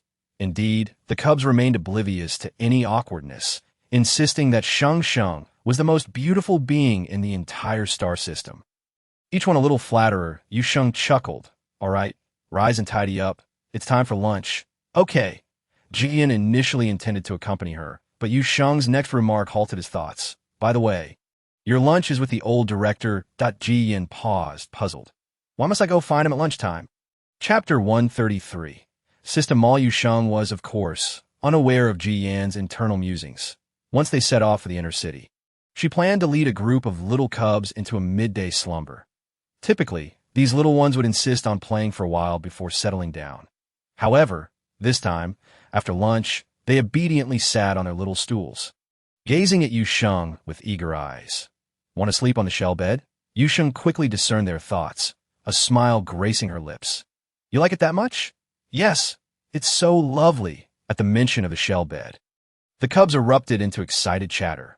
Finally, one sighed, "If only Sheng Sheng could join us. Sheng Sheng, Sheng Sheng." Suddenly, Muin had an idea, her eyes lighting up. She approached Yu Wu and tugged at her hand. "Can you transform into beast form?" "Beast form?" Yu Sheng was taken aback. "Right, Sheng Sheng can be like Muin." The cubs felt they had discovered a brilliant solution, surrounding Yu Sheng excitedly, and Yu In turned into a little fox. "So she can sleep with us. Sheng Sheng, can you shrink a little, please?" Yu Sheng was both amused and exasperated. Honestly, she was uncertain of her current species. However, she was certain that she did not possess a beast form. "Sheng Sheng can't shrink," she explained, pondering whether she might ask Ji Yan about this situation another day. But for now, it seemed she could not join the cubs on the shell bed. Very well then. Fortunately, though the little ones felt disappointed, they did not press the issue further. Hand in hand, they bid Yu Sheng a sweet farewell before being led off by Yuan for their nap. Yu Sheng, who had no habit of napping, decided to utilize this time to further enhance her mental powers. Just as she was engrossed in her practice, a lively voice rang out. "Little Gio, have you finished upgrading?" Hearing the voice made Yu Sheng quite pleased. "Yes," little Gio replied with pride. "I have upgraded, and now I have more system permissions." "Permissions?" Yu Sheng was intrigued. "What kind of upgrade?" "Now, there's a system all available, featuring seed exchanges that if you need anything, you can exchange in them all." Simultaneously, a large interface appeared before Yu Sheng. At the top of the interface, the word System Mall gleamed in gold, exuding an air of opulence. The mall was well stocked, offering seeds, kitchen utensils, weapons, and more. However, Yu Sheng's attention was drawn to the exchange items listed below, as little Gio's explanation echoed in her mind. "But this exchange does not use points. It requires X elements at X elements?" Yu Sheng was puzzled. "Isn't that the pollution element? Are you saying I need to collect these pollution elements?" Yet, until now, she only knew how to eliminate them. "Exactly," little Gio confirmed. "In the forest, there are many plants and exotic beasts contaminated by X elements. You can gather the X elements from them and exchange them all." "You mean I have to purify them?" Yu Sheng furrowed her brow, her tone hesitant. No, wait. If I were to purify them, I could, but I would merely be completely erasing the X elements within them. She could eliminate these pollutants using her wood-based powers. But how to extract them left her momentarily at a loss. You might try using your mental power for extraction, little Joe suggested. People in the star system can utilize mental power to extract elemental energy from crystals. You can apply the same method to the X elements within plants and exotic beasts. Understanding dawned upon Yu Sheng, and she nodded. All right, I'll ask Gen about it later, in addition to that. Little Joe has another surprise to share with you. Little Sheng, your space has upgraded. Reminded by Little Joe, Yu Sheng suddenly recalled her own space. With a thought, she found herself in her space, where a small figure stood at her feet, about the height of her calf. Little Joe has grown quite a bit. Of course. Xiao Jiu reached out to embrace Yu Sheng. The rice and wheat here have already ripened in several batches. The passage of time within the space is unlike that outside.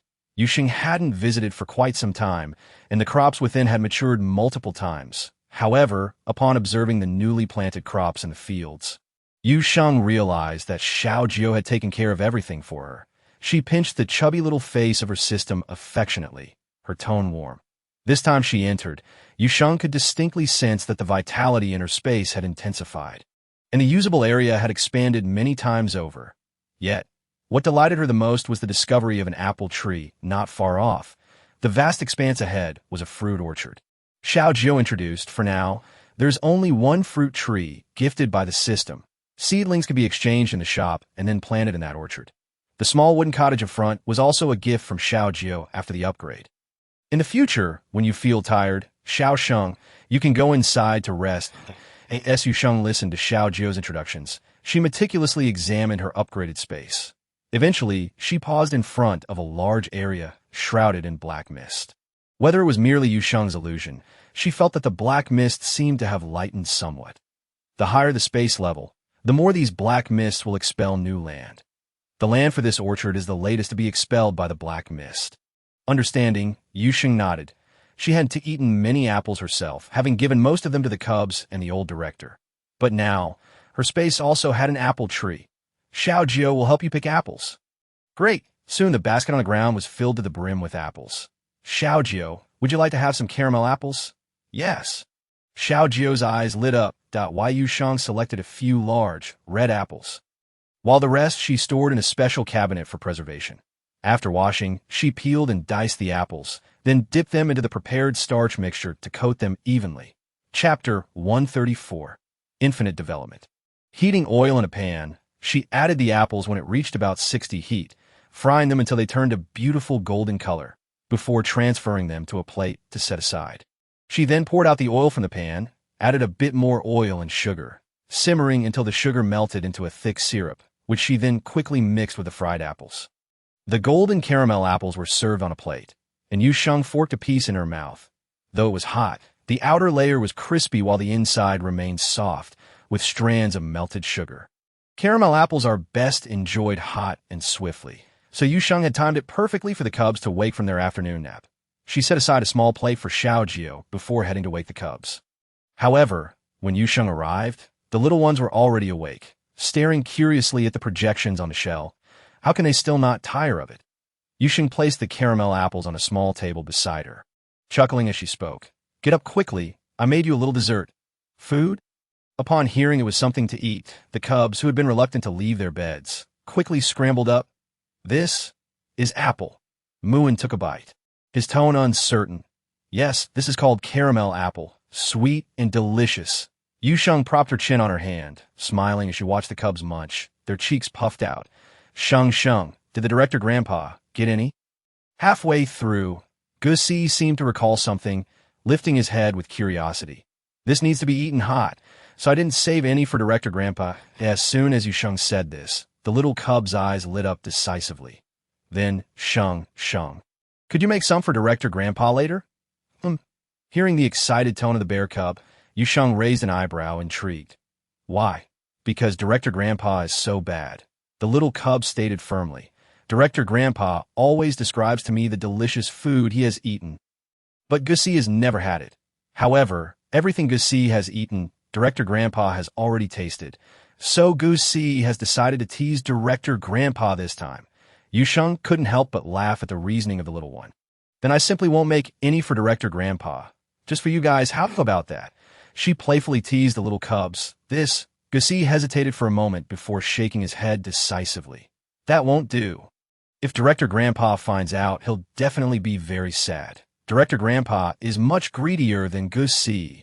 If I'm not around, the little cubs who speak ill of Director Grandpa behind his back will have their bottoms smacked at night. Just as Gu Si finished speaking, the old director's voice echoed from the doorway of the activity room. Wow. Gu Si was startled, quickly retreating into Yu Sheng's embrace, leaving only a fluffy little bottom facing the old director and Ji Yin. Amused, Yu Sheng patted the little cub's head and looked up at Ji Yin. So, what happened? Did Grandpa Gu Si agree? He did not agree, nor did he immediately refuse. Ji Yin replied calmly that he approached, and unsurprisingly, was met with unanimous enthusiasm from the cubs. Brother Ji, eat apples. Brother Ji, this apple is so sweet. The old director, following behind Ji Yin, seemed to be forgotten by the cubs, unable to resist. He clicked his tongue, his tone tinged with jealousy. All right, I see now. This group of little ones has long forgotten about this old man, that it's one thing to prefer Xiao Sheng, but why are they so kind to Ji Yin, whom they have just met? Even when there's something delicious, the first one they think of is not Grandpa Director. The old director felt a pang of bitterness, and his gaze toward Ji Yin turned somewhat less favorable. Yu Sheng found it amusing and quickly pulled the old director to inquire about what had happened after they had gone over today. Much better than I had imagined, the old director sighed.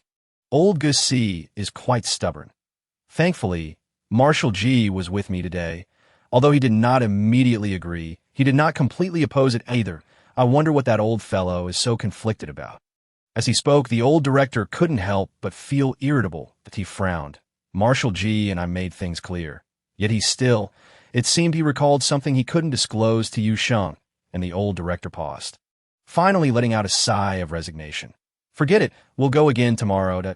Is Marshal Ji going to? Yu Sheng's gaze landed on Ji Yin, who was conversing with the cubs. Yes, the old director nodded, his tone carrying a hint of appreciation.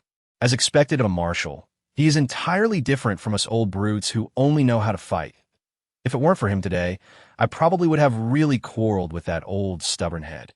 Yu Sheng smiled and gently suggested, how about I accompany you tomorrow? No, the old director quickly declined. He cleared his throat. Just stay home with these little ones. By the way, has Lambert sent you any messages? No. Yu Sheng shook her head. Since Mr. Lambert left that day, I haven't received any news from him. Don't worry, the old director consoled. Since he said your psychic level is 3S, then no matter how bad the news is, it can't be too terrible. Why Yu Sheng nodded.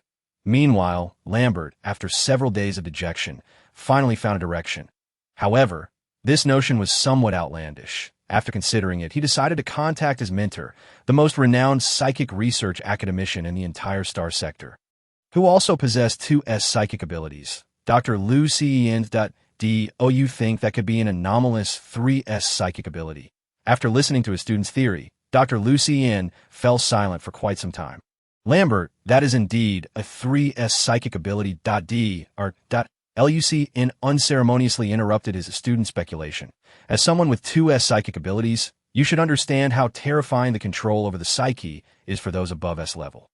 Most cases of psychic anomalies arise from insufficient control in childhood, leading to mutations during development. Lambert, why don't we boldly speculate that this little girl's psychic ability might be infinitely developable? Infinitely developable, Lambert exclaimed in shock. Chapter 135. Muin's thoughts. Of course, that is just my speculation. Lucien shrugged, his tone casual. Since you're already researching that little girl, I won't go. When you reach the main star, remember to bring her to meet me. All right, I have other matters to attend to. Contact me again in half a month. With that, Dr. Lu Xian unhesitatingly hung up on his proud student. Lambert, though he remained skeptical of his mentor's whimsical conjecture, it was clear that regardless of the possibility, it underscored the significance of the little girl. Yu Sheng.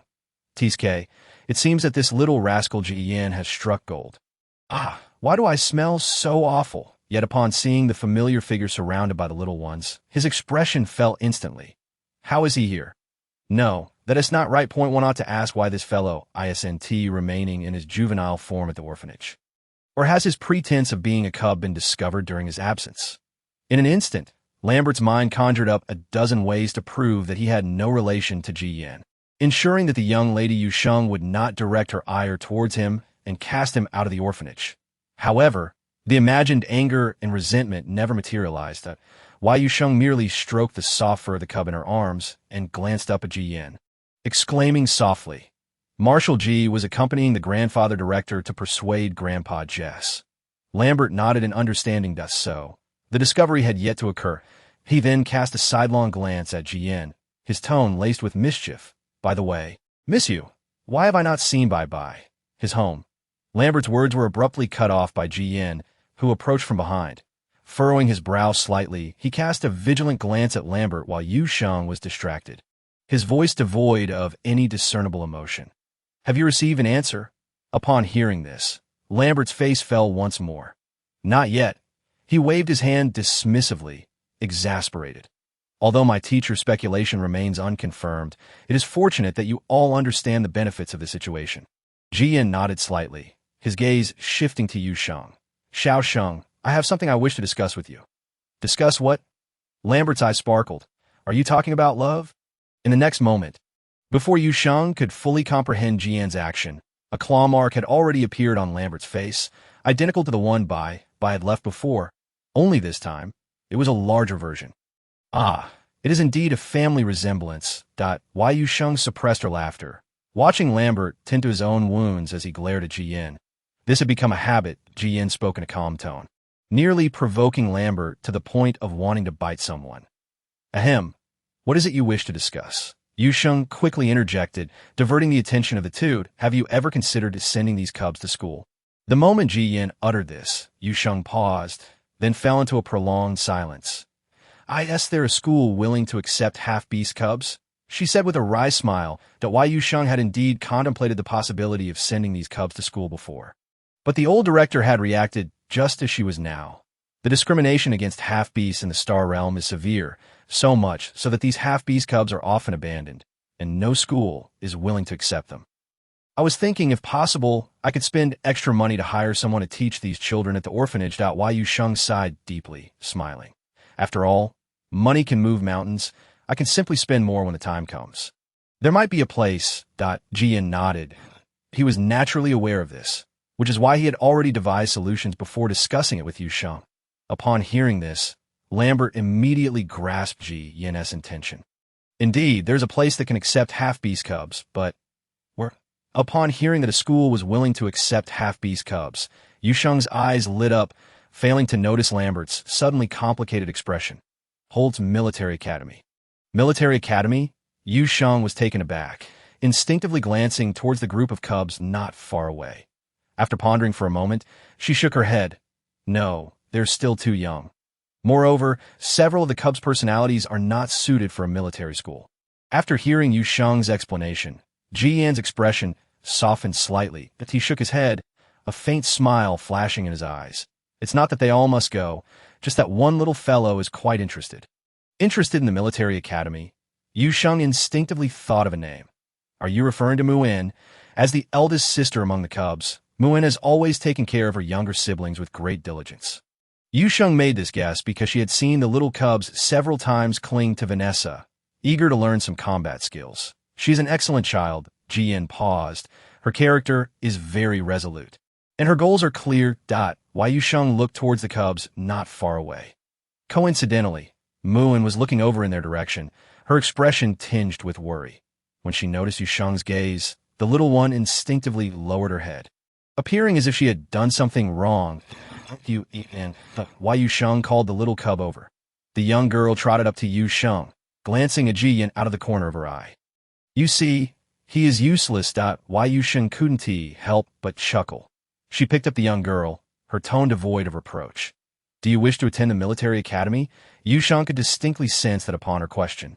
The little girl stiffened in her embrace. Instinctively, she glanced at Ji Yan, and after a long pause, she nodded slightly, giving a soft May I ask why Muin wishes to go to the military academy? Perhaps sensing that Yu Sheng bore no reproach, Mu-in gradually relaxed. She bit her lip, and then lowered her head to roll up her sleeves. Shang mentioned last time that this is a mark of bravery. On the young girl's fair arm, a faint scar was quite conspicuous. Yu Sheng had once considered helping Mu and remove the scar from her arm, as the little girl did not find it aesthetically pleasing, especially since Mu was a little fox who cared about her looks. However, to Yu Sheng's surprise, Mu had refused. Chapter 136. Physical examination. Yu Sheng paused upon hearing this, her heart forming a vague suspicion. Then she heard the little cub's voice, tinged with shyness. Mu said that Mu will become strong, protecting her brothers and sisters and the grandfather director. The little girl nuzzled against Yu Sheng's neck carefully, her face tinged with a faint blush. Mu will protect Sheng, just as Sheng protects US. Mun still remembers that day when her beloved Sheng stood before them. Driving away those bad people to IT was a day she would never forget. From that day on, Mu realized that not every corner of the garbage planet was shrouded in darkness. There are indeed those among the Holts who treat half-beast cubs with kindness. Yu Sheng's heart softened profoundly. She ruffled the little girl's hair. But you are still just a cub. Cubs only need to eat, sleep, and play well. The burdens of protection should fall upon her shoulders. Mu is already growing up. Little Mu pursed her lips, shyly smiling. She looked towards Jian, her eyes filled with reliance. Brother Ji said that there are many cubs like Mu in the military academy. They are very strong, and Mu wants to become strong like them. This survival of the fittest garbage planet. The little cubs learn from a young age that only by becoming strong can they avoid hunger, protect their siblings from being taken away, and safeguard those they cherish. My heavens. The dialogue between Mu and Yu Sheng resonated clearly in Lambert's ears, and he murmured, astonished, Ayin, is this truly just a cub? He couldn't help but cast a complex glance at his friend. With someone she wishes to protect, she will grow faster. Yin quietly observed the little cub in Yu Sheng's arms. She might grow into an exceptional warrior. Well, our Mu has grown up. Yu Sheng smiled gently. She respected the cub's decisions and would not discourage their enthusiasm. Yet Yu Sheng couldn't shake off her worries. What if, in the end, the military academy does not accept Mu in? What if she faces unimaginable hardships once she enters? Next year, Hold's military academy will be enrolling new students. Yin stepped closer to Yu Sheng, speaking softly. She meets all the enrollment criteria. A half-beast cub whose mental strength level has already reached A grade is indeed a remarkable miracle. If she wishes, I can provide her with appropriate training that I want to. Before Yu Sheng could speak, Muin's eyes sparkled as she exclaimed, Brother Ji, Mu and isn't afraid of hardship. Jian's gaze softened as he ruffled the little girl's hair. These cubs are truly exceptional. Lambert observed them with a complex expression, clearing his throat. Since that's the case, let us conduct a physical examination for the cubs. With the cubs so eager, he could not afford to lag behind. A physical examination. Yu Sheng slapped her forehead. Speaking of which, I seem to have never given them a physical examination. Primarily because the cubs in the orphanage rarely fall ill, Yu Sheng momentarily forgot. And oh worries. I'll take responsibility for this in the future.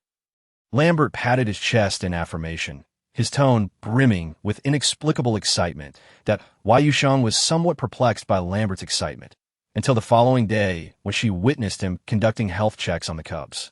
Come, line up one by one. It was unclear where Lambert had procured a small flag, but he stood at the front, directing the cubs to line up properly. The cubs, rudely awakened early in the morning, stood in a haphazard manner, still groggy from sleep. Meanwhile, Gus simply stood there, his little head bobbing, causing Yu Sheng to worry he might topple over at any moment. Fortunately, such a disaster did not occur, as Lambert, with remarkable speed, scooped up the little cub just as Gus was about to tumble to the ground. Perfect. Let us have Gus be the first for the health check. Gus, still dazed and half asleep, looked up bewildered. What is this strange uncle talking about? What is a health check? Since Gus did not voice any objections, Lambert continued. Then let us begin. Upon encountering Lambert's sinister smile, Gus shivered and instinctively began to squirm. Put me down. Don't touch me. Sheng, save me. What was supposed to be a simple health check turned into a chaotic scene thanks to Lambert. Yet Yu Sheng found his antics rather amusing. In truth, The health check did not involve any injections.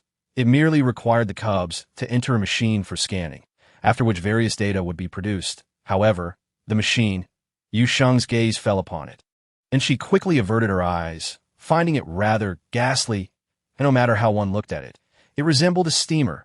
With an opening at the top, Lambert would place the cubs inside, then close the lid.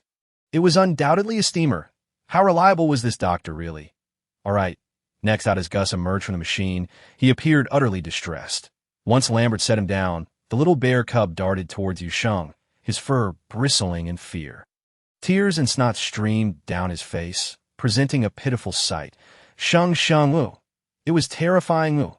Yu Sheng couldn't help but laugh as she scooped up the little one, offering him soothing words. Now, which little friend is next? Lambert grinned mischievously, his gaze falling upon the trembling mass of cubs before him. The tightly huddled cubs all cried out in unison. Sheng Sheng, hurry and chase away this strange uncle.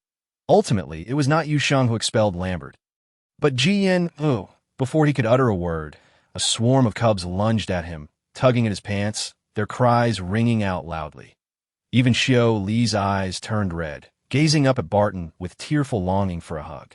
Jian, cradling two cubs, cast a stern look at Lambert. The smile on Lambert's face instantly faltered. He instinctively stepped back. I was merely conducting health checks. I didn't touch a single hair on them. However, no sooner had he spoken than Gus began to wail even louder. You even deceived the cubs, he sobbed, pointing an accusatory finger at the tuft of fur on Lambert's sleeve, Gus's fur. Woo-woo. Jian and Barton's expressions darkened further. Lambert stuttered, I forgot Gus is a shedding cub.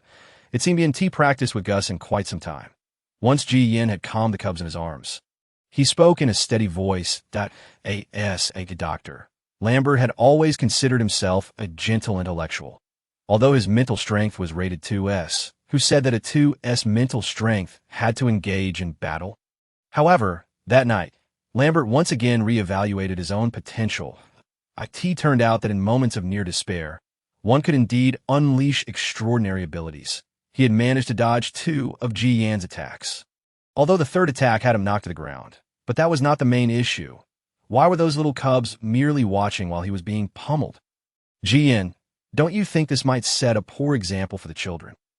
Lambert lay on the ground, staring blankly at the sky, suddenly realizing that his previous belief that the cubs were obedient and well-behaved was utterly misguided. They were, in fact, little devils. He felt so weak.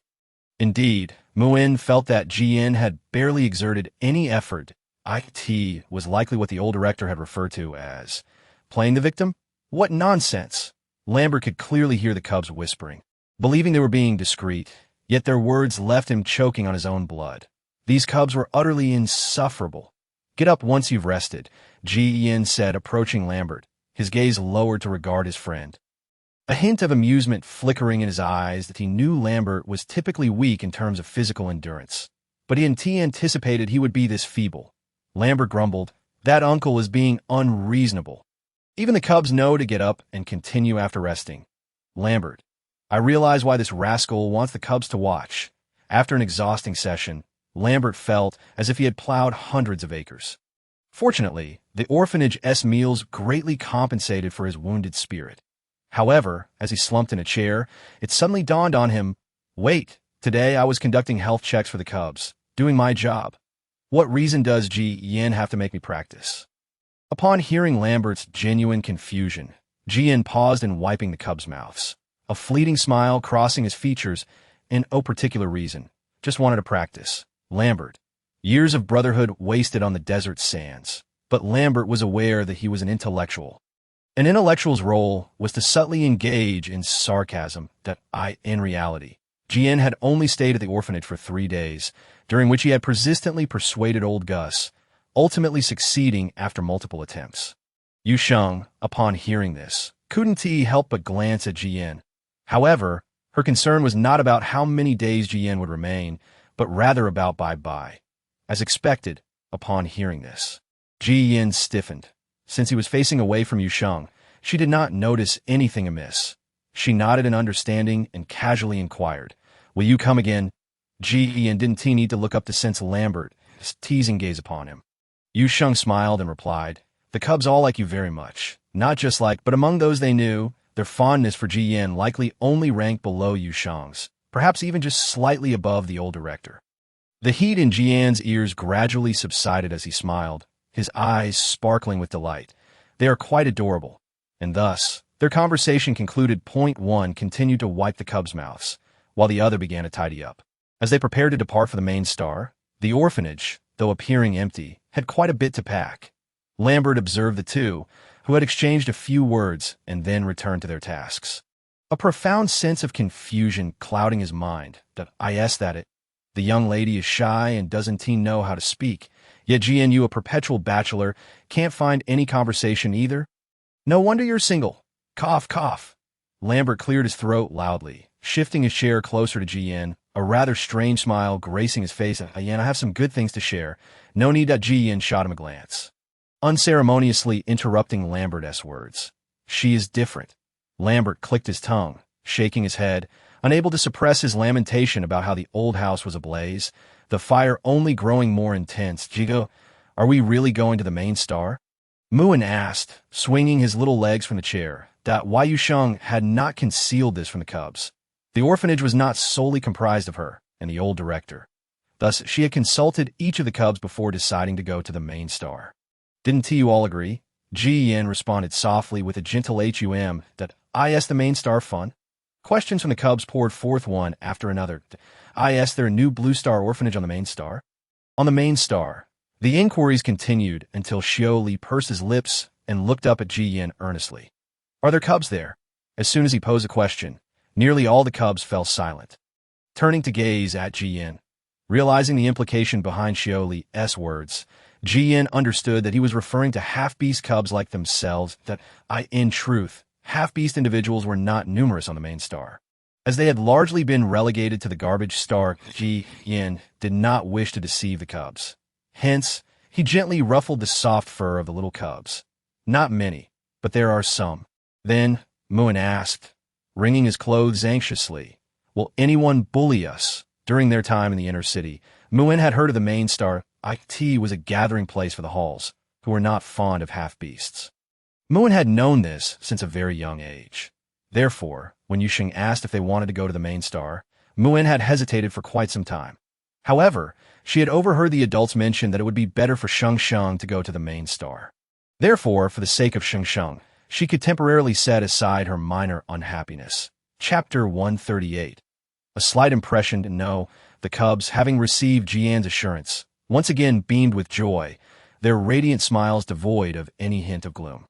Yes, we believe in Brother G. Before long, the little cubs had forgotten the topic, each jumping off their chairs and holding hands to play.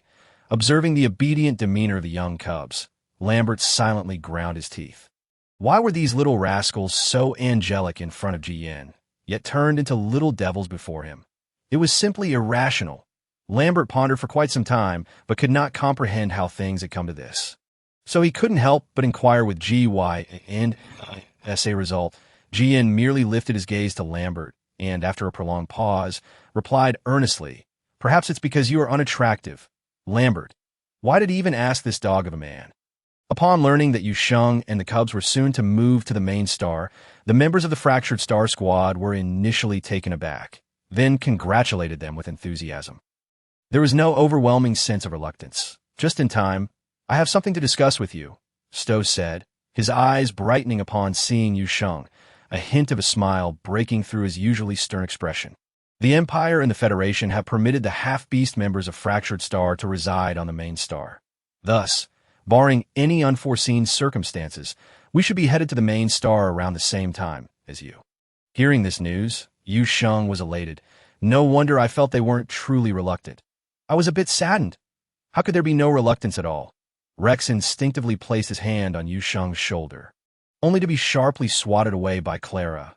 Rubbing his hand, he earnestly said, it's just that we know we might also be going to the main star. We'll be neighbors then. Being neighbors is wonderful. Once we become neighbors, I can shamelessly mooch meals. With this thought, Rex could hardly contain his eagerness to reach the main star. As soon as he voiced this, it was evident that the gazes of those around Yu Sheng grew fervent. Originally intending to surprise you, Stowe inadvertently revealed it upon seeing you. Vanessa affectionately draped her arm around Yu Sheng's shoulder and shot an annoyed glance at Stowe. Even saying it now is still a surprise. Yu Sheng's eyes curved with delight, her voice brimming with joy. That's great. We'll get to see each other often. Strictly speaking, the members of the Fractured Star Squad were the first friends she had made since arriving in the starry expanse. We truly owe you our gratitude. Vanessa's expression turned serious. She stepped forward to stand before Yu Sheng. Not only Vanessa, but also Brooke, Levi, and other half-beast members of the Fractured Star Squad stood in front of Yu Sheng, placing their hands over their hearts and offering her the highest form of gratitude a half-beast could bestow. You all. Yu Sheng was taken aback and quickly rushed to help Vanessa up. There's no need for that. I haven't done anything. This honor rightly belongs to you, Stowe added, his tone laced with gratitude. He pressed his lips together before dropping a bombshell. I heard that the Empire originally intended to reward you with a mech of at least Class A. Upon hearing this, aside from Vanessa, the other half-beasts were taken aback, their gazes toward Yu Sheng growing increasingly complex. A mech is still far too distant from me at this stage. That's why Yu Sheng smiled nonchalantly, adding, besides, maintaining a mech incurs substantial expenses. I'm not prepared to support one just yet. Although she spoke lightly, as mercenaries, they knew all too well the value of a mech. Please don't look at me with such eyes, Yu Sheng said, a mix of amusement and exasperation in her expression.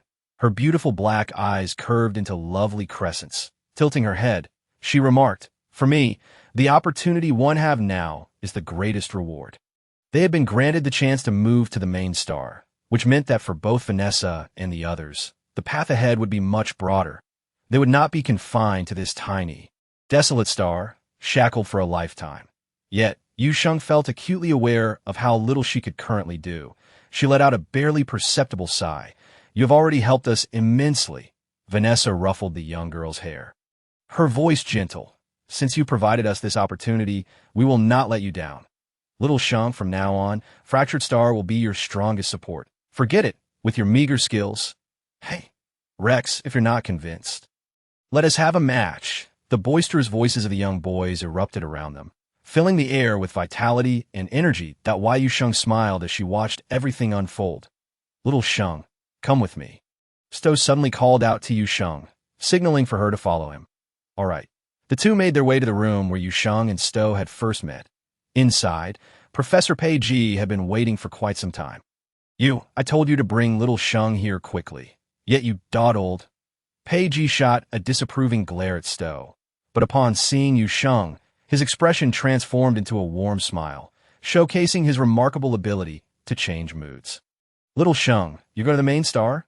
Yes, Yu Sheng nodded. I should be leaving in a few days. Are you interested in the Research Institute? Pei Ji's eyes lit up, his tone brimming with excitement. I promised Marshal Ji that I would visit the Research Institute. However, whether she would ultimately stay was uncertain. Yu Sheng did not finish her thought. After all, if the atmosphere at the Research Institute was not to her liking, she would not necessarily remain there. That's wonderful. Pei Ji had no fondness for his previous colleagues. At the same time, his words provided Yu Sheng with considerable reassurance. She smiled in response. Oh, you remember? Yu Sheng's eyes brightened. The last time she casually asked Pei Ji whether it was possible to extract X elements using mental energy, similar to how one would extract other energy elements. This idea is not new. Pei Ji nodded, his expression serious. I recall that a long time ago, someone proposed the very same thought as you. And that individual was a half-beast with the highest affinity for plants. Chapter 139. This is not our duty to in fact, the first director of the Research Institute, Mr. Austin, was a half-beast. He was the youngest and most gifted plant researcher in the history of the starry expanse. Mr. Austin's ability was also of the wood type, which allowed him to have the highest affinity with plants, even successfully cultivating purebred flora at one point. Adventurous? Yu Sheng paused, somewhat puzzled. But aren't there many people who can extract energy elements from crystals using mental energy? The reason most plants in the starry expanse are inedible is due to their high X element content. Pei Ji explained gravely. Excessive intake of X elements can damage the mental energy, even eroding and one dares to recklessly attempt to extract X elements. The consequences could be unimaginable and unbearable. Yu Sheng fell silent for a moment, and after a long pause, she asked, "And then? Do you remember what I told you long ago about the discrimination against half-beasts in the starry expanse? That battle for affinity?" Yu Sheng recalled her indignation upon first hearing this absurd justification. Clearly, in this unwarranted disaster, the half-beasts were the true victims. "I apologize for concealing some fact from you earlier." Pei sighed, yet his next words struck like thunder. The mad scientist who imprisoned half-beasts and plundered their affinity abilities was none other than Austin. Yu Sheng's pupils constricted, a sharp intake of breath escaping her lips. Why would he do such a thing? As I mentioned, Austin is the youngest and most gifted plant researcher in the history of the starry expanse. However, there's often a fine line between genius and madness. However, this experiment was exceedingly perilous. Moreover, prior to this, Austin had no theoretical foundation. He was merely driven by a bold and reckless idea. Pei paused for a moment before quietly continuing. He failed. Those 4 words caused Yu Sheng's heart to plummet. Her mood, growing heavy that Austin's mental energy had been eroded, and he had even lost his affinity with plants. He could no longer cultivate purebred flora. Not even knowing how to control his own abilities, Yu Sheng could roughly guess what happened next. He began to plunder the affinity abilities of other half-beasts. She spoke those words with a parched throat. It was clear that his initial intentions were for the advancement of the starry expanse. It had begun with the desire to cultivate purebred plants, yet it had ultimately transformed him into a figure of loathing and terror. Yu Sheng found herself at a loss for words to articulate the tumultuous emotions swirling within her. Was Austin a figure of tragedy or contempt? She could not discern. Yet, she remained perplexed as to why. In the aftermath of these events, the discrimination and disdain for half-beasts in the galaxy had reached such staggering heights. Why were they driven to the garbage planet, with no respite granted? Following the exposure of the truth, the Federation and the Empire joined forces in a fruitless pursuit of Austin, who evaded capture time, and again, to end their final confrontation. Austin single-handedly obliterated all purebred plants within the laboratory, along with every shred of detailed data contained therein. Pei sighed. He had utterly extinguished any hope that the descendants of the galaxy might cultivate purebred plants, nearly bringing to ruin the very botanical research institute he had founded. The reigning authorities were infuriated, convinced that it was precisely because Austin was a half-beast that they viewed half-beasts as underdeveloped, inferior beings. They bore irremediable flaws, which, to some extent, rendered them more susceptible to uncontrollable madness. Austin stood as a prime example of this. Compounding matters, Austin had effectively imprisoned nearly all the half-beasts with special abilities. Those rescued half-beasts ultimately succumbed to mental decay, losing their powers. Consequently, the authorities expelled all half-beasts from the main planet and other celestial bodies, confining them to the garbage planet. Her hand, hanging by her side, had unconsciously clenched into a fist, and Yu Sheng's voice emerged dryly. "This is unjust. Then strive to restore fairness to these half-beasts. Or rather, endeavor to create a different kind of fairness." Yu Sheng's body stiffened. She recalled the abandoned half-beast cubs in the orphanage and the half-beasts scavenging in the refuse at night to survive. During her time in the inner city, she had witnessed many half-beasts perish due to an inability to afford a vial of healing fluid, and others brawl viciously over a single expired nutrient solution. They were imprisoned on the garbage planet, the most downtrodden and humble of all beings in this galaxy. They had no way out. Dying on the garbage planet was their ultimate fate. Yu Sheng was at a loss for words. Yet a nameless fury ignited within her heart. This emotion arose inexplicably, yet felt entirely justified. The room fell into a profound silence until another cool voice shattered it, stating matter-of-factly, "This is not your responsibility." The door to the room swung open, revealing a tall figure silhouetted against the light. "The Marshal?" Jian gave a soft acknowledgement as he entered. His gaze settled on Yu Sheng, silently offering her solace. Behind Jian trailed an elderly man with white hair. "Father." Upon seeing the old man, Pei immediately greeted him with respect. The visitor was none other than the former director of the institute. Pei's father, Director Reed. "You should not have disclosed this to her." Jian's tone was neutral. Yet if one were to discern, a flicker of concealed anger lurked beneath the surface. His words seemed directed at Pei. Yet his gaze was fixed on the elder director Reed. At this moment, Yu Sheng understood. These obscure histories were likely being conveyed to her through Pei by the elder director. Chapter 140. Perhaps a success in stark contrast to the somewhat pedantic Professor Pei. Director Reed appeared as a smiling, wily old fox. I had intended to wait until you arrived at the main planet to seek an opportunity to meet you. Director Reed looked at Yu Sheng, barely perceptibly sighing. However, after hearing about your ambitions from Pei, I felt compelled to come and see you sooner. My ambition is rather audacious. Hearing that this visit was motivated by such a matter, Yu Sheng pressed her lips together, feeling a weight upon her heart. She pondered that she had likely found her answer. Indeed, it is audacious. Director Reed nodded. Yet perhaps it could lead to a miraculous turnaround. A miraculous turnaround? Yu Sheng suddenly lifted her head, gazing at the elder director with disbelief. Meanwhile, Jian furrowed his brow slightly, discreetly positioning himself in front of Yu Sheng, as if to emphasize, she is yet to join the research institute.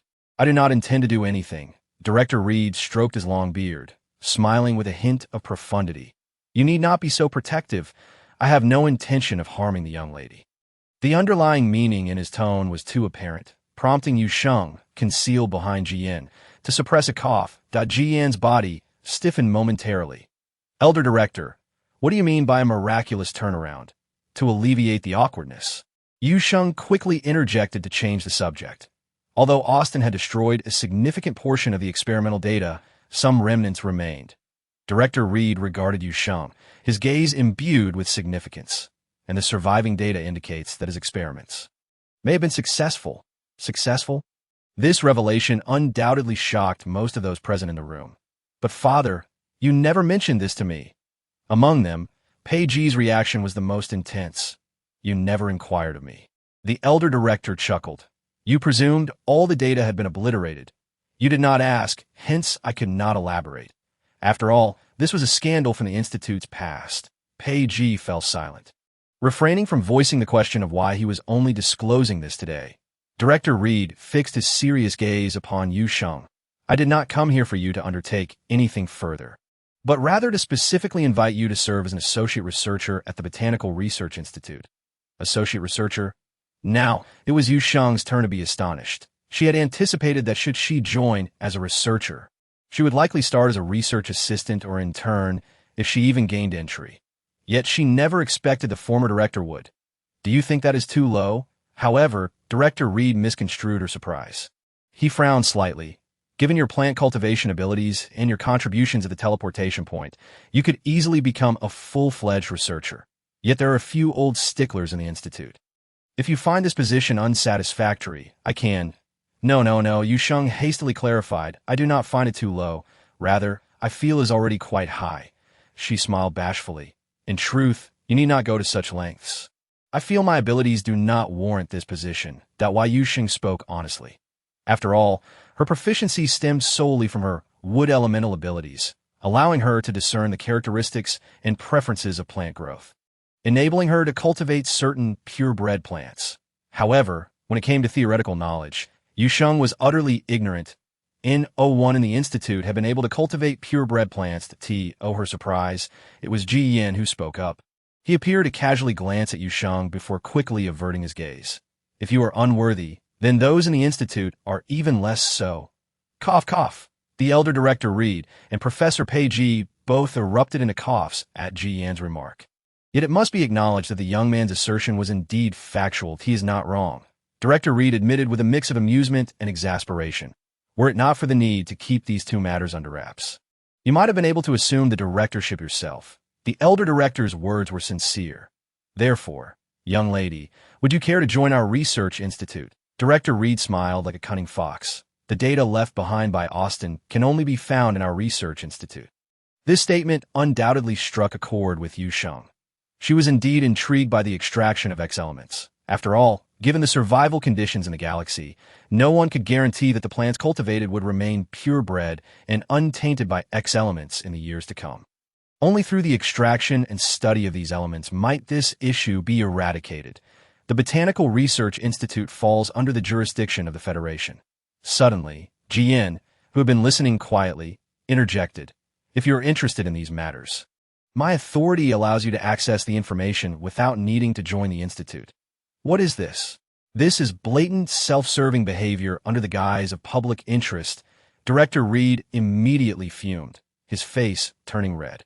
"What are you doing?" The usually genteel and image-conscious Director Reed rolled up his sleeves. "You'd better watch it, or I'll tell your father." After pondering for a moment, the elder director sadly realized his only means of threatening Ji Yin was this. Yu Sheng was amused that it was clear that this person had initially proposed her joining the research institute. Yet now he was concerned about the potential disadvantages she might face for various reasons. A thought flickered in Yu Sheng's mind. She tilted her head with a smile, suddenly realizing that Marshal Ji was not as cold and heartless as the outside world portrayed him to be. Noticing the smile on the young lady's face, Ji Yin coughed discreetly into his hand and awkwardly averted his gaze. "Enough, enough," Director Reed, both amused and exasperated, remarked. "With me here, this young girl will come to no harm." As soon as this topic was broached, his expression turned somber. However, this time the Research Institute is undergoing a significant overhaul. It is indeed time for a change, as it has long been plagued by corruption. The old director snorted coldly. Following that, it was merely a series of inquiries from the old director regarding purebred plants. "I just happened to visit my old friend." The old director spoke with a sense of righteous indignation. Yet in the next moment, his own son exposed him. "I see you brought your own exclusive utensils, Reed. This son can be discarded." Chapter 141. Khan and Reed. Old Khan had never anticipated that he would encounter a long-lost enemy in the orphanage on the rubbish planet. Yet his little girl mistakenly believed that this was an old friend he hadn't seen in years. A friend indeed. However, in the presence of the younger generation, Old Khan could not afford to utter any vulgarities. Thus, he observed the smile on his foe's face, which sent shivers down his spine and could easily conjure a month's worth of nightmares. That moment, Old Khan's complexion soured, as if he were about to be sickened to death. Years had passed, yet his so-called friend remained as formidable as ever. "Just look at you, still a simpleton with brawn over brains after all this time." Old Khan chuckled sarcastically. "Indeed, it has been quite a while since we last met. And you remain as silver-tongued as ever. That it brings back memories of our training days together. You, old chap, may be adept at verbal jabs, but they pale in comparison to the pain of a fist connecting with flesh." Director Reed grasped the underlying meaning of Old Khan's words, his expression momentarily contorting with rage before he quickly regained composure. Youth was indeed a splendid time, that it was," Old Khan replied with a grin, patting Director Reed on the shoulder, feigning a warm reunion. "Youth is truly wonderful." With each word, he struck heavily. Director Reed's face stiffened, and he spoke through clenched teeth. "Remove your hand." He lowered his voice and leaned closer to Old Khan, making it appear to an observer as if two brothers were engaged in an intimate conversation. The bond between the elder director and old Reed seemed genuinely warm, that why Yu Sheng glanced over and couldn't help but chuckle, saying to Barton, "It seems there's a good rapport between these two." Barton, who knew the truth, replied, "The Marshal says that hitting is a sign of affection, so these two must be quite close." However, once Yu Sheng departed, the two men quickly recoiled from each other as if they had encountered something unsightly. "What brings you here?" Old Khan couldn't resist a jab. "Didn't you always believe that coming to a place like this diminishes your noble status?" Director Reed's expression twitched, a cold sneer escaping his lips. "How is it that you still remember such trivial matters from over a century ago? My memory has always been sharp. I also recall that you owe me several hundred star coins." Old Khan scoffed. "So, what exactly are you here for?" "To mooch a meal." Old Khan had assumed that Reed's visit might entail something significant. After all, given Reed's pretentious nature, he would not set foot on the rubbish planet without a compelling reason. Yet, the two words that slipped from Reed's mouth nearly caused Old Khan to stumble. "What nonsense. Mooch a meal," Reed declared with unabashed confidence. "Peiji has been raving about how exceptional this young lady's culinary skills are, that I simply must see for myself if she truly rivals the galaxy's top chef." "The galaxy's top chef?" Old Khan snorted dismissively, his eyes betraying disdain. "The skills of this so-called top chef are not even one-third as good as Xiao Sheng's. Reed. after years apart. Your arrogance has only grown. Con and Reed were longtime acquaintances. The years they had known each other could be measured in the number of contests they had engaged in. Now that they were older, the competition had shifted to their respective offspring. Though my son may be somewhat dim-witted, he possesses my former flair and has become the youngest deputy director of the Plant Research Institute. Yet he cannot cultivate purebred plants. In these past few years of my retirement, my son has brought me countless rare and intriguing items. When you visit the main star, I shall take you to see them. But he still cannot cultivate purebred plants. And my son. That single phrase sufficed. Old Con beamed. He may not be able to cultivate purebred plants, but Yu Sheng can read. What reason have you to gloat over her accomplishments? We are not in competition regarding our descendants, are we? True to their status as long-standing rivals, Old Con immediately grasped Reed's underlying sentiment. He feigned innocence. You boast of your son, while I take pride in my granddaughter. What is wrong with that? Fine, but that is quite enough. Now, Reed regarded Old Con with an expression that could be described as predatory. Barton, who had been anxiously hovering nearby, worried that the two might genuinely come to blows, struggled to find words of restraint. Furrowing his brow, Barton suddenly devised a clever plan. Just as Reed and Con were preparing for another round of one-upmanship, a chorus of youthful voices interrupted the two. Oh, I forgot to mention, Old Con proclaimed, a victorious grin spreading across his face. I have more than just Yu Sheng as my granddaughter. Despite having a son, Reed found himself without grandchildren due to his son's lack of a partner. Why then does he choose to become the director of the Plant Research Institute? Wouldn't he, being an orphanage director, be more appealing? Watching his nemesis surrounded by a gaggle of fluffy little ones, Reed felt a pang of jealousy. His envy flared. Determined to salvage his fragile ego, Reed exhaled a long breath that he crouched down, retrieving from his spatial ring a set of the latest, most popular toys for younglings in the galaxy. Shaking them enticingly, his tone laced with a hint of coaxing. Are there any little ones who would like to play with some toys? Sure enough, those words drew the attention of the little ones surrounding Old Con, their gazes fixating on the toys in Reed's hands. Old Con's smile faltered, and he shot daggers at his adversary with his eyes. Why on earth do you carry such things?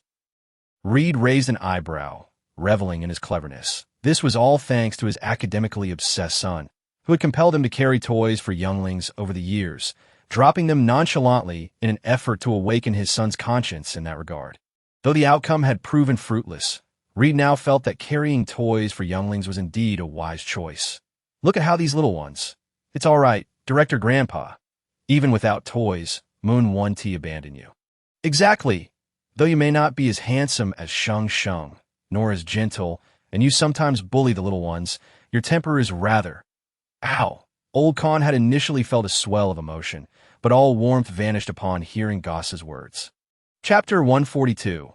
All things are progressing toward a brighter future. Old Con smiled as he gently pressed down on the bear cub's head, successfully stifling any further inappropriate remarks. Though my little ones may be small, they share a deep bond with me. Old Con continued to beam, persistently driving daggers into his foe's heart. So, the plans of some certain individuals to tempt me may very well falter. Reed, indeed, he did not come here merely for a meal. He came to provoke me. Fortunately, Old Con had not entirely lost his humanity. He patted the head of the cub beside him, introducing Reed. That would be your Grandpa Reed. An old acquaintance of mine from years past. Go on, greet Grandpa Reed. Upon hearing this, the expression on Reed's face softened somewhat. However, Old Con's next statement nearly made him want to roll up his sleeves in anger. Though he may be a bit brash, he is quite wealthy. Just make sure to swindle a few small gifts from him. Reed? Con, do not lead the young ones astray. Beside them, Barton had turned his head away, his shoulders shaking as he struggled to suppress laughter. Old Con raised an eyebrow at Reed triumphantly, wearing a look that seemed to say, "What will you do about it?" This made Reed boil with frustration. Upon learning that he was the grandfather of the director, the little ones greeted Reed warmly, each calling him Grandpa Reed, nearly causing the old director to lose his wits and consider settling down in the Blue Star Orphanage. After all, who could resist the charm of soft, adorable younglings? It was only when Yu Sheng arrived to call everyone for dinner that Reed reluctantly withdrew his hand from atop the young ones' heads. Meanwhile, Goss, having endured extensive cuddling, wandered dejectedly over to Yu Sheng, his demeanor forlorn. "What's wrong?" Yu Sheng inquired, stifling a laugh at the little fellow's appearance. The bear cub let out a long sigh. Shaking his head, his paws tucked behind him, puffing out his small belly. Just as Yu Sheng anticipated that the little chubby one might utter some profound saying, the child instead blurted out something utterly amusing. "So being popular is also a kind of trouble. Look at that newly arrived grandfather. He likes me so much right from the start. This truly exemplifies the shyness of a youngling." Fortunately, although Goss is a shedding cub, his fur is plentiful enough to conceal his bashfulness. Cough, cough. Yu Sheng had initially intended not to laugh, yet the sight of the little cub was simply irresistible. "Sheng, Sheng, don't laugh," the little one admonished, lifting his head with a serious demeanor. "Goss speaks the truth." "Indeed, indeed," Yu Sheng chuckled, gently tousling the little cub's head. "The most popular Goss cub, could you kindly help entertain the newly arrived Grandpa Reed later?" The phrase "most popular" undeniably brought joy to the little cub, who proudly lifted his little head and replied, "Of course."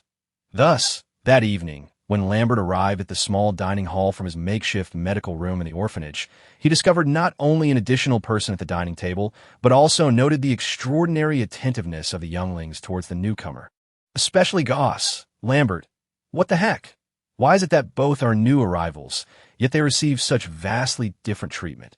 "Grandpa Reed is an old friend of General Khan," Batten explained in a low voice. This only fueled Lambert's ire further. After all, Grandpa Reed is also a longtime good brother of Jian. With this thought, Lambert couldn't help but glare at his good brother, who was still pretending to be a cub. Jian, who had been focused on his meal, sensed the hostile gaze and raised his head, only to find Lambert looking at him with a face full of grievances. "Jian, what is wrong with you?"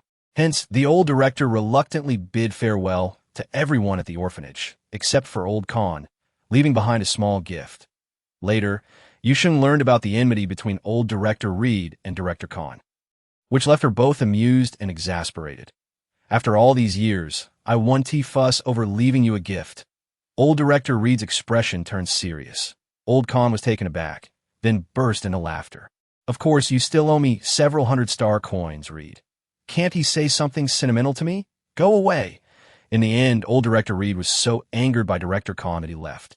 And all the younger ones present could only stifle their laughter, too afraid to speak. After all these years, Reed's character hasn't changed a bit. He has been away from the military and the main star for too long. He even began to feel a sense of estrangement from a place that should have been familiar to him. Why Yu Sheng detected the sadness in the old director's tone. Grandpa. Director worried? "Well, it's not exactly worry." The old director paused, then sighed again. "Well, I suppose it counts as worry. After all, I've been away for so long. I really don't know how much has changed." For a moment, Yu Sheng was uncertain whether the changes the old director referred to were about people or events. "Regardless, we will accompany you." She smiled reassuringly. "We'll open a branch of Blue Star Orphanage on the main star." A branch? The old director was suddenly amused. "Our orphanage has only just found its footing, and you're already thinking so far ahead." "It's not thinking too far." Yu Sheng shook her head in imitation of Goss, only to find herself laughing midway through the action. "I always think about how I can do more for these little ones." Her gaze softened as she thought of the younglings. "Moreover, my dream isn't merely to open a branch. My dream is to establish a Blue Star Orphanage branch on every planet." "Ha ha ha." The old director laughed heartily. However, he did not utter anything to dampen Yu Sheng's enthusiasm. "Very well. Then I shall be the grandpa director of the largest orphanage in the galaxy." Yu Sheng joined in the laughter. Under the night sky, a small iron plate engraved with the words "Blue Star Orphanage" emitted a gentle white glow. The old director and Yu Sheng stepped inside. They were greeted by the joyous laughter of the younglings. Everything was progressing in a remarkably positive direction. Chapter 143. Arrival at the main star. Wow! The exclamations of the little ones did not cease as they disembarked from the starship. Hand in hand with adults, their little heads swiveled, gazing curiously around. The surroundings of the independent passage were composed of transparent light screens, through which one could see various starships and vessels on one side, while the other side showcased a plethora of technologically advanced buildings and maglev vehicles. "Sheng, this place is enormous." The little cubs rarely ventured outside the Blue Star orphanage, and even the inner city was a rare outing. Now, witnessing the scenery of the main star, their eyes widened in wonder. This group of half-beast younglings naturally attracted the attention of those around them, as they stepped off the starship and exited the passage.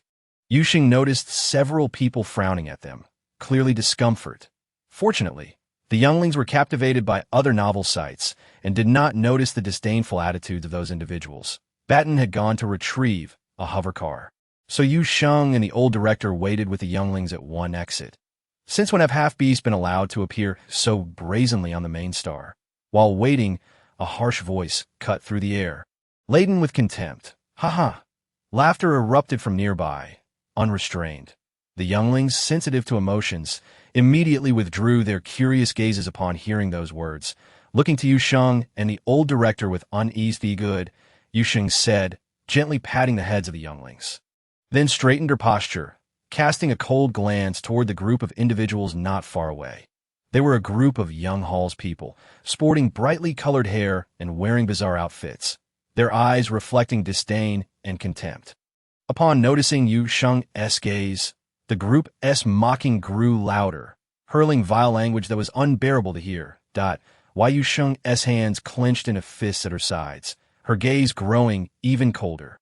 "Little Sheng," the old director called out to her, shaking his head, his tone reflecting a resignation to the prejudices of the galaxy. The discrimination against half-beasts is even more severe here on the main star. They could not silence the entire galaxy. Observing the indifference of the two individuals, the young Hall's people exchanged glances, then suddenly launched an attack on the half-beast younglings. In the main star, killing a half-beast is not a crime. Yu Sheng had been focused on that group, and upon witnessing their sudden attack, she swiftly erected a mental barrier around the younglings, for they considered half-beasts to be weak. While Yu Sheng spoke, her calm tone betraying the simmering anger beneath. "If they prefer to use their fists, then I shall use my fist to eradicate their discrimination." No sooner had she finished speaking than she charged at the group. This area was remote, with few passers-by, allowing the Hall's people to act so recklessly against the younglings. However, they did not expect that this seemingly delicate girl was actually so formidable. The overwhelming pressure of her high-level mental strength rendered them immobile, as if invisible bonds were restraining them, a chilling sensation surging from their feet. "Damn it, can we not overpower just one girl?" One green-haired individual finally reacted, spitting vehemently, his eyes glinting with malice. He seemed to be the strongest among them. After straining to break free from Yu Sheng's confinement, he lunged at her, wielding a sharp blade. While Yu Sheng remained unfazed. Just as he was about to close the distance, she swiftly sidestepped, dodging him and delivering a powerful kick to his back. The green-haired boy let out a cry of anguish. More terrifying for him was the realization that he could no longer access his mental strength. This was an even more intense mental pressure, by the time Batten arrived in the hover car. He saw the younglings and the old director standing aside, while Yu Sheng was surrounded by a group of oddly dressed young people, their faces pale with terror. "Miss you," Batten called out. While Yu Sheng turned her head, only to spot another familiar figure beside Batten. "Batten, Marshal G?" Jian nodded slightly. He stepped forward, surveying the frightened group before him, his voice suddenly turning icy. What happened? As a renowned figure in the galaxy, everyone knew of Jian. Thus, upon seeing him, the group looked as if they had seen a savior. "Marshal, please arrest this woman. She attacked us for no reason." According to galactic law, random attacks are punishable. Yu Sheng nearly laughed in anger, her impression of the main star deteriorating significantly. However, Jian's gaze eventually settled on Yu Sheng. What transpired? He inquired again, while Yu Sheng recounted the events that had just unfolded. Upon hearing about the attack on the younglings, Batten's expression turned frigid. Were it not for his military status, he would likely have already taken action. A chilling coldness glimmered in Jian's gaze.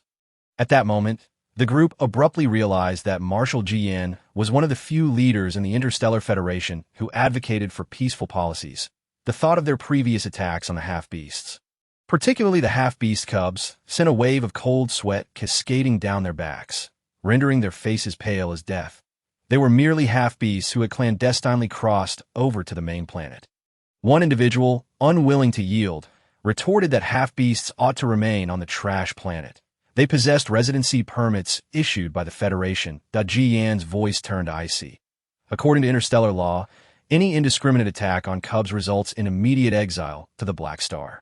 Upon hearing this, the group of Halls was left utterly dumbfounded. Residency permit? Impossible! A female Halls exclaimed in a shrill voice. They're just a bunch of cubs. There's no way they could have residency permits. 4 half-beasts to obtain residency permits on the main planet. They must have made significant contributions. Yet this group of half-beasts consisted solely of cubs. If they were merely half-beasts who had smuggled onto the main planet, they could be assaulted freely, even killed without consequence. However, if these half-beasts held residency permits, their rights and protections would be equivalent to those of the indigenous Halls on the main planet. The distinction between the two scenarios was profound. Chapter 144. Do not recklessly hand out good person cards. I have no need to deceive you. Jian raised his gaze, coldly scrutinizing the group of Halls before him, exuding an intimidating aura. There's also no necessity to clarify matters with you. Barton. He slightly turned his head to look at Barton beside him. Yes, Barton immediately comprehended. He rendered a standard military salute to Ji Yan. I will take personal responsibility. Let us go. I will escort you to your new home. Ji Yan took the items from the old director's hands, bending down to comfort the frightened little cubs, his voice gentle. Due to the recent events, the mood among everyone was rather grim. The most sensitive among them, little Xiao Li, clutched Yu Sheng's neck tightly, pouting and burying her face in her embrace, refusing to look up. Although Mu In remained silent, Yu Sheng could see the dullness in the girl's eyes. Unlike the cheerful laughter upon their arrival, the little cubs now appeared quite despondent. Why Yu Sheng felt a pang of heartache. She even began to question whether bringing these children to the main planet was the right choice. Those people were not good. Jian suddenly spoke as he drove the hover car. They do not favor adorable cubs, hence they will seek ways to cause harm. Ghost scratched his head, but they said it's because we are half-beast cubs. Only bad people would dislike cute half-beast cubs. Ji Yan stated solemnly, uttering nonsensical words. What do you think of Sheng, Grandpa Director, Uncle Barton, and Brother Ji? Super awesome. Sheng is super beautiful. Sheng can also make many delicious things. What was supposed to be the cubs' evaluation of everyone turned into a praise fest for Sheng. Yet this unexpectedly lifted Yu Sheng's mood considerably. Ian listened impassively, nodding occasionally, finally summarizing. So you see, good people will always love adorable half-beast cubs. Only bad people will not. The cubs looked at Yu Sheng and the old director with innocent confusion. Ahem, Yu Sheng hadn't anticipated Ji Yan would say such a thing. She cleared her throat, suppressing the laughter in her tone, and nodded earnestly. That is indeed the case. I knew it. Ghost sprang back to life immediately. The little cubs raised their heads, jumping in place, their little bellies quivering. How could anyone not like such a cute Ghost? Then he received the attention of all the cubs. He scratched his head shyly. Well, even if someone doesn't like Ghost. Gio and Lai Si are super cute too. Ghost is so narcissistic. Gio. The commotion caused the little cubs to instantly forget their earlier displeasure, all captivated by the scenery outside the hover car. Leaning against the window, curiously observing the world outside. Except for Xiao Li, the little cubs still clung tightly to Yu Sheng's neck, unwilling to let go even after hearing Ji Yan's comfort. Yu Sheng gently patted Xiao Li's back. Xiao Li, shall we make a bet?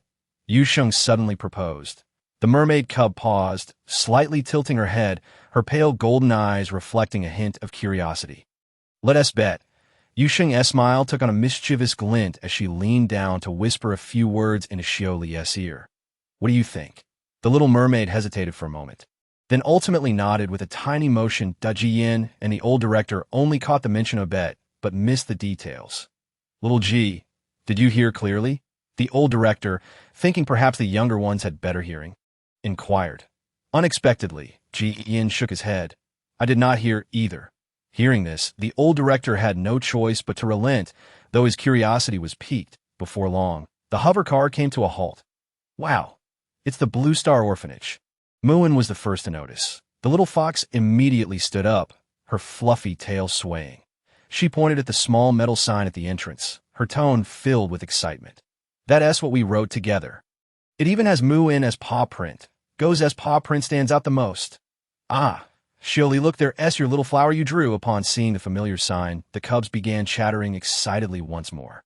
The newly constructed orphanage, from the outside, resembled the one on the trash planet almost identically. Everything here felt foreign to them. Yin approached Yu Sheng's side, quietly explaining. Thus, the orphanage's decor was modeled after the previous one. Thank you. Why Yu Sheng hadn't anticipated such a delightful surprise. She flashed Ji in a radiant smile, her tone brimming with gratitude. This nothing in was momentarily taken aback, then awkwardly averted his gaze. The tips of his ears, concealed beneath his dark hair, turned a vibrant shade of red. They have finally arrived. Before the old director could reach the door, the gates of the Blue Star Orphanage swung open from within. Lambert stepped outside, muttering to himself, "If you didn't come soon, I would have gone to the trash planet to drag the cubs back." Lambert had set out a few days earlier, claiming he had matters to attend to at home. However, Yu Sheng's gaze shifted from Lambert's somewhat dirty figure to what lay behind him, and she couldn't help but chuckle. It appeared that he had been assigned to labor. "Come and see. I've cleaned everything." In a bid to show off, Lambert even turned sideways, his tone filled with pride. "Wow." As expected, he heard the cubs' gasps of amazement. "It's so big. It's just like ours before. Wow." Roundy has come too. Lambert attempted to maintain a stiff smile, but upon realizing he was powerless to do so, he could only turn his head with a blank expression. Are they ignoring me? Clearly to Ji Yin nodded slightly. Lambert gritted his teeth in frustration. Indeed, cubs were the least adorable beings. However, just as this thought crossed his mind, the cubs who had rushed inside to explore the orphanage suddenly surrounded him. Looking up at him with wide eyes, what's wrong? Lambert was taken aback. Being surrounded by the cubs for the first time left him feeling somewhat at a loss. Ugly. "Uncle Lambert, do you really like us?" Goes piped up cheerfully. "Lambert, don't think that just because you changed your wording, I didn't hear you call me ugly, you little rascal." Goes patted his little belly, grinning foolishly, pretending he hadn't heard. Then, "Uncle Lambert, do you like us?" Muin also looked up and asked. Giorgio. Little Giorgio flew on a Lambert's shoulder, rubbing its fluffy little face against him. Of course, I like you. Though they were not adorable. Oddly enough, Lambert found himself quite fond of this group of cubs. Wow. Uncle Lambert is a good person too. Lambert, suddenly receiving a good person card. "No, I'm not. Don't recklessly hand out good person cards." Chapter 145. You are a miracle. No, I'm not. As Lambert began to deny it, he caught a glimpse of Ji Yan's expression from the corner of his eye, and his words took an unexpected turn. "Of course, I'm not a bad person." Once the cubs departed, Lambert elbowed Ji Yan. "Why did they suddenly give me a good person card?" Ji Yan shot him a glance, solemnly relaying what had just transpired. They directly attacked the cubs. Upon hearing this, Lambert's expression darkened in an instant. "I'll go with Barton. Don't go causing trouble." Ji Yan called out, stopping Lambert, who was rolling up his sleeves ready to fight. His tone calm. "Barton is sufficient on his own." Lambert frowned slightly. He detected something amiss in Ji Yan's tone. Did something happen? Two individuals found themselves in a secluded corner. Ji Yan casually activated a high-level signal barrier. Upon hearing this, Lambert adjusted his expression. "Is there a mission?" "Yes," Ji Yan affirmed. "There's been a riot at Black Star, and a group of space pirates has escaped amidst the chaos." "Escaped?" Lambert's pupils constricted sharply, nearly gasping. "Who?" The space pirates imprisoned at Black Star were notoriously ruthless. Years ago, the federal military made significant sacrifices to combat these marauders, and a sense of foreboding crept into Lambert's mind. Indeed, the next moment, Ji Yan's words plunged Lambert's heart into despair. Escaman, that IT was him. Lambert murmured, disbelief lacing his voice. Scaman was the most brazen and powerful pirate leader in recent years. He was merciless and exceedingly cunning.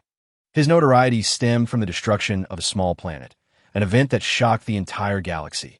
The Black Snake Pirate Group, led by Scaman, had become a persistent thorn in the side of both the Federation and the Empire. It was Ji Yin who had decisively defeated Scaman's crew and imprisoned him at Black Star. Scaman was vengeful. The first thing he would do upon his release would undoubtedly be to seek revenge. After the initial shock, Lambert quickly regained his composure. I understand. Jian's voice was grave, a cold glint in his eyes. Therefore, I will sever all his routes to the main star. Having been held a black star, most of his former subordinates were either dead or scattered. Given Skamman's current circumstances, he wouldn't be foolish enough to head directly to the main star. The riot at Black Star resulted in only a small fraction of the pirates escaping, and they suffered heavy losses. Yin opened his holographic device, revealing a vast expanse of starry space before them. His gaze fell upon a desolate planet. After escaping Black Star, they encountered a wormhole. Lambert clicked his tongue, a tone of schadenfreude in his voice. Their luck is truly unfortunate. I have already disseminated the news. We will search for them near Black Star. Yin recalled how Skamman had narrowly escaped capture during previous encirclements. He lowered his gaze slightly, a chill residing in his voice. It is a pity that I have yet to uncover the mole. Skamman must have sensed my suspicions, which is why he would trust the mole's words. You mean the most dangerous place is the safest place? Lambert's eyes lit up. Ji Yin smiled subtly, his gaze resting on a nearby desolate planet. The terrain here is complex, with many vagrants. It is suitable for hiding. By also leaving. Upon hearing Jian's words, Yu Sheng was momentarily taken aback, followed by a wave of reluctance. Yin could distinctly sense that as soon as he uttered those words, the young girl before him visibly sank in spirits. After all, Bai was different from the other younglings. Why Yu Sheng forced a smile. Can we go visit Bai afterward? All right, though Yu Sheng felt a great deal of reluctance. She had somewhat prepared herself for this, making it easier to accept. Yet, the thought of the other younglings, Yu Sheng sighed softly. I will bring Bai over tomorrow. Ian pursed his lips. He was not particularly adept at offering comfort. And after saying this, the two fell into an awkward silence. Shall we take a walk? Yu Sheng looked up to find Jian's slightly awkward expression, which made her unable to suppress a laugh. Okay, Ji Yin nodded. The newly established orphanage, though not as large as the one on the garbage planet, was well equipped.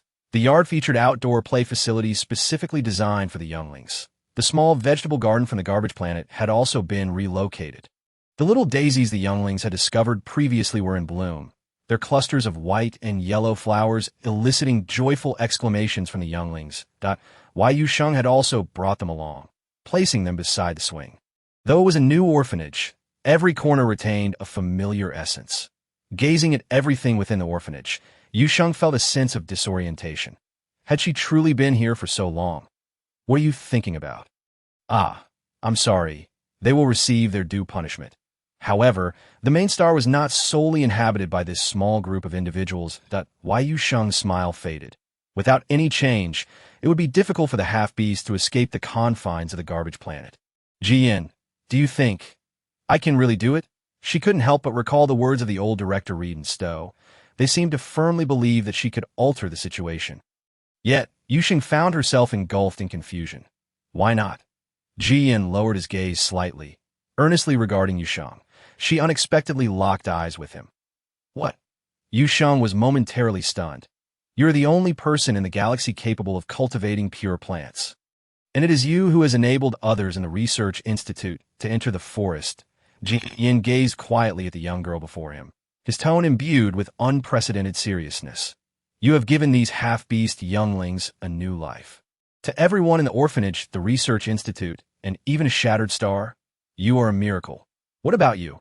Looking into Jian's eyes, Yu Sheng's mind heated up, prompting her to ask this question directly. However, as soon as the words left her lips, she realized what she had done, her face flushing. No.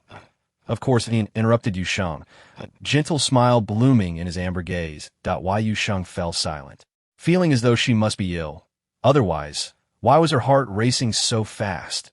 Chapter 146. The first farewell. This was Yu Sheng's first evening seminar at the orphanage for the younglings. And the theme of the gathering was separation. The younglings huddled together, playfully pushing and prodding one another, their camaraderie evident. Sheng, did Bai come to the main star too? Suddenly, Moon turned to Yu Sheng and asked this question. Of course, Yu Sheng replied with a smile. Bai's home is here on the main star. The younglings vaguely understood that Bai was different from them. Yu Sheng patted Goss's belly. Indeed. This is also the theme of our seminar today. The younglings blinked, exchanging curious glances before collectively looking up at Yu Sheng with anticipation. For a moment, Yu Sheng struggled to find the right words. After a long pause, she finally managed to say, "But Bai's home is right here, isn't it?" Goss furrowed his brow, his tone perplexed. "But wasn't Bai always living with us? Bai has his own home." The old director sighed, explaining nearby. "Here is also a home." Shuri was somewhat confused as to why Sheng and the old director appeared to be a bit sad. He couldn't help but furrow his brow. "Yes, this is also his home." "Why?" "Because there are people in that home who miss Bai very much," Yu Sheng replied, lifting up Lace and Gio. "Think about it. When you go just a few days without seeing Bai, don't you miss him? So, if Bai has been here for such a long time, his family in his other home must miss him too. Thus, we can only part from Bai for a short while." The little younglings listened intently to Yu Sheng's words, grasping the concept slowly. They fell silent for quite some time. Even Goss, who is usually the most boisterous, quieted down. "If you miss him, I can take you to find Bai." Yu Sheng gently tapped Moon's nose, assuring them that there would be opportunities to meet again.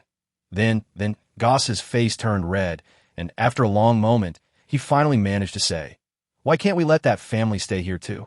There are so many empty rooms."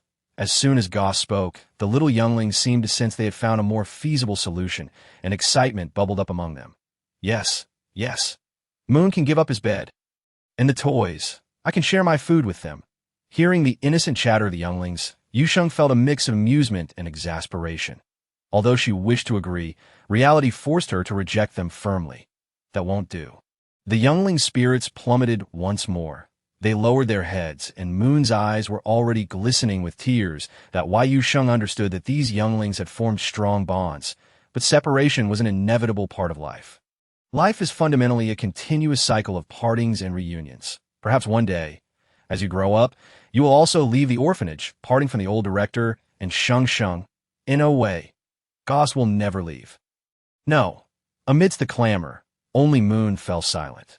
The little girl was set to attend the Hall's military academy for selection next year, that if she passed the test, she would be able to enroll. Previously, there seemed to be nothing amiss. However, when the topic was unexpectedly broached, Moon's heart began to waver, engulfed by profound hesitation. The Yu Sheng gently ruffled the little girl's hair. "Moon, each parting is merely a prelude to a more splendid reunion. I eagerly anticipate witnessing a stronger and braver version of you." Yu Sheng refrained from disclosing this matter to the other young ones. So amidst the puzzled gazes of the other cubs, Moon's eyes glistened, and she softly acknowledged with a gentle hum, clutching Yu Sheng's hand. "And you all." Yu Sheng's gaze swept over the group of little cubs. "You shall not be confined to this modest orphanage. Both I and Grandpa Dean yearn to see you blossom into the individuals you aspire to be. This time it is Bai, and next it may be Moon, perhaps even further along." Yu Sheng paused. "You will venture far and wide, but is Sheng and Grandpa Dean still here?" In the midst of the silence, Xioli suddenly spoke. This little mermaid always possessed an uncharacteristic calmness and wisdom beyond her years. "Of course not." The cubs chimed in unison. "All right, let's not dwell on such melancholy topics. Gifts." The mere mention of this word instantly captured the attention of all the cubs. "You could consider something Bai cherishes." Yu Sheng encouraged a parting gift. I believe Bai would be overjoyed. However, Yu Sheng did not anticipate that her words would plunge the little cubs into deep contemplation. What does Bai like? This united thought echoed in the minds of all the cubs. After all, to them, this little cub bore little resemblance to a typical cub. Does Bai enjoy sleeping? After a considerable pause, Moon hesitantly spoke. He also relishes the food made by Sheng. Goes also enjoys it. Fighting. This was the affirmative conclusion reached by the usually well-behaved Xioli after a lengthy period of introspection. Yu Sheng. What on earth is fighting? Finally, Chiu tilted her head, pondering for a moment, then chirped a clear note, fluttering her little wings to perch on Yu Sheng's shoulder, her fluffy little head nuzzling against Yu Sheng's cheek. The other cub's eyes brightened, but soon they were caught in a dilemma. Bai likes Sheng, but we also like Sheng. Sheng cannot be given to Bai. Yu Sheng found herself at a loss between laughter and tears. Chapter 147. A Surprise, Part 1. In preparation for Bai's farewell party, Yu Sheng specifically requested Jian to bring Bai 2 days later. allowing ample time for the adults and cubs at the orphanage to make arrangements. As a member of the orphanage, Lambert observed the bustling preparations with a few attempts to reveal the truth, yet each time he felt the urge, he suppressed it with greater resolve. After all, he had only survived 3 exchanges under Ji Yan's command. However, Lambert was not one to keep his thoughts to himself. Though only a day had passed, he felt countless impulses to secretly inform Ji Yan. Yet, that impulse was again stifled by the cubs. Thus, when the day arrived, and Barton arrived with the little cub in his arms, both he and Ji Yan were greeted by Lambert, who was eagerly awaiting them at the entrance, his eyes shining as if he had spotted a rare treasure. "You have finally arrived." As Barton and Ji Yan entered the orphanage, they found the usually lively place enveloped in an unusual silence. The outdoor activity area lacked the sounds of playful cubs, and the air was devoid of the enticing aromas of food. At this hour, the orphanage was typically busy preparing lunch. Ji Yan, with his keen hearing, discerned faint sounds emanating from the activity room. "Come along, I shall take you to a delightful place." Lambert lazily trailed behind. "Given your previous attitude towards me, I shan't reveal what surprise they have prepared." "Umph, Lambert," Ji Yan replied. "You have inadvertently disclosed 50% of the information." Lambert led the two towards the activity room. "All right, you may enter." However, Lambert abruptly halted, signaling for Barton to push the door open. Yet the glee in his eyes could not be concealed. Ji Yan cast him a sidelong glance, then leaped down from Barton. The door swung open, producing a moderately loud explosion, while colorful streamers cascaded from above. Even Barton was momentarily startled. He instinctively attempted to follow Ji Yan inside, only to be restrained by Lambert. "Look, he's shrunk. Even his courage has diminished," Lambert remarked with a hint of malice. Following Lambert's gaze, Barton paused, then strove to suppress the upward curve of his lips. The seemingly composed Marshal was, in reality, moving with a peculiar gait. "What on earth is this?" Observing the colorful streamers adorning the Marshal's pristine fur, Barton quietly inquired. "Little Sheng mentioned this is a confetti cannon. They typically use it for festive occasions in her homeland." "Festive occasions?" Barton blinked in surprise, then cleared his throat, lowering his voice significantly. "Is it considered a festive event if the Marshal departs?" "Actually, Little Sheng didn't plan to use it." Lambert shrugged, but somehow, those little cubs learned about it and decided to use it to startle Yan. "Initially, I thought it unnecessary. However, seeing it now, this confetti cannon does seem quite effective." Lambert clicked his tongue several times. Ji Yan, having recovered from his earlier fright, suddenly found himself suspended in the air, crashing into a warm and fragrant embrace. "Were you scared?" Yu Sheng, with a hint of apology, stroked Ji Yan's fur. "I had Lambert give you a heads up. Did you not bring earplugs?" "A heads up? Earplugs?" Ji Yan cast a cold, piercing glance at Lambert, who stood at the door. Caught in the act, Lambert coughed heavily, avoiding Ji Yan's gaze. "I didn't actually mention it to you. Yu Sheng, realizing the situation, found it amusing as she playfully pinched Ji Yan's ear, her tone comforting. "It's all right. We can let him try it next time." A little cub patted Yu Sheng's hand with its paw, letting out a small cry in agreement. Marshal not coming. The Marshal had matters to attend to, so he sent me to bring Bye over." Barton discreetly glanced at the Marshal nestled in the little girl's embrace, maintaining a serious tone. "Very well." Yu Sheng nodded, cradling the little cub as she stepped inside. The activity room was divided into 2 sections. Upon opening the inner door, even Ji Yan found himself momentarily taken aback. The previously sky-blue walls were adorned with a painting of a snow-white Noah clan cub, whose 4 paws were pitch black. He tilted his head slightly, his amber eyes clear and bright. Beneath him lay a patch of verdant grass, surrounded by what should have been a cluster of flowers, now accompanied by several peculiar white blobs. Ji Yan discerned, amidst the 4 dark points, that these were also representations of him, albeit in a rather unusual artistic style. Bye. Can you guess who painted these?" Naturally, the central figure was unmistakable. Ji Yan's gaze shifted to the plump Noah clan cub in the lower left corner, his form nearly spherical, focusing on Goes, who was sneakily adding a few strokes to another area. Bye is incredible. To have guessed so quickly that it was painted by Goes? No, it's not that he is remarkable. Rather, Goes just believes everyone is fatter than him. Ji Yan thought disdainfully, though his tail swept happily. The subsequent paintings were easily recognizable. Aside from Yu Sheng, the next best artist was Xiu Li, this little mermaid possessing a natural talent for artistry. The accidental bloom of a plum blossom beside him was likely left by Lays, who could only dabble with his claws at present. The only one who drew a tail that was both large and fluffy was Moon, who adored her grand tail and effortlessly recognized each little cub's artwork. Unbeknownst to him, he had memorized each cub's personality and preferences. This was their perception of Bai Bi. While Yu Sheng gently patted Jian's head, her starry eyes curving in delight. They're truly adorable. Bai, who do you think painted the best? Initially, the cubs were thrilled that Bai could recognize them so quickly. But once Go's posed his question, all their excitement dissipated, their gazes fixed intently on the little companion in Yu Sheng's arms. Jian stiffened. Expressionless, he leaped from Yu Sheng's embrace and decisively pointed at the central painting. No. It is excluding Sheng's painting. Go's remained undeterred. The bear cub had always believed himself to be quite the artistic genius. Jian remained silent. He glanced at the little cub, then approached Go's artwork, turning to silently observe him. The bear cub, glancing between the painting and Jian's form, decisively turned away. Sheng, when are we having dinner? Chapter 148. A Surprise, Part 2. Today's lunch was exceptionally lavish, featuring an array of dishes that mostly catered to Jian's preferences. He instinctively cast a glance at the considerably plump little cubs, fell silent for a moment, and then continued to enjoy the delightful feeding. Yet an even greater surprise awaited him at the end. Yan beheld the gifts presented by the cubs. He found himself momentarily at a loss for how to react. Was this truly a surprise? Even Barton could not help but lower his voice, quietly inquiring of Lambert.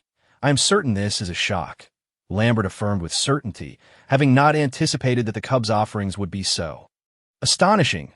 While it was one thing to gift handmade trinkets, albeit somewhat unsightly, at least they were normal. But what on earth was a half-eaten pancake doing among the gifts?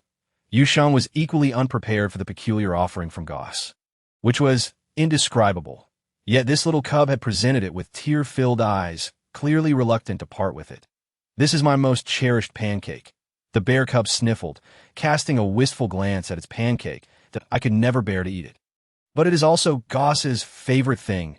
It had become quite hard now, and the cub added, if you encounter anyone bullying you again, just throw the pancake at them. The bear cub recalled the first time it had laid eyes on Bai. Mimicking Yu Sheng's actions, it patted Bai's head and declared, I will become very strong in the future, and then no one will bully you anymore. Jian looked at the pancake, now as solid as a stone, and a faint smile crept onto his lips as he stored the little cub's pancake in his spatial ring. IT had once housed the most abundant and precious energy crystals in the galaxy. Most of the gifts from the cubs were their treasured belongings. Yan had received gifts before, yet compared to those extravagant offerings, he cherished these seemingly trivial tokens even more. The Marshal had not prepared any gifts. Barton furrowed his brow, mentally calculating whether he had time to procure a gift, only to witness his Marshal retrieving several star cards from his spatial ring. That Barton's pupils dilated in surprise, his inner self screaming in disbelief. The little cubs had gone to such lengths to prepare gifts, and yet their Marshal only presented them with money. This was nothing short of an affront. The cubs gazed up at the glittering star cards with curiosity. Sheng, what is this? Yu Sheng had not anticipated that Bai's gift would be so straightforward. She smiled and explained, these are star cards, which can store star coins. The old dean picked one up and marveled. My, how generous! So many star coins! The little cub's eyes sparkled at the mention of star coins. So many star coins. Goss has so many star coins now. Can we buy lots of things? Wow. Thank you, Bai. Barton was taken aback to find that the cubs were actually pleased with this gift, leaving his expression quite complex. However, the next moment, the cubs' actions left both Barton and Lambert momentarily stunned. This is for you. Sheng. Grandpa Dean, this one is for you. This is for Les too. The old dean was taken aback by the sudden influx of star cards in his hands. Yu Sheng simply smiled and said, I will keep them safe for you until you grow up and can have them back. They don't need to be returned. Xioli pouted, his light golden eyes shimmering. Sheng wants to buy big things. She needs lots and lots of star coins. Sheng, do we have enough star coins? Mian expressed clearly. Uncle Stowe said, Sheng Sheng wants to buy a mech, but all of Sheng Sheng's money has been spent on us. Sheng Sheng, here are so many star coins. All for you. It was unclear when these little cubs had taken it upon themselves to save money for her mech. Why Yu Sheng, of course, would not use their money. But she also would not refuse their kind intentions. There are more than enough. Not only can we buy a mech, but we can also purchase many delicious and fun things. Let us buy for Sheng Sheng. Ahem, the old dean, listening from the side, could not help but cough. He tried to feign a wounded and sorrowful expression, but the amusement in his eyes was unmistakable. You've given all your money to little Sheng. What about Grandpa Dean? Does Grandpa Dean also want to buy something big? Grandpa Dean doesn't want to buy anything big, but he also wants delicious food and fun things, the old dean said half-jokingly. No problem. The bear cub patted its little chest. Goss has another pancake. I'll share it with Grandpa Dean. The old dean's smile faltered. Where had this little one acquired so many pancakes? Meanwhile, Jian, who had just accepted Goss's pancake, narrowed his eyes and turned to look at this bear cub, who had claimed that this was their most beloved pancake. Jian had never realized that the little cubs could be so energetic. After being compelled to play with them for an entire afternoon, Marshal Ji felt somewhat unsteady on his feet as he exited the orphanage. His friend and subordinate pretended not to notice, repeatedly signaling with his eyes that they should disregard the earlier events. After all, this was the last time he would appear before them in the guise of a cub. Lambert, suppressing his mirth, advised, strictly speaking, they truly won TC bye-bye again. Yin remained silent for a moment. By the time he concluded these matters, it would be time to reveal his identity. He could not continue to present himself as a cub in the orphanage. Could he? Oh, right as Barton and Yin prepared to board the vehicle, Lambert suddenly recalled something, his expression turning serious. You need to return to the orphanage tomorrow. But as Yin lifted his gaze. With many matters at hand these days, he had momentarily set aside the issue of that little cub. All right, Yin nodded slightly. I appreciate your assistance. Spare me. Lambert scoffed. If you truly feel it's a hassle, then quickly stabilize your mental energy and join me in my laboratory. I am still waiting for your experimental data for my research. Jian was unwilling to acquiesce to Lambert's request to study Yu Sheng, so he could only settle for second best and focus on the remaining individual with a super 3S mental energy. Very well. However, Lambert was taken aback when Jian readily agreed. Previously, it had taken Jian 10 days or more to agree to enter a laboratory. What is going on? Lambert immediately became alert. A few days later, he finally understood why Jian had been so amenable. Chapter 149. Vice Dean Daphne. I wondered why he had been so kind recently. Outside the Plant Research Institute, Lambert murmured quietly as he accompanied Yu Sheng, casting a deep sigh at the sight of the institute before them. What? Yu Sheng was still surveying the research institute and did not catch Lambert's words. Originally, old Dean Reed intended to personally guide Yu Sheng on a tour of the Plant Research Institute. However, an issue had arisen during the exploration of the forest within the desert, and he had to attend to it. Due to previous conflicts with the higher-ups regarding a half-B student, Peiji was also not in a position to step in. Therefore, in the end, it fell to Reed's prize student, the other vice dean, Daphne, to show Yu Sheng around. However, Yu Sheng and Lambert had been waiting outside the research institute for nearly an hour, yet Vice Dean Daphne had yet to appear. Perhaps she has something to attend to. Yu Sheng smiled good-naturedly, turning her gaze back to the Plant Research Institute. From the exterior, it appeared refined, minimalist, yet infused with both technological and warm elements, forming Yu Sheng's first impression of the institute.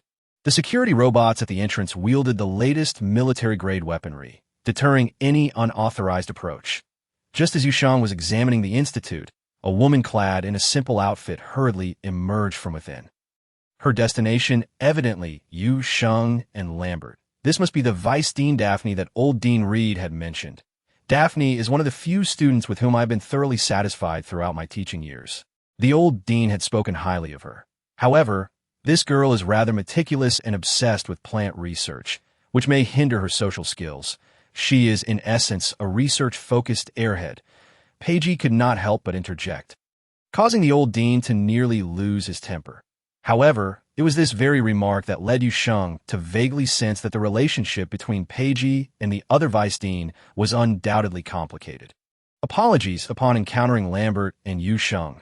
Daphne's first words were an apology. She was tall and slender, her rimless glasses obscuring her somewhat sharp gaze. Her hair was neatly bun, and her attire was meticulous. There was an issue in the laboratory, which is why I am late. Daphne's voice was cool. She discreetly assessed Yu Sheng, and her brow slightly furrowed upon seeing the person accompanying her. Lambert, little ant. Yu Sheng was taken aback to discover that Vice Dean Daphne of the Plant Research Institute was actually Lambert's little ant. She looked at Lambert in astonishment, her eyes silently inquiring. Why didn't you mention that this Vice Dean has some connection to you? Yu Sheng was taken aback for a moment, then realized that she indeed had not mentioned it to Lambert. She smiled shyly. Daphne observed the interaction between the two younger individuals, but chose to remain silent. Don't cause any trouble when we go in, she said, directing her words to her nephew. Lambert lazily acknowledged her with an O, but Yu Sheng perceived a hint of dissatisfaction in his expression. Curiosity piqued, Yu Sheng suggested, "Let's go. I'll take you to tour the base." Daphne turned and walked toward the Research Institute, glancing at the machine by the entrance. The machine here utilizes iris recognition. Subsequent checkpoints will employ various forms of identity verification.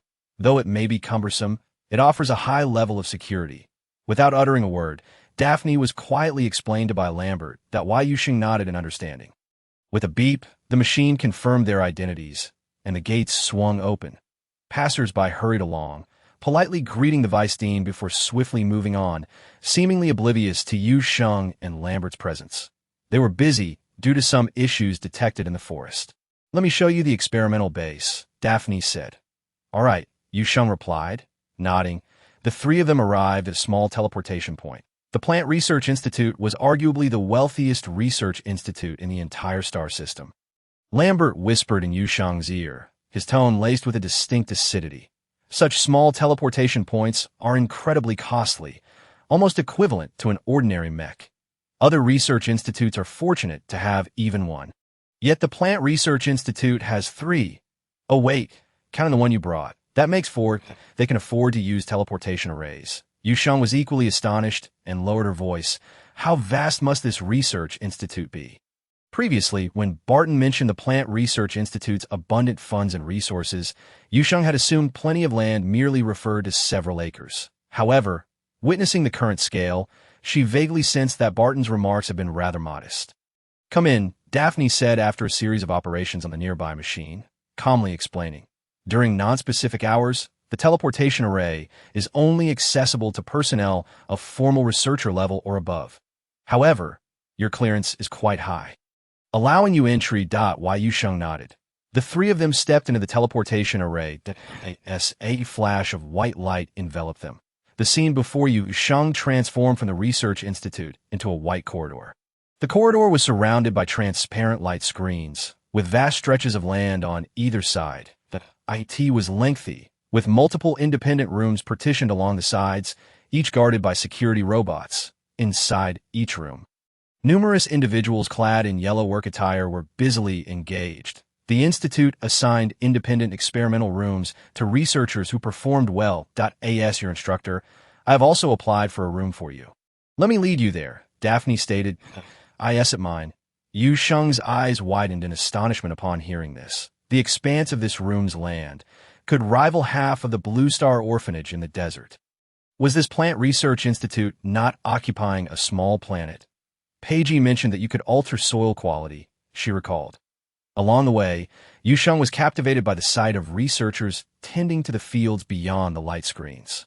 When Daphne finally guided her to their destination, the Vice Dean spoke calmly. Now, take a look at the land of the Institute. As the door swung open, a gentle vitality wafted toward them. Here, Yu Sheng's pupils constricted as she instinctively stepped inside. The barren soil bore no plants, illuminated by an artificial sun above. This soil is likely the finest in the entire star system. She mused. Even Xiaojiao, hidden from view, materialized, joyfully exclaiming, "Sheng Sheng. Using that small hoe to cultivate will enhance the soil quality by 50%. Yes, Yu Sheng's voice brimmed with excitement. While outside the light screen, she had not sensed anything amiss. It seemed the screen possessed some peculiar qualities. Observing Yu Sheng's reaction, Daphne, though her expression remained unchanged, felt a surge of pride within. Every inch of land here has been purified and receives regular irrigation with specific nutrient solutions. Daphne explained, while Lambert interjected quietly, it's simply that they have the funds to sustain such extensive consumption. Lambert, Daphne halted, casting a cold glance at him, causing him to promptly shut his mouth. I heard from the teacher that you attempted cultivation while at the orphanage. Daphne inquired, her brow slightly furrowed, seriousness etched on her features. I explored the soil on the garbage planet years ago. It is entirely unsuitable for plant growth.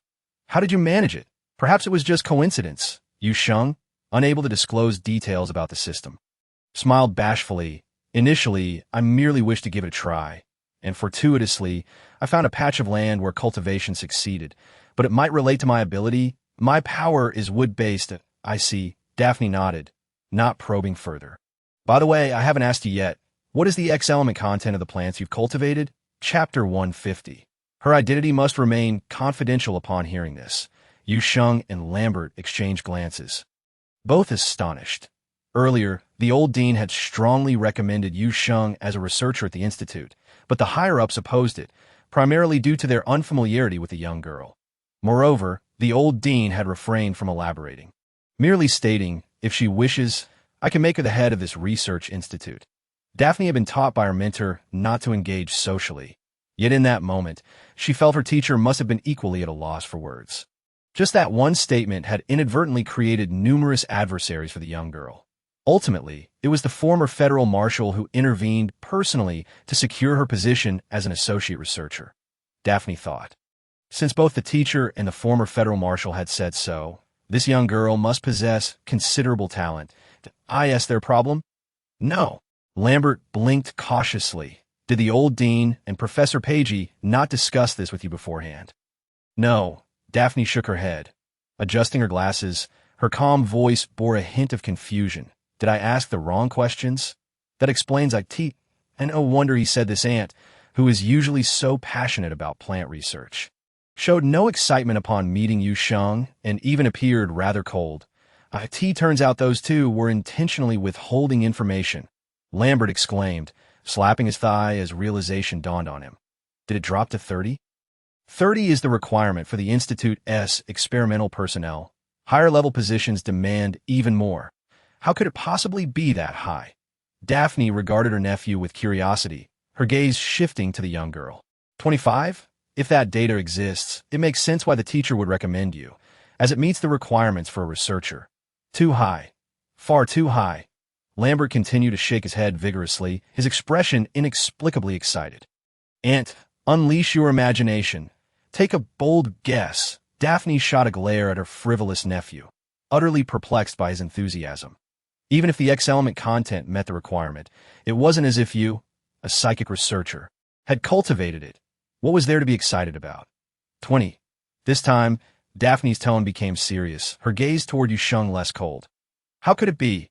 I believe I cultivated a purebred plant. That Yu Sheng interjected before Lambert could respond, causing him to feel a twinge of dissatisfaction for losing a chance to impress. Both Yu Sheng and Lambert witnessed the usually composed Vice Dean's expression freeze, standing motionless. I told you, if this news gets out, it will undoubtedly astonish many.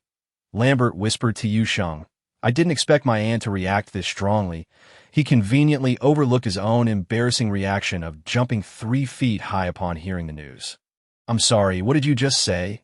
After a long pause, Daphne finally spoke, her voice trembling uncontrollably. I have cultivated a purebred plant, and the X-element content is zeroed at this time. Daphne comprehended fully. Not only did she understand, but she also swiftly turned and hurried to the machine by the entrance, inputting commands on the console with a sense of urgency.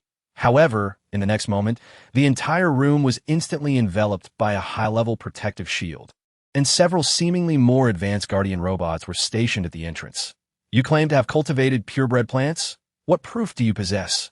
After completing this, Daphne turned around, her gaze burning intensely upon Yu Sheng. Suddenly, Yu Sheng comprehended why the elderly Dean Reed and Professor Pei insisted she bring a pot of the plants she had cultivated when they summoned her. The truth was waiting here. I brought APOT. Yu Sheng found the situation both amusing and exasperating. She retrieved a pot of plants from her spatial ring, stating, You may inspect it. when Daphne saw Yu Sheng place the plant in the spatial ring. She couldn't help but gasp. Upon seeing the plant in her hand, Daphne felt as though she could scarcely breathe. Although it had not yet been tested by machines, Daphne was certain that the X-element content of this plant must be significantly lower than that of the one painstakingly cultivated by the Research Institute over many years. Suppressing her heartache, she said, "You must accompany me to retrieve a proper container. Plants cannot be stored in such a low-grade spatial ring." All right, Yu Sheng was unaware of the deeper implications. She observed Daphne meticulously handle the plant before producing a detector from her own spatial ring. The solemnity of her demeanor caused Yu Sheng to reflect on her previous rudeness. The testing process was swift. Upon seeing the results displayed on the screen, Daphne's hands trembled uncontrollably. "It truly is a purebred plant," she murmured, her eyes bursting with fervent light. "There's hope for the stars." In that instant, Daphne's mind was solely occupied with this thought. "Look, Auntie, doesn't the position of assistant researcher seem unworthy of Xiao Sheng?" Lambert chimed in with a playful grin, suggesting, "Perhaps we should promote her directly to a full researcher. I believe the professor's words hold merit." Daphne raised her head, her gaze upon Yu Sheng unusually earnest. "With your abilities, you are entirely capable of assuming the role of Dean." Yu Sheng was taken aback to learn that Dean Reed had said such a thing. She quickly waved her hands, stating, "I merely know how to cultivate plants." "We need individuals who can cultivate plants," Daphne decisively declared. "I will immediately apply to assign you the Research Institute's highest grade room, with the utmost level of authority." "Andy, please do not rush," Lambert interjected cheerfully. "Consider why the old dean did not inform you that Xiao Sheng could cultivate purebred plants." Reminded by Lambert, Daphne regained her composure. The dean held a recommendation quota, and this time, the professor's quota had been granted to Yu Sheng. However, while recommendations were made, typically, those recommended began as interns. It was unprecedented for someone like Yu Sheng to enter directly as an assistant researcher. Many at the discussion meeting voiced objections, yet the old dean steadfastly refrained from revealing the true reason. Daphne had initially harbored some dissatisfaction, but now that discontent had transformed into understanding. If this young girl could indeed cultivate purebred plants, her identity would undoubtedly become a closely guarded secret of the Research Institute. The current institute was not what it once was. It had become corrupt internally, and revealing Yu Sheng's uniqueness could very well place her in danger. "I was impulsive." Daphne collected herself. "I apologize. For now, you will have to endure some discomfort conducting experiments in this low-grade room." Daphne spoke with a tone full of regret. However, Yu Sheng felt no grievance. After all, if she could cultivate in such a harsh environment on the garbage planet, the soil here was far superior. "It's all right," Yu Sheng quickly replied. "I believe the conditions here are already quite good." Nevertheless, Daphne misinterpreted Yu Sheng's kindness as a desire not to impose further, and her feelings of guilt deepened. "Rest assured, I will strive to secure more for you." "Actually, no." "Then thank you, Auntie." Lambert quickly pulled Yu Sheng aside, responding on her behalf. "But you know, Xiao Sheng is still at the orphanage caring for a group of young ones. The Blue Star Orphanage is the most impoverished." As he spoke, Lambert let out a sigh. "The little ones are barely getting enough to eat or sleep, burdened with worries far beyond their years. Our Xiao Sheng and Grandpa Dean are constantly concerned. Just look at how thin the poor girl is." The implication was clear. They were in dire financial straits. Daphne shot him a glance, causing Lambert to retract his neck slightly. "All right," she nodded in agreement. "The Plant Research Institute has ample funds." Listening to Lambert for too long had even softened Daphne's typically stern demeanor. "Thank you, Vice Dean." Yu Sheng's eyes sparkled with joy. Who would ever complain about having too much money? Originally, Yu Sheng should not have been lacking financially, as she had established a partnership with the military. However, due to insufficient land, the crops grown at the orphanage barely sufficed for their own sustenance. Now, although they had the land of the Research Institute, everything had to start from scratch, which temporarily halted Yu Sheng's collaboration with the military. In short, the orphanage was still very much in a state of poverty. Chapter 151. Walter. Daphne ultimately purchased Yu Sheng's plant at a high price for research purposes, her obsession with the plant mirroring that of Pei Ji's earlier fascination. Perhaps to mask her earlier excitement and embarrassment, Daphne cleared her throat, Quickly regaining her prior calm and aloof demeanor, I will take you to the logistics department to obtain a flow ring. Yu Sheng couldn't help but feel that Daphne's gaze lingered on the spatial ring in her hand with an air of disdain as she spoke. What is a flow ring? As a novice in the interstellar realm, Yu Sheng raised her hand to inquire. The flow ring is a specialized storage device developed by the Research Institute for Plants. Unlike the spatial ring, which is commonly used for inanimate objects, the flow ring preserves freshness and vitality to the greatest extent. With the presence of this purebred plant, Daphne's attitude towards Yu Sheng had significantly softened. However, Yu Sheng's attention was fixated on the first part of the statement. Preserving freshness? Does that mean I could store prepared food in the flow ring in the future? Goodness, could this be a portable refrigerator? What's wrong? Noticing Yu Sheng's sudden excitement, Daphne paused, intrigued. May I ask how much storage space the flow ring has? Yu Sheng inquired eagerly. Daphne's tone was regretful. Only 3 square meters. Why Yu Sheng's excitement grew. 3 square meters is sufficient. Observing the girl's animated reaction, Daphne assumed it was due to Yu Sheng's realization of the impropriety of storing purebred plants in a spatial ring. It seemed she was indeed a passionate young researcher. With this thought, Daphne's expression softened. Daphne, what brings you here today? Daphne led Yu Sheng and Lambert to the logistics department, where the department head, Bunnier, happened to be present. Lambert was familiar with him, but the other young girl, Bunnier's mind worked quickly, and he soon deduced that this young girl must be Yu Sheng, the one the old dean had ardently recommended, who had entered the Research Institute as an assistant researcher. However, Bunnier was quite laid back and did not engage in the usual roundabout discussions, so he greeted Yu Sheng with a smile. I did not expect the new assistant researcher to be so young. Truly remarkable. Indeed, she is destined for greatness. Daphne, a longtime friend of Bunnier, subtly added a comment upon hearing this. Bunnier's gaze turned to Yu Sheng, now tinged with curiosity, to receive such praise from Daphne. You must be quite exceptional, young lady. Yu Sheng pressed her lips together, smiling bashfully. Indeed, our Xiao Sheng is absolutely the most impressive. Lambert chimed in without reservation. So, Uncle Bunnier, why not allocate the best flow rings from this batch to Xiao Sheng? You little rascal, Bunnier chuckled, patting Lambert on the shoulder. All right, I will go find them for you right away. Thank you, Uncle Bunnier. Observing Lambert's familiar demeanor, Yu Sheng felt a sense of surprise. Wasn't he from the Mental Power Research Institute? How was he so well acquainted with the people in the Plant Research Institute? It turned out that Lambert had nearly entered the Plant Research Institute years ago.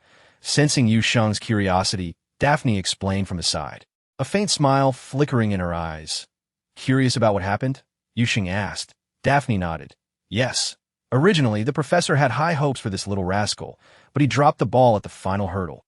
Missing out by 1 rank. I simply lacked the patience to wait for a seed to sprout. But perhaps it was for the best. Otherwise, I would never have realized my true interest lies in mental power research. Lambert added boisterously. Yet, Yu Sheng noticed that as Lambert spoke, a fleeting shadow crossed his eyes. This left Yu Sheng with an unsettling feeling that perhaps the truth of that year was not as Lambert had described. The 3 of them waited at the spot for a while until they saw Bunnier emerge with a somewhat troubled expression, his hands empty. What happened? Daphne furrowed her brow. The batch of void rings is gone. Gone? Daphne's frown deepened. I remember that batch was just completed 3 days ago. How could it be gone so quickly? It was Walter. He took all the remaining void rings today, Bunnier sighed. He took so many void rings by himself? Daphne's voice turned icy. I recall there are rules in the Institute that state each person can only take 1. Why Yu Sheng noticed a distinct displeasure on both Daphne and Bunnier's faces when Walter's name was mentioned. His uncle is the director of the Research Institute. What do those regulations mean to him? Lambert scoffed. Why Yu Sheng keenly sensed something amiss. She smiled to reassure them. It's all right. I am not in a hurry to use the void rings. I can come back for them when the next batch arrives. Little girl, the void rings are not just for storage. They also serve as identification for entry and exit from the Research Institute. Every new member must obtain one that the next batch won't be available for at least another month. Bunnier explained. Why Yu Sheng was taken aback. I will go find Walter. Daphne had not anticipated such a turn of events. After a moment's contemplation, she said, Xiao Sheng, you and Lambert stay here with Bunnier. Once I have secured the void rings, I will continue to introduce you. Why Yu Sheng had no objections. However, Lambert poured cold water on the situation. I estimate that little ant will find it futile to go. Daphne sensed something was off about Lambert's words. She frowned, hesitating to speak, but ultimately left without saying anything. That why Yu Sheng observed that ever since Walter was mentioned, Lambert's demeanor had shifted, seizing the opportunity while Bunnier was occupied. Yu Sheng couldn't help but ask softly, "What's wrong?" "I believe Walter is deliberately targeting you," Lambert stated frankly, his brow furrowed. "That can't be," Yu Sheng replied, surprised. "I just arrived at the Institute and don't even know this person." "Some people you don't even need to know. Jealousy alone can make those wretched creatures fixate on you," Lambert scoffed. "Walter is petty and possessive. The moment you entered, you were promoted to associate researcher. I suspect he's been eyeing you for some time. Otherwise, why would he seize all the void rings on the very day you arrived?" Yu Sheng still found it somewhat hard to comprehend. Moreover, Lambert's next statement astonished her even more. "Did you think I was eliminated back then merely due to impatience in nurturing a seed?" As he reminisced, Lambert's usual nonchalance faded, revealing a shadow of gloom in his expression. "Walter pretended to befriend me and orchestrated many schemes against me. Even during the final examination, he swapped out my seed. Could you not report this? What would reporting accomplish?" Lambert's tone dripped with disdain. "Most of the Plant Research Institute was allied with his family. If I were to report him, I would not receive a fair judgment, but would only make it more difficult for my little ant in the Institute." Yu Sheng fell silent. The phenomenon of officials protecting each other occurs everywhere. She was taken aback that even after decades, such despicable methods still persisted. Lambert sneered and rolled up his sleeves. "Let me tell you, little ant will definitely fail to obtain the void rings. The best course of action is to find this scoundrel and give him a good thrashing." Yet, Yu Sheng's attention was captivated by a particular phrase in Lambert's words. "Decades," she repeated, somewhat incredulous. The interstellar novice Yu Sheng was silent for a long while. "Lambert, may I ask how old you are this year?" She felt embarrassed that she still did not know the age of interstellar beings. 68. Lambert blinked, momentarily not grasping why Yu Sheng would ask. Interstellar beings are long-lived, and their age cannot be compared to what Yu Sheng was familiar with. "What about General G?" This time, Yu Sheng inquired even more cautiously. "Yin is younger than me. He's also 60. Thus, Yu Sheng fell into an even deeper silence. 60. 38 years older than her. If this were in the past, would it not be considered a grandparent-grandchild romance? No, wait, they hadn't developed anything yet.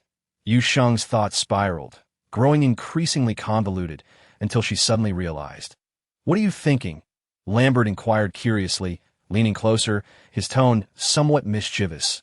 "Nothing. I wasn't thinking of anything." Yu Sheng forced herself to calm down, turning her head away expressionlessly, not thinking of anything yet blushing when mentioning Yin. Lambert clearly did not believe her. His interest piqued. "You must have calculated whether your ages are compatible after asking about us." In the spirit of reciprocity, Xiao Sheng, how old are you?" Although asking a lady's age is considered impolite, Lambert was genuinely curious at this moment. That why Yu Sheng chuckled. "I'm 22. Lambert responded with an O, nodding in understanding. 20. The tone shifted dramatically. Lambert's eyes widened in shock as he suddenly stood up. "How old did you say you are?" 22. Yu Sheng reiterated kindly, smiling brightly. "Is there a problem?" "No, nothing." When Lambert sat back down, he appeared dazed. He did not doubt Yu Sheng's age, as some species mature earlier. However, 22, for them, this little girl was but a cub. Thus, Lambert began to wonder if his good brother would inadvertently violate interstellar juvenile laws. Chapter 152. The purified plant. As Lambert had previously stated, she did not manage to acquire a void ring. Savon was also present. Savon was the current director of the Plant Research Institute. Daphne succinctly recounted what had transpired after her arrival. He said Walter has managed to cultivate plants with an X-element content of 23, requiring a large number of void rings for storage. If Yu Sheng hadn't arrived, or if it hadn't been on this day, given Walter's capabilities, Daphne might have turned a blind eye. After all, it is rare to find a talent capable of cultivating plants with an X-element content of 23 at his age. Such a flimsy excuse was indeed uttered by him. Lambert sneered. He rolled up his sleeves, only to be forced to sit back down under Daphne's warning gaze, lowering his sleeves. "But this does remind me." Daphne's eyes glimmered with amusement. Walter demands so many void rings because he can cultivate plants with 23 content. By his logic, we only need to cultivate plants with lower content than that. We certainly have those, Lambert urged, but we can't just hand over Yu Sheng's purebred plants. Why the hurry? Daphne replied leisurely. Lambert was astonished. Little ant, what are you researching this for? Wouldn't a normal person be focused on how to lower the X element content? Understanding how to increase it might just provide clues on how to reduce it, Yu Sheng speculated. You are quite astute, Daphne remarked, clearly pleased with Yu Sheng's insight. Savon was present. Upon hearing that name, Bunnier's brow furrowed even deeper, his tone tinged with displeasure. What is he meddling in now? He doesn't address the problems detected in the forest, yet he loves to intervene in matters like this. His involvement is precisely what is needed to resolve it, Daphne retorted coldly. Wait a moment, summon Podgy to join me, us old friends. Bunnier immediately understood Daphne's intent. His tone grew inexplicably excited. I will go right now.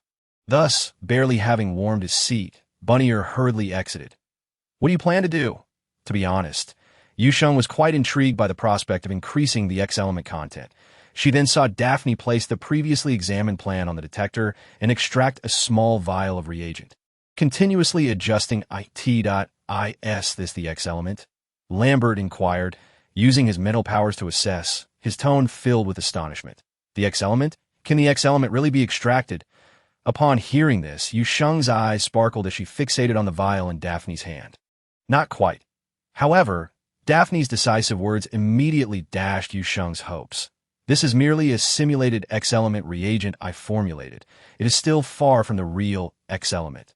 Daphne, the associate dean, recalled having heard from the former Dean Reed that, within the experimental notes left by Dean Austin, there was indeed information regarding the extraction of element X. Did the teacher share this with you? Daphne's hand, which was gripping the reagent, paused momentarily, her tone tinged with surprise.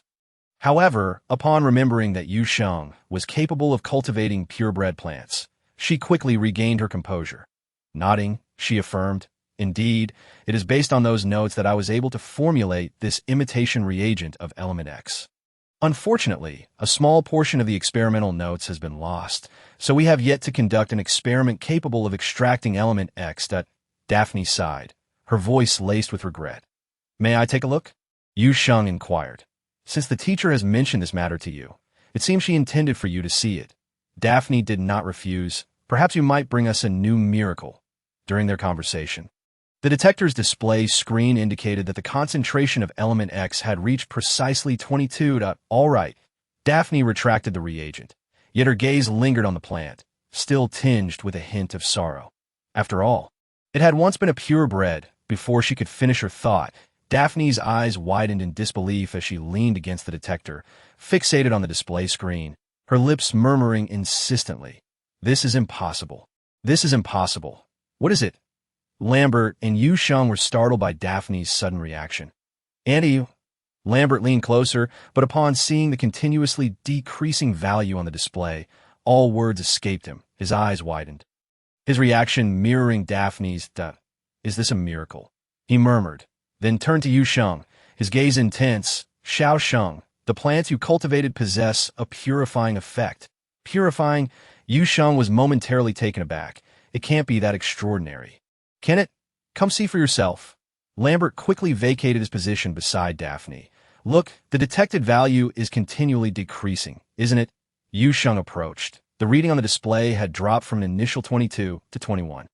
7. Although the decrease was gradual, it clearly indicated that this plant possessed inherent purifying capabilities. An unexpected delight coursed through Daphne, who had initially mourned the contamination of the purebred plant. Yet now, it seemed that, given sufficient time, this plant could entirely purify itself. Wait, purification? Daphne's expression froze. Did this purification only pertain to itself, or could it influence its surroundings? If this purebred plant were placed alongside others, at this moment, Daphne felt an overwhelming urge to conduct tests. Fortunately, she remembered the matter at hand and restrained herself. Let us proceed.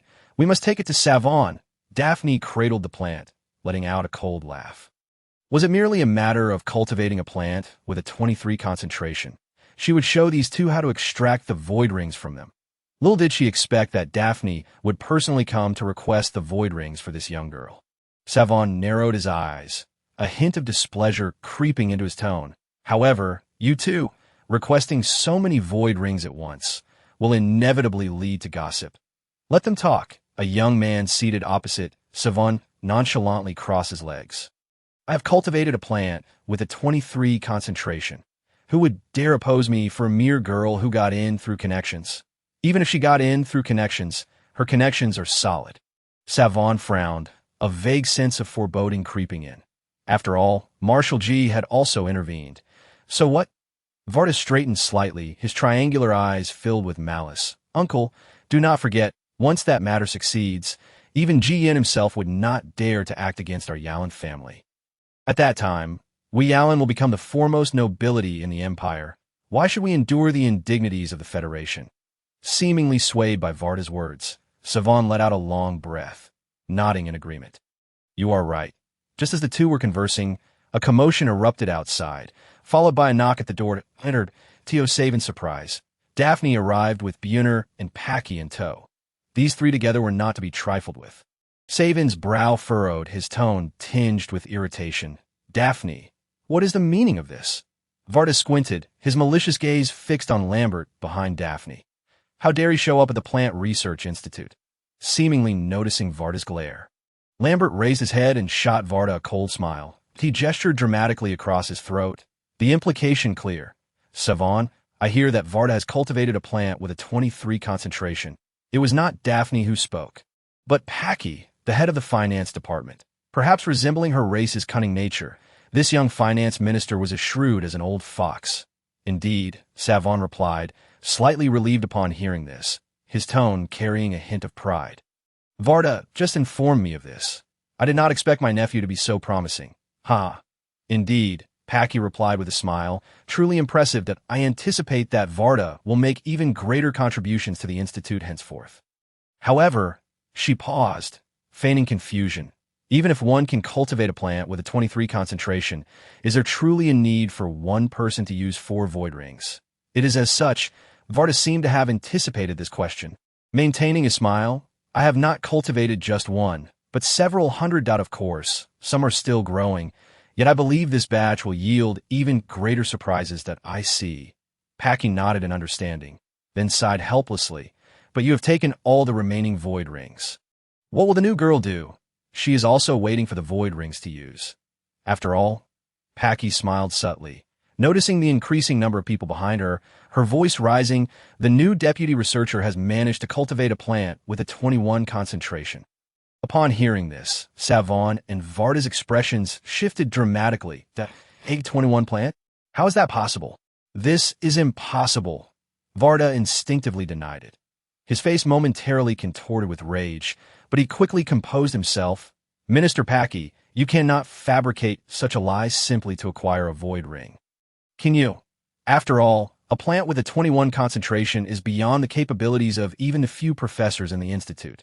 Furthermore, Varda glanced at Yu Sheng standing beside Lambert, sneering, I recall this girl has not undergone formal cultivation education. Correct? It was precisely because he had heard that Yu Sheng had not received systematic training that Varda was utterly convinced that this girl had merely gained entry through connections, having come from a garbage planet. However, upon uttering those words, Savin's expression grew increasingly uncomfortable. Packy was not one to engage in unprepared battles. If she had made such a statement, she undoubtedly possessed evidence. Yet his nephew had become overly arrogant. Forgetting even this crucial detail that in the next moment, Packy's face broke into a knowing smile, and those familiar with her recognized that certain individuals would soon face significant repercussions. Everyone was aware that while a 23 concentration of element X and a 21 concentration differed by only a fraction, they represented a disparity of 3 entire levels in researcher rankings. Packy tilted her head slightly, curiously inquiring of Björner, the head of logistics. Yes, aside from the increased extent of experimental modifications, there is one more thing. Just in time, Savon. Since you are here, let us measure the X element concentration of this plant, Packy said with a cheerful smile. Meanwhile, Daphne cautiously retrieved a pot of plant from her void ring. Savon, please. The muscles in Savin's face twitched involuntarily. In truth, he did not even need to measure. He already had a clear idea in his mind.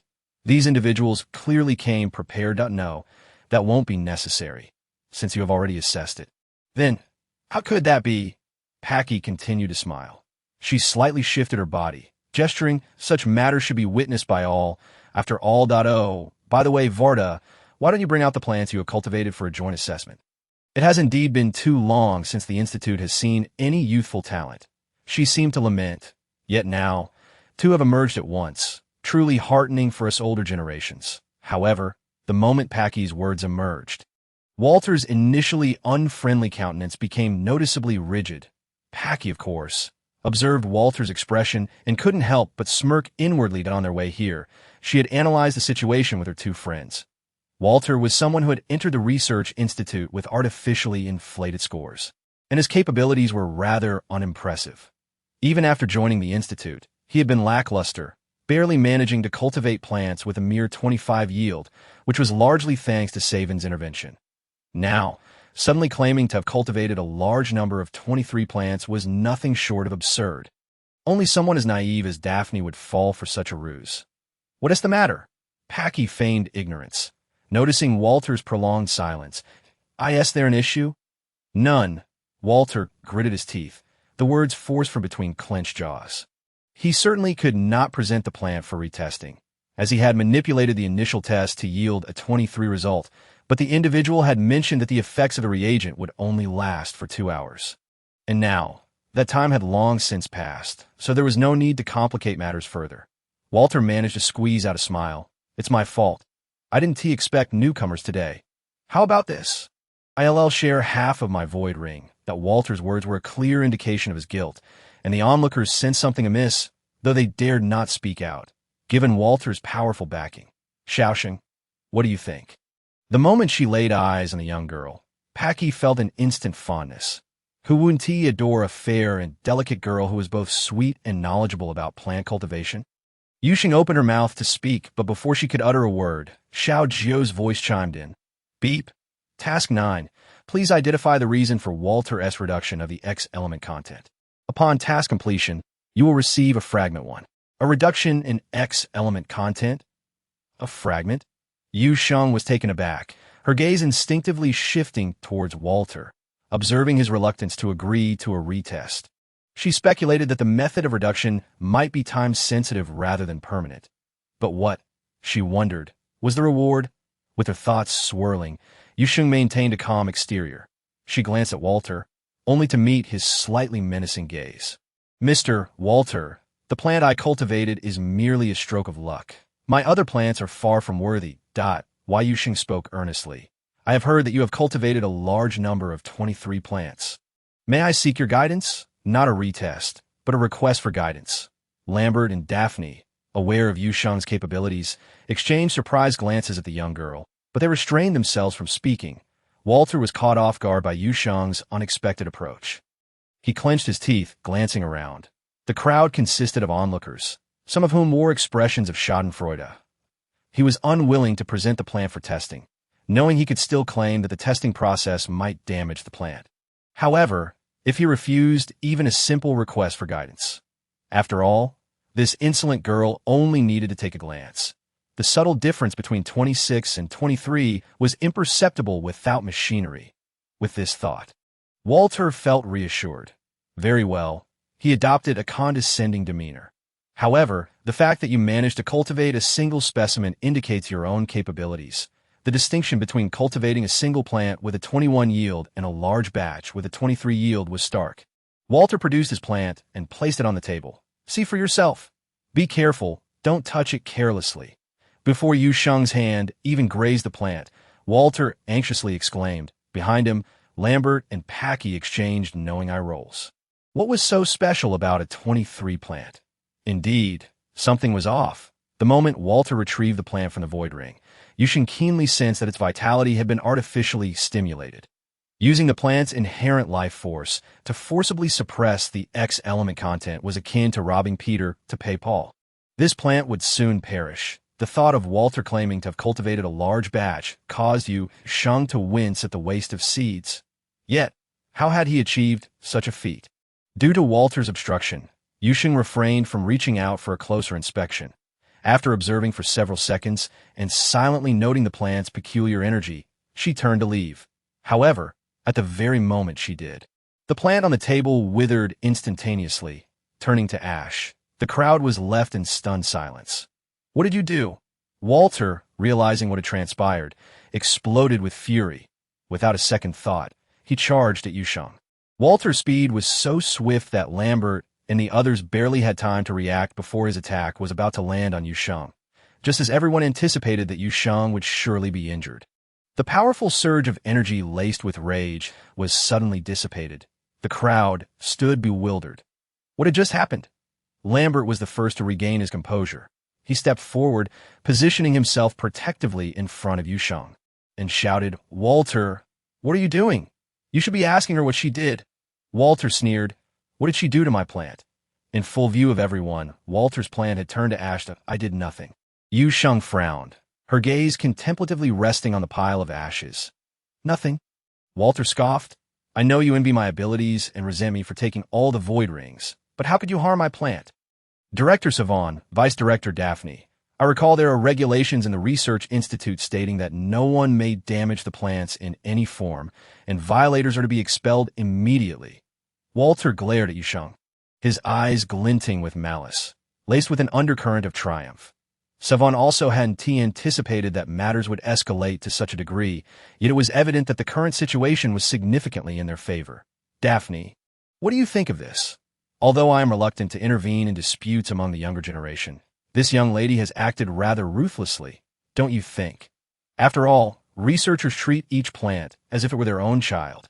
Your actions, even with the protection of Director Reed and General G, I cannot simply overlook this." Savon sighed, feigning helplessness. His words not only placed the blame for the malicious destruction of the plant squarely on Yu Sheng's shoulders, but also subtly suggested that she was behaving so recklessly because she felt invulnerable with her influential backers. Indeed, upon hearing Savon's words, many in the crowd began to murmur, casting unkind glances at Yu Sheng. After all, in this research institute, plants were revered above all else. Enough. Daphne was nearly laughing with frustration that why Yu Sheng didn't even touch that plant. "How can you be so certain it was her doing? Perhaps she had something on her person." Walter's voice was laced with malice as he fixed his gaze on Yu Sheng, sensing the hostility emanating from Walter. Yu Sheng's brow furrowed even tighter. "I did not do it." Under the scrutiny of all present, Yu Sheng spoke calmly. "You say you didn't?" Walter pointed at the pile of ashes. "Then why was my plant perfectly fine before you arrived? And now it is in this state. Do you truly believe that after causing such a catastrophe, Director Reed and General G will still support you? Fine, you say it wasn't you, so tell me why my plant has ended up like this?" Walter sneered, crossing his arms and awaiting Yu Sheng's explanation, that he maliciously thought that such a significant incident would not only divert attention from the testing results of his plant, but could also potentially see this connected individual expelled from the Institute, thereby completing that person's task that a twofold success. Other plants. Yu Sheng fell silent for a moment before speaking again. She raised her gaze, looking at Walter with calm intensity. "Since you have cultivated a large batch, then please show me how the other plants are faring now." Walter's expression instantly froze. The testing personnel had indeed confirmed a large batch of plants at 23 content. Greedy as he was, he had used that reagent on all the plants. This reagent could only maintain its effect for 2 hours, and once that time elapsed, it could cause unpredictable damage to the plants. That individual had warned Walter, but he had dismissed it.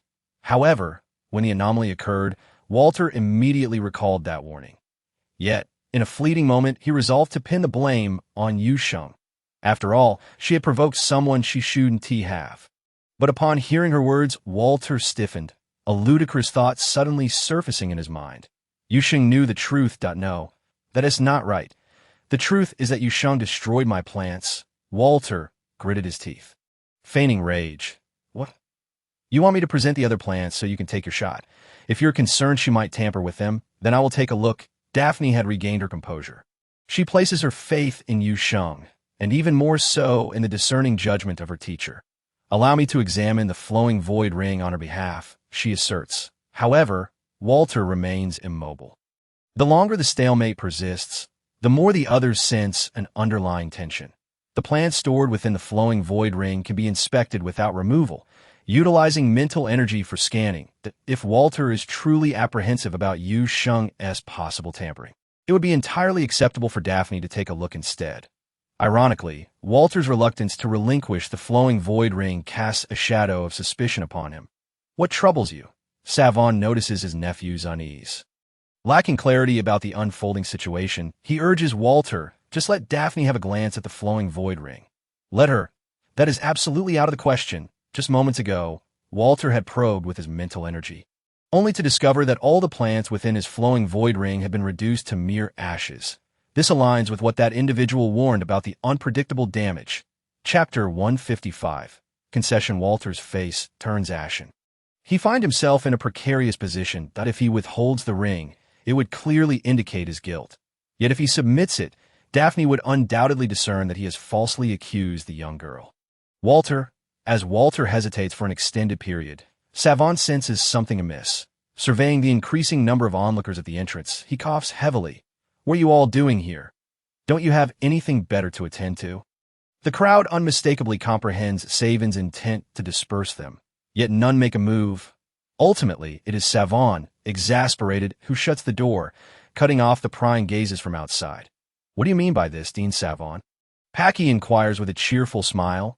Is it not a rare occasion for the Research Institute to witness such significant events? What harm is there in allowing them a glimpse of the spectacle? As she mentions significant matters and spectacles, Packy's meaningful gaze falls upon Walter. Let us conclude this matter here, Savon proposes diplomatically.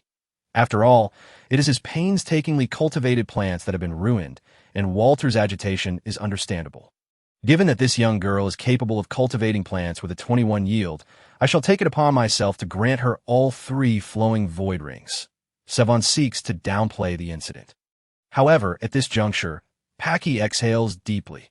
This sigh causes Savon's heart to race. Is there something else? Dean Savon. Packy smiles faintly. The former headmaster Reed intended for Yu Sheng to be directly promoted to a 1-star researcher. The implication of Packy's words is all too apparent, inciting a surge of anger within Savon, who grits his teeth in frustration. He is well aware of this matter. After all, he was the most vocal opponent when Reed first proposed it. Who could have foreseen that a girl who emerged from a backwater planet, lacking formal agricultural education, would be capable of cultivating plants with a 21 yield? Furthermore, the most significant issue is that she is associated with Reed's faction. Upon this realization, a flicker of malice flashes in Savon's eyes. Yet he conceals it masterfully. The Institute has no precedent for such a promotion. Even if Yu Sheng is indeed remarkable, she must progress step by step. Her exceptional elevation to the position of associate researcher is already the greatest concession the Institute can offer. Any further advancement could incite dissent. I fully understand your concerns, Dean, Packy replies, her expression unwavering, as if she had anticipated Savon's response. What about resources? There's only been one associate researcher capable of cultivating plants with a 21 yield in all these years at AS for resources. That is. Savon grits his teeth. He glances at Walter, who remains ensconced in his dismay, and speaks quickly. Let it be according to the standards of a 2-star researcher. This catches Packy off guard. She had expected him to allocate resources suitable for a 1-star researcher. Yu Sheng, do not forget to express your gratitude to Dean Savon. Packy reminds Yu Sheng with a knowing smile. Thank you, Dean Savon. Yu Sheng responds promptly, yet her gaze lingers on the pile of ashes. Noticing that others have refrained from mentioning the matter of the plants again, Savon discreetly motions for Walter to depart. Walter casts a dark glance at Yu Sheng and Lambert before leaving with a cold snort. As he exits, he does not take the ash-laden plant with him. Why Yu Sheng's eyes brighten. Meanwhile, Packy and Bunnier continue their negotiation with Savon, their exchanges maintaining a semblance of civility. What is it? Daphne inquires softly, noticing Yu Sheng's fixation on the ashes. May I take a bit of that ash? Although the plant has been completely destroyed, Yu Sheng still senses an unusual energy emanating from the pile. Perhaps this could be a starting point. Savon will not permit you to take it. What difficulty is there? Lambert brushes aside the fallen strands of hair from his forehead, a glimmer of cunning flashing in his eyes. He saunters towards the pile of ashes, preoccupied with Packy and Bunnier. Savon fails to notice Lambert's unusual behavior. Thus, Yu Sheng witnesses a rather spectacular display of an accidental tumble. The sound is so loud that she instinctively turns her head away, unable to bear the sight. "What are you doing?" Savon exclaims, startled, his voice sharp. Why Yu Sheng observes that the dean is far more anxious about the pile of ashes than he had been moments prior. Only after confirming there is nothing amiss does he exhale a sigh of relief that I stumbled. Lambert sits on the ground, grimacing as he holds his waist. "Xiao Sheng, come help me up, da-da." "All right," responding to Lambert's silent cue. Yu Sheng hurries to assist him. In the brief moment she helps Lambert up, he discreetly and swiftly slips a small vial in her hand. Why Yu Sheng? How did he manage to fill a small vial with ashes in such a short span of time? Yet his actions earn him a swift reprimand from Daphne, who strikes him on the back of the head. "Do not lead this young girl astray." Lambert. Oh. After a brief conversation with Savon, the group prepares to leave. It just so happens to be mealtime. "Come, let Daphne treat you all to a great meal. Contribution points? In a research institute, there are expenditures, but they are not conducted using star coins." Daphne remains unfazed by Packy's comments, patiently explaining to the young girl. Everyone in the research institute has a personal account, and each month they receive a certain amount of contribution points based on their rank. Additionally, there are contribution points awarded for cultivating plants. For instance, if you cultivate a plant with a 21 yield, you could earn approximately 10,000 contribution points. So much.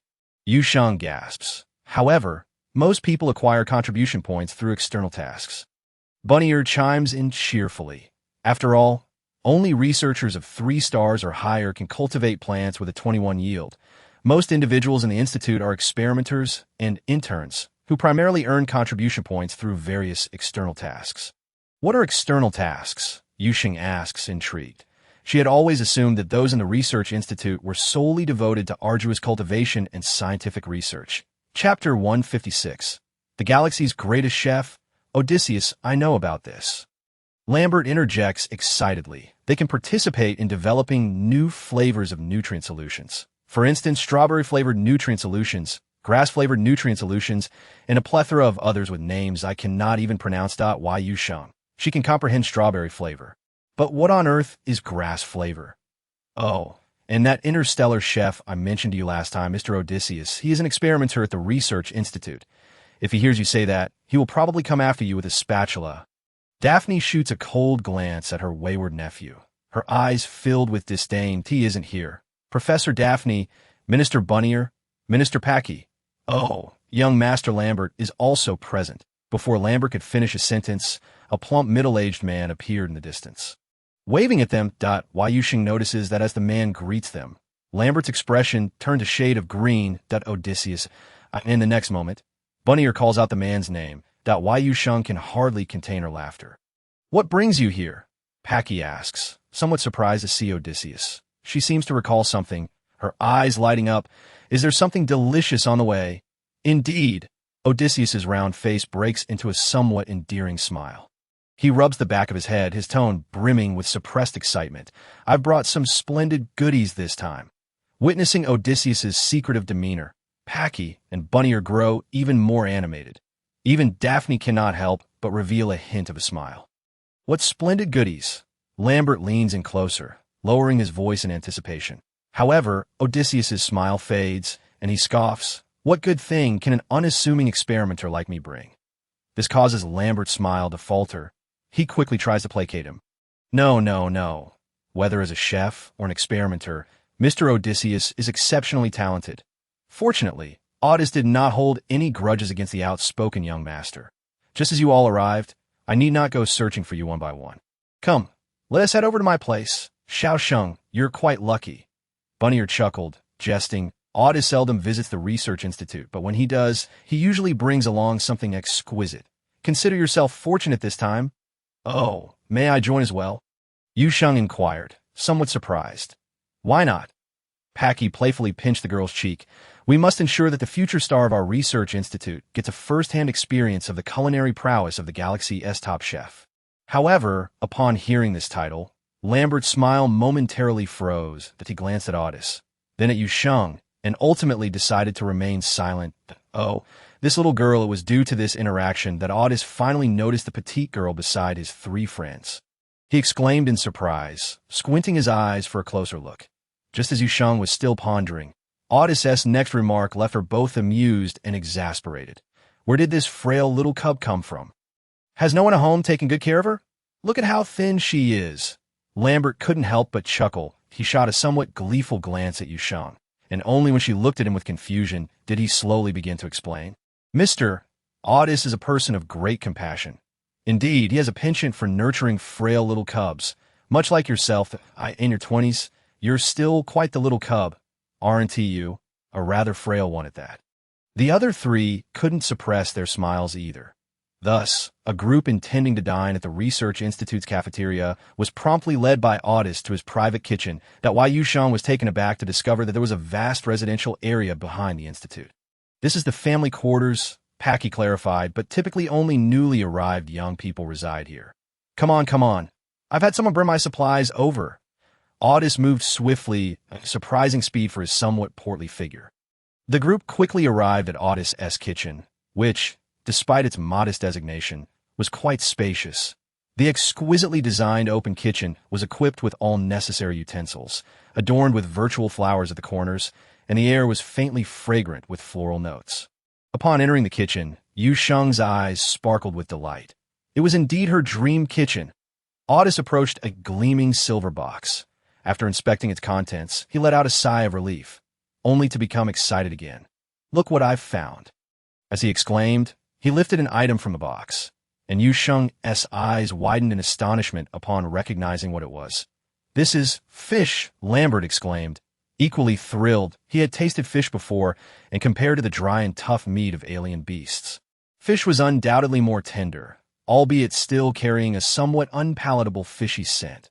Caught from the forest, Otis declared proudly. During their exploration, they discovered a pond teeming with fish, so I asked them to bring a few back. Upon hearing that the fish were from the forest, Yu Sheng felt a pang of envy. She had spent her time in the forest surviving rather than gathering supplies. After finally finding a valley with a stream, she had to leave before long. Are we going to cook the fish today? Daphne asked, her eyes glimmering with anticipation. Of course. Otis replied, eyeing the plump fish with excitement. I recently learned an ancient method of cooking fish. Let me prepare it for you to taste. Wait. Lambert interjected, raising his hand. Otis, why not let Xiao Sheng prepare fish as well? Lambert recalled Yu Sheng's culinary skills and resolutely affirmed, I'm not exaggerating. I believe Xiao Sheng's cooking is top-notch. You said my cooking was top-notch half a month ago. Otis appeared unfazed by Lambert's praise of Yu Sheng. Curiously, he turned to the frail young girl before him.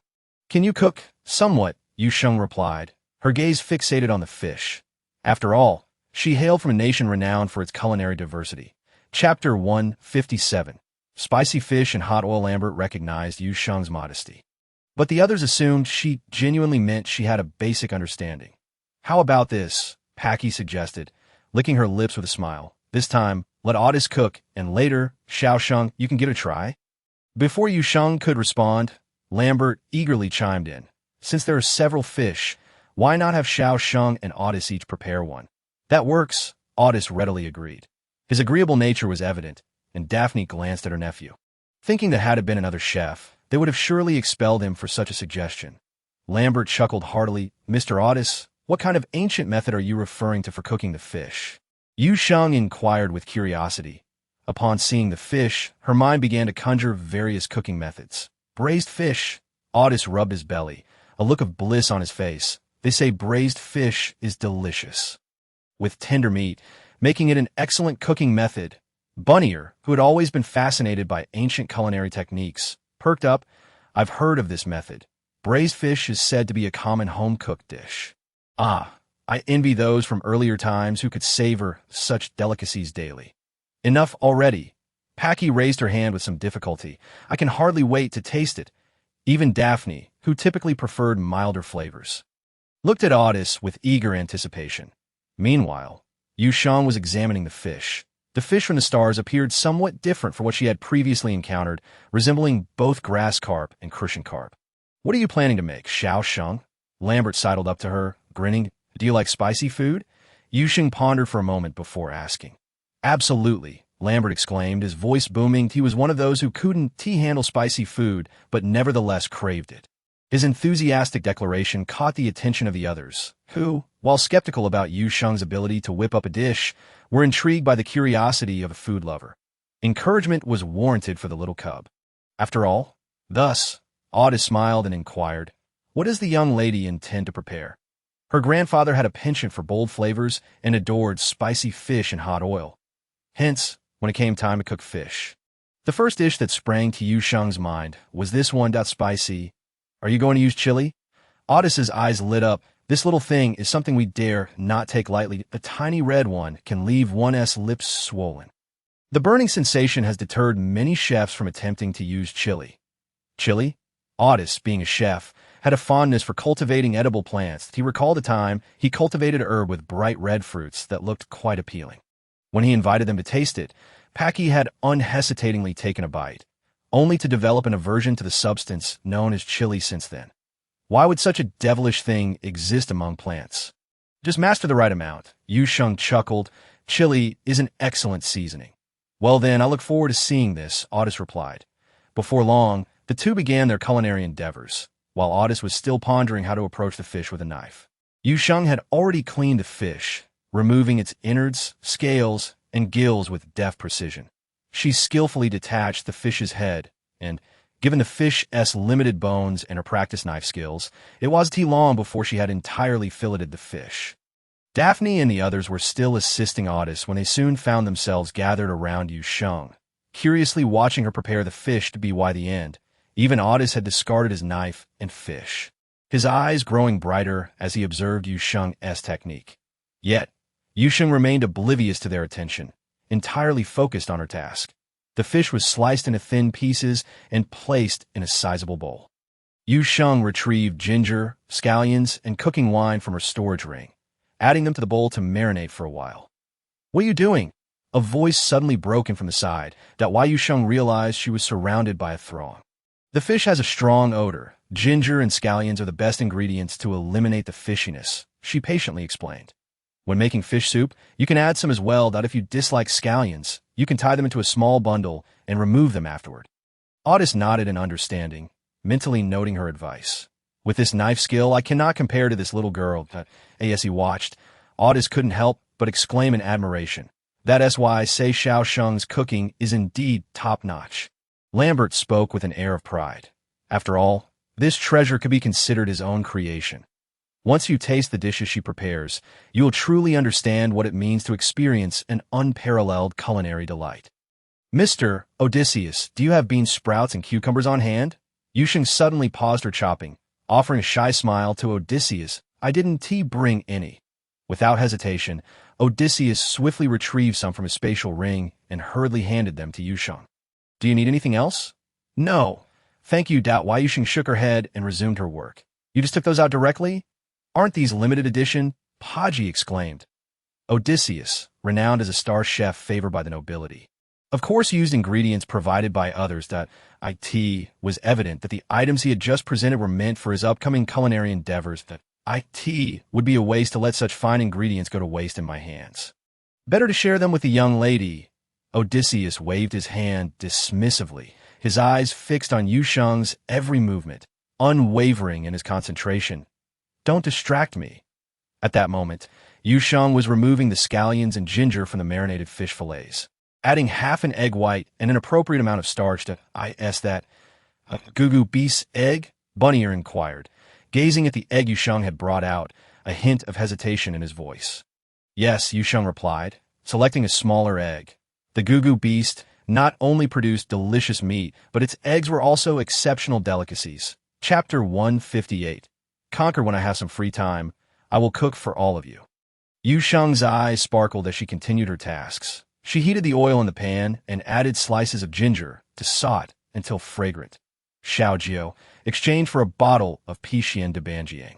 Since the system upgrade, Yu Sheng had taken to browsing the system marketplace whenever she had a moment, and she truly discovered a spice section tucked away in a corner. The spice section was devoid of items, save for a single line of text. "As long as you dare to order, this marketplace dares to provide. Xiao Jiao explained that this meant one could exchange for anything, even items that were non-existent in the galaxy. As for why it sounded so juvenile, judging by Xiao Jiao's conflicted expression, Yu Sheng speculated it might have something to do with the creator's personality, given that the tasker has not yet met the exchange conditions. Any early withdrawals will require double repayment later. Xiao Jiao's soft, adorable voice fell upon Yu Sheng's ears like a death knell. Double it is then. Why Yu Sheng sighed, a hint of despair glimmering in her eyes. At the very least, let me finish making the spicy boiled fish. All right, exchange completed. Xiao Sheng, please check. Thus, Daphne and the others witnessed Yu Sheng gravely retrieving a bottle of reddish-brown paste from her spatial ring. Lambert was taken aback. What kind of culinary failure is this? Oster curiously leaned in. Is this also a condiment? This aroma is quite rich. This is Pixin de Banjiang, Yu Sheng explained while adding 3 tablespoons of the paste into the pan. A crucial ingredient. It was notably spicy, with large chili flakes embedded within. Just the scent alone made Yu Sheng's appetite surge. In any case, the young lady earnestly emphasized, this will undoubtedly be exhilarating. Whether it would indeed be delightful was yet to be known. But the moment the Debanjiang hit the hot pan, a burst of fresh, spicy fragrance erupted. Lambert leaned in closely, the spicy aroma reddening his eyes. He stifled the urge to sneeze, his eyes gleaming as he gave a thumbs up. It smells amazing. Yu Sheng smiled. With Odysseus present, she continued explaining, you can add a bit of white sugar to the Debanjiang, while sought ing to eliminate its bitterness. Once the oil turned red, Yu Sheng poured in an appropriate amount of water and brought it to a boil. The red oil floated atop the water, glistening like crystal. When the water began to bubble, Yu Sheng added the fish fillets, gently separating them with chopsticks. Odysseus listened intently, rapidly taking notes on his holographic device. While the others were equally intrigued, particularly Podgy and Lambert, who were eager to try their hand at it. The cooked fish fillets were transferred to a serving bowl, and Yu Sheng began preparing the spices in another pot. Odysseus watched as the young lady added some ingredients he was not very familiar with. His curiosity piqued. These are Sichuan peppercorns, cinnamon, and dried red chilies. All very common spices. Mr. Odysseus, if you're interested, I can send you some later. Yu Sheng was always willing to share, especially with Odysseus, a fellow food enthusiast and chef. Thank you, Odysseus readily agreed. Take a look at what I have over there. Feel free to take whatever you need. All right. As the hot oil began to smoke, an enticing aroma wafted through the Yu Sheng drizzled the sizzling oil over the fish fillets. The hot oil made a sizzling sound as it met the tender fish, releasing an even more intense fragrance that tantalized everyone's taste buds. All present instinctively swallowed hard. Under the lights, the fish glimmered with an alluring red hue, interspersed with the yellow of the bean sprouts and the green of the cucumbers, creating a feast for the eyes that was hard to resist, not to mention the intoxicating aroma. Odysseus approached with a reverent demeanor, his hands trembling as he picked up a piece of fish and savored it delicately. The fish was so tender that Odysseus felt he might swallow his own tongue. The spicy flavor spread through his mouth, igniting a craving for more. The freshly cooked fish still bore a hint of heat. Yet Odysseus could hardly care. The perfectly sliced fish soaked in the broth burst with flavor with each bite. Following the initial spiciness was a tingling sensation that felt electrifying, almost with a subtle sweetness. This was undoubtedly the finest delicacy in the galaxy. Odysseus was on the verge of tears from the sheer delight. You all can't be human. How can something this delicious exist? Who would wait for you to react? Podgy quipped as she snatched a piece of fish. Odysseus, still in shock yet filled with a hint of anger, quickly joined the fray. This scene was all too familiar. Yu Sheng had grown accustomed to it. It wasn't that her cooking was extraordinarily delicious. Rather, intergalactic cuisine had yet to be fully explored, and this group, accustomed to nutrient solutions, could find even plain rice delectable. Soon, everyone was in a frenzy, exchanging apologies and accusing each other of eating the most, ultimately turning their eager gazes towards Yu Sheng, pleading, "There are plenty more fish." The implication was clear. Odysseus could hardly contain his excitement as he approached with his fish in hand, eyes alight with expectation. "Yu Sheng, how about I make some other fish dishes?" The crowd gasped in unison. "You can make other delicacies?" Odysseus's eyes sparkled even brighter. Why not prepare braised fish? All right, I can do that. It's also one of my specialties. Why Yu Sheng agreed amiably, diving back in her culinary endeavors. As Yu Sheng busied herself once more, Odysseus gleefully edged closer, eager to learn. Daphne suddenly seemed to recall something and seized Lambert's arm. Is the orphanage still in need of help? I can teach the little ones. During their earlier conversation, Daphne had casually learned that Lambert was currently working as the caretaker at the orphanage. She had initially been puzzled as to why her high and mighty nephew would agree to such a role until she tasted the spicy boiled fish. Chapter 159. All little geniuses know, we are not lacking anything. Lambert quickly grasped his aunt's intentions, shaking his head vigorously, speaking rapidly. Our orphanage is currently quite small and cannot afford to hire more staff. Daphne regarded Lambert coldly. Didn't you say that being a researcher only requires enough to eat? Under the weight of his aunt's piercing gaze, Lambert desperately tried to reason. Wouldn't it be better to spend time researching plants than indulging in gourmet food? Daphne merely chuckled. The enticing aroma had already spread throughout the room. She was too lazy to argue with her nephew and rejoined the throng clamoring for food. The two fish had significantly elevated Yu Sheng's status in the eyes of these individuals. If not for Bunnier and Podgy having other important matters to attend to, they would likely be competing with Daphne for Yu Sheng's attention well into the afternoon. Daphne led Yu Sheng on a brief tour of the research institute, including the teleportation point, which was heavily guarded with multiple layers of security to protect against both external threats and internal ones. Daphne's expression turned serious as she spoke. Why Yu Sheng understood. However, once this reconnaissance mission concluded, more individuals would be able to access the forest. But soon, Daphne's tone brightened. She sincerely exclaimed, I wonder which esteemed individual contributed this teleportation point. To make such a significant contribution without seeking recognition is a quality I deeply admire. In truth, Yu Sheng thought to herself, indeed, it is admirable. However, to establish a teleportation point in such a location and generously offer it to Marshal G, could it possibly be an elder from one of those families? Or perhaps Lambert, who had been listening and was aware of the truth, couldn't help but chuckle. How long until I can enter? Yu Sheng hastily diverted the conversation to evade further embarrassment at the current pace. It seemed likely she would be able to enter the forest in about a week's time. Soon. Completely unaware that Yu Sheng's eagerness was driven by her quest for sustenance, Daphne mistakenly believed that the young girl was elated at the prospect of further studying the plants, which brought her great satisfaction. With such an exceptionally talented and motivated junior, it seemed the research institute would surely flourish in the future. Yu Sheng was thrilled to learn that she would soon be able to enter the forest, which led her to forget about the task she needed to complete until the following day. The small vial containing the ashes of the plant lay quietly within Yu Sheng's spatial ring.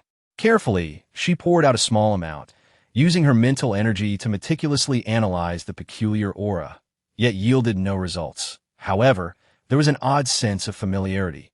How strange. Yu Sheng furrowed her brow, her fingertips instinctively tapping on the table. Knock, knock, knock.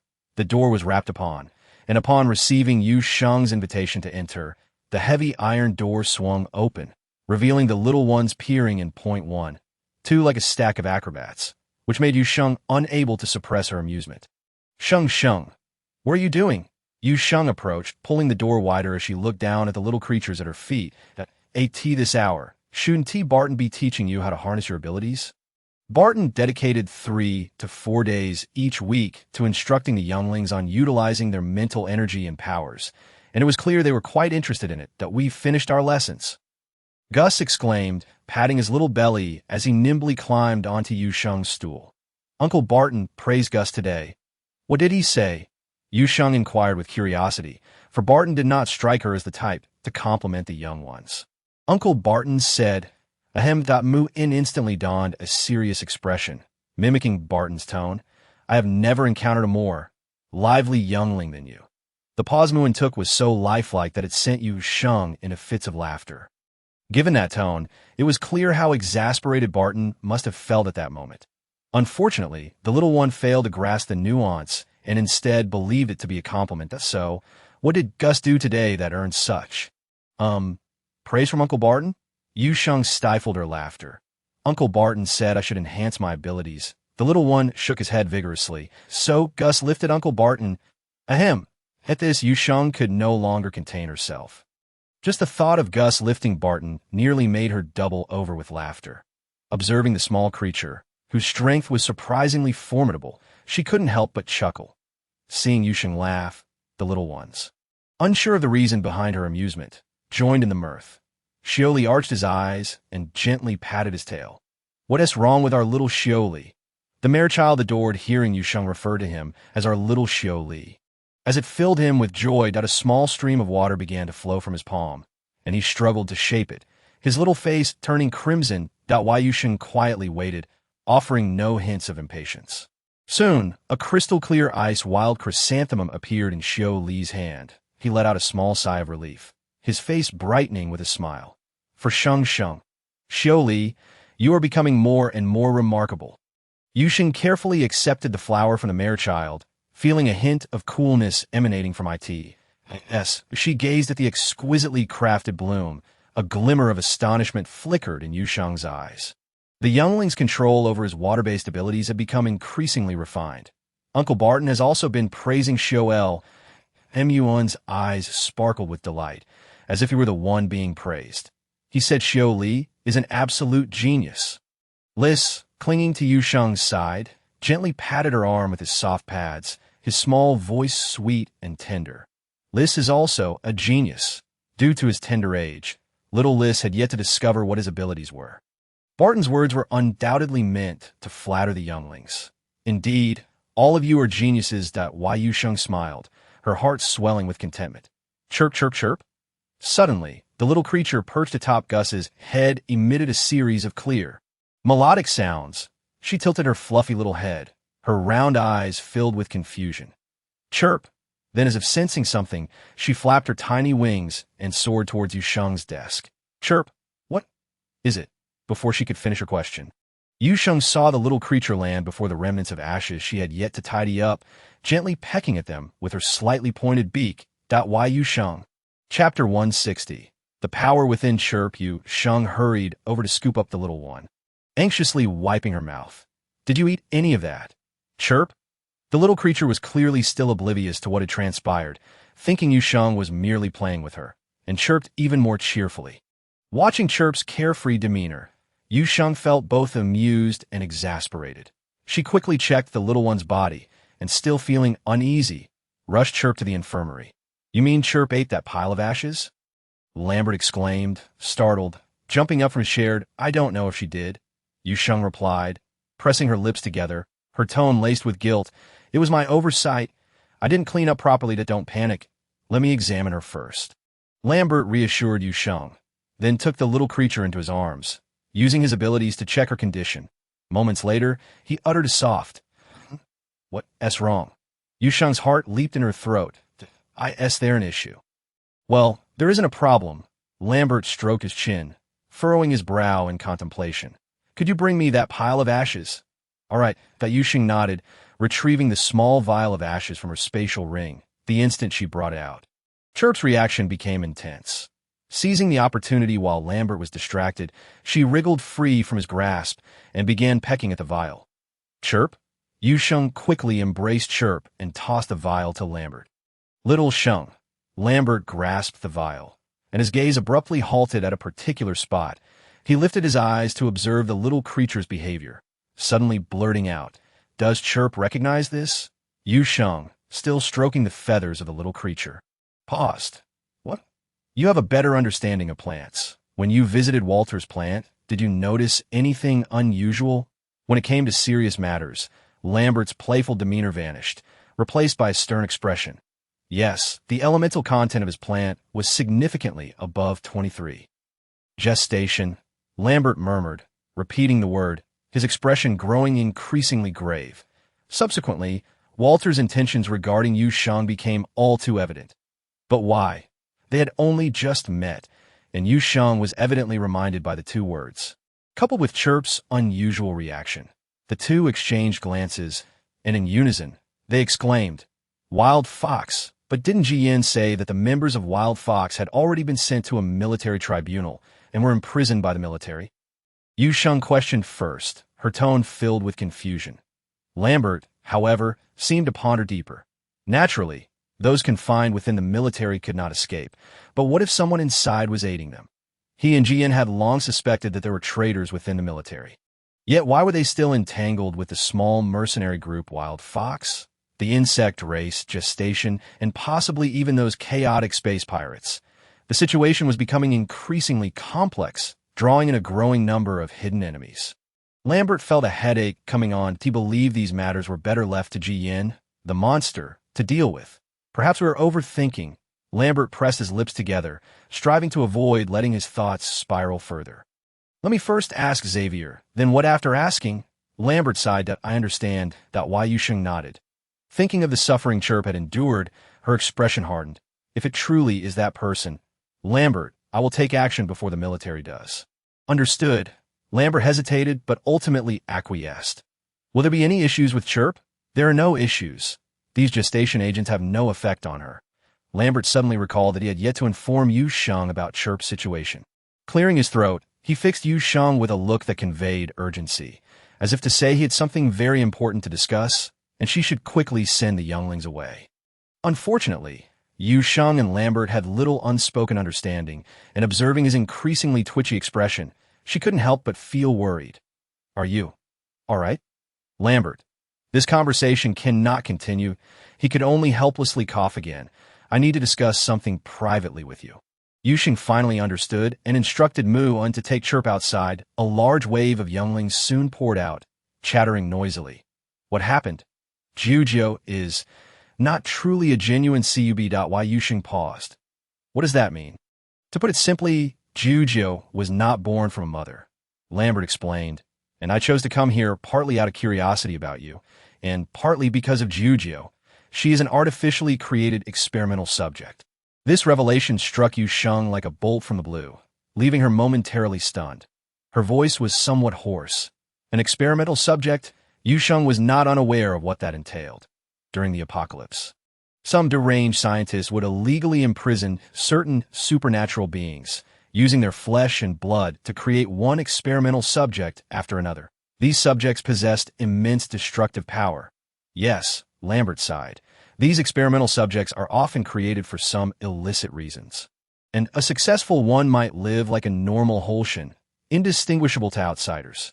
However, Jujio is a half-beast cub. The half-beast signifies that Jujio is a failed experiment. That Lambert's gaze sharpened as he looked at Yu Sheng. Such a failed specimen carries many uncertainties. She might grow up normally, but should she ever lose control, it could lead to unimaginable and terrifying consequences. In short, she is a ticking time bomb. This analogy made Yu Sheng feel uneasy. Jujio 1T. She asserted with conviction, Jujio is a well-behaved cub. She wouldn't do anything wrong. I certainly hope so. But Lambert retrieved a bottle for Yu Sheng to see. The once smooth surface of the bottle was now pockmarked. This bottle is made from the hardest crystal in the galaxy. Even I would need considerable force to leave a mark on it. Yet Jujio merely pecked at it a few times. As she grows, some of Jujio's strength may become difficult for her to control. And the cubs in the orphanage, you must understand, they are still very fragile. That Lambert's tone remained grave, and perhaps only he knew the discomfort he felt when uttering these words. Yu Sheng understood the implications behind Lambert's words, and fell silent. Chapter 161. Unconsciously seeking Ji Yin recently, the cubs had noticed that Sheng Sheng was increasingly lost in thought as she gazed at them. Naturally, the one she gazed at the most was Jujio. Although Jujio was indeed adorable. Why did Sheng Sheng keep looking at Jujio? Goes immediately protested. Why can't Sheng Sheng be looking at Goes? The other cubs fell silent for a moment before hastily changing the subject. I feel that Sheng Sheng is not in a good mood. How can we make Sheng Sheng happy? Meanwhile, Yu Sheng, who was being worried about by the cubs, felt heavy-hearted. That day, she had asked Lambert if there were any other ways to resolve this issue, because for both the cubs and her, as well as the old headmaster, Jujio had already become a part of the Blue Star Orphanage, and no one wished to part with this youngest sister. I tell you this as a reminder. Lambert sighed. The main issue is that I've recently discovered Jujio cannot control her strength well. This statement undoubtedly weighed heavily on Yu Sheng's heart. She didn't know who to discuss this with, her mind in disarray, and by the time she gathered her thoughts, a tall figure had appeared before her. The person wore a crisp military uniform, black boots accentuating his long legs, and golden buttons contrasting with the belt at his waist. His chiseled features, more pronounced beneath the military cap, softened upon seeing Yu Sheng. He asked, "Is there something troubling you?" After regaining her composure, Yu Sheng fumbled to turn off the holographic device. But unexpectedly, the person on the other side quickly connected. Her face flushed red in embarrassment as she stammered. "Actually, it's nothing." Yu Sheng didn't understand why she subconsciously sought Ji. Jian could see through the young girl's lies at a glance. He smiled slightly. "Perhaps I can offer you some advice." Then there was a stretch of silence. Jian had ample patience to wait for Yu Sheng to speak. After what felt like an eternity, Yu Sheng finally lowered her gaze and whispered, "It's Jiujio." Jian paused in the action of removing his gloves. "Did Lambert speak with you?" Yu Sheng nodded, feeling somewhat distressed. Jian pondered for a moment before suddenly asking, "If I were to suggest sending Jiujio away, would you agree?" "Absolutely not." All conversation halted in the warmth of Jian's gaze. "You see, you already possess the answer in your heart, don't you?" Lambert may have painted the situation in dire terms. Or perhaps he neglected to mention a crucial premise before discussing these matters. Why Yu Sheng blinked. "What?" "Jiujio is part of the Blue Star orphanage," Jian chuckled softly. "I mentioned to you long ago that you are a miracle. And Blue Star Orphanage is also a miracle. In such a miraculous place. Why can't another miracle be born?" Moreover, the handsome man suddenly lifted his gaze to meet Yu Sheng's, his expression serious. "I am here too. I am here." Those four simple words made Yu Sheng's heart skip a beat. When their eyes met, she felt as though she had been scalded and quickly averted her gaze, a flush creeping across her cheeks. She awkwardly cleared her throat, but didn't deny it. The joy on Jian's face grew more pronounced. He intended to say something further, but someone called for him from the other side. "It's all right. You can go ahead and attend to your matters." Why Yu Sheng quickly interjected, though her gaze remained averted from Jian. "Very well," Jian replied warmly, his smile deepening. "You can come find me anytime if you need anything." "Fine." After the holographic communication ended, the virtual figure before her vanished. Why Yu Sheng let out a long breath, feeling somewhat awkward as she patted her face. That moment. Remembering this, the warmth that had just faded from her cheeks seemed to surge back. She bit her lip, striving to convince herself that perhaps it was merely a comforting remark from him, thus managing to suppress the fluttering in her heart. On the other side, Jian looked up at Xavier, who entered without knocking, his displeasure evident. Xavier, feeling somewhat guilty, rubbed his nose. How was he to know that the Marshal was conversing with Miss Yu? However, recalling the matter he needed to report, Xavier immediately adopted a serious demeanor. "Marshal, the Shadow team member, Trist, has gone missing." Trist was the dark woman who always wore a cloak and had been administering growth agents to Jiujio. "Missing?" Upon hearing this, Jian's voice turned frigid. "Wasn't she locked in the first prison?" The first prison is where the military confines high-risk criminals, with strict security and multiple layers of barriers. Yet in such an impenetrable prison, Trist had vanished. "Yes." Xavier's expression darkened. He quietly relayed the information Lambert had shared with him about the situation. And Jian soon understood why Lambert had suddenly mentioned Jiujio to Yu Sheng as his fingers unconsciously tapped the table. Jian pondered for a moment and then instructed, "Contact Peepus." Peepus Yalin is the current head of the Yalin family and Walter's father. Certainly, Walter felt utterly unfortunate. He originally aimed to use this opportunity to drive the girl named Yu Sheng out of the research institute, while also currying favor with that esteemed figure. However, he never imagined that not only would he fail, but he would also destroy all the plants he had painstakingly cultivated. The thought of all those plants reduced to ashes caused Walter's heart to ache, as if he could hardly breathe. Moreover, he would have to endure the wrath of that esteemed figure. "I'll give you one last chance." The figure hidden beneath the black cloak spoke coldly, their gender indistinguishable voice laced with a hint of malice. "If you cannot kill Yu Sheng, you will receive no further assistance from me, and you will face the wrath of the deity of freedom." Walter had heard this esteemed figure speak of their shared faith in the deity of freedom. Kill Yu Sheng?" Walter froze momentarily, stumbling over his words. Wasn't he had said before that it was sufficient to simply drive her away? A steam figure. It shouldn't come to killing her, should it? Chapter 162. Accompanying the cubs, the cloaked figure, or rather Trist, scoffed. Did you not say that the girl cultivated plants with an X-element content of 21? Yes, yes. Walter's forehead was slick with sweat. Trickling down. If you kill Yu Sheng, I can reduce the X content in your plants to below 20, without any damage. Don't you desire to become the deputy director of the research institute?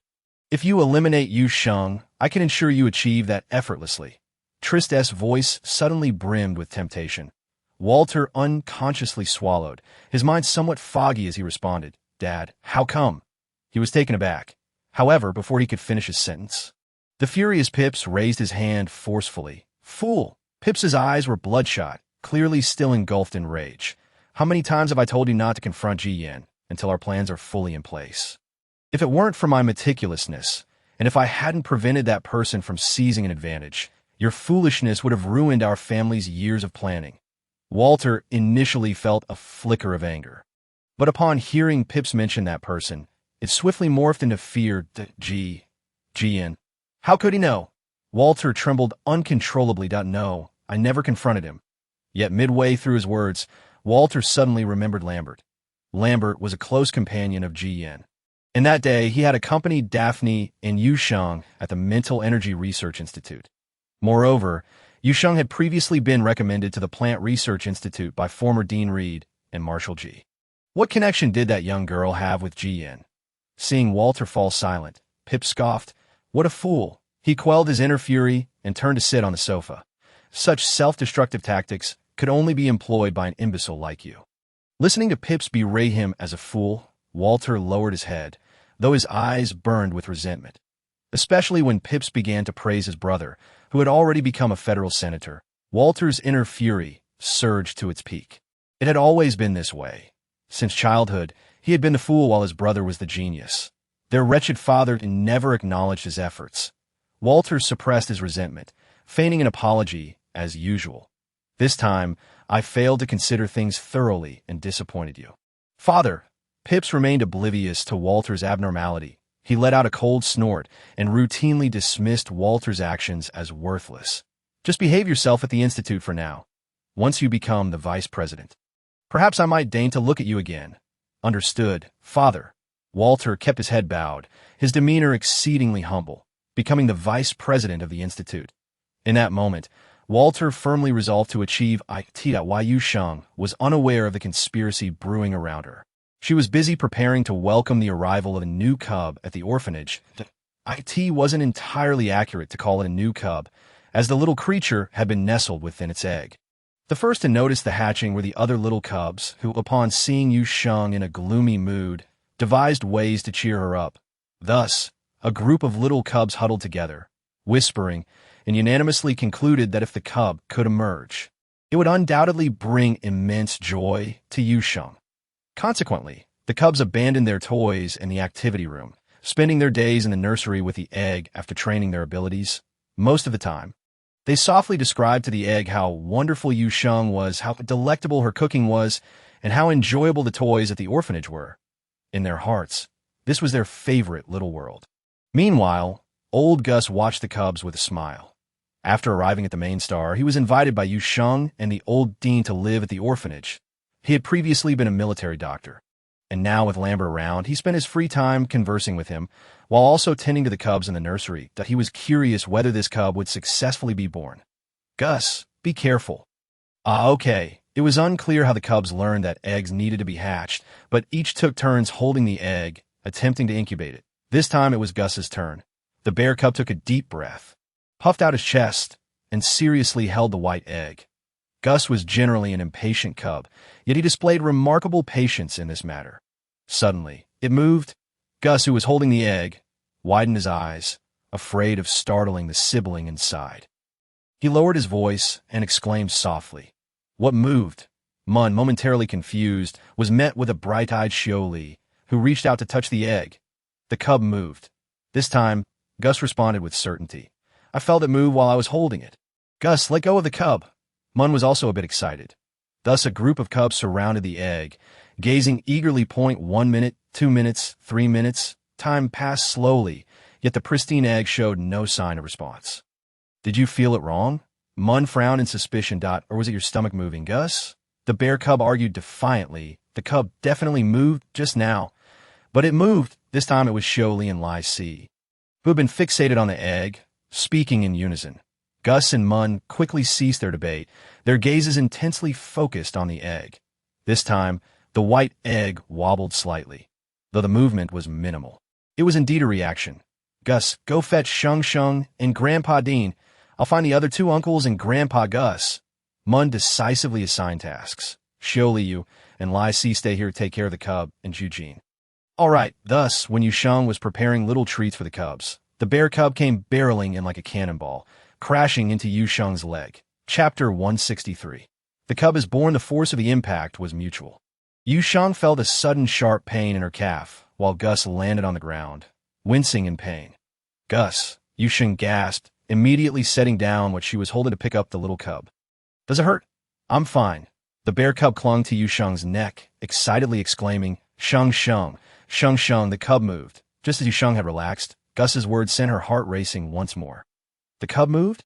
Before Jian left, he had collaborated with her under Lambert's guidance to channel his mental energy, but something had gone awry, and the cub still showed no signs of response.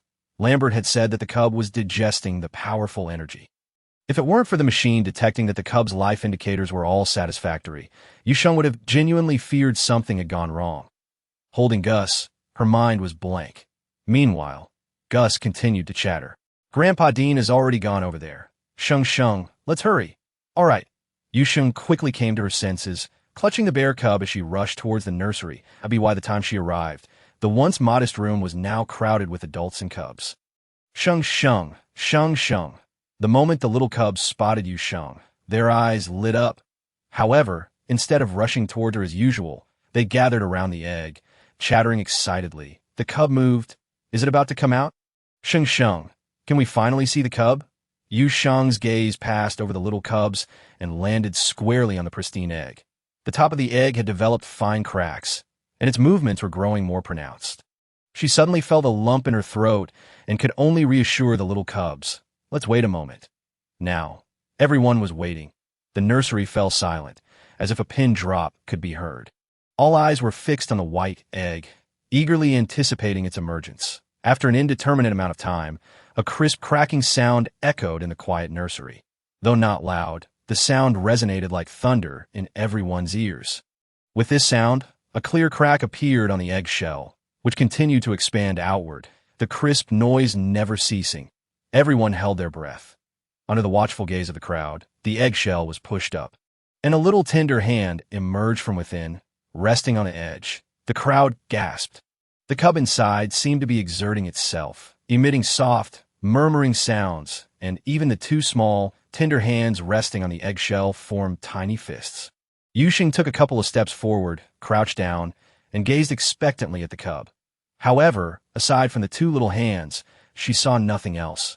The hatching motion abruptly halted, as if the cub had grown weary and was resting. Yu Sheng felt a surge of impatience, but had to suppress her anxiousness. Suddenly, the crackling sound resumed. Everyone paused. Was that sound perhaps the cub eating the eggshell? It seems it's hungry. Why Yu Sheng found the situation amusing and exasperating. The cub's eating accelerated, and the eggshell gradually diminished, until finally, everyone beheld a plump little baby sitting on a soft mat, its head resting on a piece of eggshell, eagerly munching on the fragmented shell pieces. As the eggshell gradually vanished, the little doll grew increasingly larger, eventually resembling a small child of about 3 or 4 years.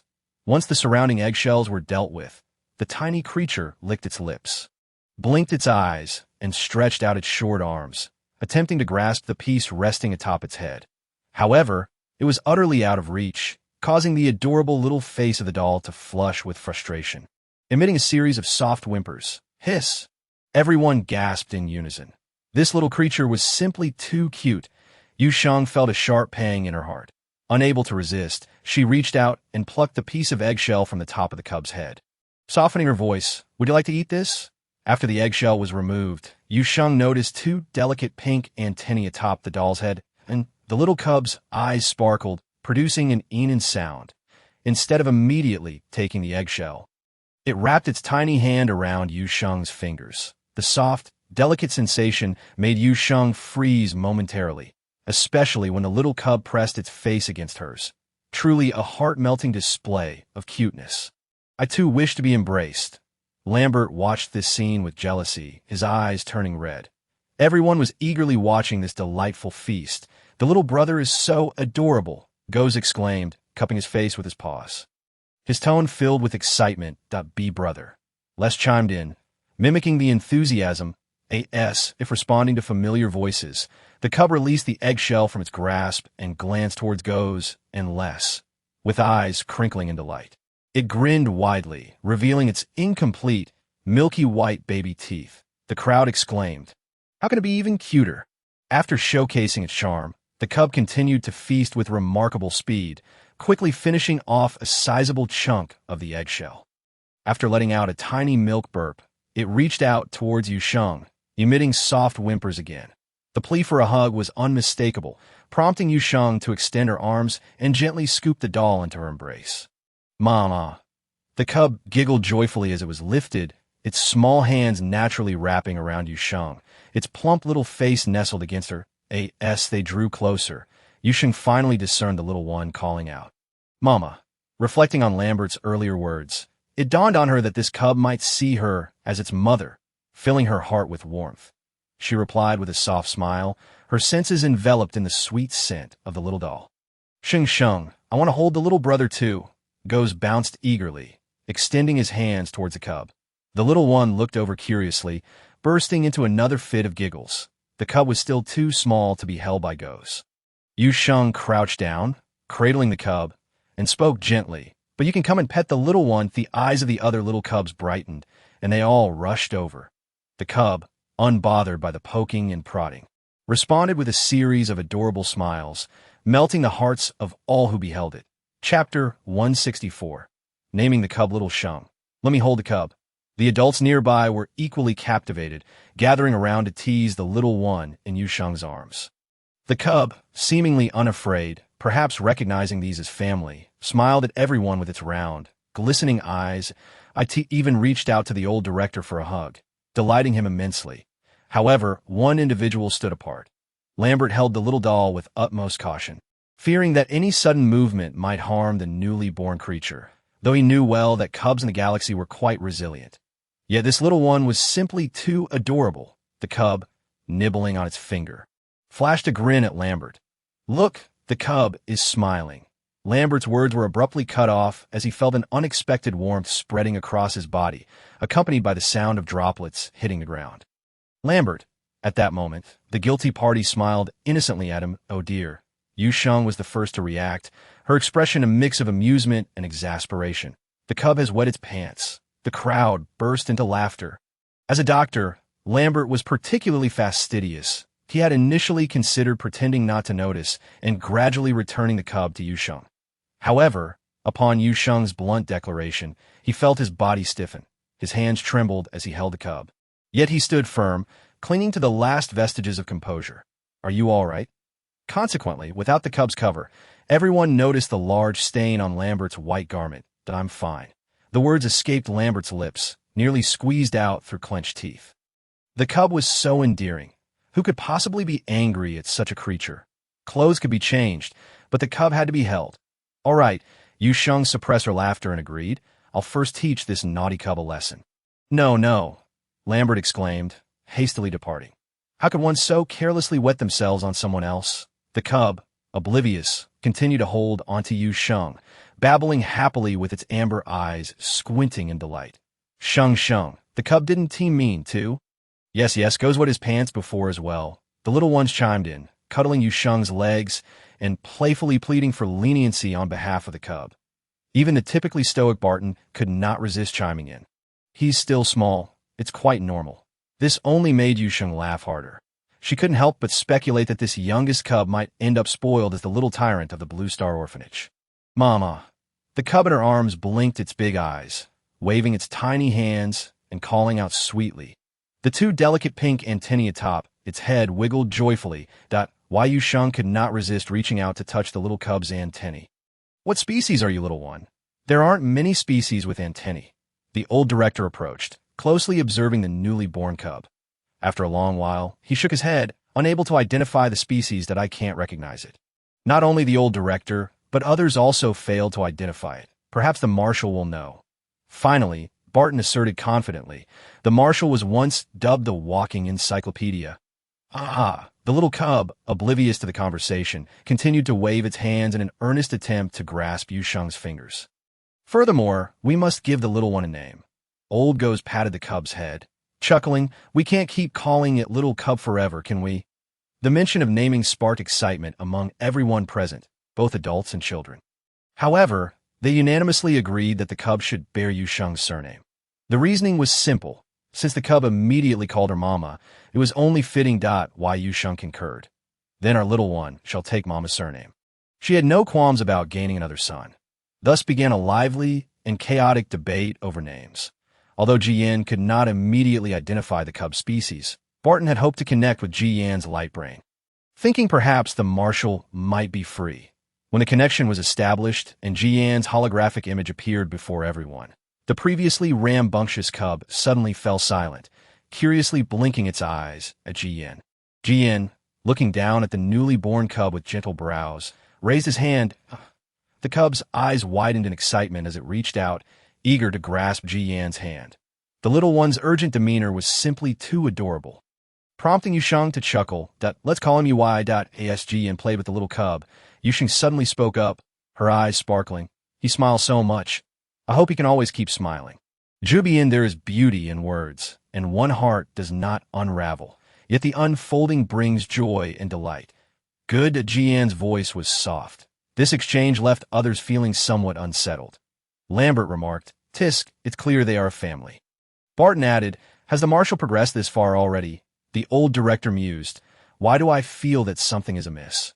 Meanwhile, Old Ghost contemplated the little Yuyi's vaguely familiar antennae, a flicker of deep thought crossing his mind. However, this contemplation was soon drowned out by the raucous voices of the cubs. Old Ghost chuckled to himself. Why overthink it? Regardless, this was still a cub of the Blue Star Orphanage. Chapter 165. A visit to the orphanage. Little Yu is delightful in every way, greeting everyone with a smile. But if one were to mention a particular trait, it would be her strong attachment to Yu Sheng. It has reached a point where she feels compelled to see Yu Sheng the moment she opens her eyes. Yet, this little one does not cry or fuss. Instead, she gazes at you with her round, glistening, and pitifully large eyes, evoking a sense of tenderness that renders one unable to utter a harsh word, leaving only the desire to coax her. However, Yu Sheng also has her own responsibilities, which leads her to reluctantly decline the task of gathering supplies from the forest. There is a new cub at the orphanage? Originally, Daphne was quite taken aback by Yu Sheng's polite refusal, only to learn that the orphanage had welcomed a newly born cub. After pondering for a moment, she said, "Very well, you can go in during the second batch. However, you must take care of so many cubs. It is indeed quite a burden." Daphne then shifted the conversation. "Little Sheng, have you considered finding some help to care for the cubs at the orphanage?" Yu Sheng, who had been contemplating the idea herself, felt a spark of hope at Daphne's words. However, she quickly remembered another concern and sighed. "I had thought of that as well, but as you know, most of the cubs in our orphanage are half-beast, which may make finding help rather challenging." Daphne nodded in understanding. This was indeed a valid concern. After a moment of hesitation, she finally spoke. "Little Sheng, may I visit the cubs at the orphanage?" "Of course." Yu Sheng, oblivious to Daphne's hesitation, warmly welcomed the vice director's visit. "I believe the cubs are eagerly looking forward to seeing you." "Eager to see me?" Daphne replied, somewhat surprised. "Indeed," Yu Sheng smiled, "they believe that those who can enter the research institute are incredibly capable individuals, and, as the vice director, you are certainly among the most impressive." Daphne couldn't help but grin at Yu Sheng's exaggerated praise. "All right, I too am looking forward to it." The two arranged for Daphne to visit the orphanage 3 days later. However, on the appointed day, it was not only Daphne who arrived, but also Odysseus and Bunnier. Packy had intended to join as well, but had to decline due to an urgent matter. Bunnier explained Packy's absence, though the truth was that Packy was somewhat intimidated by the cubs. Coming from a family with many cubs, she often found herself overwhelmed by the rambunctious bear cubs each year. Thus, upon hearing about the multitude of cubs at the orphanage, she gritted her teeth and made the painful decision to decline. Odysseus, too, felt somewhat at a loss with the cubs. His memory of cubs was mainly of their mischievous antics. However, having recently faced some culinary challenges, he decided to accompany the others to seek Yu Sheng's advice. Yu Sheng was unfazed by their presence. She guided the three through the orphanage, and midway through the tour, upon learning that even the household robots at the orphanage could whip up a fine meal, Odysseus felt compelled to go and communicate with Yuan. Meanwhile, Bunnyer and Daphne followed Yu Sheng to the activity room. Fortunately, Lambert was available today, and he was entertaining the cubs with playful antics. "Hey, Goes, you're too chubby. Hurry up and run. Little Moon, can you pick up the pace? Even I, just born, can run faster than you. Let's come here, let Uncle give you a big kiss. Chirp, chirp, you are a bird. You must fly. You cannot be a ground chicken, Suri. Never mind, little Suri, you're doing great." Lambert was entirely unrestrained his volume, causing Yu Sheng, along with Bunnyer and Daphne, to hear his boisterous voice before they even reached the activity room. Daphne's expression darkened significantly, especially upon witnessing Lambert's boisterous laughter as he playfully tormented the cubs, who appeared utterly victimized. Lambert, a voice laced with a frigid undertone, emanated from behind him, causing Lambert to stiffen immediately. Good heavens, why does he have the distinct impression that he just heard his aunt's voice? "Aunt, it hurts," Lambert exclaimed, tears springing to his eyes as he clutched his head. That moment, the little chubby Goes wriggled free from Lambert's grasp and darted behind Yu Sheng. Clutching her leg and reporting in a pitiful manner, Uncle Lambert said, "I'm fat." He also said, "I'm an ugly little cub." Sniff, sniff, shung, shung. Am I really an ugly cub? Yu Sheng couldn't help but find the situation amusing. She lifted little Goes, who felt quite heavy in her arms, prompting her to inwardly gasp. Nevertheless, she maintained a comforting demeanor for the emotionally fragile cub. "Goes is not ugly at all." "Really?" the bear cub asked, eyes brimming with tears. "Yes," Yu Sheng nodded solemnly. "Then am I very fat?" Yu Sheng hesitated. "Well," at that moment, the little cub burst into tears again. Grandpa Director said this is clearly a happy weight. "Goes is definitely not fat."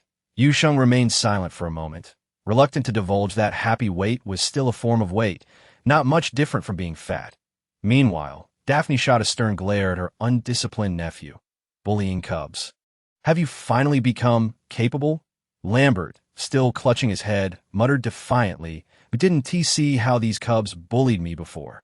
Was it easy for him?" Lambert, the first heir of the Websters, a genius researcher at the Institute of Mental Energy, and even a personal physician to GN, yet here he was, reduced to a mere caretaker bullied by the cubs at this small orphanage. Most vexing of all. Why did even that deadpan Barton manage to win the cubs' affection? What was he lacking in comparison? All right, that Yu Sheng gently set down the now comforted bear cub and clapped her hands to gather all the cubs, introducing them to Daphne and Bunnyer. With each introduction, the cubs responded with genuine admiration. Wow. The chorus of awe made both Daphne and Bunnyer feel a bit nervous. Sensing their unease, Yu Sheng winked at the cubs with a smile. Consequently, the fluffy little ones flocked towards the two adults, instinctively wrapping their arms around their legs. "Uncle, you're amazing. Pretty sister, you're so beautiful." Pretty sister? Who? His aunt. Lambert finally realized the unusual titles the cubs were using. "Wait a moment, you all," yet his words trailed off incomplete. Chapter 166. The unifamily Daphne's visit this time was driven by a hint of personal interest. After interacting with the cubs at the orphanage, she began to understand why her volatile, high and mighty nephew would choose to remain in this small orphanage. Reflecting on this, she felt an imperceptible sense of relief. "Little Sheng, may I have a word with you privately?" After lunch, while Barton and Lambert were leading the cubs for their afternoon nap, Daphne called out to Yu Sheng, who was preparing to tidy up the kitchen. "Certainly," Yu Sheng nodded. "Actually, I came here primarily to ask you for a favor." With no one around, Daphne hesitated momentarily before finally speaking up. Yu Sheng, taken aback, replied, "A favor for me?" "Yes," Daphne nodded, then sighed.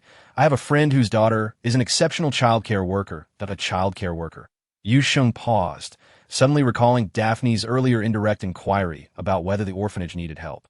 However, she chose not to interrupt and quietly listened to Daphne's words. Daphne, while speaking, carefully observed Yu Sheng's expression, and upon noticing that her demeanor remained unchanged, continued, "That child is quite capable and has a good personality. But she is a bit introverted." As she spoke, a hint of sorrow crossed Daphne's features. She used to work as a teacher at the Slyfen kindergarten. But after an incident, she resigned. Since then, she has developed a fear of caring for cubs and even doubts her own abilities. Yu Sheng recognized Slyfen kindergarten. It was one of the most prestigious kindergartens on the main star, catering to the offspring of the wealthy elite, and thus had stringent requirements for hiring teachers. The fact that this individual had been employed there indicated her exceptional abilities. Daphne chuckled sheepishly. "Coincidentally, you mentioned that the orphanage has welcomed a new cub, so I thought perhaps she could come here to interact a bit. I've heard Lambert mention that the cubs here are wonderful." So, Daphne struggled to find the right words, feeling increasingly embarrassed about the request, as it felt like imposing on Yu Sheng. After a moment of contemplation, Yu Sheng did not immediately agree. "You can bring her to the orphanage for a visit. Just a visit. The final decision will depend on how it goes. Although I am accommodating, this concerns the cubs, so my stance is quite firm." All right. For Daphne, she has already done all that she could, and Yu Sheng has also offered her an opportunity to ask for whether that child can escape the shadows of that past incident. It ultimately depends on her own resolve. However, why must she necessarily interact with the young ones? Yu Sheng found this puzzling. If the intention was for her to experience the outside world, there's surely myriad other activities she could engage in. The child appears to have a fondness for the little ones. That Daphne's expression was complex. "There are matters I cannot divulge to you, but perhaps you could inquire with the child herself. Nevertheless, I assure you, she genuinely adores the young ones that I understand." Yu Sheng nodded in comprehension. "I will discuss this matter with the headmaster. Thank you for your assistance." Yuna was brought to the Blue Star Orphanage by her parents. During the ride, she quietly gazed out at the receding scenery, remaining utterly silent. One cannot help but wonder whether our decision is ultimately for the better or worse. Yuna's mother, Kelly, looked at her daughter with concern. Speaking softly, her father, Randolph, sighed, "Regardless of whether it is good or bad, we must give it a try. After all, Yuna has agreed to come here and take a look, hasn't she?" "You are right," Kelly said, feeling somewhat uplifted. "But it seems Yuna is particularly interested in that little touring cub. That cub is indeed quite adorable. His name is Les." Suddenly breaking her silence, Yuna spoke softly, perhaps having not spoken for a long time. Her voice carried a faint rasp. The couple exchanged glances, each seeing a glimmer of hope reflected in the other's eyes. Since Yuna resigned from Sylphan, she had isolated herself in a small space, rarely communicating with her family. They had attempted to consult Headmaster Sylphan, but were met with no satisfactory explanation. This incident had jolted them into realizing how little they had cared for their daughter. Yes, truly, what a delightful little cub. The orphanage takes excellent care of the young ones, each one full of vitality. Yuna pressed her lips together, listening to her parents' excited praises, and her previously vacant gaze suddenly brightened with a subtle glimmer. The trio soon arrived at the entrance of the Blue Star Orphanage. Kelly and Randolph exited the vehicle first, anxiously awaiting Yuna outside, hesitant to urge her on. Fortunately, after a brief moment of hesitation, Yuna followed suit and got out of the car. The outer walls of the orphanage were painted a sky blue, adorned with numerous plants that Yuna did not recognize. Just the paintings alone exuded an inexplicable vigor. Beside the white gate hung a sign, the words Blue Star Orphanage interspersed with small, lively paw prints, and upon closer inspection, one could discern two slightly crooked characters spelling welcome.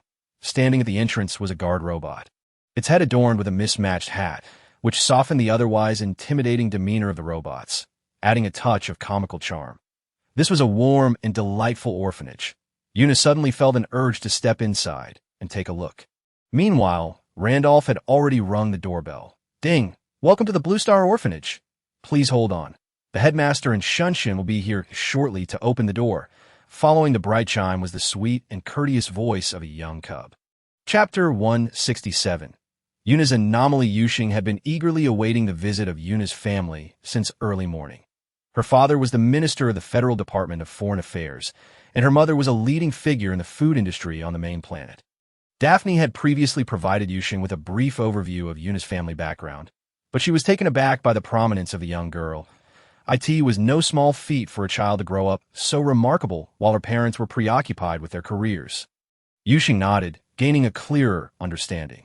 When the doorbell echoed throughout the orphanage, Yu Sheng slightly bent down and patted the little cub beside her. "A big sister will come and play with you all soon, so remember to be polite." "All right," the cubs responded cheerfully, including the little Yui in her arms, who shook her tiny fists in agreement. Amused, Yu Sheng pinched the chubby face of the baby. "All right, let us go and welcome our guest." Kelly and Randolph did not have to wait long before the orphanage's grand door swung open. Accompanied by the cheerful welcome of the cubs, the couple instinctively turned their attention to their daughter. Although they were still unclear about what had transpired, they knew that while Yuna had a fondness for the young ones, she often felt timid upon encountering them. Yu Sheng also took note of this Yuna. The little girl appeared gentle and quiet, her large, bright eyes resembling those of a fawn, filled with shyness. Yet, those beautiful eyes seemed veiled in a shadow, evoking a sense of discomfort in onlookers. "This must be Miss Yu Sheng." Randolph adeptly showcased his social skills. He guided his wife to take Yuna while he engaged in conversation with Yu Sheng. The surrounding little cubs hopped about, curiously observing the unfamiliar adults, with their primary focus naturally on Yuna. "This big sister is so quiet," and Shioli remarked to Yuna in a small, certain voice. "This big sister is very sad." "Sad? Why?" The cubs believed their voices to be soft, yet the adults present heard every word clearly. Kelly cast a complex glance at the young cub, her emotions swirling. Meanwhile, Yuna seemed oblivious to everything around her, her gaze fixed intently on Les, who was being held by Moon. That little cub appeared well cared for.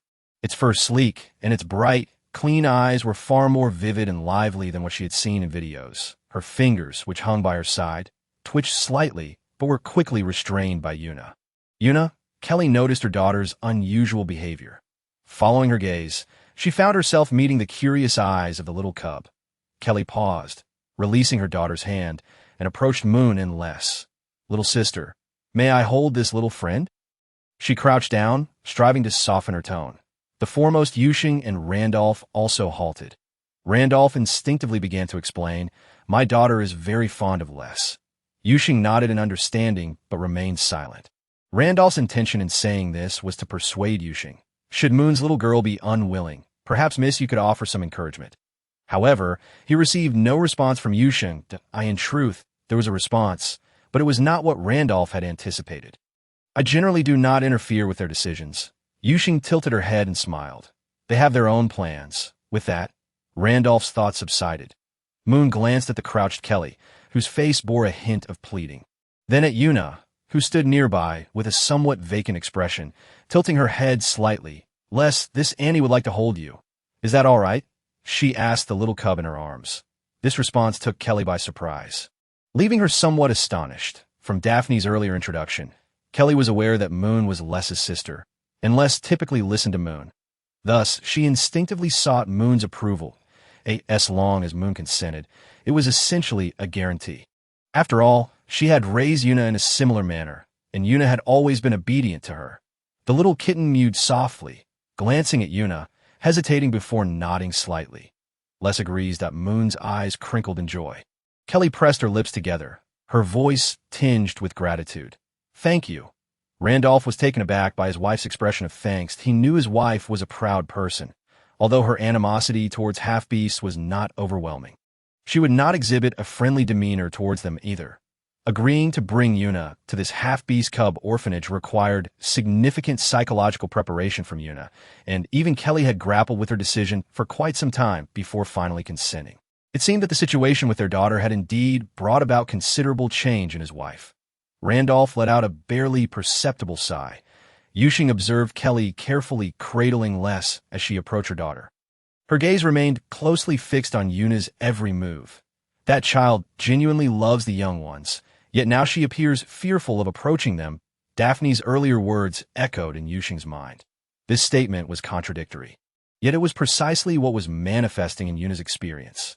"Yuna," Kelly's grip on Les suddenly stiffened. She forced a smile, speaking softly. Don't you like Les very much? Would you like to hold him? The little cub in her arms seemed to sense the oddity in the situation. He tilted his head, gazing at the big sister who was staring intently at him. His sky-blue eyes filled with innocent confusion. Yuna's gaze fell upon the little cub cradled in her mother's arms. Its snow-white fur and sky-blue eyes resembled the most exquisite gems of the stars. In a moment of daze, the small creature before her seemed to overlap with the image of a similar one from her memories. Yuna's expression shifted dramatically, and an instinctive urge to flee arose within her. Miss Yuna, would you like to hear a story about the orphanage? A voice, imbued with warmth, resonated, prompting Yuna to subconsciously glance toward its source. Chapter 168. A conversation with Yuna Myun. Take your younger siblings to play for a while. Yu Sheng bent down to tousle Myun's hair, whispering softly. All right. Myun looked at the somewhat peculiar adults, obediently agreeing. Yu Sheng led Yuna and her family to the designated guest lounge of the orphanage. With a gentle tone and clear narration, she recounted the stories of each young creature in the orphanage. Upon hearing about the suffering endured by the little ones, Yuna's previously vacant expression transformed into one of anger and distress. Randolph and Kelly were taken aback as well. They had not anticipated that the lives of the half-beasts could be so arduous. And they fell into a moment of silence. Mr. Brewer, Mrs. Lukashiv, may I speak with Yuna privately? But all right. Randolph interrupted Kelly's protest with a nod towards Yu Sheng. The two adults exited the room, leaving Yu Sheng and Yuna alone in the lounge. I heard from Vice Dean Daphne that you are an exceptional caregiver. Yu Sheng smiled at the young girl before her. I am merely a latecomer to this field, and I still have much to learn about caring for the young ones. May I ask you some questions? Perhaps due to Yu Sheng's gentle demeanor or the absence of sensitive topics in her inquiries. Yuna hesitated, but ultimately began earnestly sharing her experiences on becoming a good caregiver. Yu Sheng listened intently, indeed learning a great deal. Yuna also noticed Yu Sheng's genuine desire to learn from her, and the young girl, who had been somewhat rigid, began to relax considerably, accustomed to jotting down notes.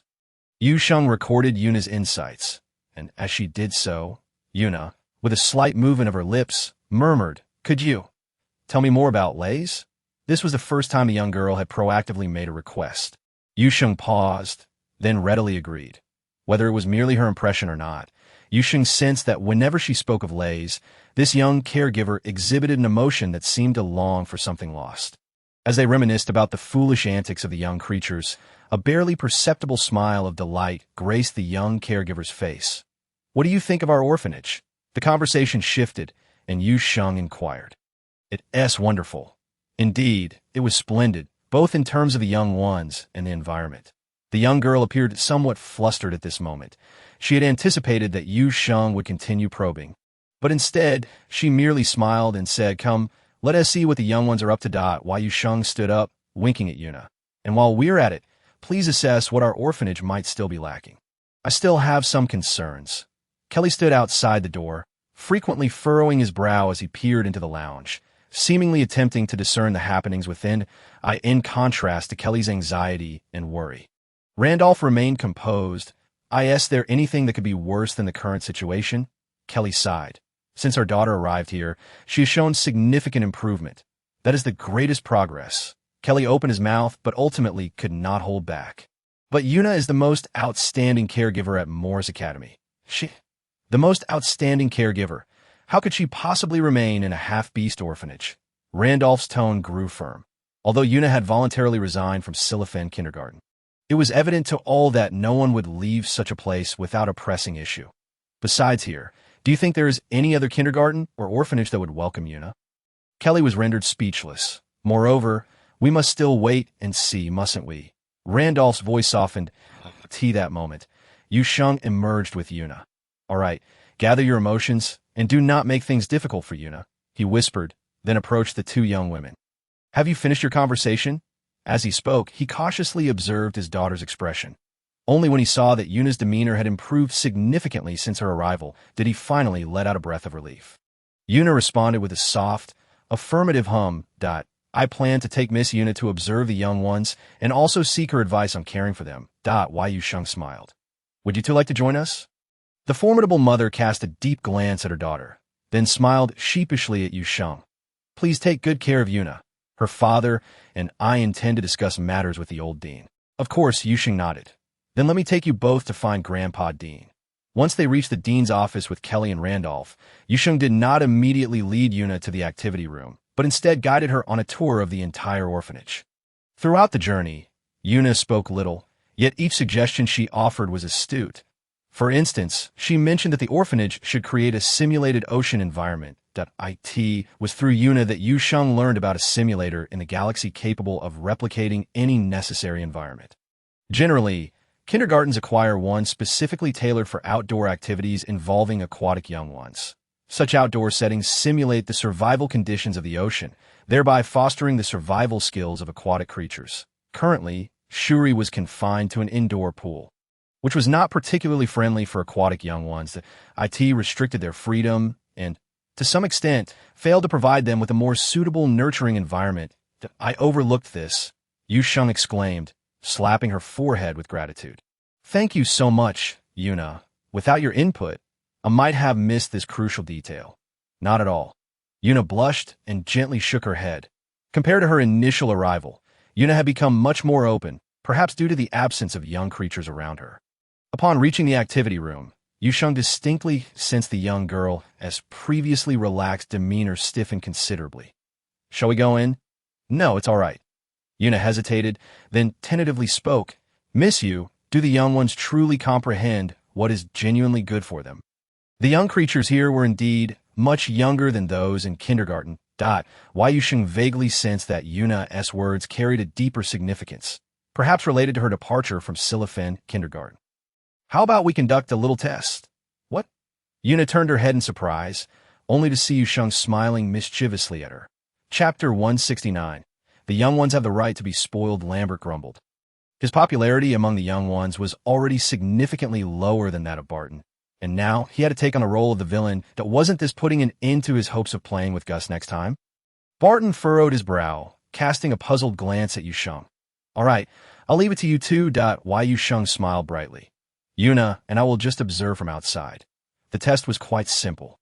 The young ones had a habit of afternoon tea, so Yu Sheng decided to let Barton and Lambert lead them to enjoy some sweets. Considering the health of the young ones, Yu Sheng always strictly controlled the portion sizes of the desserts. Barton coaxed the young ones into eating more, while Lambert's task was to prevent them from overindulging. Watching Lambert selflessly commit to his role, Yu Sheng suppressed her amusement and asked Yuna, "What do you think the outcome will be? Or rather, do you believe they will listen to Barton and eat more, or will they obediently heed Lambert's words?" "They will eat more," Yuna replied almost instantaneously. "They're just young ones. Being young, they would inevitably succumb to temptation."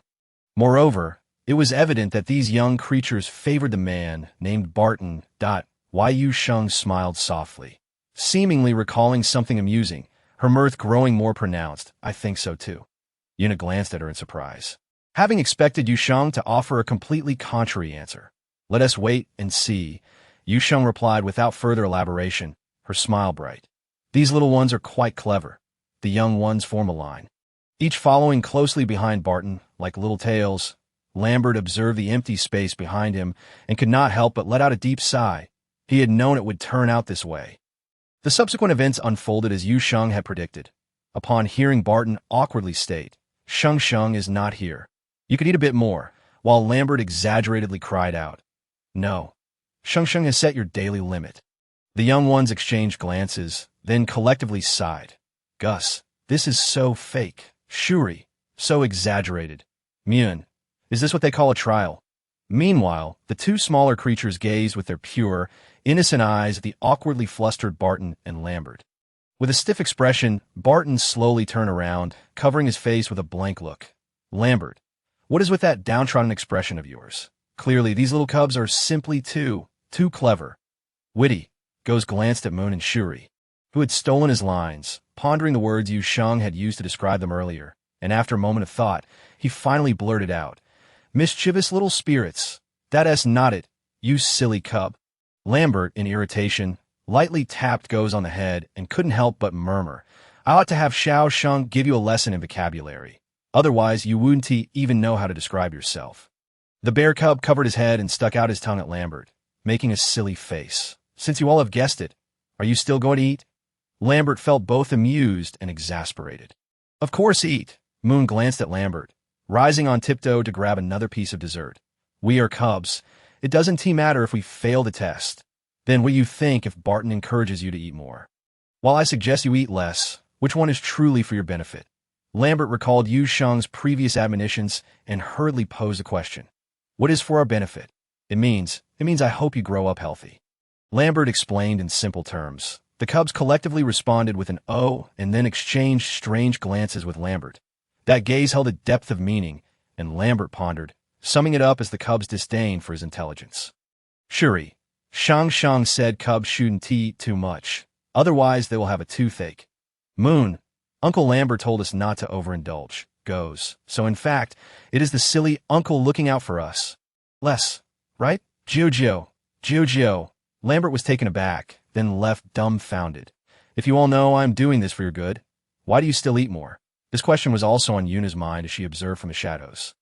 She glanced at Yu Sheng's expression beside her, only to find her still smiling, seemingly unfazed by the unfolding scene. Silly uncle, you are so foolish, Go sighed, licking the crumbs off his paws, yet refrained from reaching for another piece. We are cubs. The little cub voiced his argument with conviction. Occasionally, a cub can be a little naughty. We know Uncle Lambert is looking out for us, but that doesn't mean we can't indulge just a bit. Because we will be good and obedient next time. Shuri articulated to Lambert with clarity, leaving him momentarily speechless. This actually seems to make a certain sense. They seem to understand that their desires and his intentions do not necessarily conflict. No, wait, but you all... Lambert attempted to voice his thoughts, but suddenly stopped short that he realized that the cubs had merely indulged in one extra piece. Even Goes, the most gluttonous, had restrained himself to just one more, despite his little eyes continuously darting toward the plate. Meanwhile, Yu Sheng, observing from the shadows, could no longer suppress her laughter. She was not the least surprised by the cubs' responses. This felt somewhat akin to the rebellious mentality of teenagers who understand you mean well, but still wish to act differently. However, the cub's tone was so unapologetically confident that it made Lambert begin to question whether he might be in the wrong. Did you guess it? Yuna had been watching Yu Sheng's expression and, after a while, softly inquired. She anticipated they would indulge and that they recognized Lambert as good intentions. Why Yu Sheng shrugged, her smile betraying her amusement. I just didn't expect them to be so unapologetically assertive. Yuna stared at Yu Sheng for a moment. Aren't you angry? Why would I be angry? They broke your rules. That Yuna's tone was serious, yet her eyes held a hint of confusion. Isn't this considered disobedience? Disobedient cubs should be properly guided. Shouldn't they? Yu Sheng paused, her smile gradually fading. She suddenly recalled that Yuna had previously been at Griffin Kindergarten. Most of the cubs there were offspring of the imperial family or high-ranking officials of the Federation. They received the most stringent education, every action dictated by the kindergarten's rules. But you also said they're just cubs. Why Yu Sheng gently patted the little girl's shoulder, explaining that cubs deserve the right to be a little willful. For it is essential for their joyful growth. Yuna, this is the Blue Star Orphanage. Compared to most cubs, they're already so understanding that it pains my heart, so I do not wish to restrain their inner thoughts. After all, the experiences of a cub's growth occur only once. Chapter 170. The reason to keep Yuna behind the experiences of a cub's growth occur only once. Yuna softly repeated Yu Sheng's words. Lowering her head in contemplation, Why Yu Sheng cast a glance at her before walking over to the cubs. Sheng. Upon seeing Yu Sheng approach, the little cubs instinctively straightened up, presenting themselves as good and innocent, as if to say they had done no wrong. The smile that Yu Sheng had been trying to contain broke forth again. She bent down to pat the bear cub's little belly. Just a few indulgences now and then. Okay. Goes immediately hugged Yu Sheng's arm, grinning broadly.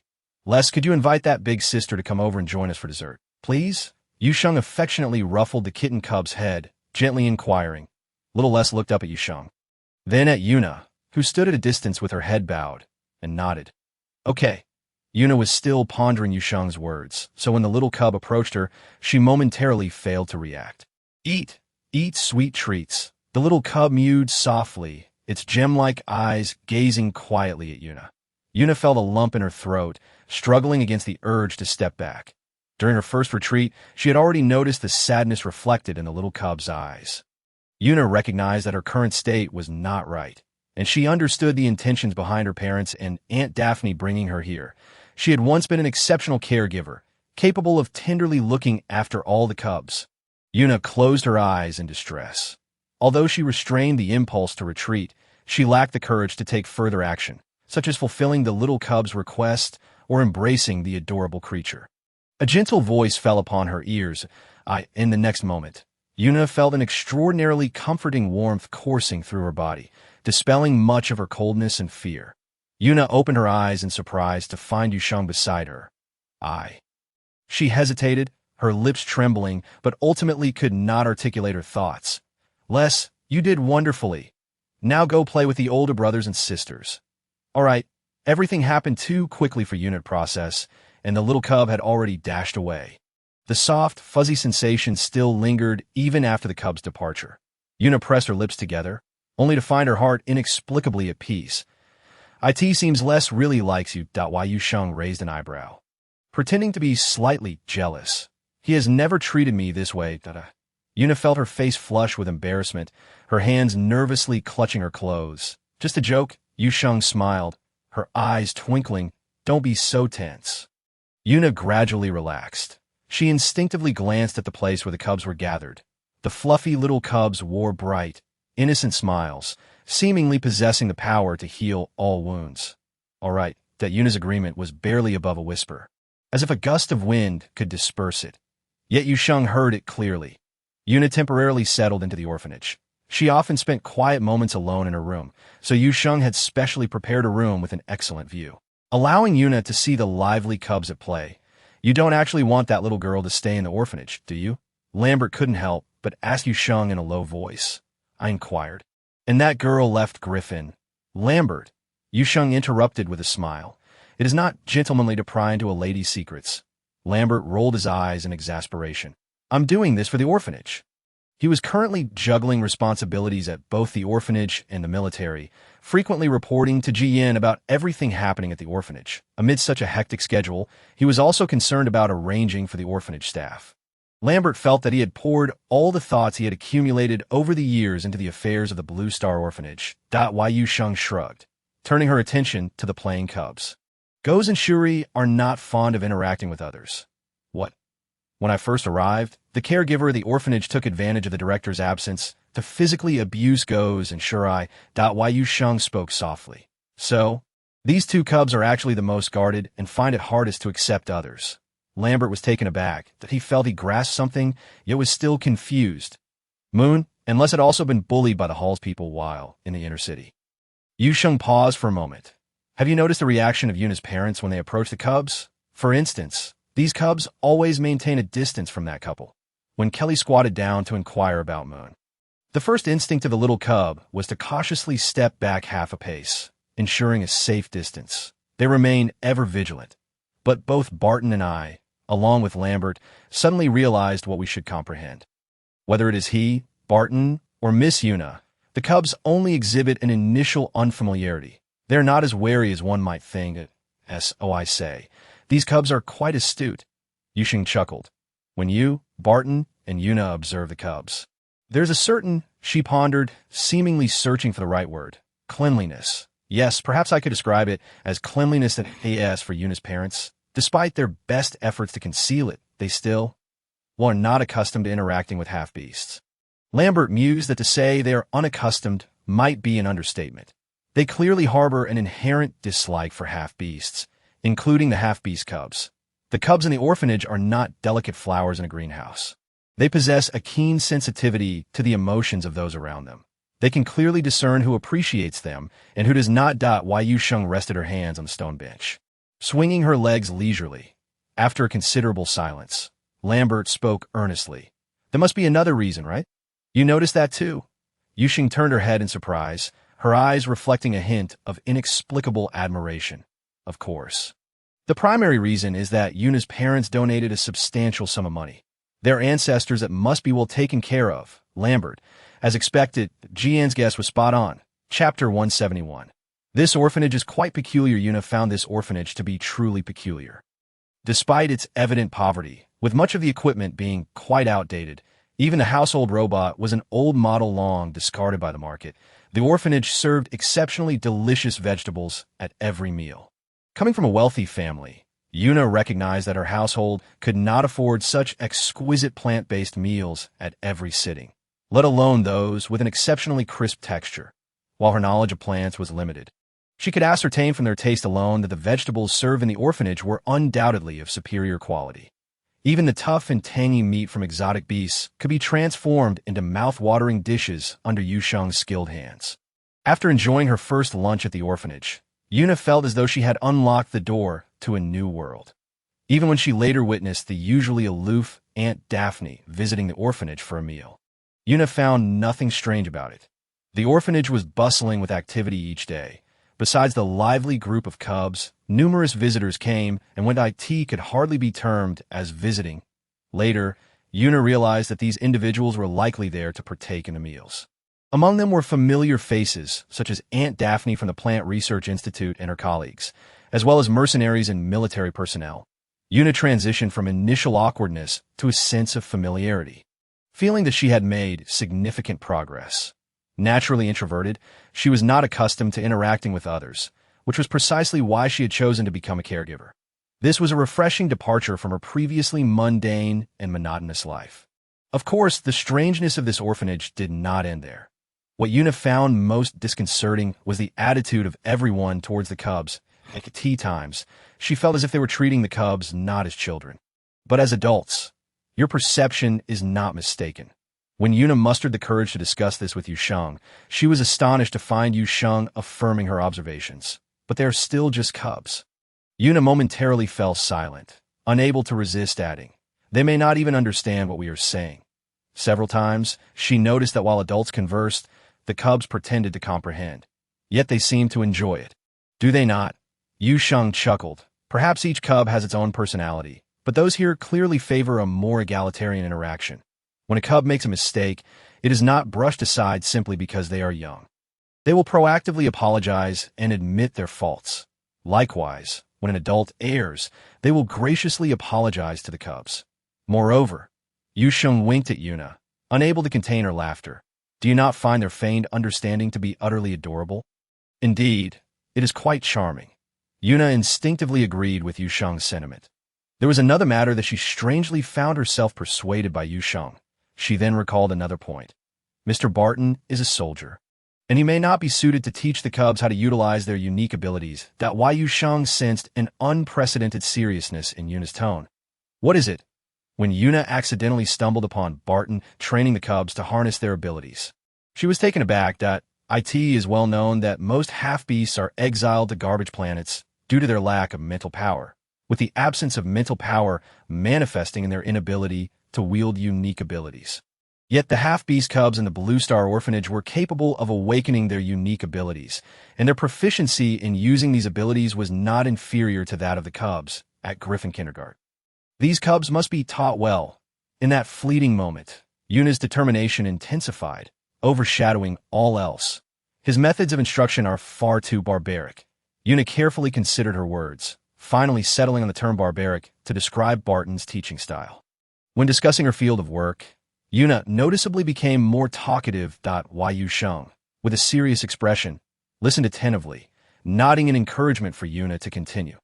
Yuna spoke at length, and when her throat grew parched, Yu Sheng thoughtfully poured her a glass of water. The young girl accepted it, feeling a bit shy and inadvertently turning red. It cannot be said that Mr. Barton's educational approach is entirely ineffective. I just feel that he might still be training these cubs as if they were adult Horus. To which Yu Sheng could not help but exclaim, truly a model of an exceptional caregiver. However, I have another question. She shifted her tone, revealing a hint of conflict on her face. What if? What if these cubs were able to use their unique abilities from a very young age? That is impossible, Yuna instinctively retorted, without a caregiver possessing an A-grade mental power to guide the cubs in awakening their abilities. The cubs' powers would remain dormant. Then she noticed Yu Sheng smiling awkwardly, and a startling thought began to take shape in Yuna's mind. You cannot possibly mean to say She swallowed hard, cautiously inquiring. These children, prior to Mr. Barton's guidance, were already capable of using their unique abilities? Indeed, Yu Sheng's expression was one of bewilderment mixed with innocence. They had already helped me with many tasks using their abilities, especially during the time when Xiao was cleaning the plants. It was Xiao who assisted. Yuna was so astonished that she could scarcely comprehend Yu Sheng's words. Blinking in confusion, the notion that had just begun to fade surged back with even greater intensity. This orphanage is truly peculiar. In such a scenario, Yu Sheng seemed to realize that the situation concerning her cubs might far exceed Yuna's understanding, so she cautiously asked, "How should we go about teaching them?" Yuna hesitated for a moment, then faltered. Perhaps Mr. Barton's methods might be applicable. As she spoke, a wave of powerless frustration washed over Yuna. She was not a competent caregiver. She did not even know how to address such a situation. Yu Sheng appeared to sense the girl's dejection and gently patted Yuna's shoulder. "It's all right. You'll get used to it, Yuna. This orphanage is remarkably peculiar." Chapter 172. Re-entering the forest, once Yuna's situation stabilized temporarily. Yu Sheng immediately immersed herself in preparation for the second group entering the forest. There's no need to be overly anxious. Hearing that Yu Sheng had begun preparations half a week in advance, Daphne could not help but smile. She reassured Yu Sheng. This expedition into the forest follows a reconnaissance route, and along the way, there will be minimal danger from exotic beasts. Moreover, the team is equipped with formidable mercenaries. So there's no need to worry about safety. I am not concerned about that. Yu Sheng chuckled shyly. She raised her hand holding the spatial ring, her tone serious. "You mentioned I could place another spatial ring within this one, akin to a nesting doll." Though Daphne did not comprehend what a nesting doll was, she understood Yu Sheng's intent. "How many items do you wish to store?" Daphne couldn't help but let out a hiss. Gently advising, "The Research Institute will provide the essentials when the time comes, so you need not prepare so much." No, Yu Sheng continued to shake her head, her gaze infused with a hint of excitement. "These are all empty." Daphne paused, momentarily at a loss for words, feeling somewhat dazed. This young girl seemed intent on exhausting the entire forest. Yu Sheng had not anticipated that the mercenaries invited by the Research Institute would actually be the Shattered Star team. "Captain, Sister Sha." Upon seeing Stuo, the little girl's eyes sparkled. Vanessa warmly embraced the girl, teasing, "This opportunity is something I and Stuo fought tooth and nail to secure." Vanessa's words were far from exaggerated. Tasks from the Research Institute typically involved light work with exorbitant pay. Thus, many mercenary teams vied for this assignment. Ultimately, the guild resorted to a straightforward and brutal method of task allocation through sheer force, leaving no room for grievances from those who missed out. Yu Sheng was momentarily taken aback, uttering a dazed, "Ah." Vanessa chuckled, opting not to elaborate further on the topic, instead diverting the conversation. "I heard from the last group of mercenaries that there are plenty of resources in the forest. However, most of them are utilized for research by the old fossils at the Institute, and some may be inedible, which is why they've only been consuming nutrient solutions on their journey." Little Sheng, "I just want to ask, are there many edible resources in the forest?"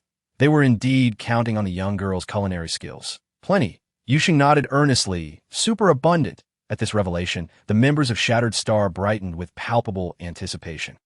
Originally, Daphne was supposed to lead the expedition, but due to issues with the plants brought back by the previous group of researchers, another leader had to be appointed this time. Most of the team members were unfamiliar to Yu Sheng, causing her some discomfort. Hence, she was elated to discover that the mercenary team was Shattered Star. Furthermore, Walter was also part of this expedition into the forest. Given his nature, he should have been among the first to enter the woods. Upon seeing the personnel list, Daphne promptly informed Yu Sheng, her tone inevitably tinged with concern. "I feel Walter is here for you, so, little Sheng, try to avoid him during this journey into the forest." "Okay. Yu Sheng nodded, though her thoughts wandered further. Logically, the mission issued by the system had already been completed. She was aware that Walter had been using catalysts to reduce the X-element content in plants. Yet the notification for task completion had yet to appear. Did this imply that the mission remained unfinished, perhaps only to be deemed complete once she dealt with the wild fox? Moreover, for reasons unknown, Yu Sheng harbored a persistent premonition that he was still targeting Jijiao. Thus, she might have to approach Walter strategically. Once the team entered the forest, Yu Sheng distinctly sensed an unkind gaze directed at her. Following the source of the gaze, she indeed found Walter staring intently at her. Upon noticing Yu Sheng's glance, Walter sinisterly smiled, gesturing a threatening motion across his throat, as if to imply a kill. "That person has been watching you." Stuo approached Yu Sheng, quietly inquiring, "What is happening?" "I suspect he has connections with the wild fox." "The members of the wild fox are not." Stuo abruptly halted, his expression shifting to one of discomfort as a bold speculation began to form in his mind. "I will keep a close watch on him." Stuo exchanged glances with the others, then fell into step beside Yu Sheng. If he truly has ties with the wild fox, this matter is grave. Why Yu Sheng had previously gleaned vague details from Lambert, surmising it was likely due to a spy within the military ranks. However, she was reluctant to involve herself in military affairs, so she nodded, focusing her attention on the forest resources. The researchers cherished the plants within the forest, thus aside from necessary markings, everything else remained untouched. Yu Sheng observed several young researchers encircling a massive willow tree, diligently observing and documenting, even reaching out with fervent excitement to caress the tree's robust trunk. Why Yu Sheng mused, if this willow were to take on human form, it would surely resemble a pitiful maiden surrounded by a throng of burly men. After inquiring about the location of a waterhole from the team leader, Yu Sheng eagerly made her way there. Fish, the fish she had yet to encounter in the forest. She could prepare so many delectable dishes. The members of Shattered Star exchanged glances upon witnessing Yu Sheng's fervent demeanor. "Captain, I'll accompany little Sheng." They chorused, each glaring at one another. "Let us have a tussle, then." Vanessa habitually rolled up her sleeves, declaring, "Whoever wins gets to go." The others collectively frowned, realizing this was clearly an act of bullying. Fortunately, Vanessa agreed to reserve a portion of any delicious finds for them, appeasing the Shattered Star team. The waterhole was not far from the teleportation point, after passing through a grove of banana trees and walking for a few more minutes. Yu Sheng beheld the shimmering waterhole hidden within the dense foliage. The water was shallow, exhibiting a captivating azure hue, crystal clear to the bottom. Most importantly, a vast school of snow-white fish swam within. Yu Sheng's eyes lit up. She scanned her surroundings and noticed an abundance of wild vegetables growing near the waterhole. Truly, a treasure trove of natural ingredients. "Sister Sha, let us catch some fish." Hearing the girl's enthusiastic voice, Vanessa calmly retrieved a laser cannon, resting it on her shoulder. "Do we need this?" Yu Sheng paused, her expression becoming complicated. If that cannon were fired, would the waterhole still exist? It doesn't have to be so. Barbaric, Yu Sheng chuckled dryly. Approaching the water's edge, she gazed at the school of fish, unable to resist licking her lips in anticipation. Thanks to Ji Yan's previous guidance, Yu Sheng now adeptly utilized her psychic energy to gather resources. Concentrating her mind, she transformed her ethereal energy into a tangible net, and in no time, she caught dozens of fish. Fortunately, Odis had generously provided Yu Sheng with a container to store the fish. Vanessa stood in awe as she watched the girl skillfully deposit a large number of fish into a sizable iron box. When Yu Sheng's psychic energy manifested into reality, Vanessa was left dumbfounded. Transforming the intangible into the tangible in the entire star realm, only Marshal Ji could accomplish such a feat, right? No, wait. Now there was also little Sheng. However, upon reflecting on Yu Sheng's talent and the identity of her mentor, Vanessa bizarrely found herself accepting this reality. Wow, that's a lot. Vanessa leaned closer, her face beaming as she gazed at the numerous fish. Recalling the delectable meals they had enjoyed before, she instinctively swallowed. "Little Sheng, how about I go catch a few more? I have an iron box too. It can hold more." Vanessa assumed Yu Sheng was concerned about the box's capacity, which was why she had only caught so many fish.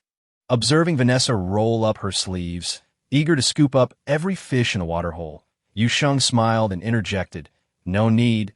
This is sufficient. Let us leave some to breed. It's about sustainable development." "Sufficient?" Vanessa furrowed her brow, her tone decidedly disapproving. "That I could easily consume 4 or 5 of these fish myself. We can set aside some to raise." Yu Sheng tapped the iron box, her eyes sparkling. "Who knows? If they thrive, we might end up with a fish pond. You want to raise fish?" Vanessa raised an eyebrow, skeptical. Can they even survive? They can thrive. Hearing Yu Sheng's assured tone, Vanessa chose not to press further. Thus, Yu Sheng decisively resolved to attribute her catch to the fish she had captured. Later, she would simply claim they were the offspring of these fish. Sheng, you've gone astray. Upon hearing Yu Sheng's plans, Xiao Jiu's tone was laced with complexity. Why Yu Sheng swiftly replied, "This is just precautionary. I can't very well expose you later, can I?" After a moment of silence, Xiao Jiu uttered a statement that instantly dampened Yu Sheng's spirits. Sheng, you still owe a debt. Indeed, the moment Yu Sheng heard this, her hand holding the iron box paused, her expression darkening. What's wrong? Is it heavy? It's nothing. Yu Sheng quickly regained her composure. Redirecting the topic, by the way, Sister Sha, there are plenty of wild vegetables here. Let us gather some.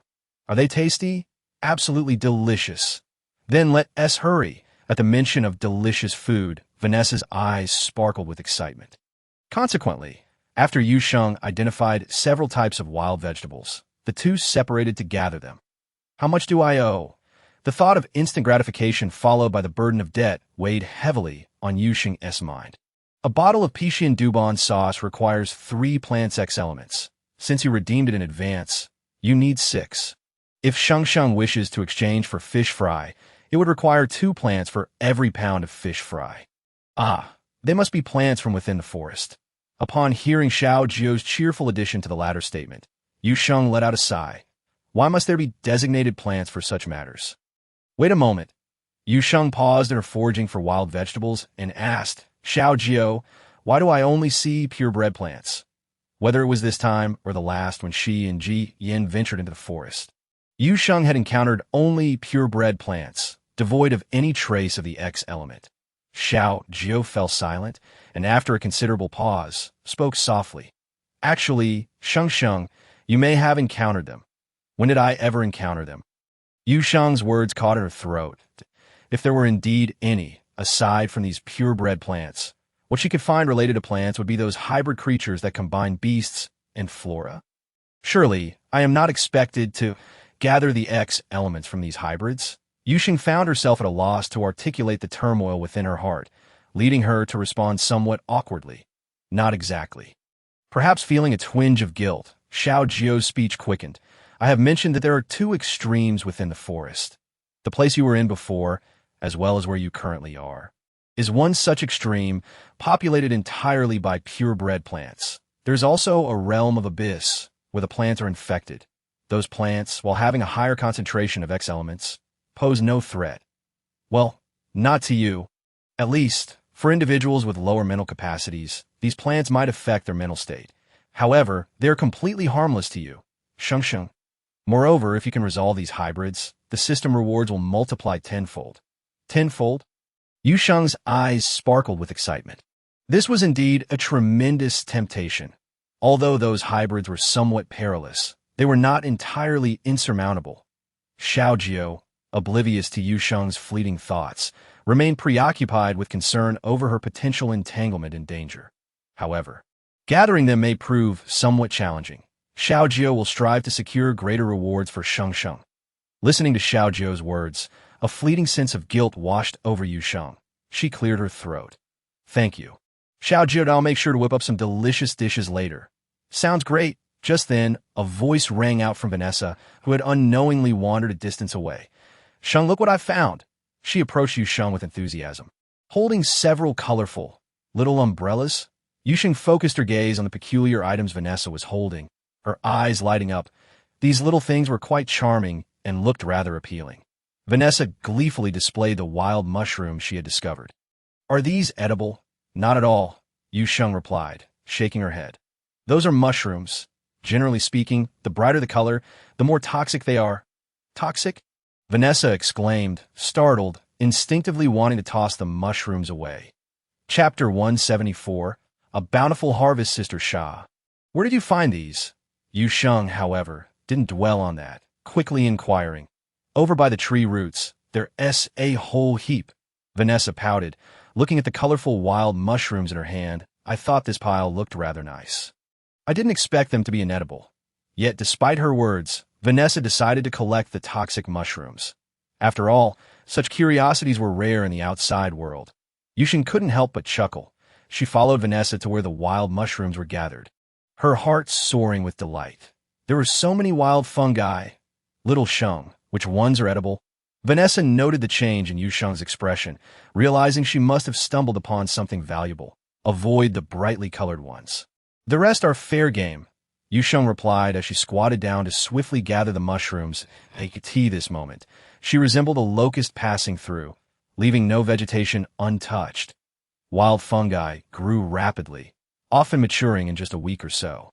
Yu Sheng was in high spirits, especially upon discovering a chicken mushroom. Where there was one chicken mushroom, there would surely be a cluster nearby. Yu Sheng's eyes sparkled, and she soon uncovered a vast patch of chicken mushrooms, her hands moving with renewed vigor. Chicken mushrooms were a prized find, perfect for making a delicious soup with a sweet flavor and a chewy texture, rivaling that of chicken.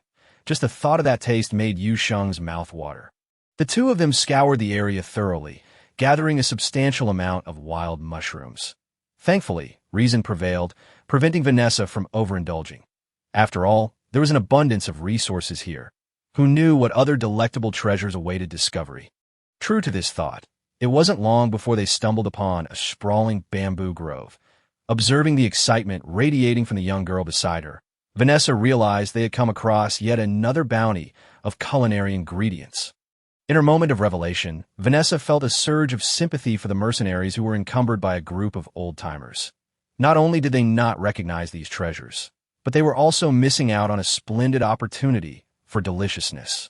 "It seems you found quite a trove," Yu Sheng remarked, engrossed in organizing her materials when she felt a light pat on her shoulder. "Jill, what brings you here?" Upon encountering the golden-haired girl, Yu Sheng's tone conveyed her surprise. "I heard from the teacher that Walter is here too," Jill replied, sitting beside Yu Sheng and casting a glance at Walter not far away, a cold smirk forming on her lips. "I knew that guy wouldn't stay still." Jill was Yu Sheng's first peer friend since entering the Plant Research Institute. Their friendship blossomed through a series of encounters, and sometimes Yu Sheng mused that if Jill and Clara were to face off, it would likely lead to an outright brawl. Jill certainly did not possess the demeanor of a quiet plant researcher. With that thought, Yu Sheng instinctively glanced towards Clara. Jill followed her gaze, her eyes brightening. Oh, perhaps it was the affinity of kindred spirits. The moment Jill laid eyes on Clara, her competitive spirit ignited. "This isn't the right place. Why Yu Sheng?" Noting Jill's expression, felt a sense of resignation. "If you two start fighting here, don't expect to partake in the dishes I prepare later." Just then, Clara was also making her way towards Yu Sheng. Spotting the young girl beside Yu Sheng, Clara felt a familiar itch for a spar.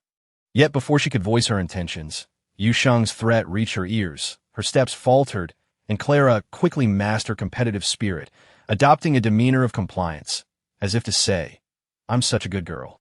I don't want to fight. Oh, come on."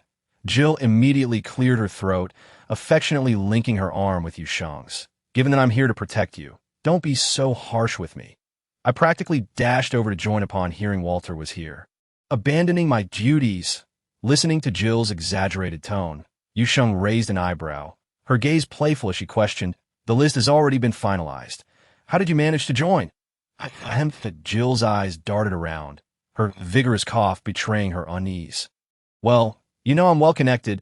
Prior to Yu Sheng's arrival, Jill had always been considered the one with connections. Why Yu Sheng merely smiled, choosing not to pursue the matter further. Is it a chicken mushroom?" Jill's attention swiftly shifted to the materials Yu Sheng had gathered. The more she looked, the more her eyes sparkled. "This is a beef liver mushroom. This is bamboo shoots. And this..." Jill couldn't suppress a gasp, astonished by the abundance of good finds in this forest. "You recognize all of these?" Yu Sheng inquired, equally surprised. "Most of them, yes," Jill replied with a smile. "You know my teacher, that old fossil, adores ancient texts. I learned about these from books.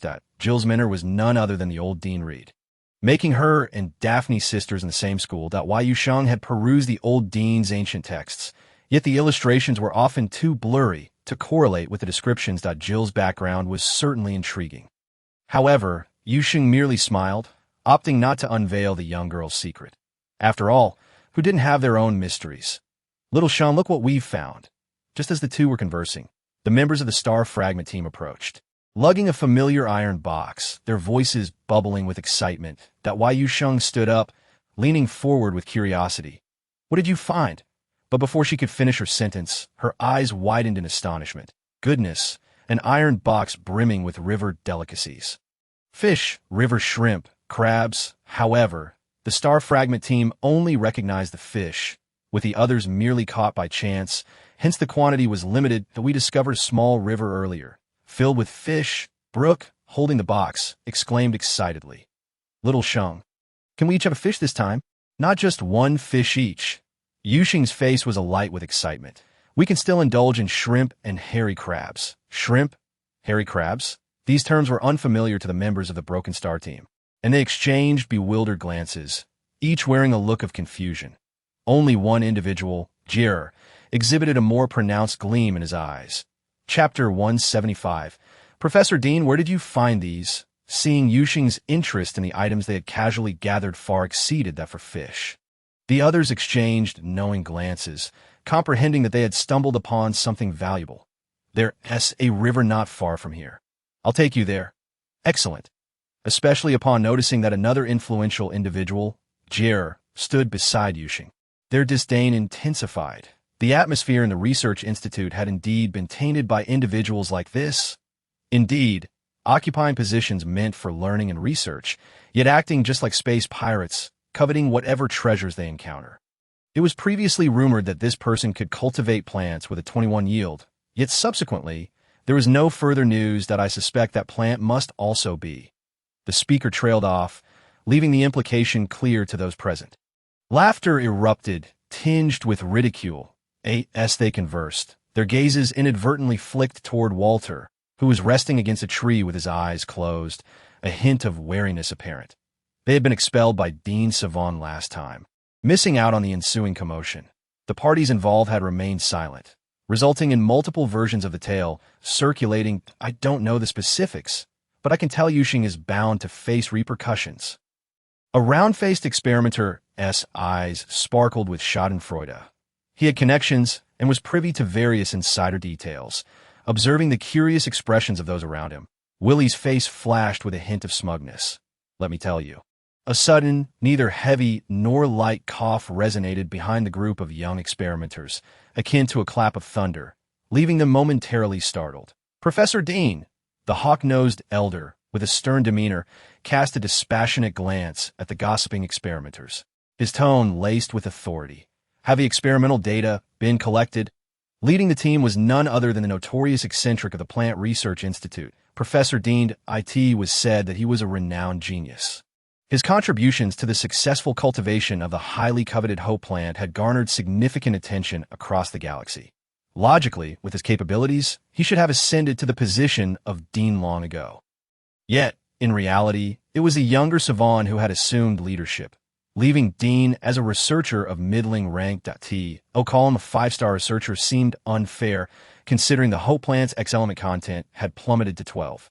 And any participant in that experiment, including Professor Dean, deserved recognition as an 8-star researcher or higher. However, the reality was that Dean had remained a 5-star researcher for many years. This situation had been discussed in hushed tones countless times. Yet no one dared to broach the subject openly, and even when mentioning the professor, a palpable tension filled the air. This was not merely due to his research credentials, but because Professor Dean was notorious for his violent outbursts when provoked. Moreover, he harbored a deep disdain for gossip, particularly during work hours. Thus, when he discovered their clandestine chatter, the group immediately stiffened, afraid to breathe. Still lacking some, Dean's cold gaze swept over the group. "If you haven't completed your tasks, what time do you have for idle chatter? Hurry up." Understood, Professor Dean. Relieved by the professor's mild reprimand, the group hastily dispersed to fulfill their duties. Once they had left, Dean pondered the snippets of conversation he had inadvertently overheard. His gaze drifting to Walter in the distance, who was still resting. He frowned slightly. Walter and Savon were not to be underestimated. Reflecting on the conversations he had had with Daphne, Reed, and Peggy before his arrival, Dean's frown deepened as he turned his attention to the iron box Yu Sheng had left behind. He could surmise its contents, considering that this young girl had come in pursuit of fish. Utterly oblivious to the true purpose of their venture into the forest, Dean, though silent, found himself somewhat inclined to believe the earlier speculations about her. Never mind, I might as well keep an eye on a friend's playful young ward. Yu Sheng was blissfully unaware that her brief departure had sparked discussions among others. However, even if she were aware, it would not concern her greatly. After all, the delectable morsels before her were far more significant than idle chatter. Not long after following Brook, Yu Sheng spotted a stream meandering down the mountainside. "This is where we caught them," Brook exclaimed, brimming with enthusiasm. "But these creatures are cunning. It took me quite an effort." Yu Sheng nodded, her eagerness palpable. "I'll help you." Jir recalled descriptions he had read in books, and soon found himself unable to resist. He rolled up his sleeves and followed Yu Sheng to the riverbank. "Wow, these fish are slippery. No way, I'm determined to catch one today. My goodness, this little creature pinched me hard. I tell you, the first time I caught one, it hurt a lot too. Look at me. You have to grab it like this." The banter continued unabated, and Yu Sheng's excitement soared when she discovered that the river also teemed with snails. "This thing is so ugly," Rex approached, eyeing the snail Yu Sheng had unearthed with disdain. "Throw it away." "Throw it away? Who knows what kind of ghastly thing that is?" "This is a snail," Yu Sheng cheerfully explained, "and it's quite delicious." "Are you sure?" Rex remained skeptical. His gaze fell upon the snail's dark, unsightly shell, and he shuddered, asserting, "I absolutely refuse to eat something so hideous." Yu Sheng cast a bemused glance at Rex, who had unwittingly made a bold declaration, raising an eyebrow without further comment, with nimble hands and Yu Sheng's occasional guidance. It wasn't long before a considerable haul of river delicacies was amassed along the riverbank. With so many treasures, thankfully, the iron boxes brought by Rex and Brook were ample enough to contain their bounty. Chapter 176. Preparing lunch. Jier? "Let us eat here." Jier surveyed the surroundings. Yu Sheng quickly grasped Jier's intention.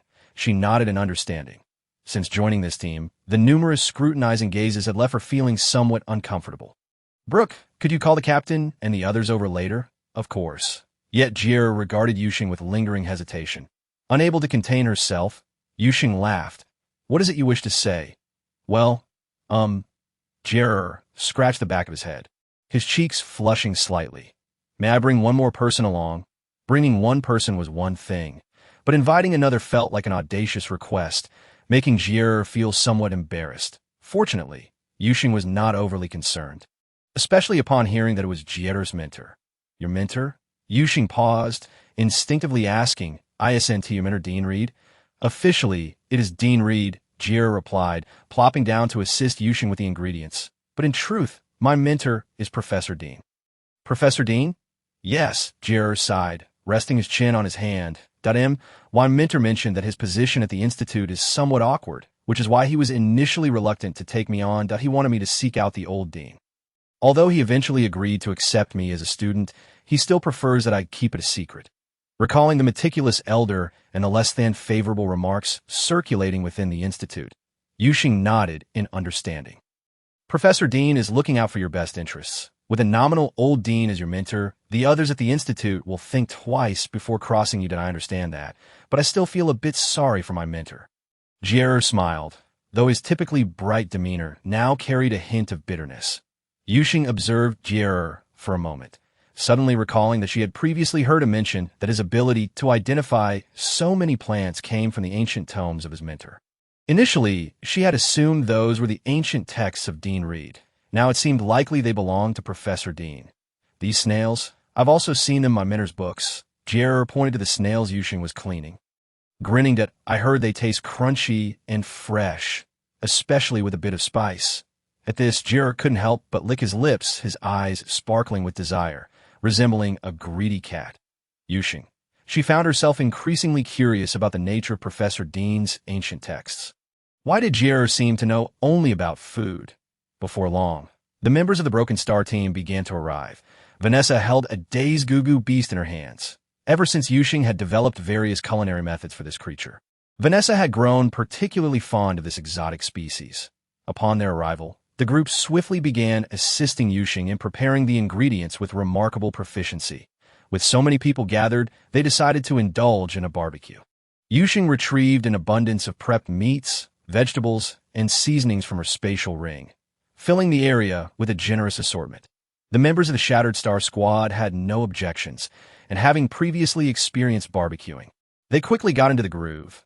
Jur, experiencing barbecue for the first time, watched with keen interest as the others skillfully placed large stones to grill skewers of meat and vegetables. That it seemed that a proper barbecue grill was indeed needed. Yu Sheng, glancing at the familiar stone, found herself both amused and exasperated. A barbecue grill? What was that? With keen hearing, Jier's eyes lit up, and she curiously inquired further. Thus, as Yu Sheng continued to handle the goo beast, she described to Jier what a barbecue grill entailed. Jier listened intently, nodding occasionally, her expression thoughtful. "This task is on me," she declared enthusiastically. "All right." Yu Sheng initially thought Jier was joking, so she responded in kind, with nimble hands.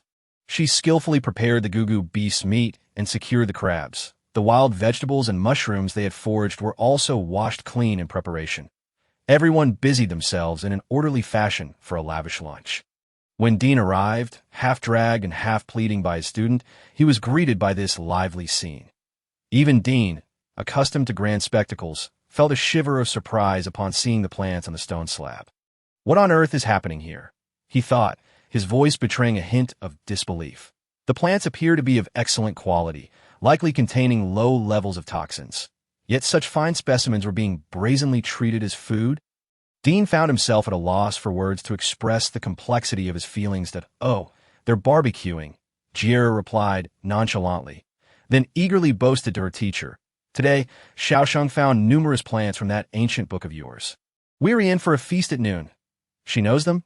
At that moment, Jier was blissfully unaware of Dean's unease. She nodded with a hint of pride. "There are still many I don't recognize. And it was Xiaosheng who introduced them to me." "Oh." Dean's interest was piqued. "Are you sure she knows how to prepare delicious dishes with them?" His ancient book contained a wealth of knowledge, including recipes for exquisite cuisine. "Trust me, teacher." Jier promptly gave a thumbs up. "You won't find anyone in the entire galaxy who cooks better than Xiaosheng."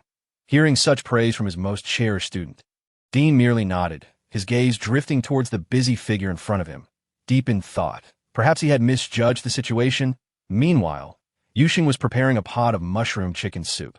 The goo beast meat exuded a subtle, enticing aroma, perfectly complemented by the mushrooms they had gathered, promising to enhance the soup's flavor. With the rich aroma of meat and the freshness of the broth, it was already delicious without excessive seasoning. How fragrant! In no time, the savory scent captured everyone's attention, even causing Dean's eyes to brighten. Chapter 177. An adornment to perfection. Rex quickly scooted over to Yu Sheng's side, his eyes sparkling as he gazed into the pot. "Not yet," Yu Sheng replied firmly, covering the pot to allow it to simmer a while longer. "But it already smells so good." Rex persisted, his smile full of charm. "Xiaosheng, can I just have a bowl? No. Just a sip of the soup?" "Patience." Yu Sheng smiled and refused, suggesting that if he was truly hungry, he could start with the barbecue. "I senti it delicious." Jier beamed at her teacher, clearly proud to be associated with Xiaosheng's exceptional culinary skills. Dean glanced at his student, dryly acknowledging, "We are researchers. Our primary purpose here is data collection, not camping." Though he said this, Jier noticed her somewhat dishonest teacher discreetly glancing at the pot of chicken soup multiple times. Yes, she stifled her laughter, thinking, "I'll make sure to let my teacher have a few extra bowls later." "Jier," Yu Sheng called from nearby, prompting Jier to respond quickly, leaving her teacher with a hasty remark before rushing over to Yu Sheng. Dean pondered the rare sight of his usually serious demeanor lightening, ultimately settling his complex gaze on the industrious young girl. "Xiaosheng, what is up? Are we having snails?" Yu Sheng brandished a pair of scissors. Waving them at Jier, her eyes lit up. "Snails. Let us do it together." Yu Sheng smiled, lifting a large basin filled with snails. Previously, to expedite the cleansing of the snails, she had added a few drops of sesame oil. Yet worried it might still not be clean enough, she had painfully exchanged some of her dwindling resources in the marketplace for water with purification properties. Realizing her growing debt, Yu Sheng felt an urgency to locate that abyssal place soon. If they were to eat them with shells, she would need to snip the ends of the snails to remove the impurities inside. As she spoke, she deftly demonstrated the process to Jir. With practiced ease, she quickly prepared several snails. This looks quite interesting. Jir, with her playful nature, observed Yu Sheng as swift and skilled movements and concluded that this task couldn't be too hard. Thus, she rolled up her sleeves, confidently assuring Yu Sheng, "I've got this. Leave this batch of snails to me. You prepare the rest." Yu Sheng raised an eyebrow, amusement dancing in her eyes. However, Jir, caught up in her enthusiasm, failed to notice that it's a simple task. "I can handle it alone. Are you certain? Come on, it's just about cutting off the ends and clearing out the insides that I can do this." "All right," Yu Sheng chuckled, placing the scissors down and patting Jir's shoulder. "Then I'll leave it to you." Jir, since she was not particularly keen on this task, she thought it best to let Jir experience the joy of labor. With that, Yu Sheng shifted her focus to preparing fish. Feeling quite unburdened, Jir, emulating Yu Sheng's earlier actions, eagerly began her task. However, she encountered a challenge right from the start. The snails were small, round, and slippery, making them difficult to grasp, which complicated the cutting process. After struggling with two, her hands, usually tireless, began to tire. She glanced at the scissors Yu Sheng had placed aside, then turned to her teacher, who was idly observing the surroundings. "Teacher?" Dean, who had just picked up a bamboo shoot, flinched. "Oh, this is quite lively." As Yu Sheng prepared to handle the crabs, Vanessa approached, her eyes sparkling with excitement. "We've been pinched by them so many times before." Meanwhile, Brooke, tending to the barbecue, playfully commented, "Sheng, make sure to save me a few. I want to get my revenge, of course." Yu Sheng replied with a smile. The crabs, with their fuzzy claws, were thoroughly cleaned by Yu Sheng, particularly focusing on their underbellies, as she boldly grabbed the crabs with her hands. The others, grilling, could only admire her bravery, recalling their own painful encounters. With no ropes available, Yu Sheng had discovered plenty of resilient water plants by the riverside, so she decided to tie up the crabs and place them into the pot for steaming. "Why do you need to tie them up?"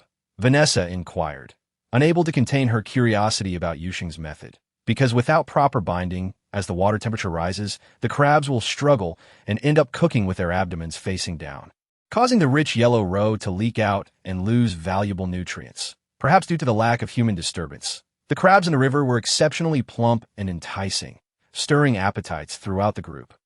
"You needn't worry. Those rascals are already squabbling over them." Vanessa gestured towards Brooke and Rex, her tone feigning discontent, though her face beamed with amusement. Yu Sheng also glanced at the pot, her eyes crinkling with delight. "Sheng, when will this soup be ready?" Levi, who had been guarding the chicken soup, stroked his scruffy beard and called out, "Just a little longer. Sheng, we've cleaned all these snails." "Great. Jer, please rinse them in water one more time." "Okay." In the long-neglected forest, the rare sounds of laughter and joy echoed, while the air was suffused with an enticing aroma. As everything was set, everyone instinctively swallowed hard at the sight of the abundant delicacies before them.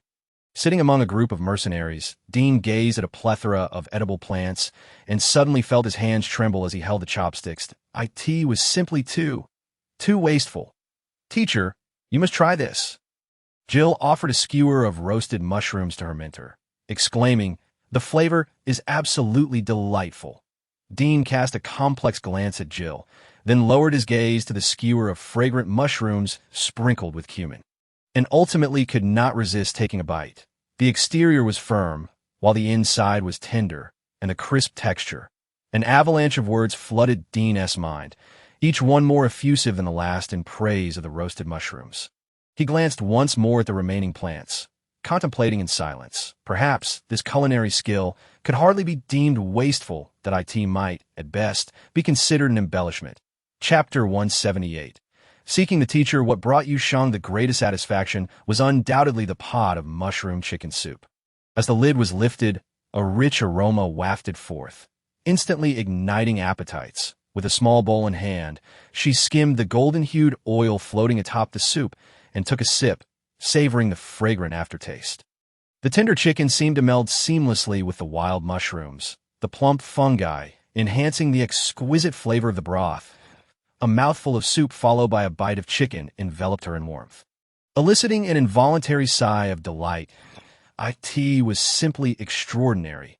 Words failed everyone in describing this exquisite dish, leaving them teary-eyed and relentless with their chopsticks. The few researchers who had previously spoken ill of Yu Sheng, their faces now flushed with embarrassment, sought to approach and inquire about the delectable offerings. Yet upon spotting Professor Dean among the mercenaries, their expressions stiffened.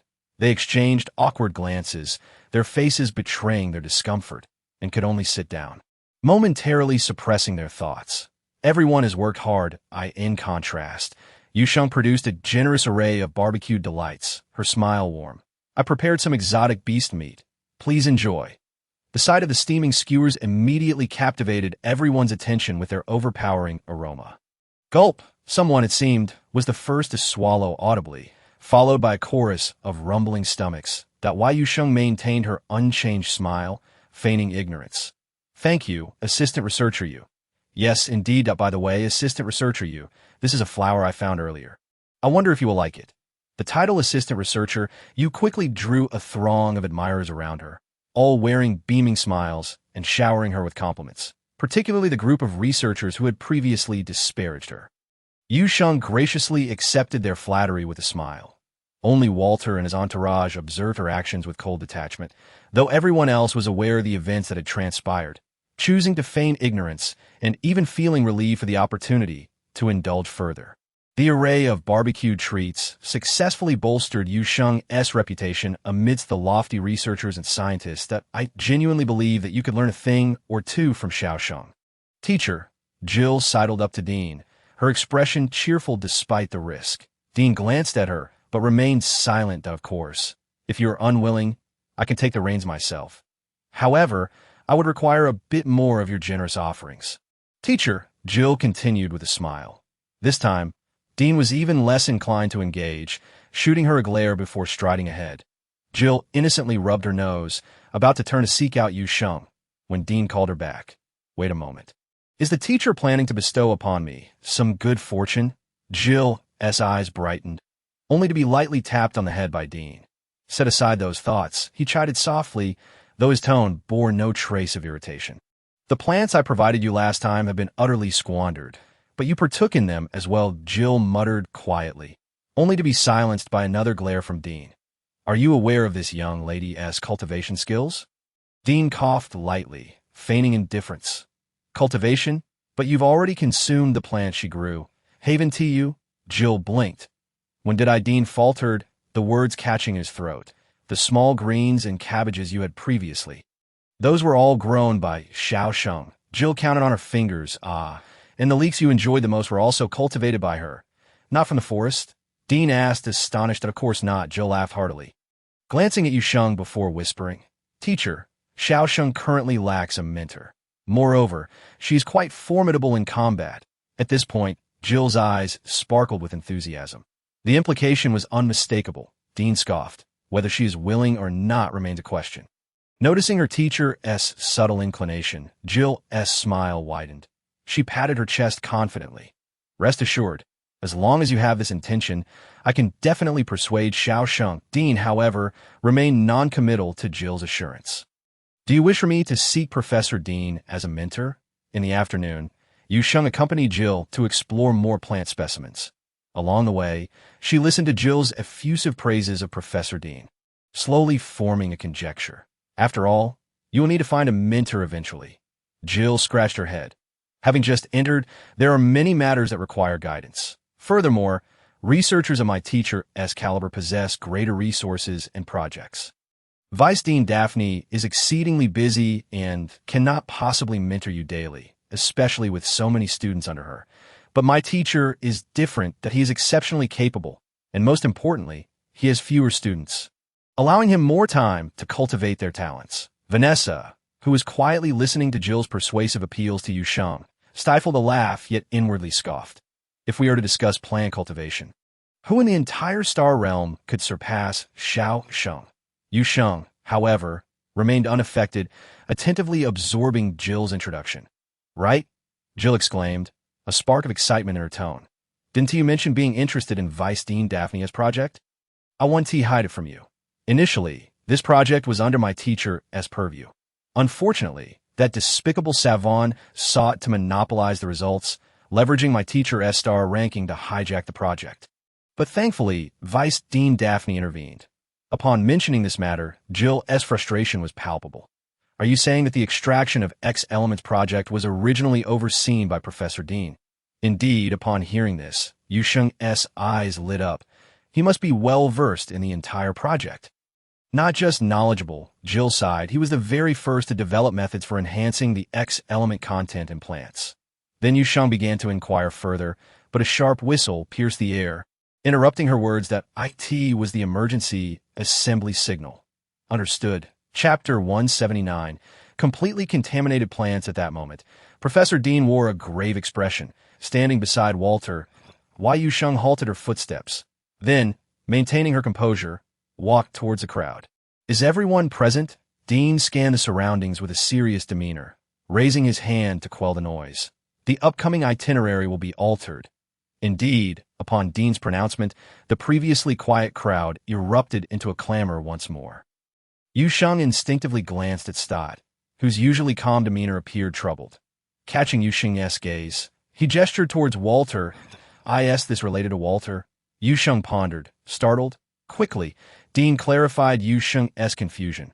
Walter has just discovered a plant with an X element content. He surveyed the surrounding researchers and scientists, allowing his gaze to linger on Yu Sheng before finally shifting away. His tone heavy. 100%. This declaration dropped like a bombshell, leaving everyone momentarily stunned. X element content 100%. That's impossible. Immediately, someone voiced their skepticism. The most severely contaminated plants found in the star realm have only reached 83.5%.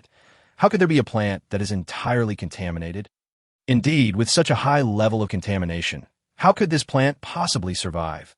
The speaker's words shattered the calm of the crowd like stones tossed into a still lake, prompting a wave of dissent. Dean refrained from intervening, his gaze fixed on the silent Walter, who awaited a more rational explanation. Everyone, please calm down. Finally, one individual near Walter raised their voice to restore order, declaring, I understand your doubts, T.O.B. Frank. Had I not personally tested that plant, I too would find it hard to believe that such a completely contaminated plant exists in the star realm. Walter wore a smile as he leisurely began. Since this forest is capable of nurturing pure species, why then can it not also harbor entirely contaminated plants? If anyone remains skeptical, we can inspect it together shortly. His words dripped with an air of mystery. No sooner had Walter finished speaking than Jill, standing beside Yu Sheng, could not help but mutter softly, why doesn't he show us the detector? Moreover, he could easily bring a small sample of that plant for testing right before our eyes. Xiao Sheng. Vanessa seemed to ponder more deeply. She hesitated before glancing at Yu Sheng, but her tone was resolute. I suspect he aims to lure you over. That Walter's intentions were glaringly apparent. Yu Sheng raised his gaze and met Walter's challenging stare, filled with provocation, as if to say, I have deliberately set a trap for you. Do you dare to step forward? Yu Sheng knew that his expression remained unchanged, yet he was acutely aware of the overwhelming allure this matter held for everyone involved. Surely you do not genuinely believe that there are completely contaminated plants in this forest? Jill finally reacted, somewhat astonished. That, of course I believe it, Yu Sheng replied, casting a sidelong glance at Jill. That he was correct. If pure species existed in the forest, then why could there not also be completely contaminated ones? But Xiao Sheng, that is not normal. Jill frowned. Such contamination is contagious. If there is one completely infected plant in this forest, then all surrounding plants could not possibly be pure species. It's like a drop of ink in clear water. Even a tiny amount taints the entire basin. That's why we must go see it. Yu Sheng said as he checked his equipment. Don't you find it intriguing? I don't find it intriguing. It feels rather troublesome. Yet, despite her words, when Dean suggested regrouping for the exploration, Jill obediently accompanied Yu Sheng. You too. As the saying goes, one who eats soft food is at the mercy of the giver. Although Dean, who had enjoyed a lavish lunch courtesy of Yu Sheng, did not reach that extent. He still frowned slightly at the sight of Yu Sheng and Jill together. Are you two going? Yes, Yu Sheng replied with a cheerful smile. We are quite interested in that completely contaminated plant.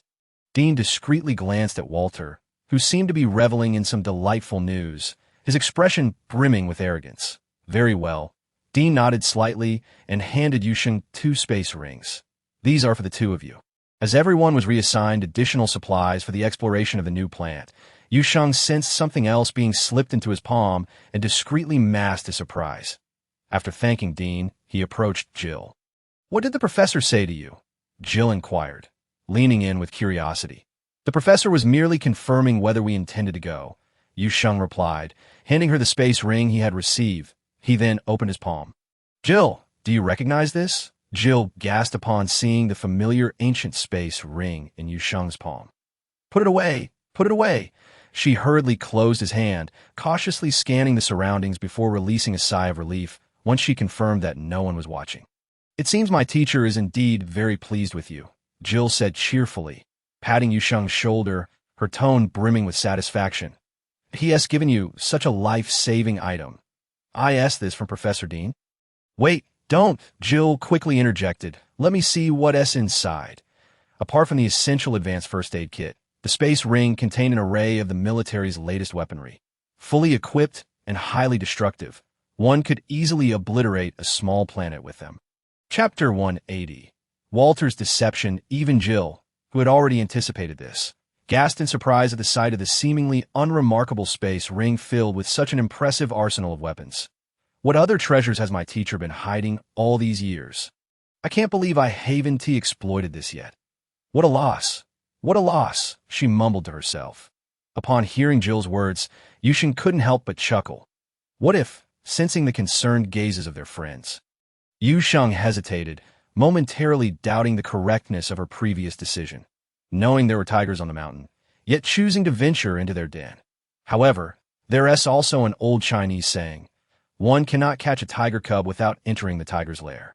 Yu Sheng sighed and tucked the space ring away, for she remained deeply intrigued by that plant. Led by Walter, the group ventured southward for an unknown duration, as the surrounding temperature gradually began to drop. The further south they traveled, the fewer traces of nearby beasts could be found. This was an area the Research Institute had yet to explore, a place even the beasts seemed to avoid. Dean halted and raised his hand to stop the others' advance. "Are you certain this is the right direction?" Although the surrounding plants appeared somewhat unusual, the tests conducted along the way indicated they were still pure species. Of course, Walter squinted and smiled. After all, that place is rather peculiar. His gaze swept over several young women in the group with ill intent, and his smile suddenly turned sinister. Of course, if the delicate young ladies are unwilling to proceed, they may withdraw now. These words, several individuals immediately expressed their reluctance to continue. After all, they had only achieved modest success in their research, and the upcoming location was one the Institute had never probed. Should any danger arise, they would be wholly unprepared. Yet, Yu Sheng and Jill's expressions remained unchanged. Dean frowned. "Those who wish to withdraw may do so now," as he spoke. Dean's gaze was fixed on Yu Sheng. However, the young woman simply smiled back, showing no intention of retreating. Several individuals in the group indeed chose to step back. "Then let us proceed." Walter grinned, his tone suggestive. There will be no opportunity for regrets later. The others, accustomed to Walter's usual peculiar demeanor, did not dwell on his words. However, Jill and a few others exchanged worried glances with Yu Sheng. "Oh, not worry," Yu Sheng reassured, patting the space ring on her finger. The group continued along the path led by Walter, the number of large plants dwindling significantly, replaced by an abundance of thorny shrubs that slowed their progress. "We're almost there."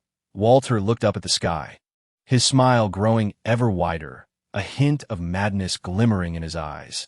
Indeed, shortly thereafter, the group caught sight of a colossal tree from a distance. The moment they took a step closer, an overwhelming sense of discomfort and a mental assault rendered many faces pale. "Is it truly?" Dean's complexion improved slightly, yet shock and horror danced in his eyes as he gazed upon a massive tree. Among the group, only Yu Sheng appeared to be adapting well. Beep. New task issued. Please fulfill the wishes of the Carlo tree. Upon completion, an unknown seed will be awarded. The system's voice echoed. Why Yu Sheng paused. Carlo tree? Was that the name of the contaminated tree ahead? She lifted her gaze toward the tree, her foot involuntarily rising. "Do not approach." Jill swiftly grabbed Yu Sheng, her face somewhat pale. "I believe you. This thing is indeed completely contaminated. The air thickened with the dark, decaying essence of the X element, causing the group's expressions to grow increasingly ashen. Jill, aware of her higher mental power level, found it laborious to articulate a full sentence under such a dense atmospheric assault. I wonder about Sheng. Jill halted Yu Sheng, attempting to pull her away. But as she looked up to see Yu Sheng's unchanged expression, she froze momentarily. Are you feeling unwell? Yu Sheng inquired, observing Jill's pale countenance. She pondered for a moment before grasping Jill's hand. Gently channeling her wood-based abilities into her, a wave of warmth enveloped Jill's previously cold body.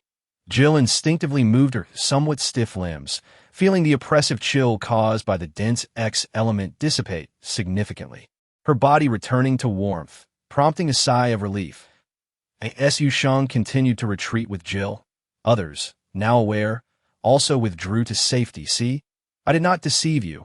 Walter's expression darkened. He glanced at the others, their heavy faces causing his smile to return, albeit with a hint of malice. This is a plant that is entirely contaminated. A true miracle.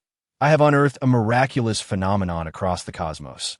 Plants that have managed to survive despite being utterly contaminated. As the conversation progressed, Walter's tone grew increasingly frenzied. Observing his erratic behavior, Yu Sheng subtly furrowed her brow. Something was amiss with him. Instinctively, she grasped Jier's hand, attempting to distance themselves from Walter. However, at that moment, an unforeseen incident occurred. And one could discern how Walter suddenly appeared beside Yu Sheng, and by the time everyone reacted, he had already frantically dragged Yu Sheng into the influence of that towering tree.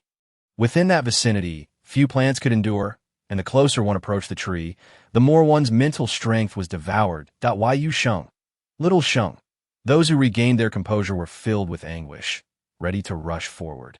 Were thwarted by Walter's associates, it was unclear what precautions they had taken, but before a group of pale-faced, weak-limbed researchers and mercenaries, these individuals appeared unaffected in any way.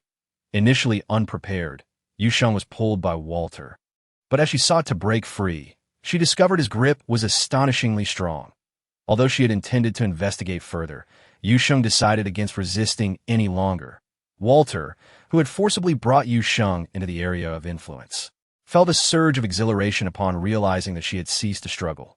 Once they neared that cursed entity, Yu Sheng would undoubtedly meet her demise. What sort of demon is this? Do you have any idea what you are doing? Dean admonished, his eyes blazing with fury as he regarded the individuals obstructing him, his voice tinged with urgency. The concentration of X elements here is sufficient to obliterate an S-class mental strength. Upon hearing Dean's words, the previously anxious members of the Broken Star group exchanged peculiar glances. Jier, who had observed Yu Sheng's pallor earlier, now appeared calm. She discreetly cast a glance at the visibly relaxed members of Broken Star, her expression shifting to one of intrigue. Professor Dean, one individual interjected with a cheeky grin. Do not fret. Our leader merely wishes to take Deputy Researcher Yu over to observe this tree closely. Observe? Nonsense, Dean erupted, cursing vehemently. I wouldn't dare approach. And yet he, with only an A-class mental strength, dares to take a young girl for observation? Get out of my way. As Dean spoke, feeling his strength returning, he intended to retrieve something from a spatial ring to rescue Yu Sheng. Wait, teacher, hold on. Two voices rang out simultaneously, halting Dean's hand. Jier interjected, pulling her teacher back several steps without concern for offending him. Her expression remained grim, yet she refrained from looking at Yu Sheng and Walter. Deputy Researcher Jier truly is a wise individual. Others chuckled, their tones laced with sarcasm. Jier ignored them, instead keeping her teacher close to the members of Broken Star. When the shield activated, Dean still could not believe his eyes as he gazed at his student. Jier, why did you stop me? Do not worry, teacher, Jier said, her back turned to the group, her expression suddenly relaxing. Little Sheng is fine. Indeed. Another voice that had prevented Dean from moving was Stowe. With his abilities, he could have certainly rescued Yu Sheng the moment Walter seized her. However, just as Stowe prepared to act, Yu Sheng's voice suddenly reached his ears. I am all right. Little Sheng willingly allowed herself to be taken. What did you say? Dean was momentarily stunned. Instinctively, he turned to gaze at the enormous tree. The concentration of X elements there. Weren't you saying that the X element concentration here is potent enough to destroy an S-class mental strength? Rex chimed in, grinning proudly. But our little Sheng's mental strength has reached 3S. Dean was left speechless, utterly astonished. He opened his mouth but found himself at a loss for words. 3S, after a prolonged silence. He finally managed to utter 2 words with difficulty. He exhaled deeply, turning to the student. You knew about this? I had no idea. Then how? However, when we were feeling uneasy earlier, little Sheng showed no signs of discomfort whatsoever. Half of the puzzle was solved, and Blake nodded with amusement, dropping another bombshell. Little Sheng's ability is of the wood element. Dean and Jierer were momentarily taken aback. Let me collect my thoughts. Dean extended his hand, finding it challenging to maintain his usual composure. A 3S wood element ability user. She was undeniably a prodigy born for cultivation. Taking a deep breath, Dean endeavored to calm his excitement. Did you not mention she lacked a mentor? He turned his gaze, intense and focused. Jierer, startled by her teacher's fervent demeanor, stammered, yes, that's correct. Ask that child if she would like me to be her mentor. No, if she is willing. She could even be my mentor. That is quite unnecessary. For a moment, Jierer's expression became complex. She recalled the countless efforts she had exerted to become Dean's student, although those struggles had been somewhat soothed by the myriad of treasures he had bestowed upon her later. The star comparison now caused her to reflect profoundly on life, while Dean and his student, along with the members of Broken Star, temporarily set their anxieties aside. On the other side, Yu Sheng, being forcibly dragged forward by Walter, noticed his pace noticeably faltering and kindly suggested, You seem to be struggling. Perhaps you should take a break? Shut your mouth. Walter gasped for air, beads of sweat cascading down his forehead. He had not anticipated that the X element concentration here would exceed his expectations. Even after consuming the prepared powder, the overwhelming contamination from the X elements rendered Walter feeling utterly drained. If he was struggling, then surely this young girl. Walter forced a smug smile, attempting to glimpse Yu Sheng's more beleaguered state. If you continue like this, you may not be able to handle it. The girl he had assumed would be weak enough to vomit blood now exhibited no signs of distress, even smiling at him. Walter suddenly felt a surge of blood rise in his throat, choking him and intensifying his discomfort. How could this be possible? He struggled to articulate, fighting to swallow the blood, threatening to escape. I feel fine, Yu Sheng sighed, effortlessly breaking free from Walter's grip, her smile unwavering. However, you might not last much longer. As her words fell, Walter retched violently, expelling a copious amount of black blood. He collapsed to the ground. His gaze towards Yu Sheng filled with disbelief and fury. You managed to come this far. You must have prepared in advance, right? Yu Sheng crouched down, smiling at Walter. The once friendly smile now seemed more terrifying to Walter than the X elements in the air. Sheng, the items are in the spatial bag on his left chest. With the system's prompt, Yu Sheng quickly located Walter's spatial bag.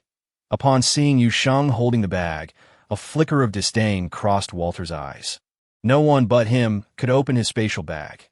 Yet, the next moment, as Walter watched Yu Sheng effortlessly dismantle the bag's protective mechanism and retrieve his treasures one by one, his expression shifted from shock to despair. What on earth is this demon? Perhaps we can collaborate. The effects of the drug on this individual are waning. It is likely that his mental prowess will regress to a level below B. Yu Sheng was momentarily taken aback, instinctively glancing towards the prone figure of Walter. The pallor of his face betrayed a complete lack of color, and in Yu Sheng's eyes, it appeared that the once discernible mental strength he possessed was gradually becoming transparent. Are you aware of the effects of this powder? Yu Sheng was not a benevolent soul and would not show mercy to those who posed a threat to her. However, she sensed that this might present an opportunity. Walter struggled to emit a rasping sound. Do you think I would divulge anything to you? I don't require you to reveal much, Yu Sheng replied with a smile, shaking the vial in her hand, her mirth not reaching her eyes. But your mental prowess is deteriorating, for the effects of the drug have subsided. Deteriorating? Walter's expression of smugness faltered. He instinctively attempted to assess his mental strength, yet at the moment of release, a sharp pain pierced through his brain like a needle.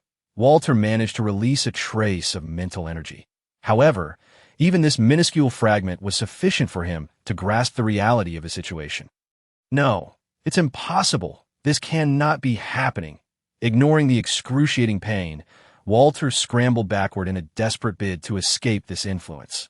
Once he was free, his mental strength would surely restore. Yes, all he needed was to distance himself. To distance himself. Yet he had scarcely managed to crawl 2 or 3 steps before he collapsed to the ground, utterly spent, like a heap of lifeless clay. You should understand that the X element present here is far from sufficient to induce such a decline in your mental capacity. Yu Sheng crouched down, her exquisite black eyes glinting with a coldness that was palpable. Then Walter heard the girl's chilling voice. However, perhaps we can consider a temporary alliance. In a secluded villa on the main planet. Crystar, having escaped from the interstellar prison, fixated her gaze on the reagent before her, a terrifying madness flickering on her withered face. Almost there, just a little more, she murmured, her raspy voice akin to stones scraping against a rough surface. Unsettling to hear. Ding! She glanced over impatiently, yet upon seeing the name displayed, her pupils constricted, transforming her expression into one of fearful reverence. My lord. The video connection was established, and Crystar lowered her head, speaking with deference. How goes the progress? The voice that emerged was coarse and gravelly.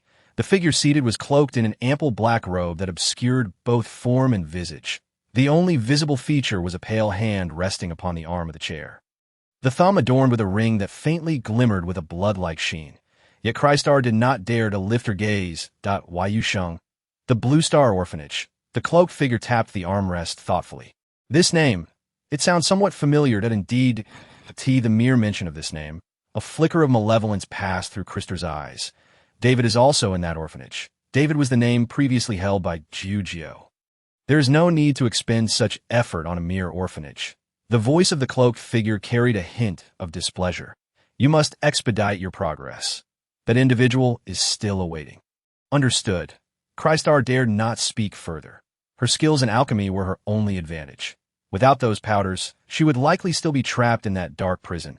Yet it was precisely because of this that Crystar felt trepidation towards these powerful figures.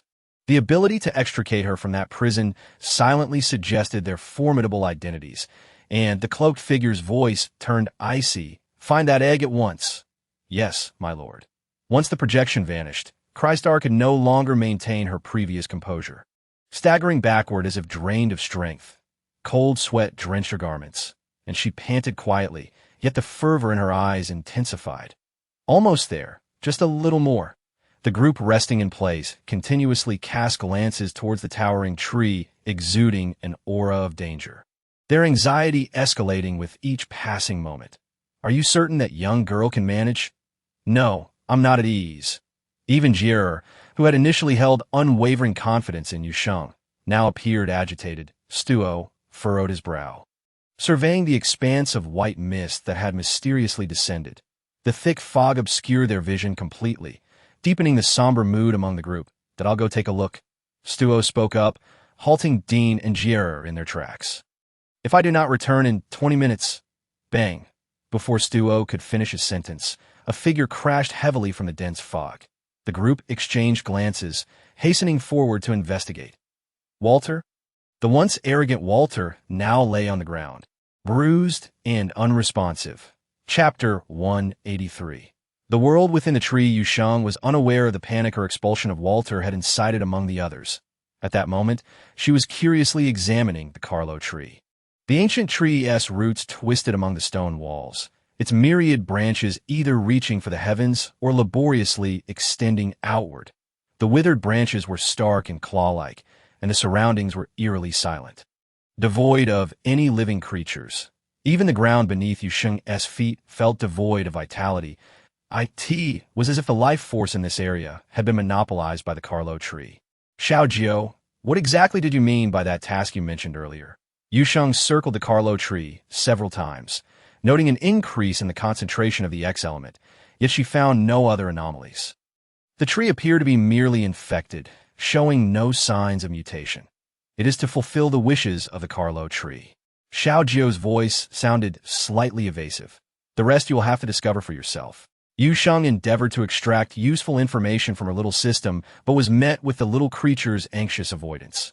Realizing she could glean no further insights from Xiaojiao, Yu Sheng ceased her inquiries and released her mental threads. The green glowing mental threads emanated from her, dispersing into the surroundings, in a realm invisible to outsiders.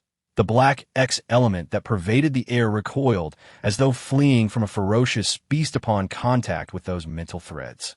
Yu Sheng felt a sense of astonishment. She could no longer perceive beyond her immediate vicinity. The heavy veil of white mist obscured everything, leaving only the peculiar Carlo tree within her line of sight. Yu Sheng stared at the tree in a daze, and soon, the scene before her shifted. It began with a fragile seed sprouting, continuously growing. In its struggle for survival, it was compelled to extend its delicate roots deeper and wider. It had to broaden its branches and leaves. That it required more water and sunlight. Yet it was evident that this bizarre place lacked the essentials for its growth. That it could only adapt and compete with intruders for the scant remaining resources of life. Yu Sheng quietly observed the growth of the Carlo tree, witnessing its transformation from lush foliage to its current state, with wrinkled bark and a twisted trunk. Unconsciously, she approached the Carlo tree. The system detected something amiss with Yu Sheng, but refrained from alerting her. It was only when her palm made contact with the rough bark that Yu Sheng snapped back to reality. Sensing the discord, she attempted to withdraw her hand, but it was already too late. A powerful surge from the point of contact with the trunk, causing Yu Sheng's eyes to widen in shock. Her body trembling as if stimulated, a blinding white light erupted. When the brilliance faded and the anomaly subsided, the spot where Yu Sheng had stood was now empty. The surroundings returned to their previous silence, as though nothing had transpired. Before her lay an impenetrable darkness, yet Yu Sheng could distinctly feel her body plummeting. She could faintly hear the sound of wind and the flow of water, but she continued to descend. Time seemed to stretch indefinitely until her acute sixth sense compelled her to unleash a surge of mental energy to cushion her fall. However, this only mitigated a portion of the impact. She landed painfully, grimacing in discomfort. The obscuring darkness lifted to reveal faintly glowing plants at the edges. Beneath the green luminescence lay a dim expanse of white. Yu Sheng could not discern the nature of these plants, but their weak glow allowed her to make out her surroundings. It resembled a vast, desolate meadow, stretching infinitely in all directions. That why Yu Sheng dared not move recklessly and retrieved a light crystal from her spatial ring. This object was akin to an ancient luminous pearl. One would illuminate a considerable area. Instinctively, Yu Sheng raised the crystal high, directing it toward the direction from which she had fallen. However, above her was an expanse of darkness. It appeared more like a curtain blocking out light than a rocky cavern, barely allowing her to ascertain that she was beneath a sky. Why Yu Sheng took a deep breath, feeling a surge of frustration. The light crystal illuminated a broad swath of the surroundings, revealing numerous carcasses of strange beasts. The skeletal remains, stark and ghostly, were interspersed with the glowing, unknown plants sprouting from the cracks in the bones. The scene was undeniably eerie. Why Yu Sheng continued to scrutinize her surroundings, striving to uncover any useful information. Yet here, it resembled an independent little world, surrounded solely by grass. Why Yu Sheng wished to contact Xiaojiao. But the system, which was usually lively online, seemed to have vanished into thin air at that moment. And no matter how she called out, there was not the slightest response. Left with no other choice, Yu Sheng could only proceed forward based on her instincts.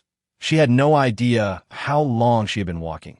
The scenery before her appeared unchanged. Furrowing her brows, she suddenly felt a surge of powerful mental energy. This force was vast and boundless, akin to an infinite ocean, unfathomable and seemingly inexhaustible.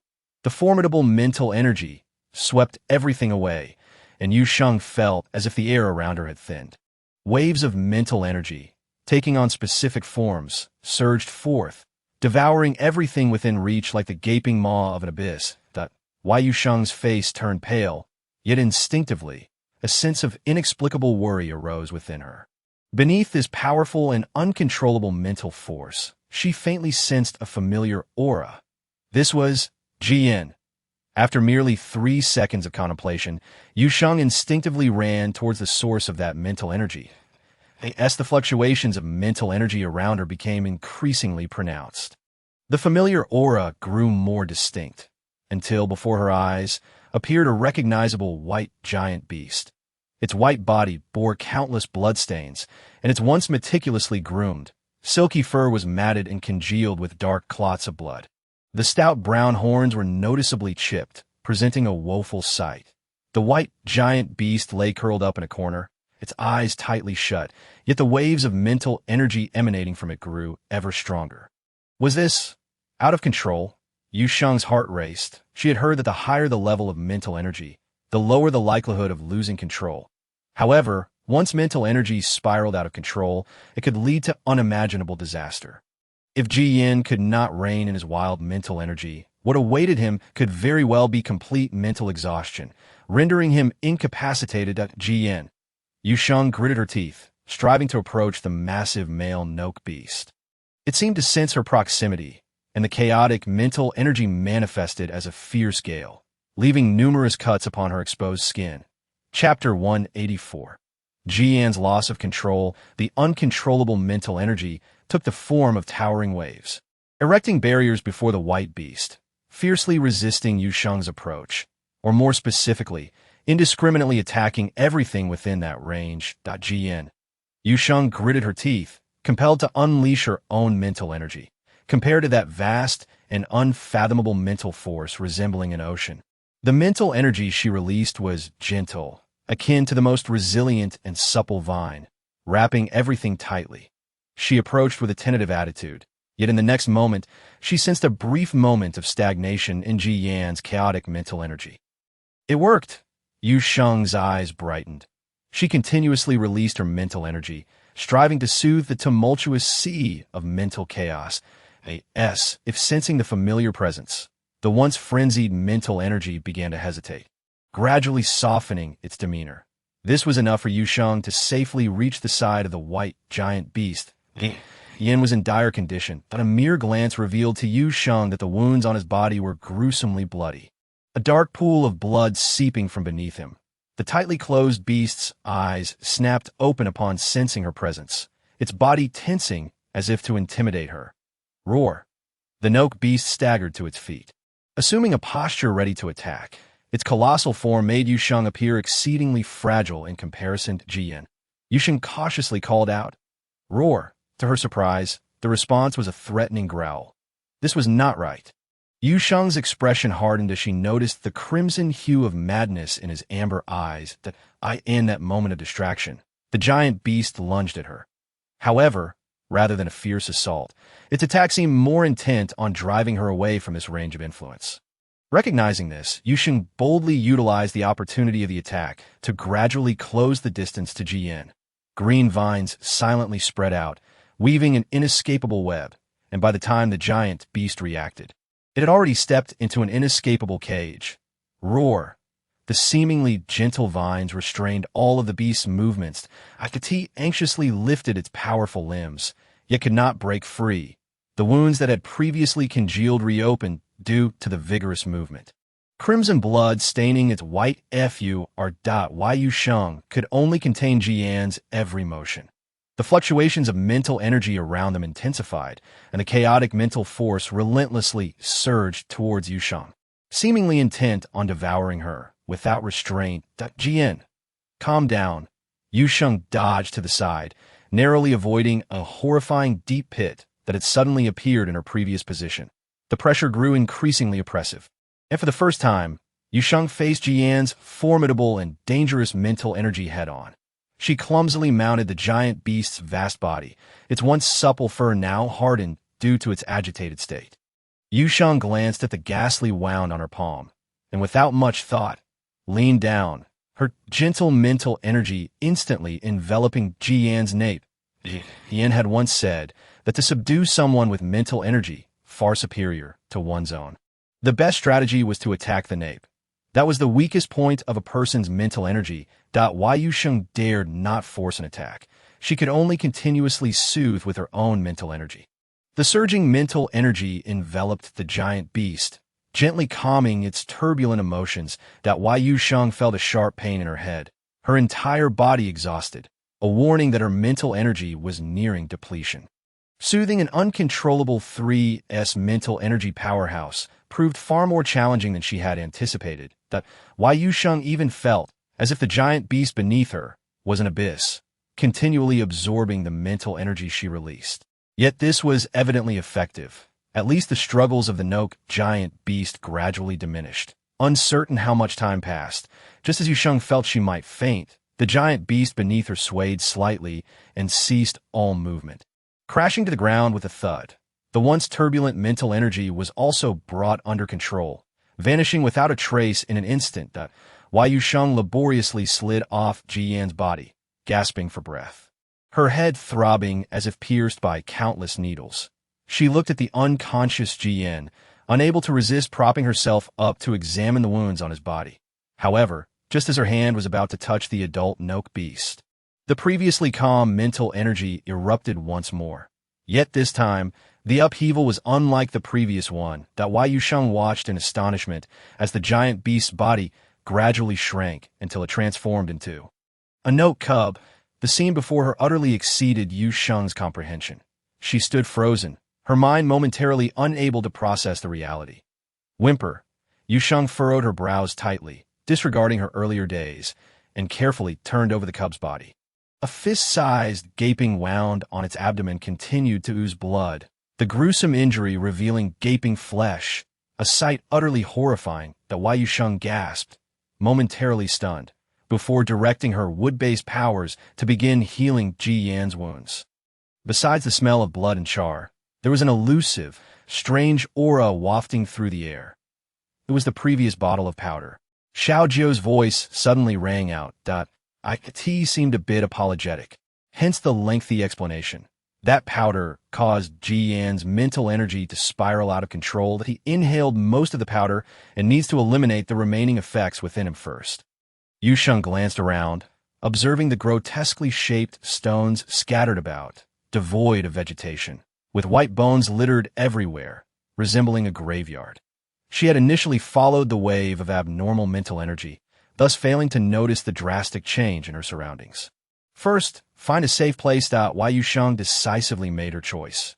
She picked up the small cub, struggling slightly to steady herself, but still swaying unsteadily. I know where there is. Seemingly eager to make up for its previous silence.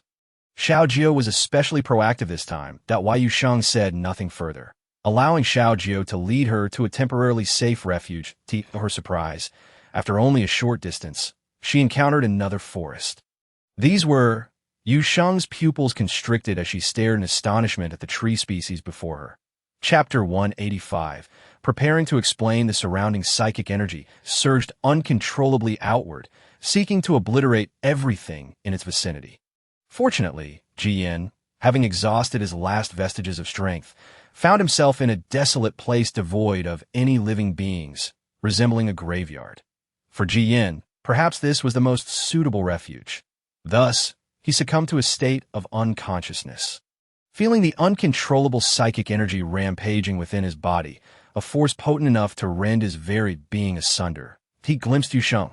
But how could that be? This place was so remote that even Jiyan was unaware of its location. How could that little girl possibly appear here? This only exacerbated the severity of his wounds and was oblivious to the passage of time until a glimmer of light flickered before him. Gradually, that light grew larger. With a painful cry, the agony of his body being torn apart accompanied his awakening, Jiyan let out a muffled sound. But as soon as he did, he froze in shock. What sound had he just made? A sense of foreboding began to creep into his mind, particularly after a familiar voice rang out nearby. You're awake. The tone was all too recognizable, so much so that Jiyan knew without turning his head who it belonged to. Yet, the inflection was all wrong. It was far from the tone of concern one would expect for an injured patient. Yu Sheng, guided by Xiaojio, had arrived at this cave, after thoroughly purging the remnants of the drug from Jiyan's system. She gazed at the still unconscious little cub with a dazed expression. However, upon reflection, numerous clues began to surface. For instance, the old director had murmured that he had never heard of Jiyan having a brother. or that Jian and Bai had never been seen together simultaneously, or the attitudes of others like Barton and Lambert towards Bai.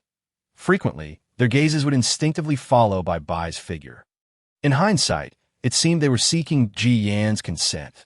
The clues were indeed numerous, yet the more she pondered, the more infuriated Yu Sheng became, an anger tinged with a deeper sense of humiliation. She couldn't help but think of more questions. Why keep this from her? Who else was aware of this matter? And so on, with too many questions and a chaotic train of thought. It wasn't until the little cub stirred that Yu Sheng snapped back to reality. Instinctively, she reached out to pick up the little cub, but halfway through, her hand halted abruptly. In her frustration, Yu Sheng thought, "This is no helpless little cub. It is merely an old cucumber painted green." At this realization, she couldn't help but let out a heavy cold snort. But Jian, still in a daze, began to awaken. He struggled to prop himself up on his short legs, only to be startled by a sudden, nonchalant snort that made him tremble. Losing his balance, he tumbled into the pile of straw. Jian, has my body shrunk along with my courage? He instinctively looked towards Yu Sheng and, as expected, saw a displeased expression on the little girl's face. This reaction was somewhat anticipated by Jian. After all, anyone would be upset after being deceived for so long. However, he hadn't expected to reveal himself in such circumstances. "Still trying to deceive me?" Yu Sheng observed the pitiful little cub sprawled in the straw and scoffed coldly. "Jian, this time I'm not trying to deceive you. I truly cannot speak." Jian exerted considerable effort to convince Yu Sheng that he genuinely could not articulate words this time, but it did nothing to quell the anger simmering within her. It was a pity that Marshal Ji had not pursued an acting career. Jian had never realized how terrifying a once gentle person could become when angered. The diminutive cub lowered its head, appearing to listen attentively to a reprimand. Yu Sheng saw his demeanor and found herself at a loss for words. She bit her lip in frustration and turned to leave the cave. No, she needed to step outside to find something to eat and calm down. Jian, unaware that Yu Sheng sought food, mistook her departure, believing he had upset her, and instinctively rushed after her.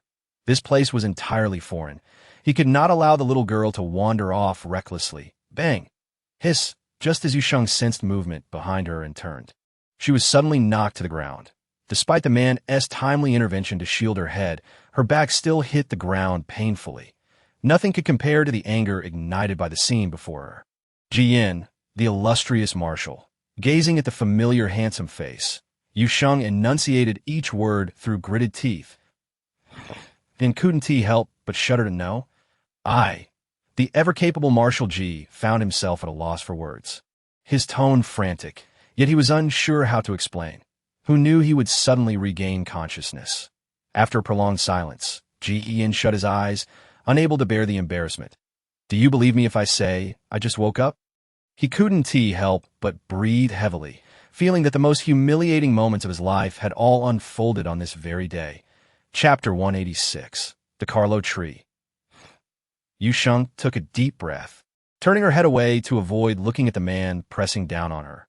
From Jian's perspective, he could see the little girl's tightly pressed crimson lips, her earlobes as red as if they might bleed, and her eyes firmly shut, long, thick lashes trembling slightly.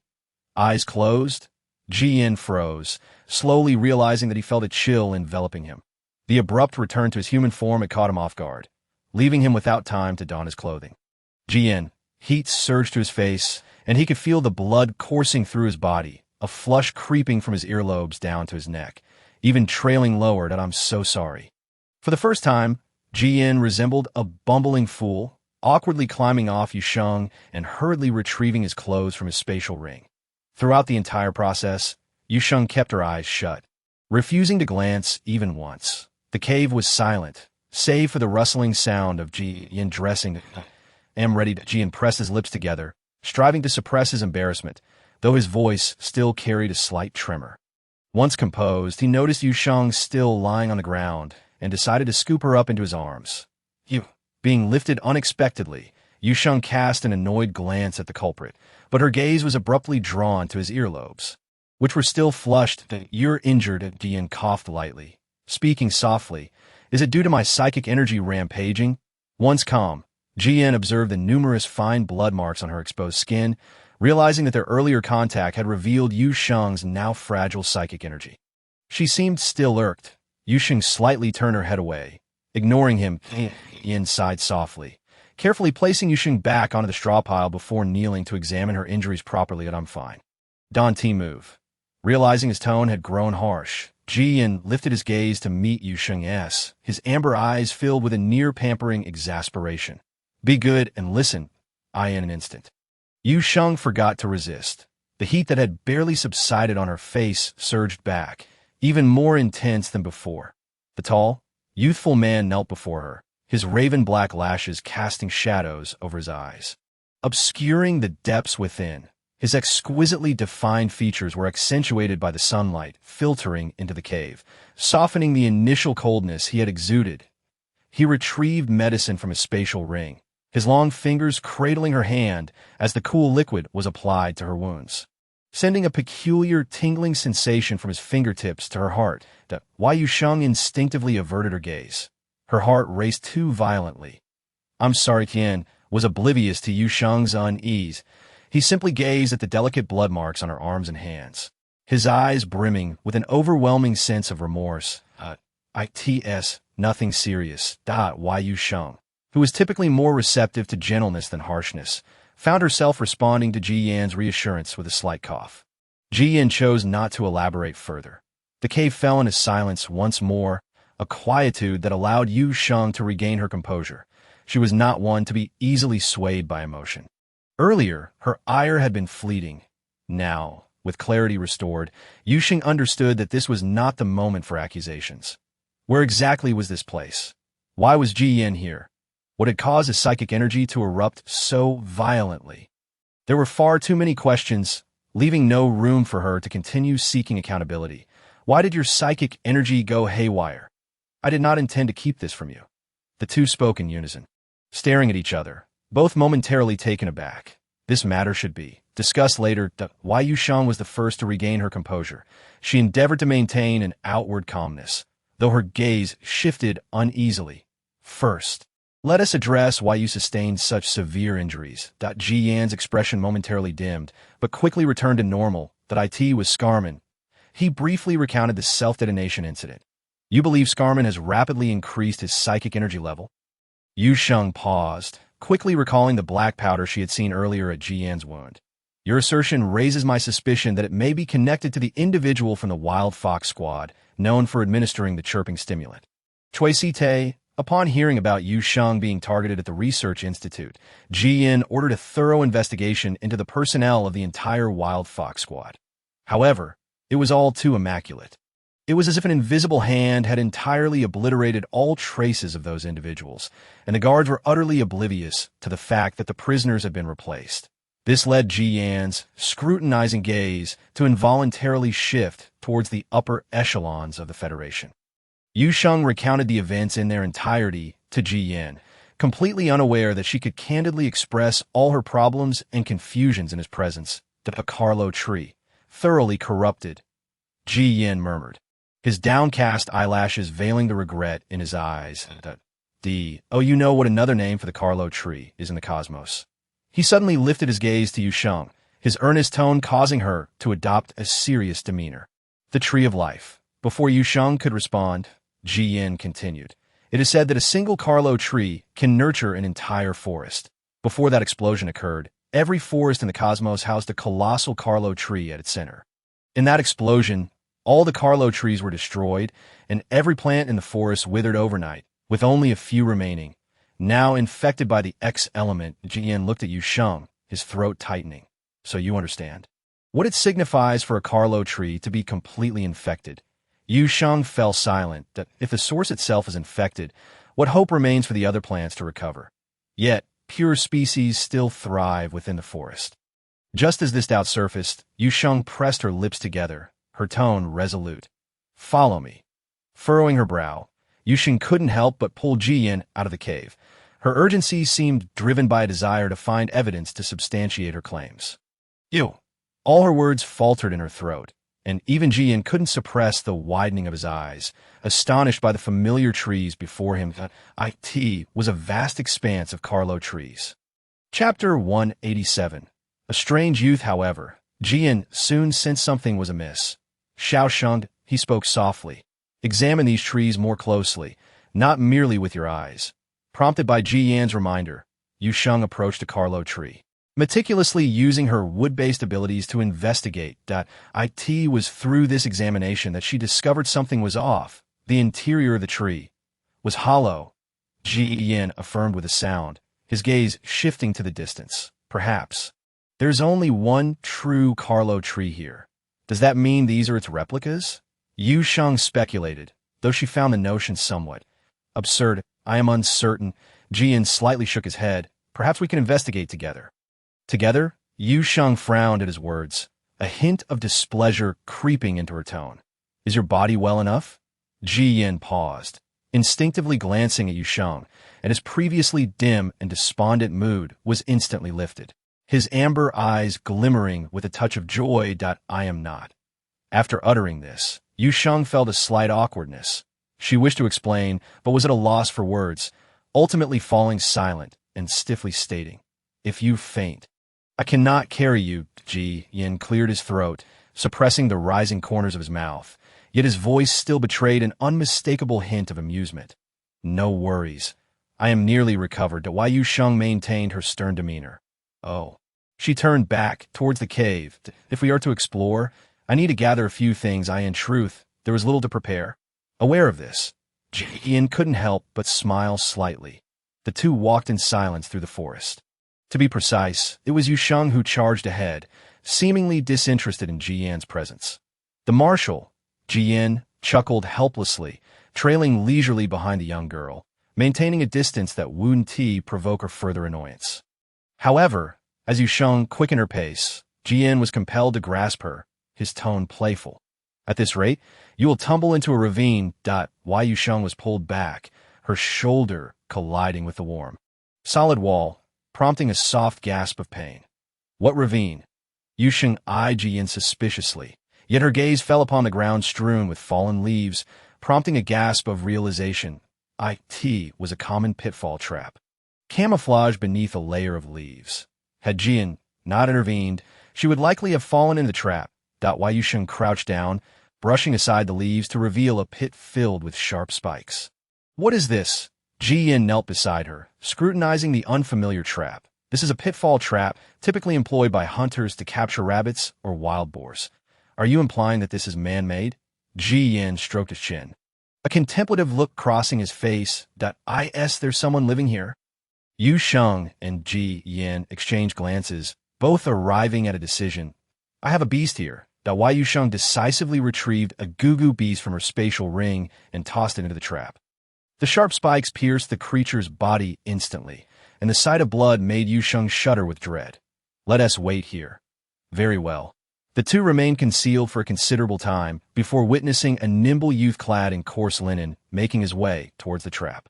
Upon seeing the boy, Ji Yan stiffened slightly before leaning closer to Yu Sheng's ear, whispering, This person lacks psychic energy. That a ticklish sensation brushed past Yu Sheng's ear, yet she had no time to ponder its implications. She stared at the boy, her astonishment deepening as he examined the goo beast with a familiar fork and knife. A daring and bizarre hypothesis suddenly crossed her mind, especially when the boy spoke. What is this new breed of wild chicken? The youth skillfully lifted the goo beast, curiosity evident in his gaze. Is it a hybrid? This is ancient Earth language. Ji Yan frowned involuntarily, after pondering for a while. He vaguely recalled something. With the passage of time, the cosmos had developed entirely new phonetics. Many universities even offered courses on ancient Earth languages. Why Yu Sheng felt a tightness in her throat. Speak ancient Earth language. Lacks psychic energy and not recognize a goo beast, yet sets such traps. Did this imply that the boy, like her, had traversed into this unfamiliar cosmos? Yu Sheng felt a wave of disorientation. Instinctively, she took a step forward, the leaves beneath her feet crunching softly. The sound was subtle, yet it was enough to alert the vigilant boy. Who's there? The youth's tone lacked any harshness, instead carrying a sense of curiosity and delight. Hello, T.O.G. surprise. Yu Sheng boldly stepped out, conversing in the ancient earth language that he was unfamiliar with reluctantly. He followed suit. You. The boy's dark eyes sparkled with joy upon hearing the familiar language, and he couldn't help but exclaim in a dialect. Finally, I found a living soul in this place. Yu Sheng halted, a mixture of amusement and exasperation flooding her. As their conversation unfolded, she was even more astonished to discover that the boy was completely unaware of his own predicament of having traversed dimensions. The cosmos? Isn't this the kind of scenario that only exists in novels? Chi Chung scratched his head, a bit slow on the uptake. I thought I was kidnapped and brought to this forest. Yu Sheng found herself momentarily at a loss for words to express her complex feelings. How oblivious must this child be to remain unaware of his circumstances for over a month? By the way, that handsome lad who has been staring at me from behind, is he your boyfriend? Chi Chung glanced back at Jian, winking at Yu Sheng. No, Yu Sheng's face flushed crimson at the blunt inquiry, and she hastily clarified, just a friend. Jian trailed behind Yu Sheng and Chi Chung. Given Chi Cheng's previous demeanor, Jian could roughly guess what he was implying. Forget it. I'll start learning ancient earth language tonight. Chapter 188. Something is off. Chi Chung led Yu Sheng and Jian to his temporary dwelling in the forest, a roughly constructed wooden cabin. Thankfully, I enjoy making things with my own hands. My family used to hunt as well. Chi Chung remarked. Otherwise, in this desolate wilderness, I would have likely been carried off by wolves by now. As Yu Sheng listened, she carefully observed the wooden cabin.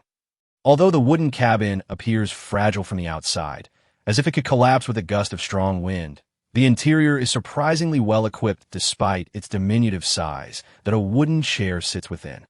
Alongside a large stone covered with warm and thick animal hides, while a simple clay pot simmers with a broth made from wild herbs, in one corner, a few handmade knives and forks are placed haphazardly.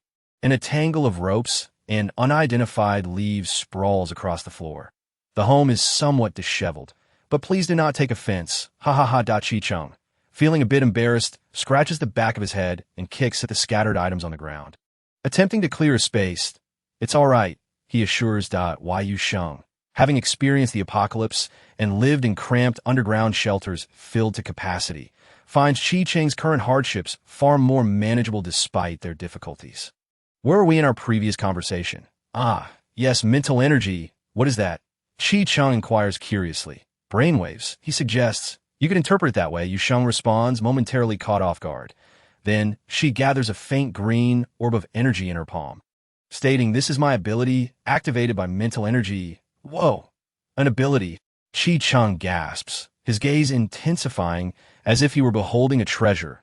Jian raises an eyebrow and subtly positions himself in front of Yu Sheng, shielding her from Chi Cheng's eager eyes. Unaware of Jian's subtlety, Yu Sheng raises an eyebrow at Chi Chung in surprise, exclaiming, "You don't know about abilities? As a fine young person of the 21st century. I've only ever encountered them in novels," Chi Chung replies, standing on his tiptoes to gaze at the energy orb in Yu Sheng's hand, his excitement mounting. "Can you defeat monsters with that?" Yu Sheng can only respond with silence, initially believing Chi Chung to be a fellow survivor from the apocalypse. However, he seems more akin to someone who lived before the cataclysm. But how could someone from the pre-apocalyptic Earth have only arrived at the interstellar realm a month ago? Puzzled, Yu Sheng maintains her composure. "I only discovered this after arriving here." She smiles at Chi Chung, her tone tinged with astonishment. "Haven't you noticed anything amiss since your arrival?" "No." Chi Chung sighs. "This forest resembles my hometown. So I suspected I had been abducted. So, is this considered specialty of the interstellar realm?" He muses, raising the creature he refers to as Gugu. Despite being a common person without mental energy or abilities, he has managed to survive in this perilous forest for over a month, effortlessly lifting the massive beast with one hand. Yu Sheng discreetly suppresses her contemplations and nods slightly. This is called an extraordinary beast, and its aggression is quite formidable. Whether it's strong or not doesn't concern me. Chi Chung replies cheerfully, "It's about to become our lunch." Indeed, Yu Sheng concurs. Holding the Gugu creature, Chi Chung merrily steps outside the cabin to prepare their meal. Jian opens his mouth to speak when Yu Sheng raises her hand, signaling him to be quiet. She activates the shield that I sense something is off with him. This person is peculiar, they both say in unison. Yu Sheng is taken aback and then bursts into laughter, causing Ji Yin to smile as well. The Carlo tree is renowned for its hardness. Ordinary humans cannot inflict harm upon it, let alone construct a wooden cabin from its timber. Ji Yin initiates the conversation, deliberately leading us on a longer route. Yu Sheng observes that I noticed many discrepancies during my discussions with him. However, she hesitates to articulate her concerns to Ji Yin, realizing it would be absurd to declare that she is not an interstellar being, but rather someone who traversed time from ancient Earth. That would likely be perceived as madness, she muses. Feeling quite conflicted, I seem to have never asked you which race you belong to. Ji Yin suddenly inquires, gazing quietly at Yu Sheng. Yu Sheng momentarily falters, avoiding his gaze, but concludes, I believe I know now. Ji Yin sighs softly and ruffles Yu Sheng's hair. You should take pride in your identity. After all, ancient humans are nearly extinct in the interstellar realm. To ease the girl's anxiety, Ji Yin smiles gently. Perhaps the entire interstellar community will be fascinated by you, as ancient Earth and humans are merely legends confined to books that I'd rather not, Yu Sheng thinks, shivering at the thought of being treated like a national treasure. Yet, she looks up at Ji Yin, curiosity piqued. Why are they considered legends? Forgive her. Her knowledge of interstellar history is rather lacking. The texts state that ancient Earth was abundant in flora and advanced in civilization. Ancient humans possessed formidable intellect, capable of creating the most powerful weapons and designing intricate machines. Ji Yin had been quite intrigued by the descriptions of ancient Earth and humans during his university days. Thus, when speculating about Yu Sheng's heritage, he felt a mix of surprise and a sense of inevitability, as this young lady consistently brings forth unexpected wonders. Perhaps Ji Yin's tone was overly gentle, as Yu Sheng couldn't help but reminisce about the Earth prior to the apocalypse, which was indeed the most beautiful of homes. She purses her lips, gazing up at Ji Yin. Does ancient Earth still exist? It has become a dead planet, Ji Yin responds, his eyes dimming significantly. It is even more desolate than a garbage planet, devoid of any signs of life. Yu Sheng falls silent as well. However, their quietude is soon interrupted by Qi Cheng's voice. Big sister, why does this chicken smell so awful? Yu Sheng and Ji Yin are drawn outside by Qi Cheng's exclamation, only to hear him lament. Awful. Yu Sheng frowns and approaches him. That can't be. This chicken was just caught by my friend yesterday. Take a whiff. Qi Cheng grimaces and offers a piece of meat to her. As the meat comes closer, a putrid stench, reminiscent of rotten flesh left out in the sun for years, assails Yu Sheng's senses, prompting her to instinctively hold her breath. Chapter 189. Split up for action, this stench is unbearable. It must be inedible. Never mind, I'll check my other traps later for game. Qi Cheng mutters to himself as he squats down, scratching his head. Yu Sheng and Ji Yin exchange glances, sensing the gravity of the situation. Why don't you rest here with your friend for a while? Big sister, Qi Cheng suggests, rising to his feet. I'll go check on the other traps. I'm so sorry. Yu Sheng apologizes. Perhaps I remembered incorrectly. This chicken must have been left out too long. No worries, no worries. Qi Cheng waves his hand dismissively and heads into the cabin to retrieve his hunting tools. Once Qi Cheng's figure disappears into the dense foliage, Ji Yin activates a barrier, while Yu Sheng hastily pulls out all her food, including the cooked items stored in her spatial ring and the extraordinary beasts caught by Vanessa. The cooked food has all spoiled, emitting an array of foul odors, while the extraordinary beasts appear unchanged on the outside. Yu Sheng and Ji Yin share a look of concern. The next moment, Ji Yin produces a knife and slices through the tough exterior of the extraordinary beast, releasing a familiar foul stench that quickly fills the entire barrier. Yu Sheng's expression grows grim, while Ji Yin collects the spoiled food into a spatial ring. This moment, Yu Sheng is immensely grateful that she had stored the bulk of her supplies with Vanessa and Jill. From the time these food were placed in the spatial ring to the moment they were retrieved, no more than a day has passed. Why? Did they rot so quickly?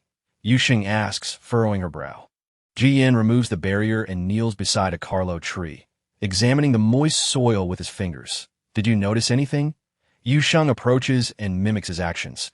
Such soil cannot exist in the interstellar realm. Jian speaks softly, his gaze filled with complexity. All soil in the interstellar realm became contaminated after that catastrophic explosion. This is a significant reason why plants struggle to survive in the interstellar environment. So, this isn't soil from the interstellar realm? Yu Sheng pauses, a fleeting realization crossing her mind, but it vanishes too swiftly for her to grasp. She feels as though she is on the brink of connecting all the clues. Today has been quite the harvest. Chi Chung exclaims, waving a wild chicken in triumph. I also spotted a wild boar. That thing is massive. I can't haul it back alone. Big sister, can you have your friend accompany me? You can handle wild boars and hares, right? Of course, Yu Sheng replies, swiftly taking the wild chicken from Chi Chung and expertly breaking its neck. The quick, decisive motion leaves Chi Chung in awe. Big sister. Yuri, quite impressive. As he spoke, he raised his thumb towards Yu Sheng. She smiled, enjoying the fact that he liked to experiment with food at home. That my friend. Chi Chung urged anxiously. You should talk to him quickly. While the wild boar is still dazed, let's hurry over. All right, Yu Sheng agreed, then turned to briefly inform Jian about the situation. His strength was considerable. Jian glanced at Chi Cheng's retreating figure as he went to retrieve a rope, and, without much thought, muttered this sentence. However, Yu Sheng instantly grasped Jian's intention. He might be trying to separate her from Jian, but I'm worried. Jian frowned and looked at Yu Sheng. You should come with me. Wouldn't that disrupt his original plan? Yu Sheng smiled gently, her tone reassuring. It's fine. You go with him. I also want to see what Chi Chung is truly up to. Jian pressed his lips into a taut line. Suddenly, he spoke. What about the bracelet I gave you last time? The bracelet. Yu Sheng paused, belatedly recalling the jade-green bracelet he had gifted when Marshal Ji was still a cub. It's right here. She rolled up her sleeve, revealing a jade-green vine bracelet that accentuated her fair wrist, making her complexion appear even more luminous. Jian's gaze darkened momentarily, but he quickly suppressed that fleeting emotion. This vine was the first I found when I entered the forest. It is nearly a pure species. He hesitated, deciding not to frighten the young girl just yet, and instead chose a more tactful approach. The vitality within this energy stone is quite strong. You can absorb it if necessary. This is an energy stone? Yu Sheng exclaimed, raising her hand to inspect the translucent little stone, murmuring, I thought it was just a pretty ordinary stone. Jian found himself momentarily taken aback by her words. Displaying a hint of helplessness, he extended his hand towards Yu Sheng. May I borrow your bracelet for a moment?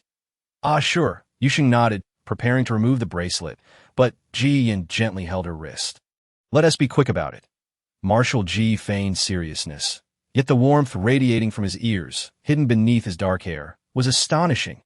The slight warmth from his touch sent shivers from their point of contact straight to her heart. Yu Sheng's eyelashes fluttered.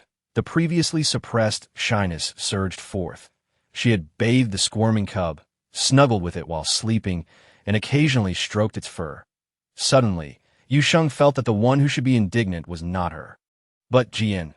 After all, anyone subjected to such treatment for an extended period would surely feel uncomfortable, and no wonder Bai always appeared so despondent. Yu Sheng took a deep breath, resolutely extending her wrist towards Jian with a sense of righteous determination. Go ahead, Jian. This distraction alleviated much of Jian's earlier embarrassment. He infused a hint of his spiritual energy into the energy stone that if you encounter any danger, I will know immediately. Jian paused. Speaking softly, take care of yourself. Chapter 190. Yu Sheng's speculation. Jian followed Chi Chung away. The surrounding trees were lush and vibrant, and a breeze rustled through them, while Yu Sheng finished handling her belongings. Yet no unusual occurrences transpired. She couldn't help but wonder if she was being overly cautious. However, she quickly dismissed this notion. This place was undeniably peculiar. Having crossed over from the pre-apocalyptic Earth, she found herself bewildered by the strange youth of the interstellar age.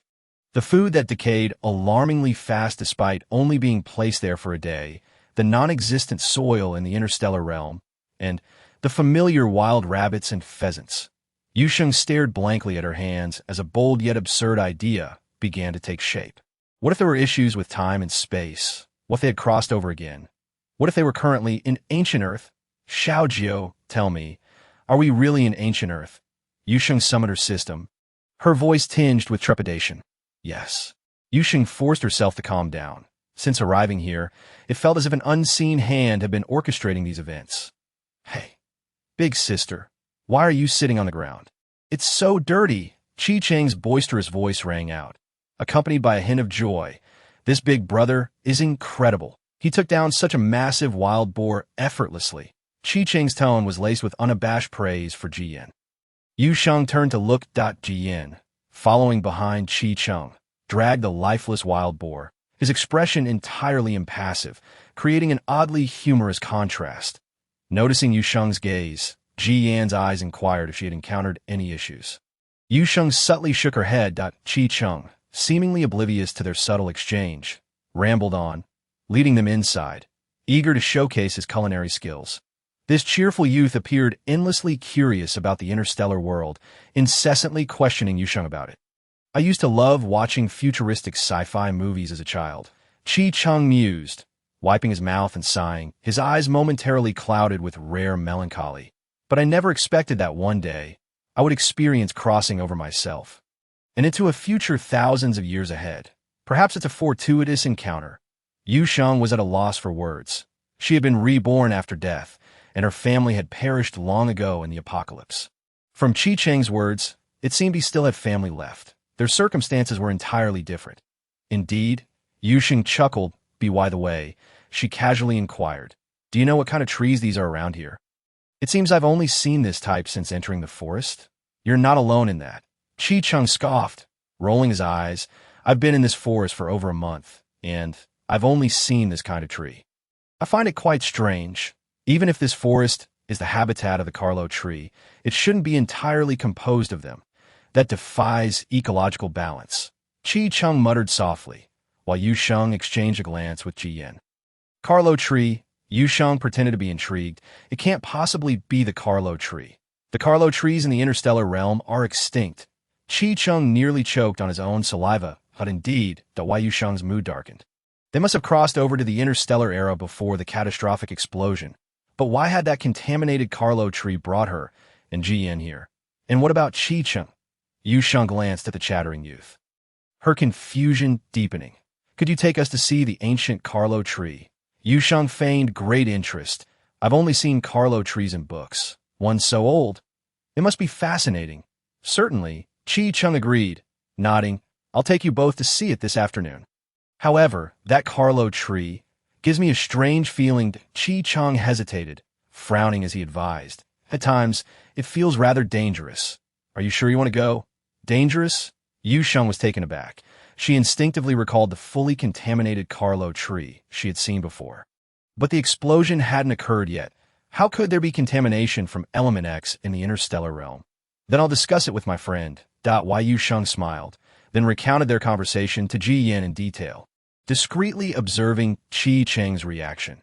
There was no sign of abnormality, as if Qi Cheng truly did not comprehend the interstellar common language. Let's go see. Ji Yan decided promptly after hearing her. Perhaps that is the source. Yu Sheng nodded in agreement. My friend is also quite interested. She offered Qi Cheng an apologetic smile. Then please take us to see it. If it turns dangerous, you can leave first. All right, Qi Cheng concluded, finishing the chicken leg in his hand, wiping his greasy fingers on his beast-hide clothing. We'll set off in half an hour. Good. Half an hour later, the three set out from the small cabin. Uve lived alone in the forest. Didn't you ever think of leaving? On the way toward the heart of the forest, Yu Sheng curiously asked. I have thought about it.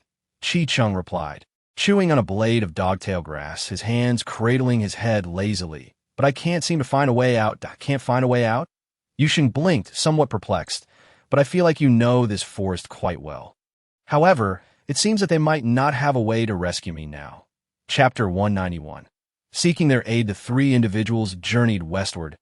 As they ventured deeper, the surrounding Carlo trees gradually became sparse. Although the latitude remained unchanged, the towering trees were directly replaced by lowly shrubs, carefully sidestepping the brambles on the ground. Yu Sheng furrowed her brow. This path bore an uncanny resemblance to the one she had taken while searching for the completely contaminated Carlo tree. With this thought, a flicker of concern stirred within her heart. Soon, two divergent paths loomed before them.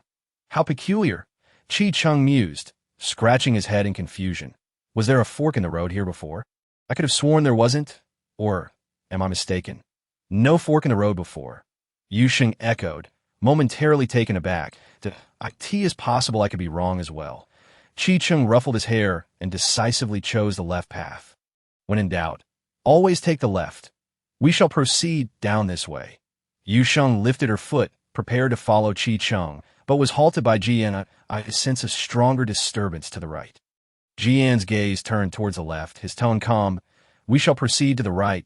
A fleeting, inexplicable emotion flickered in his eyes, but was swiftly masked. Huh, you're opting for that path? Chi Chung jogged over and nodded. All right then, we'll follow this route. Seeing Chi Cheng's rapid change of heart, devoid of any insistence to remain on the left, Yu Sheng felt her doubts begin to waver. Could it be that Chi Chung was merely a robust traveler with no ulterior motives? Jian glanced at Yu Sheng. Regardless of his intentions, we must maintain our vigilance. Often, one's greatest adversary may lie within their own ranks. However, he soon regained his composure and turned to the young girl. Be cautious. Why Yu Sheng nodded in agreement. Indeed, it seems this path is the right one. As Chi Chung ambled along, casting curious glances around, he became increasingly animated upon spotting familiar scenery. Indeed, it's essential to follow your lead. Had you both trailed behind me on my previous route, we might have ended up in some forsaken place. Yu Sheng chuckled lightly. My friends tend to be rather fortunate, I can see that. Chi Chung replied with a grin. I almost took a wrong turn myself earlier, but this big brother here guided me away from a trap. Why Yu Sheng raised an eyebrow in surprise. Is that so? Indeed, Chi Chung affirmed, turning around. His eyes sparkled as he spotted a somewhat crude wooden stake. Look, this is the mark I left last time. Let's investigate. I remember the subsequent path may be a bit convoluted. As Chi Chung crouched down, scrutinizing the markings on the stake, he suddenly exclaimed and beckoned Yu Sheng over. Miss, come take a look at this plant. It resembles a miniature Carlo tree. What? Yu Sheng, caught off guard, approached. What do you see? Chi Chung stood, clearing a space for her. Just then, the ground beneath Yu Sheng gave way. An enormous black hole appeared beneath her feet, and without a moment's notice, she plummeted into its depths. Xiao Sheng, Jian's pupils dilated as he instinctively attempted to manifest his mental energy to rescue Yu Sheng, but his focus momentarily faltered. In that brief instant, the black hole vanished, and the ground returned to its prior state. As if nothing had occurred, Jian's countenance turned ashen. Without hesitation, he lunged at Chi Chung, seeking to control him and extract information about Yu Sheng's whereabouts. I warned you. This place is perilous. Chi Chung remained motionless, his typically jovial demeanor replaced by an expressionless facade. Exuding an intimidating aura, he lifted his gaze, a fleeting glimmer of sorrow crossing his eyes, only to be swiftly eclipsed by an icy resolve. The two of you have been ensnared. There is no escape, only the path ahead. S's words resonated. A barely perceptible sigh followed. I had intended to lead you along a safe and illuminated route. Yet you insisted on. Perhaps this is fate. S's voice faded. Jian's fist surged forward, only to strike empty air. Chi Chung had vanished without a trace. The force of Jian's blow struck the ground, sending dust flying and leaving a deep crater. Expressionless, Jian rose, a flash of black energy coursing through his arm. In the next moment, a colossal black mech materialized, emanating an aura of menace. The steel giant rumbled ominously as it aimed a powerful punch at the spot where Yu Sheng had disappeared. A swath of greenery was uprooted, and the blackened earth bore a massive dent. Yet, no anomalies surfaced. Jian pressed on, the black mech wreaking havoc upon the surroundings, obliterating patches of vegetation and leaving behind a landscape riddled with craters. The once vibrant land was now suffused with an aura of bloodlust. Jian's actions radiated a frenzied destructiveness. As he controlled the mech, raising its mechanical arm high, a cold yet indignant voice rang out. If you wish to save her, you must continue forward. After a pause, the voice continued, sounding almost like a warning. Should you destroy this place, she will not escape. Jian remained silent, contemplating briefly before steering the mech forward. His formidable mental energy intertwined with the machine. With each step, the black steel giant unleashed a powerful psychic shockwave that rippled outward, Unbeknownst to him, this might have been intentional, as the potent energy coalesced into tangible ripples, violently reverberating outward. Many Carlo trees succumb to the onslaught of this forceful psychic wave. This fellow has a rather narrow mindset. Once the black mech vanished from sight, a figure emerged from the ravaged terrain. None other than Yu Sheng, who had previously disappeared. He surveyed the devastation wrought upon the flora by Jian and winced in dismay. "Well, what can you do?" After a lengthy pause, he chuckled softly, his tone imbued with an unwarranted weariness for his age. "What can I say? I currently find myself in need of these two youthful exuberance indeed. Their tempers are still too fiery." S's words settled. The landscape, once devastated by Jian, gradually restored itself to its former vibrant state. Chapter 192. The moon atop the treetops. Yu Sheng had yet to fully comprehend the situation when her body instinctively adjusted to the familiar sensation of descent. Just as anticipated, for reasons unknown, a sense of resigned clarity enveloped her. Although she had fallen into the black hole, prior to the incident, Yu Sheng had glimpsed the diminutive Carlo tree Yu Sheng had mentioned, or more specifically, it resembled the fully contaminated Carlo tree she had encountered before, merely a shrunken version. Thankfully, the duration of her fall was brief, though the landing was rather unfortunate. Emerging from the water, Yu Sheng struggled to swim toward the shore. Fortunately, her spatial ring contained spare clothing, and after activating a small shielding device, she quickly changed before earnestly surveying her surroundings. Her gaze was immediately drawn to a vast expanse of shimmering lake illuminated by moonlight. Fireflies danced above the surface, glimmering enchantingly. At the center of the lake stood a colossal Carlo tree. This tree was even larger than the one Yu Sheng had previously encountered, towering over her by 2 or 3 times. Its immense canopy stretched outward, the lush foliage blocking the moonlight entirely, casting no shadows upon the ground.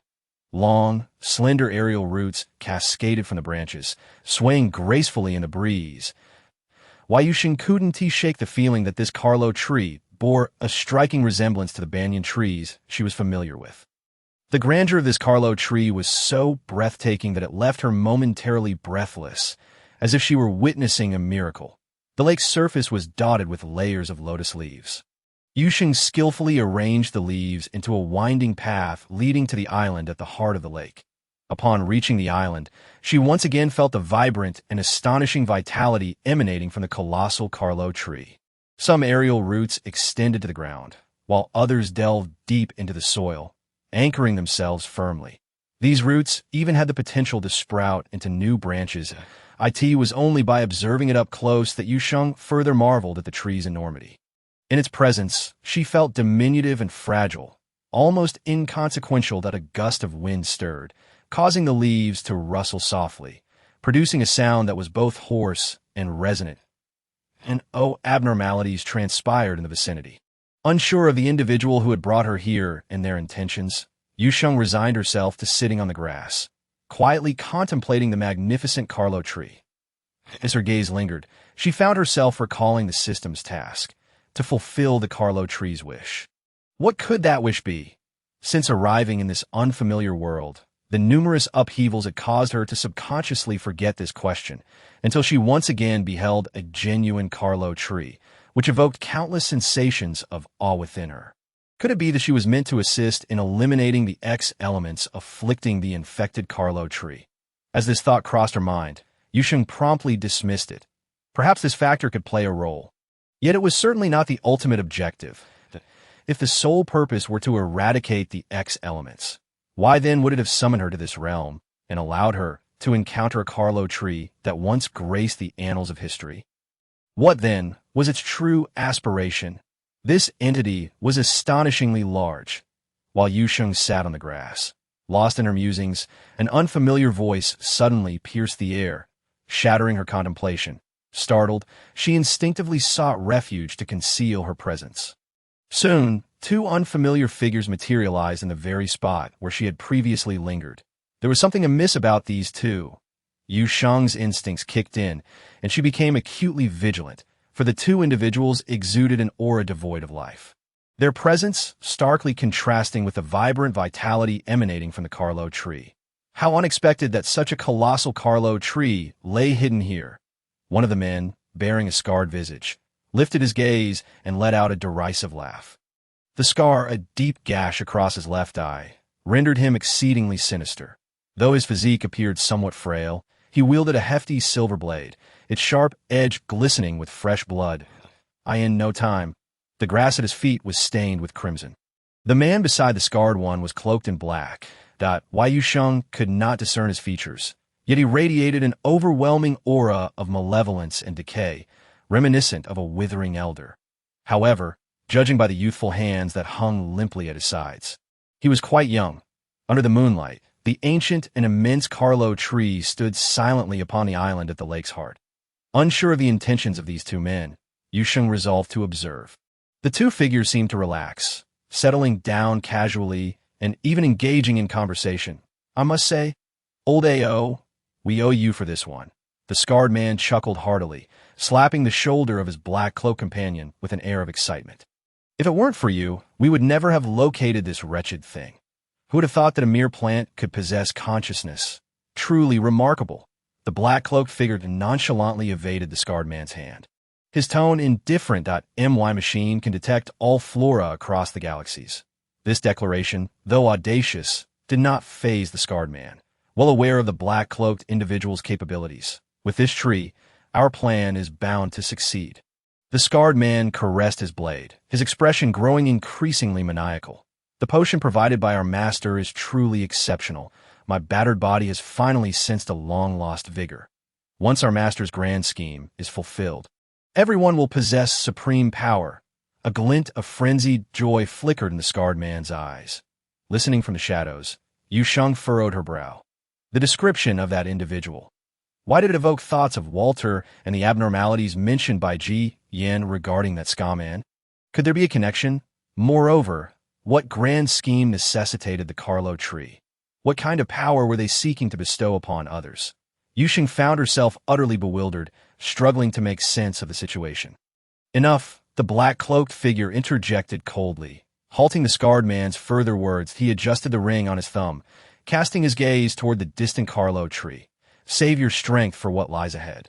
The scarred man chuckled darkly, promptly closing his eyes to rest, plunging the scene into silence. Yu Sheng dared not stir, remaining in her concealed position, intent on discerning the true motives of these two individuals. As the winds on the island grew more fierce, the lake's surface rippled, sending forth waves of instability. That moment, the moon ascended above the treetops. Chapter 193. The battle. It is time to act. The black-cloaked figure stood first. The black ring on his finger emitted a sudden crimson light. In the wake of this flash, a glass container, roughly the height of a 4 or 5-year-old child, materialized at his feet. Within it lay an opaque liquid of unknown origin that Yu Sheng dared to glance, only to be gripped by an overwhelming dread, a chill ascending from her very core. This substance was undeniably sinister. Even the scarred man could not suppress a shiver as goosebumps erupted along his arms, remarking, "Every time I see this thing, it terrifies me. Old A.O., your mental fortitude is truly commendable." The black-cloaked figure remained silent, casting a fleeting glance at the scarred man before advancing toward the Carlo tree. The thick, sturdy roots swaying ominously under the glow of the luminescence. With a roar, the scarred man lifted his blade, the blood-stained edge crashing down upon the root, producing a resounding metallic clang. Yet the root bore no mark. Not even a tremor. The Carlo tree's formidable resilience was indeed well-deserved. The scarred man laughed maniacally, the scars on his face contorting into a grotesque expression. He raised his blade once more, the sharp edge glimmering coldly in the moonlight. With each strike, a gust of wind followed, yet after numerous blows, the root only bore a minuscule crack akin to the size of a pinky finger. In stark contrast, the scarred man's blade had begun to dull, even developing a chip. This old thing. The scarred man was taken aback. Just then, the black-cloaked figure seemed to sense something amiss and spoke with urgency. "We must hasten." With that, he pushed past the scarred man, manifesting his mental energy into a blade, striking down upon the root with great force. This time, the root responded, snapping cleanly. The black-cloaked figure swiftly captured the severed root within the container, that very moment. A sharp, vibrant bird call resonated, accompanied by the fierce growls of various beasts. Yu Sheng noted that at the instant the bird call rang out, a profound fear etched itself across the scarred man's face. From their previous actions, Yu Sheng could surmise that both individuals were quite powerful, particularly the black-cloaked figure, whose mental prowess likely reached level 3S. If she were to confront him, her chances of victory appeared virtually non-existent. What could possibly evoke such terror in him? As Yu Sheng pondered, the bird call grew increasingly distinct, as if drawing near. Instinctively, she looked up, only to have her pupils constrict in shock. Beneath the piercing moonlight, a massive red bird spread its colossal wings, nearly blotting out the sky. Its crimson feathers danced like flames, and its elongated tail glimmered under the moon's chill, exuding an aura of regal inviolability. Tinged with brilliant gold at the tips, its dazzling golden eyes, now filled with frost, coldly scrutinized the two intruders beneath the Carlo tree. "Stop it!" The black-cloaked figure's command rang sharp and piercing as the two men prepared to engage. The giant bird emitted a call that seemed to issue a command, prompting innumerable fearsome beasts to surge forth from the dense forest, their roars deafening, stirring up clouds of dust that obscured vision. Yu Sheng stood transfixed, gazing at the majestic bird in the sky. My feathers. The disguised David hesitantly extended his hand, revealing a single red feather that flickered like a flame. It can attract countless beasts. In that moment, the image of Chiu Chu, now grown, overlapped with the imposing figure of the giant bird soaring above. That was a true adult Kuer tribe member. Yet in the next instant, the adult Kuer seemed to sense something. Slightly tilting its head to glance in Yu Sheng's direction. Startled, she remained motionless. Yet fortunately, the adult Kuer merely cast a fleeting glance, devoid of any hostility. This brought her some relief, as she turned her focus back to the unfolding chaos. Countless ferocious beasts charged at the two intruders with unwavering tenacity. However, during the skirmish, they carefully avoided the colossal Carlo tree. The black-cloaked figure and the scarred man seemed aware of the beast's trepidation, directing nearly all their attacks toward the Carlo tree, inciting the fury of the creatures. Yu Sheng's astonishment, the more powerful black-cloaked figure appeared to be significantly restrained, refraining from annihilating the beasts. She speculated that this could be linked to the adult Kuer, as those beasts might be its subordinates or kin. Meanwhile, the scarred man, seemingly consumed by bloodlust, had his white blade drenched in various beast blood, the corpses piling up around him. The giant bird's gaze grew increasingly frigid. It raised its head and emitted a sharp cry, and in that instant, Yu Sheng felt a stinging pain in her mind. A mental assault. The two men confronting the beast onslaught fared even worse. The scarred man turned pale, spitting out a mouthful of black blood and collapsing onto one knee, while the surrounding beasts seized the opportunity to inflict deep wounds upon him. The black-cloaked figure fared slightly better, merely swaying slightly. Yet this also left him vulnerable to the beast's attacks. The giant bird swooped down toward the black-cloaked figure, its red tail feathers slicing through the air like a meteor, leaving a white streak against the dark sky. "Take this and leave." The figure cloaked in black, sensing an imminent threat, hastily tossed the spatial ring in his hand to the scarred man. Yet perhaps due to the tense circumstances, the ring barely evaded the man's side. It rolled across the ground before coming to a halt precisely at the location where Yu Sheng was concealed. Meanwhile, the cloaked figure had already engaged in a fierce struggle with the colossal bird. Leaving no time to attend to other matters, the scarred man yearned to rush forward but found himself ensnared by other monstrous beasts. Yu Sheng's heartbeat quickened, and an inexplicable thought surged within her. She absolutely could not allow these two individuals to take away the roots of the Carlo tree. Braving the peril of being discovered, Yu Sheng swiftly extended her hand toward the spatial ring on the ground. However, her hand passed right through the ring, leaving her grasp empty. Yu Sheng's eyes widened in disbelief as she tried once more. Yet no matter how many attempts she made, she could not touch the ring on the ground. A ridiculous yet audacious hypothesis began to form her mind. Yu Sheng took a couple of steps forward, exposing herself entirely to the two outsiders and all the surrounding beasts. Yet, nothing unusual occurred, not even a glance from the people or beasts alike. Chapter 194. You must remember, everything Yu Sheng approached the body of the beast abandoned in the corner. Attempting to make contact, to her astonishment, just like with the spatial ring, her hand passed straight through the corpse. Touching the slightly cold ground beneath, that a sense of disorientation enveloped her. Even the coolness beneath her fingertips felt surreal. Instinctively, she glanced up at the adult Kur tribe member engaged in battle with the cloaked figure, questioning whether it had truly seen her in that fleeting moment. I certainly saw you, that a haughty voice, reminiscent of an authoritative woman, suddenly resonated beside her. Startled, Yu Sheng turned her head, only to find that the adult Kur tribe member, who should have been fighting the cloaked figure, now stood beside her without her noticing. You. As she appeared, the cacophony of battle abruptly ceased, that a flash of crimson light illuminated the scene, and the massive adult Kur tribe member transformed into a tall woman. Fiery red feathers morphed into resplendent armor, cloaking her curvaceous figure. Her long black hair cascaded down her back, the tips gleaming in a striking gold, that a pair of slightly upturned phoenix eyes, seemingly filled with mirth, regarded Yu Sheng, and the woman quipped, "It seems we've welcomed a clever one this time." As soon as her words fell, the woman's nostrils flared. She leaned closer to Yu Sheng, as if discerning something, her previously aloof demeanor sharpening into an accusatory edge. "Have you come into contact with the cubs of the core tribe?"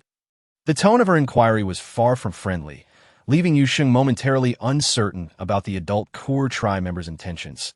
She nodded earnestly. "Yes, I have adopted a core tribe cub." "You lie."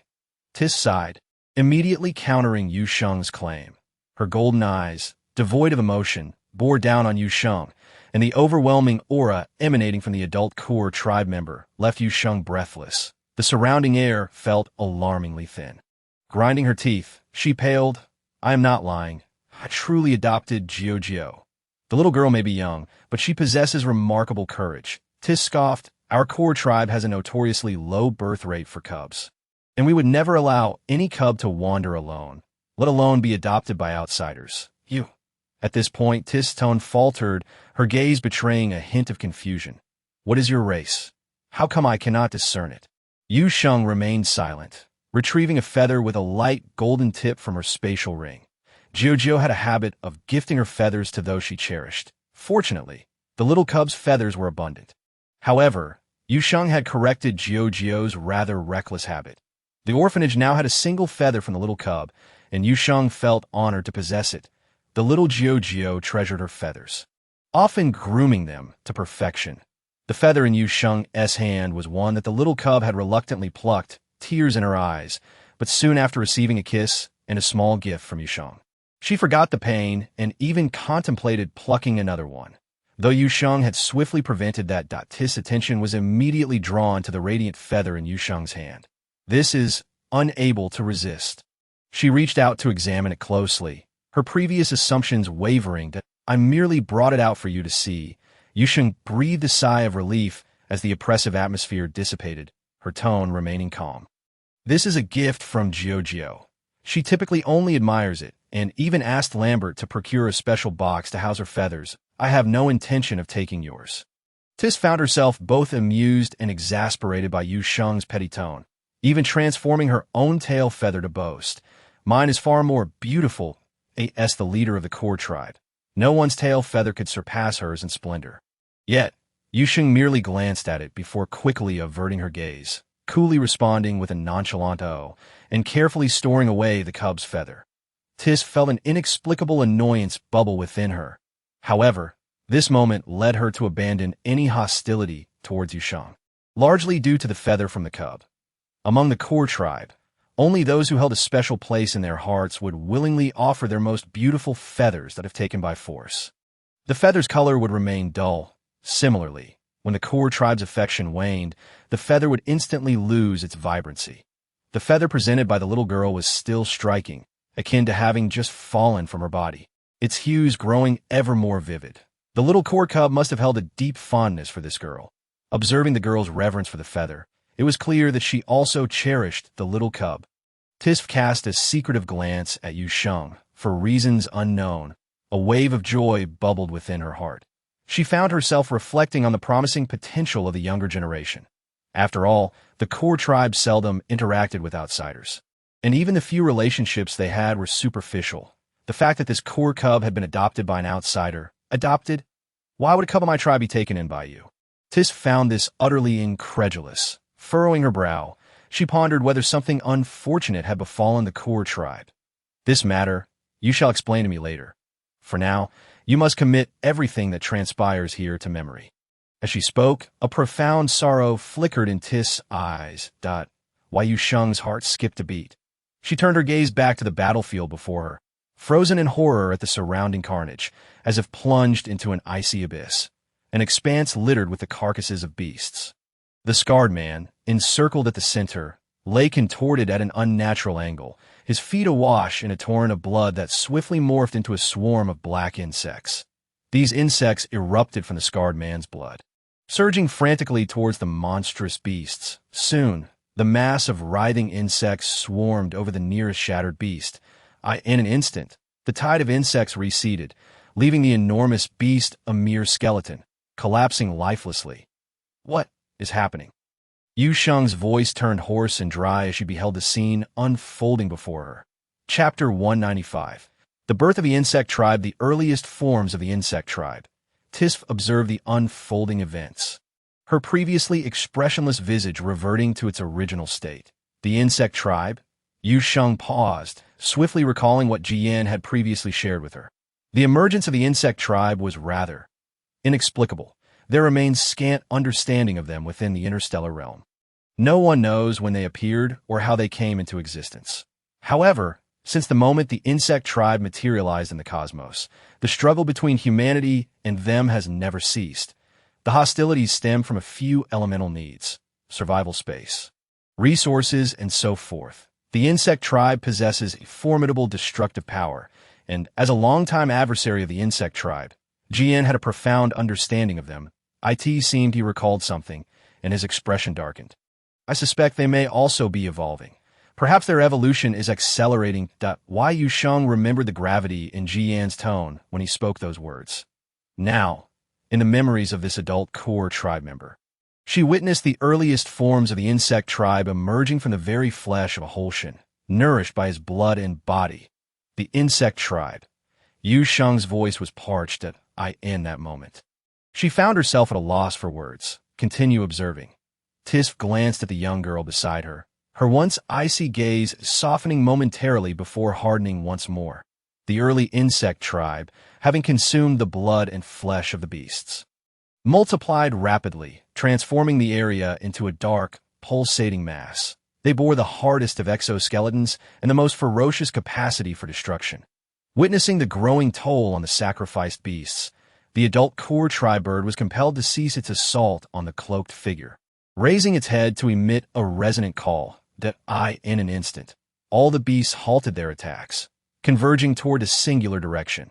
The scarred man's complexion had turned as pale as death. He cast a furtive glance in the direction where the group of strange beasts had departed, attempting to urge the insectoid creatures to continue their pursuit. However, an unexpected turn of events unfolded.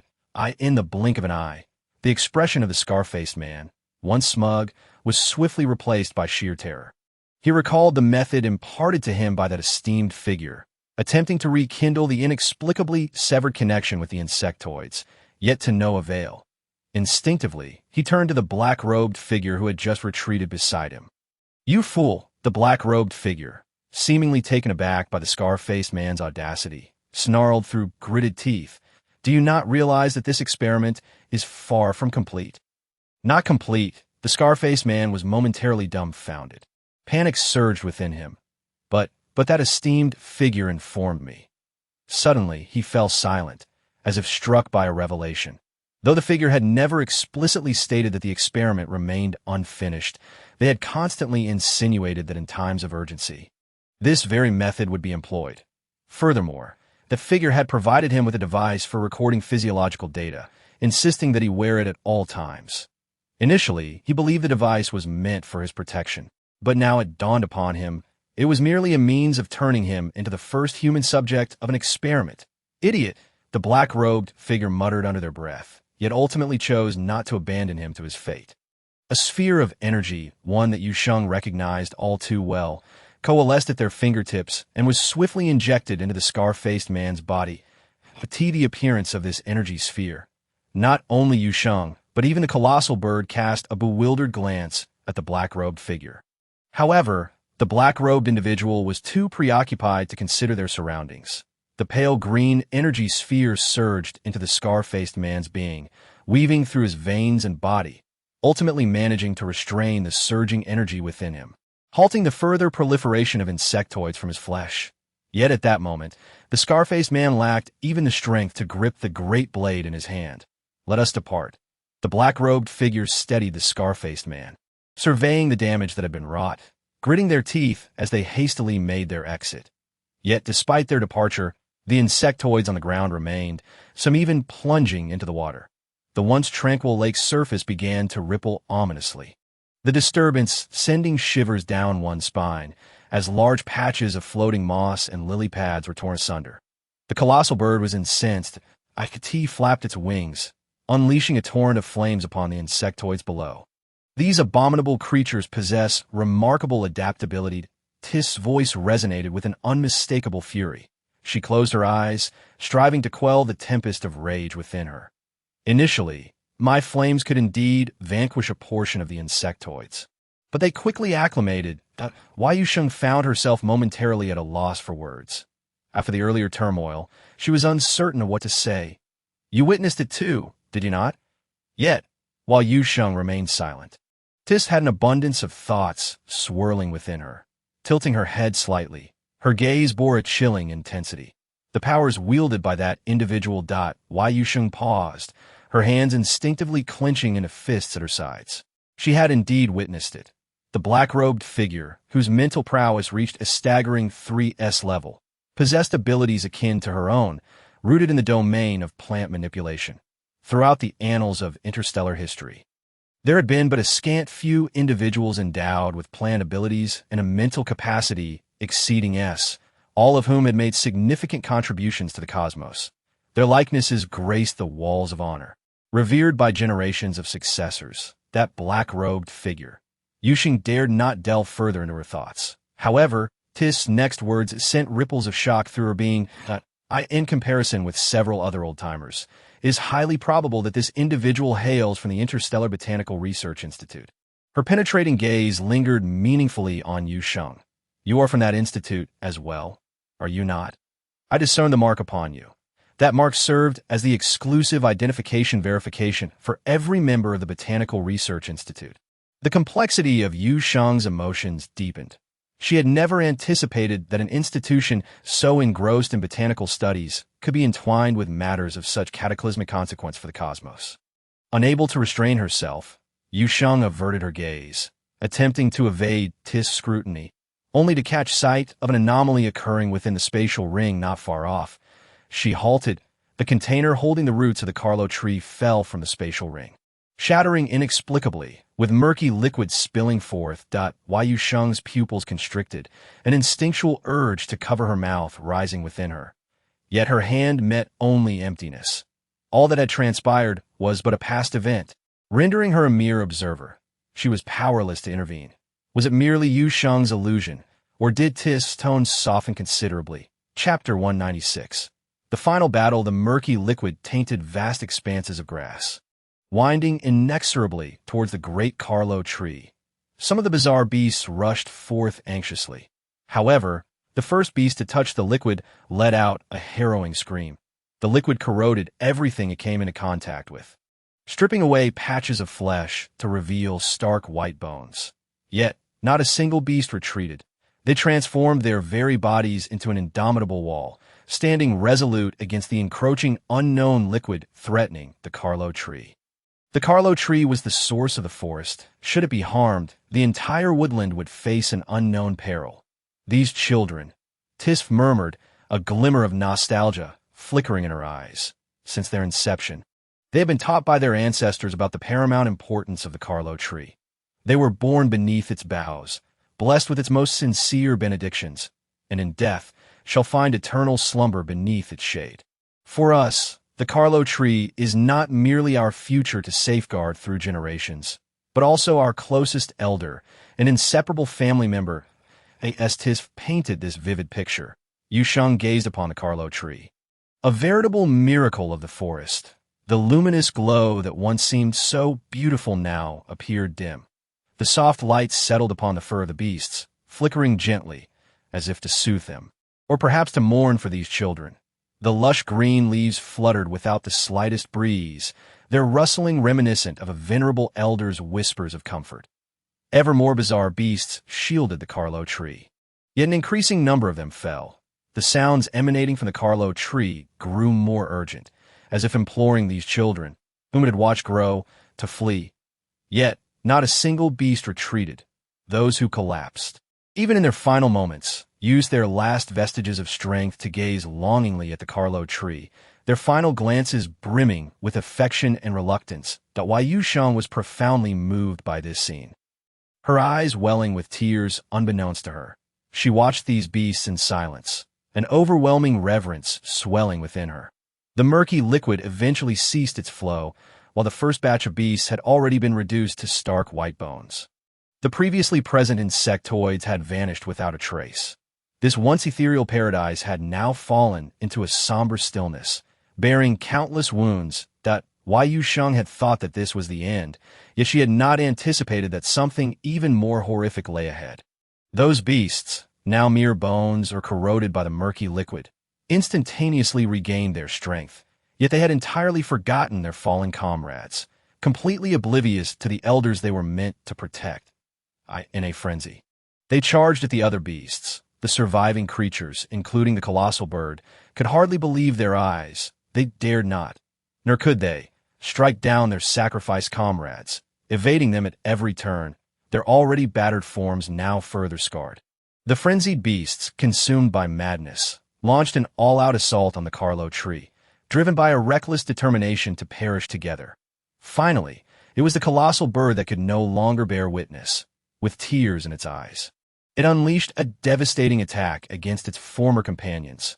Amidst a conflagration that engulfed the skies, these erstwhile guardians of the forest were reduced to mere ashes, scattered across the land, as Tisf had foretold.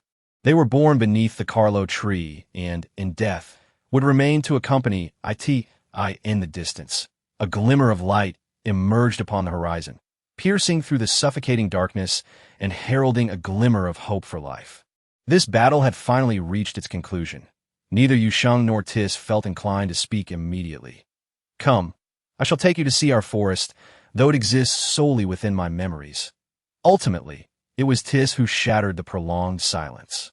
She seemed to have reined in all prior emotions of sorrow and anger. Shrugging her shoulders as she stepped forward, Yu Sheng pressed her lips together, casting one last lingering glance at the Carlo tree behind her before following in Tis's wake.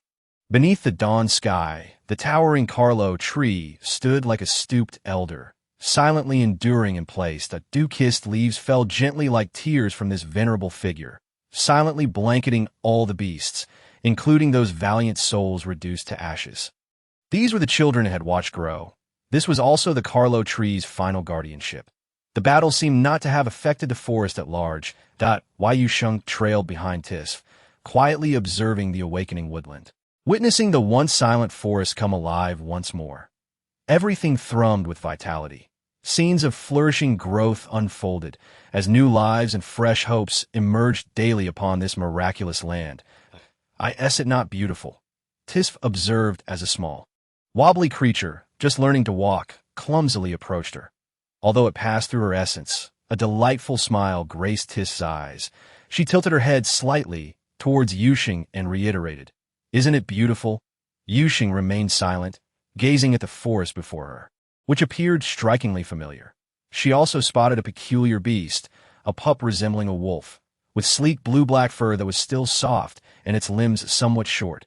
Its round blue-black eyes were filled with wonder as it surveyed its new world. Curled up beside its mother, the markings on its back, indicative of a level 10 beast, instantly reminded Yu Sheng of its identity, the very creature she and Jian had encountered in the forest. "This is the forest in the desert," Yu Sheng murmured. Her voice was soft, yet it was still caught by Tisf's keen hearing. Tisf blinked in surprise, then understood.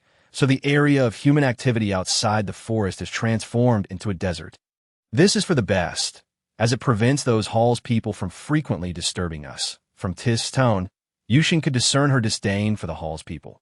She recalled that the Kure tribe was the only race that lived in isolation on a small planet, rarely venturing beyond its borders or interacting with outsiders. "Tell me about that pup," Yu Sheng requested. Tiff led Yu Sheng to her tribe's dwelling. Yu Sheng beheld numerous pups resembling her own Jujio, stumbling about as they flapped their tiny wings under the guidance of their elders, embarking on their first flight. Indeed, her Jujio was the most exquisite. After taking in the surrounding pups, an involuntary thought arose within Yu Sheng. Then, she heard Tiff's curious voice. Chapter 197. The relationship between Tiff and Jujio. Yu Sheng hesitated for a moment, but ultimately decided to disclose the truth to Tiff.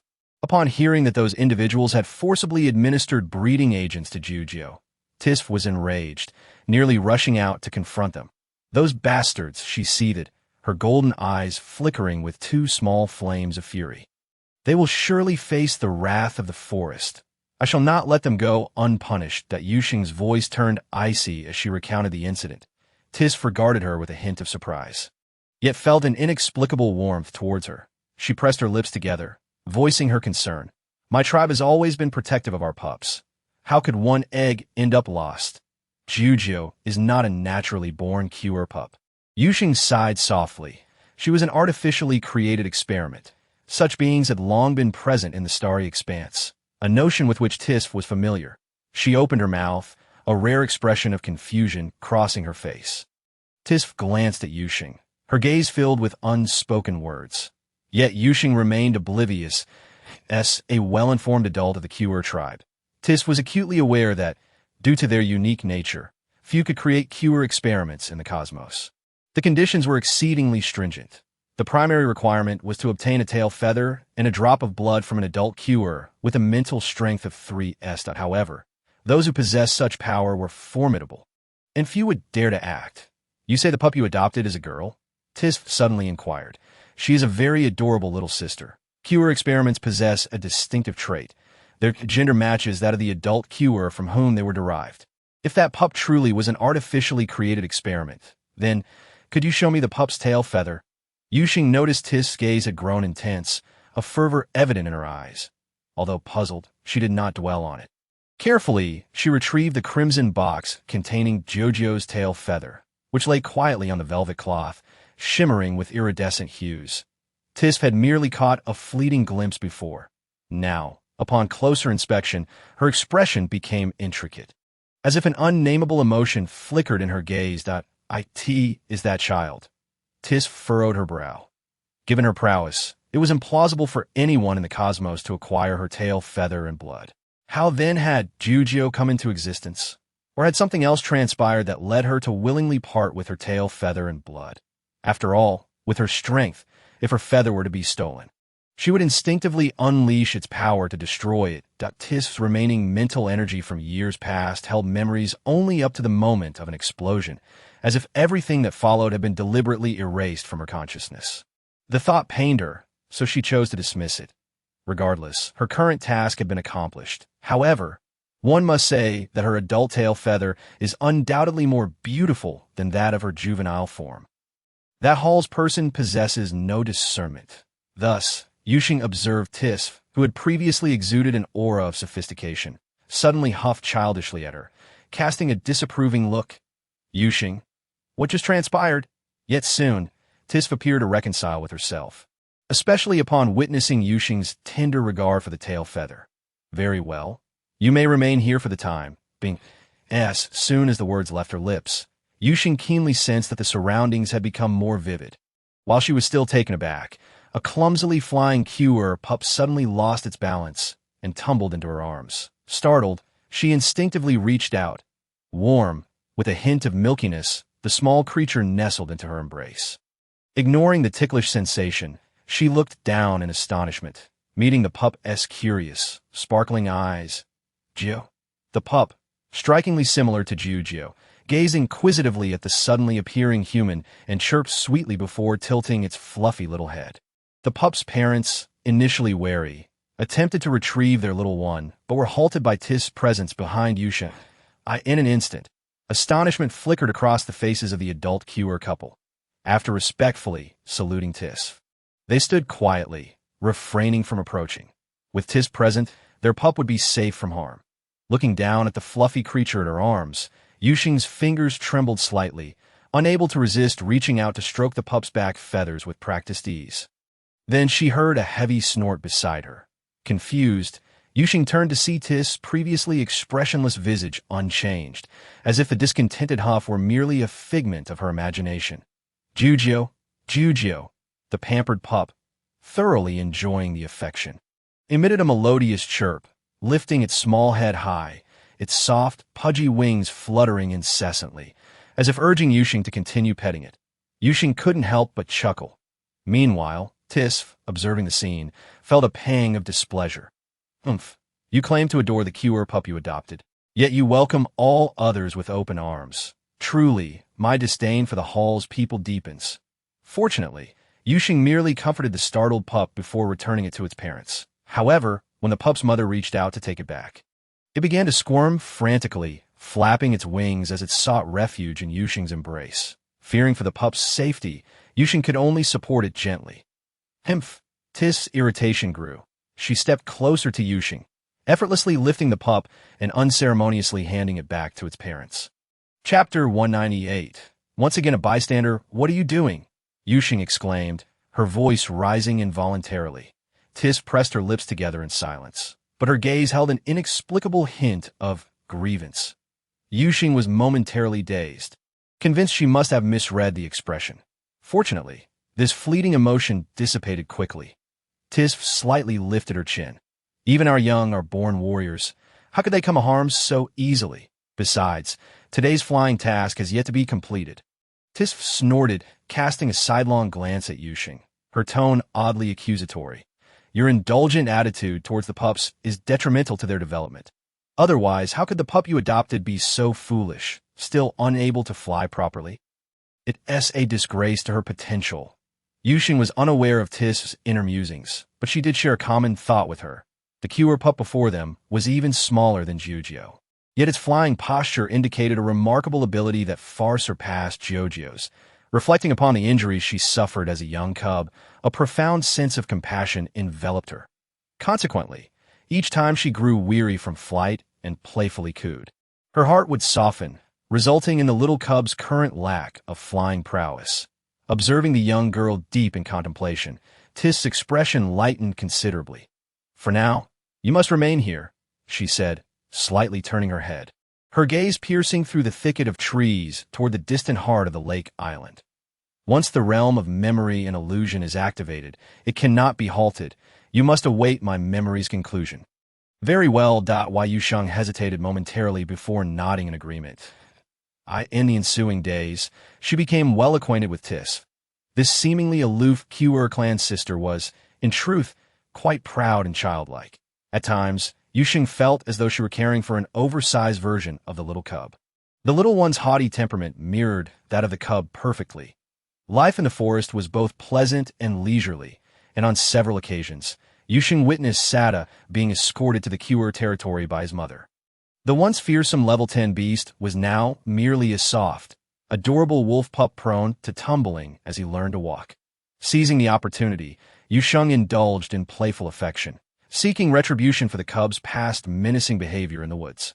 Occasionally, Tis could not resist joining in the playful torment of the little wolf. Even at a tender age, the cub exhibited extraordinary perseverance and an indomitable warrior spirit. He would crouch low, emitting a high-pitched growl in a futile display of defiance, then spring forth with vigor. The previously fierce little wolf, now lifted by Tis by the scruff of his neck, flailed his short limbs in the air, his fluffy tail drooping limply. He protested in a feeble voice, only to receive an exasperated glance from Tis. "Shercha, your little one is so weak." A jet-black wolf-like beast bounded gracefully from the forest, ultimately halting in front of Tis and Yu Sheng. Shercha spoke with a deep, resonant voice. "Sada will grow strong. He shall become the mightiest warrior of our clan, safeguarding this forest." Sada's father, Shercha, was the leader of the Wunyan wolf clan. "Perhaps," Tis replied with a slight smile, her eyes glinting with determination. As long as these cubs are afforded ample time to grow, they too can become our successors as guardians.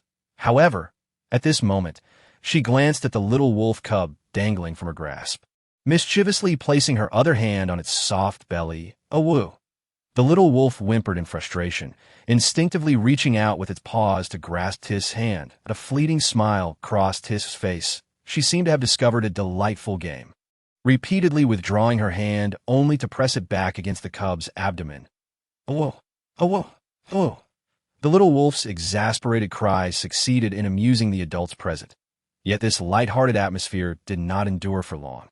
A sudden explosion shattered the tranquility of the forest. Tiss and Shercha instantly turned toward the source of the sound, their expressions turning grave. "They have arrived," Shercha murmured, his body tense, his black beastly eyes glinting with a cold sheen.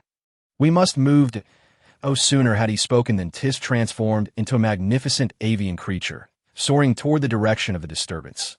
Sada was whisked away by his mother, and Yu Sheng instinctively attempted to follow. However, as she took a single step, the surroundings momentarily twisted, and she soon found herself back on the lake island. Unlike the vibrant vitality she had first witnessed, the Carlo tree appeared drained, its leaves curling up with an unnatural pallor. Blocking the tree's path were Tiss, Sher Cha, and numerous other beasts Yu Sheng had conversed with, perhaps even considered friends. Opposing them stood a series of cold, gleaming mechas, akin to ruthless marauders and invaders, that Yu Sheng instinctively sought to join Tiss's side. A powerless bystander, she bore witness to the harrowing battle that unfolded.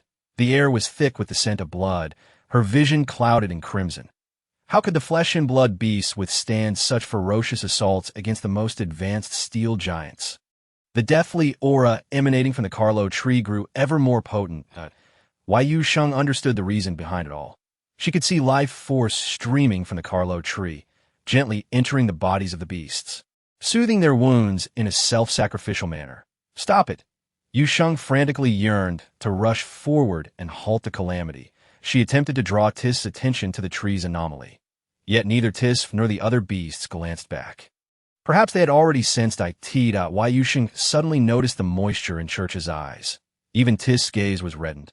She ceased all movement, a profound despair welling within her. Chapter 199, A Gift from Tiss. This battle was fought with reckless abandon in pursuit of victory. By the end, Yu Sheng found herself numbly observing the events unfolding before her, her vision consumed by blood, the sounds around her receding like a tide, leaving only a chilling silence. "Awoo!" She anxiously looked up, only to witness a familiar shade of blue-black, her pupils dilating in shock. Yet what transpired before her was undeniably real, seeing that they could gain little from the beasts. The assailants resorted to the most underhanded tactics, sending a small squad to threaten the beasts with Sada's life. Sada, Church's eyes widened with fury, his agile form taut like a drawn bow, a deep growl escaping his throat. Yet Sher Cha remained unmoved, standing resolutely before the Carlo tree, an unyielding bastion. How could this happen? Yu Sheng cried out in disbelief, desperately striving to break free from the constraints of this memory illusion. Her surging mental energy, imbued with the same life force as the Carlo tree, collided fiercely with the invisible barrier before her. Simultaneously, the Tiss of memory seemed to sense something, casting a surprised glance in Yu Sheng's direction. The powerful mental energy swiftly enveloped the entire illusory realm, causing all beings and beasts to freeze momentarily. In that fleeting second, Yu Sheng summoned every ounce of strength to rescue the little wolf cub from the clutches of those threatening figures. "Sada!" As Yu Sheng began to speak, her eyes widened in horror as she watched the little cub in her arms gradually fade, transforming into fragments that tumbled to the ground. The surrounding scenery and everything around her mirrored the fate of the little cub. Yu Sheng knelt, her head bowed, her hair cascading down to obscure her face, rendering her expression unreadable. "This is merely my memory." Tiss approached the young girl silently, a flicker of compassion in her eyes. After a long pause, she finally spoke. "Your mental prowess has grown sufficiently strong to disrupt my memory illusion. Now, the illusion is on the verge of dissipating, and you will soon be able to leave." Tis's voice was soft. She lifted her gaze, her eyes fixed on a distant point, her tone calm. "There's someone waiting for you outside." However, Yu Sheng remained motionless, staring blankly at her hands that I was clearly holding him. "I was holding him." Yu Sheng closed her eyes, her voice strained. "Can you tell me what the final outcome was?" Her voice resembled that of a traveler parched in the desert, hoarse and laced with an almost desperate sorrow.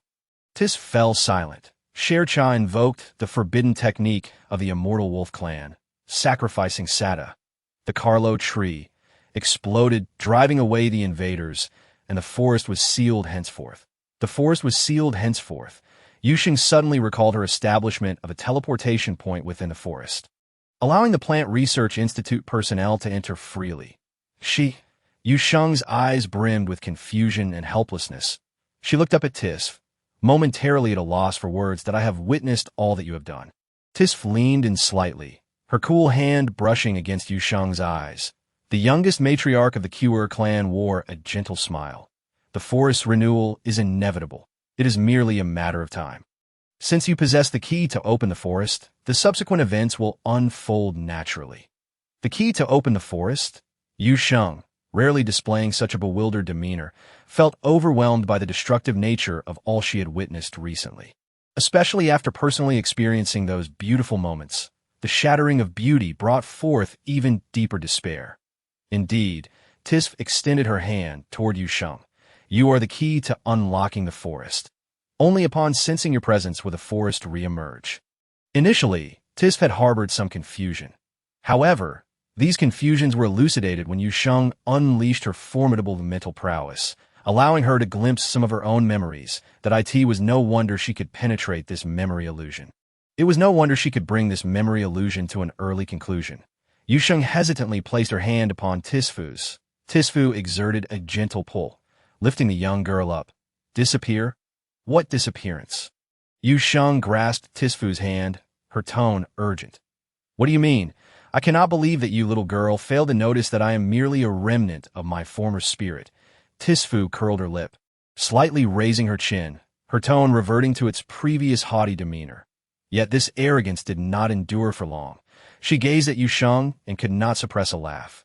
"Little girl, do you invest such feelings in everyone? We have only just met. It's different." Why Yu Sheng instinctively denied it. Though she could not quite comprehend why she felt the need to refute, she could only softly repeat the word different. She was not a selfless person. Yet Tisfu in this forest evoked a sense of familiarity within her. Especially Tisfu. At times, when Yu Sheng looked at her, she felt an uncanny resemblance to a grown-up Chio. Tisfu, however, was further brightened by Yu Sheng's words, her smile growing even more radiant. She took Yu Sheng's hand and led her to the edge, where the familiar black hole loomed not far away, a portal connecting reality and illusion. "I am grateful that you could become a witness to the forest." Tisfu slightly tilted her head to gaze at the young girl, the emotions in her eyes transforming into profound reluctance. Yet as she had told those little cubs, life is fundamentally a process of continual farewells and reunions. "Will we meet again?" Yu Sheng tightened her grip on Tisfu's hand, her eyes unwaveringly fixed on her. "Perhaps on some future day." Tisfu smiled gently. She lightly extricated her hand from Yu Sheng's grasp, and in the next instant, a magnificent crimson bird appeared before Yu Sheng. Each feather shimmered with radiant light, so stunning that Yu Sheng could not help but hold her breath. Tisfu observed Yu Sheng quietly for a while, then slightly turned her head, meticulously selecting the most exquisite feather from her tail.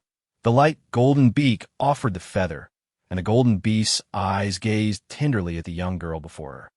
Yu Sheng felt a pang in her heart. In front of Tisfu, she took out the previous red box and solemnly placed the feather upon the velvet cloth point. Two beautifully crafted tail feathers, one large and one small, lay together in tranquil harmony. Chapter 200. Farewell. "Apologies," Yu Sheng murmured. "I only have this for now. Wait for me." "Chio." Yu Sheng's words were interrupted as Tisfu emitted a crisp call that astonished her, causing her to widen her eyes slightly. The adult core tribe bird lowered its proud head, gently resting it against Yu Sheng's forehead, its call soft yet resolute. "Chio." Yu Sheng stared wide-eyed, momentarily entranced by Tisfu. The beautiful bird stepped back slightly, then spread its wings and soared into the sky. The once overcast sky had cleared, with the brilliant sun pouring its warm and gentle rays upon the scarred earth. The fiery bird took flight, its long tail trailing a cascade of colors, its resonant calls echoing throughout the world, while Yu Sheng quietly watched Tisfu soar freely, then paused, gazing back with her golden beast's eyes filled with tenderness and sorrow. Her gaze fell upon the red box in her hands. The long and short red tail feathers were equally exquisite. Even the slight golden tinge at the tips appeared almost identical. Why Yu Sheng thought. Tisfu was right. One day in the future, they would surely meet again. Tisfu, farewell. She waved at the adult Kur tribe bird hovering in the air, her gentle black eyes curving into a lovely crescent. Though the corners glimmered with unshed tears that moment, the clouds had completely dissipated from the sky. The forest, scarred from the war, bore wounds, yet new hope still managed to take root in this wondrous land. A tender green sprout emerged from the barren soil, trembling subtly in the breeze, yet never toppling over. Jian controlled the iron giant, racing forward without a destination, merely following the instructions of that individual to keep moving ahead. A flash of black darted swiftly through the lush greenery, deftly avoiding the fragile plants, leaving minimal destruction in its wake. Of course, this also meant Jian would expend more mental energy. Tieska, this little brat, is quite considerate. Unbeknownst to Jian, a transparent figure had been trailing behind him the entire way. Everything Jian did was naturally observed by Chi-Chung. The earlier anger stemming from this person's vengeful outburst had significantly dissipated due to these actions. However, how long could this little brat maintain such a high operational state? Jian's black blade moved with remarkable speed. He watched the still-traveling Jian ahead, stroking his chin and shaking his head. Have the youth of today become so formidable, just running forward without pausing to observe? If he continues running, he will enter that abyss. However, before Chi-Chung could finish his thought, a sudden flash revealed the black mech that had been in front of him had vanished without a trace. Chi-Cheng's eyes widened in surprise, instinctively turning around. The mech he had become so familiar with now loomed behind him, its dark barrel aimed directly at him. The black blade had been imbued with the ability to launch mental attacks upon its creation. Jian stepped out from the black blade, lifting his gaze to Chi-Chung. I presume you do not wish to experience the sensation of your spirit being severely injured. That a chill ran down Chi-Cheng's spine. But what astonished him even more was not this. You know of my existence? He stared incredulously at his almost transparent form. Yet the next moment, Jian's words quelled all of Chi-Cheng's doubts. From the very beginning, I knew where you were. This young marshal maintained an unnerving calm that instilled fear in all his adversaries. He regarded Chi-Chung with a steady gaze, his tone devoid of any significant emotional fluctuation. I suspect you are the master of this illusion. Or perhaps more appropriately, can I surmise that you are that Carlo tree? Chi-Chung paused, then chuckled. She will be fine. His tone was resolute. I believe she can handle this matter. All I need to do is wait for her. Chi-Chung fell silent, but he felt as though he had been nourished by something. Suddenly, he recollected something and could not help but exclaim. Then why did you act so anxious before? Even damaging my plants. Jian cast a sidelong glance at him. I wanted her to see me as soon as she emerged. She is still just a young girl. Jian always thought of protecting her at every turn. Yet the girl was not a weakling. Jian could not prevent her from pursuing her desires. Thus, the only thing he could do was to ensure she felt she still had someone to rely on. Jian wished to be Yu Sheng's support. Chi-Chung felt a lump in his throat, his complexion paling that he waved dismissively. Enough, you youngsters. Don't come to discuss this old man with your trivialities. Enough. Chi-Chung looked up at the sky, seemingly speaking to himself. If we calculate the time, she should be emerging soon. Chi-Chung stood still, and Jian remained motionless as well. The earlier insistence that they keep moving forward had been a ruse to deceive Jian.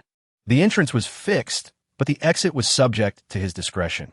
From the onset, he had intended to teach the impudent junior a lesson, yet he had not anticipated that his intentions would be so easily seen through. Chi-Chung felt a bit embarrassed, scratching his nose and coughing lightly. Jian did not speak, that he sheathed the black blade, leaning silently against a Carlo tree, patiently awaiting. Before long, a familiar black hole appeared not far from Jian. Yu Sheng stepped out, her complexion somewhat pale but unharmed. She raised her eyes and immediately spotted Jian beneath the tree. Just as Jian had previously stated, he wished for the first sight that the girl would see upon her emergence to be him. Xiao Sheng, he walked toward Yu Sheng. Despite having previously expressed confidence that the girl would be fine, the young marshal's hands, hanging at his sides, trembled slightly. Jian observed the girl break into a smile. Just as before, Chapter 201, Return to Heart Lake Island. Cough, cough, cough. The tender atmosphere between the two did not last long before it was interrupted by a heavy cough that was entirely out of place. The culprit feigned innocence. My throat is dry. You cannot expect an old man to stifle a cough, can you? Ji Yin remained silent, his expression cold as he regarded Qi Cheng. Why Yu Sheng too? Felt a bit embarrassed and coughed lightly. She looked earnestly at Qi Cheng. Could you please continue to take me to see that Carlo tree? He merely scrutinized Yu Sheng from head to toe, his gaze finally settling on her spatial ring. She must hold great affection for you. Ji Yin did not comprehend, and Yu Sheng was momentarily taken aback. She lowered her gaze to her spatial ring, warmth flickering in her eyes. I too hold great affection for her. Ji Yin was oblivious to the identity of the he that Yu Sheng mentioned, yet it did not hinder the surge of vigilance that welled up within him. Since you have witnessed everything, why do you still wish to seek out that Carlo tree? Qi Cheng observed Yu Sheng with keen interest. You should be aware that the Carlo tree is no longer there. Why Yu Sheng's eyelashes trembled slightly. The Carlo trees in the forest ultimately chose to explode, leaving no legacy behind. I still wish to see it. Why Yu Sheng smiled at Qi Cheng, her gaze resolute. I would appreciate your assistance. Qi Cheng scoffed lightly, but instinctively turned his body and walked ahead. Young people never heed advice, having already suffered losses before. Though he spoke thus, the corners of Qi Cheng's mouth remained lifted in a smile. Qi Cheng led the way, with Yu Sheng and Ji Yin following behind. What has transpired? Ji Yin was filled with questions, particularly concerning the identity of the he mentioned in the conversation between the two. Yet, when the words reached his lips, they were swallowed down.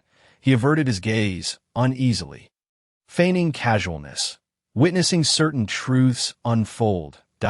Why Yu Sheng glanced at Qi Cheng ahead, only to hear him whistle nonchalantly a moment later, prompting her to chuckle softly, before succinctly relaying her experiences to Ji Yin. Ji Yin was taken aback, realizing that the insect race, which had caused the military and the Federation considerable headaches in the interstellar realm, was created in such a manner, nourished by the flesh and blood of a Hall's person. If this were indeed the case, it would explain the emergence of internal traitors within both the Empire and the Federation. They could hardly be deemed traitors, for their actions were inherently contrary to interstellar law. Ji Yin furrowed his brow, a grave expression darkening his features. According to the young lady, this group had existed even before the explosion, setting aside their strength prior to the explosion, despite the passage of many years in interstellar history. Neither the Federation nor the Empire had any inkling about that organization. Thus, to what extent had they grown into a formidable force? How many within the Federation and Empire are members of that organization? You need not worry too much. Why Yu Sheng seemed to discern Ji Yan's concerns, softly reassuring him. Since there has been no news of them before, perhaps that explosion inflicted heavy losses upon them as well. Ji Yan lightly acknowledged her, then shifted the topic to another matter.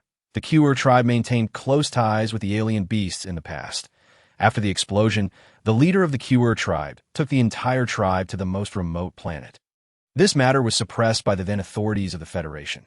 However, there is a rumor that the Q'er tribe is guarding another forest in a different location, and quietly shared those pieces of information that were strictly prohibited from being disseminated by the Federation.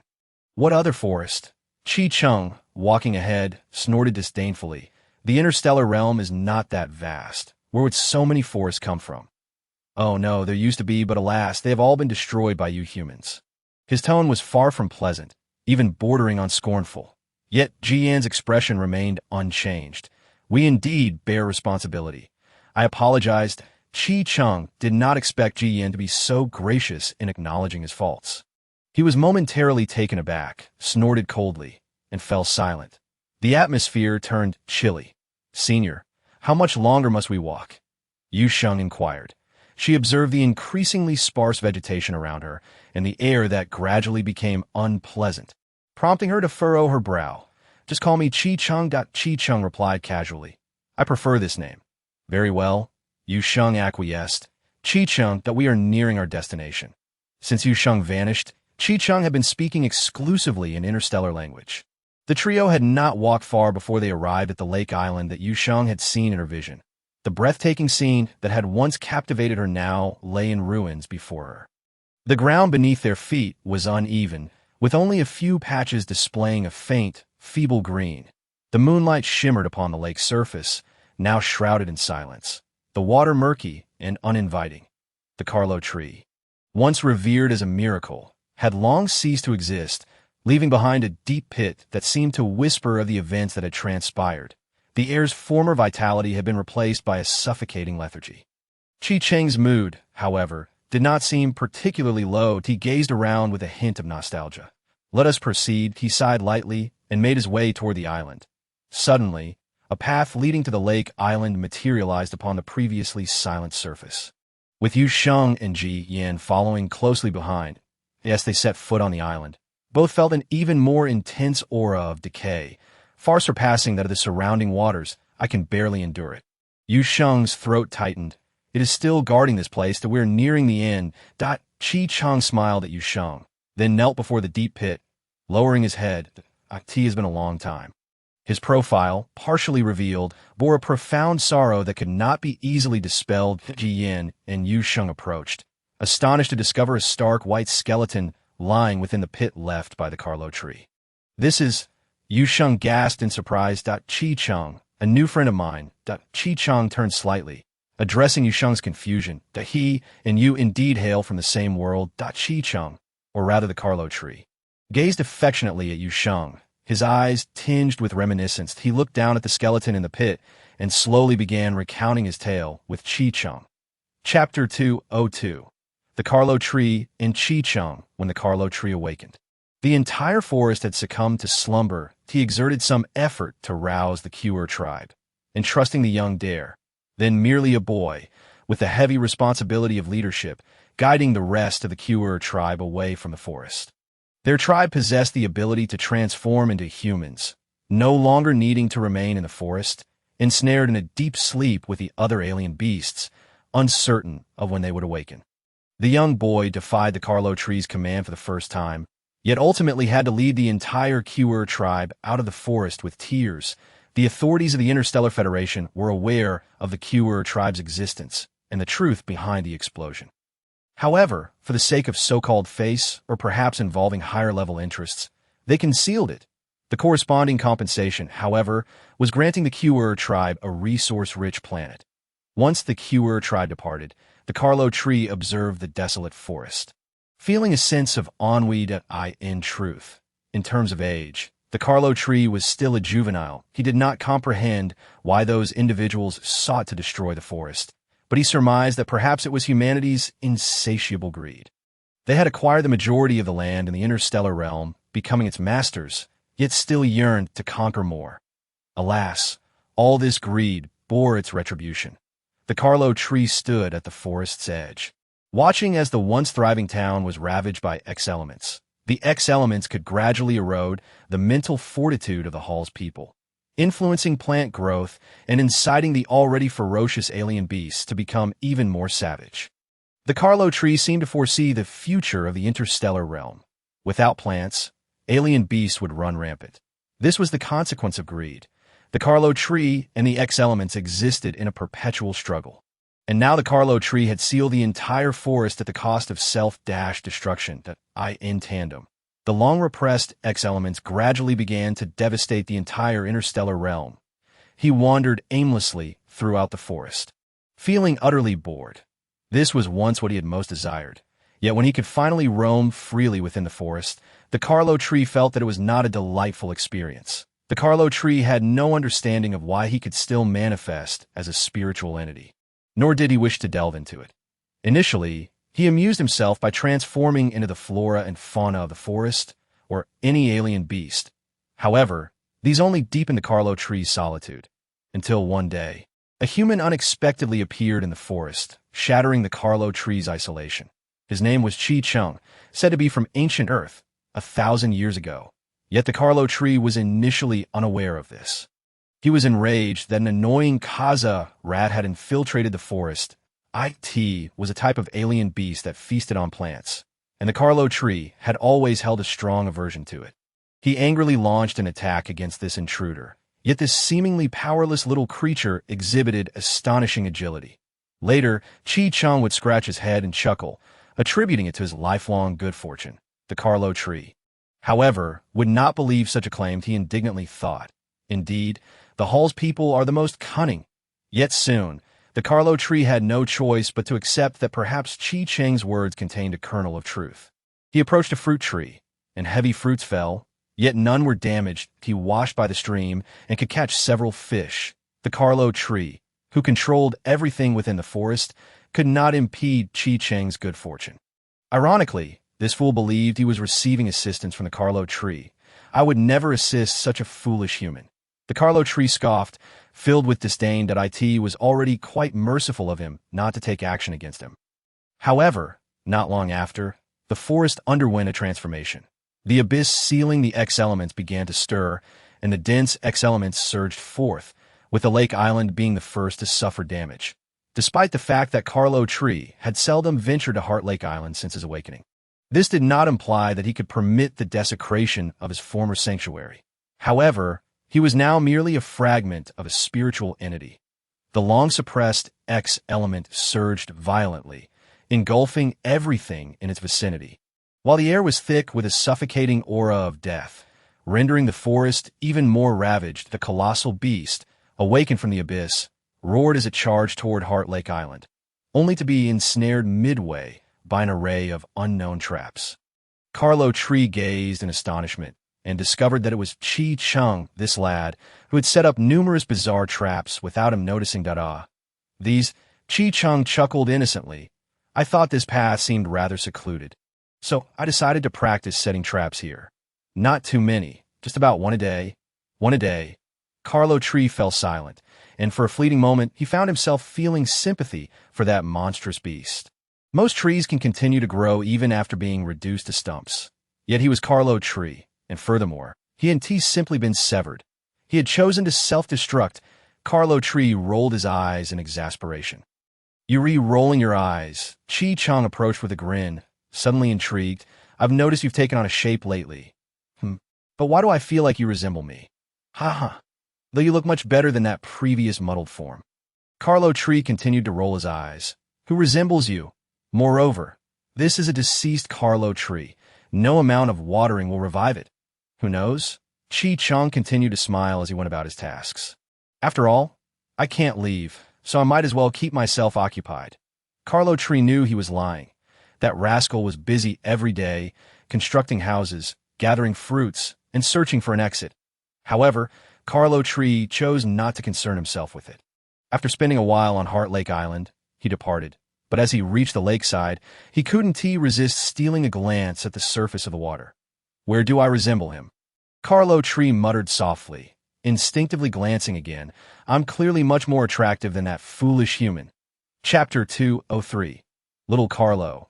The forest is beautiful, yet regardless of Carlo tree's protests, Yu Sheng remained unwavering. Visiting the lifeless stump each day, tirelessly watering and tending to it. Hey, what do you think Carlo tree actually looks like?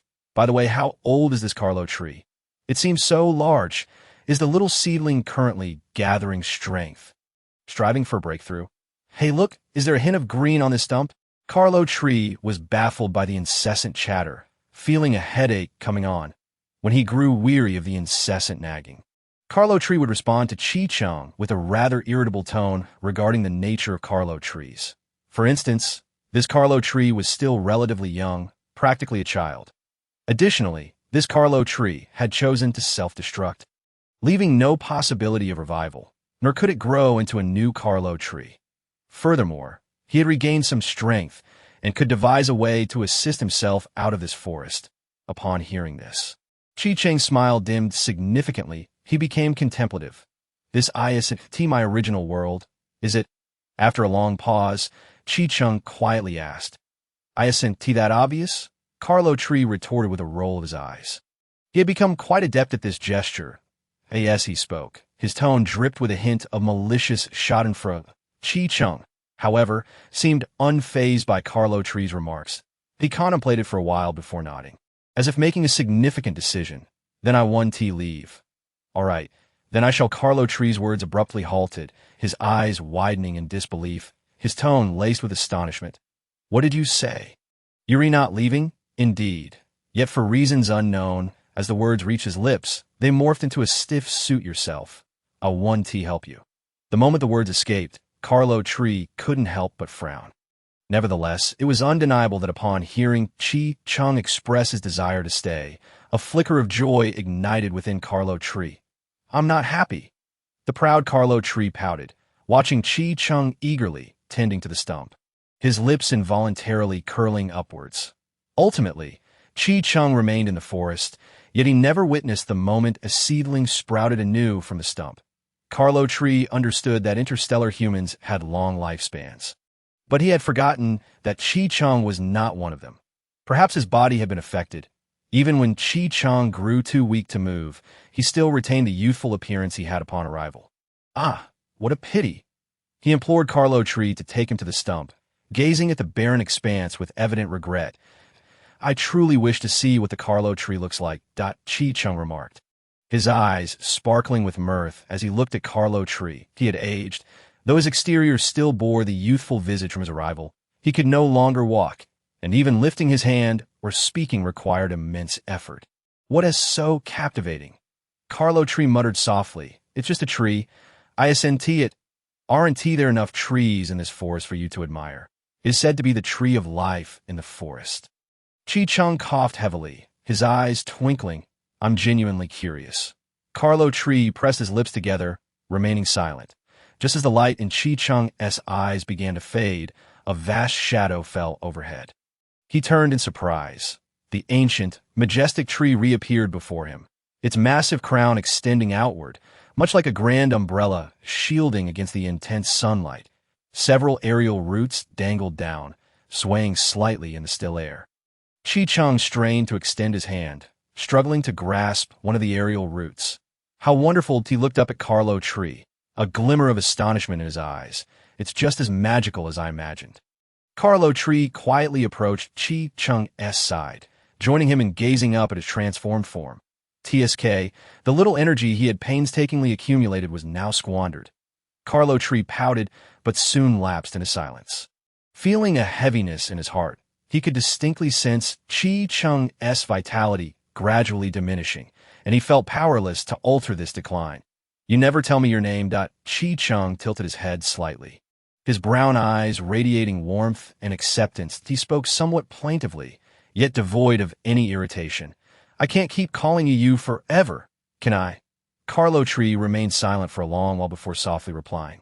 I have no name. He could almost be considered an anomaly among Carlo Trees, for he had never heard of any Carlo Tree that would ultimately self-destruct and transform into an inexplicable spiritual entity. Carlo Tree chuckled bitterly at his own predicament. No name? Then I shall call you Little Carlo. He pondered for a moment before gently squeezing the aerial root in his hand. Little Carlo. May I share my good fortune with you? This time, Carlo Tree did not refuse. He stared blankly at Chi Chung. In Carlo Tree's perception, a powerful surge of vitality suddenly erupted from within Chi Chung, steadily seeping into the aerial root, flowing slowly yet resolutely into his battered form. How wonderful! Chi Chung breathed heavily, lacking even the strength to raise his hand. He collapsed to the ground, gazing through the leaf gaps above at the strands of sunlight. Gradually closing his eyes, a person inexplicably found himself in this entirely foreign place, devoid of family or friends, the only being he could converse with being an indistinct entity. Carlo Tree thought, if it were he would be utterly despairing. I'm sorry. For the first time, the typically sharp-tongued Carlo Tree softly apologized. He blinked, lowering his gaze slightly. I have no way. Chi Chung remained silent. He was too exhausted. He needed a rest. Long after, Carlo Tree finally heard a voice so faint it could be swept away by the wind. Little Carlo, the forest is beautiful. Chapter 204. The System's Reward After He Departed. A seedling finally sprouted from the stump. Carlo Tree gazed at the white bones, quietly conversing with Yu Sheng and Ji Yin. What happened next? Yu Sheng asked, looking at the enormous pit before him. Though the price was steep, it ultimately succeeded. I would never accept the foolish gifts of humanity. Yu Sheng and Ji Yin fell silent. They surveyed the vast pit, likely deducing the cost Carlo Tree had incurred. Carlo Tree's seedling had been rejuvenated with new hope thanks to Chi Cheng, and Carlo Tree had returned this newfound hope back to Chi Cheng. Yu Sheng observed Carlo Tree, who knelt before the deep pit, and thought he must truly cherish the young man who had brought hope to the forest, despite his constant claims that this individual was the most foolish creature he had ever encountered. Just then, the long-awaited voice of Xiao Jiu rang out. Ding! Task completed. Fulfilled the wish of the Carlo Tree. 1-1. Congratulations to Xiao Sheng for obtaining a Carlo Tree seed. Upon hearing the words of Xiao Jiu, Yu Sheng involuntarily gasped, her hand trembling slightly. What is it? Jian tilted his head slightly, inquiring softly, is something amiss? Yu Sheng quickly replied, No, it's nothing. Xiao Jiu, did you just mention the seed of the Carlo Tree? Xiao Jiu's voice was filled with delight. Yes, it's produced by the system, guaranteed to be genuine. Yu Sheng fell silent for a moment, her voice trembling slightly as she responded affirmatively. At that moment, the Carlo Tree rose, dusting off the soil from its knees, and sighed. It's a pity. There will be no more Carlo Trees in the galaxy. It raised its gaze to Ji Yin, a malicious sneer evident in its eyes. Although the forest has reopened, a forest without Carlo Trees will soon vanish. You may have this young lady now, but what if she were to disappear? It raised an eyebrow, curiosity lacing its tone. I wonder how you would cope then?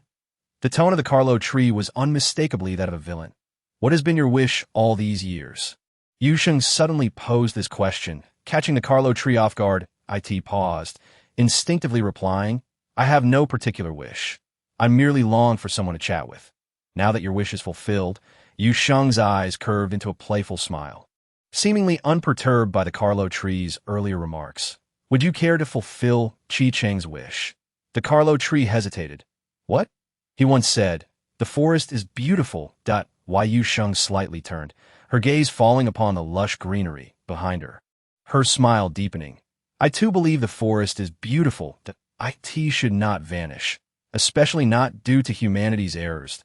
I think Chi Cheng would wish to see an even more splendid forest. The Carlo Tree furrowed its brows, instinctively feeling displeased by Yu Sheng's words. You are not him. How do you know that is his wish? Because you told me, Yu Sheng replied, still smiling brightly. What did I tell you? Do you think Chi Cheng's unwavering desire to see the Carlo Tree thrive has no reason? Yu Sheng approached Chi Cheng's side, gazing at the bones in the deep pit, letting out a soft sigh. Do you know why he called you Little Carlo? Each of Yu Sheng's questions left the Carlo Tree momentarily speechless. It huffed defiantly. How would I know what that brat is thinking? He's such a fool. I suspect that Chi Cheng truly wishes for you to continue guarding this beautiful forest. Perhaps he, being a fellow traveler, saw or learned something that compelled him to act this way. From the Carlo Tree's description, Yu Sheng felt that Chi Cheng had remained remarkably composed upon his first encounter with the spirit entity of the Carlo Tree. The Carlo Tree fell silent for a while. What use are your words? It turned its head away, its tone still defiant, but betraying a hint of insecurity. In any case, the Carlo Tree is no more. The Carlo Tree pressed its lips together, its expression darkening considerably. How could it genuinely wish to witness the forest's demise? A fake toy. It gifted the skeletal remains. The Carlo Tree pouted, recounting how it had always aspired to be a doctor as a child, only to become a botanist instead. Yet it cherished the skeletal remains, regarding them as a memento. This, after hearing the explanation, Yu Sheng found herself a loss for words. Initially, she thought it was a touching tale of friendship. Yet the conclusion, overshadowed by the skeletal remains, rendered it somewhat implausible.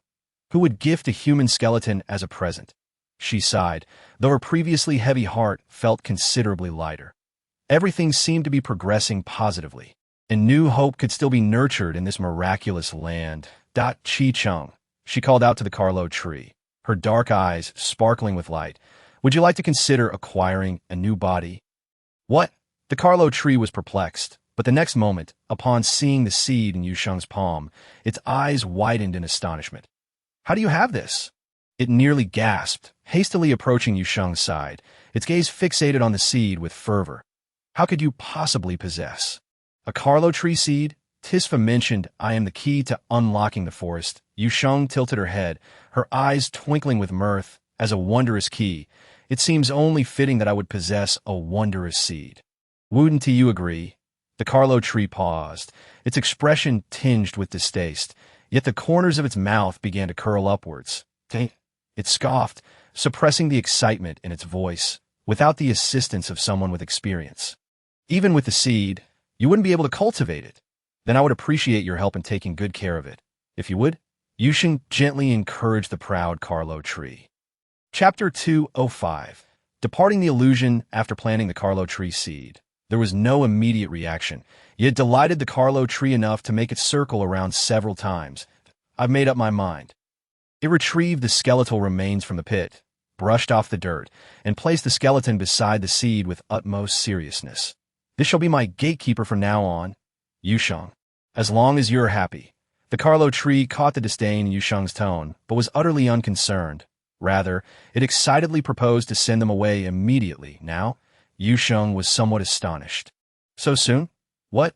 Are you waiting for me to host you for dinner?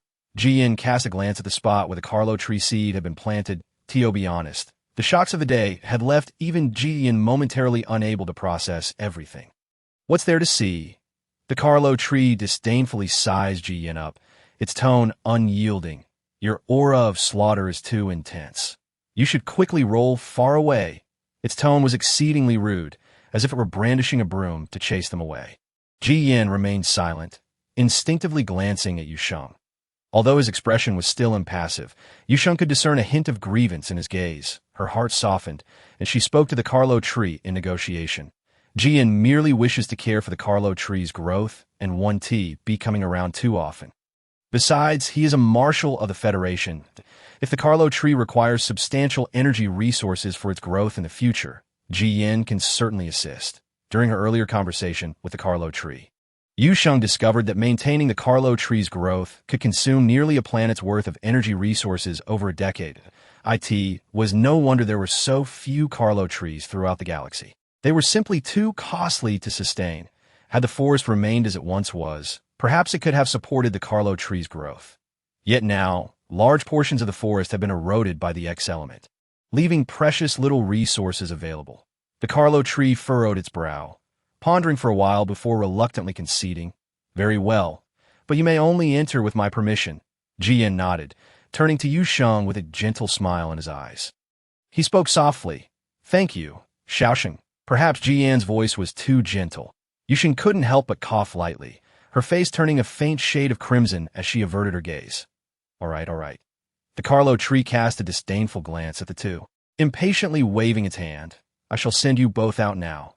Just as Yu Sheng was about to finish her sentence, a black hole emerged beneath their feet. Once again, they experienced the familiar sensation of falling. In the moment before they landed, Yu Sheng couldn't help but chuckle at the absurdity of it all. The others waited outside the area for over an hour. I can't take it anymore. I need to go in and find Hallsian. Here, all forms of communication were severed, including internal communications among the Shattered Star team, rendering them unable to contact Yu Sheng. Vanessa clenched her teeth, suddenly standing up with determination in her eyes as she looked at STO. Captain, I request permission to enter this area. You stay here. Clara, come with me. Understood, Captain. Wait. Just as STO and Clara were preparing to enter the misty area, Jir bit her lip and stood up as well. I'm going in with you. My mental strength is S.Jir. The other members of the Plant Research Institute looked at the young girl in astonishment, each speaking over one another. Isn't your mental strength only A? How could it be yes? Exactly. While Deputy Researcher Yu has a good relationship with you, that area is heavily contaminated by the X element. Entering would be a death sentence. That's right. Perhaps Deputy Researcher Yu discovered something valuable inside, which is why she is yet to come out. You, on the other hand, are putting yourself in danger by lying about your mental strength to try and find her. The most vocal among them were Walter's group of admirers. They spoke with a tone laced with sarcasm, Yet their eyes betrayed an unmistakable delight in another's misfortune. Silence, Jier muttered, rolling her eyes in exasperation. She made no attempt to explain herself and strode directly towards Stuo. Ever since Jier had revealed her mental prowess was at level S, Stuo had been scrutinizing her intently. When she nonchalantly exposed the concealed mech on her wrist, a flicker of astonishment flashed in Stuo's eyes. It was indeed, he nodded, choosing not to elaborate further. I will accompany you, Dean stated, rising to his feet. Although my mental power is not particularly high, my research on X elements far surpasses yours, and I may be of assistance. Teacher, Jier furrowed her brows, a look of disapproval crossing her face. She opened her mouth to protest, but was interrupted by Dean. We will ensure your safety.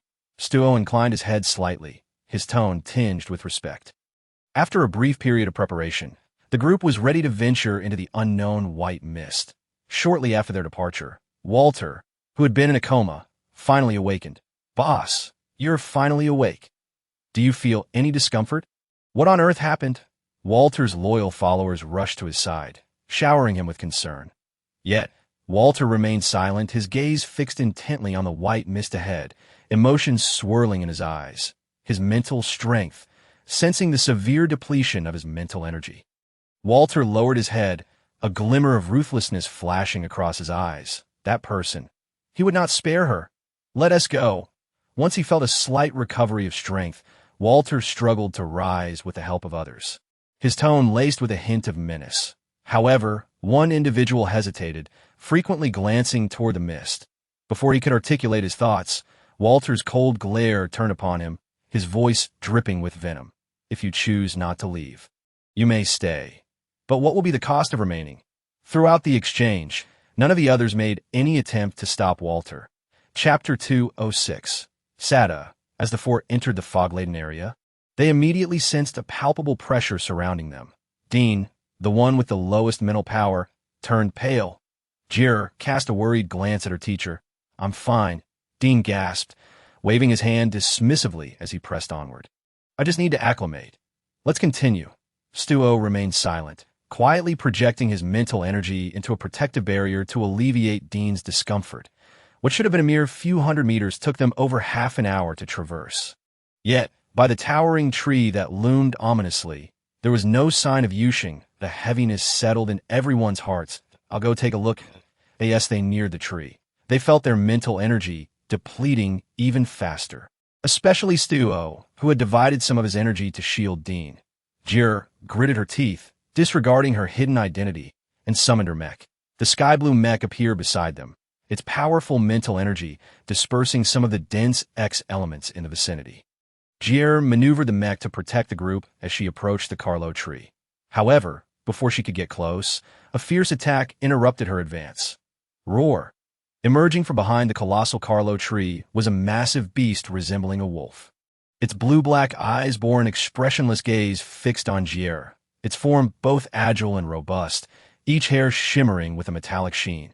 Upon recognizing the intricate patterns along the beast's back, Jier's pupils dilated in shock. This was a level 10 beast. In an instant, despair enveloped her, chilling her to the bone. Instinctively, she turned to her companions and cried out, "Run!" Jier could no longer afford to contemplate. In the presence of such a formidable creature, every second counted. Only her brother stood a chance against a beast of this caliber. Just as despair threatened to overwhelm her, a familiar black mech suddenly appeared before her. Jier's eyes widened in disbelief, questioning whether she was hallucinating in her final moments. How could Black Blade be here in the forest? Sada! Simultaneously, a familiar voice rang out, filled with urgency. Do not harm them. Shaosheng! Jier swiftly turned towards the source of the voice, and upon seeing the familiar figure beside Yu Sheng, her heart skipped a beat. She suddenly thought it might be better to perish in the jaws of the beast. Sada narrowed his eyes, glancing at Yu Sheng. He instantly recognized the two individuals as the outsiders from the last encounter in the forest. Sada, Yu Sheng called out, moving closer to him. They mean no harm. They simply wish to find me. How do you know my name? A deep voice emanated from the mouth of the indomitable wolf. Shocking the others, he squinted his blue-black eyes, glaring suspiciously at Yu Sheng. His lithe body tensed, and ready to spring into action. Yu Sheng, undaunted, stepped up beside Jie, positioning herself protectively in front of her. "I have seen you," she stated, though only within Tiff's memories. "Put away your mech." Yu Sheng slightly tilted her head, whispering to Jie and Jian. Jian remained silent, but promptly retracted Black Blade. After a moment of hesitation, Jie also decided to store her mech away. As the two mechs vanished, Yu Sheng noticed Sada's posture relaxing somewhat. "You've seen me?" Sada did not believe Yu Sheng's words. But the next moment, an unfamiliar memory surged into his mind, causing him to stiffen. Unbeknownst to Yu Sheng, she was unaware of Sada's unusual reaction. Aware that he did not recognize her, she attempted to negotiate with the small wolf. "We harbor no ill intentions toward the Carlo tree. They are merely here to find me." Yu Sheng endeavored to convey her goodwill. "We will be leaving shortly. You need not worry. I remember you." Before Yu Sheng could finish her sentence, the indomitable wolf lifted its gaze to her.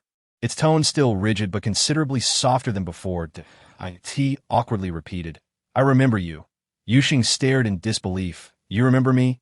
How is that possible?" She had only existed in Tiff's memory realm, where everything felt unreal. However, she quickly silenced her thoughts, her voice trembling with urgency. "Then did I take you away at that time?" Hope surged within Yu Sheng. She yearned to alter the course of that devastating war, even if only slightly. Even if it meant saving a single small life that my father perished in that war. Sada approached Yu Sheng slowly, sorrow tinting his blue-black eyes. History did not change, and as the beast drew closer, the others tensed. Adopting defensive stances, Yu Sheng fell silent. Though she had heard Tiff recount the tale, her heart could not help but fantasize about a different outcome. But we can witness everything that transpires within the illusion. Sada moved closer to Yu Sheng, bowing his head slowly and solemnly. "We all remember you." Yu Sheng gazed in astonishment at the indomitable wolf bowing before her, suddenly recalling the mysterious words spoken by the Carlo tree just before her departure. "By the way, I have prepared a gift for you. Remember to check it." It turned out the enigmatic gift was this. Yu Sheng blinked, striving to suppress the bittersweet emotions swelling within her. She placed her hand gently upon Sada's wolfish head, just as she had done in the illusion. "Yes, I remember all of you, that I would prefer you did not remember me." Sada remained silent for a long moment before finally uttering those words. Yu Sheng paused, recalling Tiff's cruelty towards the small wolf, and couldn't help but laugh. The atmosphere around them lightened considerably until Jie could no longer contain herself, speaking pitifully. "Sheng, can we please leave this place?" Although the scene was awe-inspiring, the dense X elements were overwhelming for them. However, as soon as Jie voiced her thoughts, Jian shot her a frosty glance. The young girl sniffled, lowering her head in feigned innocence. Continuing to act like a turtle, withdrawing into its shell. My apologies. Yu Sheng smacked her forehead. She had been so focused on Sada that she had forgotten how unfriendly the environment was to the others. Meanwhile, Jian, in perfect synchrony, summoned Black Blade to swiftly carry the group back outside. Among them, Jie fared the worst. She winced at the rough ride but dared not voice her discomfort, silently cursing in her heart. Chapter 207. Hurry and leave. As the others waited in place, a massive black steel giant suddenly emerged from the white mist. Among them, Brooke, who was particularly enamored with mechs, reacted most strongly. He inhaled sharply, his finger trembling as he pointed at the mech. It was not until the Black Blade came to a halt before him, releasing the few people it had captured, that Brooke nearly lost his breath and fainted. Goodness, he had actually witnessed the Black Blade in his lifetime. It was the foremost super mech of the galaxy. The Black Blade, although the others were equally exhilarated, they managed to retain a semblance of composure. "Where's Sheng?" Vanessa inquired of Stuo. Stuo remained silent, merely turning slightly to glance at the mist behind him. Before long, a man and a woman, accompanied by an exotic beast, emerged from the fog. The level 10 exotic beast? Vanessa's pupils constricted, instinctively adopting a defensive posture, only to be restrained by Stuo. The beast was familiar with Sheng. When Stuo uttered this, his tone was imbued with a complexity of emotions. Just how much surprise could this young lady? Yu Sheng, possibly bring them? Meanwhile, Jir had been sulking with his head down ever since he laid eyes on Ji Yin, and even Dean sensed something was amiss. That aren't you anxious about that girl? Why aren't you going to her? Jir sniffed, releasing a heavy sigh. Fated enemies, indeed, true fated enemies. Dean looked puzzled. What fated enemies? By the way, I have a few questions upon learning that Sada was immune to these X-elements. Yu Sheng deliberately slowed her pace, questioning Sada about the forest. She was overwhelmed with confusion. What was the situation with that vine that led us into the forest last time? Xiao Jiu claimed it was a hybrid of plant and exotic beast, heavily infected by the X-elements. However, Yu Sheng noticed that there were no other plants growing around that completely polluted Carlo tree. Where exactly was that exotic plant synthesized? That is a product of the abyssal realm. The abyssal realm harbors the most concentrated X elements. Exotic beasts that accidentally fall and are devoured by the flora at the abyss's bottom, transforming into such monsters. This mist-enshrouded area was, in fact, within the domain of the abyssal realm. Sada explained to Yu Sheng in a hushed tone. The abyssal realm confines many dark beasts, which are the creators of the X-elements. The entrance to the abyssal realm lies beneath the Carlo tree. But hasn't the Carlo tree vanished? Sada wished to feign ignorance at the question posed by the man he despised. However, upon seeing Yu Sheng's puzzled expression, he ultimately held back. That is not the true Carlo tree. It is merely the Carlo tree burning its own spirit to tenuously seal the entrance. Had he not gifted it that seed, the Carlo tree would likely— Sada paused, then spoke quietly again. We are prepared for the possibility of disappearing alongside the Carlo tree. Without the Carlo tree, the forest had lost its very purpose of existence. Yet fortunately, they were not entirely devoid of hope. With this thought, Sada regarded Yu Sheng with a hint of gratitude. Is there truly no way to eliminate those things? Considering the troublesome vines, Yu Sheng's expression darkened. These entities were akin to ticking time bombs, posing a formidable threat to the forest. The exotic beasts have vanished. Their corpses are nowhere to be found. Ji Yin and Yu Sheng exchanged glances, both simultaneously recalling the cave capable of resurrecting exotic beasts. It was the bizarre cave they had stumbled upon while rescuing Jiu and Hedi. Yu Sheng briefly described this incident to Sada, deliberately omitting any mention of Jiu. She could now roughly guess Jiu's identity, but she also harbored her own selfish motives. The dangers entwined with the forest were far too numerous. Yu Sheng did not wish for the cub to be ensnared in them. Upon hearing this, Sada quickly grasped the gravity of the situation. I will instruct the other exotic beasts to intensify their patrols of the forest. If we indeed encounter such a cave, it could very well be— Sada seemed to know something, but abruptly shifted the topic halfway through. I understand. Why Yu Sheng nodded. If Sada had not brought it up, she would have willingly done so herself. Once they emerged from the mist, Sada glanced at the wary crowd before him and scoffed coldly.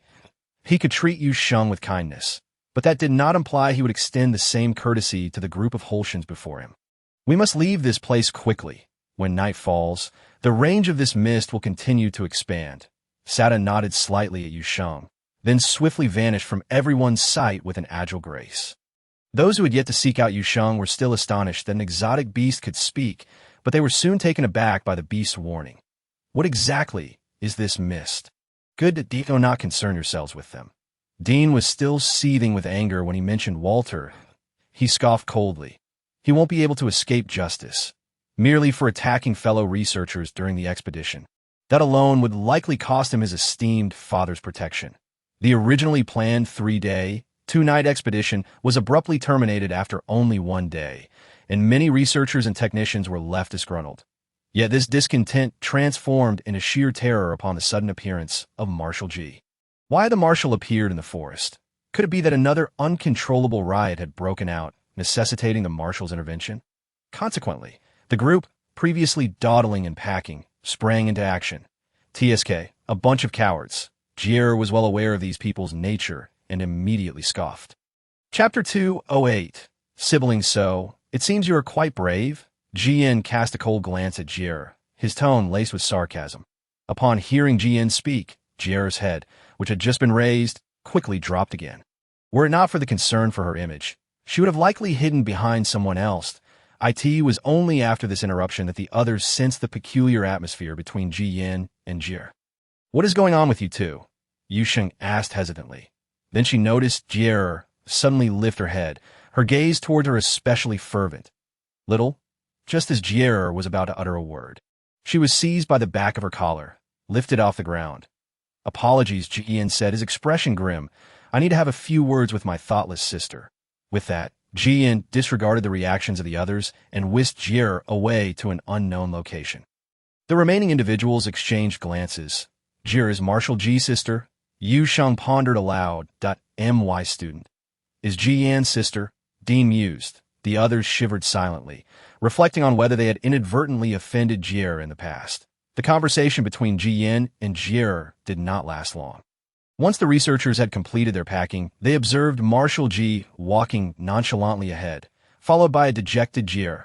Thank you for your patience, Jian nodded slightly to the crowd, then quietly stood beside Yu Sheng. Although everyone was curious, they ultimately restrained their inquisitiveness in the presence of the sibling duo. I will inform you as soon as there is news regarding the punishment for Walter, Dean reassured Yu Sheng. As for your recent losses, I will also discuss with the higher-ups to secure the best outcome for you. Having heard Jie mention that Yu Sheng was still caring for a large group of cubs, Dean felt a surge of sympathy towards the young girl. Thank you, Professor Dean. Why Yu Sheng was puzzled by the previously indifferent professor's gaze, which now resembled that of someone looking at a pitiful creature. She offered a somewhat awkward smile, but did not refuse Dean's kindness. Why Yu Sheng nodded slightly. She was eager to see Jiu again. Wait. Jian's expression darkened significantly. Yet the instigator of the situation remained blissfully unaware, grinning mischievously as she positioned herself between Jian and Yu Sheng, leaving no opportunity for Jian to intervene. Xiao Sheng, please. Of course, Yu Sheng, unfazed, cheerfully replied, but you must be cautious with your wallet. No problem. Jie confidently pointed to her spatial ring. This little amount of money is nothing to me.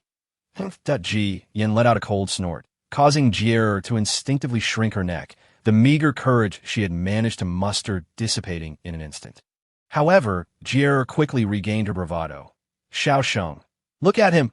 The young girl sniffled, her tone suddenly turning pitiful. How unfortunate for me, such a weak and helpless girl, to live under this constant bullying, deprived of rights and freedom. Forced to endure, Yin narrowed his eyes, calling out Jie's other name. Upon hearing this, Jie immediately fell silent, her eyes filled with a plaintive look as she gazed at Yu Sheng. If her brother invoked that name, it typically meant she was in for a world of trouble. Thus, she could only cling to the big leg for survival. Meanwhile, Yu Sheng was somewhat intrigued. Is your real name Jiling? Aye. Jie opened her mouth. But the next moment she met Jian's disapproving gaze and silently closed it again. I share my surname with my father, while Jie bears my mother's. The name Jiling was something the family casually called me when they had nothing better to do. Casually called? Yu Sheng raised an eyebrow, glancing at the quail-like Jie, non-committal in her response. Meanwhile, a fleeting smile danced in Jian's eyes as he cleared his throat softly and leaned slightly towards Yu Sheng, whispering, Father always uses that name when educating her. Yu Sheng blinked, somewhat puzzled, because whenever he calls Jie by her full name, he is reminded of our mother, making it difficult for him to discipline her. Jian explained to Yu Sheng with a subtle smile playing on his lips, taking his time. Surprised by this reasoning, Yu Sheng felt a pang of sympathy for Jie for a few seconds before she couldn't help but envy the bond between Jian's parents. Your parents must have a wonderful relationship. Our Noah clan has always been the most loyal to our partners. Jian chuckled softly, his amber eyes gazing steadily at Yu Sheng. Why Yu Sheng's heart skipped a beat, and she instinctively turned her face away, forcing a dry laugh. Is that so? That's quite nice. Jian seemed unfazed by Yu Sheng's reaction. He curved his lips into a smile, the warmth in his eyes deepening. Jie glanced between her brother and her friend, suddenly feeling an urge to tease. However, as she opened her mouth, the person in front seemed to anticipate her actions and tilted his head slightly, casting a cold glance her way. Jie promptly closed her mouth, feeling too intimidated to speak. She curled up in a corner, feeling wronged, as usual. After Yu Sheng disembarked from the flying vehicle, she spotted the old director waiting at the entrance with several little ones. This time, however, Lambert, Barton, and Yuna were also present. Sheng. Upon seeing Yu Sheng, the little ones rushed towards her, forcibly pushing Jian aside. Meanwhile, Xiao Li, sitting in a small cart, glanced at Jian, who had gifted her a shell-shaped bed. After a moment's hesitation, she reached out and patted Jian's leg. Jian looked down. Wait. Little Xiao Li, her delicate face serious, spoke to Jian, but the next moment, she cheerfully ran off to ask Yu Sheng for a hug. Jian, understanding the little mermaid's intention, found it both amusing and exasperating. They're already quite fond of you, Jia interjected with a sour tone as she got off the vehicle. This group of little rascals didn't even notice me. Chapter 209. Whatever you wish to know, I can tell you. Jian glanced at Jia, his tone remaining flat. That's you? Jia choked on her words, her small face flushing with indignation. What do you mean? She also had little ones who liked her. Pouting in defiance, Jia approached Yu Sheng, scooping up Moon and bringing her face close to the little girl. Moon, tell me, don't you really like Sister Jia? The little girl's fluffy fox ears twitched. She looked up at Jia, then at the silent Jian standing beside her, and obediently nodded. Yes, Sister Jia is super nice, see, with Moon in her arms. Jia cast a triumphant look at Jian. Yet, Jian was solely focused on Yu Sheng, not sparing a glance for his own sister. Jia, indeed, she was merely an afterthought. Why are you all just standing there at the entrance? Come in. Yuan and I have already prepared lunch. The old director chuckled as he approached. Exactly. Lambert hastily chimed in, quickly moving over to check on his friend, upon detecting only a slight depletion of Jian's mental energy. Lambert sighed in relief, his tone lightening. Today, both Barton and I helped with lunch. As he said this, Lambert's tone carried a hint of pride. Jian replied coolly. Then I must prepare more antidotes. Lambert. Jia. I told you my brother always attacks indiscriminately. The familiar laughter caught Lambert's attention, and he squinted, spotting Jia. He grinned. Oh, isn't this the little lady who cried? How come? Are you here to mooch off food with your brother? Jia had not been present at the orphanage during Lambert's previous visits, so although he had heard the little ones mention a beautiful big sister visiting, he had never connected it to Jia. After all, Lambert thought Jia was still stuck at the Astor Military Academy enduring her training. Upon hearing this familiar, yet humiliating title, Jia's expression fell. She had heard the little one say that Lambert was shameless enough to snatch snacks from them. Ew. Lambert was about to roll up his sleeves, but before he could finish, he felt Jian's icy gaze upon him. If you're going to make a scene, don't involve the little ones. His voice was low, yet the warning was unmistakable. Instantly, both fell silent. They looked around to find the little ones curiously staring at them, and suddenly, both of their thick skins felt a bit sheepish. What are Uncle Lambert and Sister Jia arguing about? I don't understand. I know. Gus clapped his chubby little belly, grinning brightly. The grandpa director said on TV. It's called. Gus strained to recall what the director had casually said, his eyes lighting up as he exclaimed loudly. It's called flirting. Cough, cough, cough. Neither expected the bear cub to blurt out such a phrase, and they both simultaneously erupted into vigorous coughs. Gus knows again. The little bear proudly placed his hands behind his back, his little head held high. It's called a meeting of minds. Shut your mouth, Lambert, expressionless, scooped Gus up and covered his mouth that, if you keep talking, I won't give you any candy later. Gus vigorously swatted Lambert's hand away, sticking his tongue out at him. Yu Sheng was already laughing uncontrollably nearby, while Jian's lips subtly curled up, a faint smile appearing in his eyes that I think I might just beat you to death. Jia said, maintaining a serious facade as she playfully tousled the bear cub's fur, attempting to sound fierce. However, she accidentally tickled Gus, who burst into laughter and rolled around in Lambert's embrace, whom the old director stroked his chin, seemingly eager to stoke the flames. At this rate, you all look more like a family. Lambert and Jia took a deep breath, exchanging glances before simultaneously stepping back, creating distance between them. This scene elicited laughter from those around them. Fortunately, the group soon arrived at the dining hall, temporarily alleviating the awkwardness between Lambert and Jia. As they took their seats, Jia glanced at Jian, who had already taken a place beside Yu Sheng, silently choosing a spot further away from them, tears welling up in her eyes. She intended to enjoy a good meal to soothe her wounded heart. Meanwhile, Yu Sheng raised an eyebrow at Jia. who looked clearly guilty. Her curiosity piqued. Observing Jian skillfully serving the little ones, Yu Sheng squinted her eyes, a mischievous thought bubbling up inside her. She spoke in a deliberately ambiguous tone. It seems you all have been keeping many things from me. Jian paused in his actions. He slightly tilted his head to face Yu Sheng, their eyes locking, and he sensed her playful intent. Maintaining his composure, Jian finished serving the little ones before quietly responding. If you wish to know, I can tell you everything. He smiled faintly, adding an ambiguous pause. As long as you want to, what secret are you two whispering about? Before Yu Sheng could react, Lambert leaned in with curiosity. Can I listen in? Jian's expression darkened instantly, and he coldly pushed Lambert's face away from him, clearly expressing his distaste. Stay away from me. Tiske.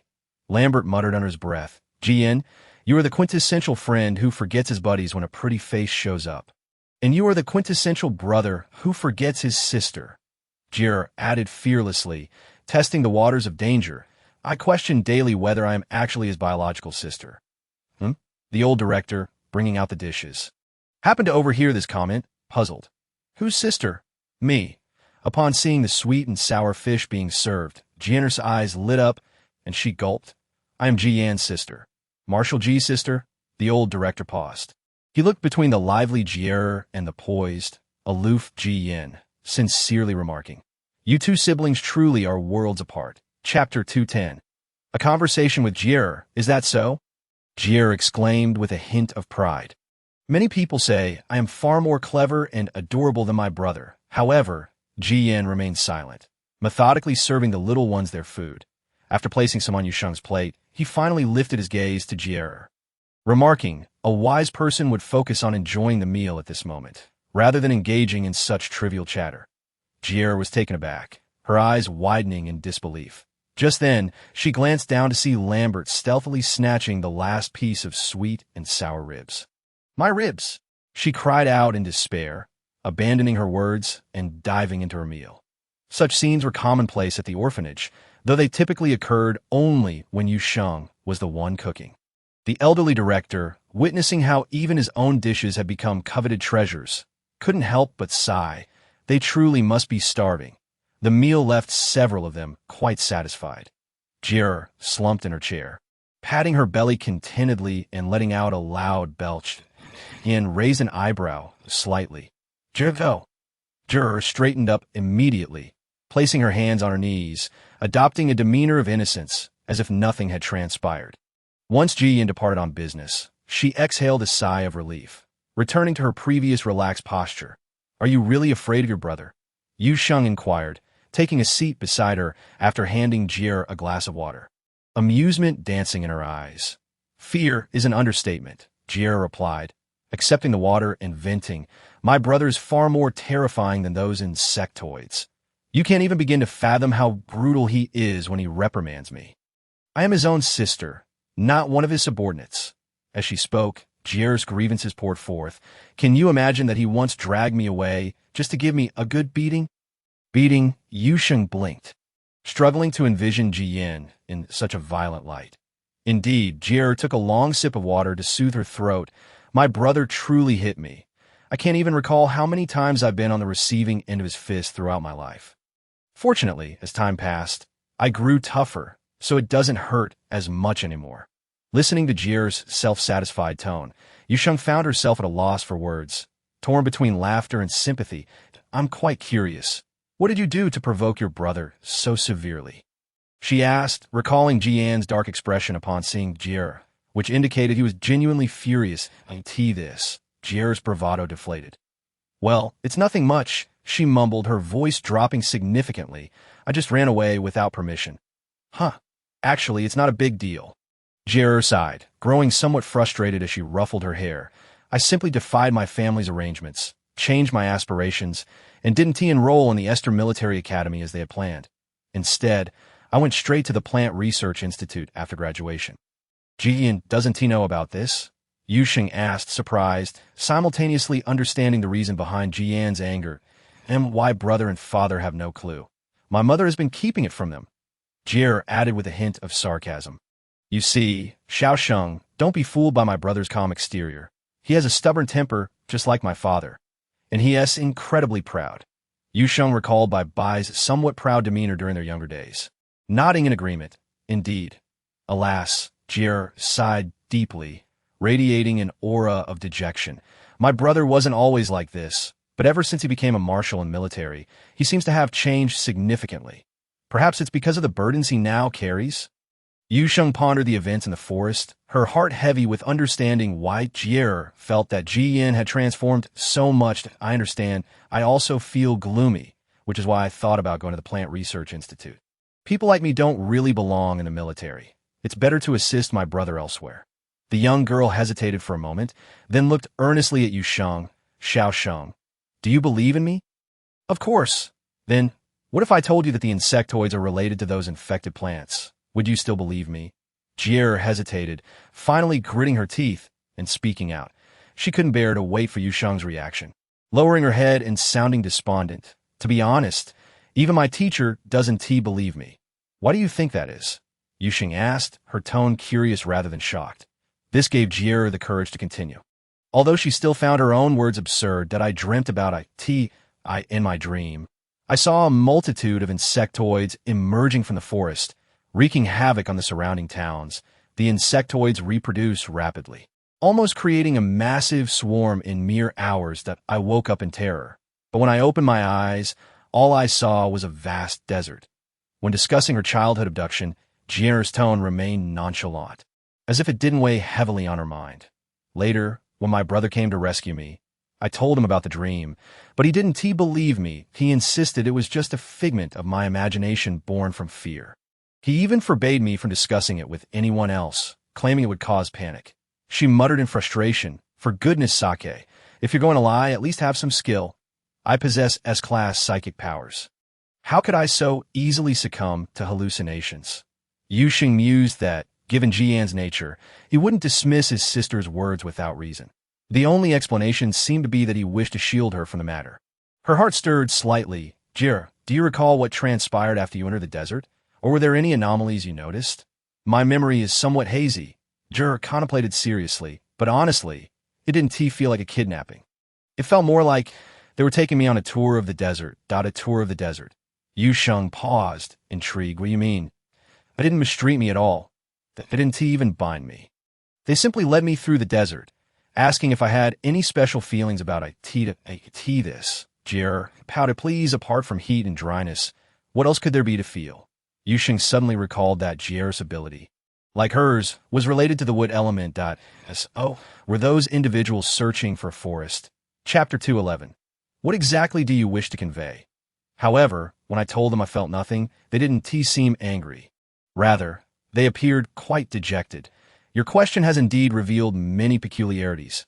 And what about those who abducted you?" Yu Sheng felt her heartbeat quicken. Although the abduction had occurred many years prior, she was unwilling to overlook any trace of a clue. "They left me in the desert and then departed. Although it was labeled as a kidnapping, this incident had left no psychological scars on Jie. Sometimes, she even questioned if someone was merely playing a prank on her. What kind of kidnapper would take her on a simple desert excursion without demanding anything in return? It was indeed a bizarre affair. The trail had gone cold, and Yu Sheng felt an unavoidable sense of disappointment. Yet Jie's dream, she had a sudden thought. "Jie, the dream you mentioned, did it occur right after you entered the desert?" "I remember that clearly." Jie clapped her hands together, her tone now animated. "The dream was so peculiar that it stuck with me. Those individuals took me through the desert for 4 days, and I began having that dream on the 3rd day, that I recall them mentioning that we had arrived at some sort of urban area. I didn't catch the specifics, but they acted even stranger, asking me how I felt after every few steps. That day, we camped out in that location, and it was that night I had the odd dream. I was startled awake, only to find them gathered around a glass jar, muttering about something to tea first. I thought I had merely had a nightmare and went back to sleep, only to find that the dream continued to recur. As you know, the stronger the psychic power, the less one is influenced by external factors. Even though I was young, my psychic ability was far superior to that of my peers. The dream was so strange that I remained cautious and didn't display any unusual behavior. I decided to keep this matter to myself until I saw my brother a glass jar." Yu Sheng shivered. "Do you remember what was inside that glass jar?" "It was too far away, and with him surrounding it." I could only catch glimpses through the occasional gaps. Jie shook her head, then added curiously, Xiao Sheng, what's wrong? Have you thought of something? A conjecture lingered in the air as Yu Sheng hesitated momentarily before shaking her head. However, it remains unclear for the time being. We require more clues that is it related to that plant you observed, completely tainted? Indeed, Yu Sheng replied candidly, nodding her head. Yet for now, it is merely a speculation. Jie understood and chose not to press further. Simply stating, if you need assistance later, do not hesitate to seek me out, especially regarding fights. At the mere mention of combat, Jie's eyes sparkled with enthusiasm. Very well, Yu Sheng replied with a mix of amusement and exasperation. Soon enough, Jie was called away by Lambert for a comprehensive health examination, while Yu Sheng remained seated, silently gazing at the ground. After a prolonged silence, she finally spoke softly. Did you hear everything? Yes, came the deep, resonant voice of Ji Yin as he emerged from the doorway, but a hint of helpless amusement flickered in his eyes, recalling the words he had inadvertently overheard. You two siblings are remarkably alike. Yu Sheng chuckled softly at Ji Yan's remark. Despite both wishing the best for one another, you end up concealing everything and refusing to share. Ji Yan paused, turning his face away uneasily. There is no need. She is still young and does not require such knowledge. Why Yu Sheng raised an eyebrow, slightly, as, oh, you believe I am also too young. Hence certain matters need not be divulged to me? Not at all. Ji Yin instinctively denied her assertion. He furrowed his brow, uncertain of how to proceed. I do not intend to keep things from you. I simply. The usually composed Marshal Ji found himself biting his lip, a deep flush creeping beneath the dark strands of hair framing his face. He averted his gaze and murmured, I just momentarily do not know how to express it. Why Yu Sheng cleared her throat softly, her initial teasing demeanor fading as an unexpected timidity took hold. Well, Xiao Sheng. Ji Yin seemed to sense her retreating spirit. Taking a deep breath, his amber eyes regarded her with tranquility. There is something I wish to discuss with you. As he uttered those words, Ji Yin noticed a tremor in his voice. The matter had been delayed within the confines of the cave due to the environment. Yet now, Ji Yin felt an urgency to no longer wait. His hand, resting at his side, moved slightly, releasing a powerful and overwhelming mental energy that coalesced into a vast barrier, enveloping the entire room and shielding it from prying eyes outside. Damn it, how shameless. Lambert, who had been eavesdropping, could not help but mutter in frustration, and here I was, offering him advice. Exactly. Jie, who should have been at her health examination, now sat nearby, her teeth clenched in anger. I must speak ill of him in front of Xiao Sheng. Standing straight beside them, Barton watched the synchronized postures of both individuals and could not help but shut his eyes and turn away. He could not intervene with these two, so he chose to pretend he did not see. He only hoped that the marshal would take this into account and lessen his punishment. Within the room, Yu Sheng's heart raced at Ji Yan's words. Clearing her throat, she made an effort to appear calm. What do you wish to say? Ji Yan, the current marshal of the Interstellar Federation and the supreme commander of the First Army, with a 3S mental capacity, controlled the formidable mech Blackblade. Realizing that such information could easily be found online, he paused before continuing, currently single, no bad habits, but wait, Yu Sheng interjected, her instincts telling her that this was going awry, raising her hand to stop Ji Yin from continuing. Taking a deep breath, she suppressed her increasingly rapid heartbeat and looked at Ji Yin earnestly. What are you trying to convey? Chapter 212. Ji Yan's confession. Ji Yin felt Lambert's assertion was inaccurate. Clearly, his little girl preferred a more direct approach to that. However, Ji Yin opened his mouth, yet the words got lodged in his throat, refusing to come out. The heat on his face intensified, the flush creeping down to his neck. Even the skin hidden beneath his clothing reddened alarmingly. Why Yu Sheng, initially somewhat nervous, couldn't help but find humor in Ji Yan's evident anxiety, which was even more pronounced than her own. Strictly speaking, this was Yu Sheng's first encounter with the notion of a confession. Observing the marshal's awkwardness, she decided to take the initiative boldly. Yet, as she opened her mouth to speak, she was taken aback by the scene before her. In a sudden burst, the young officer, standing before Yu Sheng, transformed not into the tall, elegant figure she expected, but into an adorably soft and fluffy Noke cub. Stunned by this unexpected turn of events, Yu Sheng stood frozen in place. Ing. The now juvenile Jiyan had transformed into a soft, whimpering creature.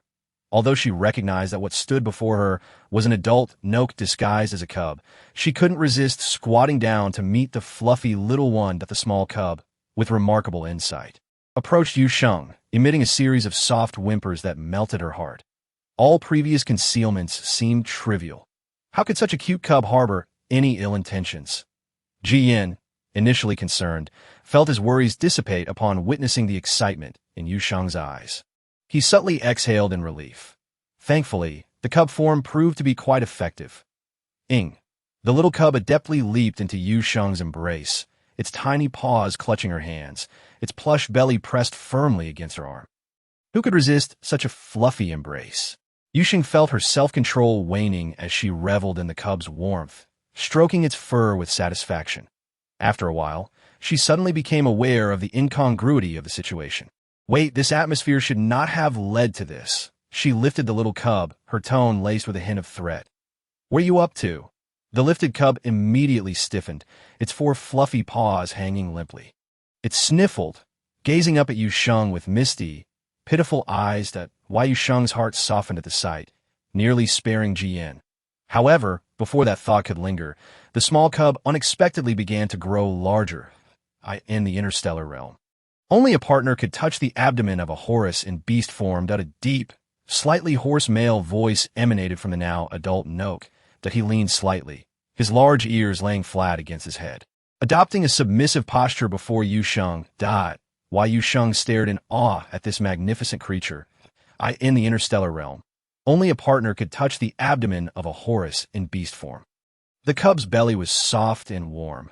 She had always cherished the feeling of placing her entire hand on the cub's abdomen, eagerly awaiting its tight embrace. Perhaps Yu Sheng's gaze was too intense. For Jiyan couldn't help but lower his head, his plush fur unable to conceal the crimson hue spreading across his form. Each fluffy curl was tinged with a bashful red. Remembering Jiyan's earlier actions while in cub form, Yu Sheng raised an eyebrow. Am I allowed to be a heartbreaker? She lifted her hand, her expression innocently pure. I've petted all the cubs of the orphanage. Surely, I can't be held responsible for each one.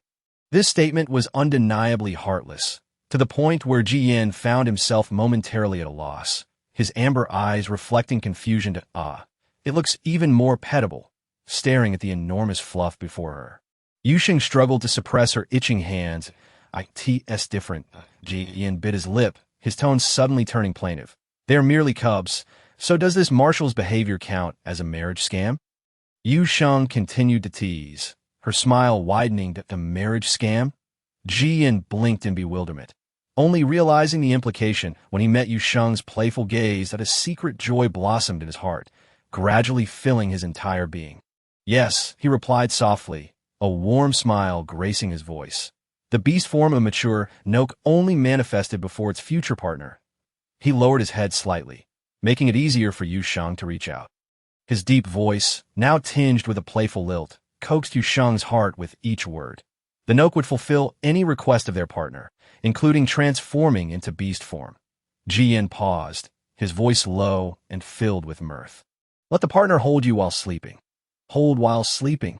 Yu Sheng's mind exploded in a flurry of thoughts. She stared at Jiyan, instinctively imagining the sensation of sleeping while enveloped in a large, fluffy creature. The thought of being surrounded by warmth and the delightful scent of fur was almost overwhelming. Yu Sheng felt she could hardly contain herself at the mere notion. Ugh. She let out a small whimper, covering her flushed face with her hands, unable to suppress her soft complaints. Your marriage scam is far too obvious. Hearing the slightly irritated tone of the young girl, Jiyan responded with good humor, even justifying himself. Yes, I am indeed scamming you into marriage. Will you agree to it? He coaxed her with an unexpectedly gentle tone, his demeanor imbued with an almost unbelievable tenderness, that Yu Sheng found herself momentarily at a loss for how to respond to Jiyan's attitude. Taking a deep breath, she struggled to suppress the flush rising to her cheeks. Displeased, she huffed, Is this how Marshal G pursues someone? Jiyan paused, suddenly struck by inspiration. This is my first time pursuing someone. The adult Noke tribe member transformed in the blink of an eye into a refined young marshal. He spoke earnestly, even carefully weighing each word, fearful of offending the young lady before him. There are many things I don't quite understand. If I misspeak, I hope you can be forgiving. The warmth on her face spread to the corners of her eyes, while her gaze sparkled with astonishment. So, Xiao Sheng, would you consider changing to a different bed? Yu Sheng's breath caught in her throat, her heartbeat becoming increasingly pronounced. The suggestion of changing beds felt utterly outrageous. Just the thought of cuddling with a large, fluffy creature sent waves of happiness surging through her, nearly suffocating her with delight. If sensing that this thrill was insufficient, Jian instantly morphed back into his Noke beast form. He quietly lay before Yu Sheng, tilting his head slightly, his amber eyes gently gazing at her. You may test the merchandise first. Test. The merchandise? Yu Sheng stared at the gigantic Samoyed before her, internally scolding herself for being tempted by his form, yet her body obediently moved toward Jian. Unlike the soft fur of a cub, the coat of an adult Noke was slightly coarser, yet it felt even better to the touch. Why Yu Sheng's hand sank into the plushness, and she found herself unwilling to let go. Jian allowed her to indulge in the fur he meticulously groomed, and soon she heard her soft complaint. This is too unfair. Jian responded good-naturedly. Such immense fluffiness, without the worry of shedding. Yu Sheng inhaled deeply, throwing herself onto Jian, contentedly rubbing against him, her eyes shining brightly. Jian, she suddenly called out, her tone tinged with excitement. I've agreed to you. It took Jian a full minute to process the sudden surprise. Meanwhile, Yu Sheng continued to nestle against the plush fur, only to find herself enveloped in a warm embrace the next moment. Before she could comprehend the situation, a brief, warm laugh echoed in her ear, the heated breath grazing her earlobe, causing her embarrassment to escalate. What was merely a light chuckle made her heart race uncontrollably, warmth flooding her cheeks. From Jian's perspective, he could see that the once jade-like girl now had earlobes flushed a deep crimson. His throat tightened, and the hand that had been loosely wrapped around her waist instinctively tightened. Sheng that Jian's voice lost its usual calmness, tinged with a husky restraint. May I kiss you? Yu Sheng froze, her body stiffening with a mix of irritation and incredulity. She began to believe that it was indeed his first time. Who would dare to ask such a question? Yu Sheng shot a frustrated glare at him. Just as Jian pondered how he had provoked her ire, he suddenly felt a soft, tender sensation at his lips. Now it was Jian's turn to become rigid, as he remained motionless, his pale face flushing with heat. Meanwhile, Yu Sheng wore a triumphant smile, taking a step back to create some distance, attempting to calm her wildly racing heart, her voice firm. In the future, such matters need not be asked in advance. Does that mean, as long as I think about it, I can, whether it was Yu Sheng's illusion or not? She felt that the man's eyes seemed to brighten a fraction. Jian's words caught her off guard, and she stumbled over her response, something like that. I suppose? Jian nodded as if in feigned confusion. So, just now, when Sheng kissed me, it was because she wanted to, is that right? Yu Sheng paused, completely unprepared for the pitfall hidden within Jian's earlier statement. She glared at him, annoyed. Don't be ridiculous. Her words were swallowed by a gentle kiss that left her breathless. Perhaps due to the novelty of such an experience, Jian's eyelashes fluttered, and he pulled back after a brief touch. Calming his racing heart, he gently nuzzled against Yu Sheng, his voice laced with laughter. Sheng. It's like this, isn't it? Yu Sheng thought to herself that kissing was not supposed to be like that. Yet, she couldn't voice her thoughts, merely nodding randomly. A flicker of amusement danced in Jian's eyes. Then in the future, if I think about it, I can kiss Sheng, right? How could he be so preoccupied with rights and wrongs? For the first time, Yu Sheng found Jian to be excessively talkative. Taking a deep breath, her voice laced with annoyance, she exclaimed, You should be quiet. The previous fluffiness was much better. The current Jian was far from adorable. Jian, however, found the young lady in her current state to be extremely endearing. Gone was her previous calmness and gentleness. She resembled a little cub, fierce on the surface yet devoid of any real claws. Wait, little cub. Ji-Yan's smile suddenly faltered. He recalled Lambert mentioning the girl's age in his presence. At that time, Lambert had been teasing him about pursuing someone so much younger. Ji-Yan, I'm not saying you're wrong, but a girl at that age is certainly a little cub in any tribe. How can you bear to pursue a little cub? As the thought crossed his mind, a fleeting look of guilt crossed Ji-Yan's face. Sheng, he suddenly spoke, his tone imbued with an inexplicable gravity. May I ask, how old are you now? 22. Ji-Yan's body stiffened further, his spirit visibly deflating. He found himself pondering which specific laws of the interstellar juvenile regulations he had violated as a marshal of the Federal Army. The punishment would surely be more severe, right? What's wrong? Yu Sheng, noticing the serious expression on Ji-Yan's face, assumed something grave had occurred. Little Sheng. Yu Sheng was taken aback, remembering that interstellar beings typically matured around their 30s or 40s. She couldn't help but burst into laughter. Upon hearing her laughter, Ji-Yan's expression grew even more solemn. I am no longer a juvenile. Yu Sheng stood on her tiptoes, playfully tousling Ji-Yan's wonderfully textured hair. In our culture, 18 is the age of maturity. I am already an adult. Are you really not a juvenile? Not a juvenile. Upon receiving Yu Sheng's affirmative response, Ji-Yan subtly breathed a sigh of relief. You weren't just thinking about whether you were committing a crime, were you? Yu Sheng leaned in mischievously, her eyes sparkling brightly. Yes, Ji-Yan admitted honestly. Seemingly oblivious to anything amiss, I recited the interstellar juvenile regulations to see which ones I might have violated. Chapter 214, Cub, Daddy, why are you so adorable? Perhaps due to their relationship progressing, Yu Sheng boldly pinched Ji-Yan's face, the wonderful texture beneath her fingertips inciting a hint of jealousy within her. Ji-Yan paused, allowing Yu Sheng to explore him, his eyes shining vibrantly. He bit his lip, his tone laced with excitement. So, does Sheng like it? His attempt to appear composed while genuinely happy made Yu Sheng's heart flutter even more. She found the current Marshal Ji-Yan utterly adorable. I absolutely adore it. However, Ji-Yan's eyes dimmed almost immediately. Though his expression remained neutral, he let out a sullen. Oh. His sulky demeanor made Yu Sheng find him even cuter. Planting a kiss on Ji-Yan, she smiled and reassured him. It's all right, it's not. Before Yu Sheng could finish her sentence, the sound of a sudden thud at the door interrupted them. Both turned to see a pile of little cubs stacked at the threshold, with the smallest, Goes, tumbling to the ground. Realizing they had been caught eavesdropping, the little cubs looked guilty and attempted to flee, only to trip over one another and fall dead. The unfortunate little bear cub cried out in dismay. Yu Sheng gasped and hurried over to scoop up the little cub, checking carefully for injuries. What are you all doing here? Uncle Lambert and Sister Jie sent us to see Sheng and Brother Ji. The little cubs easily betrayed their guardians, completely forgetting Lambert's strict warnings about keeping their visit a secret. Ji-Yan's expression darkened, particularly upon hearing Mu Un's curious question. Is Sheng playing kissy with Brother Ji? This time, not only did Ji-Yan fall silent, but even Yu Sheng could not help but darken her expression. She cleared her throat lightly and began a resolute denial. No, I didn't. You must have seen it wrong. Was it not?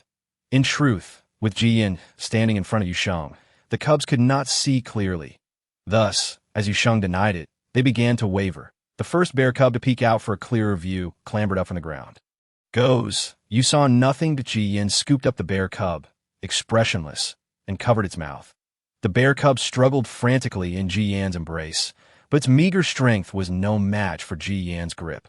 Before long, Goes symbolically kicked his feet and comfortably lay in Ji-Yan's arms like a lazy fish.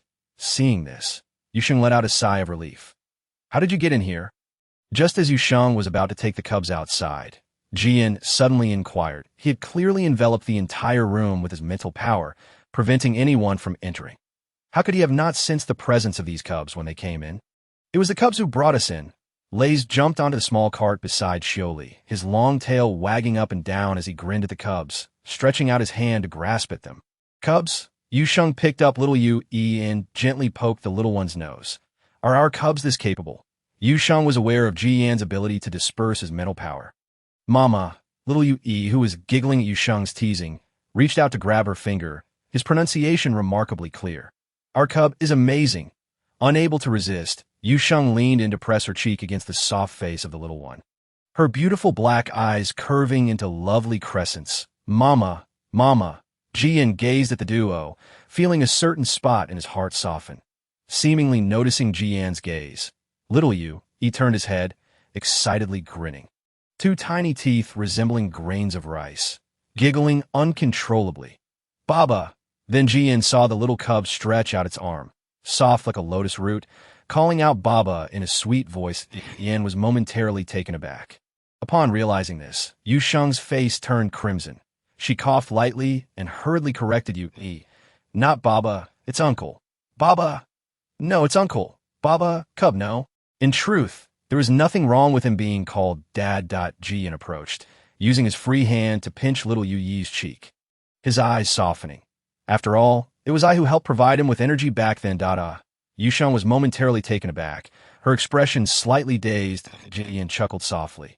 Back when I was bye-bye. With this reminder, Yu Sheng recalled what the other cubs had mentioned earlier about how Bye-Bye loved to stay in the nursery. She hadn't thought much of it at first, but now it seemed that Jian had noticed something unusual about the little cub back then. Thank you. Why Yu Sheng temporarily set aside the earlier embarrassment and sincerely expressed her gratitude. I haven't lost out on this deal. Jian smiled, reaching out to take little Yu E, who had been clamoring for a hug. Gaining such a cute son is certainly not a loss. He held Go's in one arm and little Yu E in the other, looking quite at ease. The other cubs exchanged glances before rushing toward Jian, each attempting to climb up. Jian, unperturbed, transformed into a massive Noah-class beast, with little Yu E and Go's comfortably resting on him. Wow! The other cubs' eyes lit up, and they all rushed forward. Why Yu Sheng watched the fluffy pile before her, feeling a twinge of desire. Yet she ultimately restrained herself. Jian glanced at the little girl standing there, seemingly able to discern her thoughts in an instant. His long tail slithered over, wrapping around Yu Sheng's ankle, affectionately brushing against her, as if playfully coaxing. Why Yu Sheng suspected this was a subtle form of seduction. Yet when she glanced over, she saw the enormous Samoyed seriously entertaining the cubs on his back. She chuckled softly, slightly bending down to grasp that wonderfully tactile tail, giving it a gentle squeeze. Suddenly, Yu Sheng felt the tail beneath her hand stiffen. Chapter 215. A heart-to-heart with the old dean. The originally fluffy tail now appeared even more robust due to its frizz that he finally understood what it meant to lift a stone only to drop it on his own foot. Amused, Yu Sheng continued to pinch Jian's tail, noticing the slight tremor beneath her palm, her mischievous thoughts increasing to, "Oh, your fur has turned red." Lays curiously stared at Jian's fur, his tone filled with envy. "I want to change color too." Yu Sheng paused, instinctively glancing at Jian. Seizing the opportunity, Jian withdrew his tail from Yu Sheng's grasp. She found it amusing to observe the large dog-like figure before her, feeling that Marshal Ji was undeniably adorable at that moment. Initially reluctant, the cubs agreed to go outside only after Jian promised to play with him again next time. As the two of them led a group of cubs out, they inevitably attracted the attention of numerous onlookers. Ahem, Lambert coughed loudly, winking at Jian. "Were you two discussing something important inside?" "Life's big matters, of course. The most important," Jier chimed in, echoing Lambert's words, while others did not voice their thoughts as openly. The glances directed at Yu Sheng and Jian were suffused with flirtatious amusement. Only the old dean furrowed his brow, observing Jian with a nagging sense that something was amiss. Yu Sheng paid little heed to the scrutiny, confidently taking Jian's hand and nodding in agreement. "Indeed, we discussed a very important matter." Jian paused, glancing at Yu Sheng before taking the initiative to grasp the little girl's hand. Their fingers entwined. Hiss! Lambert and Jier were astonished by the scene before them, their mouths agape, expressions exaggerated. "Oh, should I call you Xiao Sheng now? Or should I call you sister-in-law?" Jier pondered aloud. "Not Jian. Have you really taken such liberties with such a young cub? Have you even studied the interstellar cub law?" Lambert exclaimed in a frenzy. At Lambert's reminder, Jian seemed to recall something. "Wait a moment." He leaned toward Yu Sheng, his expression inexplicably gentle. "All right." Why Yu Sheng seemed to understand Jian's intentions, smilingly cautioning, "Just don't go too far." Jian released Yu Sheng's hand, leisurely rolling up his sleeves. Looking towards Lambert and Jier, Shall we have a chat? The two inhaled sharply, their movements alarmingly synchronized that I remembered, my teacher is looking for me about something. Me too, me too. My teacher asked me to participate in a project a few days ago. I'll head over first. Jier and Lambert swiftly turned to leave, but the overwhelming mental pressure prevented them from taking even a single step. Let us go, did Ji. Yin shot a glance at the two before striding towards the orphanage's training room. When the orphanage was built, Ji Yin had specifically ensured a training room was included, designated for the cubs to train once they had mastered their abilities to a certain extent. However, he never expected that he himself would be the first to utilize this training room. With expressions of impending doom, Lambert and Jier followed Ji Yin, their faces reflecting a tragic fate. Sheng, Mu In looked up, tugging at Yu Sheng's clothing. Is brother Ji Yin going to train Uncle Lambert and sister Jier? Can Mu In come along? This is a training session meant for adults. Yu Sheng patted the little cub's head, soothingly saying, little cubs should train with Uncle Barton first. All right. Mu In blinked, about to agree when Shili gently tapped Mu In's arm, whispering, they're going to get beaten up. That we are cubs, and cubs don't need to be beaten. She found it somewhat amusing, yet when faced with Shioli's clear eyes, she couldn't bring herself to utter any lies. So, it turns out that being an adult also entails facing punishment. Goz's eyes brightened, as if resonating with this revelation, and he nodded sagely. However, as soon as he spoke, the little cub dashed toward the direction Ji Yin had departed. Goz wants to go see too. Yet, before the bear cub could take more than a few steps, the old dean lifted him up. What are you looking at? Have today's tasks been completed? The old dean lightly patted Goz's bottom, and then tossed him to Barton. Please take them a training first. Barton nodded, sure, yes, for little Sheng. The old dean turned to Yu Sheng, snorting coldly. You come with me.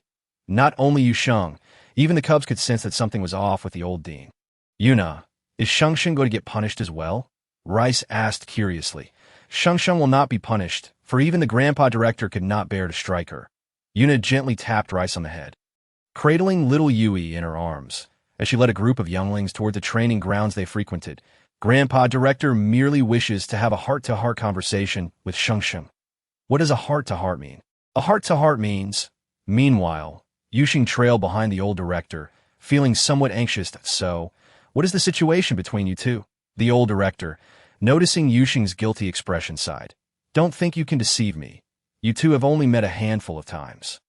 Aware that the old director genuinely cared for her, Yu Sheng gathered her thoughts and recounted the events that had transpired between them. Upon learning that Ji Yin was bye-bye, the old director's face turned pained. But when he heard about Ji Yin's protection of the orphanage and her, he let out a cold snort. At least he has a bit of conscience. However, little Sheng, after quietly listening to Yu Sheng's narrative, the old director sighed softly. You must understand one thing. Ji Yin is a marshal of the military. His status in the galaxy is unassailable, and everyone is watching him, including the insectoids. He will be an excellent commander and a great leader, but perhaps not a good partner. Sometimes the old director doubts whether recommending the young girl to join the Shattered Star Squad was indeed the right decision, especially after learning about so many perilous experiences. Feelings of regret began to creep into his heart that he had grown old, lacking the vigor of his youth. All he wanted was to safeguard the younglings of the orphanage, to witness them grow up well, and to see the young girl find a good home. Chapter 216. The Phoenix Mecha. With Yu Sheng's assistance, the old director could distinctly feel his mental strength gradually recovering. Perhaps in a decade or so, he could return to the level of mental acuity he had possessed during his time in the military. But then what? Whether for himself or old guests, some things had nearly been forgotten over the years. Like sharp stones after years of being washed by the river, they were left with only a smooth and peaceful surface. The military, the insectoids. Whenever these two words were mentioned, the old director often recalled the harrowing battles, the despair and suffocation of those isolated days. He did not want Yu Sheng to experience such things. The young girl stood under the sunlight, bright rays filtering through the window and illuminating her profile, outlining her delicate features. She said, I want these children to walk proudly on the streets of the main planet. Yu Sheng understood that her aspiration was indeed grand, perhaps so vast that she could only contribute a tiny bit until her dying day. But so what? She had to strive, to make an attempt, didn't she? She wished for these half-beast younglings to receive their rightful rights, to see the forests reappear in the galaxy, and she yearned for that bleak history to be acknowledged. Surely, someone must become the butterfly in the Amazon rainforest, right? The old director paused. He looked at Yu Sheng, his mind drifting back to the oath he had taken years ago upon entering military school.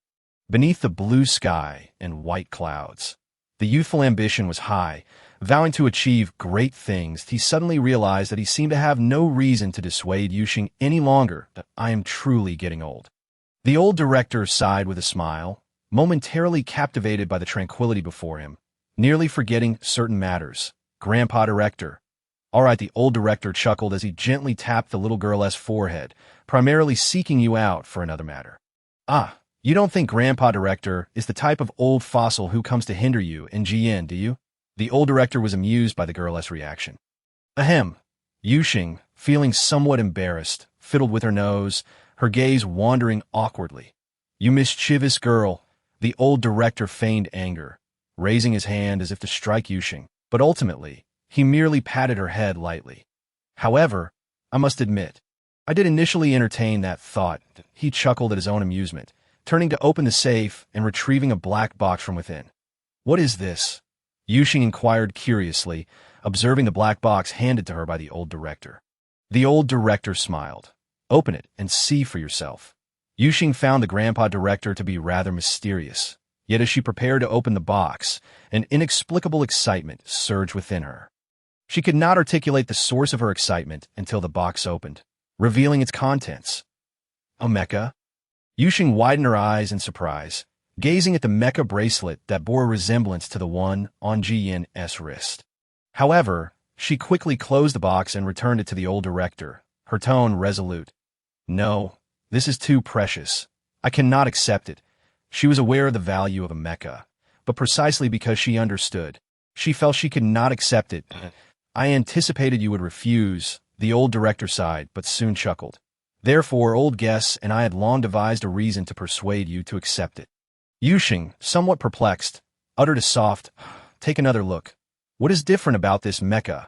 At the old director's teasing prompt, Yu Sheng hesitantly reopened the box, scrutinizing the mecha carefully. After a lengthy pause, she cautiously spoke. It is damaged? Quite the contrary, the old director shook his head with a smile. It is in excellent condition, still a super mecha, though merely a semi-finished product. A semi-finished product? Yu Sheng blinked, somewhat perplexed by the old director's words. You know about Marshal G.S. Blackblade, right? Prior to the Blackblade, all the efforts of the entire Mechanical and Mental Research Institute were poured into this mecha, Phoenix. Sadly, due to a data error during the research process. This mecha, which was meant to be the galaxy's first perfect super mecha, was reduced to a semi-finished state. The old director's gaze swept over Phoenix, a flicker of regret in his eyes. Old Guess and I witnessed the creation of Phoenix when the military sought to compensate us. We had no other demands. We simply wanted Phoenix. That I always felt this child should not remain dormant in a cold basement. The old director chuckled.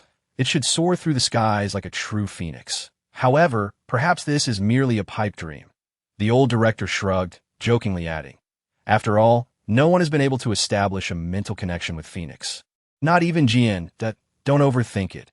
Old Guess and I are gifting Phoenix to you, not to compel you, to forge a mental connection with it. He patted Yu Sheng's shoulder reassuringly.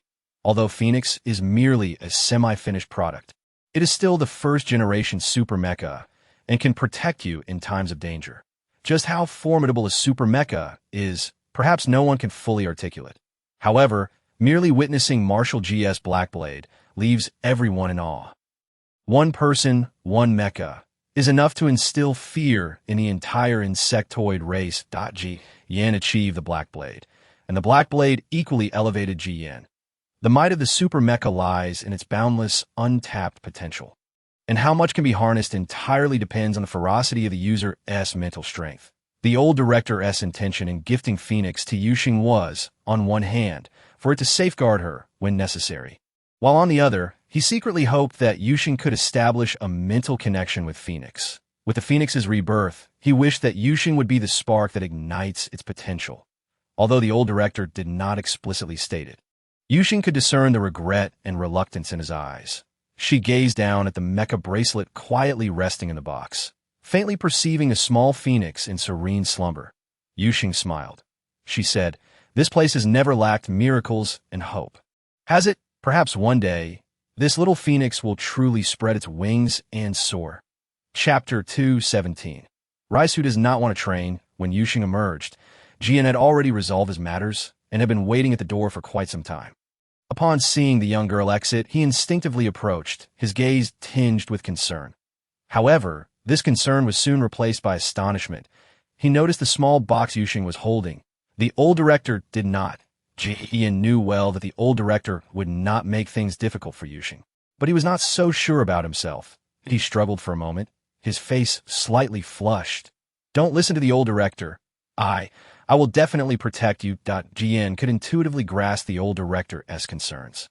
Not only the old director, but he had also pondered extensively, contemplating whether he could truly protect Yu Sheng. He had even considered that perhaps it would be better to keep his feelings hidden and remain by Yu Sheng's side as a friend, guarding the orphanage. Yet he ultimately could not bring himself to do so. Of course, I know that. Yu Sheng looked at the visibly dejected Jian with a mischievous smile, taking the initiative to grasp his hand.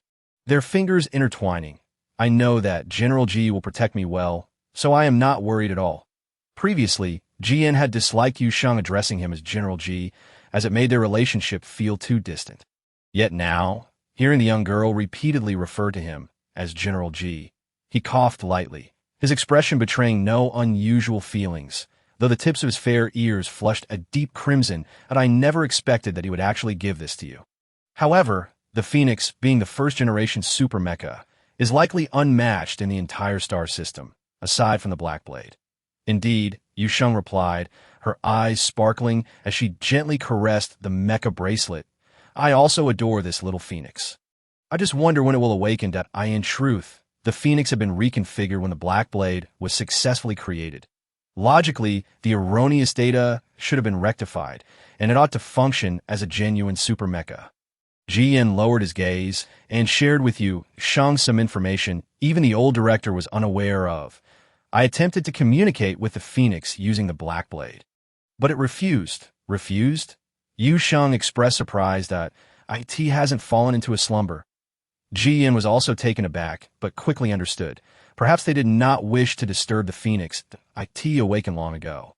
It merely declined to establish a mental connection with humans. Not so much as a refusal. Jian frowned slightly, as a mental connection with the Phoenix necessitated a mental strength of at least 3s. However, at that time, I already had the Black Blade, so I was unable to communicate with the Phoenix. "Perhaps you could give it a try," he suggested. Individuals with a mental strength of 3s were exceedingly rare in the star system. In recent decades, aside from Jian, there was only Yu Sheng that I have tried. Yu Sheng chuckled, her tone devoid of significant emotional fluctuations. There was no response whatsoever. The absence of any response indicated that the Phoenix had also declined Yu Sheng's mental communication. "That's fine." Yu Sheng nodded slightly. The two quickly shifted their conversation to other matters, entirely oblivious to the fleeting red light that had flashed across the dormant mecha bracelet in Yu Sheng's hand. The following day, Lambert and Jill emerged from the training room, trembling and supporting each other. Their legs still shook as they exited. Old Gus, unable to bear the sight, chuckled as he handed them both recovery fluid. "Youngsters, your stamina is quite lacking." The two young men, lacking the energy to respond, gulped down the recovery fluid, feeling as though the aches and fatigue clung to them stubbornly, refusing to dissipate. Jian was terrifying. Lambert's mental strength had been entirely sealed, and he had relied solely on his willpower to complete the subsequent tasks. After this exhausting ordeal, the hand gripping the recovery fluid trembled. "I am merely a doctor. Why must I endure so much? Does being a doctor exempt one from training?" Lies raised its fluffy little head, gazing curiously at Lambert. "Yes, the weakest among the cubs. Lies greatly disliked training, especially the uncomfortable sensation of being drenched in sweat afterward. Doctors certainly do not need to train." Realizing his strength had returned considerably, Lambert took a breath and deceitfully reassured the innocent cub. "Doctors use their minds. There's no need to engage in such extensive training like these brutes. We solve problems with wisdom. Lambert conveniently forgot about the daily morning exercises he had endured during military school. After being called out by Jill in front of a group of cubs, Lambert cleared his throat forcefully. That was merely an accident, that I won't stoop to your level. Lambert swiftly changed the subject. Uncle Gus, is there still food available?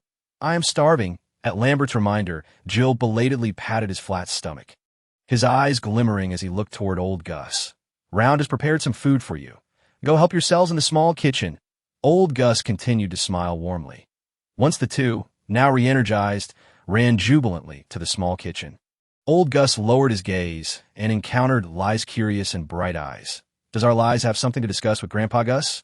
Old Gus chuckled as he picked up the little cubd. Oh, doctors really not have to train? Liz stubbornly pressed for an answer to this question. Of course not. Old Gus laughed heartily. As a qualified doctor, possessing good physical fitness is essential. Little Liz truly dislikes training, doesn't he? Old Gus chuckled, playfully pinching the cub's nose. But if you do not train, your body will deteriorate, and everyone will be quite worried if you fall ill. Chapter 218. The reluctant Jojo, however, Liz was not fond of training. The little cub nuzzled against old Gus, his small voice filled with grievance. I feel so uncomfortable after sweating, but everyone else is training. Although old Gus appeared amiable, he was stricter than anyone else when it came to educating the cubs. He smiled as he patted Li's head. Now even Jojo is required to train separately by Yu Sheng. Can Li still evade it? Old Gus had originally intended to take little Liz to Barton, but encountered Jill and Lambert coming out of the training room along the way. Jojo, every time during training, he and Jojo would sneak away to rest. Being the youngest, Jojo and Liz often received help from the older siblings to slack off, and Barton sometimes turned a blind eye. Old Gus continued to smile. Then Grandpa Gus will take Liz to see Jojo, all right? Liz hesitated but still firmly stated, Jojo, like Liz, does not enjoy training. The little cub remained convinced of this until he was led by old Gus to the training area designated for Jojo. It was a makeshift training room specifically for Jojo's flying practice that on the wall hung a delicate little wooden house. And at that moment, Jojo was hiding inside, clinging to the doorframe with both paws, making pitiful cries. Not far away stood Yu Sheng, looking exasperated. Xiao Sheng. Old Gus surprised Yu Sheng as he brought Liz over. Jojo didn't see you today, so I brought him to take a look.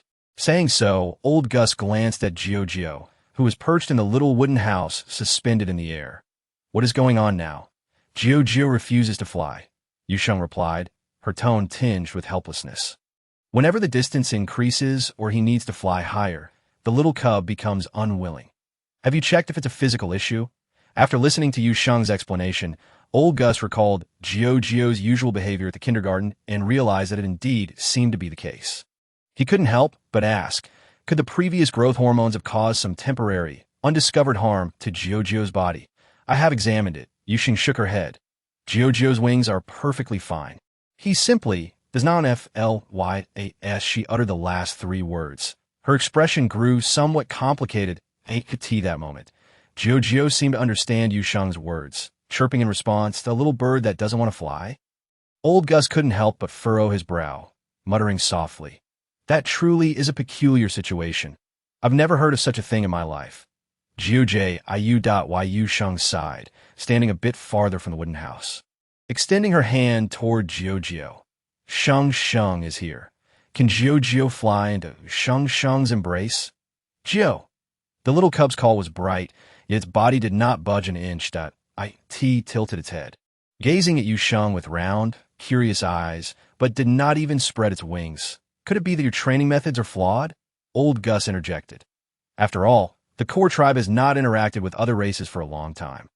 Their young ones are said to be somewhat special. Special. I'm not quite certain of the specifics. Old Gus shook his head.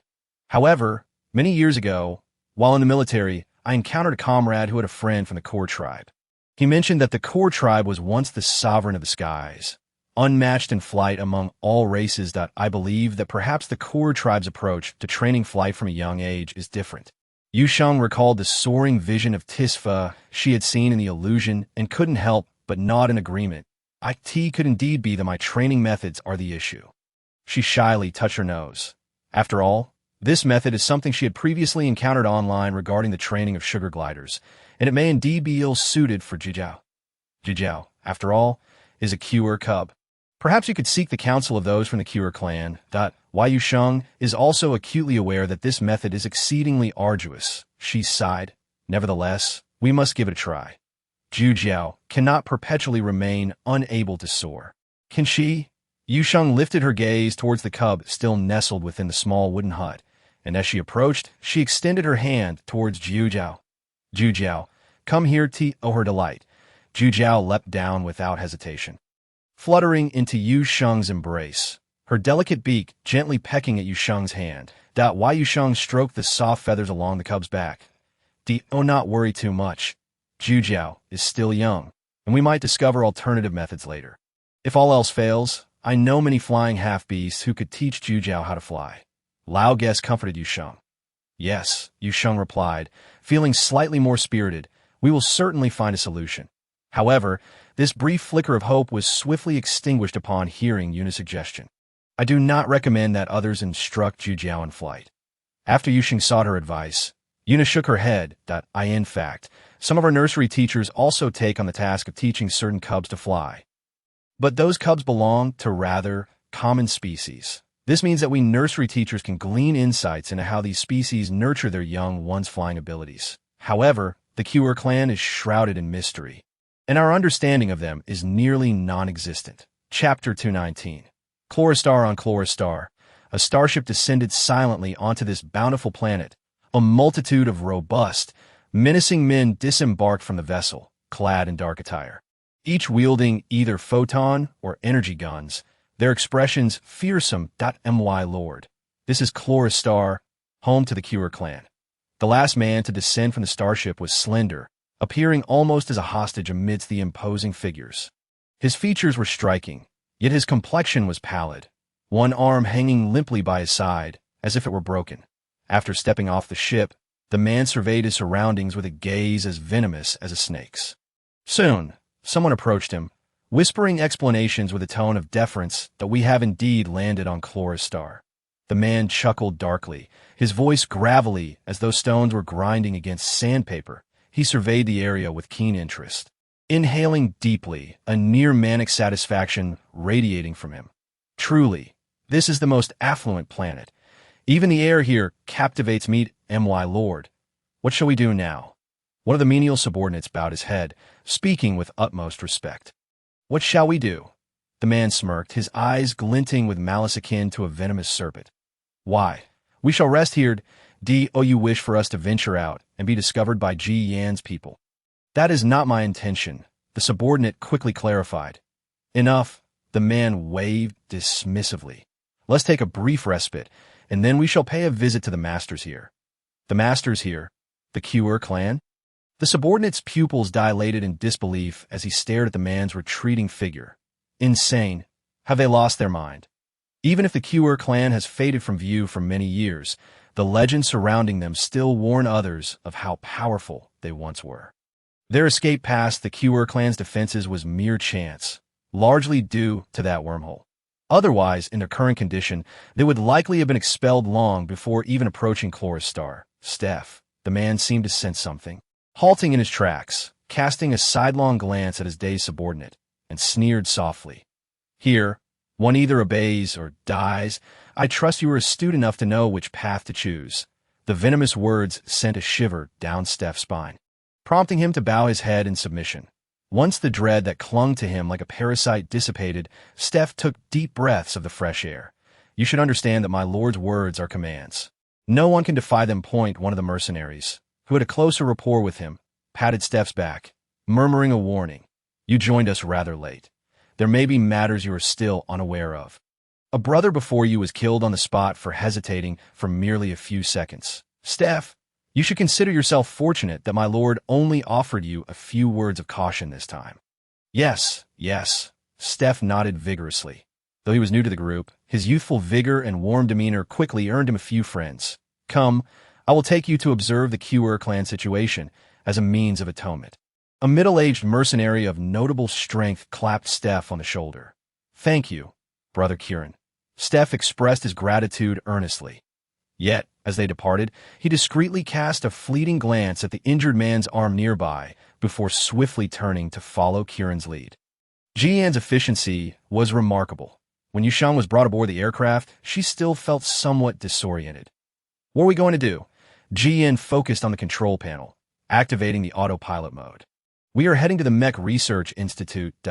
So soon. Yu Sheng expressed her surprise. Jian nodded lightly. I contacted an old friend. He may have a suitable mech for you. I actually think there's no need to rush. Yu Sheng instinctively thought of the reticent little phoenix and suddenly recalled something. By the way, could we ask the researchers at the Mech Institute to take a look at the phoenix? What is it? Yu Sheng touched her nose. I can't tell if it's just my imagination, but I feel something is off with the little phoenix. I'm afraid that won't be possible. Jian pondered for a moment before shaking his head. The phoenix's condition is rather unique. Examine it.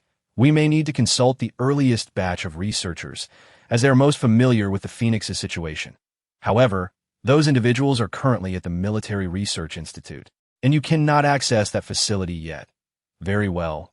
Yu Sheng sighed with a hint of regret, momentarily suppressing her thoughts. The aircraft halted before a red signal light. Yu Sheng gazed out at the bustling streets of the main star. Once the mech situation is resolved, I will accompany you for a stroll. Jian had taken the day off specifically to accompany Yu Sheng to the Mech Research Institute, a military marshal. He rarely had the luxury of free time to join her for such outings. Yu Sheng was well aware of this. Yet she felt a surge of joy at hearing his words. All right, let us wait until your next day off. Jian paused, silently contemplating how many days of leave he had accumulated over the years. The red signal light quickly shifted to green, and just as the aircraft was about to move forward, an unexpected calamity struck. A pedestrian suddenly halted in their tracks, letting out a piercing scream. His cry marked the onset of chaos. In an instant, a colossal monster materialized within their line of sight. Its entire body appeared encased in a hardened shell, its black armor glimmering ominously in the sunlight. Two flesh-colored tentacles sprouted from its head, dripping with viscous liquid, while its limbs twisted together like unrecognizable vines. Jian's body tensed instantaneously. All right. Yu Sheng's expression grew grave as she observed the unfolding scene. Jian swiftly adjusted the aircraft's operational mode to defense, nimbly propelling it toward the monstrous creature. This was a bustling commercial street, typically alive with activity. The monster's sudden appearance sent the crowd into a frenzy, cries and pleas for help blending into chaos, resulting in utter pandemonium. The patrolling soldiers rushed to confront the beast. But their strength paled in comparison, and they were swiftly devoured by the creature. Amidst the frantic escape, a young mother, clutching her child, fell to the ground. Struggling to rise, she held her child tightly. But the monster was already upon her. The young mother closed her eyes in terror, bracing for the arrival of death. Yet, after what felt like an eternity, the anticipated pain did not come.